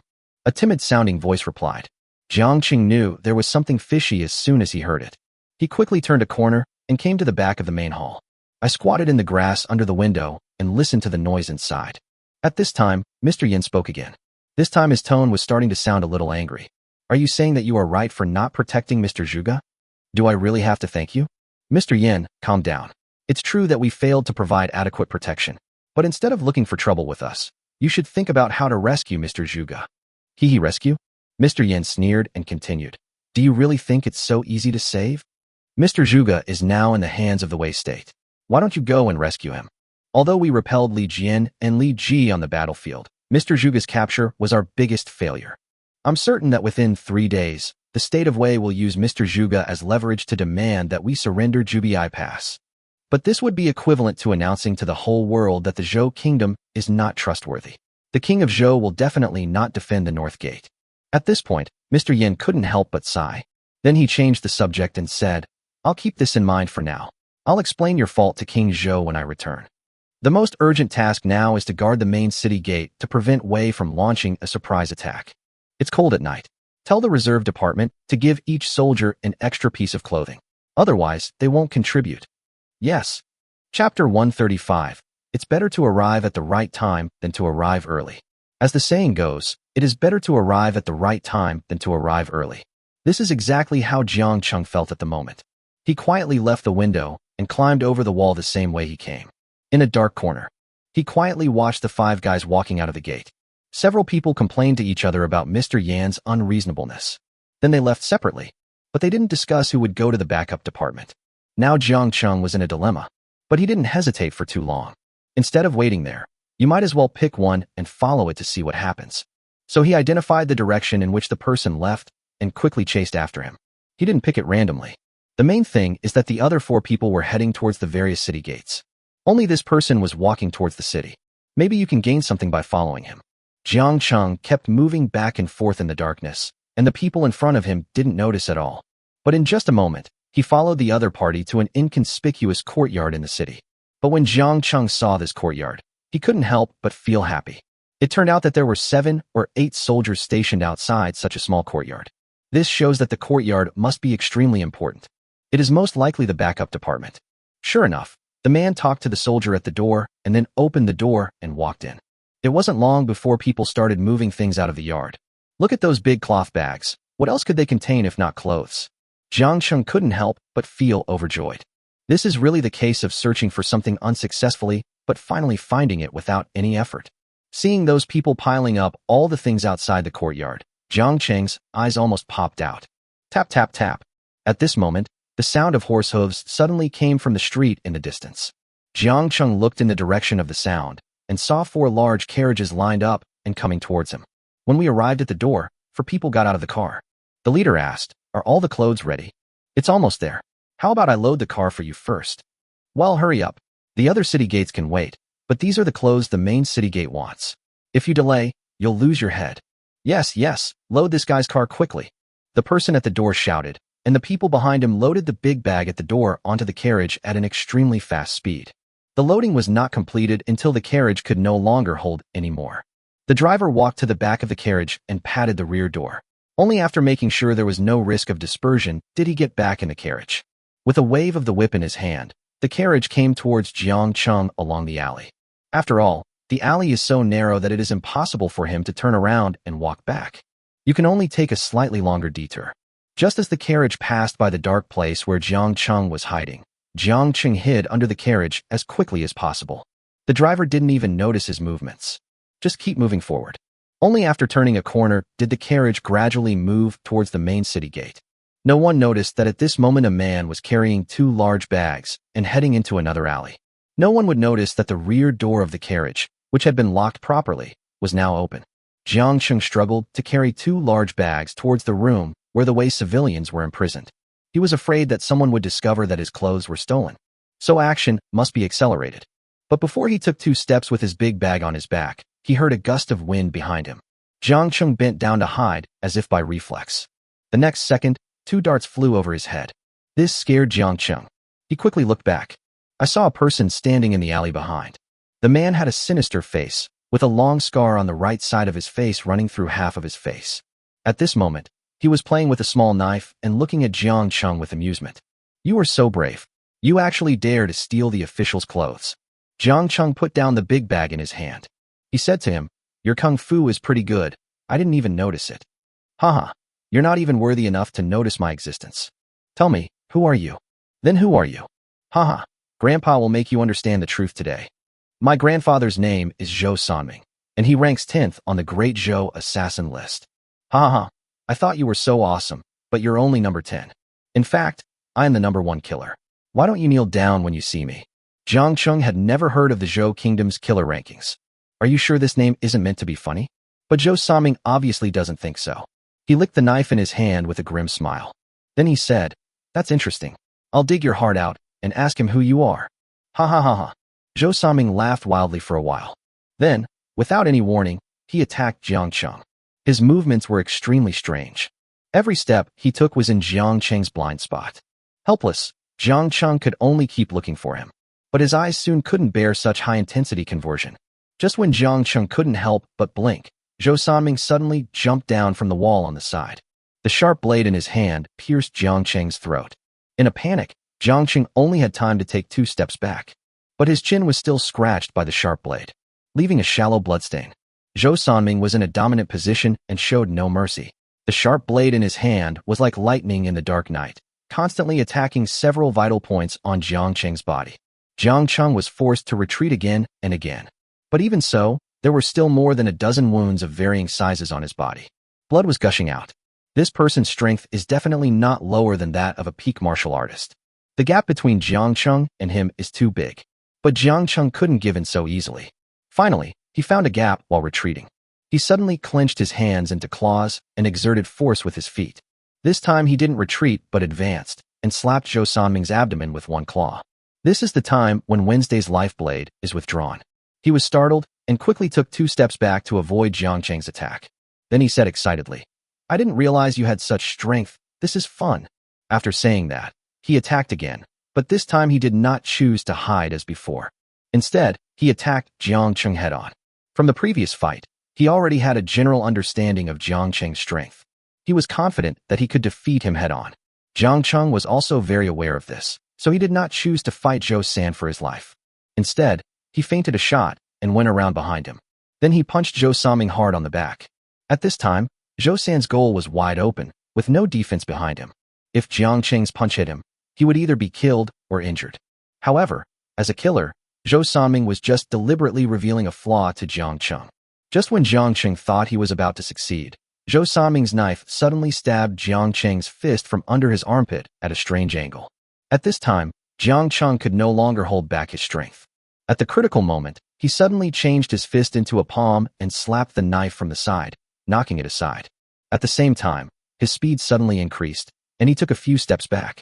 Sky Roar Fist. Zhou Saming slowly turned around and asked in surprise, "Boy, what's your relationship with the Jinyuan Escort Agency?" Chapter 136 Poisoning. Sky Roaring Fist? Jinyuan Escort Agency. Jiang Cheng thought about it for a while and immediately understood what was going on. Just now, in a hurry, he instinctively used the martial arts taught by Wang Xiaobiao. At that time, Wang Xiaobiao did not tell him the name of this martial art. Could this be the Sky Roar Fist? But Jiang Cheng did not show openly that he did not know the boxing skills. He replied calmly, "No comment." "Ha ha, what a great no comment. I know even if you don't tell me."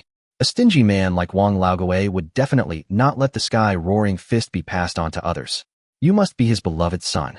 I didn't expect that protecting Mr. Yin this time would bring me such an unexpected reward. Once I catch you and torture you severely, I don't believe I can't get the secret of the Sky Roar Fist out of you. Having said that, Zhou Saming seemed to be energized and jumped towards Jiang Cheng. Jiang Cheng was very perceptive and understood something from his words. He had long heard that the chief escort of Jinyuan Escort Agency had a set of martial arts that would never be passed on to others. It will never be spread to anyone except very close people. Could it be this Tianxiao Fist? If that's true, he owes Wang Xiaobiao too much. But before that, he had to get back alive. Facing Zhou San's desperate attack, Jiang Cheng's mind calmed down. Then he slowly took up his stance and used the Sky Roaring Fist to counter Zhou Saming's attack. I have to say that the power of Tianxiao Fist is indeed extraordinary. Although it was the first time that Jiang Cheng used it to fight against someone, he was still able to bridge the gap between the martial artist levels and fight Zhou Saming back and forth. Ha ha, the Sky Roaring Fist is indeed the skill I have been pursuing my whole life. It is indeed extremely exquisite. It's a pity that you haven't reached the right level yet. Take this from me. Zhou Saming shouted excitedly.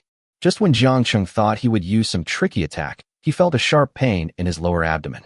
Jiang Cheng was startled and quickly looked at his lower abdomen.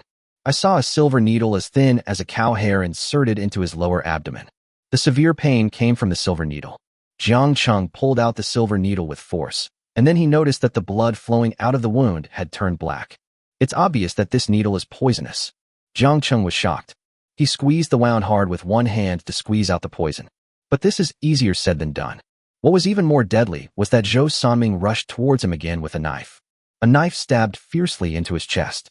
The knife came extremely fast, and even if Jiang Cheng had extraordinary abilities, he couldn't avoid it.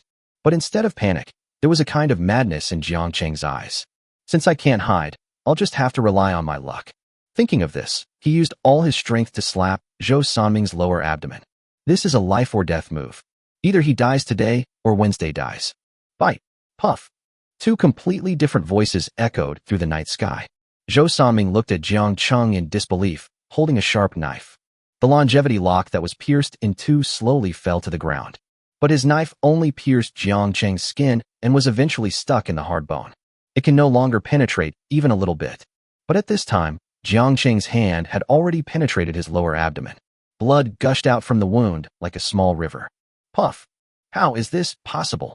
Then he fell heavily on Jiang Cheng. How can this be impossible? Jiang Cheng pushed him away with difficulty. He picked up the longevity lock on the ground. If it weren't for this little thing blocking it for him at the critical moment, he would have really died here. But because he was too unlucky, the toxins in his body were spreading at an extremely fast rate. Jiang Cheng felt his eyelids growing heavier. He shook his head, but found it was no use. He almost fell to the ground due to his unsteady steps. Suddenly, he picked up the knife on the ground and cut a wound on his thigh. Taking advantage of this brief period of clarity, he forcefully threw Zhou Saming's body into a house. Anyway, the whole city is full of empty houses now, so it will take some time to find him. Then he picked up the big bag full of clothes and staggered towards the room. Whenever he felt sleepy on the road, he would cut his leg. Blood had already stained his trouser legs red. Finally, he returned to the room. After pushing the door open, he fell heavily to the ground. He has reached his limit as long as he can hold on. Everyone in the room was shocked to see Jiang Cheng coming back covered in blood. Then they hurriedly helped him up. "Benefactor, what's wrong with you?" The woman held her daughter and looked at Jiang Cheng nervously and asked. But at this moment, Jiang Cheng's eyes were blurry and he just wanted to sleep. At this moment, an old man on the side suddenly walked over tremblingly. "Let me see." He pushed everyone away, squatted beside Jiang Cheng with difficulty, and reached out to feel his pulse. Everyone immediately looked at the old man nervously. After a long while, the old man smacked his lips and said, "He's been poisoned. He needs 3 grams of honeysuckle and 1 gram of poria." "Old man, we don't have any of the things you mentioned right now. Is there any other way to save our benefactor?" The woman asked, looking at Jiang Cheng's pale face. Everyone nodded. "Where can I find medicine nowadays?" But the old man shook his head heavily and said, "If you want to save him, this is the only way. And we have to hurry. If we don't find the medicine within an hour, he will be beyond help." Oh, everyone in the room was shocked again. But time is running out now. Seeing that time was running out, the woman said resolutely, "I will go find medicine for my benefactor." After saying that, she was about to walk out the door. But at this moment a pair of dry hands stopped her. "Just let me go." The woman looked at the hands in confusion. Only then did she realize that the person who stopped her was the old man who begged Jiang Cheng to save them. At this moment, the old man looked at the dying Jiang Cheng and said with shame, "When those 2 beasts came in just now, I, an old man, didn't dare to fight them. Now it's time to play a role. Brother, please take good care of my benefactor and wait for me to come back." The old man gave the old gentleman a piece of advice. Then he got up and walked outside. At this time, several more elderly people stood up. "We'll go with you." Looking at so many people with him, a smile appeared on the old man's face. Then he walked over and opened a big bag. He took out a few sets of clothes and distributed them to everyone, saying, "Let's put on these clothes before we go out. We have never worn such fine clothes in our lives." The others followed suit. After changing their clothes, they all looked refreshed. "We're going." The old man said something, then opened the door and walked out. Everyone in the room remained silent. They don't know whether these elderly people can come back. But now they can only choose to believe. The night grew darker, but everyone's hearts became brighter, because they know that they will definitely get away from here and return to their original home. Chapter 137, The Benefactor Wakes Up. When Jiang Cheng woke up, the first thing he saw was the anxious looks of the people around him. His body was still weak, but he could feel that the toxins in his body had miraculously disappeared. Wake up! Benefactor is awake." The woman cheered loudly, tears welling up in her eyes. Hearing her voice, everyone in the room rushed over to check. Surrounded by the crowd, the old man who knew medicine walked up to Jiang Cheng and took his pulse. Then he nodded with relief and said, "The poison has dissipated. Just rest for a while and you'll be fine." Everyone was very excited when they heard the old man's words. Especially the old men who were responsible for going out to find medicine. They couldn't help but cry with joy. No one knows where they found the medicine. But judging by the bloodstains on their clothes, it shouldn't be that easy. Jiang Cheng struggled to stand up and bowed to the old man, saying, "Thank you for your help, senior. It wasn't me who saved you. It was these elder brothers who saved you." The old man moved aside to let Jiang Cheng see the old men. Jiang Cheng hurriedly thanked him, but they all avoided him, not daring to accept Jiang Cheng's thanks.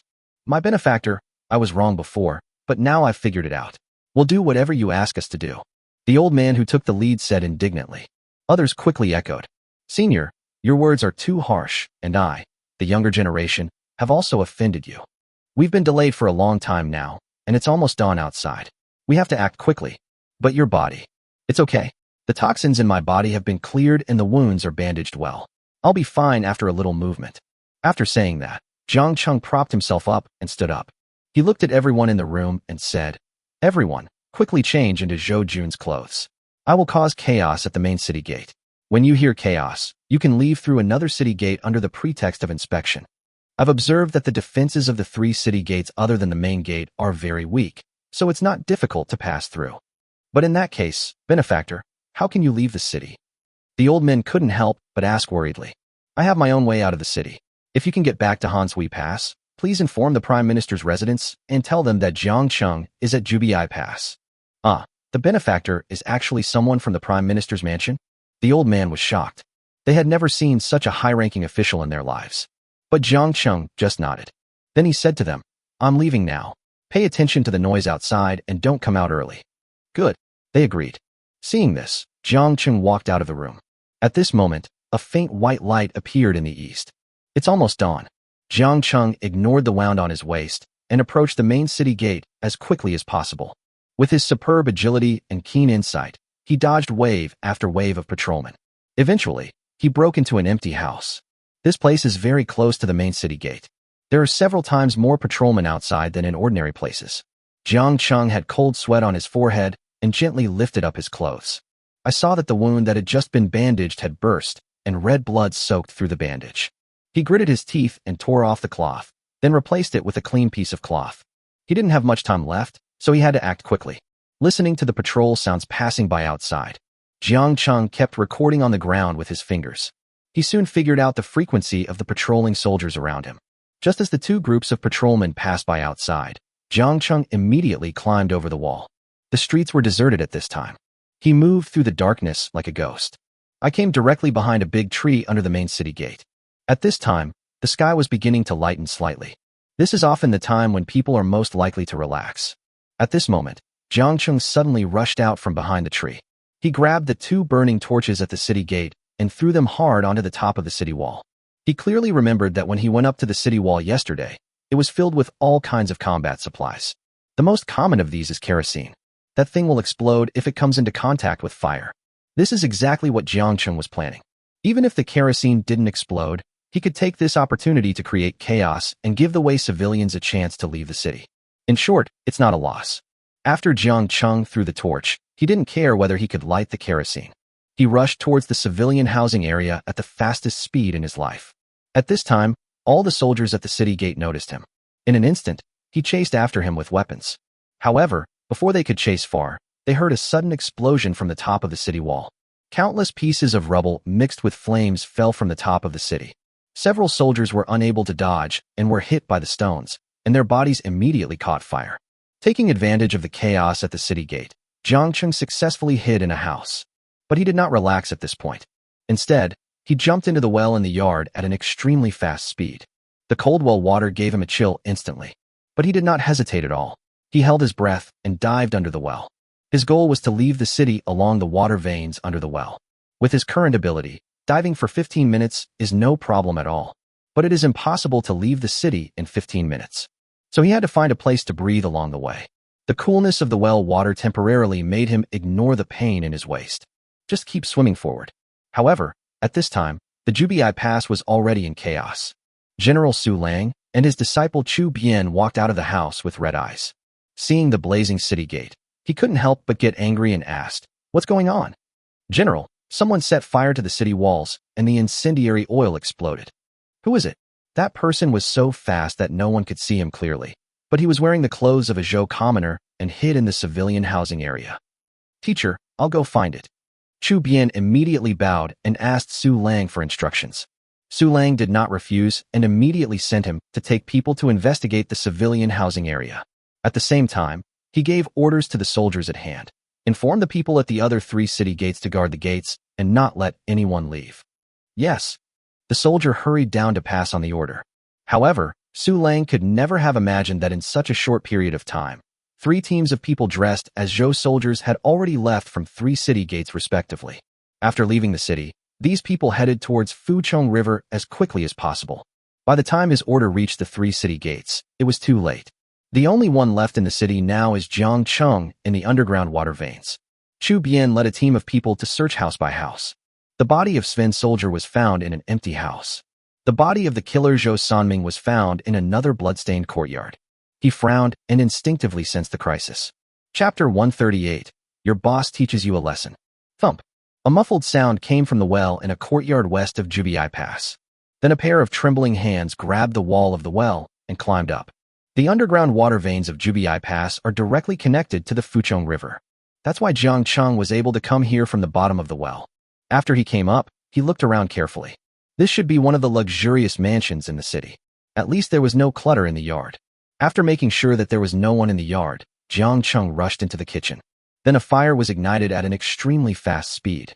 His body temperature is now extremely low and he must be warmed up as soon as possible. As the flames rose, his body gradually regained some temperature. He didn't leave the kitchen until he felt much warmer. The sunlight during the day shone directly on him, making him feel warm.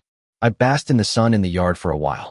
He went back into the house and found some dry clothes to change into.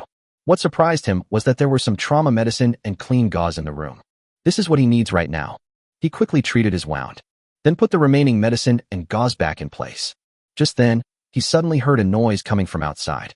He hurried to the door to see, and saw a group of Zhou soldiers knocking on the door of a house angrily.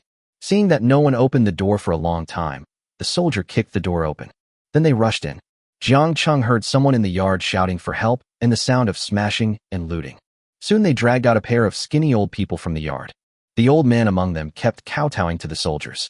He begged, "My dear officials, we are all citizens of the Zhou kingdom. Please let us go. Bah, old thing." A soldier spat fiercely in the old man's face and cursed. "There's someone at home, and you won't open the door for us. You clearly have something to hide. Now the whole city is searching for Wei's spies. I think you have a good chance." "Sir, this is unfair. I'm already 82 years old. How could I be a spy for the state of Wei? It's not up to you to decide. Take him away." The soldier shouted, and the people behind him immediately and roughly escorted the two old men towards the main city gate. At this moment, a soldier suddenly saw a layer of light smoke above the courtyard where Jiang Cheng was. I immediately became alert. "Boss, look." He approached the leading soldier and pointed at the courtyard where Jiang Cheng was, and said, "There must be someone there."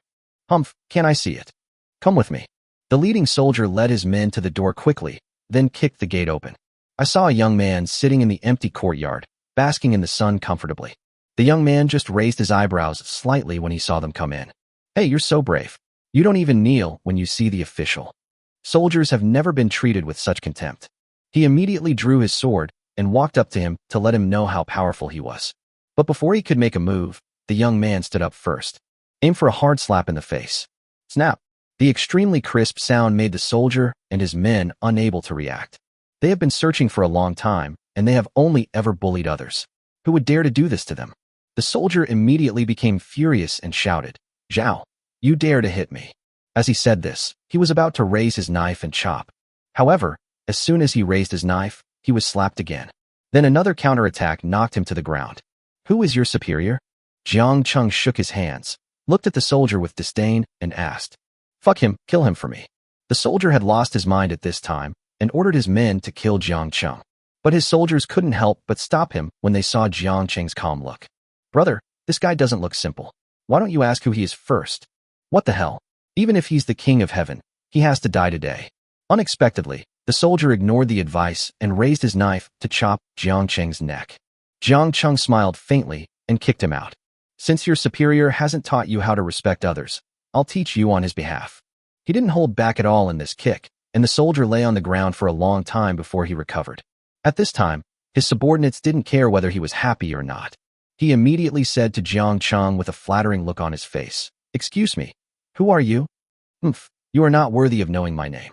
Tell me the name of your superior quickly, and I will report everything you have done to Mr. Yan." Mr. Yan. When the soldier heard this name, his legs almost went limp with fear. Others may not know Mr. Yan's name, but he has personally witnessed his superiors not daring to even breathe in front of Mr. Yan. No matter what, he could never have imagined that Jiang Cheng would be Mr. Yan's man. "Sir, you must have misunderstood. We didn't mean to disturb you," the soldier said tremblingly. At this time, their boss had also recovered from his rage. He also knew Mr. Yan's name. He then quickly pulled the soldier away and threw himself before Jiang Cheng, pleading, "Please forgive me, sir. I was blind and offended you. Please don't tell Mr. Yan." As he said this, he kowtowed several times to Jiang Cheng. Jiang Cheng's face was cold, but he was secretly happy in his heart. He also thought of a clever idea in a hurry. That day at Mr. Yan's residence, he heard him scolding the soldiers defending the city. It seemed that his rank in the army should be quite high. "I tried it today, and it turned out to be true." "Ahem, get up. First tell me who your superior is." "This? Sir, our superior is Commander Wang." Someone among the soldiers answered. "Oh, Commander Wang." Jiang Cheng immediately showed an expression of understanding. Then he sat down and said, "Since you are Commander Wang's subordinate, this matter will be much easier to handle. I can let this matter go unpunished for Commander Wang's sake, but you have to explain to me why you kicked down my door." As he spoke, Jiang Cheng pointed at the door that was kicked open by the soldiers and the broken bolt. "Forgive me, sir. We are searching for the Wei spies who caused the unrest in the city." "Oh, The Jubii Pass is filled with elite Zhou soldiers. How did Wei's spies get in? This, I don't know. Huh. Are you ignorant or incompetent? A mere Wei spy, even if he has the ability to fly to heaven and earth, will never be able to escape the tight defense of our Zhou kingdom. Go and continue the search quickly. Remember not to slander good people anymore. I will report all this to Mr. Yin. Sir, didn't you just say? Humph, I won't mention your affairs to Mr. Yin. Get out of here. Thank you, sir. The soldier was overjoyed and quickly left the courtyard with his men. After going out, he didn't forget to help Jiang Cheng close the door. Chapter 139, Jiang Cheng's News. After they all went out, Jiang Cheng also climbed out from the backyard. Going by water may not be an option. Firstly, he didn't know his position underwater and could easily get lost. Secondly, he was injured, and staying underwater for a long time could easily cause the wound to become infected. So he had to find another way to leave the city. When he came to the street, he straightened his clothes a little and walked towards the west gate. Along the way, he encountered several groups of people who came to check him, but he managed to avoid them all. Judging from the current situation, it will be extremely difficult to leave the city. Since he can't go out, he might as well not go out. So he made a big circle and returned to the civilian housing area. The place has been searched now and is in a mess. Countless civilians were picking up scattered items on the streets. Seeing this, Jiang Cheng immediately joined them. He picked up a few things and returned to the house he had first entered. The blood-stained clothes of the Zhou soldier were still lying intact in the corner of the yard. Jiang Cheng picked it up and threw it into the next yard. He went into the house and took out the things he had just picked up. What he found was a few hard potatoes and half a corn cob. He hasn't eaten anything since yesterday, and his stomach is already growling with hunger. Close the yard door. He drew some more water from the well and used it to wash the potatoes. After doing all this, he lit a fire in the middle of the yard, put potatoes and corn cobs on sticks, and roasted them over the fire. Not only did he do this, most people in the civilian housing area did this. Soon the fire cooked everything on it. Jiang Cheng carefully picked up the stick and tasted the potato. To his surprise, the taste was surprisingly good. Then he let go and ate all the potatoes and corn in one gulp. He took another big gulp of water. Comfortable. He swore that this was definitely the most satisfying meal he had ever had. After eating and drinking, he felt sleepy again. Then he went into the house and lay down on the hard bed and fell asleep. And just as Jiang Cheng was sleeping soundly, a group of uninvited guests arrived at the city of Hanshui Pass. Most of these people were elderly people and fathers and daughters. They were wearing Zhou army clothes and knelt down at the foot of Hanshui Pass, exhausted.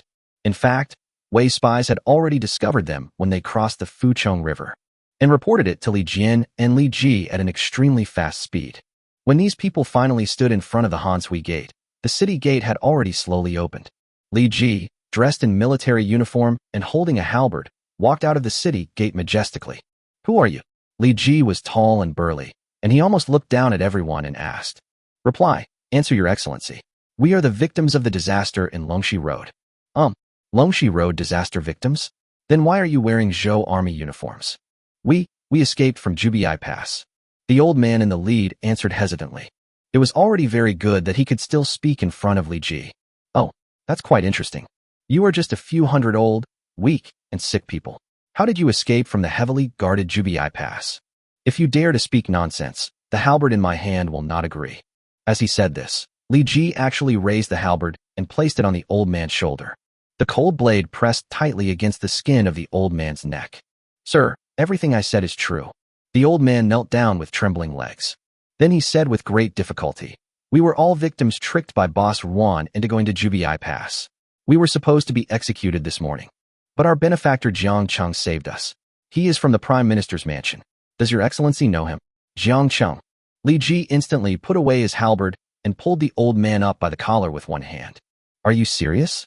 I, a humble servant, dare not lie to you, my lord. The old man looked trembling, and it didn't seem like he was lying to him. Li Ji suddenly became excited. He said to the soldiers beside him, go into the city, keep an eye on these people. If one of them escapes, I will settle the score with you. Yes. The soldiers responded immediately. Li Ji carried the old man back to Hanshui Pass. The first thing he did after returning was to notify Li Jian and Prime Minister Qi to come and discuss matters. Since they returned victoriously, Prime Minister Qi discovered that Jiang Cheng was missing. He was so worried that he couldn't eat these 2 days. Now that he finally got news of Jiang Cheng, he rushed to Sima Mansion without even putting on his clothes. In just a quarter of an hour, dozens of court ministers, both large and small, gathered in Sima Mansion. The old man who was rescued stood among them. I was so scared that my guts almost burst. Have you met Jiang Cheng? Prime Minister Qi didn't mind the old man's dirtiness and grabbed his arm impatiently and asked, Yes, I have. Where is he now? The benefactor only told us how to escape from Jubiai Pass, but didn't tell us where he was going. He should have escaped by now. You said nothing. A general frowned and said, Didn't you see him? Why do you say you don't know where he went?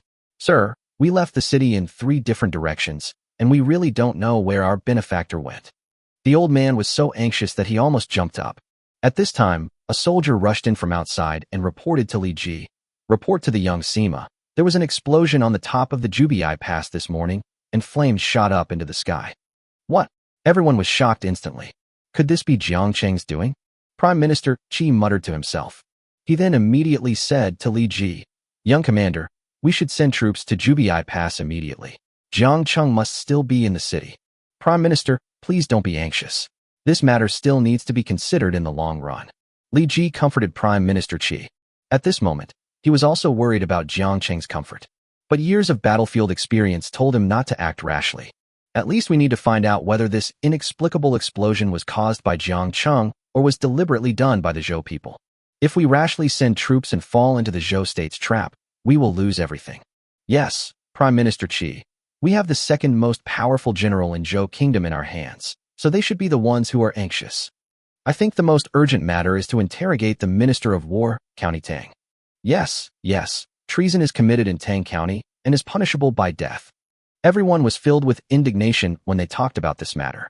The reason was that when they set out on the expedition that day, Tang Xinzhong did not follow them out of the city. After Jiang Cheng found out, Prime Minister Qi asked Butler Qi to follow them. As a result, after tracking them, Prime Minister Qi discovered that Tang County was secretly trading carriages full of weapons with people from the state of Chun. He caught them red-handed. After some interrogation, Chun Guoren revealed the deal between them and Tang County. They bought weapons from Tang County at extremely high prices. It was not difficult for Tang Xinzhong, the Minister of War, to obtain these weapons. Chapter 144 is to repair the city wall. In the blink of an eye, 3 days have passed. Jiang Cheng, dressed in tattered clothes, has completely blended in with the civilians of Jubiai Pass. Several times the soldiers tried to check him, but failed to find him. At this moment, he was comfortably eating roasted corn cobs and drinking sweet well water, and his life was extremely comfortable. Just when he had eaten his fill and was about to go back to his room for a nap, a group of soldiers suddenly kicked open the door and rushed in. Seeing this, Jiang Cheng stood up calmly, raised his hands and said, I greet you, my dear officials. Please feel free to investigate. Before he could finish, a rough soldier in the lead came up and pushed him roughly. Stop talking nonsense and follow us. As he said that, he pushed Jiang Cheng outside. Hey, sir, what are you doing? It was the first time that Jiang Cheng had seen such an interrogation, and he couldn't help but ask. No one answered him, but when he was pushed out of the house, he found that the men and even the women in other families were also pushed into the street. Everyone looked at each other, not knowing what was going on. At this moment, Jiang Cheng was secretly shocked. Could it be that these people couldn't find any trace of him and were planning to kill him even if it was an error? That would be terrible. He couldn't possibly kill someone in front of so many people. Just as he was lost in thought, the leading soldier suddenly shouted, Everyone is here, follow me. Yes. The soldiers on the street responded one after another. Then they escorted the civilians in a mighty procession towards the main city gate. I felt relieved when I saw the dust falling in the direction the team was heading. As long as he is not sent to be beheaded. Soon they arrived at the main city gate. Only then did Jiang Cheng see the ruined main city gate. I saw that a large area above the city gate was burned black by the kerosene. A huge gap was blown open on the city wall. I didn't see much other debris. They must have been picked up by the soldiers. At this time, many civilians had gathered under the city gate. Only then did Jiang Cheng realize that there were still so many civilians left in the city. Everyone. On the top of the city wall, Chu Bian, with a sinister look on his face, shouted to the civilians below. Don't be afraid. I just asked you to come here today to help me repair the leak in the city gate. The Wei State is on the other side of our river. If they break through the city, they will not let us go. The soldiers in the city will fight for us until the last moment. So we hope everyone will join us in protecting Jubiai Pass. Chu Bian's words were so passionate that the civilians under the city wall were instantly moved by him. They all shouted loudly. Seeing the opportunity was right, Chu Bian whispered to his men, Keep an eye on these guys. If anyone tries to escape while the city gate is being repaired, shoot them on the spot without asking for permission. Yes. The soldiers under his command instantly became serious. After 3 days of thorough investigation, Chu Bian still failed to find the guy who dared to set fire to the city wall. This made him extremely annoyed. Because of this incident, Su Lang began to doubt his ability to do things. But Chu Bian had no way to deal with this. In order to track him down, they even checked all the underground sewers in the city. He thought of almost every possible solution. Unless the spy can become invisible, he must still be in the city. That's why he came up with such a good idea. It can not only repair the city walls, but also provide an opportunity to find spies hidden among the civilians. Soon the soldiers distributed tools to all civilians and asked them to climb up to the top of the city wall to clear the remaining debris and rebuild the city wall. This is undoubtedly a big project. Although there are many civilians below the city walls, once they scatter on the top of the city walls, there are only a few of them. Jiang Cheng was also assigned a pickaxe and followed several other civilians to the top of the city wall to clean up the bricks and stones that had been burned into ruins by the kerosene. While cleaning, he looked around vaguely. I saw soldiers standing on the top of the city wall with solemn expressions. They stared at the land below the city. However, Jiang Cheng could tell from their eyes that they were observing these civilians all the time. If a civilian makes the slightest unusual move, they will instinctively turn their heads to look. This strange action instantly caught Jiang Cheng's attention. He smiled slightly, already understanding the reason. Since they wanted to catch him in this way, he would just cooperate and put on a big show. Thinking of this, he walked around the city wall under the pretext of cleaning. Through his observation, he found that many people in the city were also looking around. But they are not as obscure as Jiang Cheng, so he was immediately targeted by the surrounding soldiers. But they are still stupidly unaware of it. Maybe Chu Bian wanted to add some temptation to the spy. So he ordered the city gate to be opened a crack. The gap was neither too big nor too small, just enough for a person to pass through. However, the defense at the city gate was particularly lax. I believe no one would remain unmoved in the face of such a huge temptation. Even if they know it is a trap, they will still have the courage to try it. As expected, not long after the city gate opened, 3 or 4 middle-aged men with nervous expressions dropped their tools and rushed towards the city gate like crazy. Brothers, Jubai Pass is about to be breached. Let's run. The Wei army is about to enter the city. Run. These people shouted loudly as they ran, and several people who had been wavering just now immediately became firm and followed them to the city gate. But the result is predictable. The soldiers that Chu Bian had ambushed outside the city rushed in from the gate and captured all these people. Jiang Cheng had anticipated their escape, but what he didn't expect was that these people could shout loudly and create chaos while fleeing. This is not something an ordinary civilian would do. It seems more like a premeditated action. Are they not spies from Wei? Jiang Cheng remembered the spy plan he had told Decimo about. Could it be that these people are the spies who have been lurking in Jubai Pass? He couldn't help but look at the few people who escaped first. This look really made him realize that something was wrong. Most of the people who ran out first looked panicked after being captured. There was only one person who looked calm and even seemed ready to die. Jiang Cheng was shocked. This person must be a spy from the Wei state without a doubt.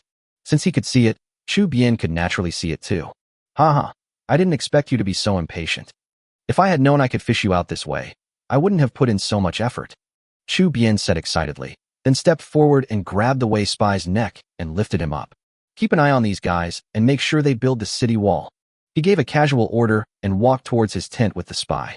Seeing this, Jiang Cheng couldn't help but look in Chu Bian's direction twice more. As a result, he was hit hard on the back with a stick. What are you looking at? Get back to work. A soldier said fiercely. Chapter 141. Do you want to leave the city? After Chu Bian left, these soldiers were no longer so polite to civilians. Anyone who dares to slack off or be lazy will definitely be punished. The city gate was still ajar, but no one dared to try to go out again.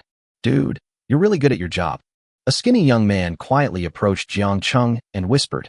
He also had a pickaxe in his hand, scratching the ground casually as if in a daze. Jiang Cheng glanced at him sideways. Then he continued to work with his head down and said, "What can I do? I'll be beaten if I don't work. Hey, you seem to be a smart guy. I have a good job that I want to discuss with you." The young man looked around with a shifty look and only breathed a sigh of relief when he found that no one was paying attention to them.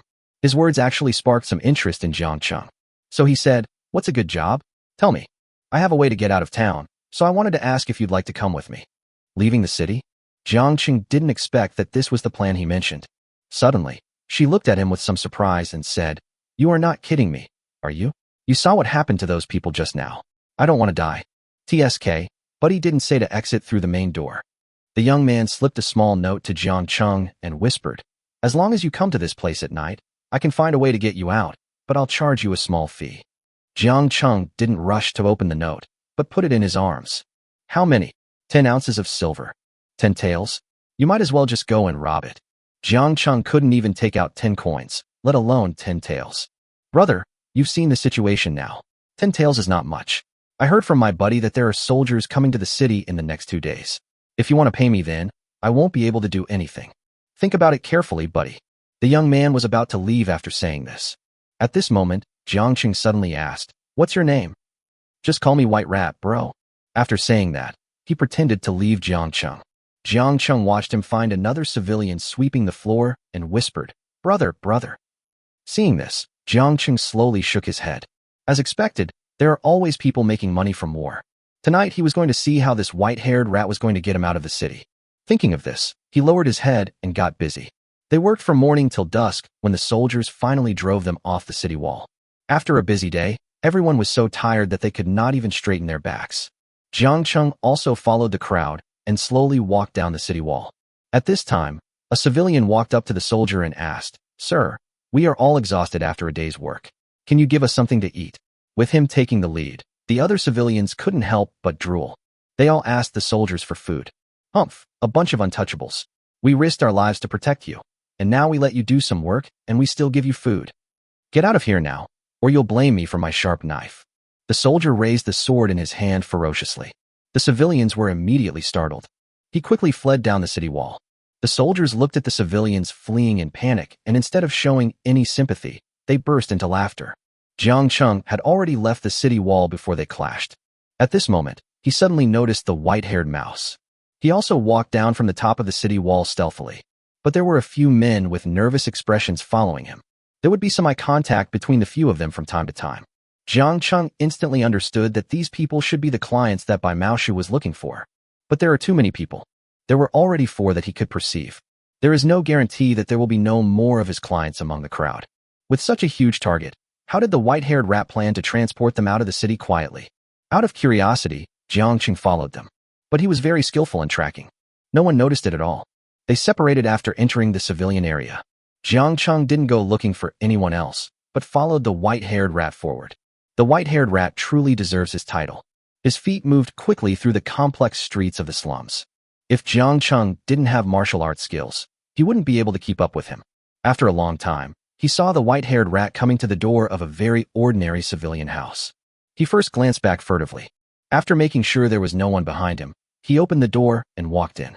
Only after he closed the door did Jiang Cheng walk out from the shadows at the corner of the street. He walked to the door of the house, took a look, and then jumped onto the wall. Now he has a deeper grasp of the Sky Roar fist. So the whole action was almost silent. The layout of this house is no different from the commoner's house, where Jiang Cheng lives. There was a faint light in the closed room. There were 2 more whispering voices. Jiang Cheng jumped lightly into the yard. Then he quickly ran to the window at the door and hid under it. From here, you can clearly hear what the people in the room are saying. "Brother, the fish has been hooked." This is the sound of a white-haired rat. As soon as he finished speaking, another man's voice rang out. Understandably, with the people in the city in a state of panic, there are naturally many fish that want to escape. How many fish have been caught? Hey, at least 5. Well, good job, great harvest tonight. Big brother is right. It's about me leaving the city. Don't worry, you won't lose money if you follow me. I'll stop when I make 1,000 taels.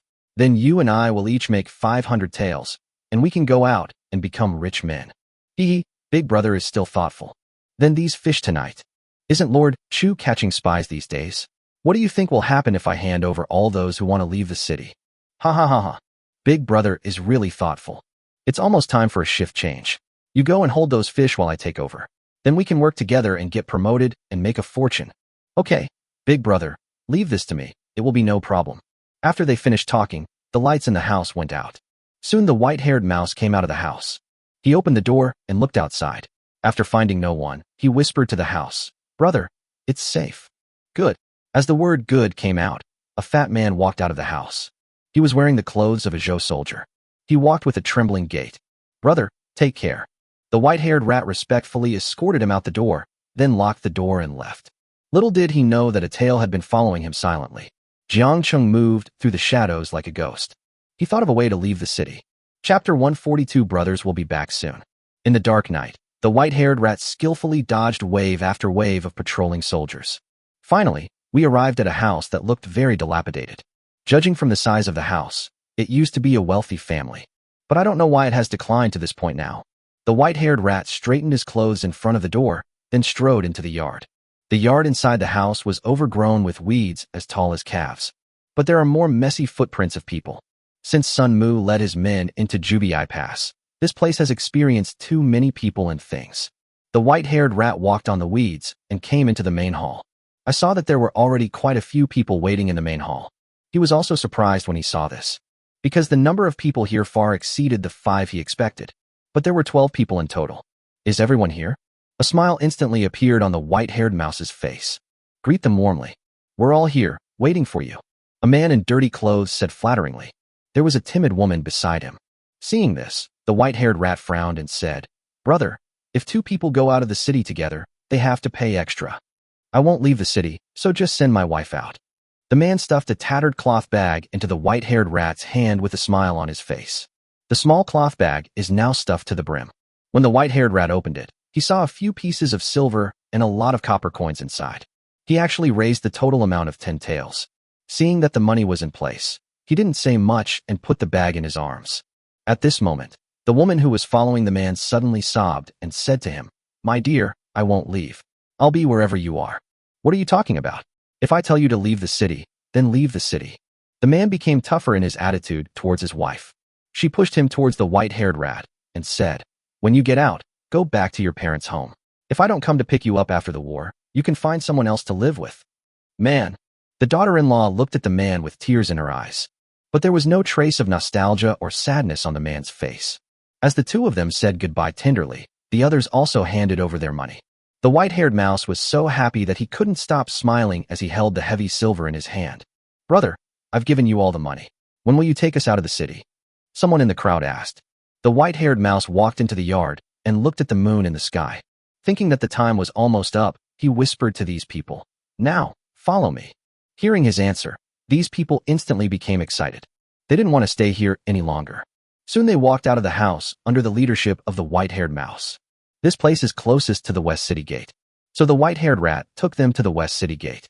Along the way, under the command of the white-haired rat, they avoided several patrols in succession.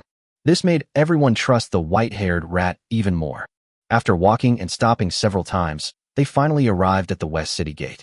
At this time, the West City Gate was brightly lit, and teams of patrolling soldiers were moving back and forth, leaving no gaps. Everyone couldn't help but swallow.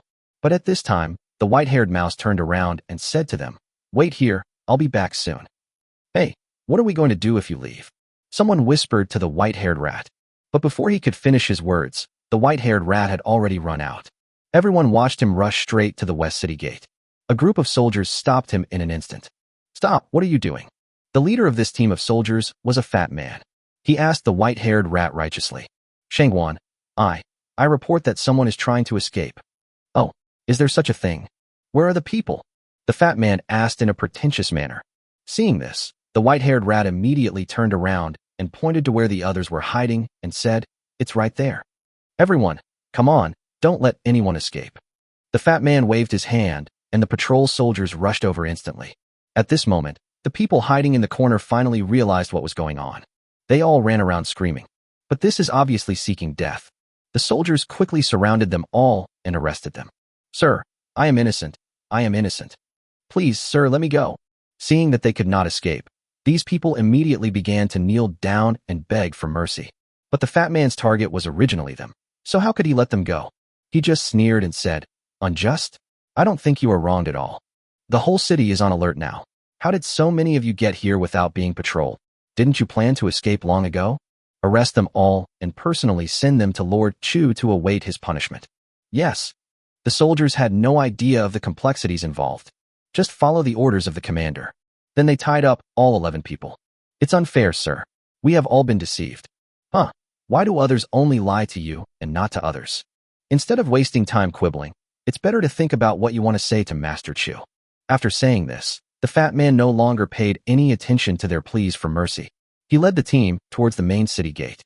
The culprit behind all this, the white-haired rat, has now returned to the small house where he and the fat man discussed the plan. He lit a small lamp in the room, put all the money collected today on the table. Under the light, the silver reflects an alluring glow. The white-haired mouse couldn't help but kiss him hard a few times. Then he divided the money neatly into 2 parts, carefully placed one part under the bed, and kept the other in his arms. After doing all this, he lay down on the bed and fell asleep with the silver in his arms. Those who were arrested because of him had no effect on him at all. But he didn't know that there was a person standing outside the door. She looked at him through the crack in the door with cold eyes. Jiang Cheng did not choose to kill him, but walked out of the yard silently. The white-haired rat cannot die now. He needs him to get out of the city. Returning to the courtyard where he lived, Jiang Cheng washed his face with cold well water. Then I went back to the house and fell asleep. The next day, before dawn, the soldiers came again to demand the release of the prisoners. Many civilians have not yet recovered from yesterday's high-intensity exercise. But the attitude of these soldiers was no longer as friendly as it was yesterday. Anyone who dared to complain would be severely beaten. There was no choice but for these people to drag their tired bodies towards the main city gate. Today's work is the same as yesterday's, still repairing the city wall. Jiang Cheng took the tools and started cleaning quietly without saying anything. Perhaps because of the gains from yesterday's event, Chu Bian still had the city gate open today. Moreover, the defense of the city gates became even more lax. But even so, no one dared to try it again. Chapter 143. Do you take me as a 3-year-old child? Dude, why didn't you come last night? The white-haired rat also came today.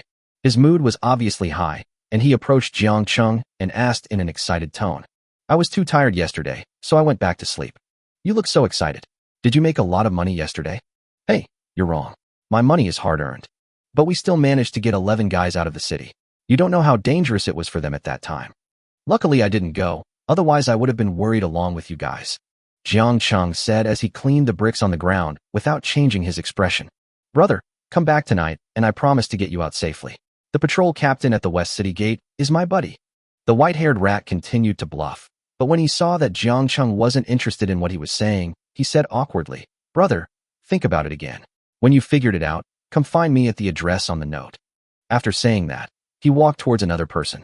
Jiang Cheng secretly looked at the white-haired rat for a while and found that the people he was looking for had one characteristic. That is the person who works hard alone. Maybe it's because they value their submissive nature. But none of this matters to Jiang Cheng. If people are eager to be deceived, there is nothing he can do. A day is very short and passes by unknowingly. During the lunch break, Jiang Cheng discovered that the white-haired rat had seduced several people with the meat strips he had hidden. It looks like he'll have a lot of fish tonight. After returning home, Jiang Cheng casually ate some roasted potatoes and walked towards the house designated by the white-haired rat. As expected, there were more people in the house this time than last night. The white-haired rat came in as usual to collect money, then smiled and assured everyone that he would take everyone out. Then he led everyone on the same walk according to yesterday's time and route.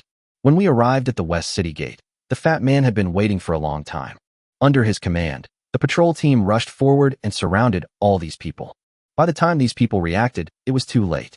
He had no choice but to be escorted by the fat man to Chu Bian's residence. Back in the little house, the white-haired mouse excitedly checked today's harvest. Compared to yesterday, today is a time of great wealth. I earned a total of 300 taels of silver. Even if he divided it up, he could still get 150 taels. He made so much money in just 2 days, which made the white-haired rat so excited that he couldn't sleep all night. Jiang Cheng outside the door still saw all of this. At this time, in Chu Bian's room, he looked at the people the fat man had brought over and couldn't help but frown and said, Zhao Depeo, are you kidding me? You've sent 40 people in 2 days. Where did all these people come from? General, even if you give me 3 times the courage, I wouldn't dare to lie to you. These people were indeed captured by me while I was on duty at the West City Gate.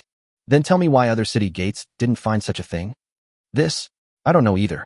Maybe these people underestimated me because of my fat body. Fart. Chu Bian cursed angrily. Then he stood up from his seat, strode to Zhang Depeo, and put the knife to his neck. Do you really think I'm a 3-year-old? I've already interrogated the 11 people you brought here yesterday. They all said they were tricked by a man called White Rat. What does this man have to do with you? Explain. It's unfair, General. Zhang Depeo's legs went weak, and he instantly fell to his knees. With tears in his eyes, he said, General, you are very insightful. I don't even know what a white-haired rat is. You really don't know him? I really don't know him. As soon as Zhang Depeo said this, Chu Bian's face instantly became extremely gloomy. Then he shouted outside the door, "Come here, drag Zhang Depeo out, and behead him." "General, I am wronged." "You're not wronged at all. I know that the same person tipped you off these past 2 days, which is why you arrested him. Wasn't that person the white rat?" "General, I really don't know the white-haired rat, and I didn't know that man was the white-haired rat. If I had known, I would have arrested him." "Okay, that's what you said." Chu Bian waved his hand and asked the soldiers who came in to retreat. Then he said to Zhang Depeo, "It's been 2 days. If the white rat doesn't come looking for you tomorrow night, it's fine. But if he comes again, you must catch him and bring him to me."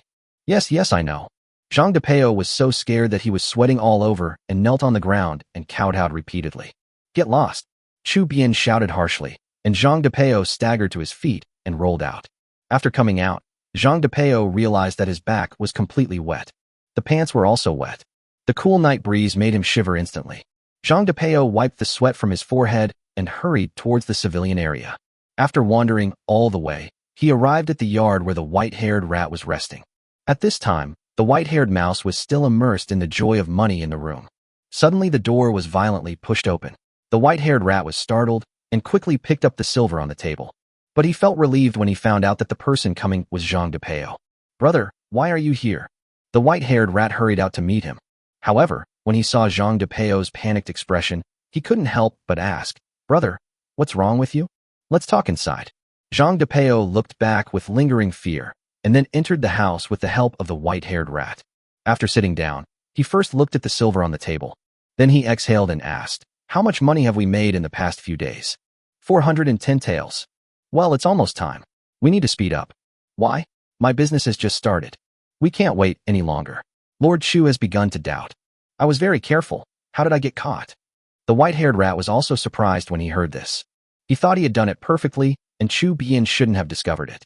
"I don't care about that anymore. When you go to work tomorrow, tell the civilians that tomorrow is the last day to leave the city. Raise the price a bit, too. I think it should be 20 taels. Is this really okay? Several of my friends are a little hesitant today. If the price is suddenly raised, they might not come. Don't worry about them. As many as can come, take them. You should also pack your things and prepare to leave the city tomorrow night. So anxious. We have to be impatient. If Lord Chu finds out about our plan, we'll all be finished.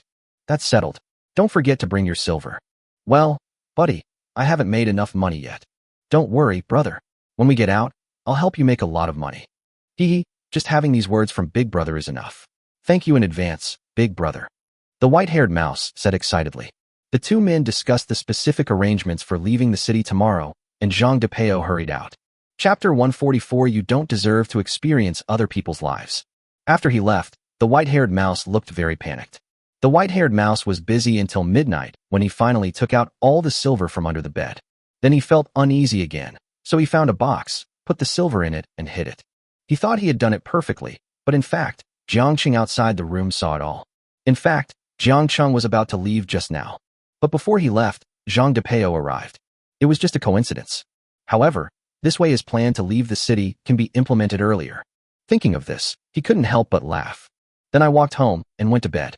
The next morning, Jiangcheng got up early and packed up. When the soldiers knocked on the doors of every house, he did not resist. I followed them obediently to the top of the city wall to repair it. After 2 days of cleaning and repairs, the traces of the burning oil are almost invisible. Jiangcheng's job today was to repair the city wall. This is a physical job. But Jiangcheng had no complaints and just worked silently. However, his eyes were always fixed on the white-haired mouse. The white-haired rat was repairing the city wall today, just like him. He worked furtively with tools in his hands, occasionally coming up to those seemingly honest civilians to talk in a low voice. Jiangcheng knew that he was discussing leaving the city with them. This time, the white-haired rat did not come to find Jiangcheng, perhaps because he knew that he would not go. Soon another day passed. After work, Jiangcheng dragged his tired body back to the civilian area like everyone else. But then he quietly came out of the house and walked towards the courtyard. He arrived a little early today, and there weren't many people in the house. They all gathered together and talked anxiously about leaving the city. It can be seen that most people do not have high hopes for life in the city, and they are willing to spend their savings if they can get out. Soon more and more people came to the house. Maybe because they knew that tonight was the last chance to leave Jubiai Pass, so many people came. But in just a short while, more than a dozen people came. And the number is still increasing. Jiangcheng, who was hiding in the dark, couldn't help but sigh when he saw this and said that it was easy to make money. They didn't have to wait in the yard for too long, as the white-haired rat hurried into the yard carrying a small bag. He was obviously stunned to see so many people coming today. In just a short while, the number of people has exceeded 100. Even if the standard of 10 taels per person is used, it is enough for him and Jean Depeo to share. Everyone, give me the money. The white-haired mouse swallowed and said.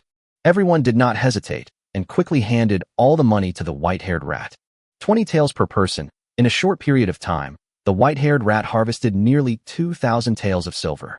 He put all the silver into a large sack, then tried to lift it, but found that it was too heavy to lift. Helplessly, he took out some larger silver coins from the sack and put them into his backpack, and buried the rest of the silver in a hole he dug in the corner of the yard. After doing all this, he took these people away according to the old routine. A team of nearly 100 people may seem large, but it is nothing for a city. Soon, Bimaela and his companions arrived at the West City Gate again. But as soon as they arrived here, the white-haired mouse felt something was wrong. There is no patrol at the West City Gate today. Only Jean Depeo was standing at the gate. The city gate behind him was actually open a small gap at this time. What's going on? The white-haired mouse was simply stunned. He could never imagine how Jean Depeo did it. But time was running out, and he couldn't care less. After instructing the people behind him to hide and not come out, he hurried to Jean Depeo. Brother, my buddy is here. Well, okay, how much did you collect today? Jean Depeo asked expressionlessly. Almost 2,000 taels, 1,000 more than we thought. Well, have you hidden the money? Don't worry, my buddies are hiding under that broken yard. Brother, shall we go? Let's go, of course. Jean Depeo grinned, looked at the bag behind the white-haired rat, and said sinisterly, but it's not us. I'm going alone. What? Brother, are you kidding me? Jean Depeo suddenly had a small knife in his hand. As soon as the white-haired rat finished speaking, he was stabbed by him. Brother. The white-haired rat grabbed Jean Depeo's wrist in pain, his eyes full of disbelief. He had clearly planned everything after leaving the city, but now it all came to nothing. Brother, I didn't mean to do this. It's just that bringing you along is too much of a burden. I'll enjoy life outside for you. After Jean Depeo finished speaking, he grabbed the bag behind the white-haired rat and ran towards the city gate without looking back. There was no one at the city gate at this time. He opened the city gate and rushed out without any effort. The cold wind from Jubii Pass instantly and mercilessly hit his body. But Jean Depeo was not afraid at all. Instead, he excitedly raised his arms and shouted, I'm out, I'm out. As he said this, he ran into the wind and sand in the distance without looking back. But at this moment, an extremely cold voice suddenly came from behind him. You did come out, but you are not worthy of experiencing life outside for the white-haired rat. Who? Jean Depeo didn't expect someone to appear behind him. I quickly turned around to look. But what greeted him was a huge slap in the face. Puff! Before Jean Depeo had the chance to enjoy the good life outside the city, his head was smashed by a palm. The splattered blood dyed a large area of the Gobi Desert red. Jiang Chung looked at Jean Depeo, who had turned into a corpse, and said coldly, This is the best possible outcome for you. He has no good feelings towards people who stab their friends in the back. The reason for taking action was simply because he wanted to speak up for the white-haired rat.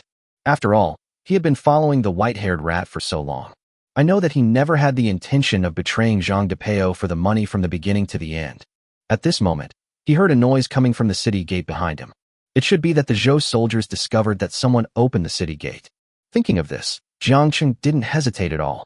After figuring out the direction, he walked towards the Gobi Desert. When his figure disappeared behind a sand dune, the furious Chu Bian led his soldiers hurriedly out of the city gate. After coming out, he saw Jean Depeo's body at a glance. He kicked the corpse twice in anger. Looking at the silver scattered around him, he said, Go find them all for me. Even if I have to turn the Gobi Desert upside down, I will find him. Yes. Chu Bian interrogated for such a long time, but still couldn't find out who the spy hidden in the city was. Su Lang had long been impatient with him. Now the spy has escaped right under his nose.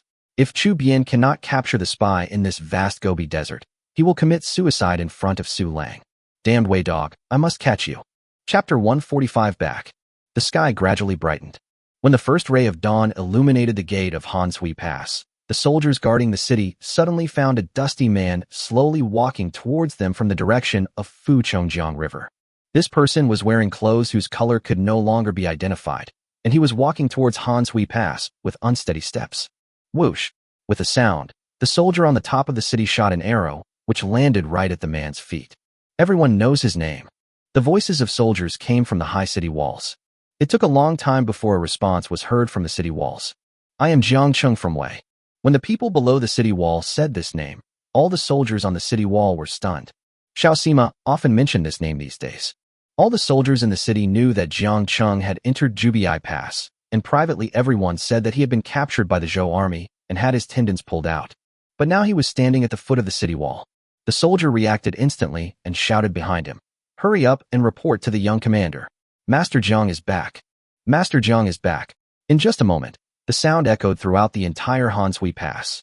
Countless officials' residences were in turmoil at this time. Prime Minister Qi, who had just fallen asleep, heard the report from Butler Qi. Without even tidying up his hair, he put on a robe and hurried out of the Prime Minister's mansion. Xiao Sima and Decima have been staying up for several consecutive nights to formulate a plan for another attack on Jubiai Pass. I was also extremely excited to hear the news that Jiang Cheng had returned. He dropped the half-finished map and rushed out. Jiang Cheng walked forward with tired steps, and after a long time, he finally arrived at the gate of Hanshui Pass. Looking up at the high city wall, Jiang Cheng's nose suddenly felt a little sore. Squeak! The heavy city gates slowly opened, and Prime Minister Qi rushed out in disheveled clothes. Seeing Jiang Cheng standing at the city gate, he couldn't help but burst into tears and took a few quick steps to Jiang Cheng's side. Then, regardless of the expensive robe he was wearing, he personally brushed the dust off Jiang Cheng's body. At this moment, Jiang Cheng suddenly laughed. "Teacher, the students are back. It's good to be back. It's good to be back." Prime Minister Qi nodded repeatedly, then took his hand and walked into Hanshui Pass. "Let's go back." The Grand Marshal and officials of all ranks inside the city gate couldn't help but shed tears when they saw the dust on Jiang Cheng. This is respect that comes from the heart. If you ask yourself honestly, if they were trapped in Jubiai Pass, there would be absolutely no chance of escaping. So everyone respects him from the bottom of their hearts. Soon, Prime Minister Qi took Jiang Cheng's hand and entered Hanshui Pass. At this time, a soldier brought a sedan chair over for Jiang Cheng to sit in and carried him towards the Prime Minister's mansion. Looking at the familiar streets and buildings in Hanshui Pass, Jiang Cheng couldn't help but laugh. He finally didn't have to hide in fear anymore. After returning to the Prime Minister's mansion, Prime Minister Qi immediately asked for maids to help Jiang Cheng wash up. After a night of running around, Jiang Cheng was already exhausted. She could only let the 4 maids manipulate her. Soaking in the warm water, Jiang Cheng couldn't help but moan in comfort. Then I fell asleep. When he opened his eyes again, it was already dark. He was lying in his room in a soft robe. "I'm really back." Jiang Cheng raised his hand and pinched himself to make sure he was not dreaming. Maybe I heard his voice. The maid's gentle voice immediately came from outside the door. "Master Jiang, are you awake?" "Yeah, I'm awake." Jiang Cheng agreed and got up from the bed. All the physical strength consumed in the Gobi Desert has now been restored. "The servant is coming in." As soon as the maid's voice fell, she pushed the door open and walked in. In her hands, she was also dragging a set of clean clothes and Jiang Cheng's Scholar Jade token.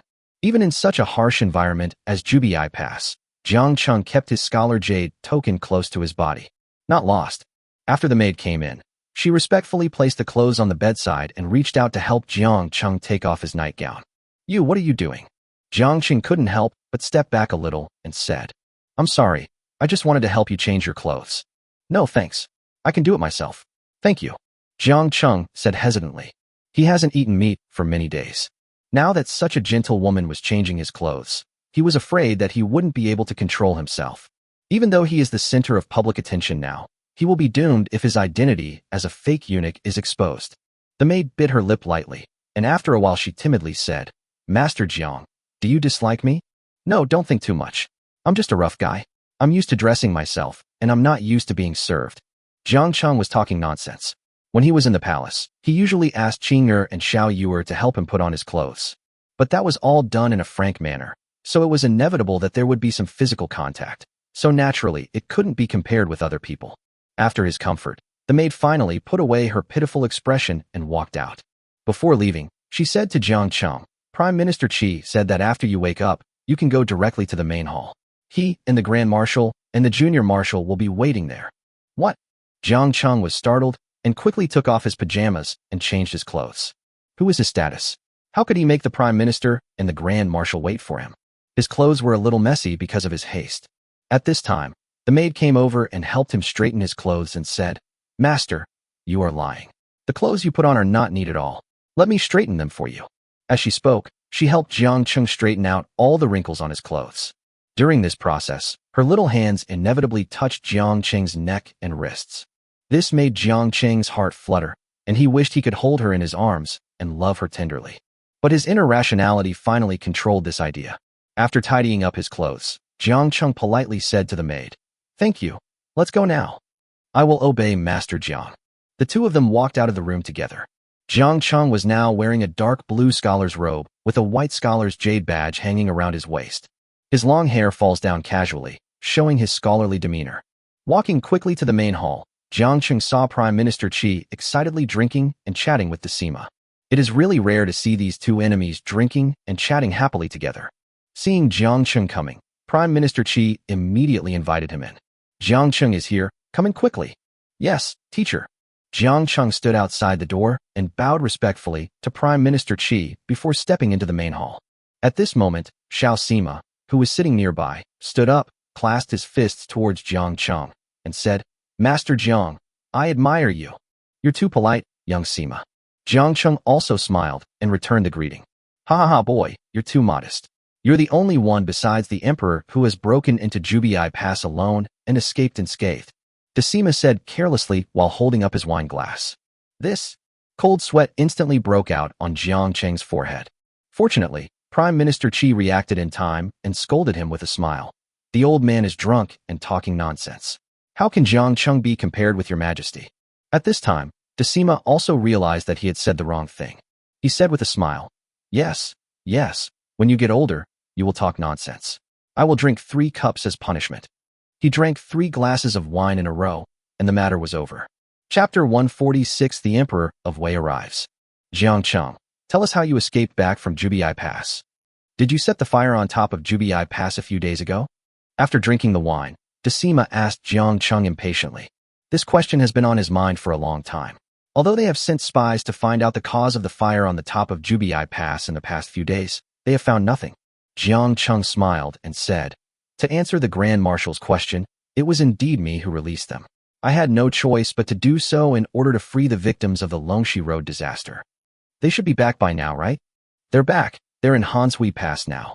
"That's good." Jiang Cheng smiled knowingly. "It's good to know that your hard work has not been in vain. Master Jiang is a man of great righteousness. He was able to save the people of Wei under such circumstances. I admire him." Decima clasped his fists towards Jiang Cheng and said. However, Jiang Cheng waved his hands repeatedly. "You are too kind, Decima. I just did what I should do. If everyone in Wei was like Master Jiang, the small Zhou kingdom wouldn't be a concern. It's a pity that there are still people as heartless as Tang Xianzhou." Seeing the angry look on Decima's face, Jiang Cheng suddenly remembered that something was wrong in Tang County before he set out on the expedition. So he immediately asked, "What did County Tang do?" "Collaborating with the enemy and treason, smuggling arms." Decima said 8 words in a cold voice. Jiang Cheng instantly felt a chill down his spine. He knew very well what the crime was. "I didn't expect that Tang County would dare to do such a thing." "Hiss. Wrong." Jiang Cheng reacted instantly. "Tang Xianzhong is just a small assistant minister of the Ministry of War. Although he has the ability to obtain weapons for sale, would he dare to do so without the instructions of the Minister of War Lei Tianzai?" Thinking of this, he immediately looked up at Prime Minister Qi, wanting to tell him these words. Prime Minister Qi was worthy of being the Prime Minister of the current dynasty. As soon as he saw Jiang Cheng look up, he knew what he was going to say. He immediately waved his hand and said, "I know what you are thinking, but this is a serious matter and it is not easy to convict you. Besides, Lei Tianzai also followed the army out of the city during the expedition. When Steward Qi arrived, he only captured Tang County Zhong and a few Qin State traffickers. They were not enough to shake Lei Tianzai." Jiang Cheng thought about it carefully and realized that this was indeed the case. Moreover, as the Minister of War, Lei Tian is involved in many forces.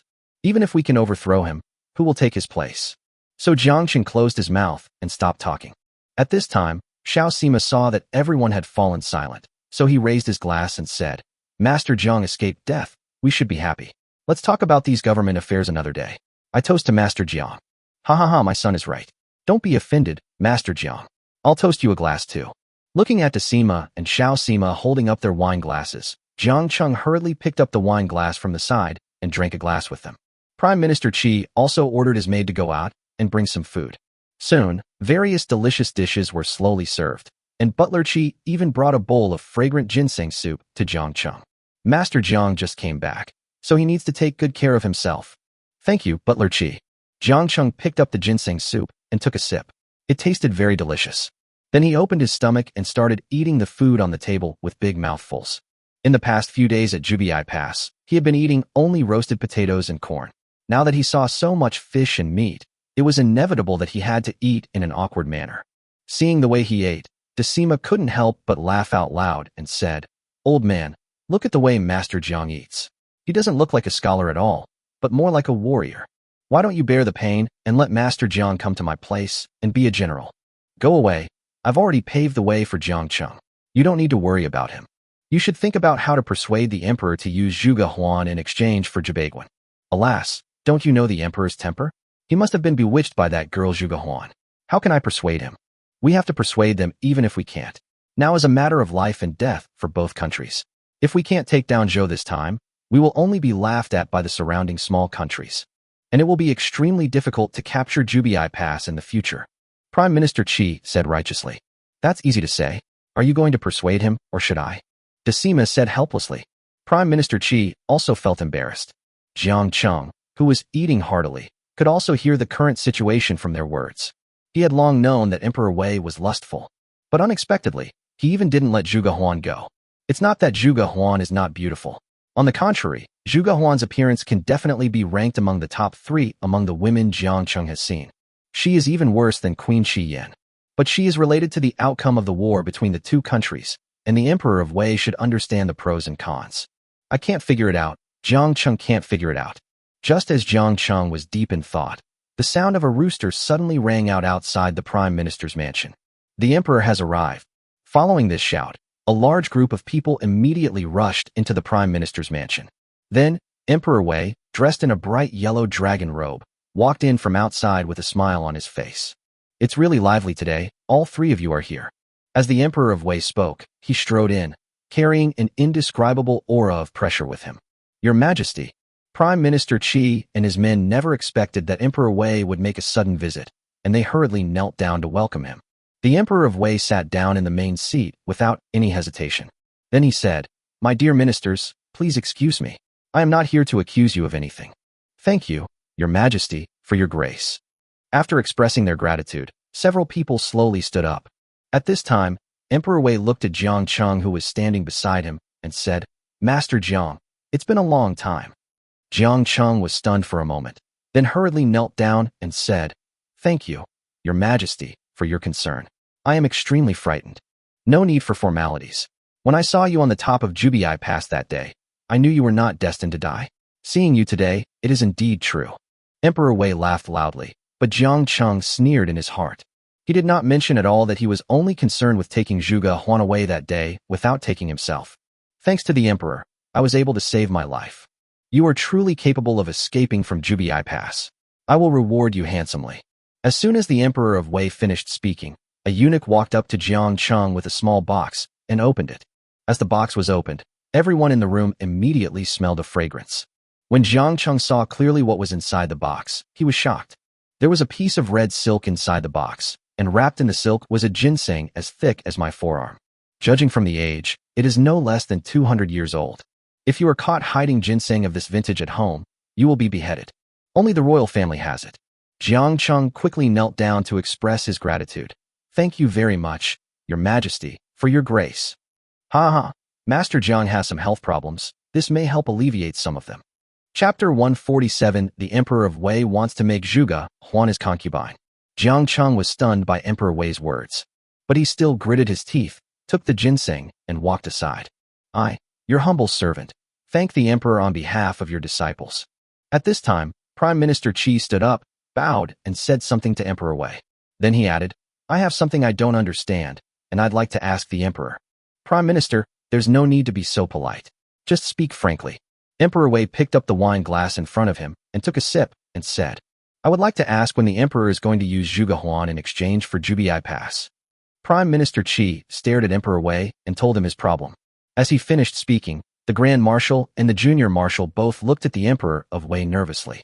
Neither of them dared to ask Emperor Wei this question. I didn't expect that Prime Minister Qi would ask this in front of so many people. So that's what it is. Emperor Wei put down his wine glass without changing his expression. Looking at the Grand Marshal and the Junior Marshal, he asked, "You too, my dear ministers, would also like to ask this question, right?" "Your Majesty, yes." Decima clasped his fists and said in a neither humble nor arrogant manner. Prime Minister Qi has already started. Of course he had to continue with this topic. "Well, since all of you want to know, I will tell you here. But from now on, I don't want to hear this question again. From now on, Zhuge Huan will be taken into the harem and named Noble Lady Huan. I will announce this to the world after she returns to the palace on a chosen day." "What?" When Emperor Wei said this, the people below were all stunned. Jiang Cheng was even more horrified. He knew that Emperor Wei was absurd, but he didn't expect him to be so absurd. Who is Zhuge Huan? He was a mighty general of the Zhou kingdom. Even a fool could see that it was King Zhou's intention for her to join the army this time. As long as the King of Wei had a little bit of common sense, he would know that he could use this as an excuse to capture the Jubiai Pass and even conquer the entire Zhou kingdom in one fell swoop. But how could he think of taking Zhuge Huan as his concubine? In this way, Zhuge Huan became a citizen of Wei, and no one in the world could say anything bad about Zhou. Obviously, everyone knows this. Grand Marshal Li Jian was the first to speak out and refute the Emperor of Wei. "Ridiculous. Zhuge Huan is a seductress. Your Majesty, please do not be deceived by her. Have you forgotten what you said? The previous emperor's efforts for several generations failed to capture Jubiai Pass. Haven't you always wanted to capture Jubiai Pass and reclaim Zhou territory?" He was so excited that he couldn't speak clearly. But when Emperor Wei heard his words, he sneered. "Humph, I have my own thoughts on this matter, so please don't worry about it, Li Aiqing." "Emperor." The Grand Marshal wanted to dissuade the Emperor of Wei, but was stopped by the Prime Minister of Qi. He just shook his head at Sima with a serious expression. Then he bowed and said to the Emperor of Wei, "Your Majesty's thoughts are clear to me, but Zhuge Huan is the second most powerful general in the Zhou kingdom and is known for her cunning and resourcefulness. Is your Majesty confident in controlling her? When I arrive in Wei, I will be the heaven. How can a weak woman like me turn the world upside down?" Emperor Wei said jokingly. It was as if he had Zhuge Huan in his grasp. "Your Majesty, please do not underestimate Zhuge Huan. A few years ago, when the Zhou kingdom attacked the Liang kingdom and failed, Zhuge Huan led 500 men to defend Binjiang city for half a month. His intelligence is definitely not comparable to that of ordinary people. In comparison, using her as a bargaining chip would easily allow us to capture Jubiai Pass. Your Majesty, please consider the pros and cons of this." Snort. Upon hearing this, Emperor Wei just snorted coldly. Then he said, "It's just a matter of defending the North Pass. I can take it alone. You don't have to waste your breath. I have made up my mind. Li Jian, quickly mobilize the troops and leave the city tomorrow for another battle. Zhuge Huan is now in my arms. I'm not afraid of their cunning tactics. We can break through the North Pass in a few days. Your Majesty, I'm sorry I can't obey your orders." The Grand Marshal clasped his fists and said, "Unless the Emperor withdraws his imperial decree and uses Zhuge Huan in exchange for the Northern Pass." "Li Jian, you want to disobey my order?" Emperor Wei slammed the table hard, and the solid wood table broke into two pieces instantly. Feeling the Emperor of Wei's anger, the Grand Marshal remained calm. "Your Majesty, please withdraw the imperial edict." "Presumptuous." The Emperor of Wei roared angrily, then shouted outside, "Come here, tie up Li Jian." As he spoke, several soldiers rushed in from outside and tied up Li Jian. "Your Majesty, calm down. Father is definitely not disobeying your order." Upon seeing this, Li Ji immediately knelt on the ground and pleaded with the Grand Marshal.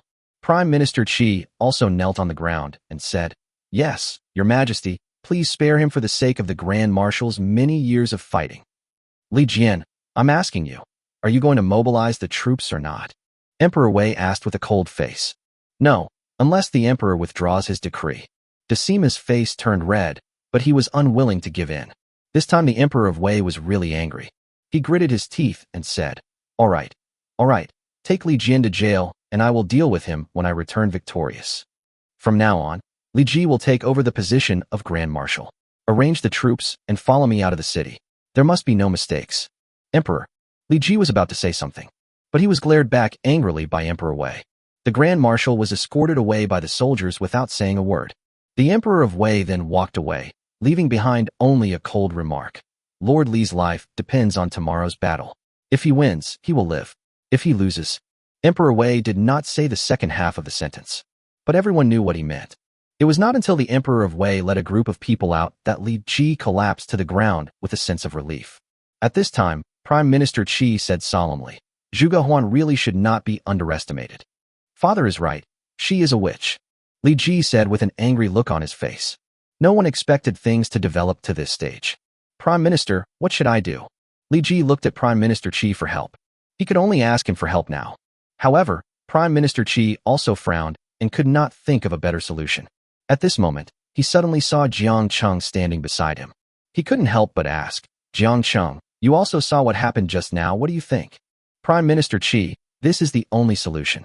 And Jiang Cheng always gives them some surprises at critical moments. Jiang Cheng pointed at himself in disbelief. Then he waved his hand and said, what can I say about such a national event? However, if we were to attack Jubiai Pass tomorrow, I would have some ideas. Oh, a light suddenly flashed in Prime Minister Qi's eyes. He looked at him and said, tell me about it. At this time, Li Ji also looked at Jiang Cheng, wanting to hear what he wanted to say. Jiang Cheng couldn't help feeling a little embarrassed when he saw them all looking at him like that. Then he said, it's not really an idea, it's just some suggestions based on what I've seen in Jubiai Pass. According to my observation, the area inside the Jubiai Pass is not a solid block either. In fact, there are many loopholes. Having said that, Jiang Cheng suddenly saw the map in the main hall and immediately walked over to explain it to the two of them using the map. Chapter 148 Prime Minister Qi paves the way for Jiang Cheng. The main gate of Jibaiguan Pass has been attacked by flaming oil and is now heavily guarded. I do not recommend attacking from the main gate. But the main city gate is the closest to us and the easiest place to attack. Li Ji retorted with his own tactical vision. Don't be anxious, Xiao Sima. I know this, but look here. Jiang Cheng pointed to a place on the map. That is the west gate of Jubiai Pass. This is the city gate I escaped from, so I know the situation very well. Compared to the main city gate, the defense of the west gate is even weaker, and I was discovered by the soldiers guarding the city when I escaped. Now the defense here will definitely be strengthened. But as far as I know, there are only so many troops at Jubiai Pass. Once the defenses at the west city gate are strengthened, they must be soldiers drawn from other places. The soldiers at the main city gate must not be moved, so the only soldiers that can be mobilized are from the east and north city gates. The north gate can be abandoned directly, so my suggestion is to launch an attack from the east gate by surprise. Jiang Cheng finally got to his point, and his finger made a big circle pointing to the location of the east city gate. Prime Minister Qi and Li Ji were both stunned when they heard his words. Then the two looked at each other and saw deep shock in each other's eyes. This strategy is definitely worth a try. At the same time, only Jiang Cheng, who had just escaped from Jubiai Pass, could have thought of this method. At this moment, Li Ji discovered something else. He immediately walked over to the map and said excitedly to the two men, not only that, the East City Gate is also very close to the Wanmu Forest Farm. The troops we have stockpiled here can finally be put to use. Are there any troops at Wanmu Forest Farm? Jiang Cheng asked doubtfully. Li Ji nodded excitedly and said, yes, ever since my father and I heard your battle plan last time, we immediately started implementing it. Besides sending envoys to Liang, the other two plans are already being implemented. At this moment, Jiang Cheng suddenly thought of the Wei spy who risked his life to rush out of the city.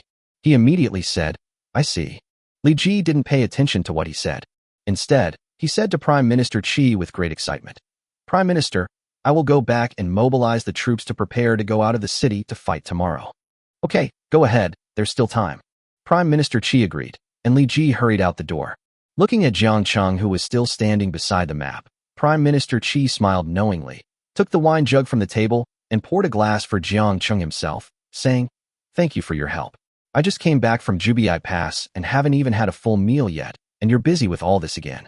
No trouble. Jiang Cheng took the wine from Prime Minister Qi with both hands, and then said, I just want to finish the battle quickly and go back. We'll be able to go back soon. Prime Minister Qi said with a smile. Jiang Cheng showed a puzzled expression, not understanding why Prime Minister Qi said that. Seeing his puzzled expression, Prime Minister Qi couldn't help but smile and said, I may not be able to teach you much about literary talent and strategy, but when it comes to guessing the emperor's mind, you are far inferior to me. I entered the court as an official at the age of 21. It has been almost 60 years now. I have watched the emperor grow up, and I have long understood his temper.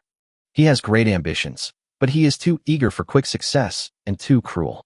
Whether he wins or loses tomorrow's battle, he will take Zhuge Huan back to Weidu to be crowned his concubine. We will naturally be able to follow him back then. It's just hard for Decima. He has to stay in a dark cell for a while. After saying this, Prime Minister Qi smiled bitterly and drank a glass of wine. Then he said to Jiang Cheng, "Do you know why I didn't stop the emperor from appointing a concubine?" Jiang Cheng shook his head upon hearing this. He felt that since Prime Minister Qi dared to question him about Zhuge Huan in front of Emperor Wei, he should resist to the end. But Prime Minister Qi suddenly backed down.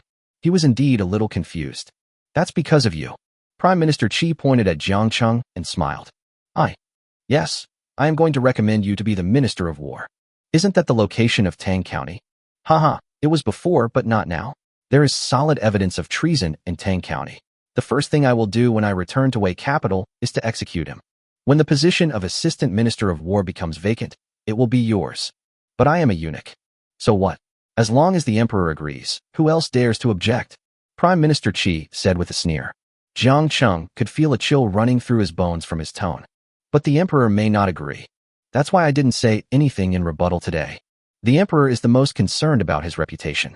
Today, I did not refute his proposal to be a concubine as fiercely as the Grand Marshal did, which saved his face. He has a little good in his heart. When the time comes, as long as I personally recommend you for the position of Minister of War, and with the support of several of my disciples, the emperor will surely agree. Looking at Prime Minister Qi's confident expression, Jiang Cheng nodded secretly in his heart. He finally understood how Prime Minister Qi could stay in the position for so long. As the saying goes, serving the emperor is like serving a tiger. If other ministers are not careful, they may lose their heads. But Prime Minister Qi was meticulous and had already figured out the Emperor Wei's thoughts. It has been peaceful for decades. Then I would like to thank the teacher for his cultivation. Jiang Cheng bowed to Prime Minister Qi and expressed his gratitude. Ha, it's okay. You are my best student. This is nothing. It's a pity that we met so late. If it had been earlier, your achievements might have been even greater. Students don't dare to ask for too much. Being able to serve as an official is enough for them. Jiang Cheng said calmly. Well, a gentleman doesn't fight. You and I don't need to leave the city for tomorrow's battle. We can just watch from the top of the city. Prime Minister Qi instructed. Jiang Cheng didn't say much and just bowed in thanks. Then he sat down and ate something, and only returned to his room after he had eaten and drunk his fill. Maybe it was because I hadn't slept well these past few days. After I got back, I just felt sleepy and lay down to sleep again. The next morning, Li Ji led his troops to gather outside Hanshui Pass. Emperor Wei also went out with the army today. He was wearing a shiny armor and standing at the forefront of the army. Jiang Cheng and Prime Minister Qi stood on the top of Hanshui Pass and watched all this. Watch out, this is the final battle. Prime Minister Qi looked towards the Fucheng River and said to Jiang Cheng, well, the students will definitely enjoy watching this. Following the order from Emperor Wei, tens of thousands of soldiers immediately rushed towards the Fucheng River. The sound of surging horse hooves almost cracked the ground. Soon they disappeared in the vast wind and sand. Prime Minister Qi and Jiang Cheng were not in a hurry and set up a game of Go on the top of the city wall. As for the outcome of this battle, they all knew that there was no point in being anxious. There were several civil servants surrounding them. The embarrassing incident involving the civil officials during the last expedition had spread throughout Hanshui Pass, so they were not allowed to go with us this time. Jiang Cheng didn't have a deep understanding of Go and could only make his moves with difficulty. Chapter 149 Chaos in the City, Zhuge Huan's Counterattack. The wind is blowing. Prime Minister Qi, who was making a move, suddenly raised his head and looked outside the city. I saw a strong wind blowing outside the city, bringing up a cloud of dust and rolling it onto the city wall. No more. After saying this, Prime Minister Qi stood up on his own initiative. Jiang Cheng immediately stood up as well. It's just that when he stood up, his eyes inadvertently swept across the chessboard. The white pieces he held on the chessboard had been completely eaten up, and he could only struggle in a corner. However, Prime Minister Qi's black pieces were in good formation, and they only needed to wait for the last piece to completely kill him. Prime Minister Qi did this to save his face. Looking at the wind and sand outside the city, Prime Minister Qi asked a civil servant beside him, Your Majesty, how long have they been away at war? Your Excellency, it has already been an hour. Oh, 1 hour. Prime Minister Qi nodded slightly. According to the time calculation, the expeditionary force should have reached the Fucheng River and is crossing the river. However, just when they all thought that everything was safe, a commotion suddenly broke out in the city. Prime Minister Qi's face changed, and he hurried to the other side of the city wall to check the situation inside the city. Suddenly, a house in the distance exploded, sending thick smoke billowing. There were also miserable screams. Prime Minister Qi immediately said seriously, "Come here, go and check the situation." Yes. Upon hearing this, a soldier on the city wall immediately ran down from the top of the wall and rushed in that direction. Jiang Cheng looked at the billowing smoke and felt an inexplicable sense of unease in his heart. His feeling was not groundless. It was late autumn, not summer yet. How could an explosion happen inexplicably? Boom. Just as he was wondering, the second explosion sounded. The location of this explosion was far away from the first explosion. Prime Minister Qi looked at these two places and couldn't help but frowned and said, "It's bad." "What's wrong, teacher?" Jiang Cheng asked quickly. The locations of these explosions are so unique. One is the granary, and the other is Sima Mansion. There must be enemies sneaking into the city. When Prime Minister Qi said this, he suddenly realized something. Then he looked at Jiang Cheng and saw that Jiang Cheng's eyes were also full of surprise. At this time, the two of them slowly uttered a name, Zhuge Huan. Besides her, who else in the city is a Zhou citizen? It's no exaggeration for the Grand Marshal to call her a witch. How could a woman do such a thing? A trace of cold sweat broke out on Prime Minister Qi's forehead. He immediately said to Jiang Cheng, "Take a group of people and go to the prison to release Decima immediately. He is needed in the city right now." Jiang Cheng also understood the current situation. So he led a group of soldiers down from the top of the city wall at a very fast speed and headed towards the prison. When he was halfway there, the third and fourth explosions occurred. Jiang Cheng's heart grew increasingly heavy. How did Zhuge Huan manage to cause such intensive explosions? You have to know that she has been under the supervision of Emperor Wei during this period of time. Thinking of this, Jiang Cheng couldn't help but quicken his pace. However, when he arrived at the cell, he found that all the soldiers there were knocked unconscious. The cell door was left open. He was immediately startled and rushed into the cell as fast as he could. He had been to the cell once before, so he went straight to the innermost cell. Decima was indeed inside. But at this time, there were several killers in black lying at his feet. Seeing Jiang Cheng coming, he frowned and asked, "What the hell is going on? Will the Emperor kill me?" "You have misunderstood, Grand Marshal. It is not the Emperor of Wei who wants to kill you, but the city is in chaos. Please come with me and take charge of the situation." "What?"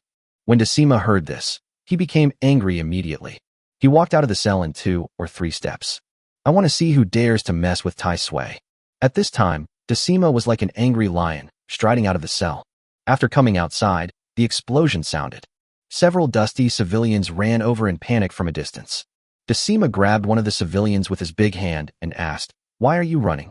What happened back there?" "Kill, murder, someone is killing someone." The civilian was obviously frightened and could not utter a single word clearly. Seeing him like this, Decima knew that he couldn't get anything out of him. "Push him away." Then he asked Jiang Cheng, "Where's the old man?" "The teacher is on the top of the city wall." "Okay, you and I will split up. I'll go find the old guy, and you go to the back and see if you can kill a few." "Me?" Jiang Cheng pointed at himself in confusion. Decima laughed and said, "You can fool others, but not me. I tested you when we first met. You have martial arts skills. Don't worry, I won't tell anyone about this, but Han Sui Pass needs you now. Go quickly." What else could Jiang Cheng do now that Decima had said so? He had no choice but to agree with a grimace and rushed in the direction where the civilians were running. Decima did not hesitate and rushed to the top of the city wall like the wind. Jiang Cheng picked up a bench on the way and used it as a weapon. He is not slow either. Soon they arrived at the center of the civilian unrest. I saw that there were indeed some men in black holding sharp knives. They killed anyone they saw without holding back. And every blow is deadly. Jiang Cheng aimed at a man in black and threw the bench in his hand over. The bench turned in midair and hit the man in black on the forehead. There was only a loud explosion. The bench broke in two. The man in black also fell to the ground with his head bursting. "Brothers, there's a tough guy." The other men in black immediately became alert when they saw Jiang Cheng. After greeting each other, they slowly gathered around him. Seeing their slowly approaching footsteps, Jiang Cheng knew that these people were definitely not ordinary civilians. He tiptoed and picked up the sharp knife from the dead man in black. Then he looked at these people and asked, "Who are you? How did you get into the city? I'll tell you when you die." One of the men in black roared and rushed forward with a sharp knife in his hand. Seeing this, the other men in black immediately rushed towards Jiang Cheng. But Jiang Cheng had already seen through their strength. They were just warriors.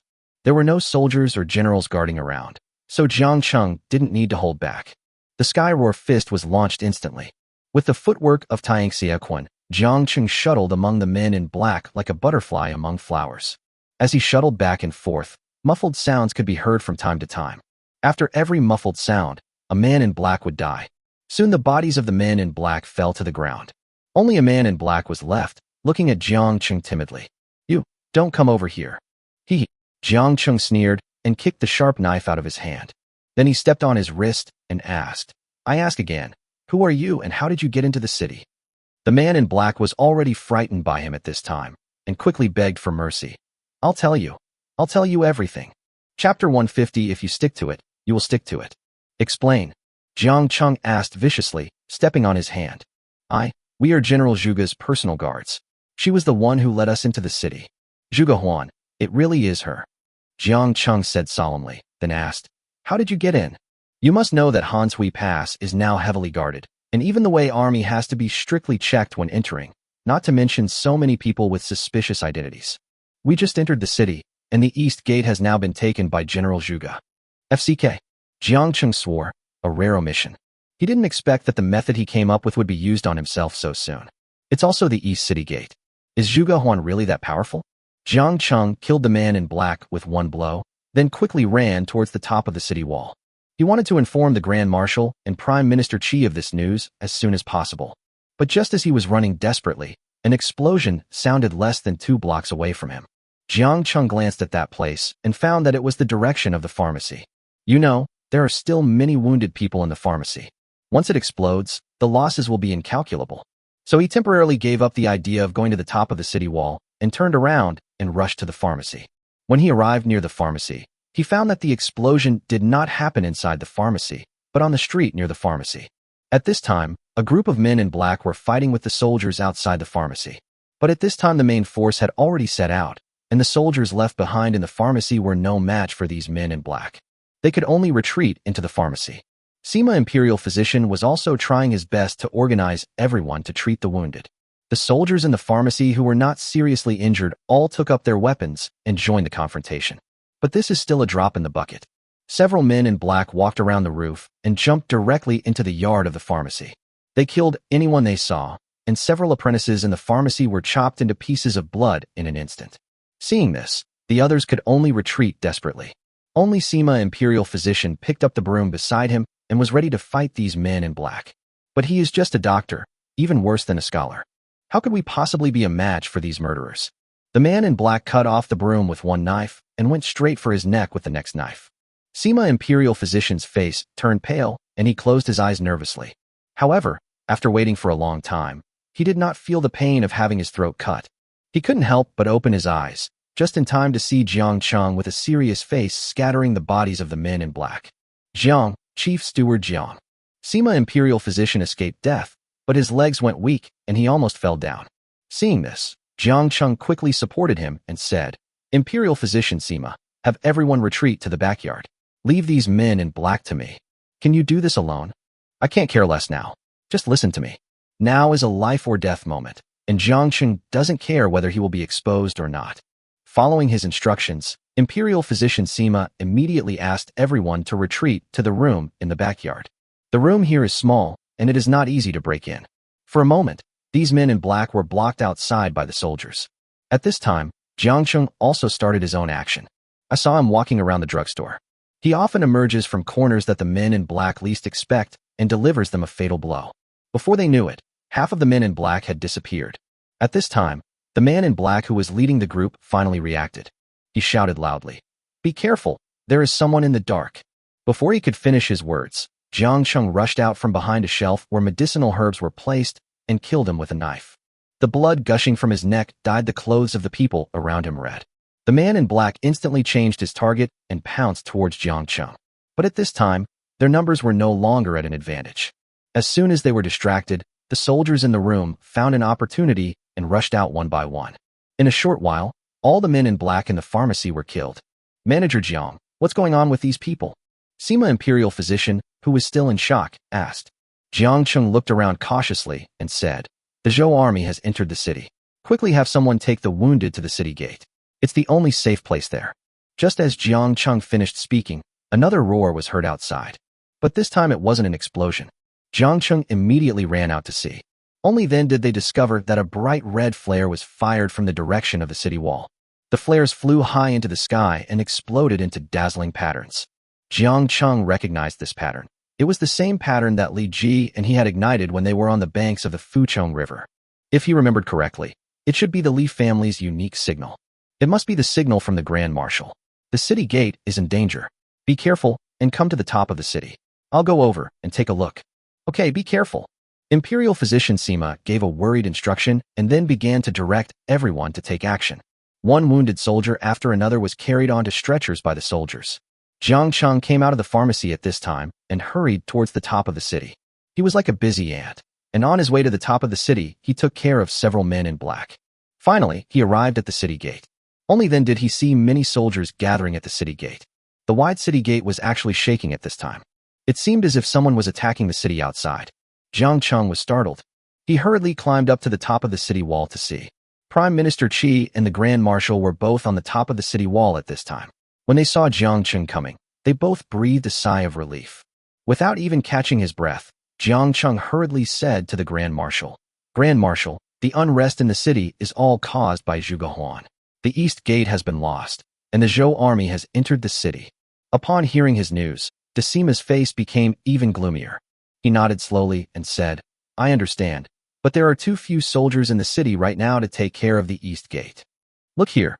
Decima made way for Jiang Cheng to go to the edge of the city wall to take a look. He immediately noticed that the area outside Hanshui Pass was filled with dense Zhou troops. A huge battering ram was pressing against the city gate and ramming it continuously.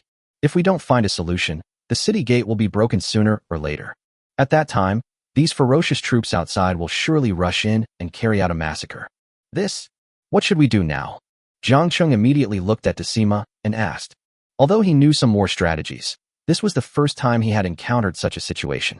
The Grand Marshal frowned, listening to the occasional explosions in the city and saying, "The elite troops in the city have all been taken away by the Emperor. There's nothing we can do now. We can only hold on and wait for the Emperor and his men to return from Jubai Pass. I have just sent out a signal.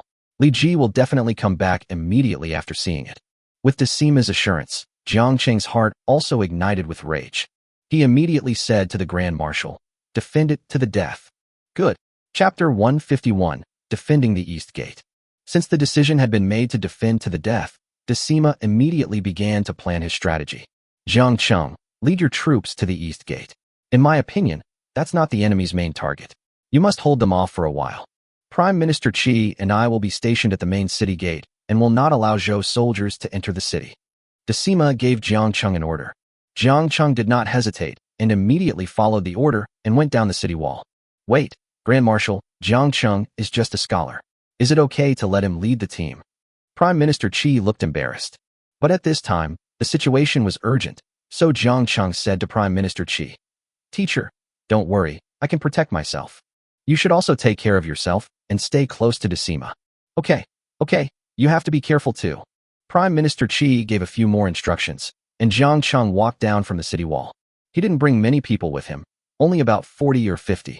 The highest-ranking official among them was Zhang Sheng, the captain of 10 men.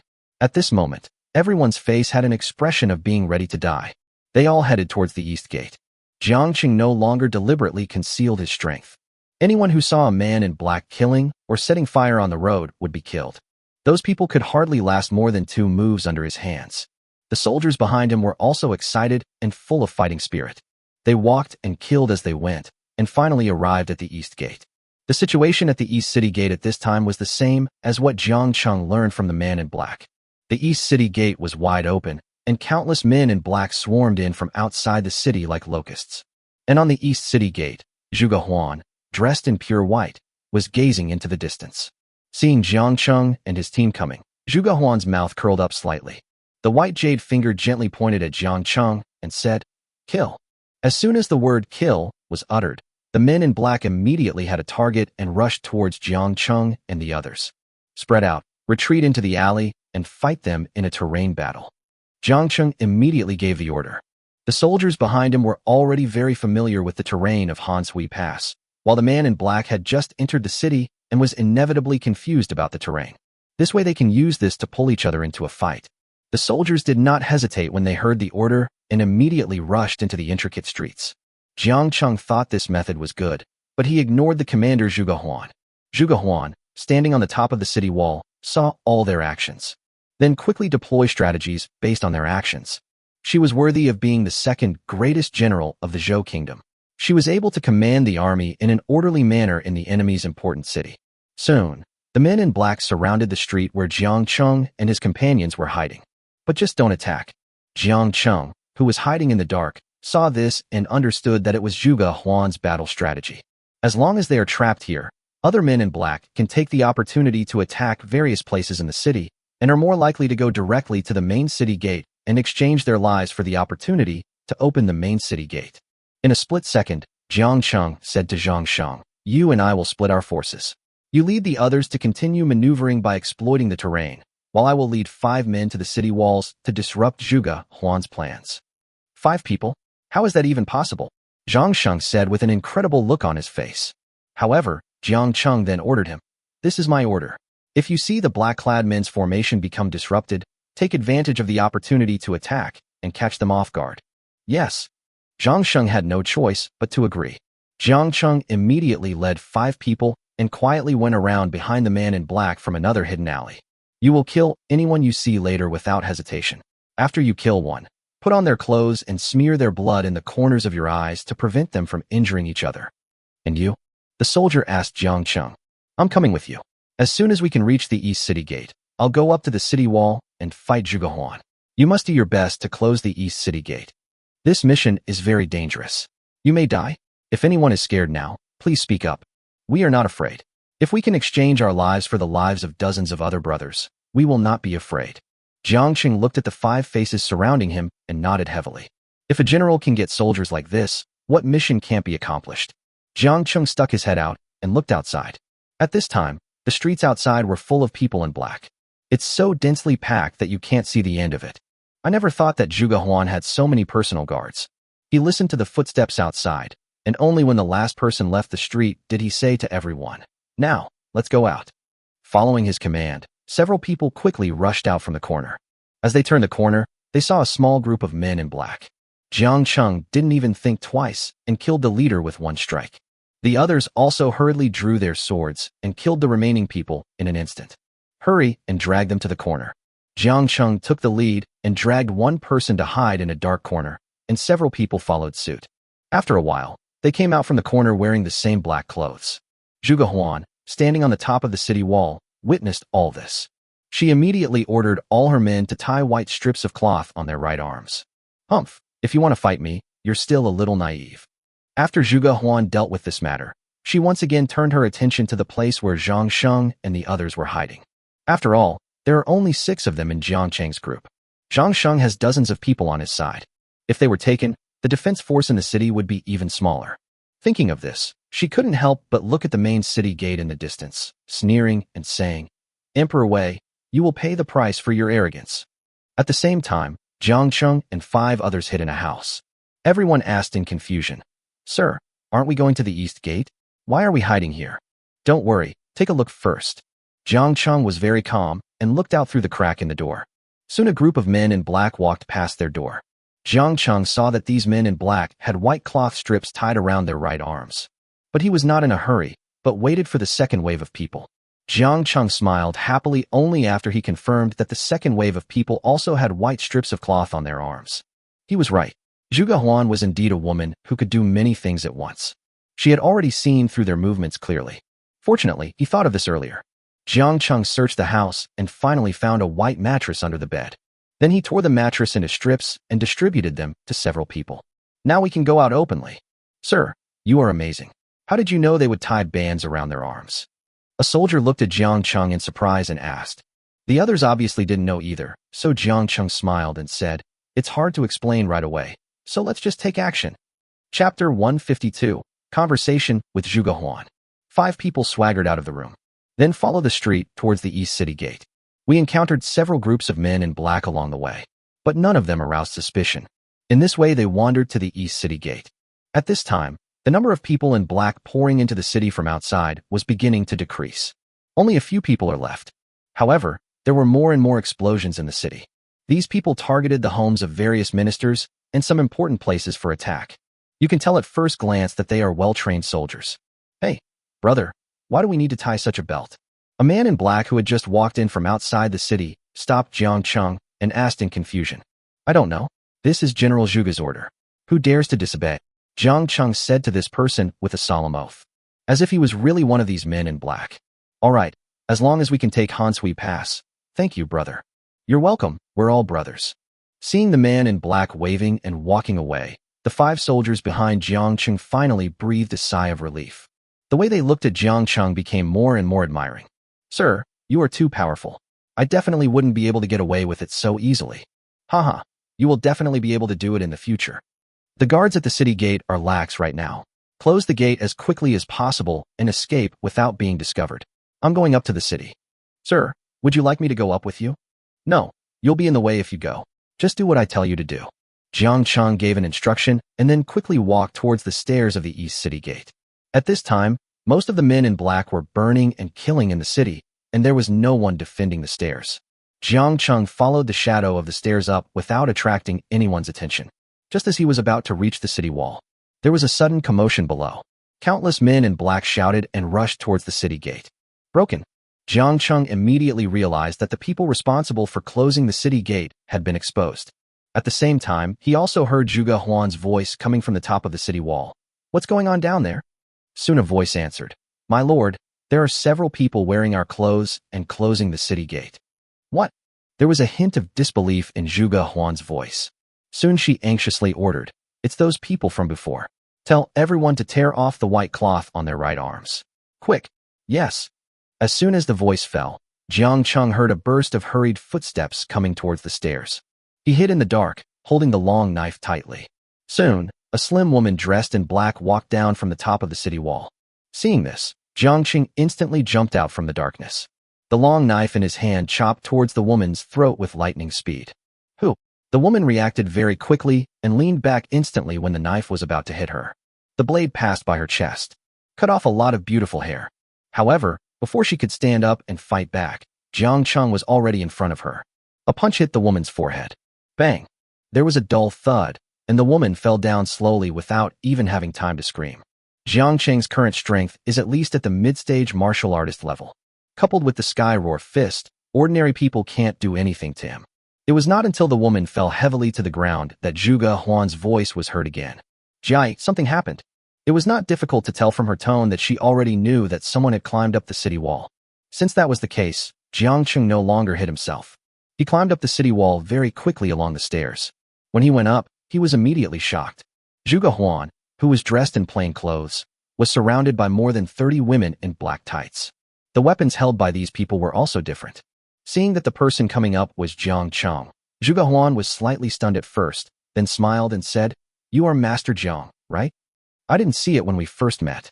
But you are very lucky. You were able to escape from Jubiai Pass. From what I hear, General Zhuge knows me. Haha. Even though I'm being persecuted by the Emperor of Wei, I'm well informed. I heard these past 2 days that Master Jiang escaped from Jubiai Pass, so I immediately guessed it was you. General Zhuge is indeed smart. I admire him. Jiang Cheng bowed slightly to Zhuge Huan. With so many people on the opposite side, he couldn't think of where to start. And Zhuge Huan also understood what he meant. He smiled and said, Master Jiang is quite courageous. You don't think you can kill me by yourself, do you? General Zhuge, you're joking. I'm just a scholar, weak as a cricket. How can I possibly kill someone? At most, they'll just come up and ask the general to surrender. Master Jiang is so arrogant. What will happen to you if I don't surrender myself today? Then I'll have to go back to the city and tell the teacher that I can't do it anymore. Haha, Master Jiang is quite humorous. Do you really think you can get away with it? Zhuge Huan's tone became a little heavier when she said the last sentence. The 30 or so women around her immediately looked at Jiang Cheng with weapons in hand. Whether I can escape unscathed depends on General Zhuge's words, doesn't it? Besides, I have a backup plan. Oh, this makes me curious. What's Master Jiang's plan? Oh, I forgot to tell you that your Wei army is now trapped on the other side of the Fuchong River. It may not be easy to come back. General Zhuge, I'm not talking about the Wei army. As soon as Jiang Cheng finished speaking, there was a sudden commotion below the city wall. Zhuge Huan's face changed, and he hurriedly looked down at the top of the city wall. It was seen that the troops led by Jiang Sheng had rushed out of the encirclement at some point. At this moment, They were desperately approaching the top of the city wall. Under Zhang Sheng's command, these soldiers stabbed into the heart of the black-clad men like a sharp knife. What's even more deadly is that they also used the terrain to achieve maximum lethality with minimal casualties. Zhuge Huan instantly turned her gaze to Jiang Cheng. Is this the plan you set up early in the morning? General Zhuge is finally right. I'm definitely no match for General Zhuge in terms of war strategy, so I can only come up with some inferior methods. Jiang Cheng bowed to Zhuge Huan again. Zhang Sheng has always kept this move in his hands. Now he used himself as bait to exchange for a temporary gap in Zhuge Huan's command. It also gave Zhang Sheng a chance to break out. Humph, Master Jiang. This is not some inferior method. On the battlefield, as long as it can defeat the enemy, it is a good method. But do you really think I lost? A sneer instantly appeared at the corner of Zhuge Huan's mouth. Chapter 153, Sending Master Jiang a Journey. Don't forget that the East City Gate is still under my control. And you, Master Jiang, can't escape either. Zhuge Huan covered her mouth and smiled. Then he said to the woman beside him, Jia Yi, take a few people down and kill all these blind guys, and reopen the city gate. Yes. A woman immediately agreed, and then walked quickly towards the city. However, at this moment Jiang Cheng inexplicably took a step forward and blocked Jia Yi's steps. Get out of the way. Jia Yi looked at Jiang Cheng and said coldly, I'm sorry, but I can't do that. You want to die? I'd like to, but I'm afraid you're not the one to kill me. Looking at Jiang Cheng's nonchalant expression, Jia Yi couldn't help but frown. Then she turned around and looked at Zhuge Huan. Zhuge Huan smiled faintly and said, Since Master Jiang wants to play, then play with him. But don't hit too hard, just break an arm or a leg. Yes. After receiving Zhuge Huan's order, Jia Yi also let go. She looked at Jiang Cheng and said slowly, I don't care who you are, you must die today. Young lady, you're being too aggressive. Didn't you hear what General Zhuge said just now? You can't be too harsh.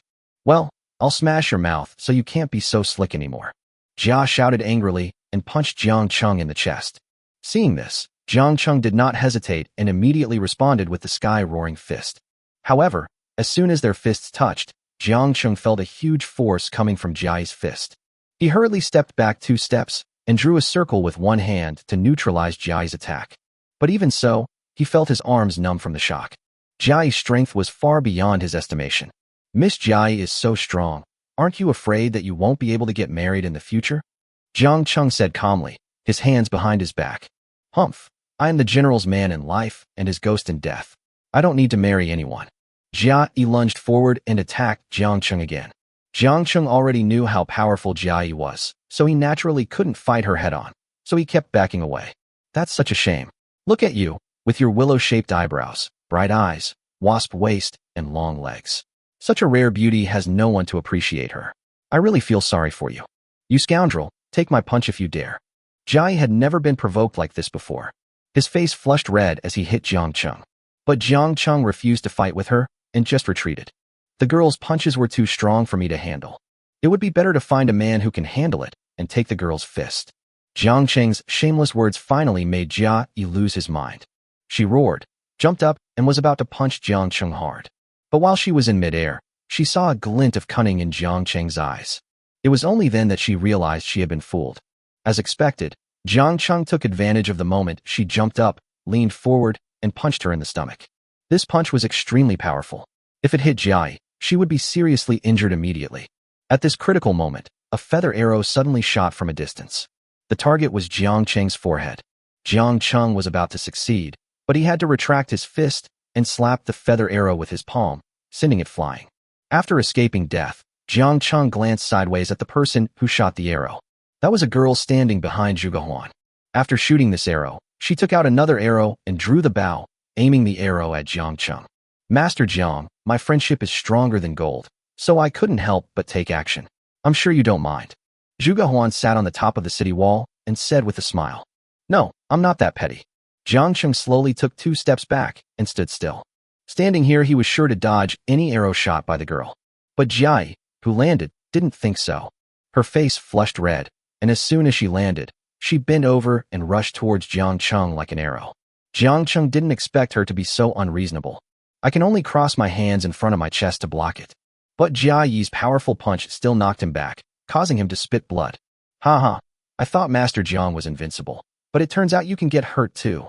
When Zhuge Huan saw Jiang Cheng vomiting blood, She immediately clapped her hands in joy.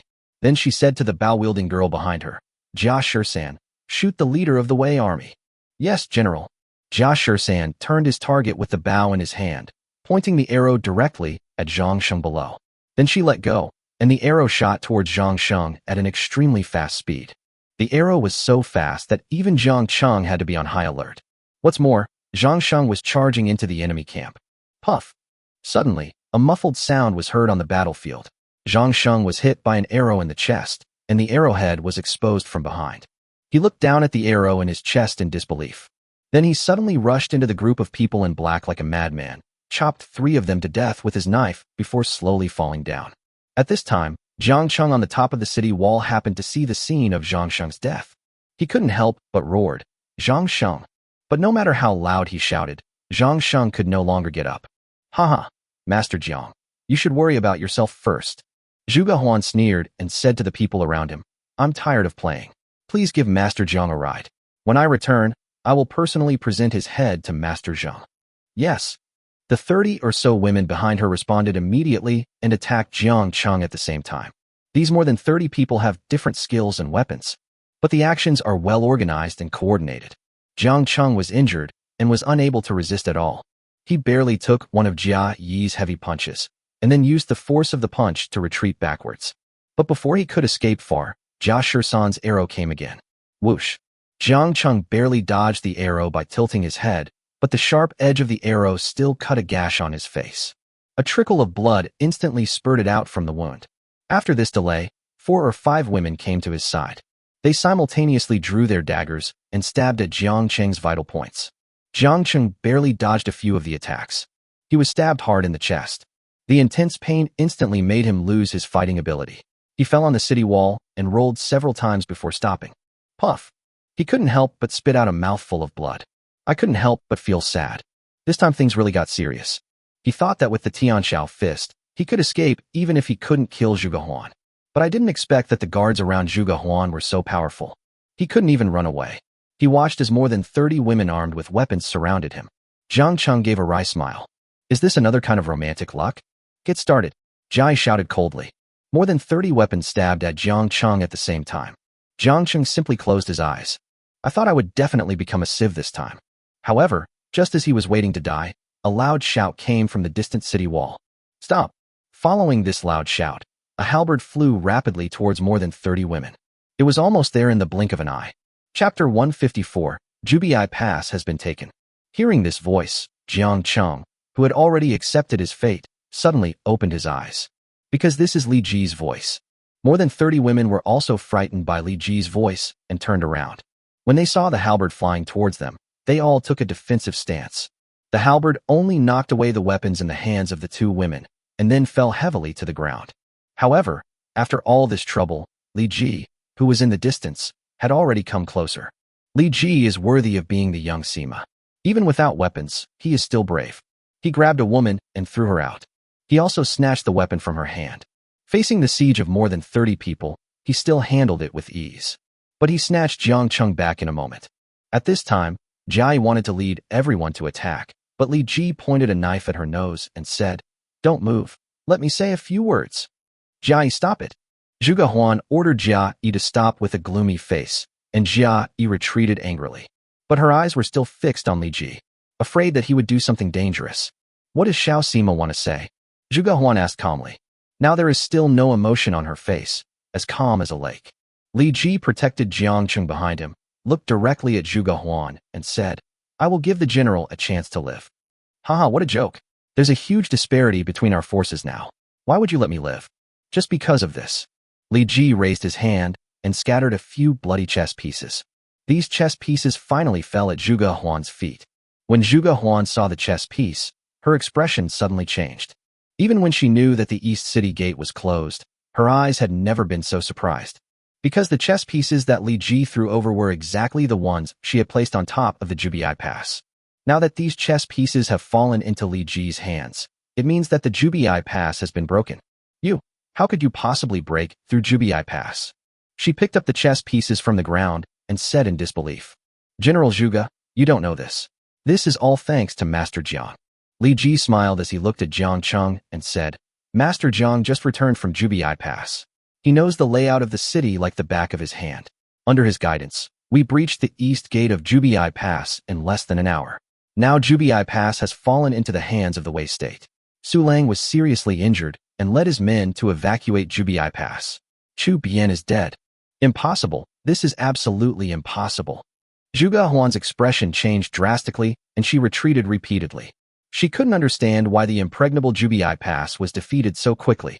Reinforcements. We have reinforcements. You must be lying to me. General Zhuge, do you think I need to lie to you? Your reinforcements did arrive, but they came too late. By the time they reached the city, Jubiai Pass had already been breached. They followed Su Lang back. This. Zhuge Huan was not a stupid person. With a little thought, she could figure out whether what Li Ji said was true or false. She was helpless and lost her balance, almost falling to the ground. General Zhuge, I advise you to retreat quickly. The Emperor has learned of what happened in Hansui Pass and is now rushing back. If you don't want to be a caged bird again, you'd better leave early. Hearing what Li Ji said, Zhuge Huan couldn't help but tremble. After spending some time together, she has already realized the abnormality of Emperor Wei. If it really falls into his hands again, the consequences are unimaginable. You let me go. Aren't you afraid that he will cause trouble for you? I'll really get myself into trouble if I kill you. Let's go. The Emperor will be back soon. Li Ji said to Zhuge Huan calmly. And Zhuge Huan didn't dare to gamble. He could only dejectedly order his men. Notify the people below that we are retreating. Yes. Soon they escorted Zhuge Huan to the foot of the city. Li Ji watched them leave without stopping them. Li Ji finally breathed a sigh of relief until they all left the city. A mouthful of dirty blood spurted out of his mouth. Young master, what's wrong with you? Jiang Cheng immediately supported Li Ji and asked. However, Li Ji waved his hand and said to him, let the people below close the city gate first. They've already closed it. Upon hearing the news that the city gate was closed, Li Ji collapsed to the ground.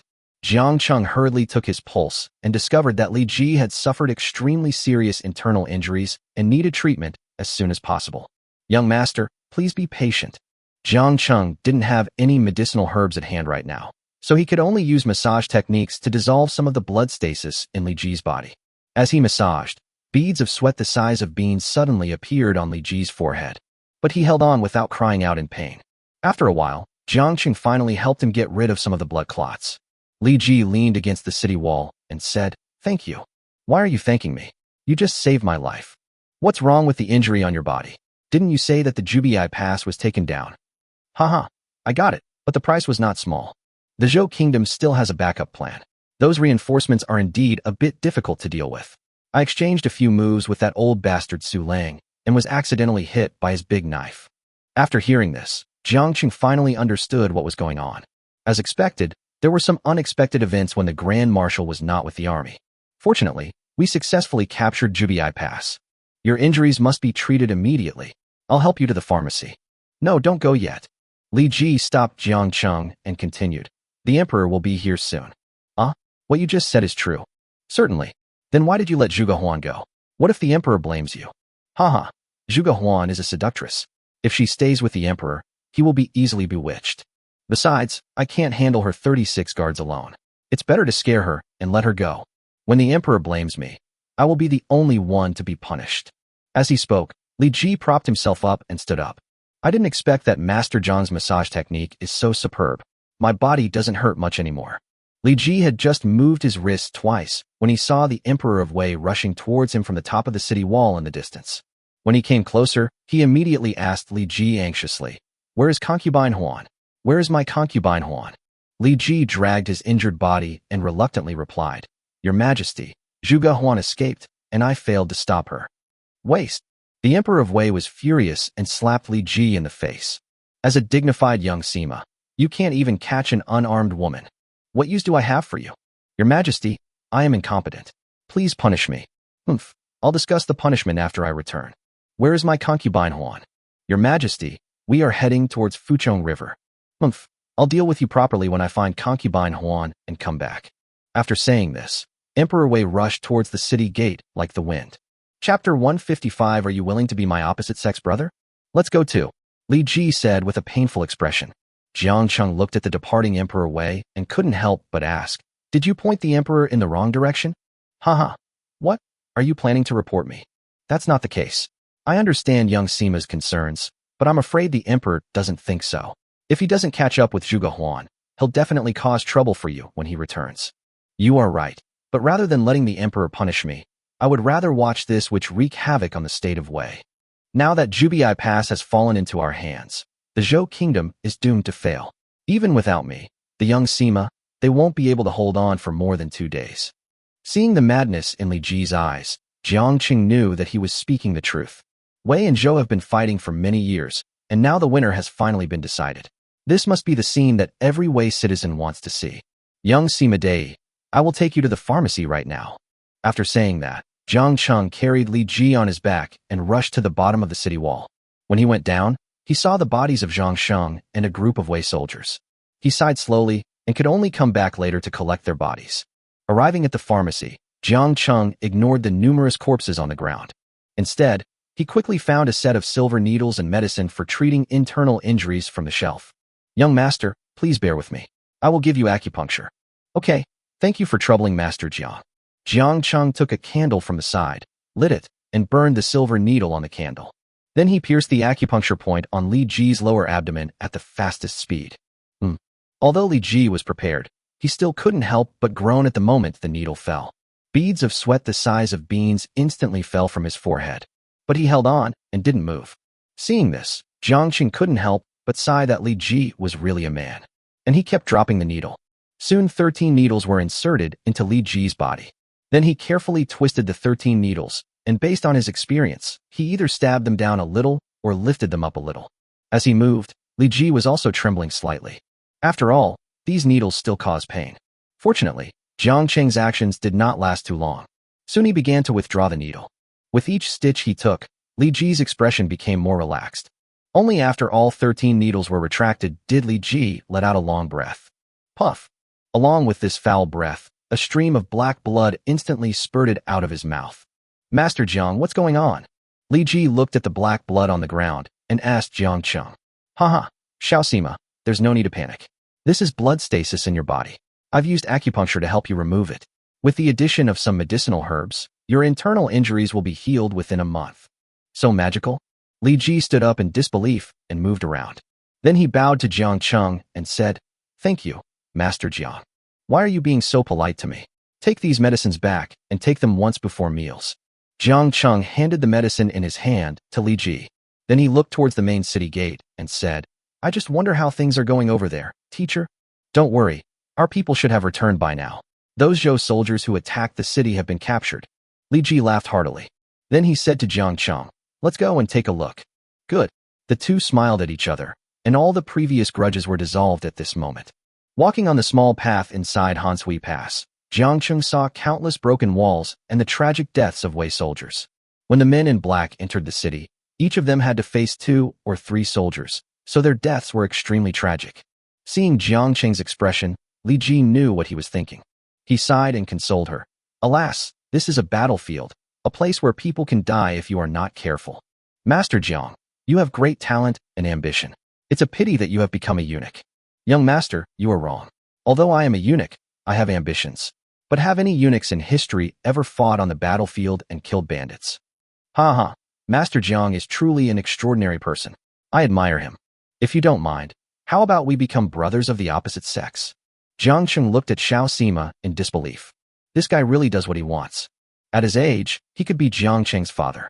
What's the point of having brothers of the opposite sex now? Jiang Qing waved his hand and said, Young Sima, you're joking. I'm about the same age as your young master. How can we be brothers? That's absolutely not possible. Tisk, what's wrong with that? In the army, as long as you have similar personalities, you can be brothers. Are you looking down on me? That's not right, young Sima. I'd love to be your brother, but this is definitely against the rules.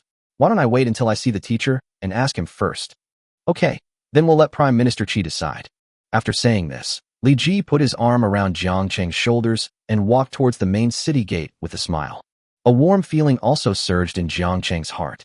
Now, besides Qing'er and Xiaoyue, there is someone else who cares about him sincerely. In this way, the two of them walked and talked. Soon we arrived at the main city gate. When Jiang Qing arrived here, he found that the situation was basically the same as what Li Ji had described. I saw that the main city gate was already open at this time. The massive Wei army escorted the Zhou army into the city. The Prime Minister of Qi and the Grand Marshal were standing on the top of the city wall commanding everyone. Seeing Jiang Cheng and Li Ji climb up to the top of the city wall, the two of them immediately came over to greet them. Jiang Cheng, are you okay? Prime Minister Qi tightly grasped Jiang Cheng's sleeve and looked him up and down. When he saw the wounds on Jiang Cheng's body and face, he couldn't help but ask worriedly, "What happened to you? Are your injuries serious?" "Teacher, don't worry. My injuries are minor. But if Xiao Sima hadn't arrived in time, I'm afraid I would have lost my life." Jiang Cheng said this and turned his gaze to Li Ji. Seeing this, Prime Minister Qi ran to Li Ji, grabbed his hand and said, "Thank you, young Sima, for your help." "Hey, Prime Minister Qi, there's no need to be so polite. I just have something I'd like you to help me with." "Hiss. What is it?" A puzzled expression suddenly appeared on Prime Minister Qi's face. He really couldn't understand why Li Ji could have to let him make the decision on anything. At this time, Li Ji looked at Jiang Cheng and said to Prime Minister Qi, "I would like to become brothers with Master Jiang, but Master Jiang is undecided, so I would like you to make a decision for him." Oh, not only Prime Minister Qi was surprised, but even the Grand Marshal was shocked. "Son, are you serious?" "Father, I am very serious." Seeing that Li Ji didn't seem to be joking, Decima burst into laughter. "Ha! Old man, since my son has this intention, why don't you do him a favor and make the decision?" Now it was Prime Minister Qi's turn to be in trouble. He just looked at the two of them. I couldn't make up my mind for a moment. Chapter 156. Zhuge Huan is back. At this time, the Grand Marshal leaned close to the Prime Minister of Qi and whispered something in his ear. His voice was restrained to the extreme. Jiang Cheng didn't hear a single word he said despite his loud voice. After he finished speaking, he looked at Prime Minister Qi with a mysterious expression. On the other hand, Prime Minister Qi, at this moment, he looked at Decima with suspicion, until Decima urged him, "Don't look at it anymore. Make a decision quickly." Prime Minister Qi then turned his attention back to Jiang Cheng. "Jiang Cheng, do you want to become brothers with Xiao Sima?" Students listen to their teachers. "No, don't listen to me. I'm listening to you now. If you say yes, then yes. If you say no, then no. No one is forcing you here. The Prime Minister is still the Prime Minister." Just this one sentence kicked the ball back into Jiang Cheng's arms. Looking at Li Ji's expectant face, Jiang Cheng would be looking down on him if he didn't agree. So he could only nod and say, "The students are willing." Ha ha ha ha. Li Ji laughed heartily, and Decima also showed a hearty smile on his face. He walked over to Jiang Cheng, patted him hard, and said, "From now on, you will also be my son." Haha, what Decima said is true. Jiang Cheng forced a laugh. At this point he could only accept it. However, he is now considered a person with a background, so the queen and concubine will have to think twice before they want to touch him again. "I'll go prepare the banquet right away." Li Ji hurriedly prepared to hold a banquet. At this time, Jiang Cheng said, "Don't worry, young Sima. I haven't told you the important things yet." "Oh, what's the matter?" Prime Minister Qi knew that Jiang Cheng would not say such words for no reason, so he quickly looked at him seriously. "Teacher, the emperor has left the city to look for Zhuge Huan," Jiang Cheng said respectfully to Prime Minister Qi. When the Prime Minister of Qi and the Grand Marshal heard his words, the expressions on their faces became extremely solemn. After a long while, Decima cursed fiercely. "This witch is ruining the country. How long has Zhuge Huan been out of the city?" "Less than a quarter of an hour. With the emperor's speed, he should be able to catch up with her soon. By then, the witch will come back. What should we do?" Seeing the anxious look on Decima's face, Li Ji immediately said, "Don't worry, father. I pointed the emperor in the opposite direction. He will definitely not be able to catch up with Zhuge Huan." "What?" Decima immediately looked at Li Ji in surprise. Then he looked around nervously. After making sure no one heard, he covered Li Ji's mouth and cursed. "What nonsense are you talking about? It wasn't you who pointed in the opposite direction. It was that the enchantress Zhuge Huan was too cunning.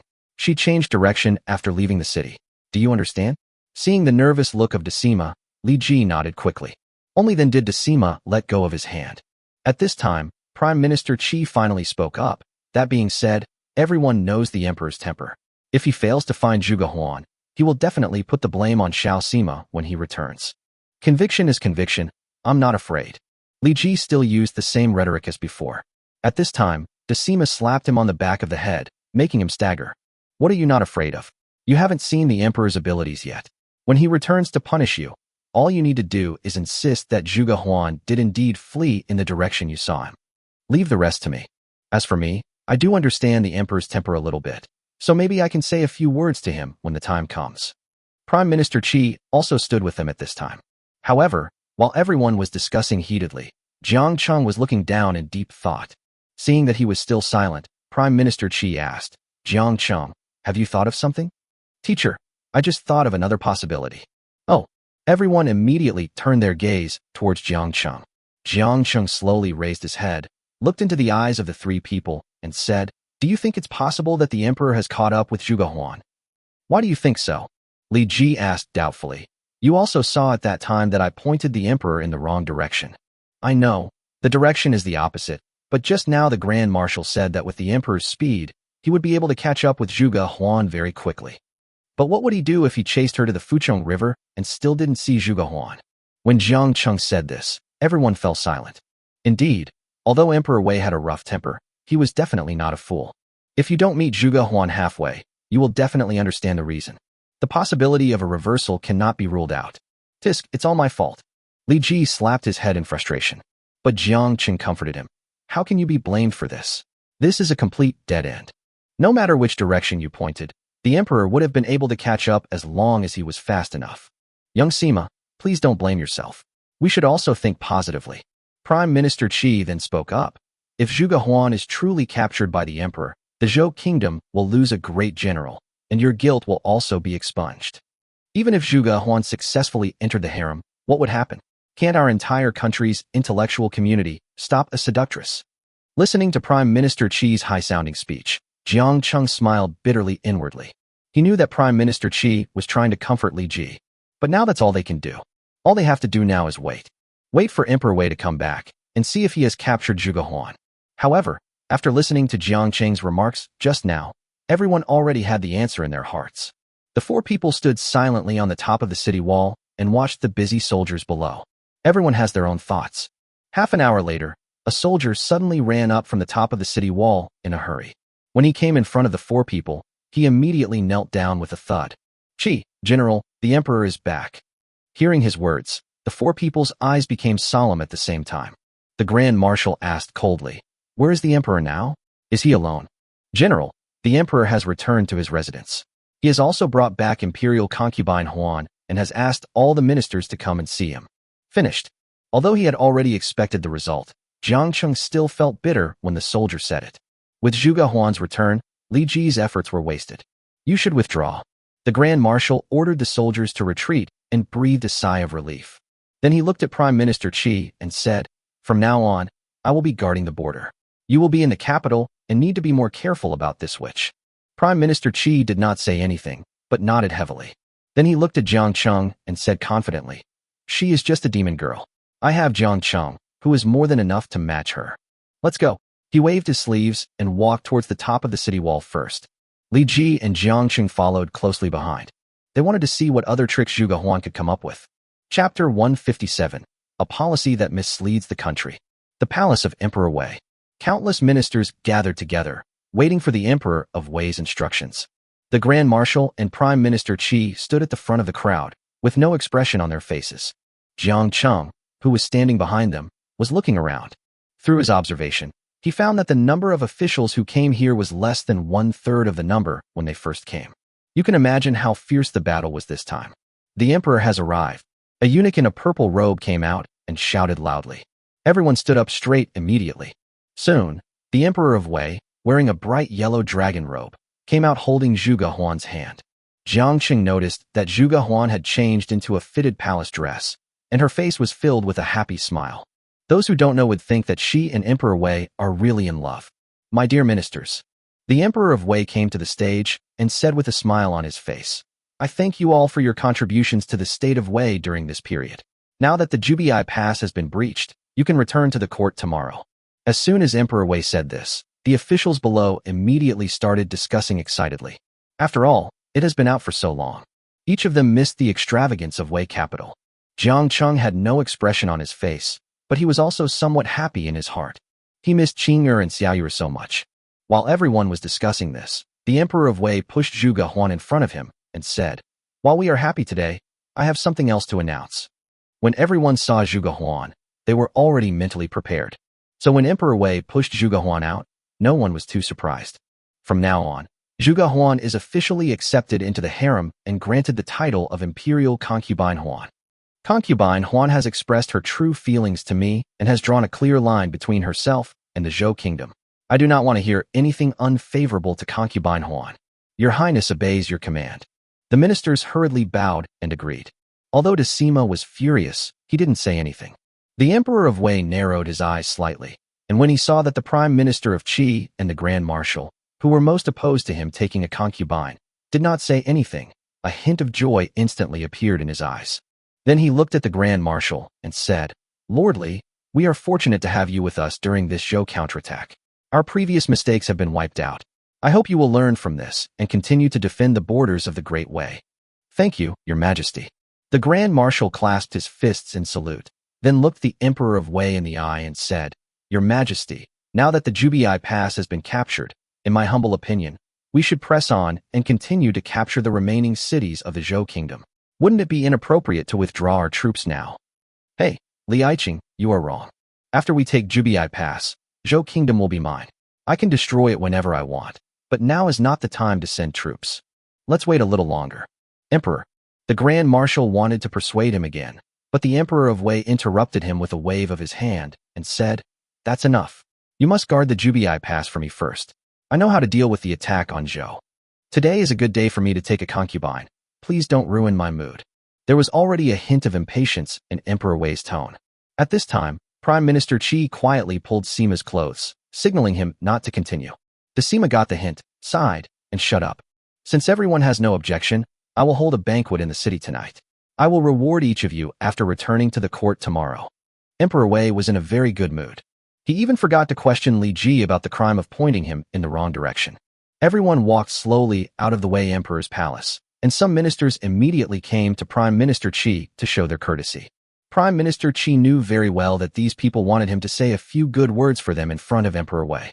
But most of these people were civil servants who went on the first expedition. They wanted credit without accomplishing anything. How could such a good thing happen? However, Prime Minister Qi was a veteran in officialdom after all, and did not explicitly reject their request. Instead, he said ambiguously, I have taken your words to heart. As for what happens after we return to the court, it all depends on your performance. Prime Minister Qi looked cunning and treacherous. The ministers immediately flattered him and said, We are all at the Prime Minister's command. Surrounded by them, Jiang Cheng had no place to stand next to Prime Minister Qi. The Grand Marshal and the Junior Marshal were also surrounded by some military generals. Everyone has the same thoughts. Just when he was standing there doing nothing, Lei Tian suddenly walked up to him with a smile. Master Jiang, long time no see. Sir Shangshu, it's been a long time since we last met. Jiang Cheng replied to Lei Tian in a neither humble nor arrogant manner. Then she looked at him straight, wanting to know what tricks he was trying to play. Seeing Jiang Cheng's vigilant look, Lei Tian couldn't help but smile. Then he said, I heard that Prime Minister Qi intends to appoint you as the Minister of War. Haha, the minister is quite well informed. There's nothing I can do. Living under someone else's roof always requires extra preparation. Unfortunately, the position of Assistant Minister of War is very hot-headed. I don't know if Prime Minister Qi is helping you or harming you. Lei Tian looked very proud. It seemed like he had already figured out how to deal with Jiang Cheng. Jiang Cheng was not panicked at all. He would smile and say, I am just the Prime Minister's student. It is a good thing to be able to sit in this position, but if I can't sit in it, it doesn't matter to me either. On the contrary, Your Excellency, the minister has encountered such a serious problem this time. Do you think the Emperor will still listen to you? Master, you are worthy of being a master. You are naturally eloquent. I cannot argue with you, but the political world is complicated. Master Jiang, you must be careful. Thank you for your concern, Lord Shangshu. At this time, Li Ji finally separated himself from the many generals and came to Jiang Cheng. Seeing Lei Tianzai talking to Jiang Cheng, he came over and said to Lei Tianzai, Old Lei, what do you want to do? Bullying my brother? Ha ha ha, Xiao Sima, that's too serious. How dare I offend Master Jiang? I've only met him a few times before, and now I'm just here to chat. Yeah. Li Ji's face was full of disbelief. The minister did come to reminisce with me, and he did not bully me. Jiang Cheng also explained it to Li Ji. He was not so petty as to complain to Li Ji. Since Xiao Sima and Master Jiang have something to discuss, I will take my leave. Lei Tian smiled faintly, clasped his fists towards the two of them, and then walked away. Humph, you have some good sense. Li Ji said something to Lei Tianzai's back. Then he looked at Jiang Cheng and said excitedly, Master Jiang, I've already told my servants to prepare a banquet at Sima Mansion. How about we become sworn brothers today? Okay, I'll listen to Xiao Sima and everything. Hey, you and I are about to become sworn brothers, so stop calling me Xiao Sima. I'm a few years older than you, so it's not too much for you to call me big brother. Jiang Cheng was amused by Li Ji's words. It's not just a few years older, he's at least 20 years older. Okay, big brother. Ha ha, little brother. Come on, let's go back to the mansion and have a drink. Li Ji casually put his arm around Jiang Cheng's shoulders and walked towards Sima Mansion. The surrounding scholars and military officers couldn't help but fall into deep thought as they watched their receding backs. They knew Jiang Cheng's identity very well. It was beyond their expectation that Li Ji was so close to him now. However, no matter how big the doubts in their hearts were, they dared not say them out loud and could only keep them in their hearts. Chapter 158, Brotherhood Wine. Soon, many officials came to Sima Mansion. They all heard that Li Ji and Jiang Cheng were going to become sworn brothers. As the elders of Li Ji and Jiang Cheng, Prime Minister Qi and Grand Marshal had already taken the main seats. The two of them were toasting each other and having a lively time. The officials below also drank to their heart's content. Jiang Cheng, dressed in a scholar's robe, and Li Ji, dressed in bright armor, came out quickly. Brother, please. Please, little brother. The two of them walked in front of the crowd, politely giving way to each other. Only then does the sworn brotherhood ceremony officially begin. According to Li Ji, there are not so many rules for sworn brotherhood in the army. The two men took the wine brought by the soldier, clinked their bowls, and drank it in one gulp, which marked their sworn brotherhood. Li Ji held up his wine bowl and said to the crowd proudly, I, Li Ji, am willing to become a brother of the opposite sex with Jiang Cheng today. I hope everyone here can be a witness. Good. Most of the people in the audience were generals in the military camp, and the overwhelming shouting was deafening. I, Jiang Cheng, am also willing to become brothers with Xiao Sima. Jiang Cheng picked up the wine bowl, clinked it with Li Ji's, then raised his head and drank it all in one gulp. At this point, the brotherhood is complete. The two of them walked to the side and sat down to drink. At this moment, Decima suddenly shouted in his loud voice, Eat and drink sparingly at this banquet. Don't forget there will be a celebration banquet in the evening. Having said that, after he finished speaking, he took the wine jar and took a big gulp. Seeing this, Prime Minister Qi smiled faintly and drank the wine from the glass in his hand. Brother, if you have any problems in Weidu from now on, go to Sima Mansion and find my disappointing son. Just tell him you are his uncle, and I will make sure everything goes well for you. Li Ji said to Jiang Cheng drunkenly. I am usually in the palace. If I encounter any problems, I will not bother Mr. Li. Hey, why call me nephew? Just call me nephew when we meet next time. What's the relationship between us? As he said this, he clinked bowls with Jiang Cheng again. It looked like he was about to pass out from drinking. At this time, Decima, with a slightly red face, suddenly came over and slapped Li Ji on the back of the head. He cursed. You're just turning a deaf ear to my words. Didn't I tell you not to drink more? As he said this, he snatched the wine bowl from Li Ji's hand. He drank all the wine in one gulp. Li Ji, who was about to lose his temper, became listless and dared not speak after seeing that it was his father. At this time, Decima sat down next to them with a jar of wine in his hand. Jiang Cheng only felt the ground shaking slightly. Boy, have a drink with Dad. Decima personally poured a bowl of wine for Jiang Cheng, and then he took the wine jar and took a few gulps. Since he said so, Jiang Cheng naturally couldn't refuse. So he quickly picked up the wine bowl and drank it all in one gulp. Okay, that's what a man should do. Another bowl, please. Decima said as he poured another bowl for Jiang Cheng. At this time, Li Ji, who was standing next to him, looked at him with envy and said aggrievedly, Dad, why do you always force me to drink? I want to drink too. Drink your ass, get out of here. After drinking, Decima became like a different person. He pushed Li Ji aside without any regard for his relatives. Just drinking with Jiang Cheng. But Jiang Cheng's drinking capacity is no match for Decima. What's more, Sima Guang urged us to drink and didn't allow us to eat a single bite of food. Soon Jiang Cheng felt dizzy. It was not until he felt he could no longer hold on that Decima finally stopped urging him to drink. Then he looked at Jiang Cheng seriously and said, You have a pretty good alcohol tolerance, kid. Remember, your tolerance is 1 jar of wine. If someone asks you to drink and you get drunk after drinking less than 1 jar, that person must have drugged the wine. This is what Dad taught you. After that he stood up and returned to his seat. Jiang Cheng was left alone with a confused look on his face. It turns out that Decima forced him to drink like crazy because of this incident. Jiang Cheng couldn't help but laugh out loud. Brother, are you okay? Li Ji thought that he had been drunk by the Grand Marshal and asked hurriedly. Brother, I'm fine. I just think what Decima said makes sense. That's not true. Even though my father has a rough temper, he can still speak with great clarity of purpose. You can't call him Decima anymore, or he will get angry. Looking at Li Ji's serious expression, Jiang Cheng silently took note of this. The drinking lasted until the evening, but no one was satisfied. Because Prime Minister Qi had already made arrangements, the wine on each person's table would not make them drunk. At this time, Decima stood up staggeringly. He looked at the officials below and said loudly, "Everyone listen up, everyone. Go to the emperor's residence, and we will drink until we are drunk."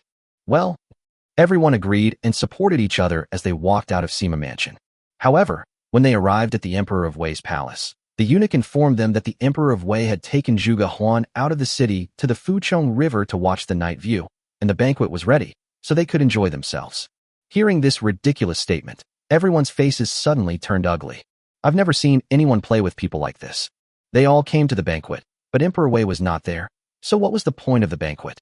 Decima's face was even more gloomy. He didn't even enter the palace and left with his sleeves slammed. Seeing him leave, everyone wanted to leave too. But he was stopped by Prime Minister Qi. He looked at everyone calmly with a normal expression and said calmly, "Who among you dares not eat the banquet prepared by the emperor?" With just these few words, everyone stopped. They are not Sima Da who can leave whenever they want. Seeing that they were all standing there hesitating, Prime Minister Qi was the first to step into the palace. Jiang Cheng walked in shortly afterwards. Since he had already gone in, there was no reason for Li Ji not to go in. Soon everyone walked into the palace together. I have to say that the banquet hosted by Emperor Wei was quite good. At least it was much more sumptuous than the banquet at Sima Mansion. There were maids and eunuchs serving around.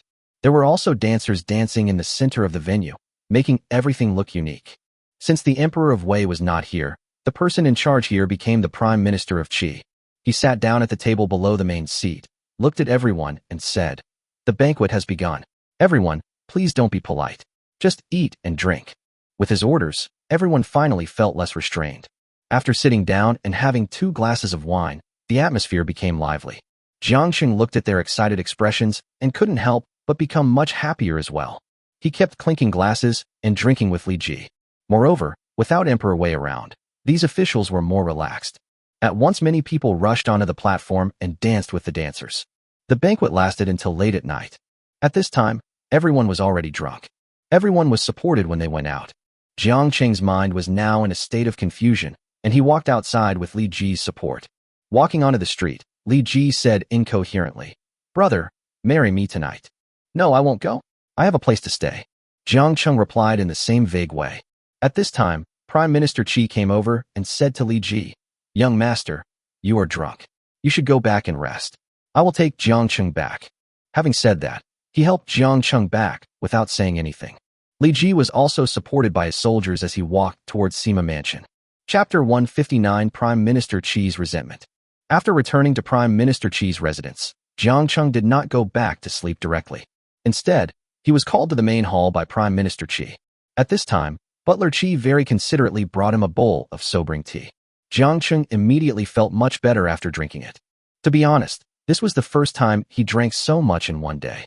"My head is still dizzy now." "Butler, close the door." Prime Minister Qi asked the butler to close the door, and his expression was extremely solemn.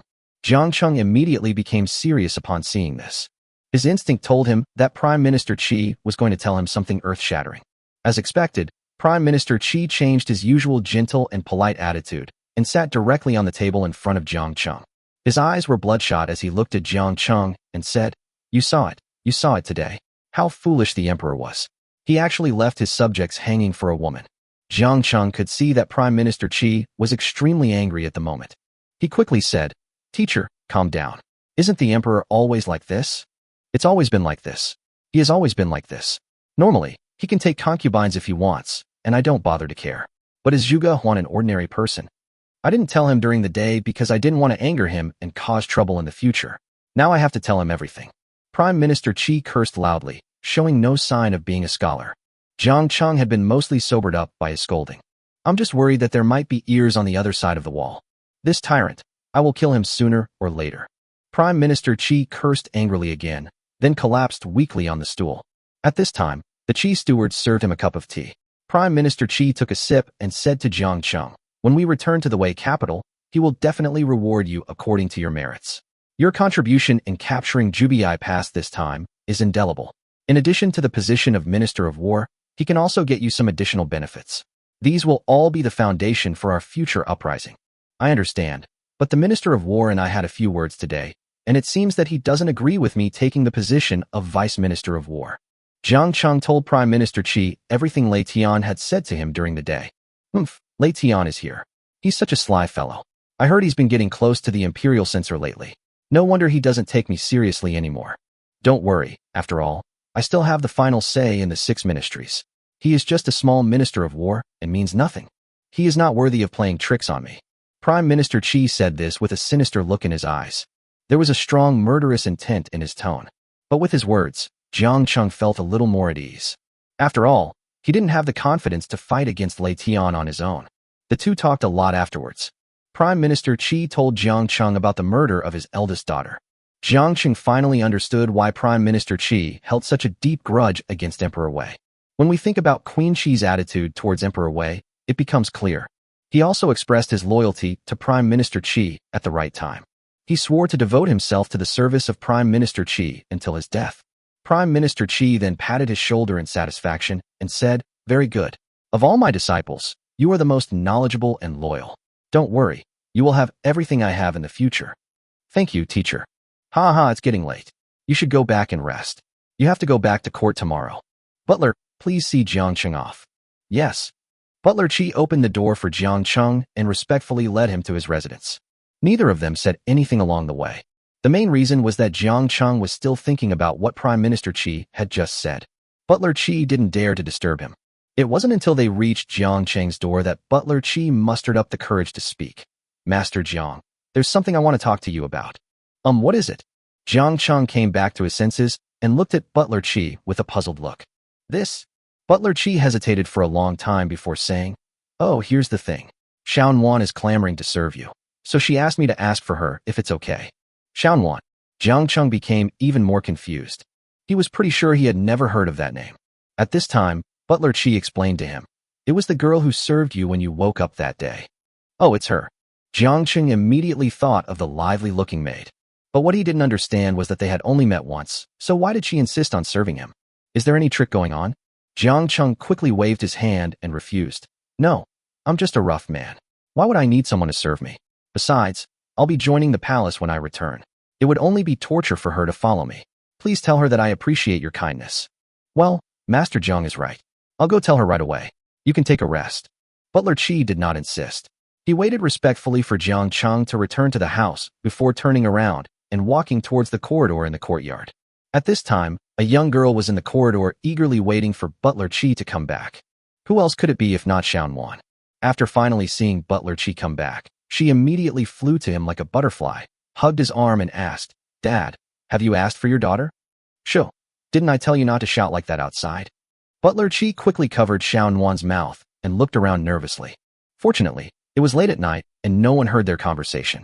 Xiaonuan pushed Butler Qi's hand away, stuck out her tongue playfully, and said, "I know, Dad. Isn't there anyone here now? It would be bad if someone did." Housekeeper Qi looked at his daughter lovingly, then said to her, "I've already asked Master Jiang, but he's unwilling." "Oh, why? Am I not good looking?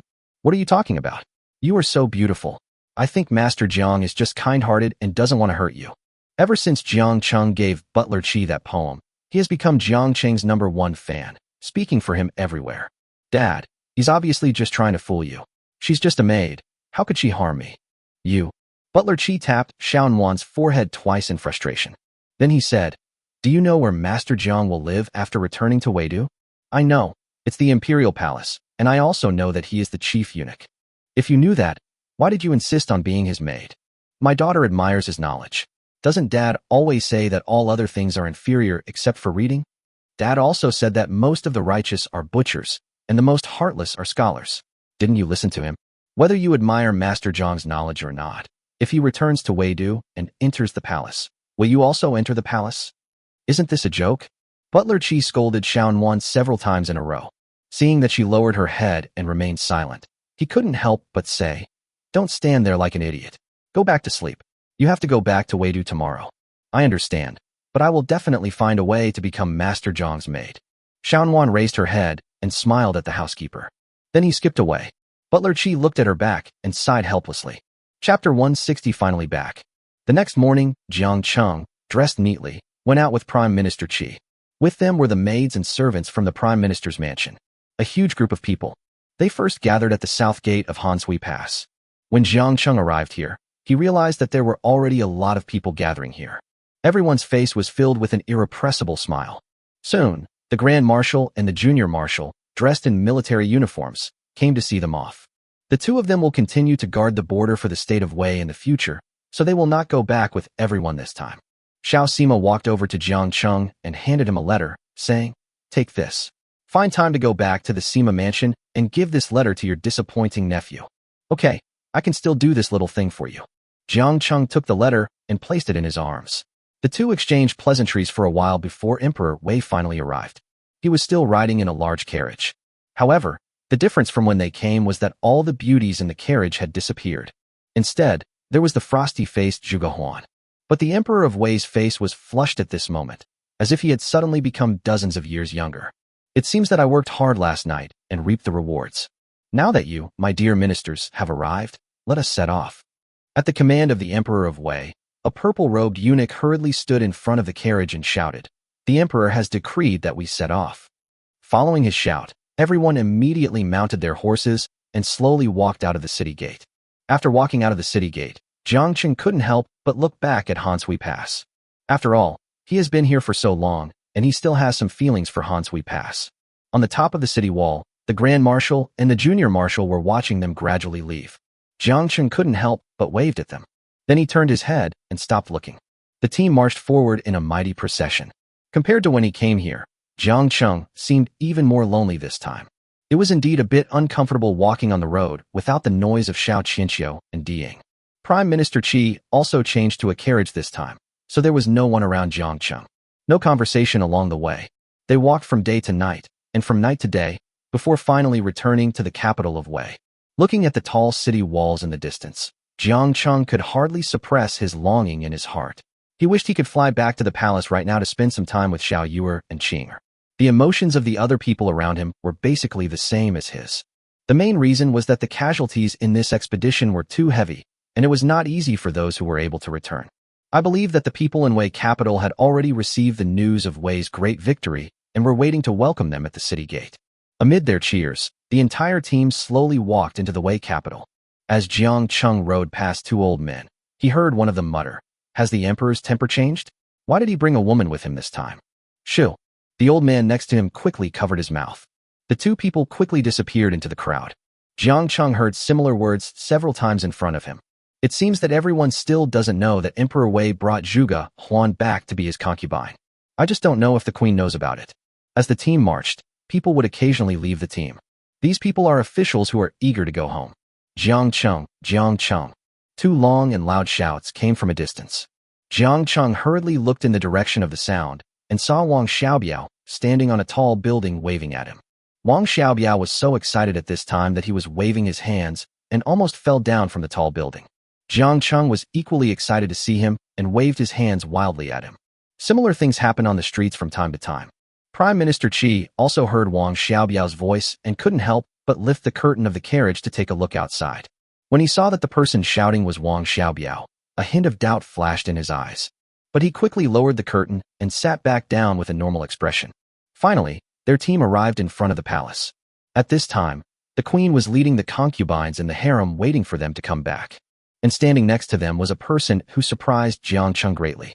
That is Yuan, the frail prince who sat upright in a wheelchair, still being pushed by his maid. Seeing the Emperor Wei's carriage coming back, he hurriedly tidied his clothes. Soon, the Emperor of Wei took Zhuge Huan's hand and slowly walked down from the carriage in front of them. When Zhuge Huan appeared, a hint of displeasure clearly flashed across the queen's face. The expressions on the other concubines' faces were also very ugly. This is not their fault. It is mainly because Zhuge Huan's appearance is too advantageous. Before they could speak, Prince Yu was pushed by his maidservant before the Emperor of Wei. He bowed respectfully to the Emperor of Wei and said, "Congratulations, Your Majesty, congratulations, Your Majesty, on successfully capturing Jubii Pass this time." The Emperor of Wei's face flushed with joy as he said, "Uncle Wang, why did you think of going out for a walk? Are you feeling well? Thank you for your concern, Your Majesty. I've been feeling pretty weak these past few days, but taking Jubii Pass has been the long-cherished wish of several generations of my ancestors in the Wei Kingdom. Now that Your Majesty has fulfilled this long-cherished wish, I should come and congratulate Your Majesty even if I die. As he spoke, a glint of tears appeared in Yu Wang's eyes. Uncle Wang is right. How about coming with me into the palace? Okay, I haven't been to the palace for many years, so I can go in and ask for a drink. Oh, I forgot this is. Prince Yu looked at Zhuge Huan as if he had suddenly realized something. Only then did the Emperor of Wei push Zhuge Huan in front of him and say to Prince Yu, Zhuge Huan, the second most powerful general of the Zhou Kingdom, is now my consort Huan. As soon as the Emperor of Wei said this, Prince Yu's face suddenly showed an expression of great surprise. He looked Zhuge Huan up and down. Finally, he exclaimed in amazement, so she is the only female general in Zhou Kingdom. I have heard of her name for a long time, but the Emperor is so majestic that he brought back such a famous person in one expedition. I admire her so much. Uncle Wang, thank you for your compliment. Let's go. Emperor Wei walked in front holding Zhuge Huan's hand, and Prince Yu's wheelchair slowly followed behind him. I respectfully welcome the Emperor back to the palace. Queen Shi and a group of concubines respectfully bowed to Emperor Wei to welcome him back. The Emperor of Wei said nonchalantly, no need to be polite. Then he pointed at Empress Qi and said to Zhuge Huan, this is my Empress, Qi Yan. You must spend more time with her in the future. It turns out to be the Empress. I am honored to meet you. Although Zhuge Huan's tone was polite, his body did not move at all. Queen Shi was no pushover either. Facing Zhuge Huan's cold words, she said calmly, Sister, you are too polite. From now on, we are sisters. Who knows who will be the queen in the future? Hey, Yenner, you're joking. The position of queen can only be yours. The Emperor of Wei came out to smooth things over. But Queen Shi did not appreciate it at all. She simply said, thank you, Your Majesty. Ha ha, but Yenner is not wrong. From now on, you will all be my women. Let's go back to the palace. After saying this, Emperor Wei took Empress Qi's hand with his free hand and led the two of them into the palace. Chapter 161. A short separation is better than a new marriage. A long separation is like a first love. After entering the palace, Emperor Wei did not attend court immediately. Instead, he dismissed everyone and called only the queen and Zhuge Huan into the study. However, his actions actually benefited Jiang Cheng. Now all he wanted was to go back to his own place to visit Xiao Yuer and Qing. Prime Minister Qi seemed to see his impatience and said to him, there is nothing for you to do here. Go back and clean up first. Thank you, teacher. Jiang Cheng hurriedly bowed to Prime Minister Qi and rushed towards Enning Palace like a flash. As soon as he left, Prince Yu naturally asked his maid to push him to the front of Prime Minister Qi. Prime Minister Qi, it's been a long time since we last met. Prince Yu nodded and said to Prime Minister Qi, Your Highness Prince Yu, you are too kind. It has been a long time since I last visited you. That's fine. It's normal for the Prime Minister to be so busy that he doesn't have time. However, I'm very interested in this expedition. I wonder if Prime Minister Qi has time to have a drink with me. Since Your Highness Prince Yu has spoken, there is no reason for me not to accompany you. Please. Prime Minister Qi extended his hand, and the two of them walked towards an elegant room in the palace. They are gone. Little did they know that all this was seen clearly by the imperial censor in the crowd. The corners of his mouth curled up slightly, revealing a sneer. Then he turned and left. Soon the ministers also dispersed. They have been feeling suffocated these days in Hanshui Pass, and now they can't wait to go home and relax for 4 or 5 days. Jiang Cheng's feet were moving with the wind.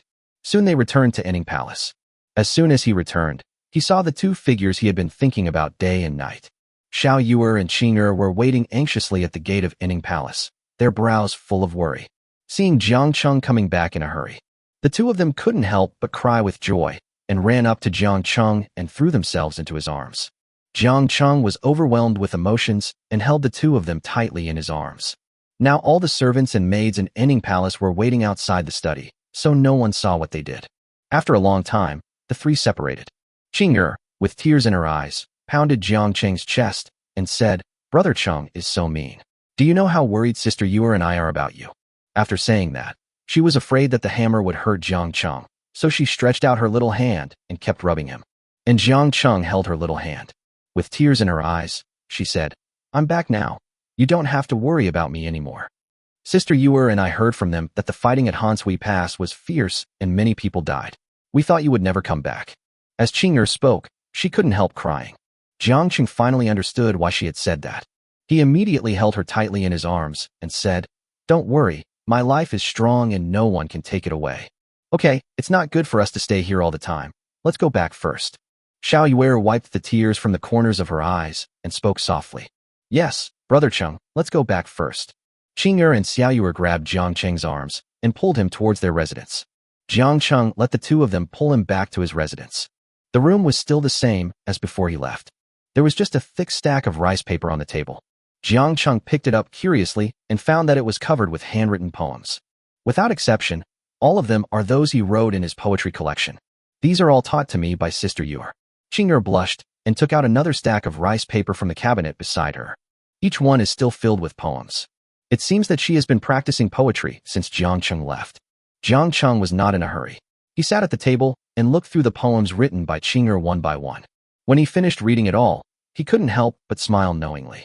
He reached out and pinched Qing'er's little face and said, "Qing'er has really grown up and made progress. Hee, it's all thanks to Sister Yuer's good teaching." Qing'er walked over to Xiao Yuer, put her arm around her, and said, "Oh, Qing'er, what does this have to do with me?" Xiao Yuer has always been gentle. When she heard Qing'er inexplicably involved her, she couldn't help but blush as she explained. Although she tried her best to deny it, Jiang Qing knew that Qing'er's ability to write better and better was definitely inseparable from Xiao Yuer's help. So he took them both in his arms, kissed each of them, and said, "You both deserve credit. Brother Cheng is so bad." Qing'er hadn't been teased for a long time, so she seemed a little awkward. Not to mention Xiao Yuer, her head was almost buried in her chest. "Ha ha ha, is this bad? There are worse ones." Jiang Cheng smirked, no longer restraining his Shengyang Gong. Jiang Cheng was afraid of being exposed when he was at Hanshui Pass, so now that he is back home, it is naturally impossible for him to suppress himself anymore. This made Qing'er and Xiao Yuer's bodies become restless and fidgety. "Xiao Qingzi, you just came back, don't?" Xiao Yuer said to Jiang Cheng with a blushing face. But she was no match for Jiang Cheng's attack, and the second half of her sentence was muffled by her cry. The two of them had become as soft as two puddles of mud. Jiang Cheng also felt like he was about to explode. He stood up with the two of them in his arms and walked towards the bed. Soon the neatly made bed was filled with 3 people. Jiang Cheng and the other 2 were so excited that they barely ended the party until the sun went down. The main reason was that Qing'er and Xiao Yuer were physically unable to sustain it. Otherwise, Jiang Cheng could have fought for another 300 rounds. Qing'er leaned against Jiang Cheng's strong chest, squinting her eyes and muttering, "Brother Cheng, how come Brother Cheng is so much more powerful than before he left? Did he secretly clap hands with other palace maids at Hanshui Pass? What are you thinking about, girl?" Jiang Cheng gently scratched her nose. Then he said, "Haven't you learned a single line of poetry in your recent poetry studies?" "What poem?" "A short separation is like a new marriage, and a long separation is like first love." "Whose poem is this? Why haven't I heard of it before?" "My poem, of course." Jiang Cheng gave a wicked smile, and his restless hands took the opportunity to slip into the quilt again. "Oh, Brother Cheng is bad." Qing'er's face turned red, and she cried out in pleasure because of him. Xiao Yuer, who was standing by, couldn't help but laugh when she saw this. "Xiao Yuer, what are you laughing at? You can't hide away." Jiang Cheng exerted force with both hands. Xiao Yuer's gloating expression froze for a moment, and then she stuck close to Jiang Cheng to block his attack. What will happen next is bound to be another round of changes. Jiang Cheng made love with the two of them, and finally vented the anger he had accumulated during his time at Hanshui Pass. He didn't stop until both of them were completely exhausted and fell asleep on the couch. At this time, night had fallen outside, and countless stars were inlaid in the sky like gems. Jiang Cheng covered the two of them with a blanket, then quietly dressed and walked out of the room. On weekdays, they would bring him food. He is going to bring them food today. Chapter 162, The Queen Invites. Jiang Cheng had just walked into the front hall of Inning Palace when he ran into the Queen's team returning from Emperor Wei's study. When she saw him, the Queen's face instantly darkened. Pointing at him, he said, "Xiao Chengzi, follow me." Jiang Cheng had no choice but to follow the Queen into Inning Palace. Entering Inning Palace, the Queen sat in the main seat and waved her sleeves lightly. She said to the maid beside her, "You guys go down first. I have something to discuss with Chief Jiang." "Yes." The maids agreed and immediately left Inning Palace. Jiang Cheng stood nervously in the middle of the main hall, neither able to retreat nor advance. At this time, the Queen took the initiative to hook her finger at him and said, "Come here." "Yes." Jiang Cheng dared not disobey the Queen and quickly walked to her side respectfully. "Squat down and let me massage your legs." I feel a little uncomfortable without you massaging my legs during this meal. Jiangqing secretly breathed a sigh of relief. I thought that this was what the queen was talking about. He quickly squatted down and placed the queen's slender legs under her phoenix robe on his knees, then gently helped her take off her 5 phoenix upward shoes. After taking off the white socks covering her jade feet, the queen's pair of white feet appeared in front of Jiangqing. He didn't dare to delay and played with it carefully with his hands, and kneaded it. The queen leaned back in her chair, closed her eyes, and enjoyed herself. Her cherry lips parted slightly, exhaling a light, hot breath. Xiaoqingzi, tell me about your trip to Hanshui Pass. Father told me that you made outstanding military achievements.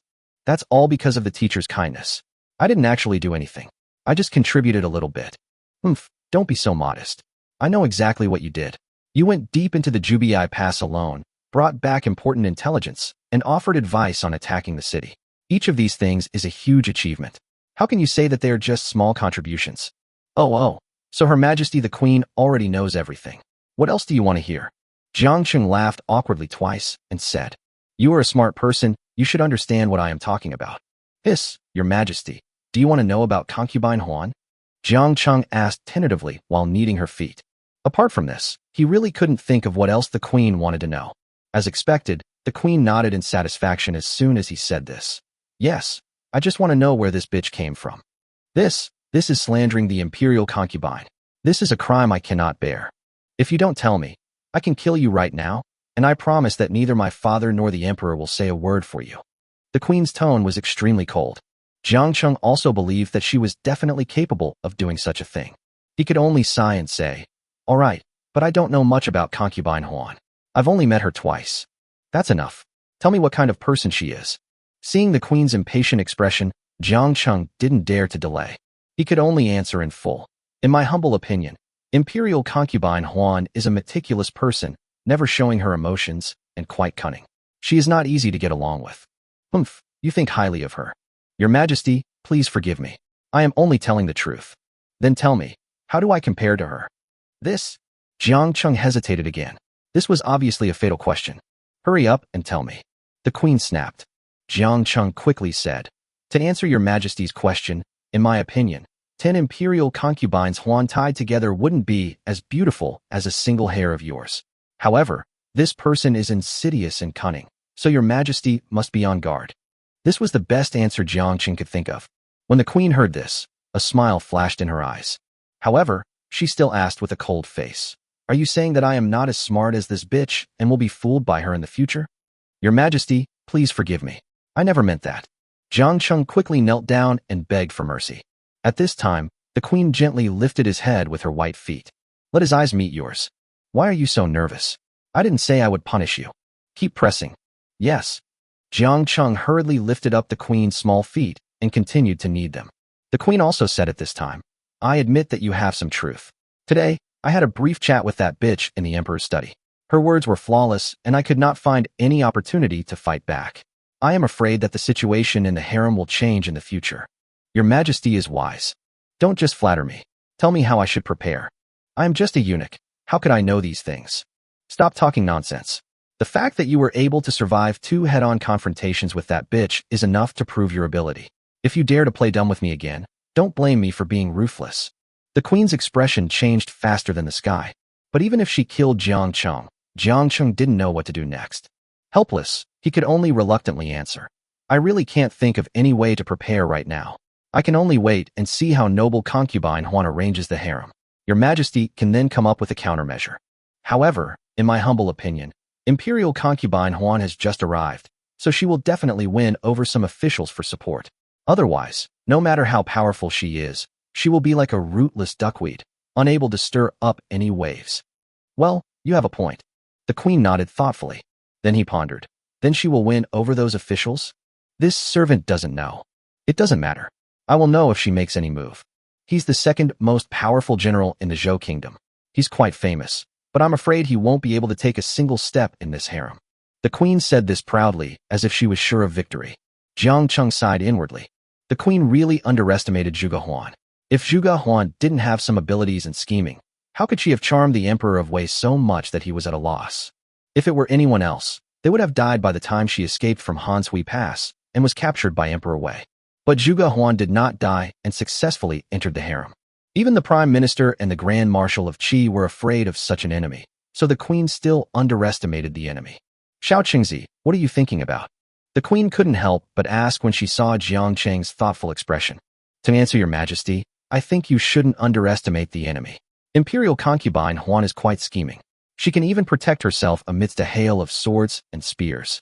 I'm afraid this harem won't be able to contain her. Are you really that confident in her? The queen looked at Jiang Cheng coldly and said, It's not self-confidence, but the truth. I simply want Her Majesty to know that Imperial concubine Huan is not like the other concubines in the harem. If you use ordinary means, I'm afraid you won't be able to gain any advantage. Humph, I still don't believe it. How dare a little bitch rebel against the heavens? Get out of here. I need to rest now. The queen's mood suddenly turned bad. He kicked Jiang Cheng hard on the shoulder, causing him to fall to the ground.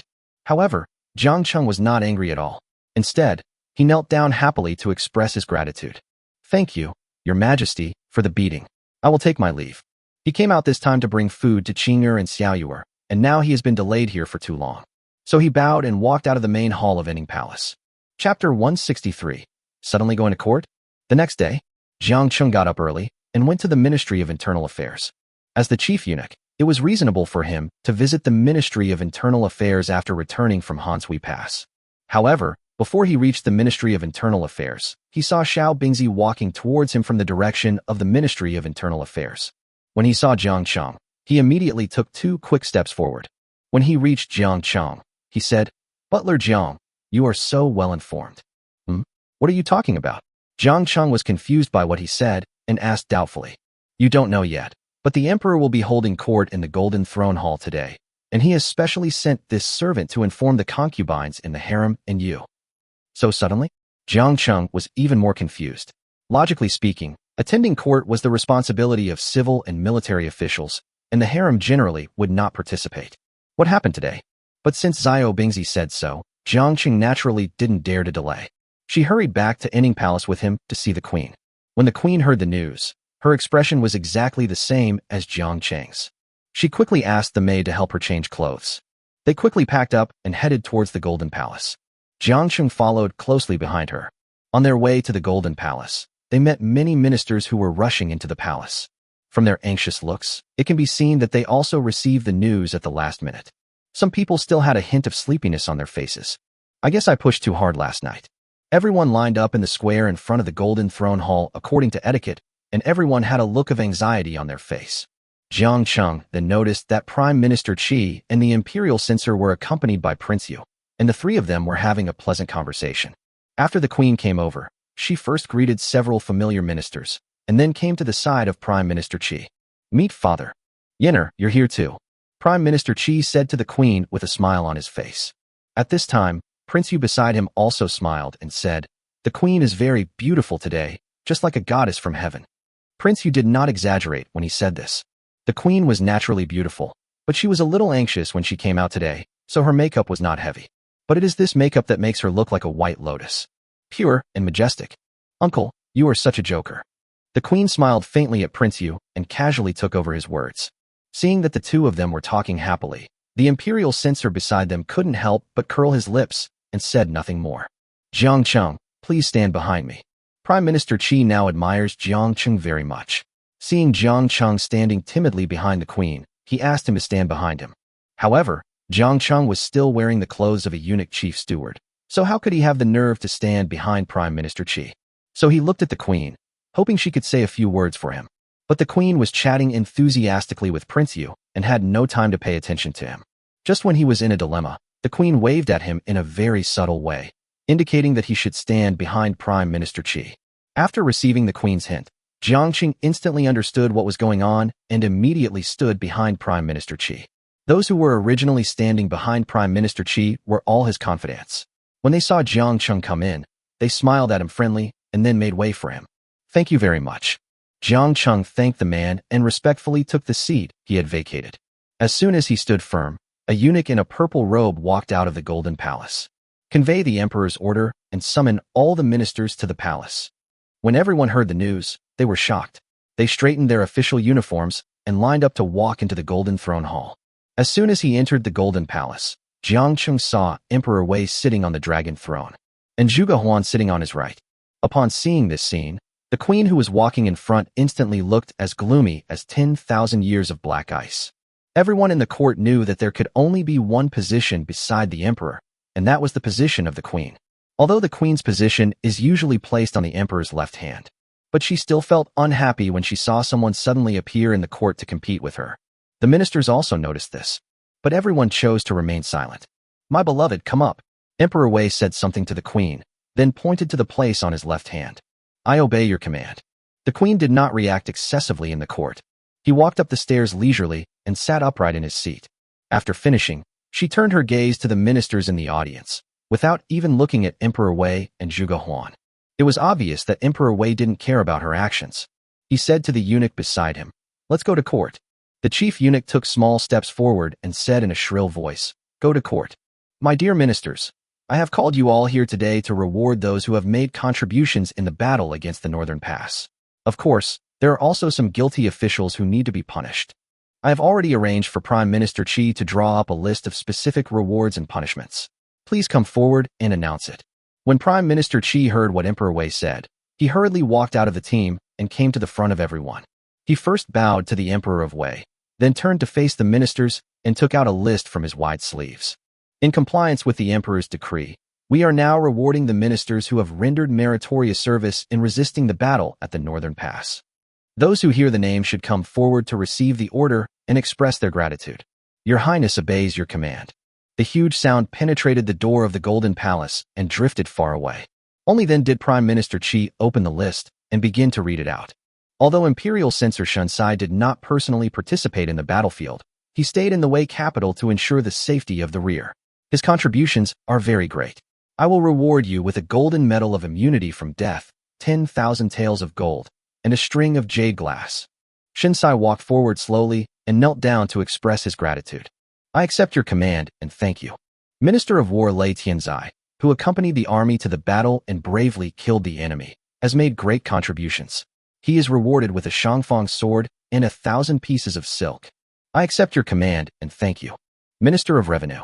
Prime Minister Qi read out the names one by one, and every time a name was read, someone would step out of the crowd to accept the order and express gratitude.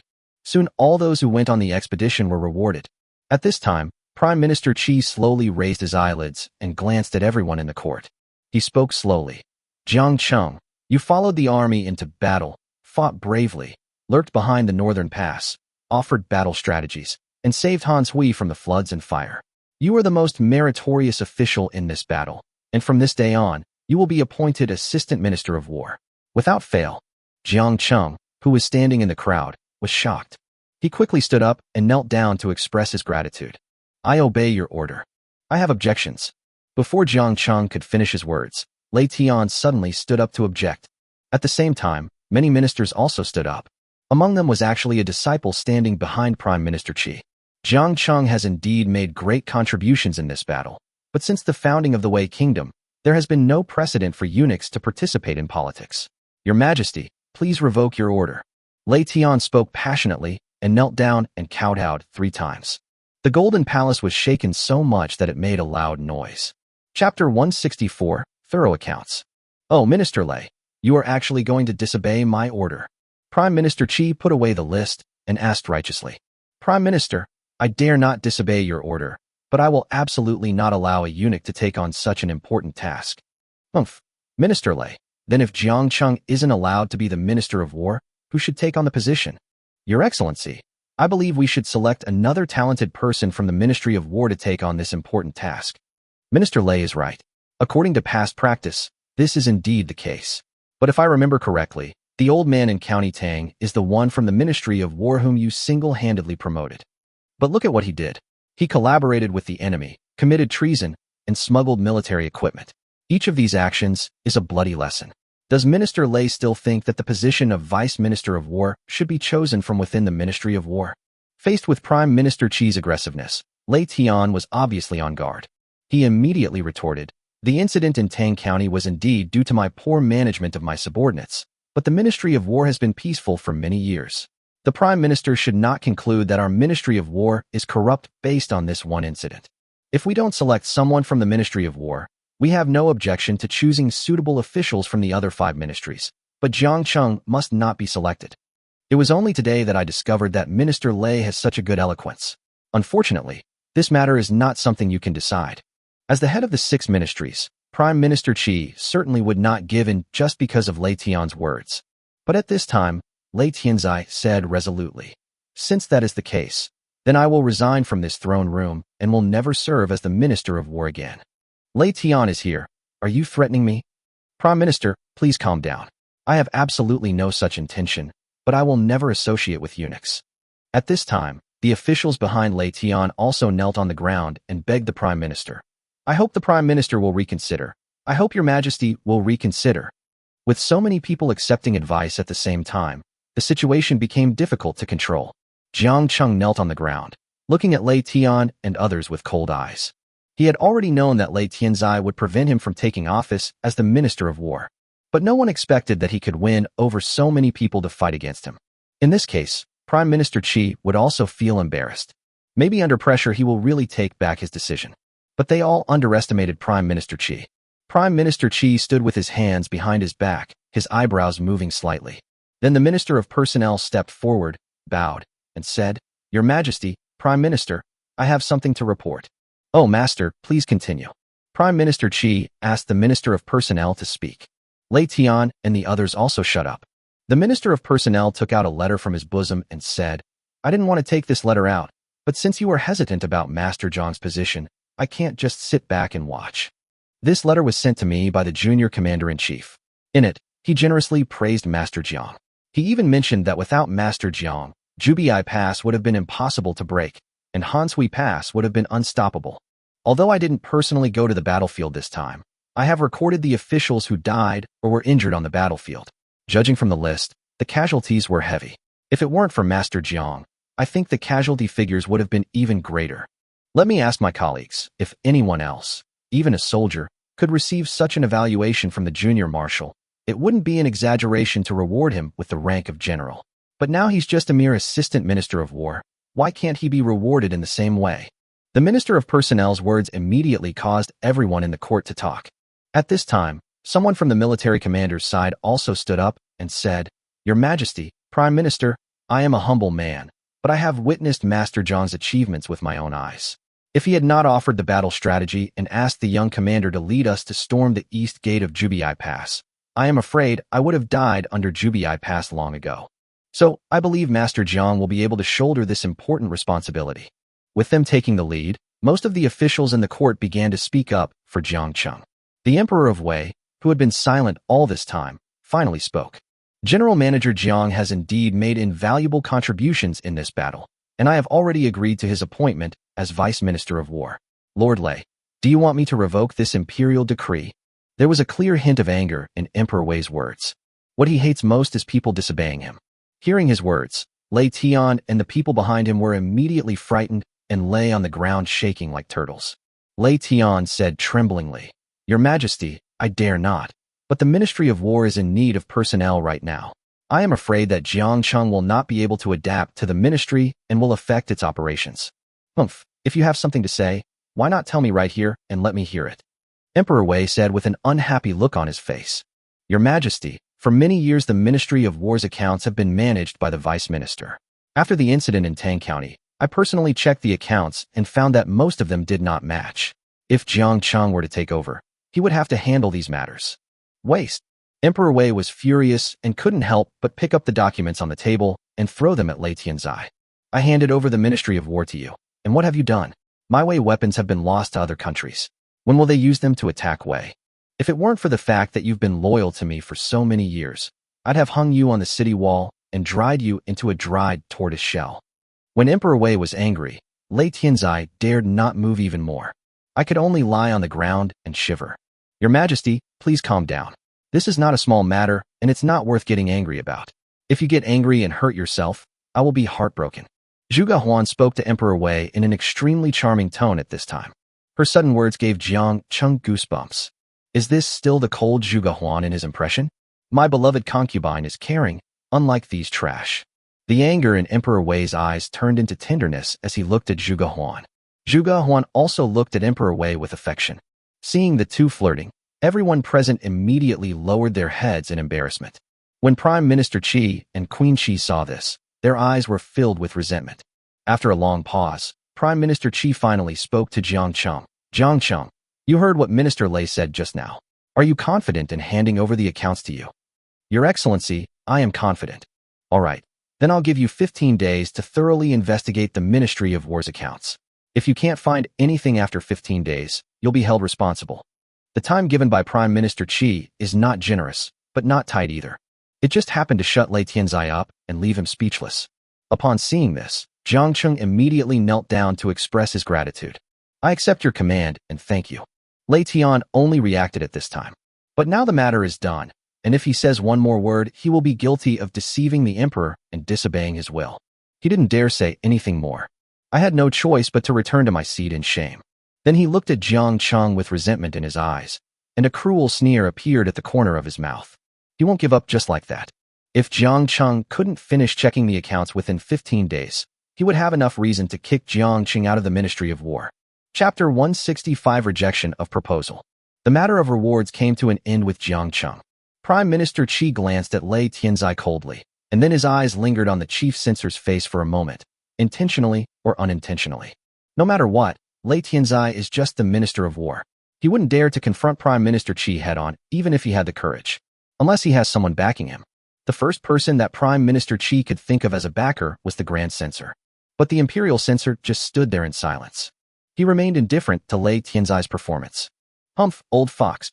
Prime Minister Qi cursed inwardly and took out another manual from his sleeve. As the saying goes, where there is reward, there is punishment. This manual contains the list of people who were guilty and should be punished in this war. He unfolded slowly. Then he looked at the ministers in the Golden Throne Hall and said, Officials whose names I have called out, please come out. Zhuo Qing, you deserted the battlefield and missed the opportunity to fight. Effective immediately, you will be demoted to a commoner, and all your property will be confiscated. The official named Zhuo Qing turned pale when he heard what Prime Minister Qi said. He walked out tremblingly and knelt down, saying, Your humble servant accepts your command and thanks you. Jiang Cheng knew this official. He was the first official to propose escaping back to Hanshui Pass during the first expedition. Maybe he was just thinking about saving his life at that time. But this outcome should have been expected. Soon, Prime Minister Qi read out more than a dozen names in succession.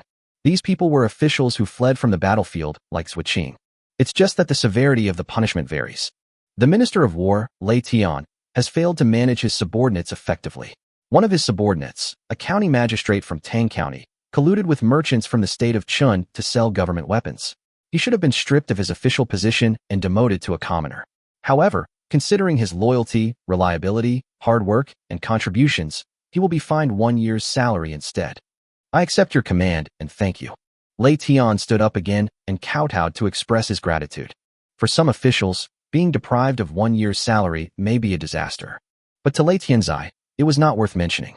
The gifts he received every year were far more than his salary.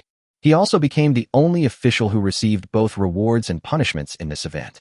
Then Prime Minister Qi read out the names of several unimportant officials. These people all looked pale, and they could hardly stand after hearing the punishment. Your Majesty, the rewards and punishments have been announced. Please review the list. Prime Minister Qi respectfully raised the two lists above his head. The purple-robed eunuch beside Emperor Wei immediately came down in small steps and took the list. But when he wanted to present the list to Emperor Wei, the emperor impatiently waved his hand and said, I am not deaf. I have heard clearly the rewards and punishments just now.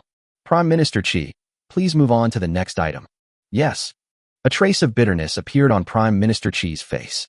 Then he looked at the ministers and said, Now that Zhubiai Pass is in the hands of the Wei state, in order to facilitate the Wei Emperor's surveillance of the Zhou state's territory, we will build a stargazing tower between Hanshui Pass and Zhubiai Pass. Construction will begin today. Stargazing tower? The ministers looked at each other, none of them understanding what this meant. At this time, the Minister of Revenue stood up. He bowed and said to the Emperor of Wei, Your Majesty, I feel that the construction of the Star Observation Tower is inappropriate. Oh, what's wrong? Emperor Wei narrowed his eyes and looked at the Minister of Revenue. The Minister of Revenue heard some displeasure in Emperor Wei's tone, but he still said stubbornly, Your Majesty, it is already late autumn and winter is not far away. The Ministry of Revenue is already short of money, Not to mention that the construction of the Longxi Canal also requires a lot of money. If we build the Star Observatory under such circumstances, I am afraid the Ministry of Revenue will be unable to bear it. The Minister of Revenue also has his own troubles. As the god of wealth of Wei State, he was responsible for taking care of all expenses. This time of year is the time for expenses. First, he has to worry about the repair and insulation of a large number of palaces in the Imperial Palace, and then he has to worry about the disaster relief funds in various places. Not to mention that Longxi Road suffered from drought this year. Not only was there no tax revenue, but the company also had to pay money to dig the canal and support the migrant workers. The Ministry of Revenue is now empty, so how could there be any spare money to build a stargazing tower? Upon hearing the words of the Minister of Revenue, Emperor Wei's face instantly turned dark. You useless piece of shit. I've never heard you mention the Ministry of Revenue being prosperous. Could it be that the ministry you manage is a wasteland?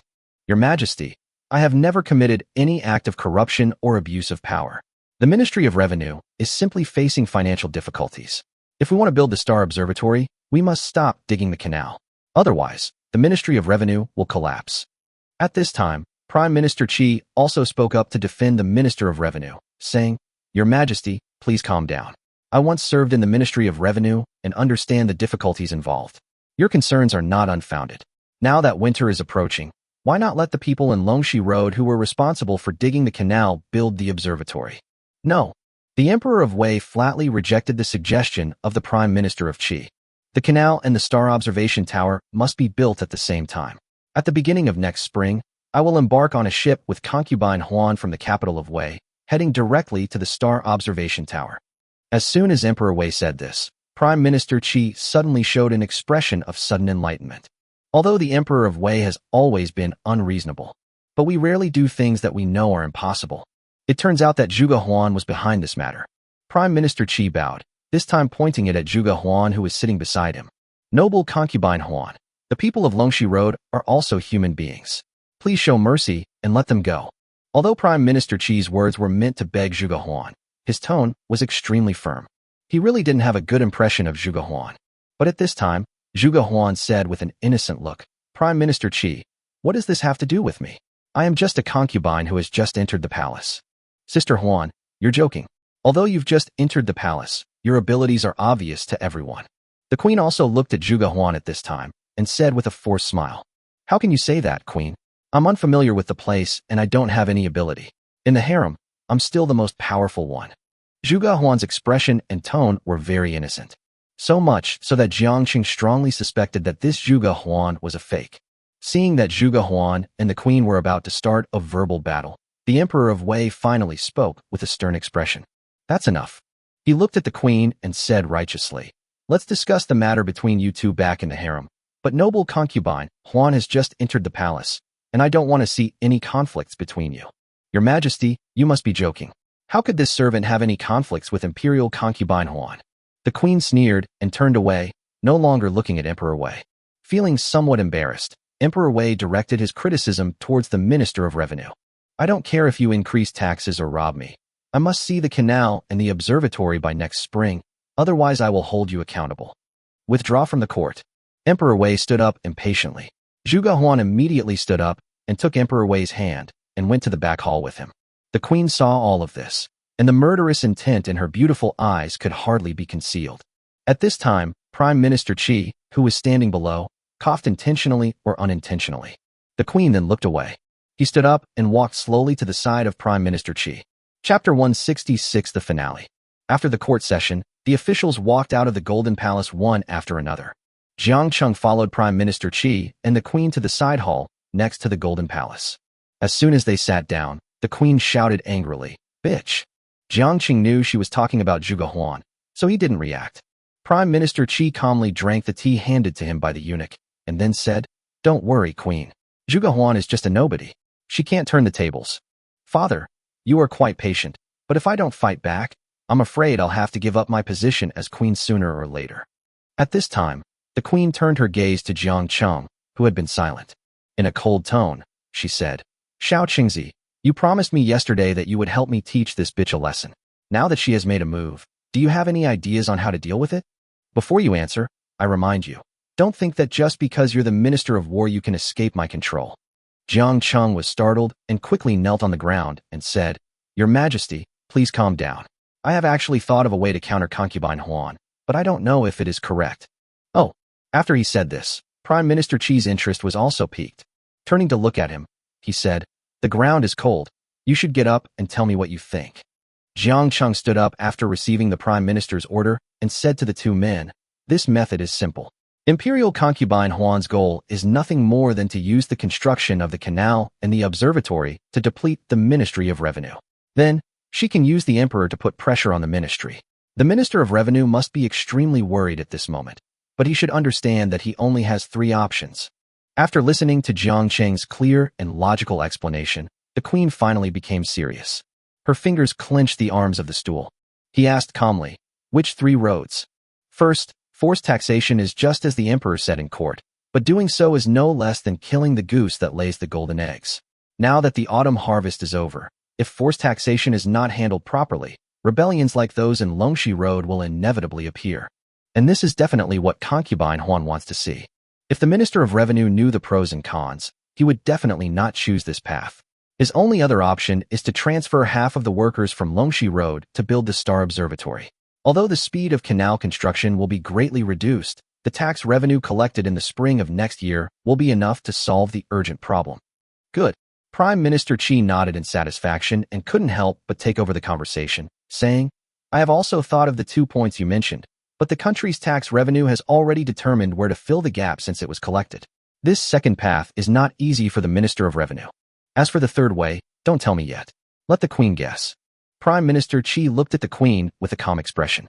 However, the Queen was confused at this time.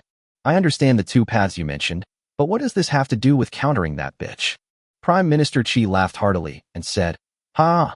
Queen, these first 2 paths have nothing to do with countering concubine Huan. The main method lies in this third path, so I asked you to guess."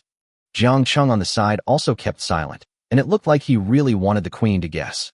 Seeing this situation, the Queen had no choice but to frown and think. But no matter how much she thought about it, her mind was blank. When it comes to the means and scheming in the harem, the Queen believes that she is not inferior to any other concubine in the harem. But when it comes to state affairs, she knows nothing about it. "Oh, I can't think of it. Xiao Chengzi, please tell me quickly." Jiang Cheng didn't dare to disobey the Queen, but he had to follow the Prime Minister's wishes. Fortunately, Prime Minister Qi did not embarrass him. He nodded and said, "Since the Queen can't figure it out, just tell her." "Yes." Jiang Cheng bowed to Prime Minister Qi, then said to the Queen, "Actually, the third path was also given by the Emperor." "Given by the Emperor?" The Queen's expression became even more confused. Jiang Cheng hurriedly explained.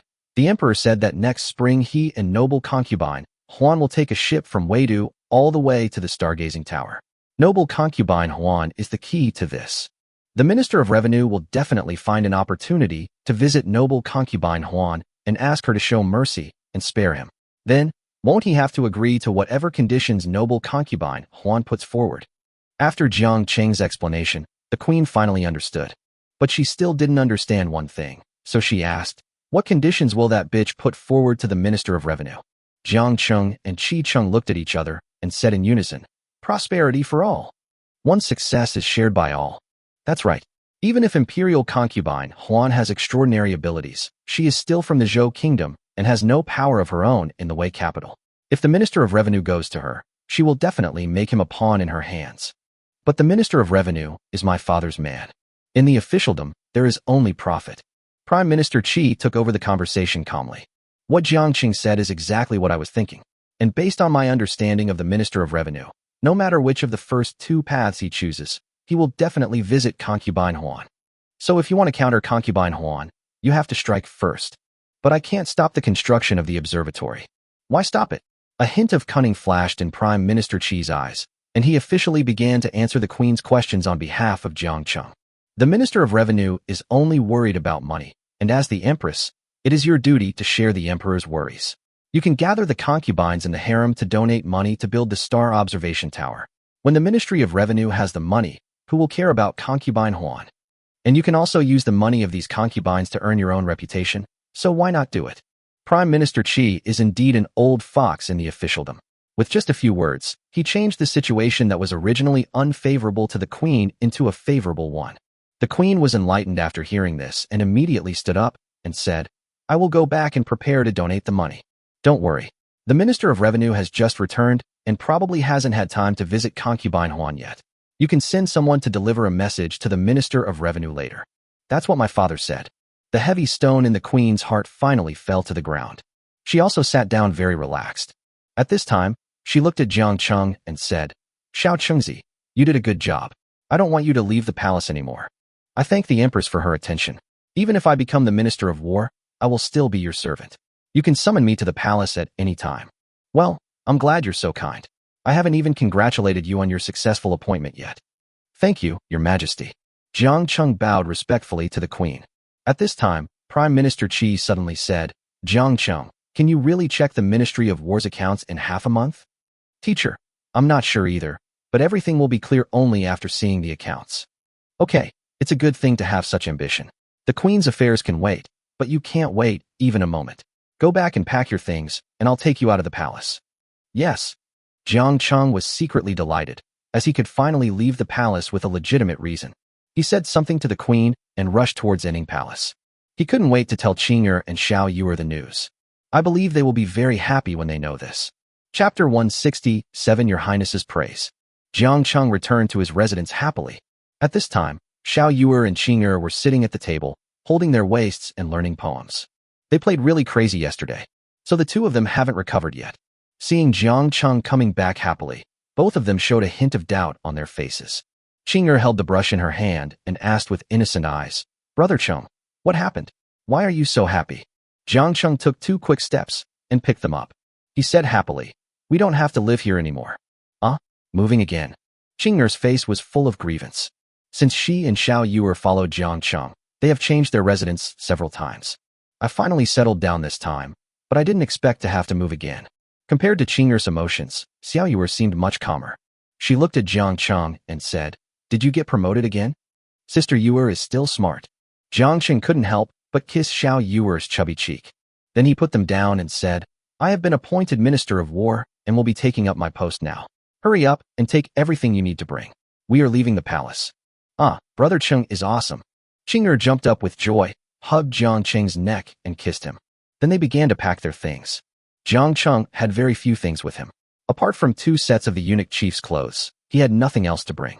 After he took office as the Minister of War, these 2 sets of clothes were no longer needed.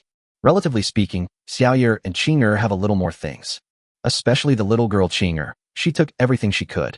Jiang Cheng smiled bitterly and shook his head, helping Qing'er to get the things. The 3 of them packed up and walked out of the room. Jiang Cheng looked back at the room he had lived in for a long time and closed the door with his own hands. He still has feelings for this place. If it weren't for this place, he would never have learned the Shenyang Gong, and none of these things would have happened later. The 3 of them took a small path and soon arrived at the palace gate. At this time, Prime Minister Qi and the Queen were waiting for them here. Greetings to Her Majesty the Queen and Her Excellency the Prime Minister. Xiao Yu'er and Qing'er were very respectful when they saw them. Ha ha ha, you must be Xiao Yu'er and Qing'er, right? I've heard Jiang Qing talk about you 2 a long time ago. Quick, excuse me. Prime Minister Qi loves Xiao Yu'er and Qing'er because of his love for her. He is also very gentle to them.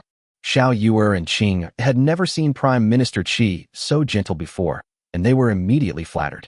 Thank you, Prime Minister. After they thanked him, they raised their heads and walked behind Jiang Cheng. At this time, the Queen also looked at the 2 of them and said, You 2 girls are lucky to follow a master like Jiang Cheng. You must serve him well in the future. Yes, Queen. All right, it's getting late. I'll take you to the Minister of War's residence first. Your Majesty, please go back. Don't forget what's coming next. I will follow the Prime Minister's instructions. The Queen bowed respectfully to Prime Minister Qi. Watched them walk out of the palace gate. Jiang Cheng, you can't escape from my grasp. The Queen smiled coldly at Jiang Cheng's departing back. Jiang Cheng still didn't know what the Queen was doing behind his back. He is now just looking forward to the next life. There are so many things he can do after leaving the palace. Xiao Yu'er and Qing'er looked around curiously at the soldiers standing on both sides of the palace gate. Since entering the palace, they rarely leave. I feel a little scared when I see the outside world. Especially when they walked out of the palace and saw the people coming and going on the street, their eyes were almost overwhelmed. However, compared to their curiosity, Jiang Cheng was more surprised, because he actually saw Prince Yu and his maid at the palace gate. They stood quietly on the flat ground at the palace gate, as if waiting for Prime Minister Qi and Jiang Cheng. Seeing them come out, Prince Yu came forward with a smile and said, "Prime Minister Qi, Master Jiang, we meet again. Is His Royal Highness Prince Yu deliberately waiting for me and the others?"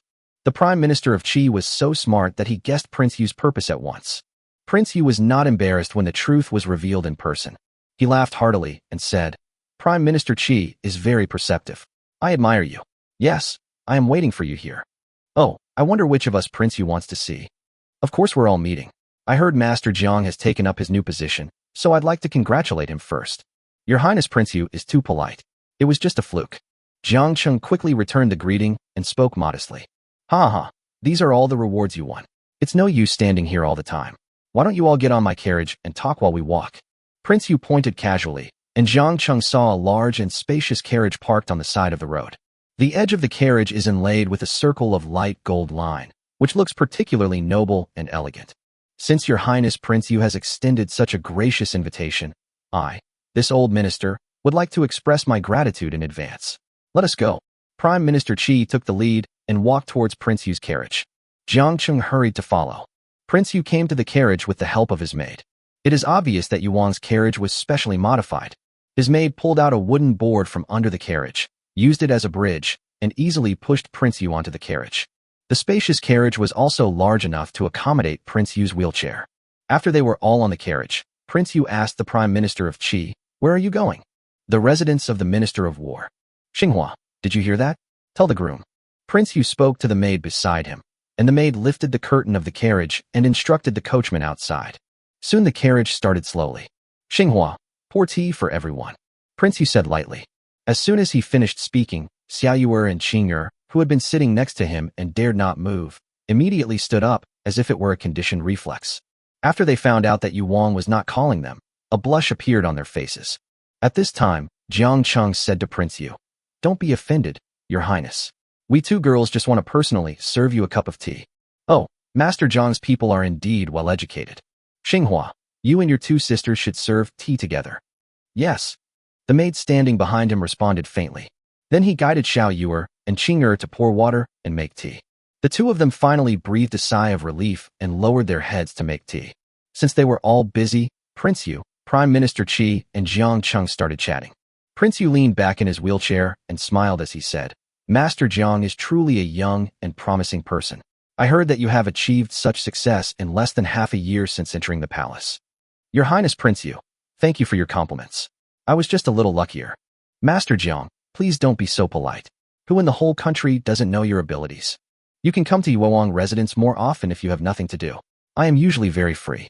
Thank you for your kindness, Your Highness Prince Yu. I will definitely visit you when I have time." Jiang Cheng bowed and thanked Prince Yu. The tea was ready by then. Jiang Cheng took the tea from Xinghua and said gently, "Thank you." The maid named Xinghua did not respond to his thanks. He went to serve tea to Prime Minister Qi with a cold face. Jiang Cheng didn't care and put the teacup on the table beside him, waiting for it to cool down. Chapter 168: The relationship between Jiang Cheng and Wang Xiaobiao.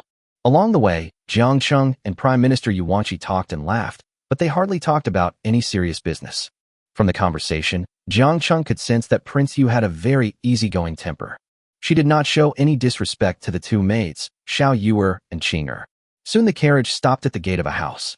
Prince Yu lifted the window curtain and looked out. He smiled and said, "Master Jiang, we have arrived at your residence." "Oh, that's not right. From today on, I should call you Minister Jiang. Your Highness Prince Yu is making fun of me. Why don't you get off the carriage and go into the palace to have a chat?"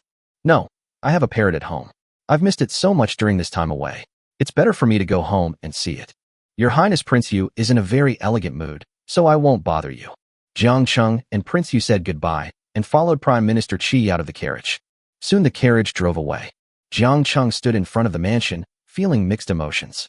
"Let's go," Prime Minister Qi said with a smile. Then he pushed open the door and walked in. Jiang Cheng, Xiao Yuer and Qing'er also hurried to catch up. After entering, Jiang Cheng discovered that this mansion was unusually large. Although it is not as good as Prime Minister Qi's house, it is not even as good as his mansion in Hansui Pass. But it is more than enough to accommodate Jiang Cheng and the other three. Prime Minister Qi looked at the empty mansion and said, "All the servants, housekeepers and maids of the Tang family have been imprisoned. I asked housekeeper Qi to clean this place inside and out. If you feel uncomfortable, I can find a few servants to come over for you. No need, teacher. I'm a rough person and don't need anyone to serve me. Xiao Yuer and Qing are enough for me. That's fine. Once you've settled the Ministry of War's accounts and officially take up your position, your monthly salary will be 10 taels of silver. It won't be a problem to find any servant you want. Thank you for your kindness, teacher. Jiang Cheng bowed to Prime Minister Qi again. Then the two of them came to the main hall. The huge main hall was empty except for a few chairs and an octagonal table. It looks very desolate. Prime Minister Qi and Jiang Cheng sat opposite each other. Jiang Cheng took the gift from Qing and put it aside, then said to the two of them, Sister Yuer, Qing, go see where the kitchen is and boil some water to make some tea for the teacher. Okay, let's go now. Xiao Yuer nodded and walked out with Qing. They were also very curious about the mansion and couldn't wait to take a look. After they left, Jiang Cheng looked at Prime Minister Qi and said, Teacher, does His Royal Highness Prince Yu have something to say? Oh, why do you ask? Prime Minister Qi looked at Jiang Cheng puzzledly and asked, why would he wait for us on purpose if he had nothing to do? Jiang Cheng thought of this the first time he saw Prince Yu. But since Prince Yu didn't say anything, he just pretended to be stupid. I didn't ask until now. Prime Minister Qi nodded, looked at Jiang Cheng with satisfaction, and said, not bad. You were able to remain calm even when Prince Yu took the initiative to show goodwill. Your performance is very satisfactory to the teacher. You are right. Prince Yu does have something he wants to say, but he may be afraid that the walls may have ears. Do walls have ears? Jiang Cheng repeated doubtfully. Seeing this, Prime Minister Qi explained, how do you think Prince Yu's legs got like that? Isn't it natural? That was just an external announcement. In fact, it was the emperor who crippled Prince Yu's leg. No one else knew about this except a few old ministers from the previous dynasty. Emperor Wei? Jiang Cheng was even more surprised.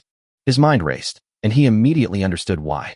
It is not difficult to draw a conclusion from various records in history books. That is, no matter how shrewd the emperor is, he will become vigilant and cautious when he reaches that position. Not to mention that Prince Yu is also the uncle of Emperor Wei. It was naturally impossible for the Emperor of Wei to watch him grow stronger. Seeing Jiang Cheng's thoughtful expression, Prime Minister Qi did not rush to point it out. Instead, he waited quietly by the side. Jiang Cheng quickly came to his senses. Said to Prime Minister Qi, the Emperor has always been on guard against Prince Yu? Yes, you didn't disappoint me. But you just need to know about this matter. Don't delve into it, otherwise no one can protect you. The students know. But what exactly does Prince Yu want to say today? He probably wants to win you over. After all, you've just taken office and are still a blank slate. Many people want to take this opportunity to win you over. Win me over? But am I not yours? While that's true, things in the officialdom aren't so black and white. You're nominally my student, but that doesn't prevent you from getting closer to people from other factions. These are the unspoken rules of officialdom. You will slowly understand them in the future. I have followed your instructions, but I still have a question that I hope you can help me solve. What's the problem? Since the Emperor has always been suspicious and wary of Prince Yu, then his blatant attempt to win me over is simply handing evidence of his actions to the Emperor, who can use it as a pretext to punish him at any time. You don't understand this. Prince Yu's influence has always existed, but the Emperor has never taken any action. Do you know why? The students don't know. As for the candidates, most of the people that Prince Yu has chosen to win over are scholars and rural elites. There are very few people who can actually get involved in government affairs. If you really join Prince Yu's forces, you will be the highest-ranking official on his side. Oh, Li Fan was so shocked that his jaw dropped. He was just an assistant minister of the Ministry of War. Although his official position was not small, it was not high enough to make him the boss of a faction. This shows that Prince Yu's power is indeed not that great. No wonder Emperor Wei has been ignoring him. Jiang Cheng would not touch such a person even if he was right under his nose. Seeing that Jiang Cheng understood the meaning, Prime Minister Qi continued, what is your relationship with the young leader of the Zhenyuan escort agency? Wang Xiaobiao. Jiang Cheng blurted out, but then he realized that he had said the wrong thing and quickly covered his mouth. No one in the entire harem knew about his relationship with Wang Xiaobiao except Xiao Yuer and Qing. Oh, by the way, the queen should also know this. Ha ha ha. If you have something to hide from the teacher, I won't tell anyone.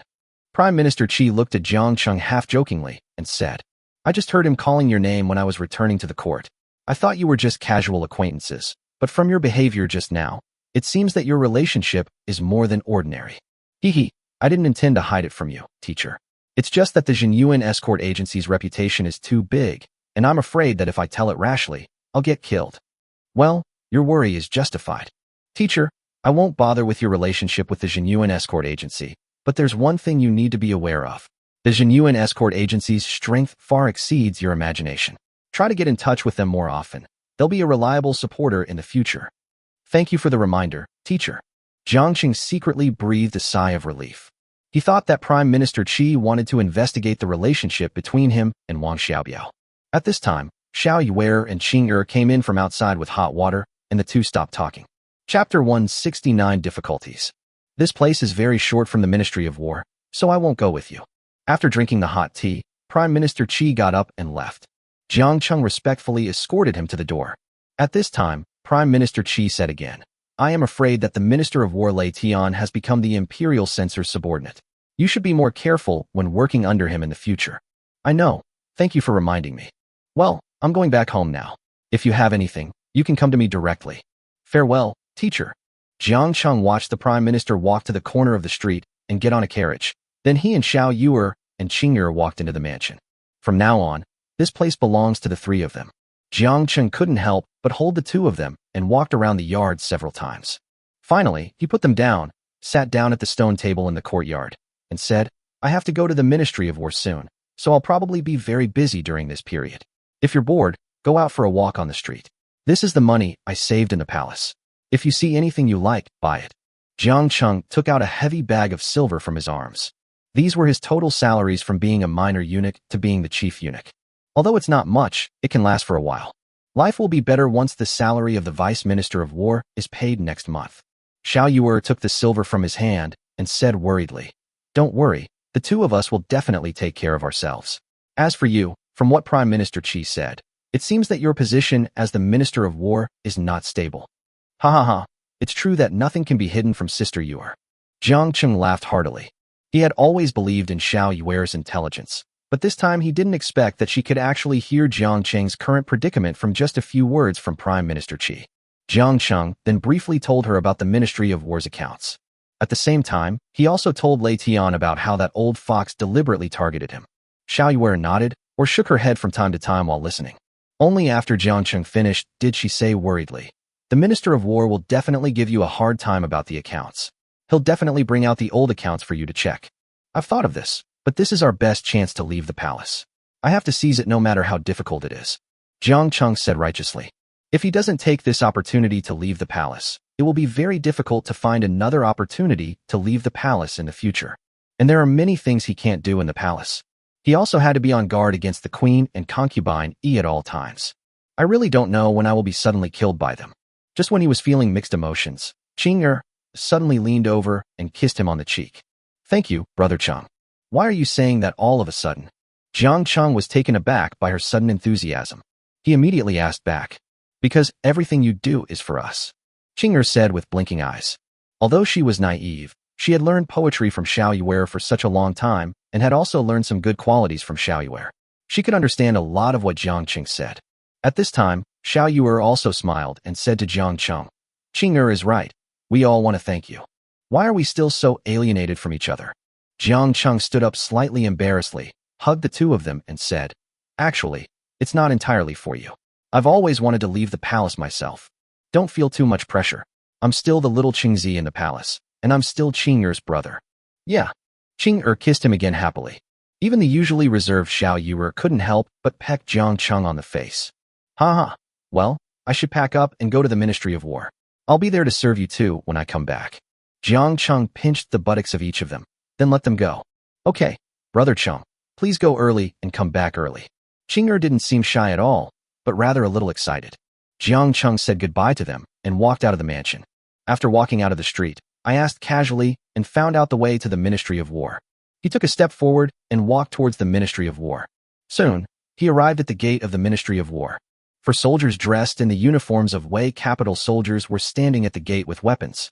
Seeing Jiang Cheng walking straight into the Ministry of War, the four people stopped him. Stop. This is the Ministry of War's important area. No outsiders are allowed to approach. Jiang Cheng was not surprised by the four people's obstruction. Instead, he calmly said to the four of them, My dear brothers, I am the new Minister of War. It is my first day in office. Please give me some courtesy. Minister of War? The four people looked at each other, and one of them said, Please wait a moment.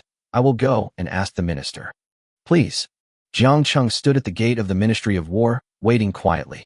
However, the soldier went in for a long time, but did not come out. The sun gradually rose overhead, and a thin layer of sweat appeared on Jiang Cheng's forehead. Everyone, it's been an hour. Why haven't you come out yet? Jiang Cheng said to the three people with a sullen look. But the three soldiers said in a very serious tone, "Don't worry, the minister may be busy. Just wait a moment." I don't think the minister is busy." Jiang Cheng stretched his legs and was about to walk inside. At this time, the three of them moved their hands to the hilts of the swords at their waists. "You guys want to fight me?" Jiang Cheng said calmly to the three of them. With his current strength, these three people are no match for him at all. But if a fight really breaks out in front of the Ministry of War, things won't be that simple. If you attempt to break into the Ministry of War, we won't mind arresting you. Well, it seems that Minister Lei is really good at managing his subordinates. Jiang Cheng sneered and stopped. The situation now is very clear. It is Lei Tian who is behind this. Since Minister Lei has acted this way, I have no choice but to go to the Ministry of Justice. Jiang Cheng said this and turned and left. He wanted to see what Lei Tian from the Ministry of Justice had to say. However, as soon as he turned around, he saw a light yellow carriage slowly approaching from a distance. The carriage was surrounded by neatly dressed soldiers in black armor. Soon the carriage arrived in front of the military department. A graceful voice jumped out from the carriage. Jiang Cheng was stunned when he saw this person, then blurted out, "Princess Fei? Who else could have come out of the carriage except the eccentric Princess Fei?" After Fei got off the carriage, she threw herself into Jiang Cheng's arms. He said aggrievedly, "You bastard, you didn't even come to see me when you came back." Fei's sudden hug stunned everyone present. Chapter 170. Thank you, Princess, for your kindness. Jiang Cheng felt the softness in his arms, and for a moment he didn't know whether he should push Fei away. It wasn't until Fei got off him that Jiang Cheng asked, "Princess Fei, you're joking. I've been so busy since returning from Hanshui Pass that I haven't had time to pay my respects to you." You said you would play with me, but you're a big liar who doesn't keep your word." Fei ignored the strange looks from the people around her and put her arm around Jiang Cheng and said, "If I hadn't visited your house, I wouldn't have known that you'd become the Minister of War. It was just luck, just luck." Jiang Cheng was sweating profusely as he struggled to pull his arm out of Fei's arms. I don't care. You have to go shopping with me this afternoon." "I'm afraid that won't work. I just took office and I still have to reconcile the books today." "What account books are you dealing with? Can't you just leave these trivial matters to your subordinates?" "Congratulations, I have to check these accounts." "Oh well," Fei said aggrievedly. But she quickly realized what was going on. She looked at Jiang Cheng and said, "That's not right. I heard from your maid that you've been out for a long time. Why are you still standing at the door?" I'll have to ask these brothers about this." Jiang Cheng looked at the three soldiers at the entrance of the military department with a forced smile. At this moment, the relaxed look on their faces that they had when they were making things difficult for Jiang Cheng just now was gone. Instead, his face was filled with fear and sweat. Little one greets Her Royal Highness the Princess." As the gatekeepers of the Ministry of War, they do have the ability to read people's expressions. Naturally, I would not doubt Fei's identity.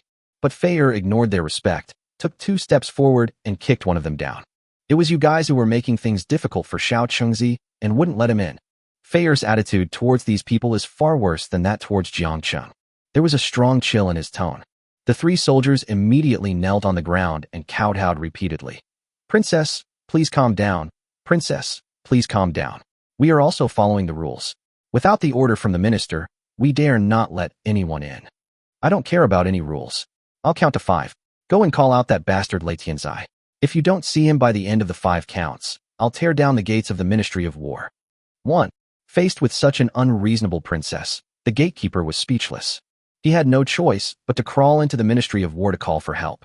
As soon as they left, Fei stopped counting. He turned and looked at their backs and laughed. "A bunch of losers, you're actually scared like this." Jiang Cheng's face was full of black lines, thinking, "Isn't it you who scared them like this?" Soon they rushed out of the Ministry of War with the disheveled Lei Tianzai. Jiang Cheng saw that the soldier who had gone in to report at the beginning was also among them. Lei Tianzai's face and neck were covered with women's lipstick marks. Her body was also filled with the scent of rouge and powder.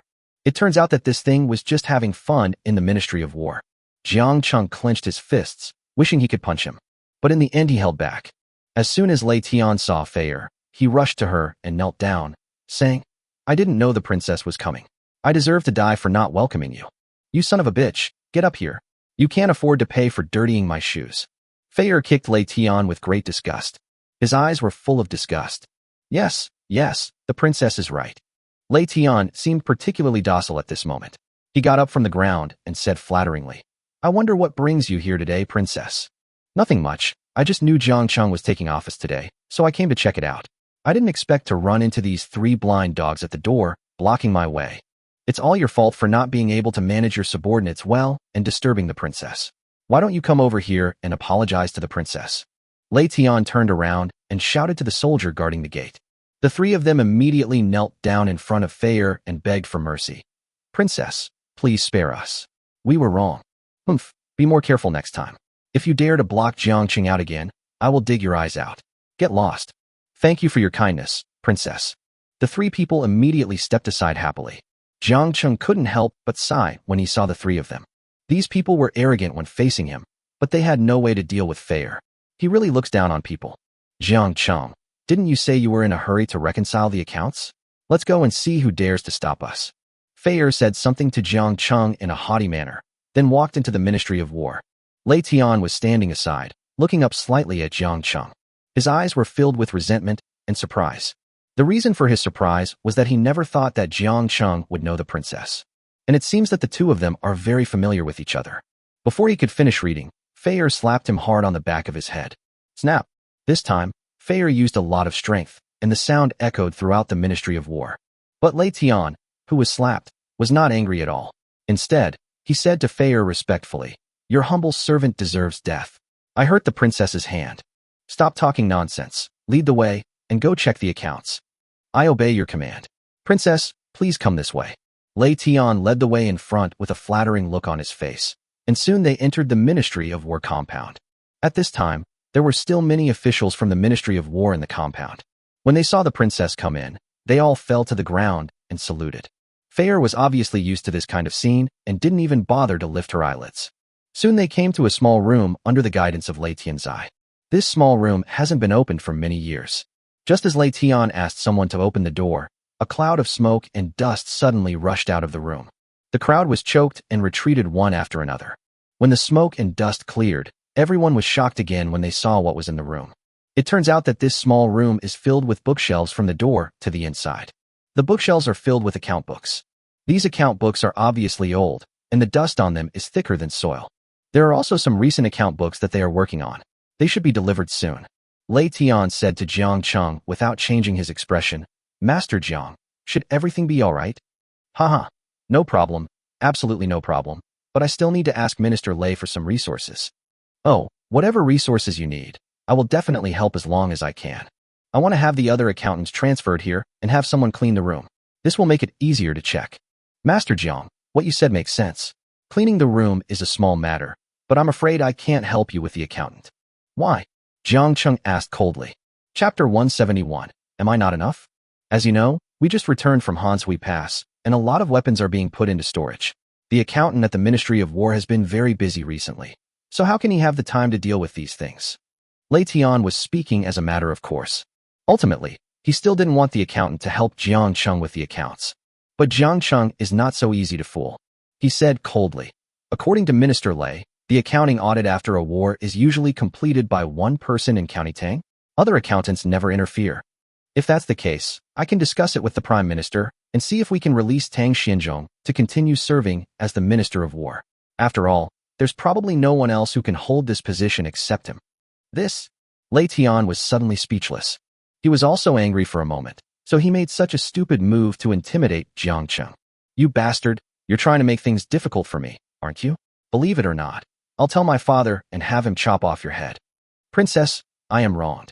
Lei Tian fell to his knees, weeping and crying, saying, I have no intention of making things difficult for him, but the losses in this battle were too great, and the circumstances were extremely special, so the Ministry of War really can't spare any more accountants. I don't care. Call all these accountants here right now, or I'll chop off your head. Princess, please calm down. I'm sorry, I can't do this. What? Fei was so angry that she wanted to go up and hit Lei Tianzai, but he was stopped by Jiang Cheng. Princess, wait a minute. Jiang Cheng walked forward slowly, looked into Lei Tianzai's eyes, and said, I only need one accountant. What? Lei Tian stared at Jiang Cheng blankly, as if he had heard something shocking. After a long while, he sneered and said, "As expected of you, master. I'll follow your advice. The chief accountant is free, so let him help you." "Okay, didn't you just say there was no one? How come another idle steward pops up now? This princess will definitely smash your dog head into pieces today." Fei Er raised her hand and thunder struck the sky. Lei Tian no longer dared to hide, and could only desperately protect his face and said, "It's not that I didn't say it on purpose, but the accountant is already 70 years old this year and really has nothing to do." Hearing his words, Jiang Cheng's expression became even darker. It turned out that Lei Tian had found an old and frail accountant to fool him. But one is better than nothing. Jiang Cheng said to Fei Er, "Princess, please stop. Minister Lei has done his utmost." "Jiang Cheng, he's obviously trying to make things difficult for you. It's okay. Having an accountant is fine, but Minister Lei wouldn't mind if I find a few more people to help me with the accounts, right?" "Of course I don't mind, but the Ministry of War's accounts are confidential. If they are leaked, can you bear the responsibility?" "Don't worry about that, Shangshu. You should find someone to clean the room." After Jiang Cheng finished speaking, he took Fei Er to a stone bench nearby and sat down. Lei Tian couldn't help but sneer when he saw Jiang Cheng's confident look. Then he bowed respectfully to Fei Er and said, "Princess, please forgive me. I will go find someone to clean the room right away." Get out of here, get out of here. This princess doesn't want to see you." Fei Er waved her hand casually, and Lei Tian immediately left happily. After he left, Jiang Cheng bowed to Fei Er and said, "Thank you, Princess, for saving me today." "Oh, that's nothing. But you must not forget what you said last time." Jiang Cheng raised his head and saw Fei Er blinking her eyes. Only then did he remember that he had agreed with Fei Er to give her a massage in the palace last time. But since then, they met so rarely that Jiang Cheng forgot about it. Now that he remembered, Jiang Cheng quickly said, "I would never dare to forget, but I'm busy right now. After I check the accounts, I will serve Her Highness the Princess well." "Okay, this is what you said. You can't go back on your word." Fei Er's face suddenly showed excitement. He stretched out his finger and made a pinky promise with Jiang Cheng. After the two of them made an agreement, Jiang Cheng said to Fei Er, "Your Highness, I have something else to trouble you with. Tell me, as long as this princess can do it, I will definitely do it for you. I would like you to send someone to my house to fetch those two maids." Fei Er looked at Jiang Cheng with complicated eyes. Then she pouted and snorted. "Humph, isn't it enough that I'm here? You're still thinking about those two little maids. Princess, what are you thinking? I asked them to come here to help me with these accounts. You can see it too. There's a whole room full of accounts. Even if I work myself to death, I still can't check them all." "Really, that's all?" Fei Er looked at Jiang Cheng with suspicion and asked. Jiang Cheng was helpless and raised his finger to the sky and swore, "It's true." "Well, this princess will believe you this time. You too, drive this princess's carriage to Xiao Chengzi's house and pick up those two maids." As soon as Lei Tian left, Fei Er's way of addressing Jiang Cheng immediately changed back to the way she was addressing him. As soon as she finished speaking, the two black-clad soldiers beside her immediately walked towards the gate of the Ministry of War. After seeing them go away, Jiang Cheng stood up and walked into the room. He casually flipped open an account book. Judging from the dates above, the accounts are from when the current Emperor Wei just ascended the throne. This account book records the maintenance expenses of supplies and weapons in the second year of Emperor Wei's reign. Jiang Cheng flipped through the pages bit by bit and saw Tang Xinzhong's signature at the end of one of the pages. It turns out that he was already in the Ministry of War at that time. No wonder he could become Lei Tianzai's confidant. He rolled back again. It was found that the costs of baggage and weapons recorded above were different. He opened another account book next to this one. It turned out that the above fees were different from the previous one. The second account was only 1 year later than the first. Although Jiang Cheng was not clear about the cost of weapon maintenance and supplies, he vaguely felt that the price increase this year was not right. At this time, the person responsible for cleaning the room had arrived. Jiang Cheng came to the yard holding the two account books. When he worked in the clinic, he would help with the financial and cashier billing at the end of the year. I also vaguely learned some knowledge about finance from their conversation. He still remembered that during a casual conversation one time, the finance manager told him about the differences between the ancient and modern auditing methods. And now what he held in his hand was a thoroughly ancient account book. The terms and conditions recorded above are exactly the same as what the finance department said back then. Jiang Cheng narrowed his eyes, having already made a decision in his mind. Chapter 172, Mr. Jiang and Xiaofeng. Not long after, Xiao Yuer and Qing Er arrived at the Ministry of War. Jiang Cheng asked them to come for two reasons. The first is to worry about their safety when they are alone at home. Originally, he thought there was no problem. But after arriving at the Ministry of War, he couldn't help but worry about the two of them. The second reason is that Xiao Yuer and Qing'er are the people closest to him, and they will not have any second thoughts about him. In addition, under Xiao Yuer's training, Qing'er can now read and write. It just happened to help him deal with these complicated accounts. When Xiao Yuer and Qing'er saw Jiang Cheng, both of them were delighted. But seeing the princess standing aside with a jealous look on her face, they didn't dare to go too far, so they met Jiang Cheng and followed him. Yuer, Qing'er, this is Her Royal Highness the Princess. You must have met her before. Seeing that the two of them were a little restrained, Jiang Cheng took the initiative to introduce Feier to them. This servant greets Her Royal Highness the Princess. Well, this princess has seen you too in the palace before. Just follow Xiao Qingzi and work hard. You will definitely have a future. Yes, I will follow the instructions of Her Royal Highness the Princess. The two of them didn't dare to show any disrespect to Feier. I could only stand aside with my head down. Jiang Cheng couldn't help but sigh when he saw this. Even if the two of them left the palace, their fear of the princess would not be changed in a short time. Just let them be. I believe they will get better over time.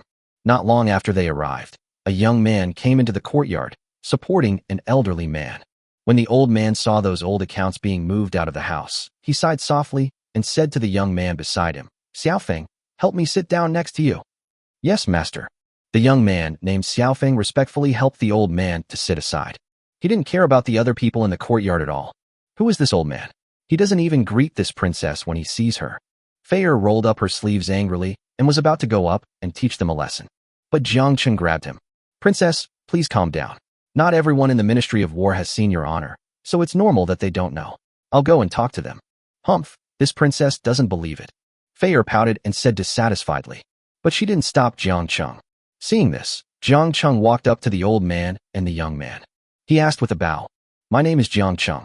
May I ask if you are the chief accountant? After he asked respectfully, the old man seemed not to hear him and just sat aside looking at the accounts that were brought out. It was the young man named Xiaofeng beside him who scratched his head and answered for him. Mr. Jiang is right. My master is the chief accountant. Everyone calls him Old Jiang. Oh, I see. This junior has met Senior Jiang. Jiang Cheng bowed again. But Mr. Jiang still had no intention of paying attention to him. Xiaofeng couldn't bear to watch it any longer, and couldn't help but lean over to Old Jiang's ear and whisper, Master, I'm talking to you. Oh, you're talking to me. Old Jiang's voice was so loud that it almost scared Jiang Cheng. Xiaofeng immediately explained, Don't be offended, Mr. Jiang. Master's hearing is not very good. No problem, no problem. Jiang Cheng replied with a smile. He had seen at least 800 hard-of-hearing elderly people, and conditions like Mr. Jiang's were not uncommon. Junior greets Senior Jiang. Jiang Cheng bowed to Old Jiang again and repeated his previous words loudly. Now Mr. Jiang finally heard it. He immediately responded with a greeting. Nice to meet you. You are the minister who wants to conduct a thorough review of the accounts, right? Mr. Jiang, you're too polite. You can just call me Xiao Jiang. I don't deserve it, I don't deserve it. You are a high official, and I am just an abacus. It's better to call you Minister Jiang. Old Jiang waved his hands repeatedly to reject Jiang Cheng's request. Then he looked at the accounts and said, I participated in collecting these accounts. If you have any questions, just ask me. However, I'm sorry, I can't help you check them. Jiang Cheng could also see this. Not only does Mr. Jiang have difficulty hearing, but his eyes also seem to have some problems. There is no focus at all when looking at people. Such people simply cannot see the accounts clearly. No wonder Lei Tian said he had nothing to do. Jiang Cheng sighed slightly. He was still thinking that he could use the chief steward's help to solve some of the accounting problems. But who would have thought that he was a person who couldn't check the accounts? It seems that Lei Tian is really going to great lengths to trick him. Well, can I try it? Xiaofeng suddenly raised his hand timidly and asked. He is only 15 or 16 years old this year. The childishness on his face has not yet faded. It can be seen that it took a lot of courage for him to say this. Her slightly chubby face was flushed. Jiang Cheng's eyes lit up, and he immediately asked, Can you read the accounts? Yes, I have been learning from my master since I was 7 years old. I know how to enter accounts, check accounts, and use an abacus. Xiaofeng said to Jiang Cheng with a red neck. Okay, of course. Jiang Cheng was overjoyed. He didn't expect to have such an unexpected gain. At this time, Mr. Jiang tremblingly grabbed Xiaofeng's arm and asked, Xiaofeng, what did you say just now? Master, I said I wanted to help Minister Jiang check the accounts, and he agreed. Xiaofeng's tone was filled with excitement. But when Mr. Jiang heard what he said, he waved his hands and said, No, You've only been learning for a few years, and you're not even that skilled yet. What if you mess up? That's absolutely not possible. Mr. Jiang's words were like a bucket of cold water, instantly extinguishing Xiaofeng's enthusiasm. Xiaofeng looked up at Jiang Cheng dejectedly, wanting to say something but stopping himself.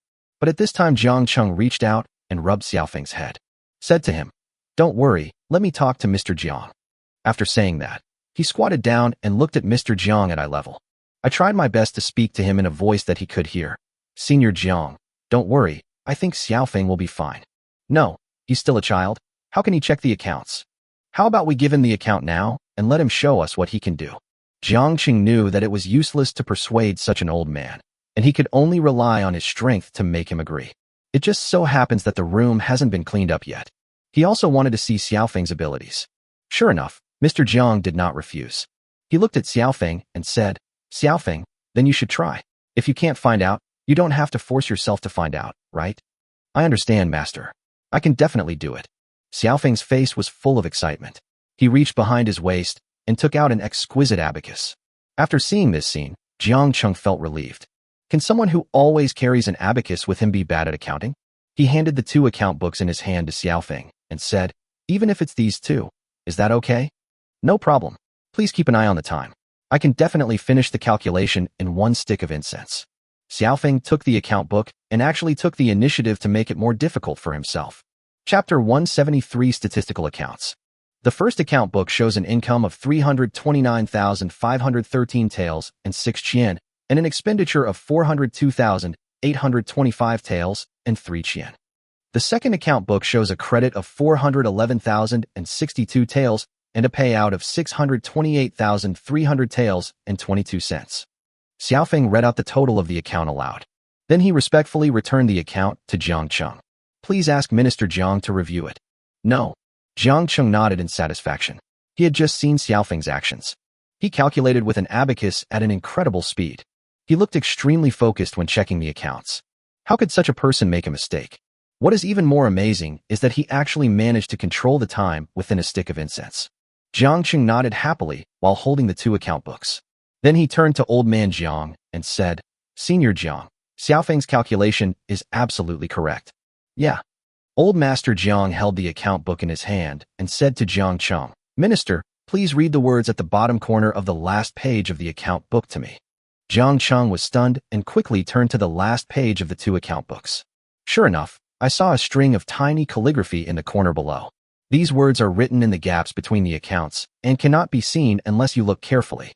Year of Jiaxin, month of Bingwu, day of Dingyu.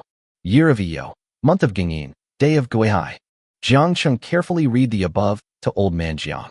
He nodded after listening. He pointed at Xiaofeng and said tremblingly, "Not bad, not bad. You didn't lose face for the master." After receiving praise from his master, Xiaofeng walked to Mr. Jiang with a red face, without saying a word, just standing there quietly. Jiang Cheng was stunned, holding 2 account books in his hands. After a long pause, he asked, "Senior Jiang, can you tell the amount just by hearing the date?" "Ha ha. These accounts were all entered into the warehouse through my hands, so of course I know." Old Master Jiang didn't seem to take this matter to heart. He just kept looking at Xiaofeng with a satisfied smile. But this is very important to Jiang Cheng. You know, if you rely solely on manual calculations for this room full of accounts, half a month will definitely not be enough. However, with the 2 magical weapons of Grandpa Jiang and Xiaofeng, he was confident. Jiang Cheng's fighting spirit was instantly ignited. He walked straight to the door of the room and asked the person inside, "How long will it take to clean?" "Your Excellency, it will be ready soon." "Okay, then first move all the cleaned up accounts to the yard." "Yes."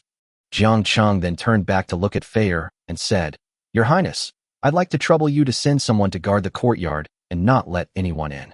The accounts here are confidential, and I can't afford to lose even one." "No problem." Feier nodded and immediately ordered the black-clad soldiers to disperse. "Ensure that this courtyard is protected like an iron barrel." After the people in the room moved out the accounts, Jiang Cheng, Xiao Yuer, and Qing Er had something to do. They first piled up the accounts according to year and month. Then some very old accounts were given to Xiaofeng for auditing. Jiang Cheng also brought an abacus to take charge of the settlement. Xiao Yuer and Qing Er were responsible for counting the specific income and expenditure of each account book. During this period, Jiang Cheng put aside all the accounts that were too old. Most of those were accounts from the reign of the previous Emperor Wei. Mr. Jiang did not participate in the compilation. He randomly picked up 2 books and did some calculations, and found that the Ministry of War's income and expenditure at that time was still self-sufficient. Since the current Emperor Wei ascended the throne, the Ministry of War has been running at a deficit, with some years even experiencing a deficit of 100,000 or even 200,000. And the deficit of the Ministry of War became larger and larger as time went by. Jiang Cheng noticed something was wrong after just a quick calculation of a few accounts. Xiaofeng was faster, but the numbers he reported were also the same. As I calculated and thought about it, the day passed quickly. When night fell, the first one who couldn't bear it was the elderly Mr. Jiang. He also sat here with these young people for most of the day. Every account book has passed through his hands, and he can always accurately tell the income and expenditure of each account book. This greatly reduced the difficulty of Jiang Cheng and Xiaofeng's work. Seeing that Mr. Jiang couldn't bear it any longer, Jiang Cheng immediately said to Xiaofeng, "Xiaofeng, take Mr. Jiang back to rest first." "Okay, then I'll send Master back and come back." Xiaofeng stood up, stretched his fingers, and helped Mr. Jiang walk away. After they left, Jiang Cheng began to calculate intently again. According to their calculation, 15 days is more than enough. Xiao Qingzi, this princess is hungry. When Feier saw that Jiang Cheng still wanted to settle the score, she immediately became angry. She stood up and said to Jiang Cheng angrily. After she said that, Jiang Cheng realized that he was a little hungry too. Looking at Xiao Yuer and Qing'er again, although they didn't say it, their faces showed fatigue that was hard to hide. "I'm negligent. Please sit down for a moment. I'll go outside and buy you something to eat." "What do you want to eat?" "This princess wants to eat candied haws." Feier was the first to raise her hand. Jiang Cheng nodded and looked at Xiao Yuer and Qing'er. "What about you?" "We'll just be casual." Xiao Yuer smiled faintly and said very obediently, "Okay, then I'll buy it." Jiang Cheng packed up, stood up, and walked out of the Ministry of War. As an important department of the imperial court, there are always guards at the gate of the Ministry of War. When Jiang Cheng walked out the door, he found that the people standing guard were no longer the same people he had when he arrived. But it doesn't matter. He took a few quick steps toward the street. I hope the snack bar is not closed yet. When he arrived at the street, he found that the snack shops were not closed at all, but were crowded with people. He breathed a sigh of relief and walked into a store. After ordering some food in the store, he walked to another store. In the end, he bought a whole armful of things and returned to the Ministry of War with trembling legs. Fortunately, he had some small change left on him that was enough to buy these things. Otherwise, it would be embarrassing. When the several gatekeepers of the Ministry of War saw Jiang Cheng coming back trembling, they all showed surprise on their faces. "Sir, do you need our help?"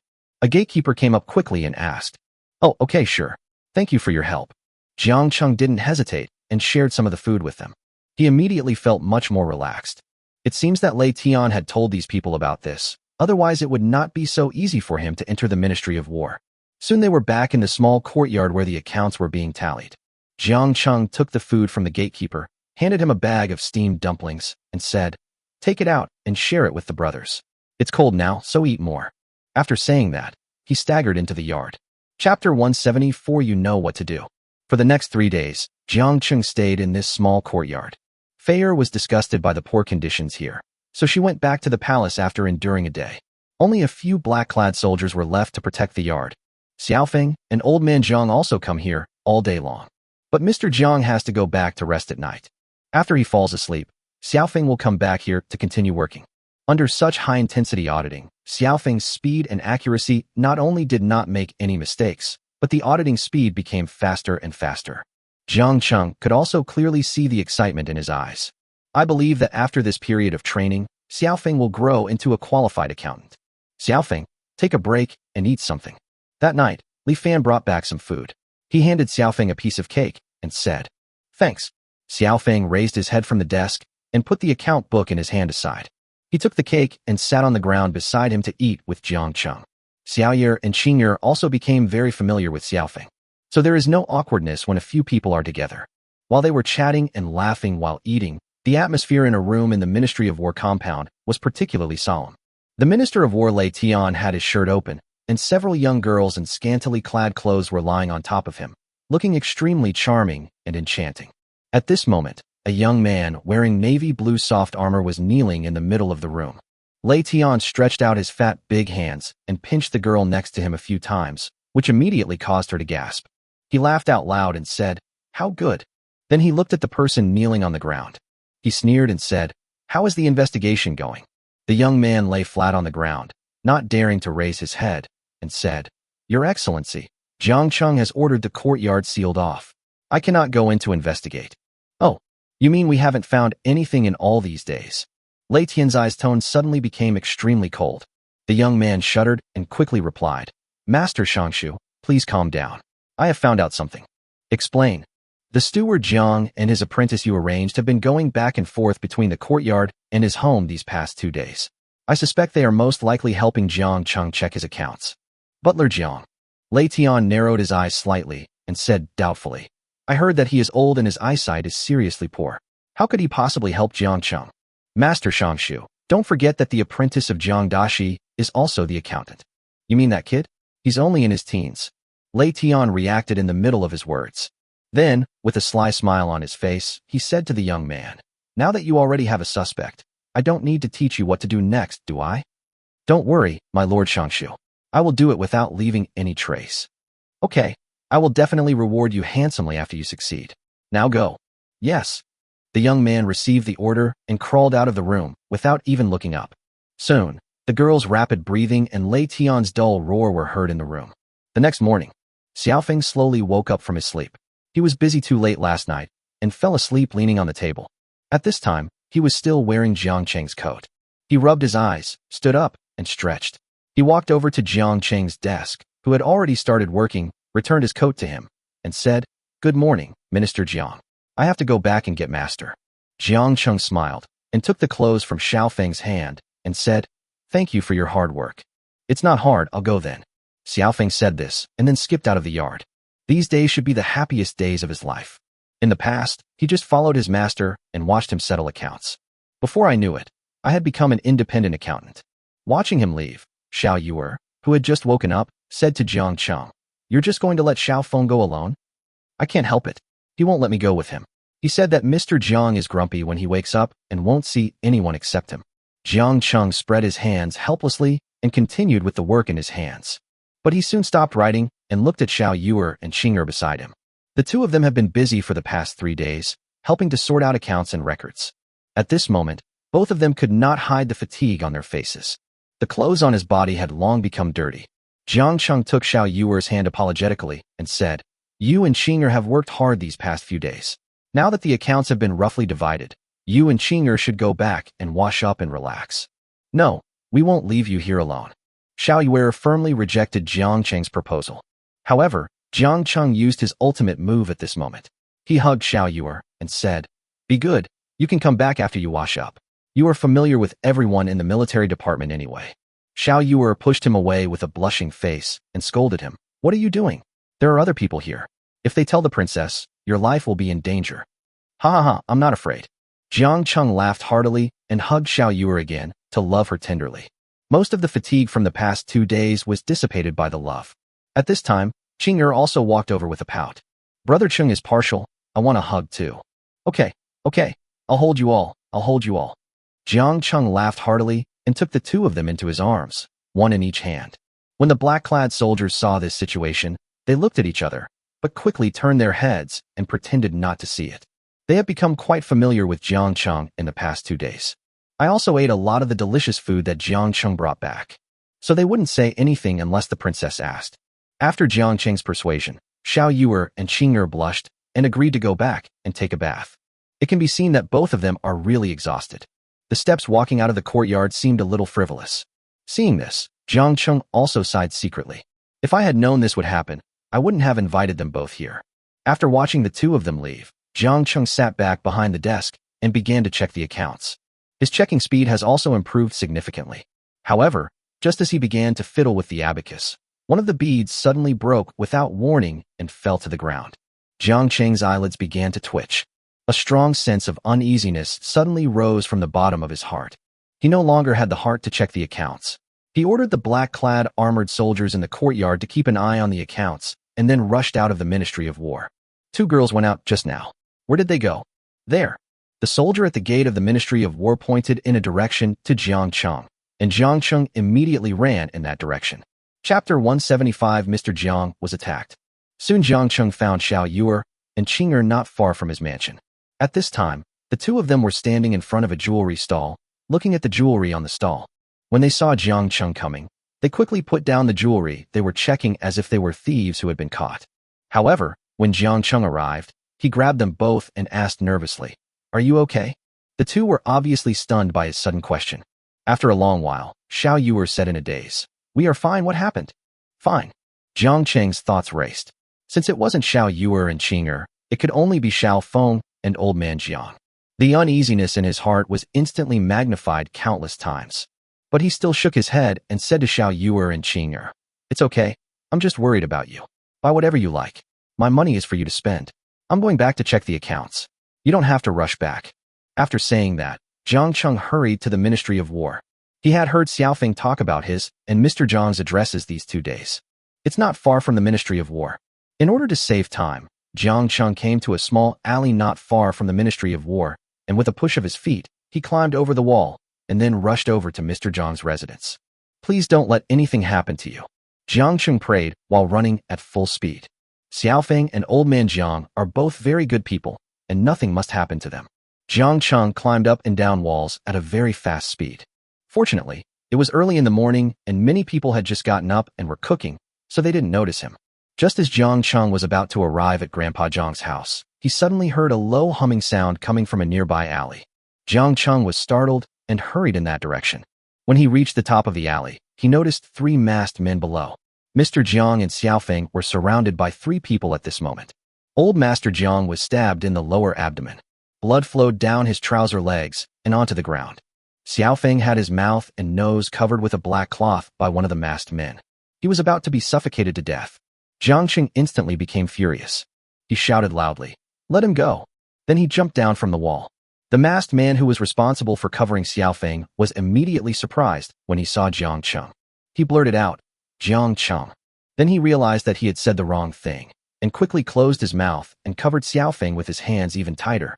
The other 2 masked men, holding large swords that gleamed coldly, walked towards Jiang Cheng with ill intentions. But Jiang Cheng was so eager to save people at this time that he took the initiative to move towards them without waiting for them to make a move. The 2 masked men were surprised that Jiang Cheng would dare to take the initiative to attack. But in just this brief moment, Jiang Cheng had already arrived in front of them.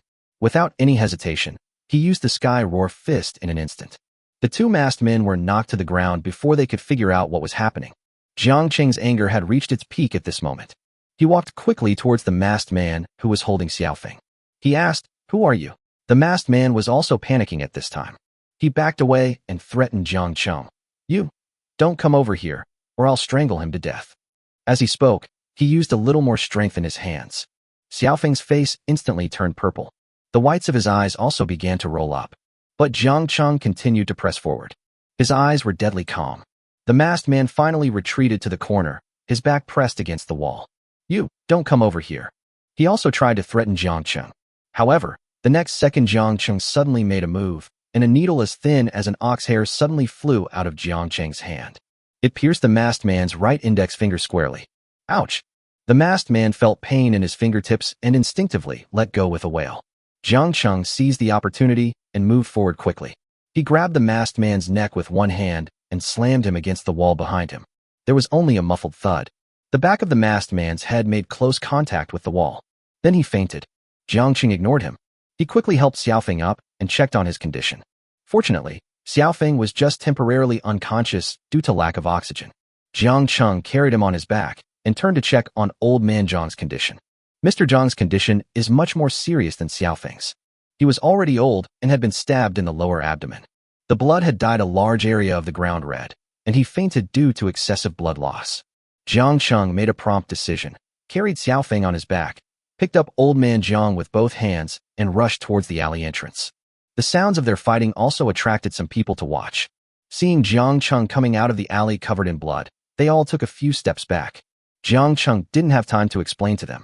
He just yelled, "Call the police now." Then he hurriedly took the 2 of them and rushed towards the clinic.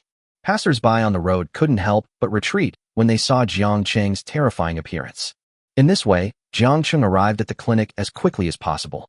At this time, there were still a few patients in the clinic, but Jiang Cheng scared them away as soon as he came in. The owner of the clinic saw this and quickly came out from behind the counter and asked, "What's going on?" "Someone has a knife wound and needs immediate treatment." Jiang Cheng found that one of the rooms in the clinic was empty, so he pushed the door open and walked in to put old man Jiang on the bed. He turned around and ordered the shopkeeper, "Golden wound medicine, warm water, candles, suture needles. Hurry up." The shopkeeper was frightened by Jiang Cheng's expression, but he still ran out quickly to prepare these things for Jiang Cheng.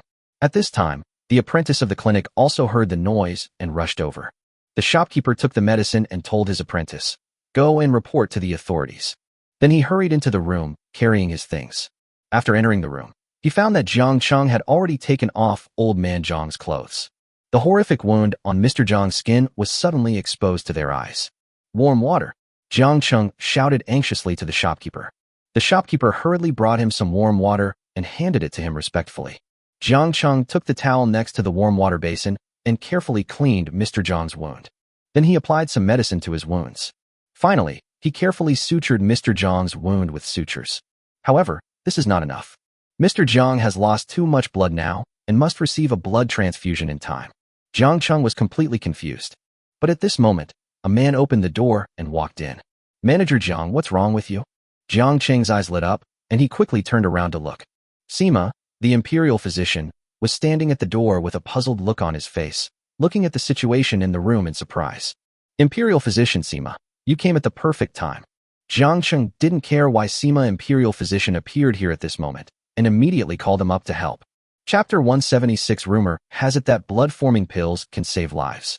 However, after Sima imperial physician examined Mr. Jiang's condition, he shook his head helplessly. His body is too weak, and now he has lost so much blood. I am afraid that even the great Luo Immortal cannot save him. What? Jiang Cheng's eyes went dark, and he almost fell down. Fortunately, Sima imperial physician supported him in time. Is there really no way? Can I have a blood transfusion? Blood transfusion? Imperial physician Sima was obviously shocked by this novel ranking. After a long pause, he said, "I don't know what a blood transfusion is, but this kind of situation is usually incurable."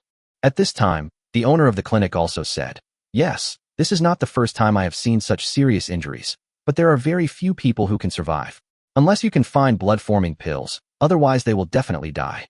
"What are hematopoietic pills?"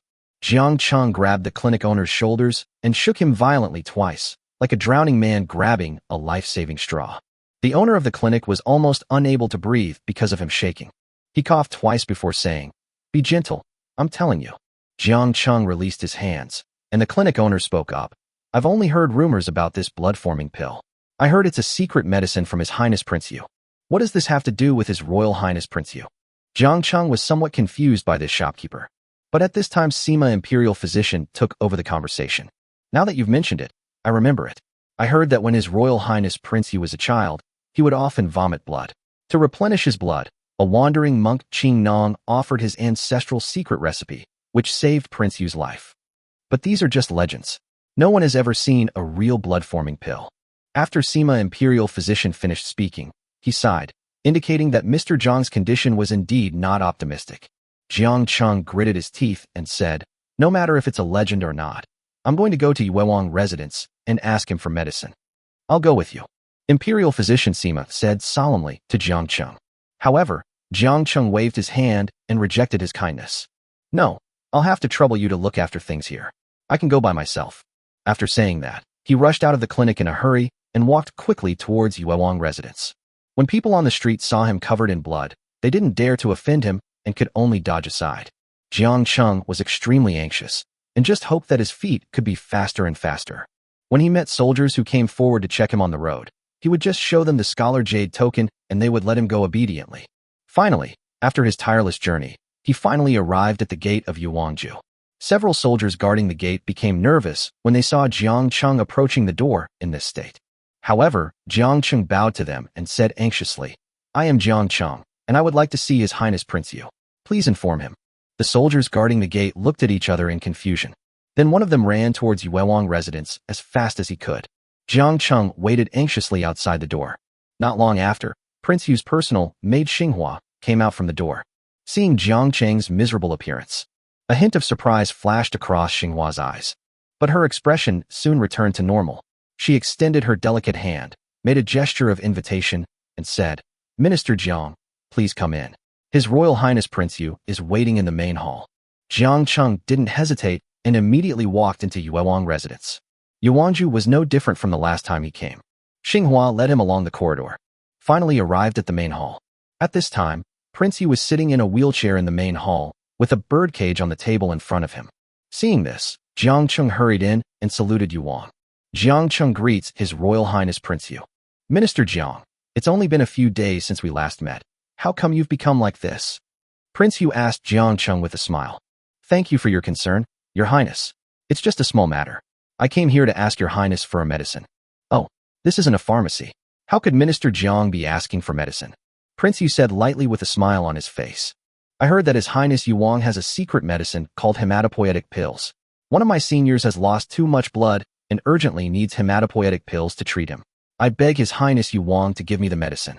Jiang Cheng was about to kneel on one knee as he spoke. But Xinghua, who was standing beside him, put her foot against his knee. Prince Yu smiled faintly and said, I didn't expect that the dignified Minister Jiang would have the same knowledge as the common people. The blood-forming pill is just a rumor. If there really was such a miraculous medicine, wouldn't I have opened a pharmacy to sell it long ago? Prince Yu replied calmly. It's as if he doesn't care about this matter at all. But Jiang Cheng noticed that his fingers were constantly fiddling with the birdcage. In the cage was a parrot with pure white feathers. The parrot stared at the food that Yuang casually threw in and kept jumping up and down in the cage. Jiang Cheng's tense mind suddenly calmed down. He realized that he had been reckless this time. Firstly, his relationship with Prince Yu was not good enough for him to give him medicine. Secondly, I came here rashly just to ask for medicine and didn't give Yuang any benefits. He must be unhappy. After thinking these 2 points through, Jiang Cheng straightened his back, looked directly at Prince Yu and said, Your Highness, Prince Yu, I came here in a hurry and didn't bring you any gifts. Since you don't have any blood-forming pills, I'll take my leave now. I'll make up for this gift next time I come. After saying that, Jiang Cheng raised his foot and walked out the door. His tactic of retreating to advance really made Prince Yu very confused. Prince Yu coughed twice and said to Jiang Cheng from behind, Minister Jiang, wait a minute. I still have something to tell you. Please forgive me, Your Highness Prince Yu. My senior's name is in danger, and I still need to find a way to treat him. If Your Highness Prince Yu wants to blame me, please wait until I have dealt with these matters. Hey, don't be too anxious. Although I don't have blood-forming pills, I do have blood-generating pills. Jiang Cheng had his back to Prince Yu, his expression normal, but he couldn't help but sneer in his heart. This Prince Yu really has a lot of clever ideas. Whether it is a hematopoietic pill or a blood-generating pill, isn't it the same thing after all? He turned around and looked at Prince Yu, a smile on his face as he said, I've heard that Prince Yu has a sense of humor, and today I saw it for myself. As he said this, he sat down opposite Yuang. Your Highness Prince Yu, what do you want to say to me? Jiang Cheng asked calmly. It was as if he had guessed what Prince Yu wanted to say to him. Prince Yu was also unequivocal and said to the maid, Xinghua, bring the tea. Yes. The maid walked over and poured tea. Jiang Cheng then looked at Prince Yu and said, It seems that Your Highness Prince Yu has a lot to say to this humble official, but could you please keep it short? I'm afraid my senior can't wait too long. Don't worry, I won't let him die. Prince Yu still had a smile on his face, and before he knew it, a sandalwood box appeared in his hand. He opened the box, and a strong smell of blood instantly came out of the box. A dark red pill lay neatly inside the box. Chapter 177, The Not-So-Simple Prince Yu. Xinghua, you will personally deliver this blood-producing pill to the clinic later. Prince Yu closed the box and placed it in the middle of the table. Jiang Cheng didn't take the box to check. Instead, he looked at Prince Yu with his usual expression. He could feel that Prince Yu was fully aware of his current situation. After all, he even knew everything about the clinic. It seemed that he knew from the beginning that I was coming to ask for medicine. But just know it if you know it. As long as he can save Mr. Jiang, he will accept it. Soon Xinghua served tea to him and Yuang. Then she picked up the box on the table and walked out of the room in small steps. Minister Jiang, try it. This is the new tea this year. I usually can't bear to drink it. Prince Yu smiled and picked up the tea in front of him and took a sip. The expression was one of immense enjoyment. Jiang Cheng followed him and picked up the tea. But he didn't savor it, but drank it down like a gulp. In an instant, a stream of hot tea slid down his throat and into his stomach. A faint fragrance lingers between the lips and teeth. It is indeed a rare good tea. Your Highness Prince Yu, I'm not good at drinking tea. I'm sorry to bother you. Jiang Cheng put down his teacup and said, Ha ha ha, it's okay, it's okay. Drinking tea is all about your attitude. Minister Jiang is in a bad mood right now, which is understandable. Just like my parrot, you see, it has been eating the food I give it, so its mentality has always been peaceful. Prince Yu teased the parrot in the cage twice, and the parrot followed his movements and jumped up and down twice. Jiang Cheng smiled faintly and said, Your Highness is right, but a bird is a bird after all. It will obey if it is fed. Drinking tea and feeding birds are not the same thing. Oh, Minister Jiang also knows about raising birds. I don't understand, but it shouldn't be difficult to understand. Ha ha ha, you're wrong. Raising birds is no easier than raising people. Prince Yu took some food from the side and threw it into the bird cage. The parrot suddenly became more active. When I give food to a bird, it even jumps a few times to cheer me up. But some people act arrogantly when I give them something, and they don't know how to be grateful at all. Your Highness, I've said it before, birds are different from humans. For some people, it's not enough to just give them benefits. They also need respect. Respect? This prince has never known what respect is. Does Minister Jiang know? A little bit. Then, according to you, what should I do to make humans like birds? I don't know. You don't know or don't want to say? Prince Yu's tone suddenly became colder. But Jiang Cheng remained calm and said, Your Highness, humans and birds are different. After saying this, Jiang Cheng sat in his original position and stared at Prince Yu. After a long while, Prince Yu finally burst into laughter. Ha! Minister Jiang is indeed not an ordinary person. I will remember your teachings today. There is just one thing I don't understand. I hope Minister Jiang will enlighten me. Your Highness, please speak. I have bestowed my gift upon the birds. Will the birds that have received it repay me? I don't know, but if your Highness needs it one day, I'm sure that bird won't kick it when it's down. Okay, with Minister Jiang's words, I feel relieved. Prince Yu seemed very happy, leaning in his wheelchair with a smile on his face. Your Highness, can I leave now? Yes, but I have something to remind you. Today you are only here to ask for medicine. I understand. Jiang Cheng bowed to Prince Yu, slowly walked out of the main hall. He walked out of Yuewang residence along the corridor with steady steps. We didn't say a word on the way. It was not until Jiang Cheng walked a long way out of Yuewang residence and came to a remote alley that his legs suddenly went weak and he fell to the ground. The conversation between him and Prince Yu just now seemed ordinary, but in fact it was full of murderous intentions. He felt that there were several powerful killers lurking near Yu Wangfang at that time. As long as Prince Yu has the intention to kill him, he will not be able to leave Prince Yu's residence today. And what King Yu said to him seemed to be about raising birds, but it contained a naked threat. Prince Yu is not as simple as he seems. Jiang Cheng sat on the ground, panting for a long time before he recovered. After supporting himself on the ground and standing up, he walked shakily towards the clinic. Anyway, the blood-generating pill was obtained. However, when he was halfway there, he suddenly saw Prime Minister Qi and a few others rushing towards him in a hurry. Seeing Jiang Cheng's frail appearance, Prime Minister Qi immediately hurried over to him. Jiang Cheng, are you okay? Prime Minister Qi looked at the blood on his body and asked with great concern. It's okay, this isn't my blood. Jiang Cheng forced a smile, then said to Prime Minister Qi, The clinic. I have to go back to the clinic. Don't worry, the clinic is being watched by Imperial Physician Sima. Prime Minister Qi glanced into the distance, then leaned over to Jiang Cheng and whispered, What did Prince Yu tell you? Jiang Cheng shook his head slightly and replied in a very low voice, Nothing. Real. Jiang Cheng replied firmly. Then he said to Prime Minister Qi, Thank you for your concern, teacher. I am fine now. But how did you find yourself here? I was just saying that. I received a message from the Weidu government office early this morning saying that you were carrying 2 people and running around on the streets of Weidu. I was worried that something might have happened to you, so I went to the clinic to look for you. But when I arrived, the Imperial Physician Sima told me that you had gone to Yuangju to seek medicine, so I hurried over here. If you encounter this kind of thing next time, tell me before you act, otherwise it will be very dangerous. Prime Minister Qi's eyes were filled with worry, and Jiang Cheng could tell that he truly cared about him. So he lowered his attitude and said, I'm sorry, teacher, I made you worry. Alas, luckily you are okay. Otherwise I would be so regretful. Okay, I know you're worried about the clinic, so let's go back and take a look. Thank you, teacher. Surrounded by the crowd, Jiang Cheng and Prime Minister Qi returned to the clinic together. At this time, the inside and outside of the clinic were surrounded by soldiers. Only under the guidance of Prime Minister Qi could Jiang Cheng enter the clinic smoothly. After entering the room, Jiang Cheng saw that all the apprentices and doctors in the clinic were gathered around the bed. Imperial Physician Sima was carefully taking Mr. Zhang's pulse. Xiaofeng, with a very pale face, squatted nervously in front of the bed, his eyes red, and he didn't even dare to breathe.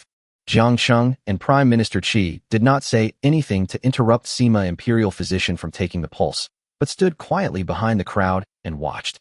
After a long while, Imperial Physician Sima finally let go of Old Man Zhang's hand and breathed a sigh of relief, saying, "Fortunately, the pulse has gradually stabilized." As he said this, everyone in the clinic suddenly became excited. "Shu, the patient still needs to rest. You guys go out first." Imperial Physician Sima drove everyone out of the room, and only then did he notice Jiang Cheng and Prime Minister Qi, who had been standing behind the crowd. Chapter 178 Salvation. Imperial Physician Sima, how is Elder Jiang? Jiang Cheng and Sima Imperial Physician left the room together and then asked nervously. Sima Imperial Physician's face lit up as he said excitedly, "Luckily the blood-forming pills arrived just in time. If they had been a moment later, the old gentleman's life would have been in jeopardy. However, he is still very weak now. He'd better take some more blood-tonifying medicine in the next 2 days." Jiang Cheng nodded and said gratefully, "Thanks so much to you this time. There's no need to talk about this between us. Have you forgotten that you saved my life at Hansui Pass?" Imperial Physician Sima said to Jiang Cheng with a smile. Then he whispered in his ear, "Actually, I secretly left the palace to see ya. Now that the old man's condition has stabilized, I'll leave first. Okay, take care. Say hello to Grandma Aya for me. I'll definitely visit her in person when I have time." "Ha ha ha, sure. I'll definitely pass on the message." Imperial Physician Sima laughed heartily and slowly walked out of the clinic. Looking at his departing back, Jiang Cheng couldn't help but sigh. After such a long time, Aya's condition must have become more serious. "I must go visit her when I have time." At this time, the Prime Minister of Qi said beside him, "The masked man who attacked you in Weidu today has been captured. Do you want to go to the government office to see it yourself? You caught him so quickly." Well, everyone around saw the three of them. After reporting to the police, they were quickly apprehended with the help of those around them. "I see. I want to go and see it too, but Senior Jiang still has to watch over me." "It's okay if you can't go. I've already informed the Minister of Justice of this matter. He plans to personally interrogate the 3 assassins. With him, he's sure to be able to extract some information. Then I would like to thank you, teacher. You're just too polite. I also heard that your auditing of the accounts at the Ministry of War wasn't going very well. It was going smoothly, but now that Senior Jiang is injured, I'm afraid it won't go smoothly anymore. Why didn't you tell me when you had trouble?" Prime Minister Qi looked at Jiang Cheng concernedly and asked, "Teacher, as the Prime Minister of a dynasty, you are busy with all kinds of affairs. How can I have the nerve to trouble you for such a trivial matter?" "What do you mean by trivial matters?" "This is to help you gain a firm foothold in the Ministry of War. No matter how important it is, it cannot be overemphasized. So, go home today, wash up and get a good night's sleep. Tomorrow, I will arrange for the accountants from the Ministry of Revenue and the Ministry of Justice to come and help you." This, Jiang Cheng was about to say something polite, but Prime Minister Qi bluntly said, "There's no room for negotiation. Everything is up to me." "All right." Jiang Cheng nodded helplessly. In fact, he thought it would be enough to arrange for the accountant from the Ministry of Revenue to help. It would seem a bit of an overreaction to have the accountant from the Ministry of Justice come as well. But since it was arranged by Prime Minister Qi, he was relieved. At this time, Jiang Cheng's eyes swept across Mr. Zhang's ward, and suddenly saw Xiaofeng secretly watching them through the crack in the door. Seeing Jiang Cheng noticed him, Xiaofeng immediately closed the door and dared not look again. "Xiaofeng, stop hiding. I see you. Come out." Jiang Cheng shouted into the room. Xiaofeng then opened the door and slowly walked out. You can see that his young face is covered with tear marks, and the bloodstains on his mouth and nose from being covered with black cloth have not yet disappeared. Jiang Cheng pulled him over, rubbed his head, and said softly, "I'm sorry, I'm late." Xiaofeng had tears in his eyes, but he still shook his head firmly. Seeing him like this, Jiang Cheng felt very uncomfortable. He choked up and said, "From tomorrow on, you don't have to go to the Ministry of War to check the accounts. Just stay here and take good care of Master, okay?" "No, I don't want it," Xiaofeng said firmly. "Why? I want to prove myself. I want to become the best accountant in the Ministry of War. That way, no one will dare to bully me and my master in the future." Jiang Cheng was slightly stunned. He didn't expect Xiaofeng to say that. Prime Minister Qi, who had been standing by, was also moved at this moment. He looked at Xiaofeng and said, "Then aren't you afraid that what will happen if Master dies suddenly without you to protect him?" "No, I just heard from the doctor that Master is no longer in danger. I want to finish checking the accounts before Master wakes up and tell him that I have grown up." "Ha ha ha, good boy." Prime Minister Qi was amused by Xiaofeng's words. He looked at Jiang Cheng and said, "This kid is quite interesting. Let's have him check the accounts with the accountants of the Ministry of Revenue and the Ministry of Justice tomorrow. With time, his achievements will definitely not be lower than his master's. Yes, teacher. Jiang Qing nodded heavily. He knew that Xiaofeng must have made a great determination to make such a decision. But since this is his choice, I can't discourage his enthusiasm. Jiang Qing rubbed his head again and said, "Go take care of Senior Jiang. I'll take you to the Ministry of War tomorrow." Good. Xiaofeng nodded obediently and quickly returned to the ward. Jiang Qing left a few blood-replenishing prescriptions and some silver to the clinic owner, and then walked out of the clinic with Prime Minister Qi. "Look at how bloody you are. You should go home and clean yourself up," Prime Minister Qi said as he looked at the clothes on Jiang Qing. "That's what the teacher said. Let's go. This place is not far from where you are. I will walk back with you." "Thank you for your hard work, teacher. What's so hard about this?" Prime Minister Qi was easygoing and walked side by side with Jiang Qing towards the minister's residence. "The Queen followed your advice and summoned the Minister of Revenue the day before yesterday. What's the result?" "It's exactly what you imagined. When the Minister of Revenue heard there was money to be made, he immediately pledged his loyalty to the Queen. Now he's barely on our side. Teacher, if you say so, this Minister of Revenue is indeed a tough nut to crack." "It doesn't matter. The Ministry of Revenue is a hot commodity, and everyone wants to take a bite. It's enough that he can reluctantly stand with us." "What about Zhuge Huan? She's not going to do anything, is she?" "Haha, of course she took action. When she heard that the Queen wanted to unite the concubines in the harem to donate money to the Ministry of Revenue, she immediately donated all the gold and silver jewelry, calligraphy, and paintings that the Emperor had bestowed upon her. She was even given the title of Xianfei by the Emperor. But compared to the trick of winning over the Minister of Revenue, this is just child's play." Jiang Qing nodded after hearing what Prime Minister Qi said. He also felt that Zhuge Huan's move could only be regarded as a stop-loss move and was far from being brilliant. But from his understanding of Zhuge Huan, he knew that she was very methodical in her work. Was this donation really that simple? He was thinking about this question all the way and unknowingly arrived at his door. Only then did he stop his guessing. It was too early to say these things now. The current priority was to check the accounts and then take up the position of Minister of War. Thinking of this, Jiang Qing walked into his mansion with Prime Minister Qi. Chapter 179, I'll just use your water. "Hey, Brother Qing, what's wrong with you?" As soon as Jiang Qing entered the house, he saw Qing'er and Xiao Yuer. Both of them had wet hair and were sitting on the steps basking in the sun. Seeing Jiang Qing coming back covered in blood, Qing'er immediately ran over to check, but was stopped by Xiao Yuer. Xiao Yuer's eyes were also full of worry, but she knew how to judge the situation better. Soon she pulled Qing'er back into the house. Seeing this scene, Prime Minister Qi said with satisfaction, "You little maidservant knows a lot. Please forgive me for laughing at you, teacher. You will grow as you stay in the palace for a long time." "Ha ha ha, that's what you said. Now that you're back, I'm relieved. I'll go back and arrange some staff for you. Don't be so anxious, teacher. At least stay and have a cup of tea. Forget it. You have nothing but bare walls. What good tea can you possibly have? I'd better go back and drink some good tea." Prime Minister Qi rarely joked with Jiang Qing, and then walked out of the minister's mansion with steady steps. Jiang Qing respectfully escorted Prime Minister Qi to the alley entrance before returning home. When he returned, Xiao Yuer and Qing'er had already dressed up and were standing at the door. "Where is Prime Minister Qi?" Xiao Yuer asked timidly. "The teacher has gone back. He just praised you two for being sensible." Jiang Qing laughed, holding their hands, and walked into the house. After entering the door, Xiao Yuer asked nervously, "Xiao Qingzi, where did all this blood come from?" "It's a long story. Do you remember when I found you two this morning?" "I remember. Actually, I was very uneasy at the time. I was afraid that something might have happened to you, so I came to you. Later, when I found out that you were fine, I went back to find Senior Jiang and Xiaofeng." Jiang Qing briefly explained to the two what had just happened. After hearing this, both of them showed incredible expressions on their faces. Qing'er even covered her mouth in shock. "Someone dared to commit murder in Weidu?" "Of course," Jiang Qing replied. "From now on, when you go out, try to avoid remote places to avoid being ambushed." "Yes, Qing'er knows." Qing'er nodded in agreement very obediently. At this time, Xiao Yuer looked at the blood on Jiang Qing's body and said, "Wait a moment. We just finished washing up. We will go to change the water for your bath." "Need not." Jiang Qing stopped her and said with a smirk, "I can just use the water you used to wash." "Oh, that's not good." A blush suddenly appeared on Xiao Yuer's face. The little head almost dropped to the chest. "We are an old married couple. What's wrong with that?"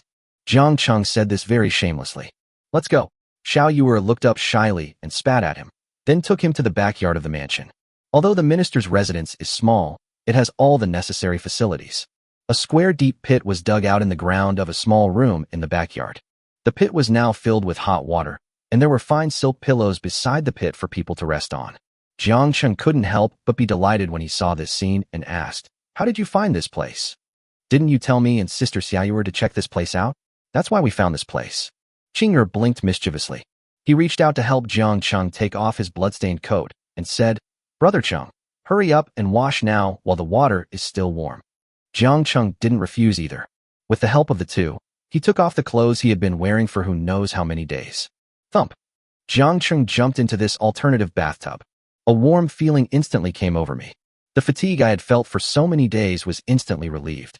Xiaoyue and Qing'er knelt on the shore and gently wiped the blood stains on his body with a towel and a scoop. Cull. Jiang Cheng leaned against the bathtub and let out a long breath. Seeing this, Xiaoyue immediately asked, "Xiao Qingzi, are you tired?" "A little bit. Too much has happened in the past 2 days." "Yes.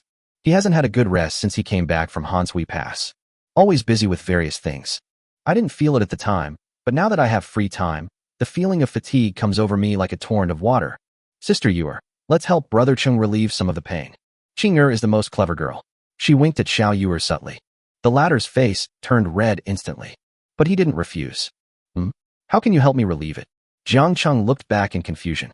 But at this time, Qing'er put her hands around his head and said coquettishly, "Brother Cheng, don't look back. You will know later. What's going on? Why are you being so mysterious?" Jiang Cheng muttered something quietly, but he really didn't look back. Although he couldn't see, he could hear the sound of 2 people's clothes rubbing against each other behind him. Soon, 2 graceful figures slowly slid into the bathtub from the edge. Qing'er looked normal, even with a hint of a smile. Xiaoyue's face was full of shyness, and she held a towel tightly in her hand. Jiang Cheng was delighted. He didn't expect that Qing'er's method of relieving fatigue was actually this. He was just about to step forward and show off his skills to the 2 men. Xiaoyue shyly stopped him. Wait, don't move." "Yes, Brother Cheng, don't move. Sister Xiaoyue and I will help you relieve your fatigue." As she spoke, Qing'er paddled the water and slowly approached Jiang Cheng.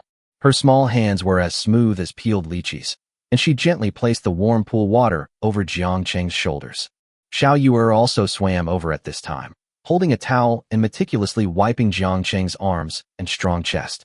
Under the care of the two, Jiang Cheng felt as if there were 10,000 ants crawling all over his body, and the itchiness made him extremely uncomfortable.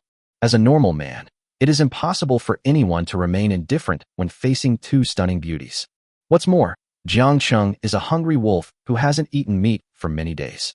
His hands involuntarily dived underwater, and he launched an attack on the 2 from a corner where Xiaoyue and Qing'er could not see. Xiaoyue, who was carefully wiping his chest, felt a heat 3 inches below her abdomen and realized what had happened. Her little hand trembled, and the towel fell into the water. Qing'er, who was also instigated by Jiang Cheng, was relatively bolder. Not only did she not feel shy, but her eyes moved, and she exerted force to pull her long legs up from the water. Hiss! Jiang Cheng didn't expect Qing'er to be so bold now. The intense stimulation almost made him lose his mind. However, Qing'er was looking at him with a smile on her face. "Little girl, I can't cure you anymore."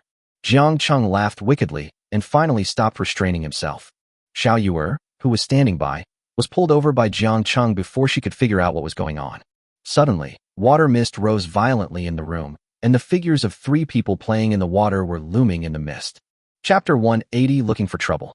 Hoo-hoo. After a long time, the 3 of them leaned against the pool exhausted and gasped for breath. Maybe it's because I've been too tired during this period. Jiang Cheng felt particularly comfortable this time. It was as if warm water and warm people washed him from the inside out. Xiaoyue and Qing'er were also extremely tired. The hair on his forehead was wet with sweat and stuck tightly to his cheeks. At this moment, both of them closed their eyes slightly and leaned weakly on Jiang Cheng's arms. It was not until the water in the pool cooled slightly that they gradually came to their senses. Seeing the playful smile on Jiang Cheng's face, Xiaoyue was the first to feel shy and hurriedly went ashore with a towel. "Come up quickly. The water will be cold if you're any later." Xiaoyue looked at Jiang Cheng and Qing'er and said angrily, "Ha ha, here it comes." Jiang Cheng laughed loudly, then hugged Qing'er and went ashore. Not long after, Jiang Cheng, who had changed into neat clothes, walked out of the room with Xiaoyue and Qing'er, looking refreshed. The sun was shining brightly outside, making the three of them feel warm. At this time, Qing'er touched her stomach and said, "Brother Cheng, I'm hungry." After she said this, Jiang Cheng realized that he was a little hungry too. Looking at Xiao Yuer beside her, although she didn't say anything, the expression on her face betrayed her. "Let's go out for dinner. It's my treat today." Jiang Cheng waved his hand and went out with Xiao Yuer and Qing'er. I went to the street, found a restaurant at random, and walked in. After ordering the food, Xiao Yuer propped up her head with both hands and asked lazily, "Xiao Chengzi, after dinner I want to go visit Senior Jiang and Xiao Feng. Is that okay?" "Sure, I happen to have the same idea." Jiang Cheng originally wanted to go to the clinic after dinner to bring some food to Xiaofeng. Then he went back to the Ministry of War to continue checking the accounts. Although Prime Minister Qi had promised him that he would send someone to help him tomorrow. But it's not a bad thing to have more now. Soon the food for the three of them came up. Qing'er looked at the delicious food and almost had stars in her eyes. He picked up the chopsticks and started to eat voraciously. Jiang Cheng and Xiao Yuer couldn't help but smile bitterly at each other when they saw her eating. Then he started to pick up food and eat. However, before they finished eating, there was a sudden commotion on the street outside. Jiang Cheng looked outside curiously. Only then did they notice that two teams of neatly dressed black-clad soldiers were rushing towards them from the end of the street. Li Chunyang rode a tall horse and walked proudly among the black-clad soldiers. When he saw him, Jiang Cheng suddenly remembered the letter Li Ji gave him. The letter is in his possession now. But because he had no free time after he came back, he did not go to Sima Mansion to deliver the letter. This time when I met Li Chunyang, I was able to hand the letter to him. The black-clad soldiers marched in unison and soon arrived at the place where Jiang Cheng and the others were having dinner. Jiang Cheng couldn't help but feel puzzled when he saw this. What are they going to do? Could it be that the great young master Li Chunyang also wants to come to the restaurant for dinner? Before he could figure out the reason, Li Chunyang had already walked into the restaurant with his head held high. At this time, the restaurant owner hurried out from behind the counter, bent over and approached Li Chunyang with a flattering look on his face and said, "Little Sima, your presence today is a great honor to my humble restaurant. What would you like to eat? I'll ask the kitchen to prepare it right away." "Get lost." Li Chunyang glanced at the boss with disdain, curled his lips, and said, "Is the food made in this shabby shop of yours edible?" After saying that, he looked around at the people eating in the restaurant. Finally, his gaze settled on Jiang Cheng and the other two who were sitting by the window. "Found it." A sneer appeared on his lips, and he strode over to Jiang Cheng and the others' table. A soldier in black armor immediately brought an ivory-white stool and placed it next to the table. Li Chunyang sat down without even looking at it. "Manager Jiang, we meet again." Li Chunyang looked at Jiang Cheng with a forced smile and said, "It's been a long time since we last met, but little Sima's display is still as extravagant as ever." "That's right. I lack everything except pomp and circumstance. I heard that you replaced that old fellow in Tang County and became the Minister of War. Little Sima is well informed. That's right. Haha. It's not easy for a eunuch like you to climb to this position, but I warn you, don't get too close to Feier. Otherwise, I have 100 ways to make sure you can't survive in Wei." Hearing Li Chunyang's words, Jiang Cheng suddenly burst into laughter. His method of threatening people is really cheap. "Don't worry, little Sima. How could I be related to Princess Feier? Stop playing dumb. I heard that Feier went to the Ministry of War to look for you a few days ago. Don't blame me for not warning you. I don't even take a mere Minister of War seriously." "Oh, little Sima is so majestic, but do the great Sima and the young Sima know that you are so presumptuous in Weidu? Who are you to mention my father and my grandfather?" Li Chunyang said to Jiang Cheng with disdain. "Believe it or not, I can make sure you can't leave this restaurant with just one order. Look, these two are your girls. I didn't expect you to have such good taste. I advise you to be sensible, otherwise if you die, I will send them to Yanliafang." Bang! As soon as Li Chunyang finished speaking, Li Fan slammed the table heavily. He looked at Li Chunyang with cold eyes. "Li Chunyang, you're going too far. Hey, who the hell are you talking to? Today I'm going to let you know that I'm not someone you can mess with. All of you come to me." Li Chunyang waved his hand, and the black-clad soldiers behind him surrounded him instantly. But before they could surround Jiang Cheng took the initiative. He grabbed Li Chunyang with his hand, then pinched his neck and pressed him on the table. Li Chunyang was just arrogantly shouting at Jiang Cheng. As a result, his face came into close contact with the table. "Fuck, you are all useless. Kill him for me." Li Chunyang had never suffered such humiliation since he was a child, and he immediately screamed loudly. When the black-clad soldiers heard his voice, they immediately accelerated the encirclement. In an instant, Jiang Cheng was surrounded.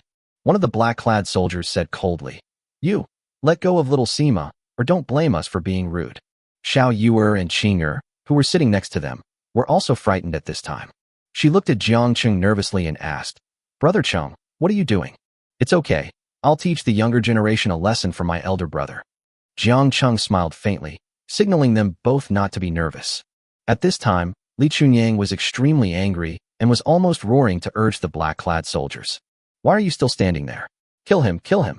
Under his urging, the black-clad soldier had no choice but to pounce on Jiang Cheng. Chapter 181. What did you say? I didn't hear it. Wait.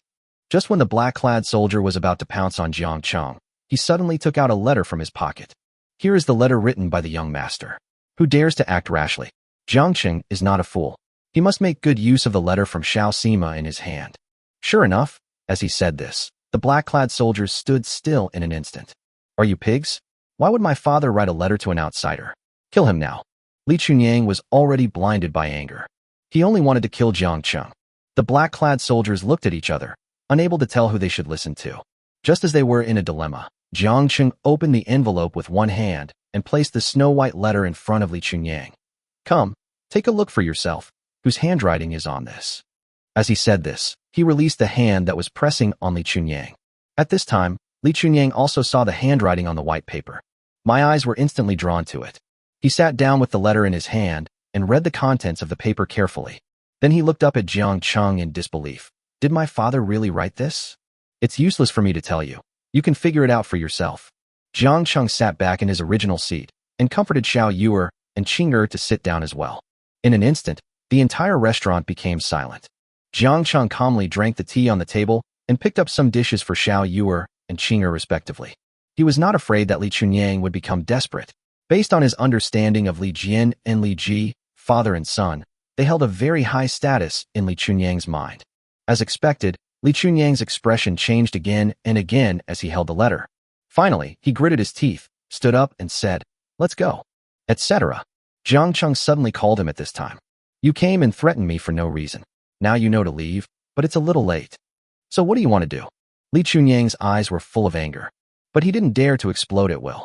Haha, it's nothing. I just want you to admit your mistake and stop being so arrogant in the future. Jiang Cheng didn't give Li Chunyang any face at all. After all, he really wanted to kill someone just now, and the person to be killed was the Minister of War. If he is not taught a lesson now, I am afraid that Li Chunyang will definitely cause big trouble in Wei capital in the future. At that time, the Grand Marshal and the Junior Marshal will also be implicated. You want me to admit my mistake to you? Li Chunyang suppressed his anger and asked word by word while gritting his teeth. That's right. What Xiao Sima said in the letter should be very clear. It should be okay for a younger generation to admit his mistakes to his elders, right? Jiang Cheng looked as if it was a matter of course. But the onlookers were so shocked by him that they couldn't close their mouths. Everyone in Wei knew that the young Sima Li Chunyang was a devil. He only had the right to bully others, and no one dared to ask him to admit his mistakes. What surprised everyone even more was that Li Chunyang didn't suddenly attack and have Jiang Cheng hacked to death. Instead, he actually bent down to Jiang Cheng and said in a very low voice, Junior knows his mistake. What did you say? I didn't hear you. Jiang Cheng said calmly. You. Li Chunyang's face turned red, and he pointed at Jiang Cheng and uttered a word. But in the end, he didn't curse out loud. Instead, he raised his voice and shouted, Uncle, please forgive me. I know I was wrong. Well, that's more like it. Jiang Cheng nodded in satisfaction. Let's go. Li Chunyang said this coldly and took the lead to walk out of the restaurant. He didn't want to stay here any longer. Jiang Cheng did not stop him this time. It's enough to teach him a lesson. After watching Li Chunyang mount his horse and leave with a group of black-clad soldiers, he began to eat leisurely, as if nothing had happened. However, after experiencing everything that just happened, the way people in the restaurant looked at him suddenly changed. Especially the restaurant owner. He came up to Jiang Cheng and said flatteringly, My dear guest, please forgive my ignorance. I didn't know you were coming. There are private rooms upstairs. Please go upstairs. No, let's just have a quick meal and leave after we're done. Jiang Cheng waved his hand casually. He was not used to someone speaking to him in such a humble tone. The restaurant owner is also a shrewd person. Seeing that Jiang Cheng didn't like being served, he smiled and said, Then please do as you please, my dear guest. Feel free to call me if you need anything. Okay, thank you, boss. You're welcome, take your time. The boss walked behind the counter with a nod and a bow, and whispered to the waiter, Don't charge that table later. Just say it's my treat. The guy nodded knowingly. The boss then slowly walked towards the backyard. Soon Jiang Cheng and the other two were full.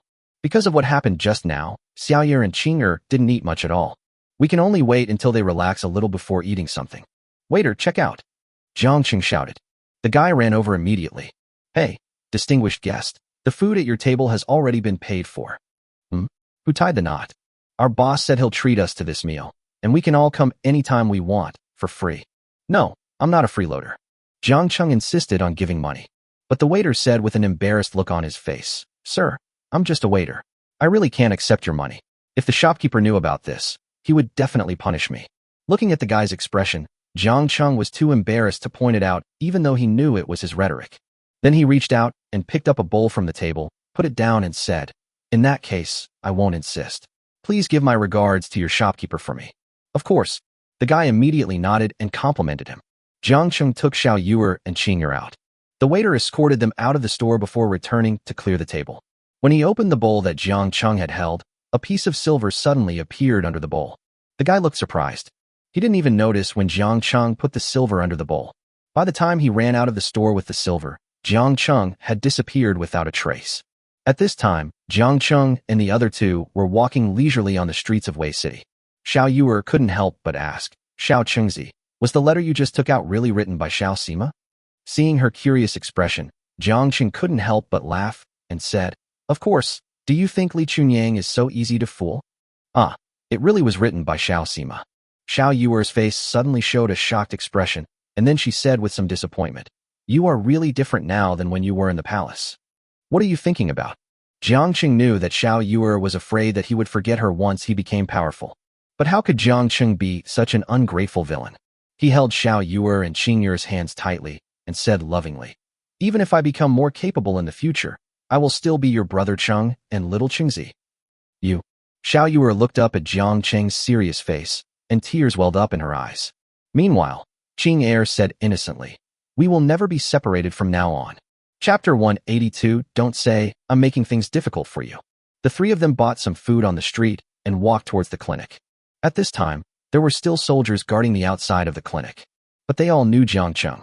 So the three of them entered the clinic without much effort.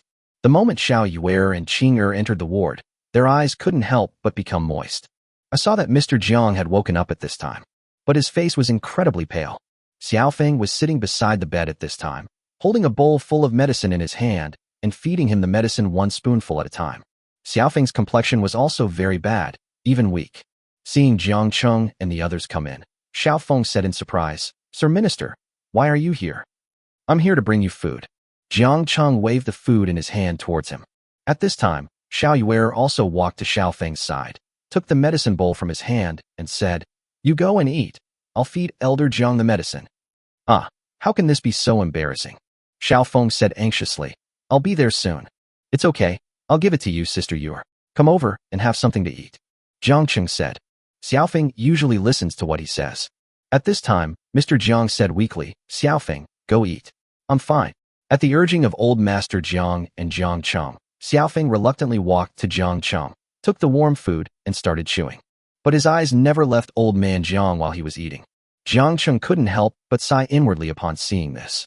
Then he walked to the bedside and asked in a voice that Old Master Jiang could hear, Senior Jiang, how are you feeling? Are you feeling any worse? Old Master Jiang drank a sip of the medicine Xiaoyu brought him and slowly shook his head. No, I'm fine now. Jiang Cheng knew that he was just pretending, but he didn't point it out. He just continued, If you need anything, just tell me and I'll definitely get it done for you. Ahem, I do have something to trouble you with. Old Master Jiang propped himself up and sat up a little straighter. But the movement was too big and pulled the wound on his lower abdomen, and he couldn't help but gasp. Jiang Cheng quickly supported him and said, Just lie down and talk. No need to get up. It's okay. I just want to ask you to let Xiaofeng go back to the Ministry of War to check the accounts. He is a natural at this job. Old Master Jiang looked at Xiaofeng, who was eating with his cloudy eyes, and there was a hint of kindness in his eyes. Xiaofeng probably didn't expect that Mr. Jiang would suddenly bring up this matter, and he stopped eating instantly, staring blankly at the old man on the hospital bed. Don't worry, I will definitely let him go back and continue checking the accounts. Tomorrow, the accountants from the Ministry of Revenue and the Ministry of Justice will also go to the Ministry of War to help check the accounts. Xiaofeng will definitely learn a lot. Okay, that's good. Old Master Jiang said hello several times, stretched out his hand in Xiaofeng's direction, and said, Xiaofeng, you must follow Minister Jiang well in the future. With your ability, you will definitely be more powerful than me in the future. Master. Xiaofeng came to the bedside with tears in his eyes and held Mr. Jiang's hand tightly. Jiang Cheng felt a pang of sadness when he saw this scene. He wanted to ask about what happened when they were attacked, but now was obviously not the time. Xiao Yuer and Qing Er were even more deeply moved, and tears couldn't stop flowing out of their eyes. Jiang Cheng and the others stayed with old man Jiang for a while. I didn't leave the clinic until dinner time. They bought some food on the street and then headed towards the Ministry of War. But when they returned to the courtyard where the accounts were, they suddenly saw an uninvited guest. Lei Tian is here. He was sitting on the steps in front of the yard, surrounded by several soldiers from the Ministry of War. But they were all blocked outside by the black-clad soldiers and could not enter the courtyard at all. Seeing Jiang Cheng coming back, Lei Tian's eyes stood up immediately. She walked up to him and said hypocritically, Master Jiang, I heard that the chief accountant was stabbed this morning. How is he now? Jiang Cheng sneered and said calmly, How is Senior Jiang doing now? Doesn't the minister know? What are you talking about? I've been in the military department all day. How would I know about his injuries? On the contrary, Master Jiang wasted a whole day outside. Can the accounts still be checked? Lei Tian's words were full of thorns. Although Jiang Cheng had already guessed that those masked men were his men, he couldn't expose him without evidence. He could only say coldly, Your Excellency does not need to worry about this.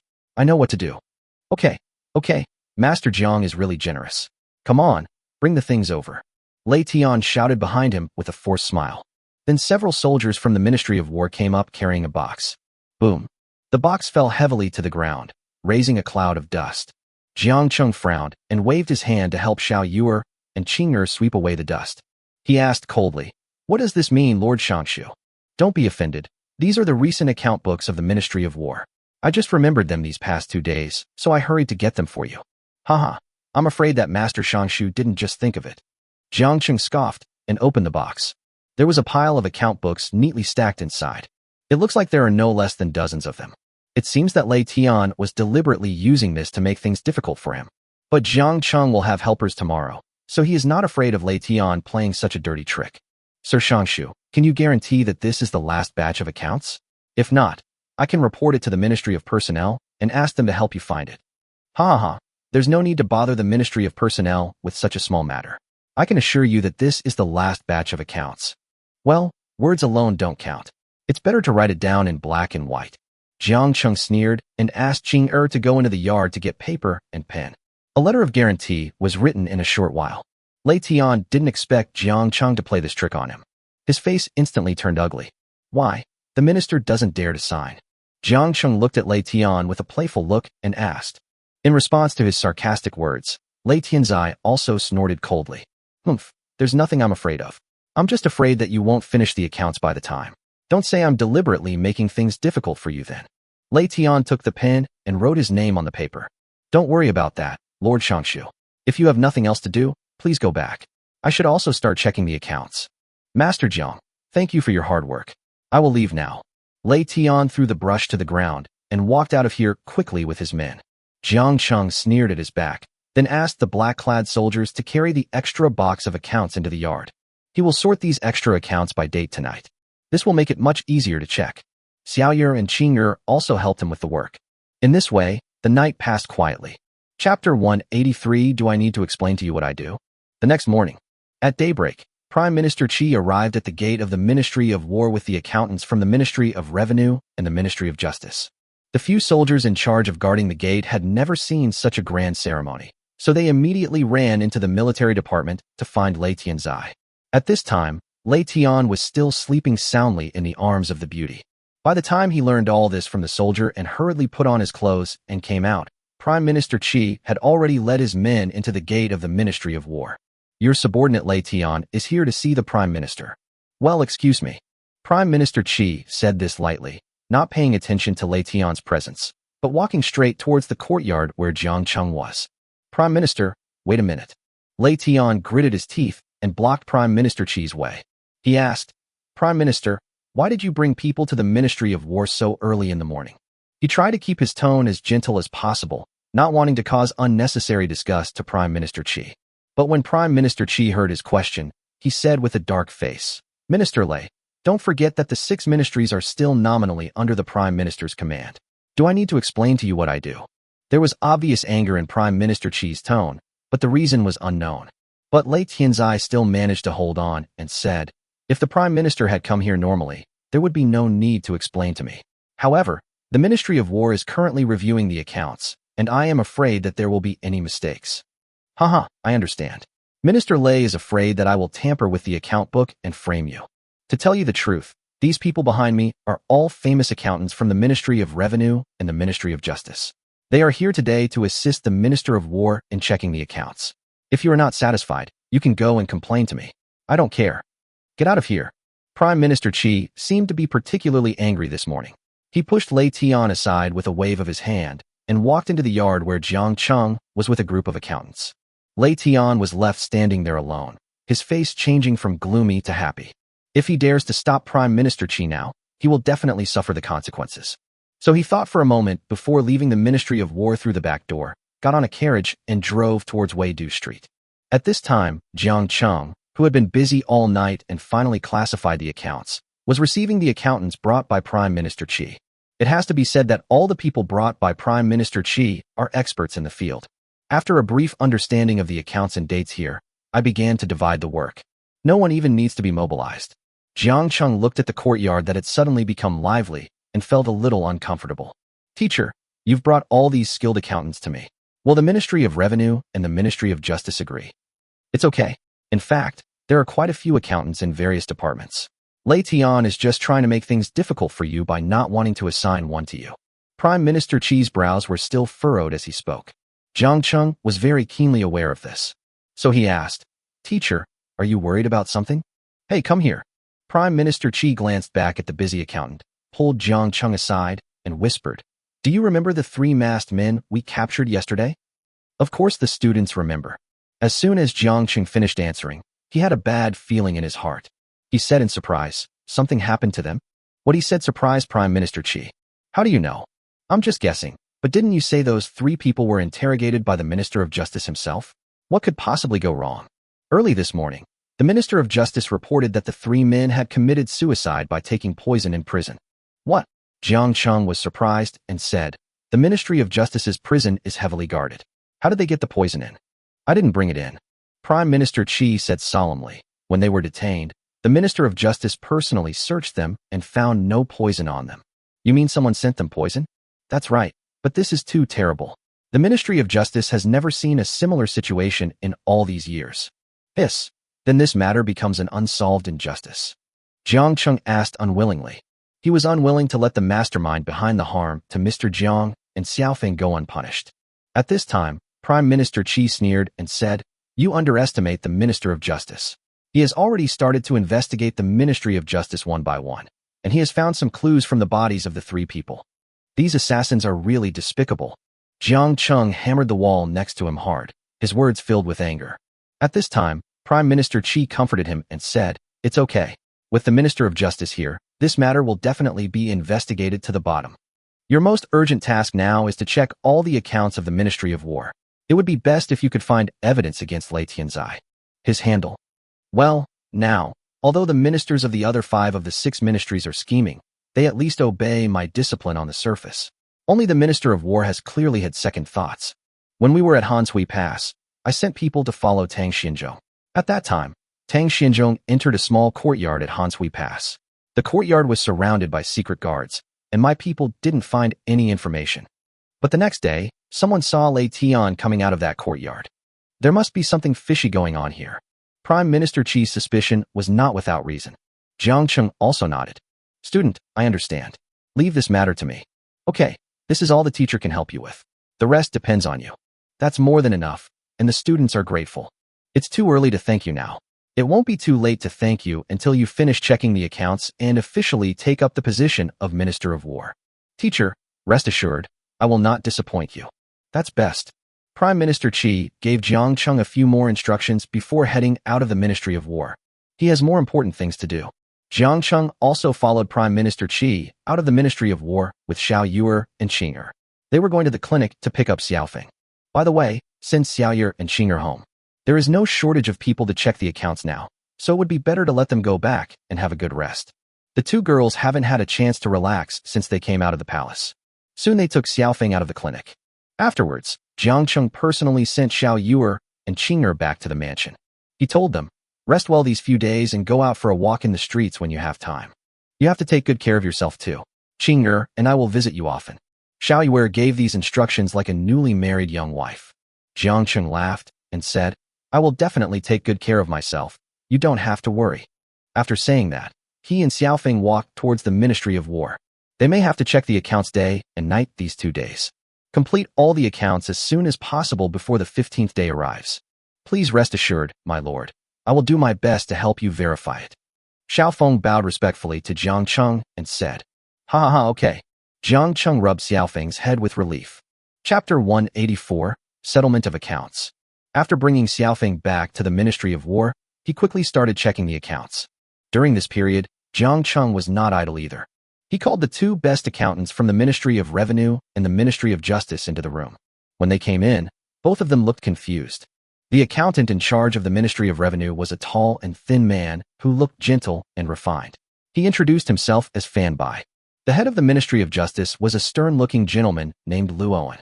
As the 2 of them are the best in their respective fields, they did not show any fear when facing Jiang Cheng, the Minister of War. Fan Bai calmed down a bit, bowed slightly to Jiang Cheng, and said, the minister asked us to come here. Is there anything he wants to tell us? Jiang Cheng didn't keep the secret and said directly, Gentlemen, in your opinion, how long will it take to calculate all these accounts of the Ministry of War? I've just had the Ministry of Revenue's accountant roughly tally up the accounts. If we include the old accounts, even if the 2 departments work together, it will probably take 10 days. 10 days. Jiang Cheng was a little surprised. This means that time is too tight, and any mistake may take more than half a month. Snort. Lu Owen, who had been silent all this time, suddenly snorted coldly and said, I've always heard that the Ministry of Revenue is the purse of Wei State, and the accountant in the Ministry of Revenue is also the best accountant. I didn't expect to see him today, but he is just SOSO. I've also looked at those accounts. If they were all handed over to the Ministry of Justice for review, they could be fully investigated in 9 days. From his words, it can be heard that Luo and has some complaints about Fan Bai.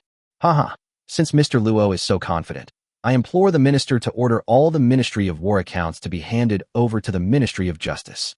Jiang Cheng was a little troubled for a moment because he was caught in the middle of them. He could tell that what Lu Owen said just now was just angry words. Compared with 9 days and 10 days, it is only 1 day faster. And there is no guarantee that the inspection can be completed within 9 days. But if the 2 departments start fighting among themselves before they even start checking the accounts, it will probably take 20 days, let alone 10, to complete the check. Thinking of this, Jiang Cheng immediately had an idea. He coughed twice and said, Gentlemen, I know you are both well-known accountants, and neither of you is willing to give in. How about we have a competition? Compare. Jiang Cheng's words instantly aroused the interest of Fan Bai and Lu Owen. The 2 looked at him with some disdain and said, Sir, it's not that we look down on you, but you really are not good at settling accounts. Ha, you'll know whether you believe it or not after trying it. After saying that, Jiang Cheng took out 3 accounts from his pocket.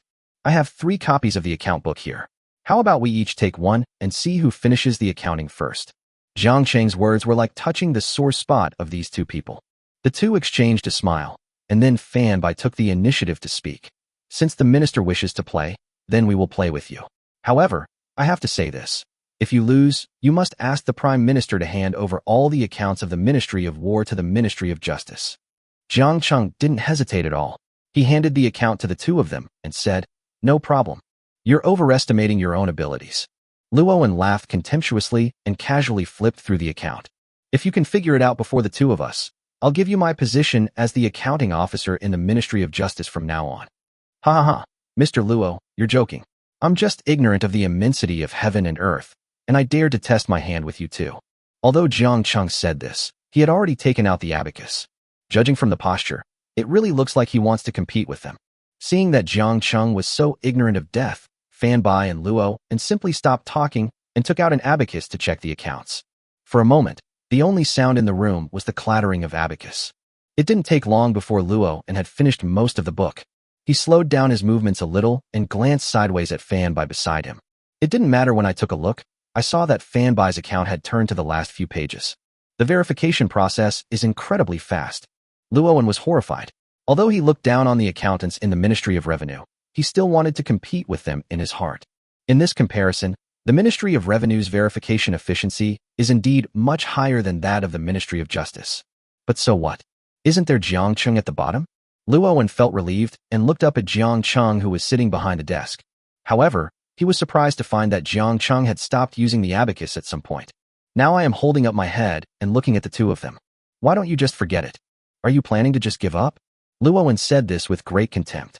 His words also attracted Fan Bai's attention. Fan Bai stopped what he was doing and looked at Jiang Cheng. Sure enough, I found that he had stopped. Only then did Jiang Cheng confidently say, "Are you two gentlemen finished calculating?" "Not yet." "Why? The minister wouldn't think you're done, would he?" Ron asked. "That's right, but I'm just a little bit faster than you." Jiang Cheng came out from behind the desk with the account book and a piece of white paper. "Look." He handed the two things to Fan Bai and Luowen respectively. Both of them were amazed after seeing it.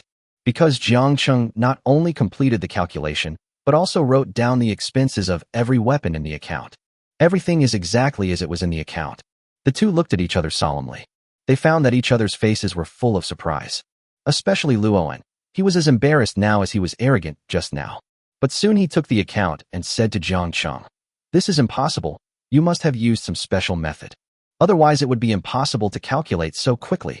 "You're absolutely right." Jiang Cheng didn't deny it, but admitted it openly. "I did use a special method, but it wasn't cheating." Seeing their puzzled expressions, Jiang Cheng simply spoke frankly. He opened the account book, pointed at it twice, and said, "You see, the Ministry of War's accounting method is actually very chaotic. Weapons, supplies, and other expenses are all mixed together, so it is very troublesome to sort and settle them. I just compiled and checked these separately, which will naturally save some time." Classification statistics was taught to him by his previous finance manager in the clinic. The accounts of the Ministry of War are relatively messy, but every item must be checked clearly during the verification. So naturally a lot of time will be wasted. Jiang Cheng had wanted to teach Xiaofeng this method before.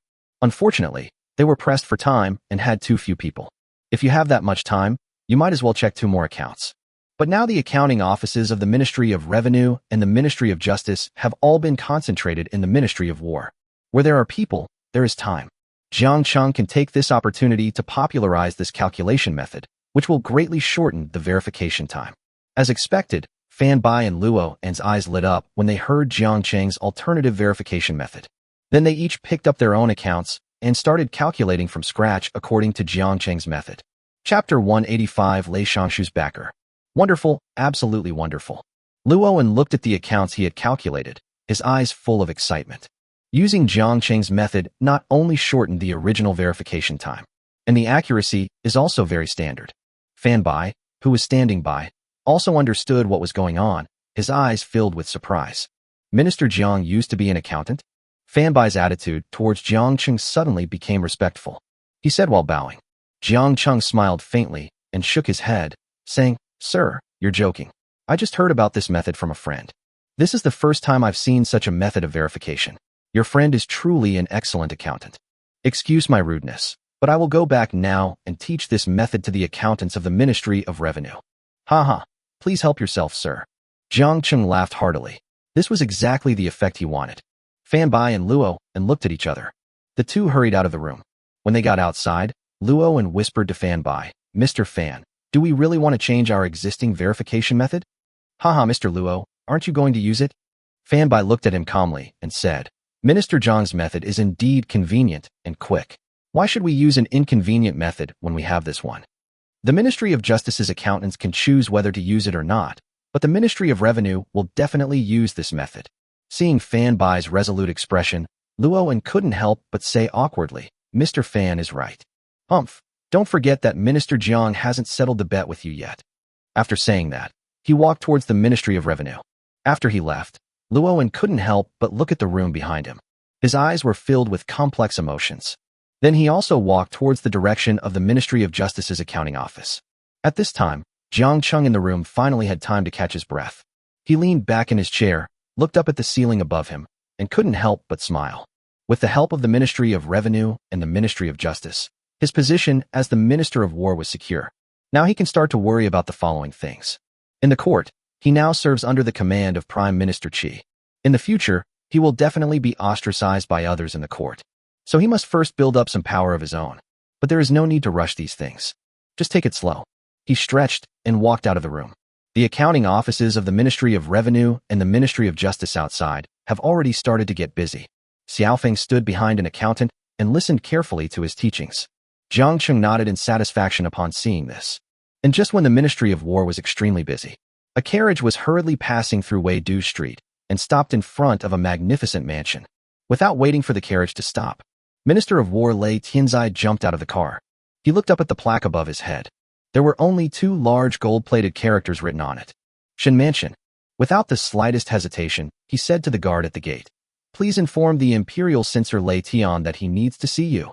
That's right. This is the home of Imperial Censor Shinsai. The guard at the gate is not a person without vision. It was immediately clear that Lei Tianzai's status was not low. So he said to him, "Please wait a moment. I will go and inform you." The guard went in and came out not long after. He said respectfully to Lei Tianzai, "Master Lei, the Imperial Censor invites you." "Thank you very much." Lei Tian bowed in thanks. Then, he walked into Shinsai's mansion under the guidance of the guards. At this time, Shinsai was sitting in the main hall reading a book in a soft silk robe. Seeing Lei Tian coming in, he put down the book and said lightly, "Minister Lei, you are a rare guest. Your humble servant greets His Excellency the Censor. I have come here to report something important to the Censor." "Oh, what's the matter? Could it be something related to Tang County?" No, this matter has passed. I promise that there will be no more trouble. I want to talk about Jiang Cheng's review of the Ministry of War's accounts. What's a eunuch like him supposed to do with checking accounts? He'll still be a cripple after 15 days. What's there to say? It can be seen that Shinsai has no good feelings towards Jiang Cheng. But Lei Tianzai said solemnly. In reply to the censor, he really can finish reviewing all the accounts of the Ministry of War in 15 days. What? Shinsai frowned, stood up, walked over to Lei Tian, stared at him, and said, "Are the accounts of the Ministry of War really that easy to check?" Lei Tian heard the deep anger in Shinsai's tone. He quickly said, "Please calm down, my lord. It's not that I'm incompetent, but that Prime Minister Qi is involved." He mobilized the accountants from the Ministry of Revenue and the Ministry of Justice to come to my Ministry of War to help Jiang Cheng check the accounts. I want to stop it, but it's useless. Lei Tian told Shinsai everything in detail, and Shinsai's eyes gradually became solemn. He then nodded and said, "It's okay. He's just a small Minister of War. Just give it to him. We have plenty of ways to deal with him in the future." "Your Excellency, I have one more matter to report to you." There was a hint of fear in Lei Tianzai's eyes. Shinsai noticed his abnormality. He couldn't help but frown and asked, "What's the matter?" "Well, I previously assigned Jiang Cheng a frail and elderly account manager. I originally thought he was useless, but he ended up helping Jiang Cheng check a lot of accounts.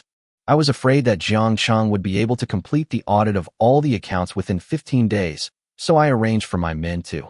Killed the chief accountant, didn't you? You made the right choice, but don't tell me this is messed up." Shinsai was such a great man that he could tell what Lei Tian was thinking at a glance. However, Lei Tian had already done something wrong, so he had to bite the bullet and nodded, saying, "My subordinates didn't do their job well. Not only did they fail to kill the accountant, but they also got caught by the government officials." "Minister Lei, is your mind filled with filth? You can mess up such a small thing?" "Your Excellency, it's not that I'm incompetent. It's that Jiang Cheng rushed over at the critical moment and saved the head accountant's life." Afterwards, Prime Minister Qi handed my men over to the Minister of Justice. I was afraid they wouldn't be able to bear the punishment and would betray me, so I had a spy planted in the Ministry of Justice kill them. Lei Tian blurted out all these things in one go. Shinsai's eyes gradually began to become as gloomy as water. He really didn't expect Lei Tianzai to be so brave. With such a big incident, Prime Minister Qi and the Minister of Justice will definitely investigate it thoroughly. Sooner or later he will be found out. Shinsai sighed heavily and said, "If I didn't have too few shangshu, I would definitely send you out to feed the dogs. You'd better handle this matter thoroughly. The Ministry of Justice's clues cannot be moved for the time being. Once the storm is over, remove the clues immediately to prevent future troubles." "Yes, I will do as you say." Lei Tian was kneeling on the ground, trembling with fear. Chapter 186, When Family Second Place. 3 days later, Jiang Cheng walked out of the Ministry of War with tired feet. For the past 3 days, he had been eating, drinking, defecating, urinating, and sleeping in the small courtyard of the Ministry of War. He had to go through all the accounts verified by the Ministry of Revenue and the Ministry of Justice. During this period, he discovered huge loopholes in the Ministry of War's accounts. Ever since the current Shangshu Lei Tian took office, the Ministry of War's weapons and supplies reserves have been decreasing year by year. However, the annual cost of maintaining weapons and supplies is increasing year by year. This is only part of the verification. There is no telling how many loopholes there are left. He really couldn't take it anymore today. The clothes on my body had already gone rotten. So I planned to go home and take a hot bath to relax before coming back. Xiao Yuer and Qing'er have been bringing him meals these days.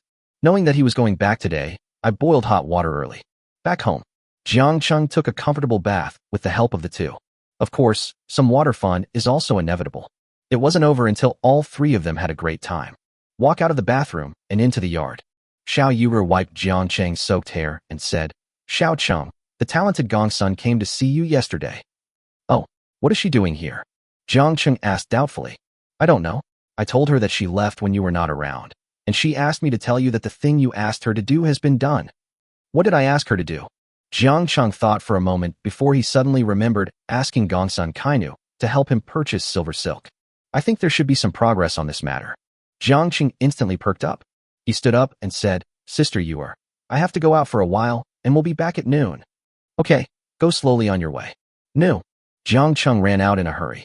Xiao Yuer looked at his back as he left, and couldn't help but smile bitterly. Arrived at the main street of Weidu, Jiang Cheng had no interest in lingering around other stalls.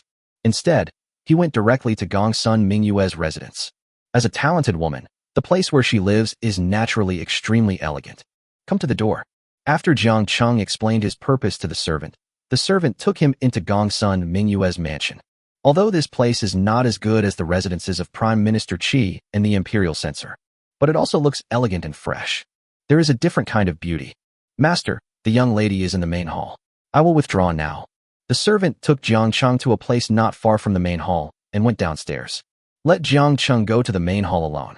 Jiang Cheng didn't care either. He raised his foot and walked towards the main hall. But before he reached the door of the main hall, he heard a commotion coming from inside. There was also the sound of things being smashed. Is this a fight? Jiang Cheng went to the door to look suspiciously. Only then did he realize that in the main hall there was not only the talented Gongsun, but also several people in luxurious clothes. There was a broken porcelain vase lying on the ground. Gongsun Kainu said to them with a sullen look on her face, I cannot possibly agree to your terms. Please leave. Sister Gongsun, even if you don't want to marry me, there's no need to be so angry, right? A playboy sitting upright on a round stool, fanning himself, spoke up. Our marriage was agreed upon by our two families. Even though Uncle Gongsun is no longer with us, we should still abide by this agreement. Yes, little girl Gongsun, our Wenqing is the current second-place scholar, and he is a perfect match for you. Besides, the marriage that your father arranged with our old man was a real one. An old woman with a golden hairpin on her head persuaded him earnestly. But no matter what they said, Gongsun Mingyue always had a cold face. Aunt Wen, we both know very well how Wenqing got the second place in the imperial examination. Since this marriage was arranged by my father, then you should go to my father to redeem it. Oh, why won't you listen? Old Lady Wen said with a frown. If your father were still alive, he would definitely not let you be so willful. If my father were still alive, he wouldn't let me marry someone who's only interested in fame and reputation. Go away and don't come here again. It seemed that Gongsun Mingyue was about to drive them away by force. Wenqing, who was sitting next to him, suddenly sneered and said, Gongsun Mingyue, who do you think you are? This sentence instantly made the atmosphere at the scene extremely cold. Old Lady Wen turned around in disbelief and looked at Wenqing and said, Wenqing, what are you talking about? Mom, what's the point of talking to this kind of person? If she doesn't want to marry, then she won't marry. This is the best. Gongsun Mingyue said disdainfully. Humph, Gongsun Mingyue, you were also thought to have let this matter go. I tell you, it's not that easy. Wenqing snorted coldly and said, I heard you've made a lot of money selling poems recently. I don't want much. 30,000 taels. As long as you give me 30,000 taels, I'll pretend that the child marriage never happened. Oh, so this is your real purpose. I was wondering why you didn't come to see me before, but now you suddenly remembered. I'm telling you, I've already spent all the money I earned from selling poems. You won't get a penny even if you ask for it. Gongsun Mingyue, don't go too far. Since the relationship has already been torn apart, the hipsters just went for it. He shook off Old Lady Wen's hand and said, I'm telling you, You have to give me the money today, whether you want to or not. Otherwise, I will expose this child marriage to the public and see who will dare to marry you in the future. Look at Wenqing's confident look. Gongsun Mingyue said calmly, please do as you please. Even if I, Gongsun Mingyue, never marry in this life, I will never encourage the arrogance of people like you. Okay, Gongsun Mingyue, this is what you said. The hipster said hello repeatedly. Then he said to an old man sitting beside him, Uncle Su, you have seen what happened today. Please post it as a notice. Gongsun Mingyue can afford to lose this person. I want to see if the imperial censor can afford to lose this person too. When Gongsun Mingyue heard the words, Grand Censor, a hint of displeasure suddenly appeared in her eyes. She could bear the stigma, but she would never allow her teacher to be discredited because of her own affairs. Not even a little bit. Etc. Gongsun Mingyue waved her hand to stop Wenqing, who was about to leave. With a gloomy face, he said, for 30,000 taels, give me the engagement letter for the child marriage. Ha. I knew that Miss Gongsun was a person who knew the current situation. Don't worry. I, Wenqing, always keep my word. As long as you give me 30,000 taels of silver, I will definitely hand over this engagement letter with both hands. Okay, wait. Gongsun Mingyue said this almost with gritted teeth. 30,000 taels of silver was all her property, including the silver from selling guanju. However, just when she wanted to get up and get the money, Jiang Qing's voice suddenly came from outside the door. Wait. Chapter 187 finally saw the silver silk. Everyone in the room looked towards the door immediately after hearing the sound. Only then did Jiang Qing walk in from outside with slow steps. When Gongsun Mingyue saw Jiang Qing, a look of shock suddenly appeared in her eyes. He murmured, Why are you here? My girl at home said you've been there, so I came to see. I didn't expect to see such a good show, by the way. I'm sorry to have embarrassed you. It doesn't matter. I'm free anyway. What I hate most in my life are those who deceive the world and steal reputations, and those who fill the numbers with unqualified talents. Hey, who the hell are you talking about? Wenqing immediately became unhappy when he heard this. He stepped forward and was about to grab Jiang Qing by the collar. But Jiang Qing would never let him succeed so easily. She slightly turned sideways to avoid Wenqing's hand. Then he kicked him in the calf. Wenqing immediately let out a wail and fell to the ground involuntarily. You dare to hit me? Mom, he dared to hit me. Wenqing rolled on the ground and wailed.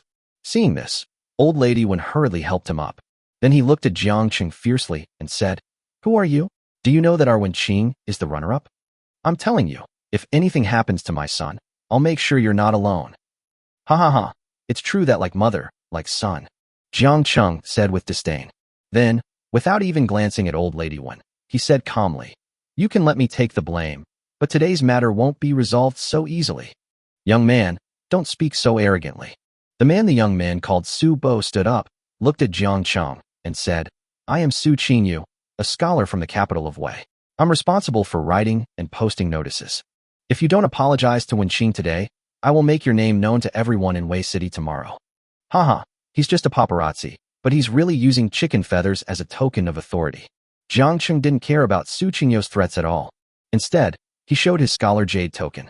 Coincidentally, I'm also a scholar from the Wei Kingdom. My name is Jiang Qing. Feel free to post today's events. I can then use this as an opportunity to have Prime Minister Qi investigate the conspiracy behind this second-place finisher in the imperial examination. Who do you think you are? How dare you mention the title of Prime Minister Qi? Wenqing struggled to stand up with the help of old lady Wen. Pointing at Jiang Qing's nose, he cursed. However, before he could finish his words, Su Qingyu fell to his knees with a thud. His gray beard trembled constantly.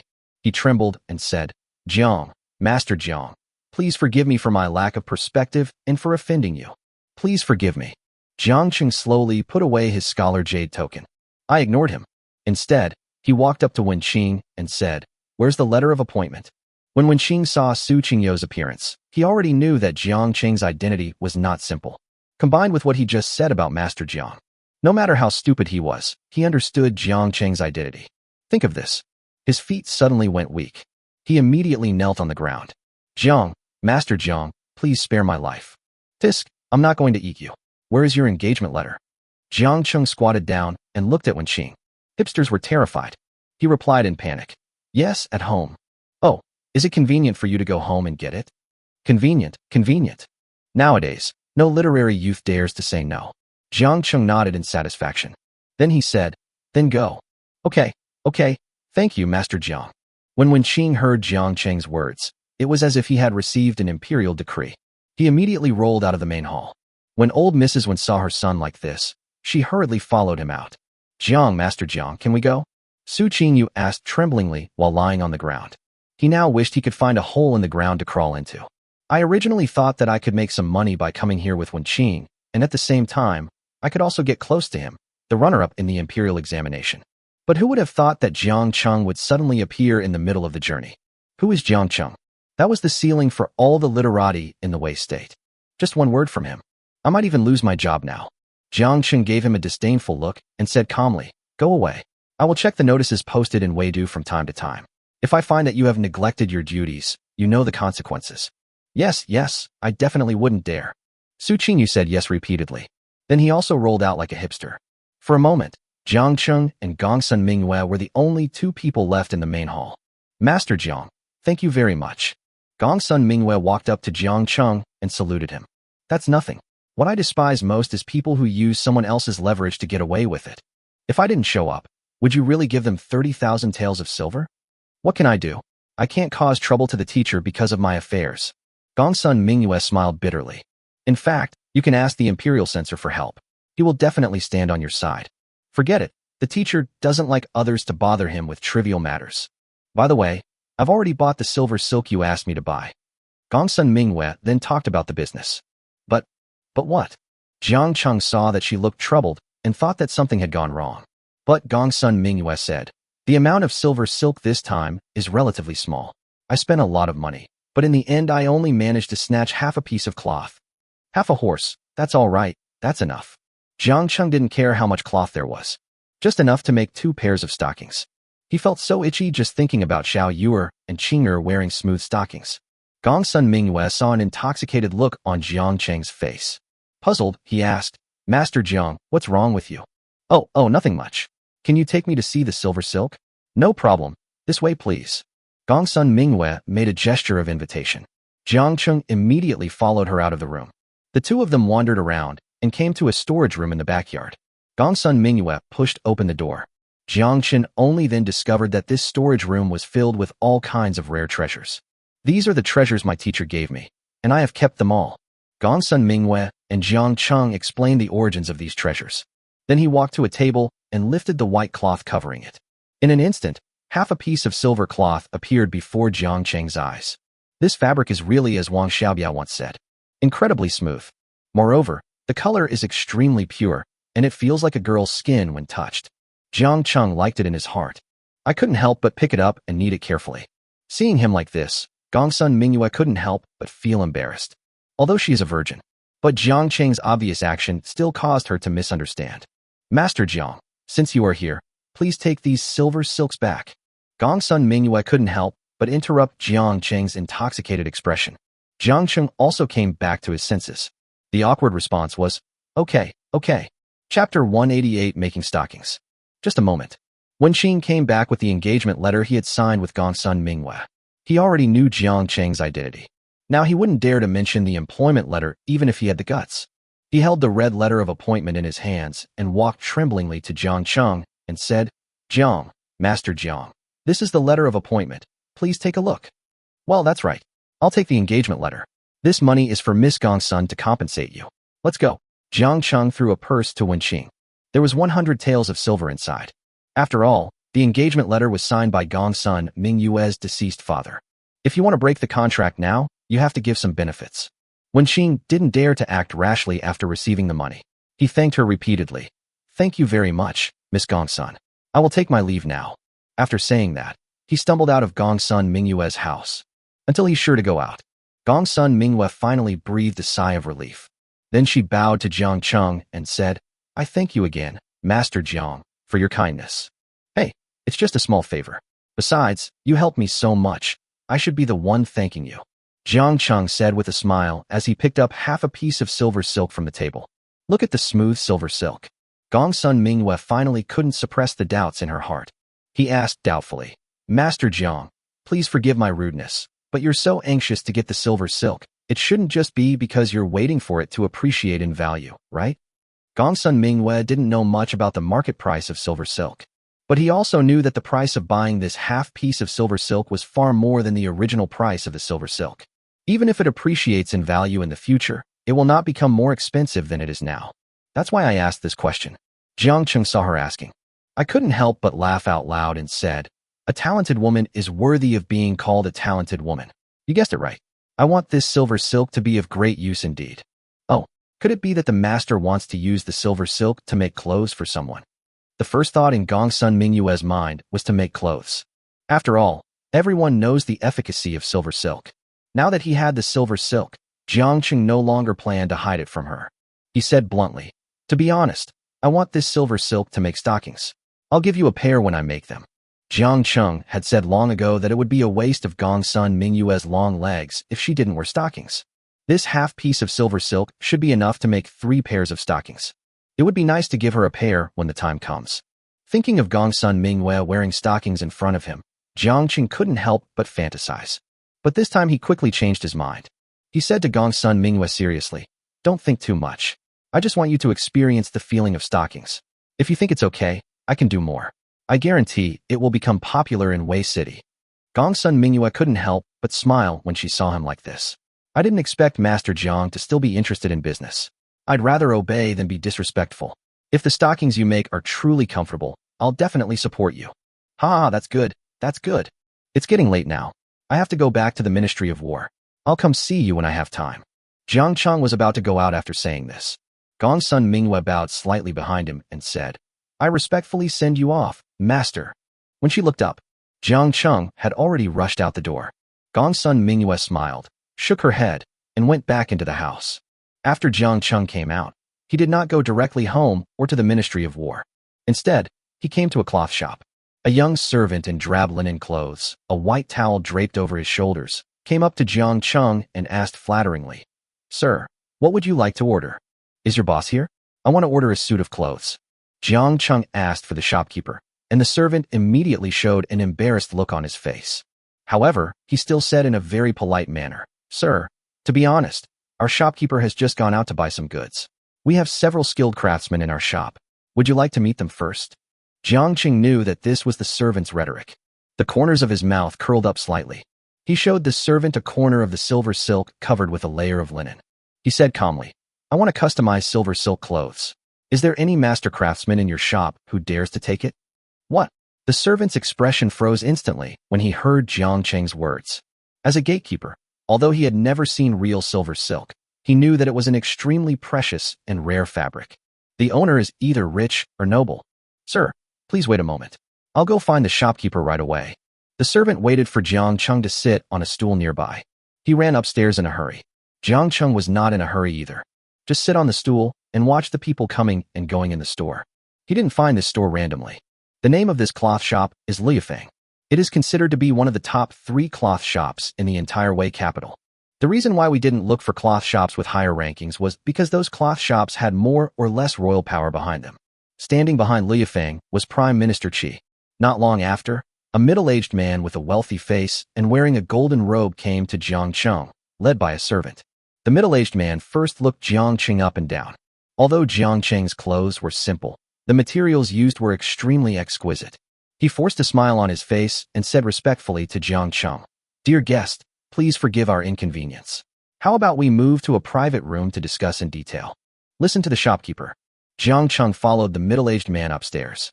The middle-aged man opened a private room and invited Jiang Cheng in. Jiang Cheng didn't refuse and walked straight in. There is a low table and 2 futons in the private room. Jiang Cheng and the shopkeeper sat on either side.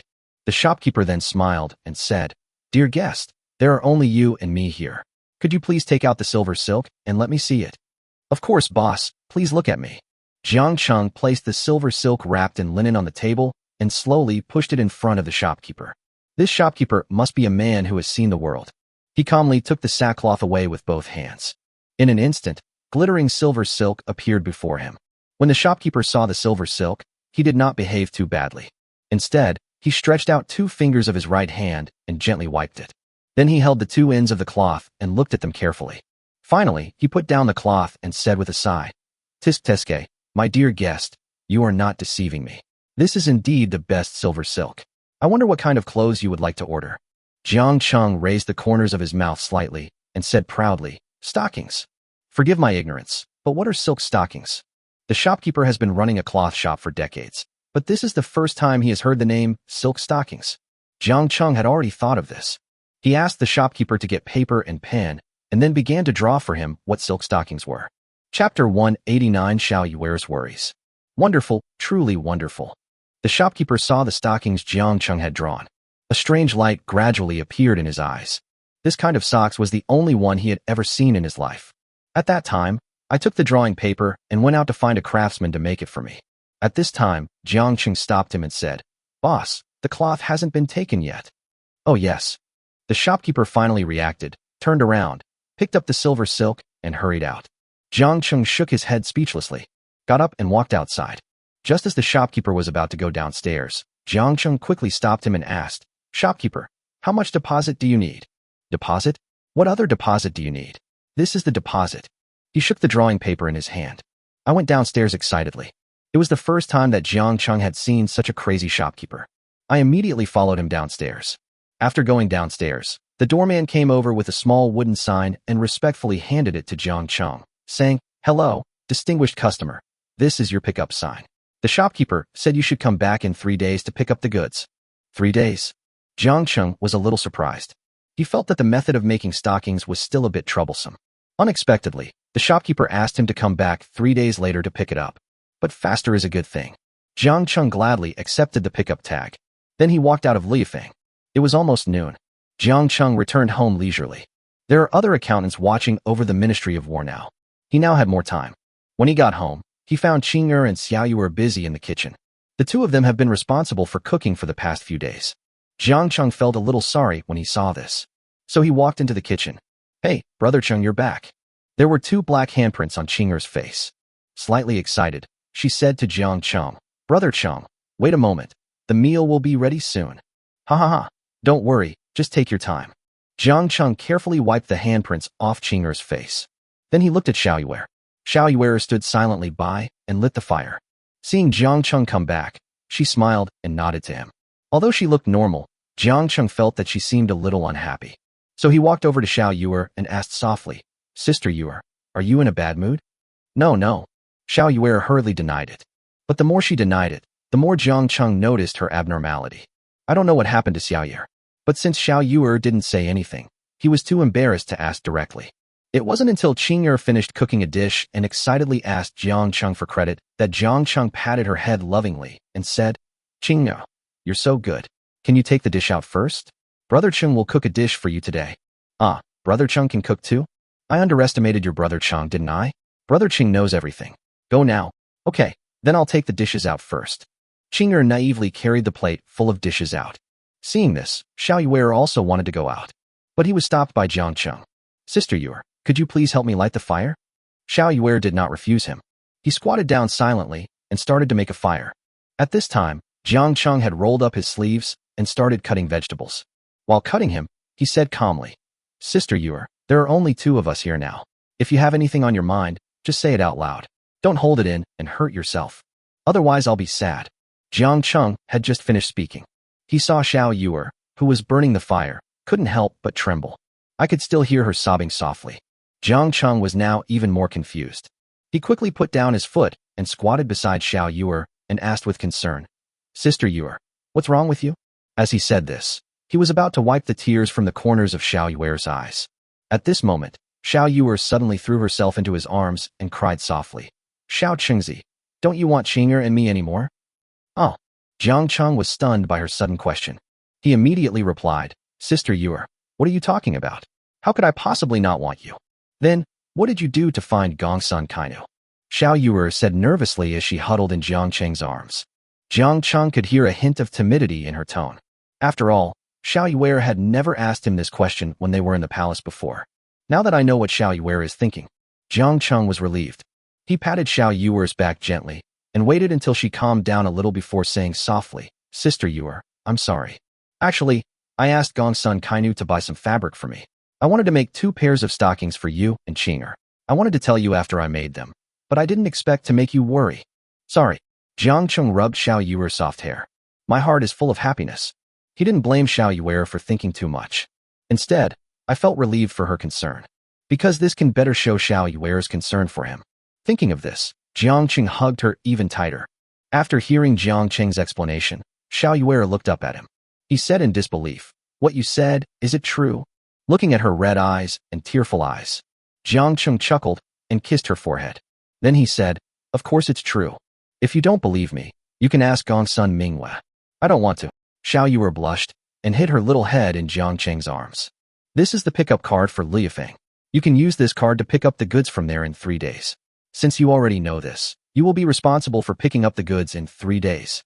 Jiang Cheng took out the pickup tag from his arms and handed it to Xiao Yuer. "Ah, you really went to order clothes for us." Xiao Yuer knew the name of Liufeng. When Jiang Cheng took out the pickup tag, she already knew in her heart that she had wronged Jiang Cheng. "Ha ha, of course. Would I lie to you?" Jiang Cheng laughed heartily. He stood up holding Xiao Yuer. "You already know about this, but it's better not to tell Qing'er, otherwise she won't be able to sleep well for the next 3 days." Jiang Cheng instructed Xiao Yuer. Xiao Yuer took the pickup tag and nodded timidly. Then she bit her lip and said to Jiang Cheng, "Xiao Chengzi, I'm sorry. I shouldn't have doubted you." "It's okay. I would be suspicious if I were you." Jiang Cheng held Xiao Yuer in his arms again. He comforted her. "I know that the time we've been apart since leaving the palace is much shorter than the time we've been together, but please rest assured, I'm still your little Chengzi, and I'll never change my mind. After this period of time, when I officially take up the position of Minister of War, I can accompany you and never be separated again." "Yeah, but you can't overwork yourself," Xiao Yuer said with concern while hugging Jiang Cheng's waist. "Ha ha ha, don't you know my body?" Jiang Cheng smiled evilly and caressed Xiao Yuer. Xiao Yuer blushed and spat at him. Soon, lewd sounds were heard from the kitchen. Chapter 190 Astronomical Vulnerabilities. "Brother Cheng, Sister Yuer, why have you been in the kitchen for so long? The food is getting cold." When Qing'er saw that Jiang Cheng and Xiao Yuer took a long time to come out of the kitchen, she immediately pouted and condemned them. Jiang Cheng laughed heartily and said, "Brother Cheng, your cooking skills are not very good. You are so slow even when cooking." As he said that, he put the dishes he cooked on the table. 3 people sat around the table. I had a happy lunch. After the meal, Xiao Yuer and Qing'er were responsible for cleaning up the pots and pans. Jiang Cheng needs to go to the Ministry of War. He has been out for most of the day, and the Ministry of War must have piled up a lot of accounts waiting for him to go back and check. After saying goodbye to Xiao Yuer and the others, Jiang Cheng went out. Go straight back to the Ministry of War. As he expected, Fan Bai and Luo and had already checked most of the accounts. Just wait for him to come back and report to him. Jiang Cheng brought the two into the room. Fan Bai took the lead, holding the accounts in his hand and reporting to Jiang Cheng. "Minister Jiang, these are all the accounts of the Ministry of War from the year before last to this year. They have all been verified." Luoan, unwilling to be left behind, also held up the account in his hand and said, "This is the Ministry of War's account from the year before last 3 years ago. The Ministry of Justice has also verified it clearly." Okay. Thank you both for your hard work," Jiang Cheng said with relief. Then he took the accounts from the 2 men. At this time, Fan Bai took out a piece of paper from his sleeve and handed it to Jiang Cheng. "Minister Jiang, this is a financial loophole discovered by the Ministry of Revenue during its audit of the accounts. The deficit has reached an astronomical figure. I dare not make a decision on my own, so I would like to ask you to review it." "Oh, there's such a thing." Jiang Cheng frowned slightly and slowly opened the paper. When he saw the deficit clauses and figures listed above, he was stunned. He held the paper and said to Fan Bai solemnly, "Mr. Fan, is this true?" "Your Excellency, it is absolutely true." Fan Bai bowed and nodded solemnly. Luoan, standing by, also bowed and said, "Minister Jiang, although the Ministry of Justice hasn't compiled the specific terms and figures for the deficit, judging from the accounts, the deficit of the Ministry of War has been increasing in recent years." Jiang Cheng took another look at the deficit clause in his hand. He said to the 2 men, "Thank you for your hard work, gentlemen. This matter must be kept secret for the time being, otherwise you may be in danger of death. You too should have heard about what happened with Mr. Jiang, so please be vigilant." "Thank you for the reminder, Minister. We will." "All right, gentlemen, go down and check the remaining accounts. We can call it a day in 2. I will then report your hard work to the Prime Minister and reward you." "Thank you, Minister." Fan Bai and Luoan bowed again, then slowly left the room. After they left, Jiang Cheng fell into deep thought with the paper in his hand. It is said that the Ministry of Revenue's accounting office is the best in the world. It was indeed true when I saw it today. Fanbai not only checked all the most complicated and difficult accounts, and all the deficit figures were calculated. This also made Jiang Qing admire him. No, we have to report to the Prime Minister. Jiang Qing knew that he couldn't keep such an important thing under control by himself. It would be better to ask Prime Minister Qi for advice. Just do it. Jiang Qing carefully put the paper into his arms. Then he strode out of the room. When he came to the yard, he saw Xiaofeng following Fanbai and listening to his teachings. When they saw Jiang Qing coming out, they immediately stopped and bowed. Jiang Qing reached out and rubbed Xiaofeng's head, then said with a laugh, Xiaofeng, learn from Mr. Fan. He's the big accountant. I know, Your Excellency. Xiaofeng nodded obediently. Fanbai looked at Jiang Qing and said with a smile, Xiaofeng is a very quick learner. He's almost learned everything from me and Lao Luo in just a few days.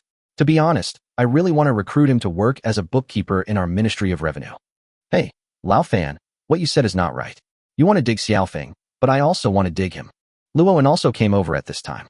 Seeing the two enemies about to quarrel again, Xiaofeng timidly stepped in to smooth things over, saying, Master Fan, Master Luo, please stop arguing. You are both my teachers.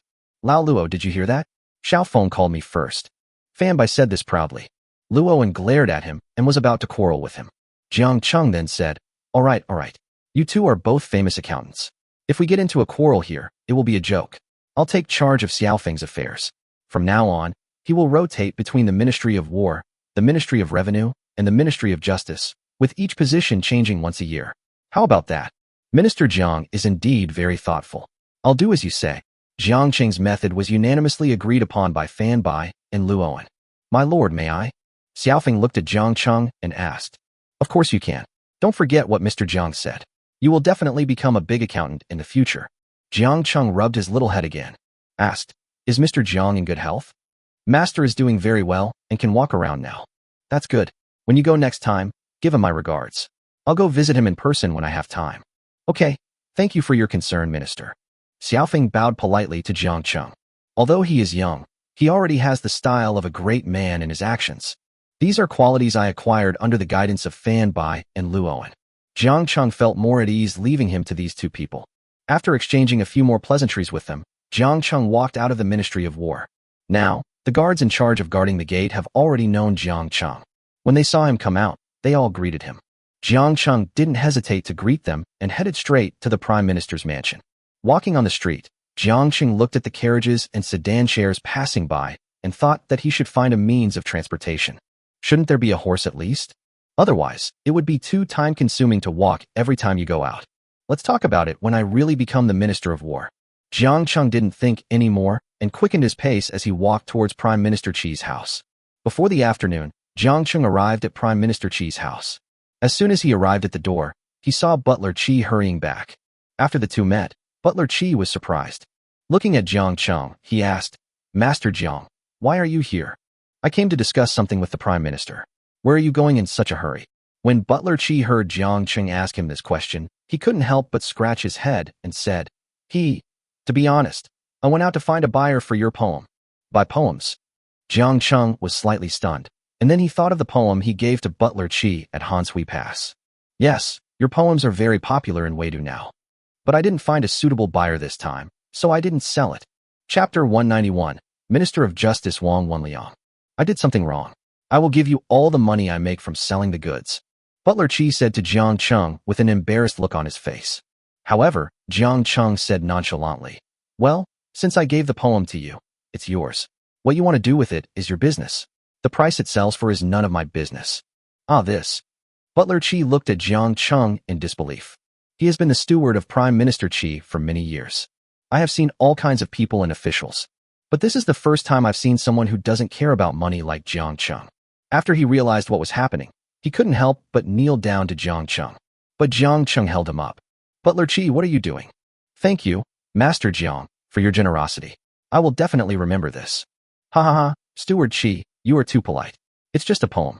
I can still write another one after sending it out. Hurry up. Where's the teacher? I have something important to discuss with him. Oh, look at my brain. I almost delayed the important matter between you and the Prime Minister. Butler Qi slapped his forehead and immediately took Jiang Qing to the Prime Minister's mansion. As he walked, he said, The Prime Minister is in the main hall now. He has been with the Minister of Justice, Lord Wang, these past few days. They seemed to be discussing something important. As soon as Jiang Cheng heard this, he knew that they were worried about investigating the murderer who assassinated Mr. Jiang. So he quickened his pace and walked towards the main hall. He also wanted to know where things were going now. Quickly walked to the main hall. As expected, Jiang Cheng saw Prime Minister Qi and a bearded man with a worried look on his face sitting in the main hall. The bearded man had a resolute face and a pair of particularly sharp almond-shaped eyes. The whole person has a solemnity that makes him look majestic without being angry. This person should be the Minister of Justice Wang Wenliang. When they saw Jiang Cheng come in, Prime Minister Qi and Wang Wenliang immediately stopped talking. Prime Minister Qi looked at Jiang Cheng with a hint of confusion and asked, "Jiang Cheng, how come you have time to come to me? Have you finished checking the Ministry of War's accounts?" "I greet you, Master Wang. I'm here to report the accounting loopholes I discovered during my audit." "Oh, since you came here in person, I guess this loophole must be quite big." Prime Minister Qi asked with his eyes slightly narrowed. "Teacher, you are right." As Jiang Cheng spoke, he glanced slightly towards Minister Wang. "I saw that the other person was also looking at me at this time." "That's fine. Minister Wang is one of us. Just tell us directly." Get the words of Prime Minister Qi. Jiang Cheng did not dare to delay and immediately took out the deficit clauses and number papers summarized by Fan Bai from his arms and handed them to Prime Minister Qi. He took it and opened it in front of Wang Wenliang. This is enough to prove that he has great trust in Wang Wenliang. And Wang Wenliang also came over very rudely. When the two saw the terms and figures listed above, they couldn't help but gasp. Wang Wenliang's eyes were sharp, and he stroked his long beard and said, "If this number is true, when we bring it out in court, it will definitely be enough to give Lei Tian a hard time." It seems like he and Lei Tianzai don't get along very well. Prime Minister Qi also nodded. Holding the paper, he asked Jiang Cheng, "Have you verified this number? Are there any omissions?" In reply to the teacher, there is absolutely no omission. "Okay, then you keep this paper and report it to the emperor in the court." "Yes." "How long will it take you to complete the verification?" "Teacher, 2 days is enough." "Very good, that cuts the time in half. I'll take you with me to the court meeting in 2 days. You'll need to think carefully about how you're going to report this to the emperor." "Yes, I will definitely live up to the teacher's cultivation." "Okay, we've finished discussing your matter. Shanshu Wang and I have made some progress in our investigation, so I'll tell you about it." "Thank you, teacher." Jiang Cheng bowed respectfully to Prime Minister Qi. Then he stood up and sat aside. "Minister Wang, please tell Jiang Cheng about what you have investigated over the past 2 days." "Yes, Prime Minister." Wang Wenliang stroked his long beard and said to Jiang Cheng, "I'm Wang Wenliang. I've heard of Master Jiang's great name for a long time. Seeing him today, I'm sure he's extraordinary. I've long heard of Minister Wang's reputation for being ruthless and solving cases like a god." "Ha ha, Master Jiang, you are too polite. I will now tell you about the murderer who assassinated Mr. Jiang, the accountant." "Minister Wang, please." Jiang Cheng made a gesture of invitation. Wang Wenliang then slowly spoke. "The 3 assassins that Prime Minister Qi handed over to me were all minions under the Ministry of War. One of them seemed to be very close to Lei Tian. Although they are dead, signs of poisoning were found on their bodies. After a thorough investigation within the Ministry of Justice, I discovered that someone had planted a spy within the ministry. We are still investigating who specifically arranged these 2 informants, and we should have a result soon." Ministry of War. Jiang Cheng slammed the table in front of him hard. This matter has become very obvious by now. It was because Lei Tian was afraid that Mr. Jiang would help him check the accounts of the Ministry of War that he took such a cruel action. So he bowed to Wang Wenliang and said, "Minister Wang, please expedite the process to find out who is behind this clue. As long as we find evidence, we can expose Lei Tianzai's true identity at the court meeting. Of course, my men are already interrogating him strictly." Wang Wenliang nodded and said, he had long been fed up with Lei Tian's presence, and now that he finally had an opportunity, he naturally had to make good use of it. "I see that the 2 of them have almost finished talking." Prime Minister Qi then said, "Since everything has been sorted out, why don't you stay and have a quick meal before leaving?" "Your Excellency, I have some minor matters to attend to, so I'm afraid I can't stay here for dinner." "Oh, what is it that is worthy of Minister Wang's attention?" For some reason, the Yamen sent a large number of roving bandits and thieves to the Ministry of Justice these past 2 days. I need to go back and interrogate them and record them. "I see. Then I won't waste Minister Wang's time. Please do as you please." Prime Minister Qi did not force Wang Wenliang to stay for dinner. "Thank you, Prime Minister. I will take my leave now." After saying this, Wang Wenliang slowly left the main hall. "What about you? You're not in trouble, are you?" "Teacher, you're joking. Even if I'm busy, I still have time to have a meal with you. Jiang Cheng bowed and said to Prime Minister Qi, Ha, okay, come on, prepare the food and wine. Yes. After receiving the order, the servant went down to work. At this time, Prime Minister Qi looked at Jiang Cheng and said, Actually, I have something to discuss with you. Teacher, please. Jiang Cheng was slightly stunned before answering. He could actually roughly guess that it was about Zhuge Huan, but it was not easy to say it out loud and offend Prime Minister Qi. As expected, Prime Minister Qi mentioned Zhuge Huan's name as soon as he opened his mouth. Zhuge Huan is moving again. Chapter 192 Zhuge Huan's actions. What action? Jiang Cheng asked in surprise. Zhuge Huan is the second most powerful general of the Zhou Kingdom. She will definitely not let it go so easily. I just don't know how she will attack next. As expected, Prime Minister Qi pondered for a moment before saying to Jiang Cheng, Zhuge Huan is quite thoughtful. She claimed she was homesick and asked His Majesty to establish a place called Tianhua Garden in the harem for her. It contains pavilions, towers, and countless flowers and plants. Since she entered Tianhua Garden, no one has seen her leave. Apart from the emperor's frequent visits, no one else can enter. Prime Minister Qi frowned and said, I don't know what she is up to. Jiang Cheng was also puzzled. After a long pause, he said, Zhuge Huan would never establish Tianhua Garden for no reason. She must have some hidden agenda.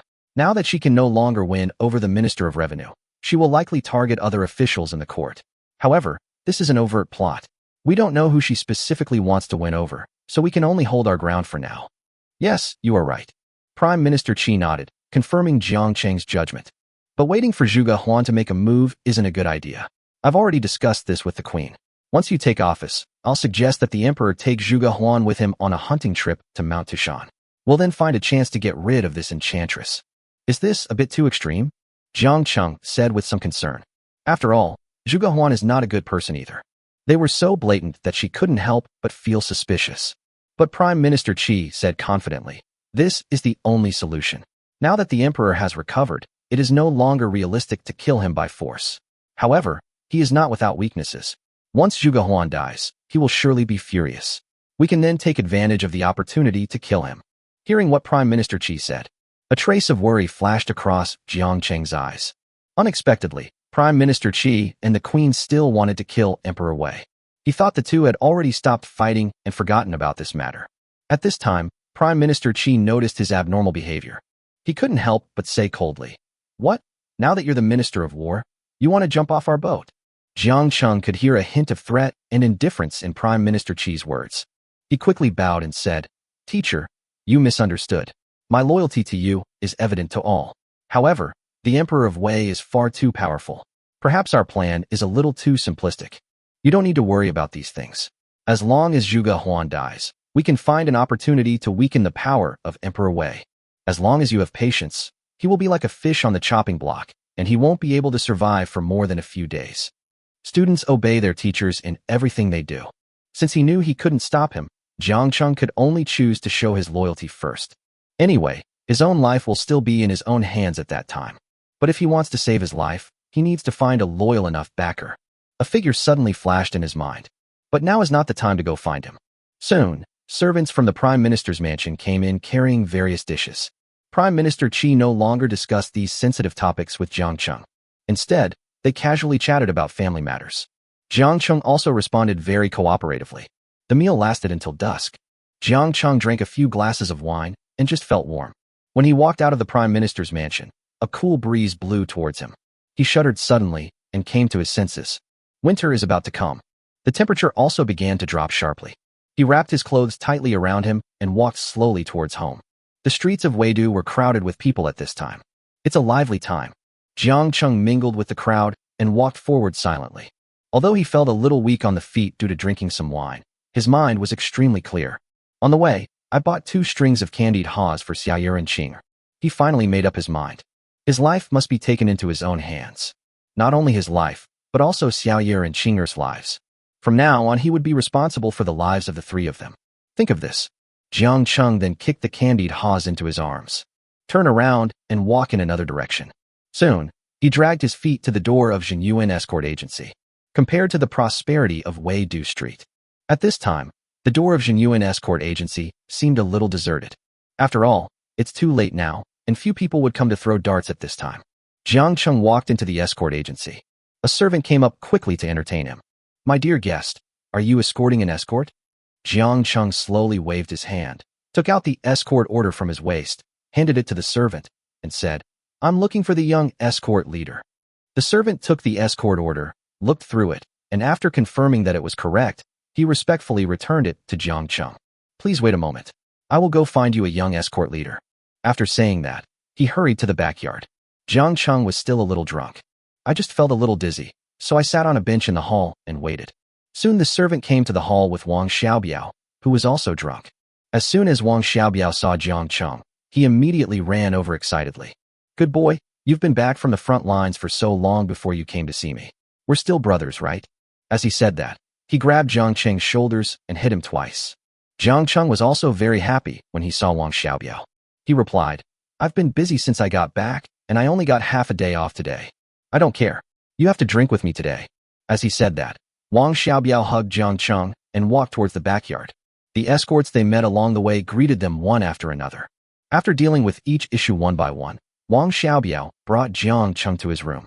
His room was the same as the one Jiang Cheng saw before he went to Hansui Pass. The exterior is shabby, but the interior is luxurious. Wang Xiaobiao brought him into the house and closed the door. Then he took a few jars of wine, opened them, and drank with Jiang Cheng. Jiang Cheng was not vague either, and drank with Wang Xiaobiao to his heart's content first. Ha ha ha, what a joy! Wang Xiaobiao was also very happy to see Jiang Cheng's heroic look. The two of them drank a jar of wine in one breath before they could rest for a while. Only then did Wang Xiaobiao hold on to the wine jar and ask, "What have you been busy with these past few days? Have you given the imperial concubine a bath?" "Yes, of course I did. I gave the queen and the imperial concubine a bath right after I came back. You don't know what that scene was like. TSK, TSK. Go ahead and brag. You must have made a mistake, so the queen and her concubines imprisoned you and only released you now." Wang Xiaobiao obviously didn't believe what Jiang Cheng said. He retorted with a burp. Jiang Cheng didn't get annoyed. He chuckled and said, "You guessed wrong. I've been staying at the Ministry of War these past few days. I'm about to be promoted to Vice Minister of War." Hearing Jiang Cheng's words, Wang Xiaobiao couldn't help but burst into laughter while lying on the table. "Ha ha ha ha, you're such a good joke teller. If you can become the Minister of War, I can become the Prime Minister. You don't believe it?" "Of course I don't believe it. Have you forgotten that you are a eunuch?" Wang Xiaobiao said with a smile. Chapter 193. Are you really going to be the Minister of War? Wang Xiaobiao was laughing when he suddenly stopped, because he saw the calm smile on Jiang Cheng's face. This expression is rare on the face of a drunk person. What you said is not true?" Wang Xiaobiao asked in disbelief. Jiang Cheng nodded noncommittally and said, "What do you think? Oh my God, are you really going to be the Minister of War? That's a high-ranking official." Wang Xiaobiao's alcohol consumption was almost gone in an instant. He looked at Jiang Cheng in disbelief and said, "After all, in his opinion, those who have connections with the 6 ministries are all high-ranking officials." Ha ha ha, it's not confirmed yet. We'll know the result after the court meeting in 2 days," Jiang Cheng said while burping. There was no need for him to hide it from Wang Xiaobiao. He would know it sooner or later anyway. At this time, Wang Xiaobiao had completely believed what Jiang Cheng said. He stood up, put his arm around Jiang Cheng's neck, and said, "Sure. When you become a high-ranking official in the future, don't forget me, your brother." "Don't worry, I won't forget it. But I came to you today because I have something important to ask for your help." Jiang Cheng looked around warily and asked cautiously, "Are you safe here?" "Don't worry, my place is the safest in the entire escort agency." Wang Xiaobiao patted his chest and assured Jiang Cheng. Jiang Cheng finally felt relieved. He told Wang Xiaobiao everything about his current situation and what Prime Minister Qi had asked him to do. But he didn't say everything. He didn't say anything about his relationship with the Queen and Prime Minister Qi. These are not important things. After hearing what he said, Wang Xiaobiao was so scared that he broke out in a cold sweat. Unconfidently, he ran to the door and looked outside. After making sure there was no danger, he closed the door and returned to the table. What you just said is true?" he asked in disbelief. After all, what Jiang Cheng said was too unbelievable for him, and it's not a level he can reach. "Absolutely true." Jiang Cheng nodded solemnly. "Otherwise I wouldn't be too embarrassed to ask you for help. The nameless fist technique you taught me before we went on the expedition should be your escort agency's secret sky roaring fist, right? You treat me like a brother, so I won't hide it from you." "How do you know?" Wang Xiaobiao was shocked again. Although the Tianxiao fist of Zhenyuan escort agency is no secret, there are very few people who have actually seen it. Even among the escorts in Jinyuan Escort Agency, there are only a handful of people who can inherit the Tianxiao fist. How did Jiang Cheng, a little eunuch in the palace, learn about the Sky Roar fist? Jiang Cheng knew from his expression that what he taught him was indeed the Sky Roar fist. So he said, I met a killer from the Zhou Kingdom at Jubiai Pass. He called himself Zhou Sanming, and he figured out the Sky Roar fist from my moves. Wednesday's fate. Wang Xiaobiao lowered his head and thought for a moment. He went through in his mind all the people who might know about the Sky Roar fist. But there is no one called Wednesday. Thinking of the last point, he couldn't help but shook his head and stopped thinking about it. Instead, he looked at Jiang Cheng and said, Since you already know, I won't hide it from you. What I taught you is indeed the Sky Roaring Fist. I, Wang Xiaobiao, love making friends the most in my life, but there are not many who share the same temperament as me. You are one of them. I don't want you to die on the battlefield, so I passed on the Sky Roaring Fist to you. You must keep this matter to yourself, otherwise my father will beat me to death if he finds out. Ha ha ha, this is natural. I know this. That's good. So what do you want me to do for you? Wang Xiaobiao felt relieved, took a sip of wine to calm himself down, and asked, I want you to help me find a hiding place. If this gets exposed and my family is ruined, at least I'll have a place to stay. Wang Xiaobiao nodded immediately after hearing this and said, That's not a difficult task. Our escort agency has bases all over the Wei Kingdom. Some of our bases in remote areas have been seldom visited for years. I only need to give you a map, and you can escape freely within the Wei Kingdom. I guarantee that no one will be able to find you. Seeing Wang Xiaobiao's confident look, Jiang Cheng also felt confident. Jinyuan Escort Agency is indeed the largest escort agency in the state of Wei. The financial resources and courage alone are beyond the reach of ordinary people. But, brother, I also have something I need your help with. Wang Xiaobiao rolled his eyes and said to Jiang Cheng. It was the first time he asked Jiang Cheng for the word request. Jiang Cheng immediately took it seriously. He said solemnly, You said, as long as I can do it, I will definitely help you. It's not that serious. You're going to be the Minister of War soon, and my father wants to buy a batch of weapons at a high price. When the time comes, see if you can mediate and get some of the weapons in the Ministry of War. This? Jiang Cheng hesitated slightly. What is the difference between this practice and that of Tang County in the past? But Wang Xiaobiao's words soon dispelled his doubts. Don't be too nervous. Our escort agency used to purchase weapons directly from the Ministry of War. What was the name of the former Minister of War? Tang Xinzhong, right? I once met him when I went with my father to the back door of the Ministry of War to transport weapons. To be honest, the weapons we were buying and selling were discarded by the Ministry of War, but the prices they were asking for were not low at all. My father even had to give a big red envelope to that old guy in Tang County. Now that you're the Minister of War, how about we split this red envelope 50-50? My father is really generous. Looking at Wang Xiaobiao's excited face, Jiang Cheng couldn't help but laugh. Does your father know that you're saying this behind his back? He's so busy every day that he has no time to care about me. But if this deal is successful, I can take the credit from him. In the future, the weapons business will definitely fall into my hands. How about we make money together when we have time? It's not impossible, but I just arrived at the Ministry of War and I can't go too far. Tell the escort leader that I agree to this matter. However, we must not transport too much the first time. It's better to take it slow and steady. No problem. The escort agency needs these weapons to replenish the armory. Every year, the escorts lose some weapons while on the road. Now the weapons are running low, so we need to buy some to replenish them. The amount doesn't matter, as long as it can cover the annual losses. Wang Xiaobiao didn't care much about it. I never thought you could rise from a small eunuch to become the Minister of War. If I had known earlier, I would have entered the palace to become a eunuch too. Ha ha ha. If you dare to become a eunuch, your father will kill you. That's true. He just doesn't like me. If he knew I had agreed to the weapons deal this time, his jaw would drop. Drink, drink. Wang Xiaobiao seemed to have seen his father's jaw-dropping expression and couldn't help laughing, pulling Jiang Cheng to drink. Chapter 194. Don't be like this. Until late at night, Jiang Cheng walked out of the Jinyuan Escort Agency in a daze. He had already drunk a lot of wine at Prime Minister Qi's place. I just had a drink with Wang Xiaobiao. Now he just felt that he was like a huge wine jar. The streets are now deserted. There were quite a few soldiers patrolling the city. However, when everyone saw the Scholar Jade token on Jiang Cheng's waist, they did not step forward to stop him. After all, everyone knows that literati like to drink and write poetry. Every night, there were many scholars who were late for home because of drinking. The inspection team was unable to investigate all the cases, so they chose to turn a blind eye. Fortunately, Jiang Cheng was not drunk and unconscious. The Shenyang Gong in his body is now taking effect, helping him relieve the effects of the alcohol in his body. I just dragged my drunken steps towards home. After walking for a while, he felt his legs go weak and fell to the ground. The moment he fell to the ground, he felt that the usually cold ground was so warm and comfortable. I wish I could just lie down on the ground and take a nap right now. As soon as this idea came into his mind, it swept through all the thoughts in his mind like a flood. Jiang Cheng's eyelids became heavier and heavier, and he eventually fell asleep on the street. I don't know how much time passed. A figure slowly walked over from the end of the street.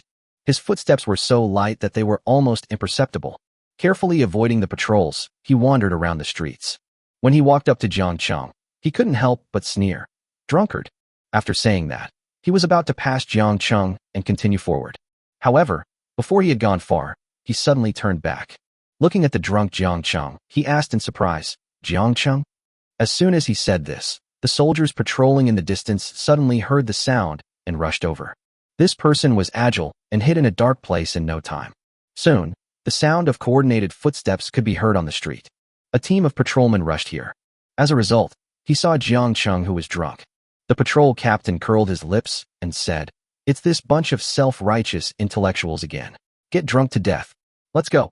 At his command, the soldiers behind him followed him to patrol far away. After they walked away, the person hiding in the dark slowly came out.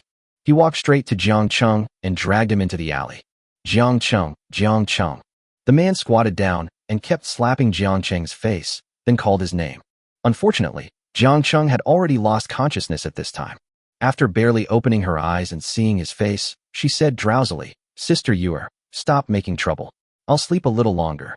"Who is your sister Yuer, you fake eunuch?" The man was very angry at Jiang Cheng's words. He threw him to the ground and decided to ignore him.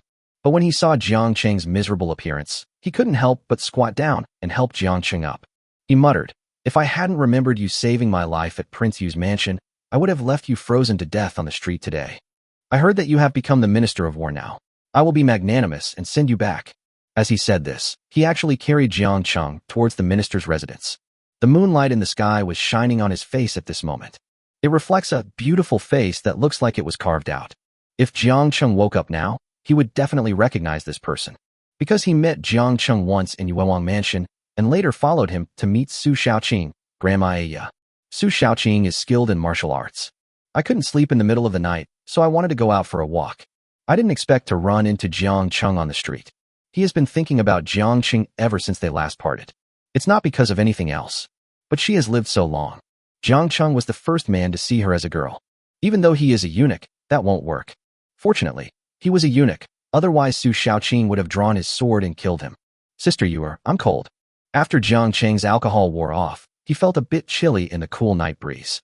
Su Shaoqing, who was right beside him, was as warm as fire. Jiang Cheng couldn't help but lean into her arms. "Hey, don't." Su Shaoqing was about to stop him, but Jiang Cheng had already thrown himself into her arms. What's even more outrageous is that he unconsciously rubbed Su Shaoqing's flat chest twice. Su Shaoqing was not going to accept this. She had lived for more than 20 years and had never let a man touch this part of her. Her face immediately turned as red as an apple. He quickly stepped back and said, "If you're cold, go back to your sister Yuer and don't rub against me." But her blushing made her body even hotter. Jiang Cheng instinctively moved closer to her without realizing it. He actually threw himself into her arms again. In this way, Su Shaoqing hid and Jiang Cheng pounced, and the two of them had a lot of fun in the alley. Finally, Su Shaoqing was once again thrown into Jiang Cheng's arms and fell onto a pile of straw in the alley. The warmth of the thatch calmed Jiang Cheng down for a short while. He just held Su Shaoqing quietly. A satisfied smile appeared on the corner of his mouth. "Jiang Cheng, wake up." Su Shaoqing tried to struggle out of his arms. But who knew that Jiang Cheng's strength was so unexpected? She used all her strength to suck milk, but still couldn't break free. Why is this guy so strong? Su Shaoqing collapsed on the thatched straw pile, sweating profusely. She no longer had any strength left. She could only let Jiang Cheng hold her in an extremely indecent posture. "Ching-er, don't move." Jiang Cheng muttered again in his sleep. "Then raise your hands dishonestly." Finally, it was placed in Su Shaoqing's. "Oh." Su Shaoqing finally couldn't bear it anymore, and after a loud scream, he suddenly stood up from the ground. She now wished she could find a hole in the ground to crawl into. What Jiang Cheng did today was something she absolutely could not tolerate. With a swish, she drew out the sword from her waist. The sharp sword tip was aimed at Jiang Cheng's heart and was about to stab him. But she struggled for a long time and still couldn't bring herself to do such a cruel thing. But Jiang Cheng didn't notice anything at this time. He even turned over on the thatch. I slept very soundly. Bah, fake eunuch. One moment you are, the next moment Qinger. I really don't know how many mistresses you have. Su Shaoqing blushed and spat at him. He put down the sword in his hand. At this time, the sound of the patrol team was heard again at the alley. I guess they were called over by Su Shaoqing's loud shout just now. Su Shaoqing's expression changed slightly. He looked at Jiang Cheng and said, I'll let you go this time, but don't let me run into you again next time. After saying that, she climbed over the wall and disappeared. After she left, the patrol team came to Jiang Cheng. The captain looked at Jiang Cheng lying on the thatch and asked in confusion, why is it him again? At this time, a soldier behind him saw Jiang Cheng's face clearly in the moonlight. He quickly reported, Captain, I know him. He seems to be Master Jiang. Chapter 195 Confrontation in Court. When Jiang Cheng opened his eyes again, he was in his own bed. Xiao Yuer and Qinger were standing by the bed worriedly. Seeing him wake up, Xiao Yuer hurriedly handed him a glass of water at just the right temperature. Jiang Cheng took the cup and drank it all. Only then did I feel my head was much fresher. The first thing he did when he came to his senses was to touch his chest. Fortunately, the clause on the Ministry of War's deficit is still with him. Then he rubbed his brow and asked, Sister Yuer, Qinger, how did I get back yesterday? It was the patrol soldiers who brought you back. They said you were sleeping in the straw when they met you. You were completely drunk. Luckily, someone on patrol knew you. Otherwise, you would have been freezing outside all night yesterday. Xiao Yuer looked at Jiang Cheng in disapproval and added, Let's see if you dare to drink so much next time you go out. Haha, I don't dare anymore. Jiang Cheng laughed and sat up from the bed. Xiao Yuer and Qinger helped him get out of bed. At this moment, Jiang Cheng suddenly remembered something and asked doubtfully, Did you come to see me last night? No, Sister Yuer and I were afraid that there would be no one home when you came back, so we waited for you at the door. Qinger explained obediently. Oh, is that so? Why do I feel like I ran into you two last night? Maybe you felt wrong after drinking too much. Xiao Yuer said. Maybe. I drank a bit too much yesterday. I have to go to the Ministry of War today. I have to report the problems of this investigation to the Emperor at the court meeting the day after tomorrow. Didn't you say 15 days? It's better to be early than late. If we can secure this location sooner rather than later, we can find someone to decorate the house. Right now, this bare house feels really pitiful. Ha, you're right. Qinger and I will go shopping in the next 2 days and buy some small things. It's long overdue, but don't forget to pick up the things I ordered. Don't worry, I won't forget it. Xiao Yuer still doesn't know what stockings are. If she knew, she probably wouldn't be so excited. After breakfast, Jiang Cheng felt refreshed. After taking a shower and changing his clothes, he walked out of the house. The task today and tomorrow is to complete the verification of all the remaining accounts of the Ministry of War. 2 days later, the capital of Wei held a court meeting. Dressed in a bright yellow dragon robe, the Emperor of Wei, with a high spirit, sat on the throne in the Golden Palace. Zhuge Huan, with a blush on her face, sat beside him. This scene made all the ministers quite dissatisfied. After all, Emperor Wei never let the queen sit in on court meetings before. Zhuge Huan had just entered the harem for a few days, but she was able to receive this honor. It is inevitable that the ministers will have some comments. Especially Prime Minister Qi, whose face was as gloomy as water.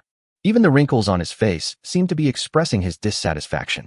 Jiang Cheng, wearing the uniform of the Minister of War, stood respectfully behind Lei Tianzai. He now nominally belongs to the Ministry of War, so there is nothing wrong with following Lei Tian. Going to court. Following the order from the purple-robed eunuch, all the civil and military officials immediately knelt on the ground and shouted, Long live our Emperor!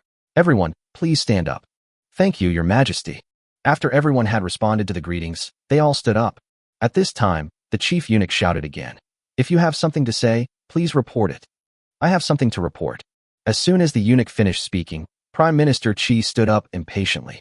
When Emperor Wei saw that it was him, he couldn't help but frown. He waved his hand to stop her and said, Prime Minister Qi, please stop talking. Let me guess what you want to say. Does it have anything to do with concubine Huan who is beside me? Emperor Wei's tone was somewhat cold. What he hates most now is people saying bad things about Zhuge Huan in front of him. Your Majesty, that is correct. Since the founding of the Wei Kingdom, there has never been a precedent for the harem to participate in government affairs. Your Majesty, please reconsider. Do I need you to teach me how to do things? Noble concubine Huan is a divine general with unique insights into state affairs. I asked her to attend court with me because I wanted her to share my worries. Instead of being like you, who only create problems for me. Step back. I don't want to hear any bad words about concubine Huan anymore. Your Majesty, please calm down. Prime Minister Qi meant well. I was overly worried about your Majesty and overstepped my bounds. With tears in her eyes, Zhuge Huan stood up and walked to Emperor Wei to help him soothe his chest and breathe. My beloved concubine, please do not disturb me. This matter has nothing to do with you. Emperor Wei comforted her softly. Then he looked at Prime Minister Qi unhappily and said, From today on, I will bring concubine Huan with me to every court meeting. If you have any objections, you may submit your resignation to the Ministry of Personnel, and I will approve it. All the officials knew that Emperor Wei was really angry, so they all lowered their heads and remained silent. The muscles on Prime Minister Qi's face trembled uncontrollably, but in the end, he slowly retreated. Although he retreated, the anger in his heart was even stronger than before. Your Majesty, I have something to report. Seeing Prime Minister Qi retreat, Minister of Justice Wang Wenliang hurried out with the memorial. Speak. Emperor Wei said one word with a frosty face.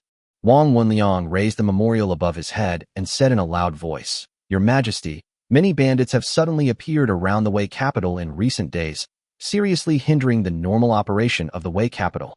The government sent all the captured bandits to the Ministry of Justice. After personally interrogating them, I learned that these bandits were from far-flung places. They suddenly gathered around Weidu because Tang Xinzhong, the former Minister of War, used to sell weapons to them every year. This year, the transaction was due to Tang Xinzhong being arrested, so they didn't get the goods. Therefore, they had no choice but to come to Weidu to investigate. Wow! As soon as Wang Wenliang said this, the entire court was in an uproar. Some hot-tempered generals were even more furious. How dare these bandits use the same weapons as us? What is the Ministry of War for? So, Tang County not only sells weapons to foreign countries, but also reaps a lot of benefits domestically.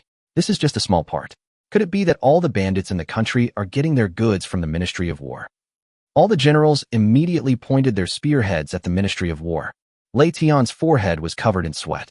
He hurried out, knelt on the ground, and said to the Emperor of Wei, Your Majesty, please calm down. It is because I failed to discipline him strictly that this cancer from Tang County was allowed to enter my Ministry of War. Your Majesty, please punish me. Humph, punishment. Emperor Wei snorted. Then he cursed. I will sentence you to death immediately. Will you admit your guilt? This? When Lei Tian heard that it was the death penalty, his tone immediately softened. Your Majesty, calm down. In my opinion, this matter is not the fault of Minister Lei, but that damned county magistrate Tang. Your Majesty is magnanimous and will surely distinguish the pros and cons. Amidst everyone's puzzled looks, Zhuge Huan actually spoke out to excuse Lei Tian. She had just spoken. The Emperor of Wei immediately turned from anger to joy and said, My beloved concubine, you are absolutely right. I was just trying to scare him. Chapter 196 Lei Tian is here, dead. Lei Tian is here. Let me ask you, do you know anything about the weapons reselling in Tang County? Your Majesty, I know nothing about this matter. Ridiculous. As the Minister of War, you can't even notice the little movements of your subordinates. What use is there for me to have you as the minister? Your Majesty, please forgive me. It's not that I haven't disciplined you properly, but for a long time, the Ministry of War's accounts and weapons inspections have all been managed by the Minister of War. It would be futile for me to interfere. Now that you mention it, I remember that I asked Jiang Cheng to be in charge of checking the Ministry of War's accounts. Now we know the results. Hearing the Emperor Wei read out his name, Jiang Cheng immediately walked to the front of the hall, raised the memorial in his hand, and said loudly, Your Majesty, I have completed the review of the Ministry of War's accounts in recent years. Please review them. The purple-robed eunuch took the memorial from his hand. He slowly walked up to the dragon platform and handed it to Emperor Wei. Emperor Wei opened the memorial and read it doubtfully. The more he frowned, the tighter his brows became. Zhuge Huan on the side also glanced at the memorial. However, when she saw the almost astronomical deficit above, she couldn't help but be stunned. Lei Tian, who was kneeling in the audience, was so frightened when he saw the expressions of Emperor Wei and Zhuge Huan that he dared not look up. Everyone in the court was also silent, just waiting for Emperor Wei to finish reading the memorial in his hand.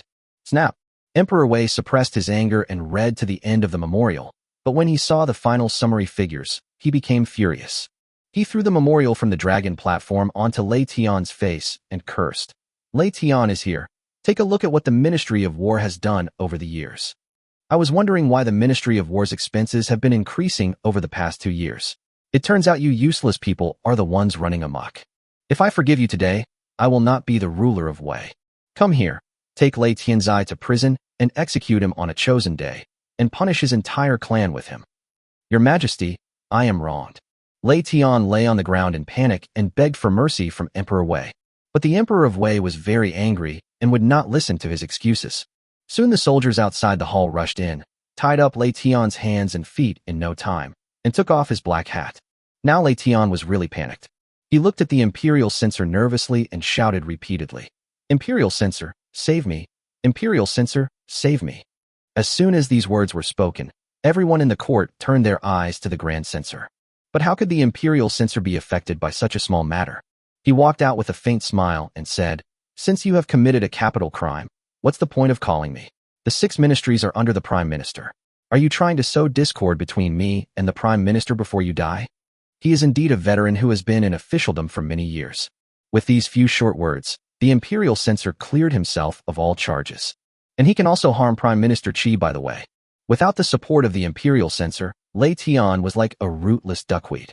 He was pulled down with his eyes glazed over. What awaited him next was the execution of his entire family. Jiang Cheng, who was at the center of this vortex, retreated back to the group of officials with an expressionless face. Submitting the memorial would be considered as completing his mission, and Lei Tianzai's fate had nothing to do with him. But he didn't expect that Emperor Wei would be so decisive. It was said that one of the 6 ministers of the 6 ministries would be executed. At this time, Zhuge Huan didn't know what to say. She could only pat the chest and massage the back of Emperor Wei in a delicate voice. "Your Majesty, I have something to report." The Imperial Censor then bowed and said to the Emperor of Wei, "Since Lei Tianzai has been executed, I suggest that a new Minister of War be elected now to avoid future troubles." "Well, Lord Shen, what you said is quite pleasing to the ear. Then, who do you think should be the Minister of War?" "I boldly recommend that Jiang Cheng, the Minister of War, is the best candidate." Jiang Cheng, who had been unknown in the crowd, suddenly frowned when he heard the words of the Imperial Censor. According to the conflict between them, the censor should have wanted him dead. "Why are you speaking for yourself now?" The words of the Imperial Censor not only confused Jiang Cheng, but also Prime Minister Qi. "I have objections." An old man in a red official robe came out and said, "Jiang Cheng is a eunuch and unfit to take over the position of Shangshu. Your Majesty, please show mercy and let him be the Minister of War." "I second your opinion. The position of Vice Minister is understandable, but the position of Minister represents the reputation of the Wei state. If other countries come to pay tribute in the future and know that the Minister of War of the Great Wei state is a eunuch, wouldn't it be a laughing stock?" "I second the motion." Listening to the endless voices of opposition, Jiang Cheng slowly breathed a sigh of relief. As the saying goes, the tallest tree catches the most wind. He doesn't want to compete for the position of Shangshu. It would be nice to ask a minister to come and sit with us first. Besides, after becoming the Shangshu, he would have to deal with troubles in various departments, so he didn't want to be trapped in the Ministry of War forever. So he also bowed and came to the front of the hall and said calmly, "Thank you for your kindness, Grand Secretary, but I have just taken over the position of Vice Minister of War. I don't know much about the responsibilities of the Ministry of War yet, so I am a little nervous about the position of Minister." What Chief Steward Jiang said is correct. After all, he has just taken office. It is too early for him to become the minister so soon. "Lord Shen, you should think about it again." Emperor Wei still habitually calls Jiang Cheng General Manager Jiang. Jiang Cheng was not angry about this. "It doesn't matter what the name is, as long as I can survive." The Imperial Censor sighed in disappointment and said, "Since Minister Jiang has no such ambition, I will not force him. I've heard that the Minister of Personnel, Sun Liangjie, is a man of high moral character. He's been in charge of the Ministry of Personnel for many years and has never made a mistake. How about letting him take over as Minister of Personnel?" Sun Liangjie is indeed a good talent, but who will take charge of the Ministry of Personnel after he leaves? Minister of Personnel Gashu has served under Minister Sun for many years, so he will surely be able to take on this important task. "Lord Shen, you have been very thoughtful. I will do as you say." "Prime Minister Qi, do you have any objections?" Emperor Wei narrowed his eyes and looked at Prime Minister Qi. He now hates his father-in-law so much. But after all, everyone was watching, and he wasn't such a jerk as to break up with them in person. Upon hearing the question from the Emperor of Wei, Prime Minister Qi slowly bowed and said, "I have no objection. I will follow your Majesty's orders in everything." "Okay, then this matter is settled. You and Lord Shen will be in charge. You can decide the specific matters yourselves. Yes, thank you for your kindness, Your Majesty. Prime Minister Qi bowed respectfully and said. He looks calm now.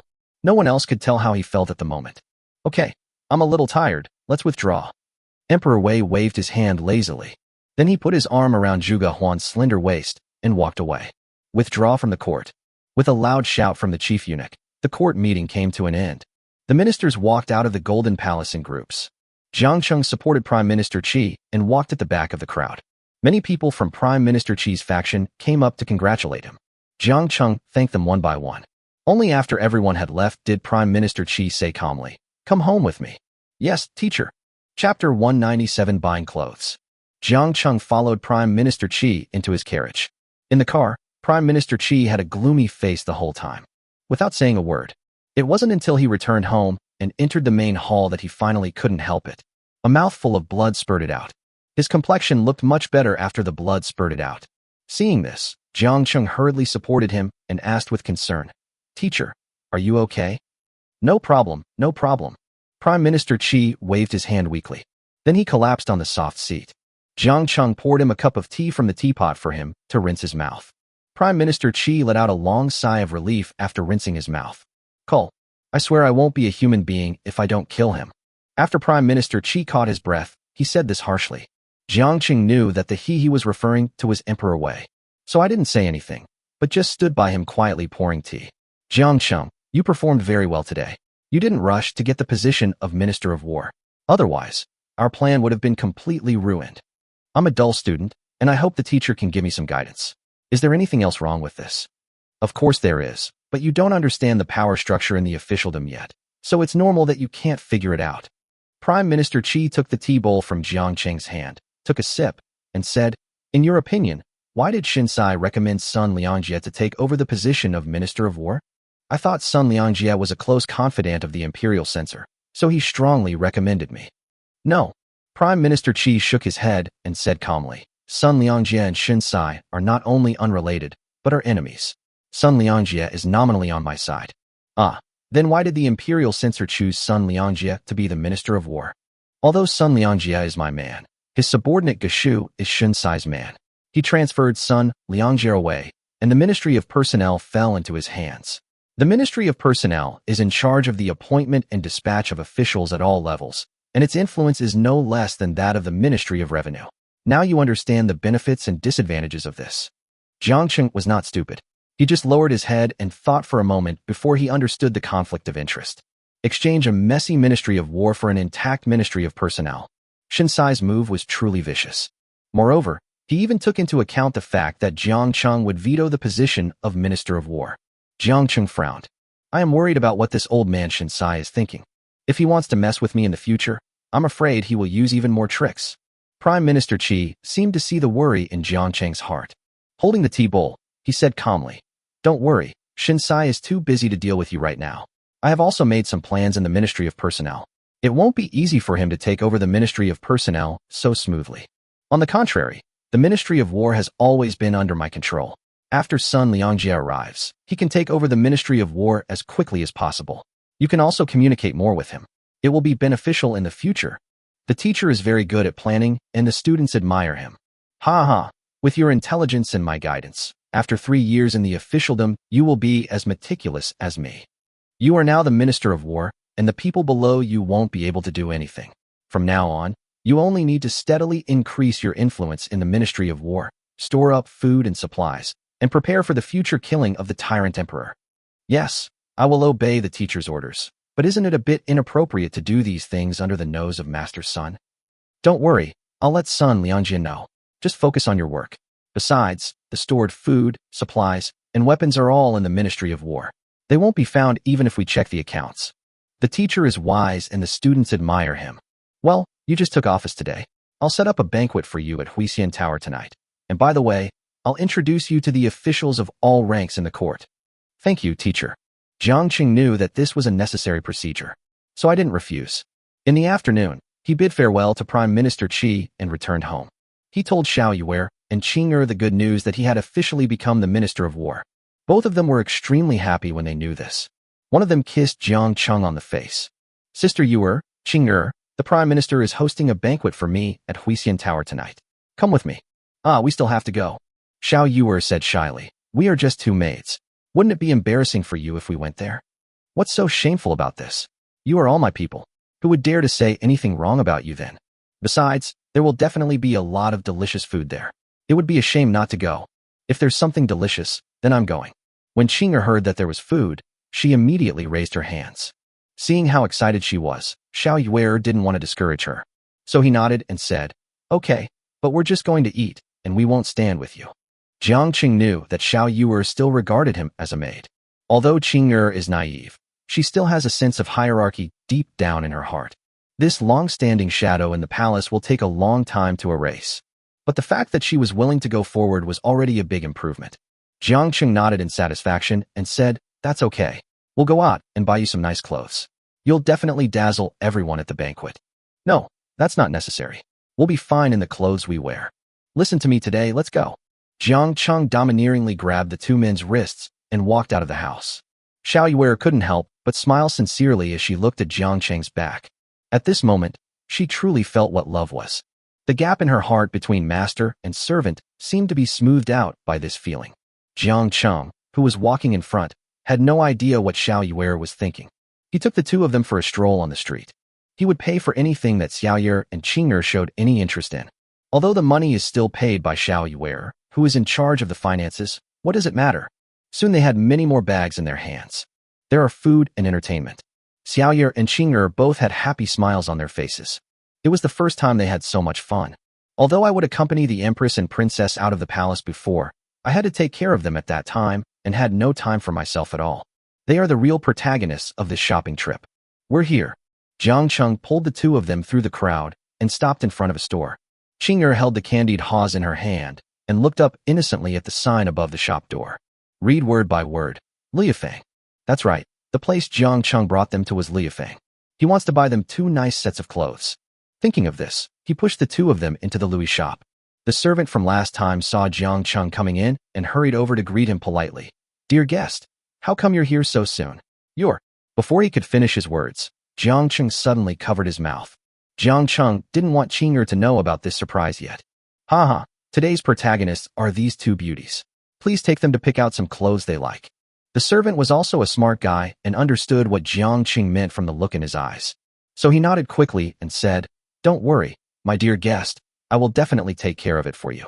Please come this way, ladies. Chapter 198, Just Want to Show Off. After a while, Jiang Qing walked out of the Liufeng with Xiao Yuer and Qing'er, who were both dressed neatly.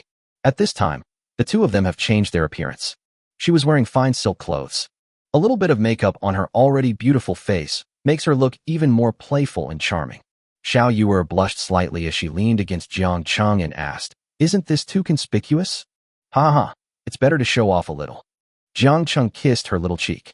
Then he took the two of them and walked towards Huisian building. At this time, it was very close to the banquet time that Prime Minister Qi had mentioned. They left all the packages, big and small, at Liufeng. The three of them walked leisurely to Huisian building. After revealing his identity, Jiang Qing led the two of them inside. Prime Minister Qi is hosting the party today. Therefore, only invited officials can attend the entire Huisian building. After entering, Jiang Qing saw the Minister of Justice Wang Wenliang at a glance. He was accompanied by a woman in luxurious clothes. It should be his wife. Jiang Qing hurriedly walked over and greeted him. Minister Wang, you're here so early. Wang Wenliang rarely smiled when he saw him. Ha ha ha, that's right. Prime Minister Qi invited me, so I dare not be late. You are the protagonist today, so why are you a little late? I was so happy today that I took my wife to buy some clothes. As he said that, he turned around and looked at Xiao Yuer and Qing'er. Xiao Yuer didn't expect that he would suddenly call her wife. Her little face turned red with embarrassment. I almost forgot the etiquette. Fortunately, she quickly recovered and, along with Qing'er, bowed slightly and said, Greetings, Lord Wang, Madam Wang. Okay, you two are polite. Wang Wenliang looked at Jiang Qing and said, Minister Jiang is so lucky. These two ladies are so beautiful that they are beyond compare. I admire them. You are too polite, Lord Wang. Madam Wang is also a beauty. Thank you very much for the compliment, Lord Minister. The two of them praised each other. At this moment, Wang Wenliang suddenly pointed in a direction and said to Jiang Qing, Look, that's your future boss, Sun Lianjie. Why don't you go over and give him a drink? Jiang Cheng looked in the direction Wang Wenliang pointed. I saw a middle-aged man with a slightly long beard sitting aside with three beauties, entertaining themselves. Jiang Cheng had met this man once in the court when he returned from Hanshui Pass. I know that he is the Minister of Personnel Sun Liangjie. Then he bowed to Wang Wenliang and said, then I'll excuse myself. You are the protagonist today, just do as you please. My wife and I are going upstairs to enjoy the moon and drink. Wang Wenliang stroked his long beard and went upstairs with his wife. Jiang Cheng was just about to take Xiao Yuer and Qing'er to meet Sun Liangjie. Unexpectedly, Qing'er suddenly grabbed his arm and said, Brother Cheng, I'm a little scared and don't dare to go over. Why is that? Jiang Cheng asked with some confusion. At this time, Xiao Yuer explained to him, I feel the same way. When we met anyone here in the palace before, we didn't dare to look up and look directly at them, let alone talk to them. Maybe we are still not suitable for such an occasion. After she said this, Jiang Cheng finally understood. Indeed, if it were him, he would not be able to handle such a situation with ease. So he ruffled their hair lovingly and said, then feel free to wander around the building and eat whatever you like. I'll come find you later. Okay, we'll go upstairs and wait for you. Well, I'll be right up. Jiang Cheng watched the two of them walk hand in hand up the stairs to the second floor before he looked away and walked towards Sun Liangjie. Master Sun, I am Jiang Cheng honored. Jiang Cheng walked up to Sun Liangjie and bowed. Master Jiang, there's no need to be so polite. It's embarrassing for me. Please sit down quickly. Sun Liangjie pointed to a seat next to him and asked Jiang Cheng to sit down. And Jiang Cheng was not polite either. Sit directly next to him. I saw two beauties beside you just now. Why are they gone now? Are you afraid that you will snatch this old fellow from me? Master Sun, what you said is not true. It's just that my two wives are from the palace, so it's inevitable that they are a little uncomfortable with such scenes. I'm sorry to have embarrassed you. Oh, you came from the palace. I understand. Sun Liangjie did not look down on Xiao Yuer and Qing'er because of their identities. Instead, he said mysteriously, I also want to find two concubines in the palace, but the queen mother is too strict, so I have never had the chance to make a move. Oh. Jiang Cheng didn't expect that Sun Liangjie, with a serious face, would suddenly say this to him. I suddenly felt a little overwhelmed.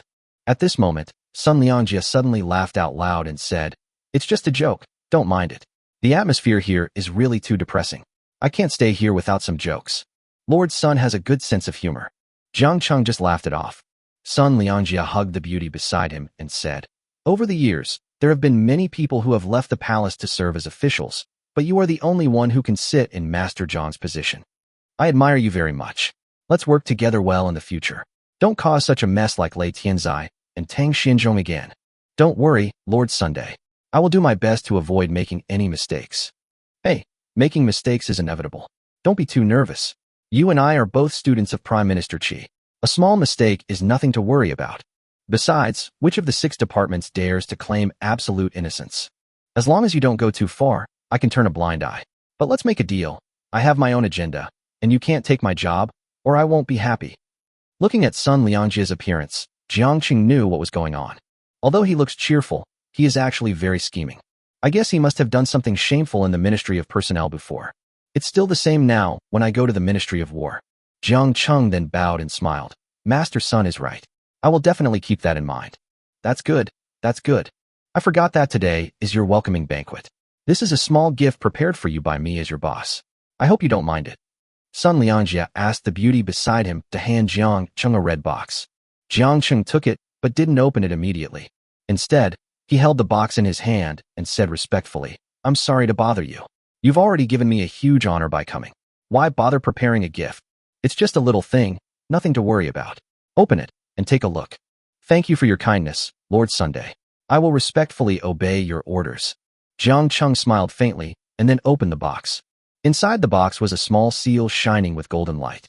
Jiang Cheng picked it up and saw that his name was engraved on the bottom of the golden seal. Master Sun this. Jiang Cheng looked at Sun Liangjie in surprise while holding the golden seal. Chapter 199, Insolent. Keep it. You're now the Minister of War, so you'll inevitably need a personal seal when you do things.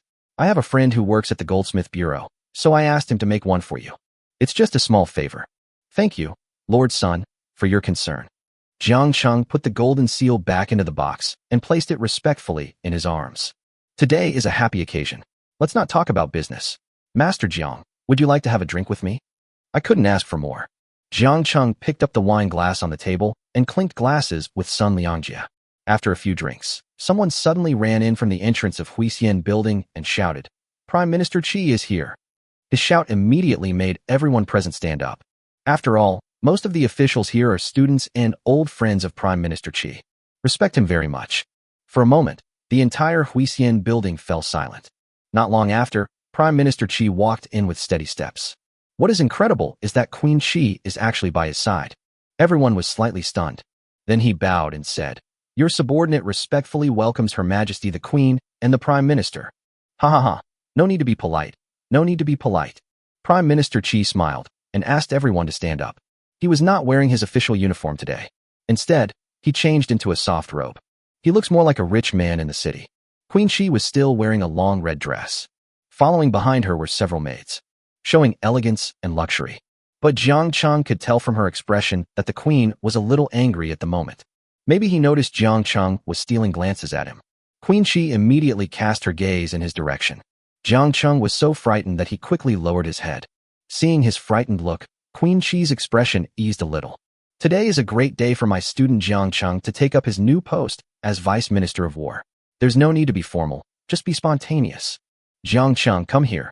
Prime Minister Qi called Jiang Cheng to his side. He said to the people in Huixian building, "This is Jiang Cheng. I'll have to trouble you all to take good care of him from now on.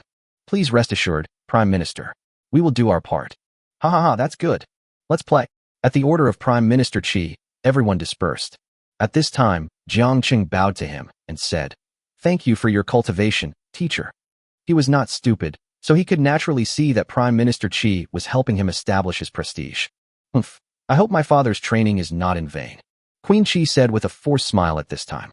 "Your Majesty, it's been a long time since we last met. I'm honored to meet you. You still know your identity. I thought you were having so much fun that you forgot it. Your Majesty, you are joking. I told you when I left the palace that I will still be yours from now on. Is it not enough to say it now?" After saying this, Queen Qi walked proudly towards the private room on the first floor. The maid behind her came up to Jiang Cheng holding a long brocade box and said, "Sir, this is a gift prepared for you by the Empress." Jiang Cheng looked at the huge gift box and wondered what was inside. However, at this time, Prime Minister Qi said to the maid, "Send it upstairs." Yes. The maid went upstairs carrying the gift box. "Don't worry, I've already arranged a room upstairs to store everyone's gifts for you. I'll send someone to deliver them to your home after the banquet." The teacher is really thoughtful. Hold a few more banquets like this, and you'll become more thoughtful. You're the star today, and I've been standing here all this time, but no one dares to congratulate you.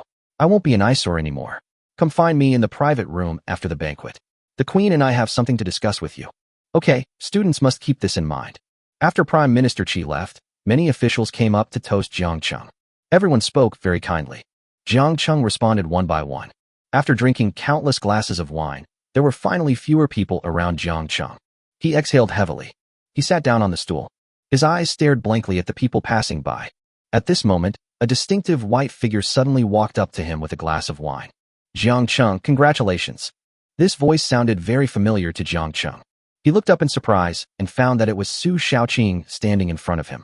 Jiang Cheng hurriedly stood up, holding his wine glass, and said, "Su Shao? Master Su, why are you here? Why can't I be here? My father is the Minister of Works." "Oh, yes, my mind is confused." Jiang Cheng smiled apologetically. Looking at his funny appearance, Su Shaoqing couldn't help but think of what happened that night. Then he coughed twice and said, "Jiang Cheng, did you sleep on the street the other night?" "Hey, how did you know?" "I drank too much that day and was later sent home by the patrol team." "Oh, I heard it from my friends on patrol too." "Did you feel anything strange that day? Or remember anything?" When Su Shaoqing asked this, his face had turned red. "I had to raise my glass and drink continuously to cover up my embarrassment." "Yes, I really don't remember that. I drank too much that day." Really? What else do you want to know?" Jiang Cheng noticed that Su Shaoqing looked a little strange, so he asked. "No, nothing. I'm just curious." "I'm drunk. I'm going to find my dad. Congratulations on your promotion." Su Shaoqing said these two sentences hastily and ran away. Looking at her retreating figure, Jiang Cheng couldn't help but mutter, "Strange." Then he put down the wine glass in his hand. "Lift your feet and walk up to the second floor. Now the necessary social engagements are over. The next step is their world of 3. But before he could reach the second floor, Then I heard a burst of beating and scolding sounds coming from upstairs. A vulgar voice roared, "Bitch, I asked you to drink with me to give you face. Don't be shameless. Drink for me." As soon as this voice fell, Xiao Yuer's trembling voice immediately rang out, "Sir, I really can't drink." "Bad guy, don't try to bully Sister Yuer. Hey, little beauty, how about you drink this glass of wine for her?" "Brother Cheng won't let me drink with strangers." "Fuck, are you kidding me? You have to drink this wine today, whether you want to or not. Otherwise, I will make sure you can't leave Huixian building." Everyone around dispersed far away and watched the fat man with a ferocious face bullying Xiao Yuer and Qing. This Wei Bao is really going too far. He's so presumptuous just because he's the emperor's brother-in-law. Shoo, keep your voice down. Don't let him hear you. He's a murderer who kills without blinking an eye. Everyone just dared to talk. Wei Bao was about to reach out his fat hand towards Qing'er's shoulder. A wine bowl was suddenly thrown from the direction of the stairs. It hit Wei Bao's ear right on the spot. Snap! The wine bowl broke and cut one of Wei Bao's ears. The bright red blood immediately flowed down his ear. Wei Bao immediately covered his ears in pain. He cursed loudly. "Damn it! Who is ruining my good thing?" "Your father." A cold voice came from the stairs. Chapter 200, Uncle Wei Bao. Everyone looked back. Just then, he saw Jiang Cheng, with an angry look on his face, striding towards him. He rushed to Wei Bao and kicked him far away. "Brother Cheng." Qing'er was overjoyed when she saw Jiang Cheng, and she pulled Xiao Yuer behind him. "Are you okay?" Jiang Cheng asked Xiao Yuer softly. She is timid and must have been scared just now. However, Xiao Yuer gritted her teeth, shook her head, and whispered, "It's okay. I just caused you some trouble." "Nonsense, what kind of trouble is this? You guys hide behind me, and I'll handle it."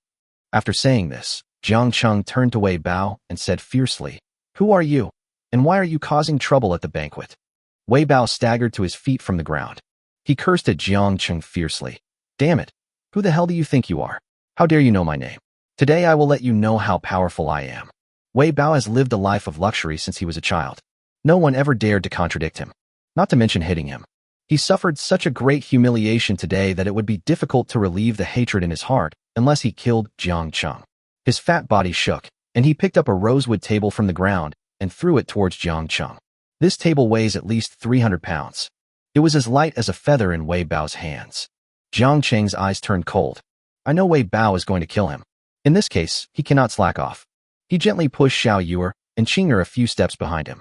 Then he took a firm horse stance and suddenly drew circles with both hands. Then the heavy table suddenly began to spin in his hands. Jiang Cheng took a step to the right. "Press your hands down suddenly." Bang! There was a loud bang, and the table fell heavily to the ground. "Good. Minister Jiang has such great skills." The people around couldn't help but applaud when they saw Jiang Cheng's move. Only Wei Bao's face turned red, as if he had been stimulated by something. "Boy, prepare to die." He roared angrily and suddenly took out a sharp knife from his clothes. He rushed towards Jiang Cheng and stabbed him. Oh my God, how did he bring the knife in? Jiang Cheng was startled and quickly dodged to the side. But Wei Bao's skills are also very good. As soon as Jiang Cheng moved his sharp knife, he also followed his lead. The tip of the knife cut through the air, leaving a bright trail. Then he stabbed Jiang Cheng in the chest. Oh! Xiao Yuer screamed immediately when she saw this. He closed his eyes nervously. Everyone present also felt that Jiang Cheng was doomed to die this time. However, at this critical moment, a figure suddenly flew down from the third floor. Tap your toes on the stool in the room. The stool was kicked away by him in an instant and hit Wei Bao steadily. This stool is quite powerful. Wei Bao was blown away in an instant. The tip of his knife had already cut through Jiang Cheng's clothes, leaving a shallow scar on his chest. Jiang Cheng touched his chest in shock. I breathed a sigh of relief after confirming that everything was fine. Only then did he notice that the person who had just saved him was the Minister of Justice Wang Wenliang. He had a tall and straight figure, a fierce gaze, and a wisp of beautiful beard fluttering casually on his chest. Wei Bao, you brought a knife to the banquet without permission and even attempted to kill an official of the imperial court. Do you want to die? Wang Wenliang's tone was extremely cold. The atmosphere in the room also turned cold.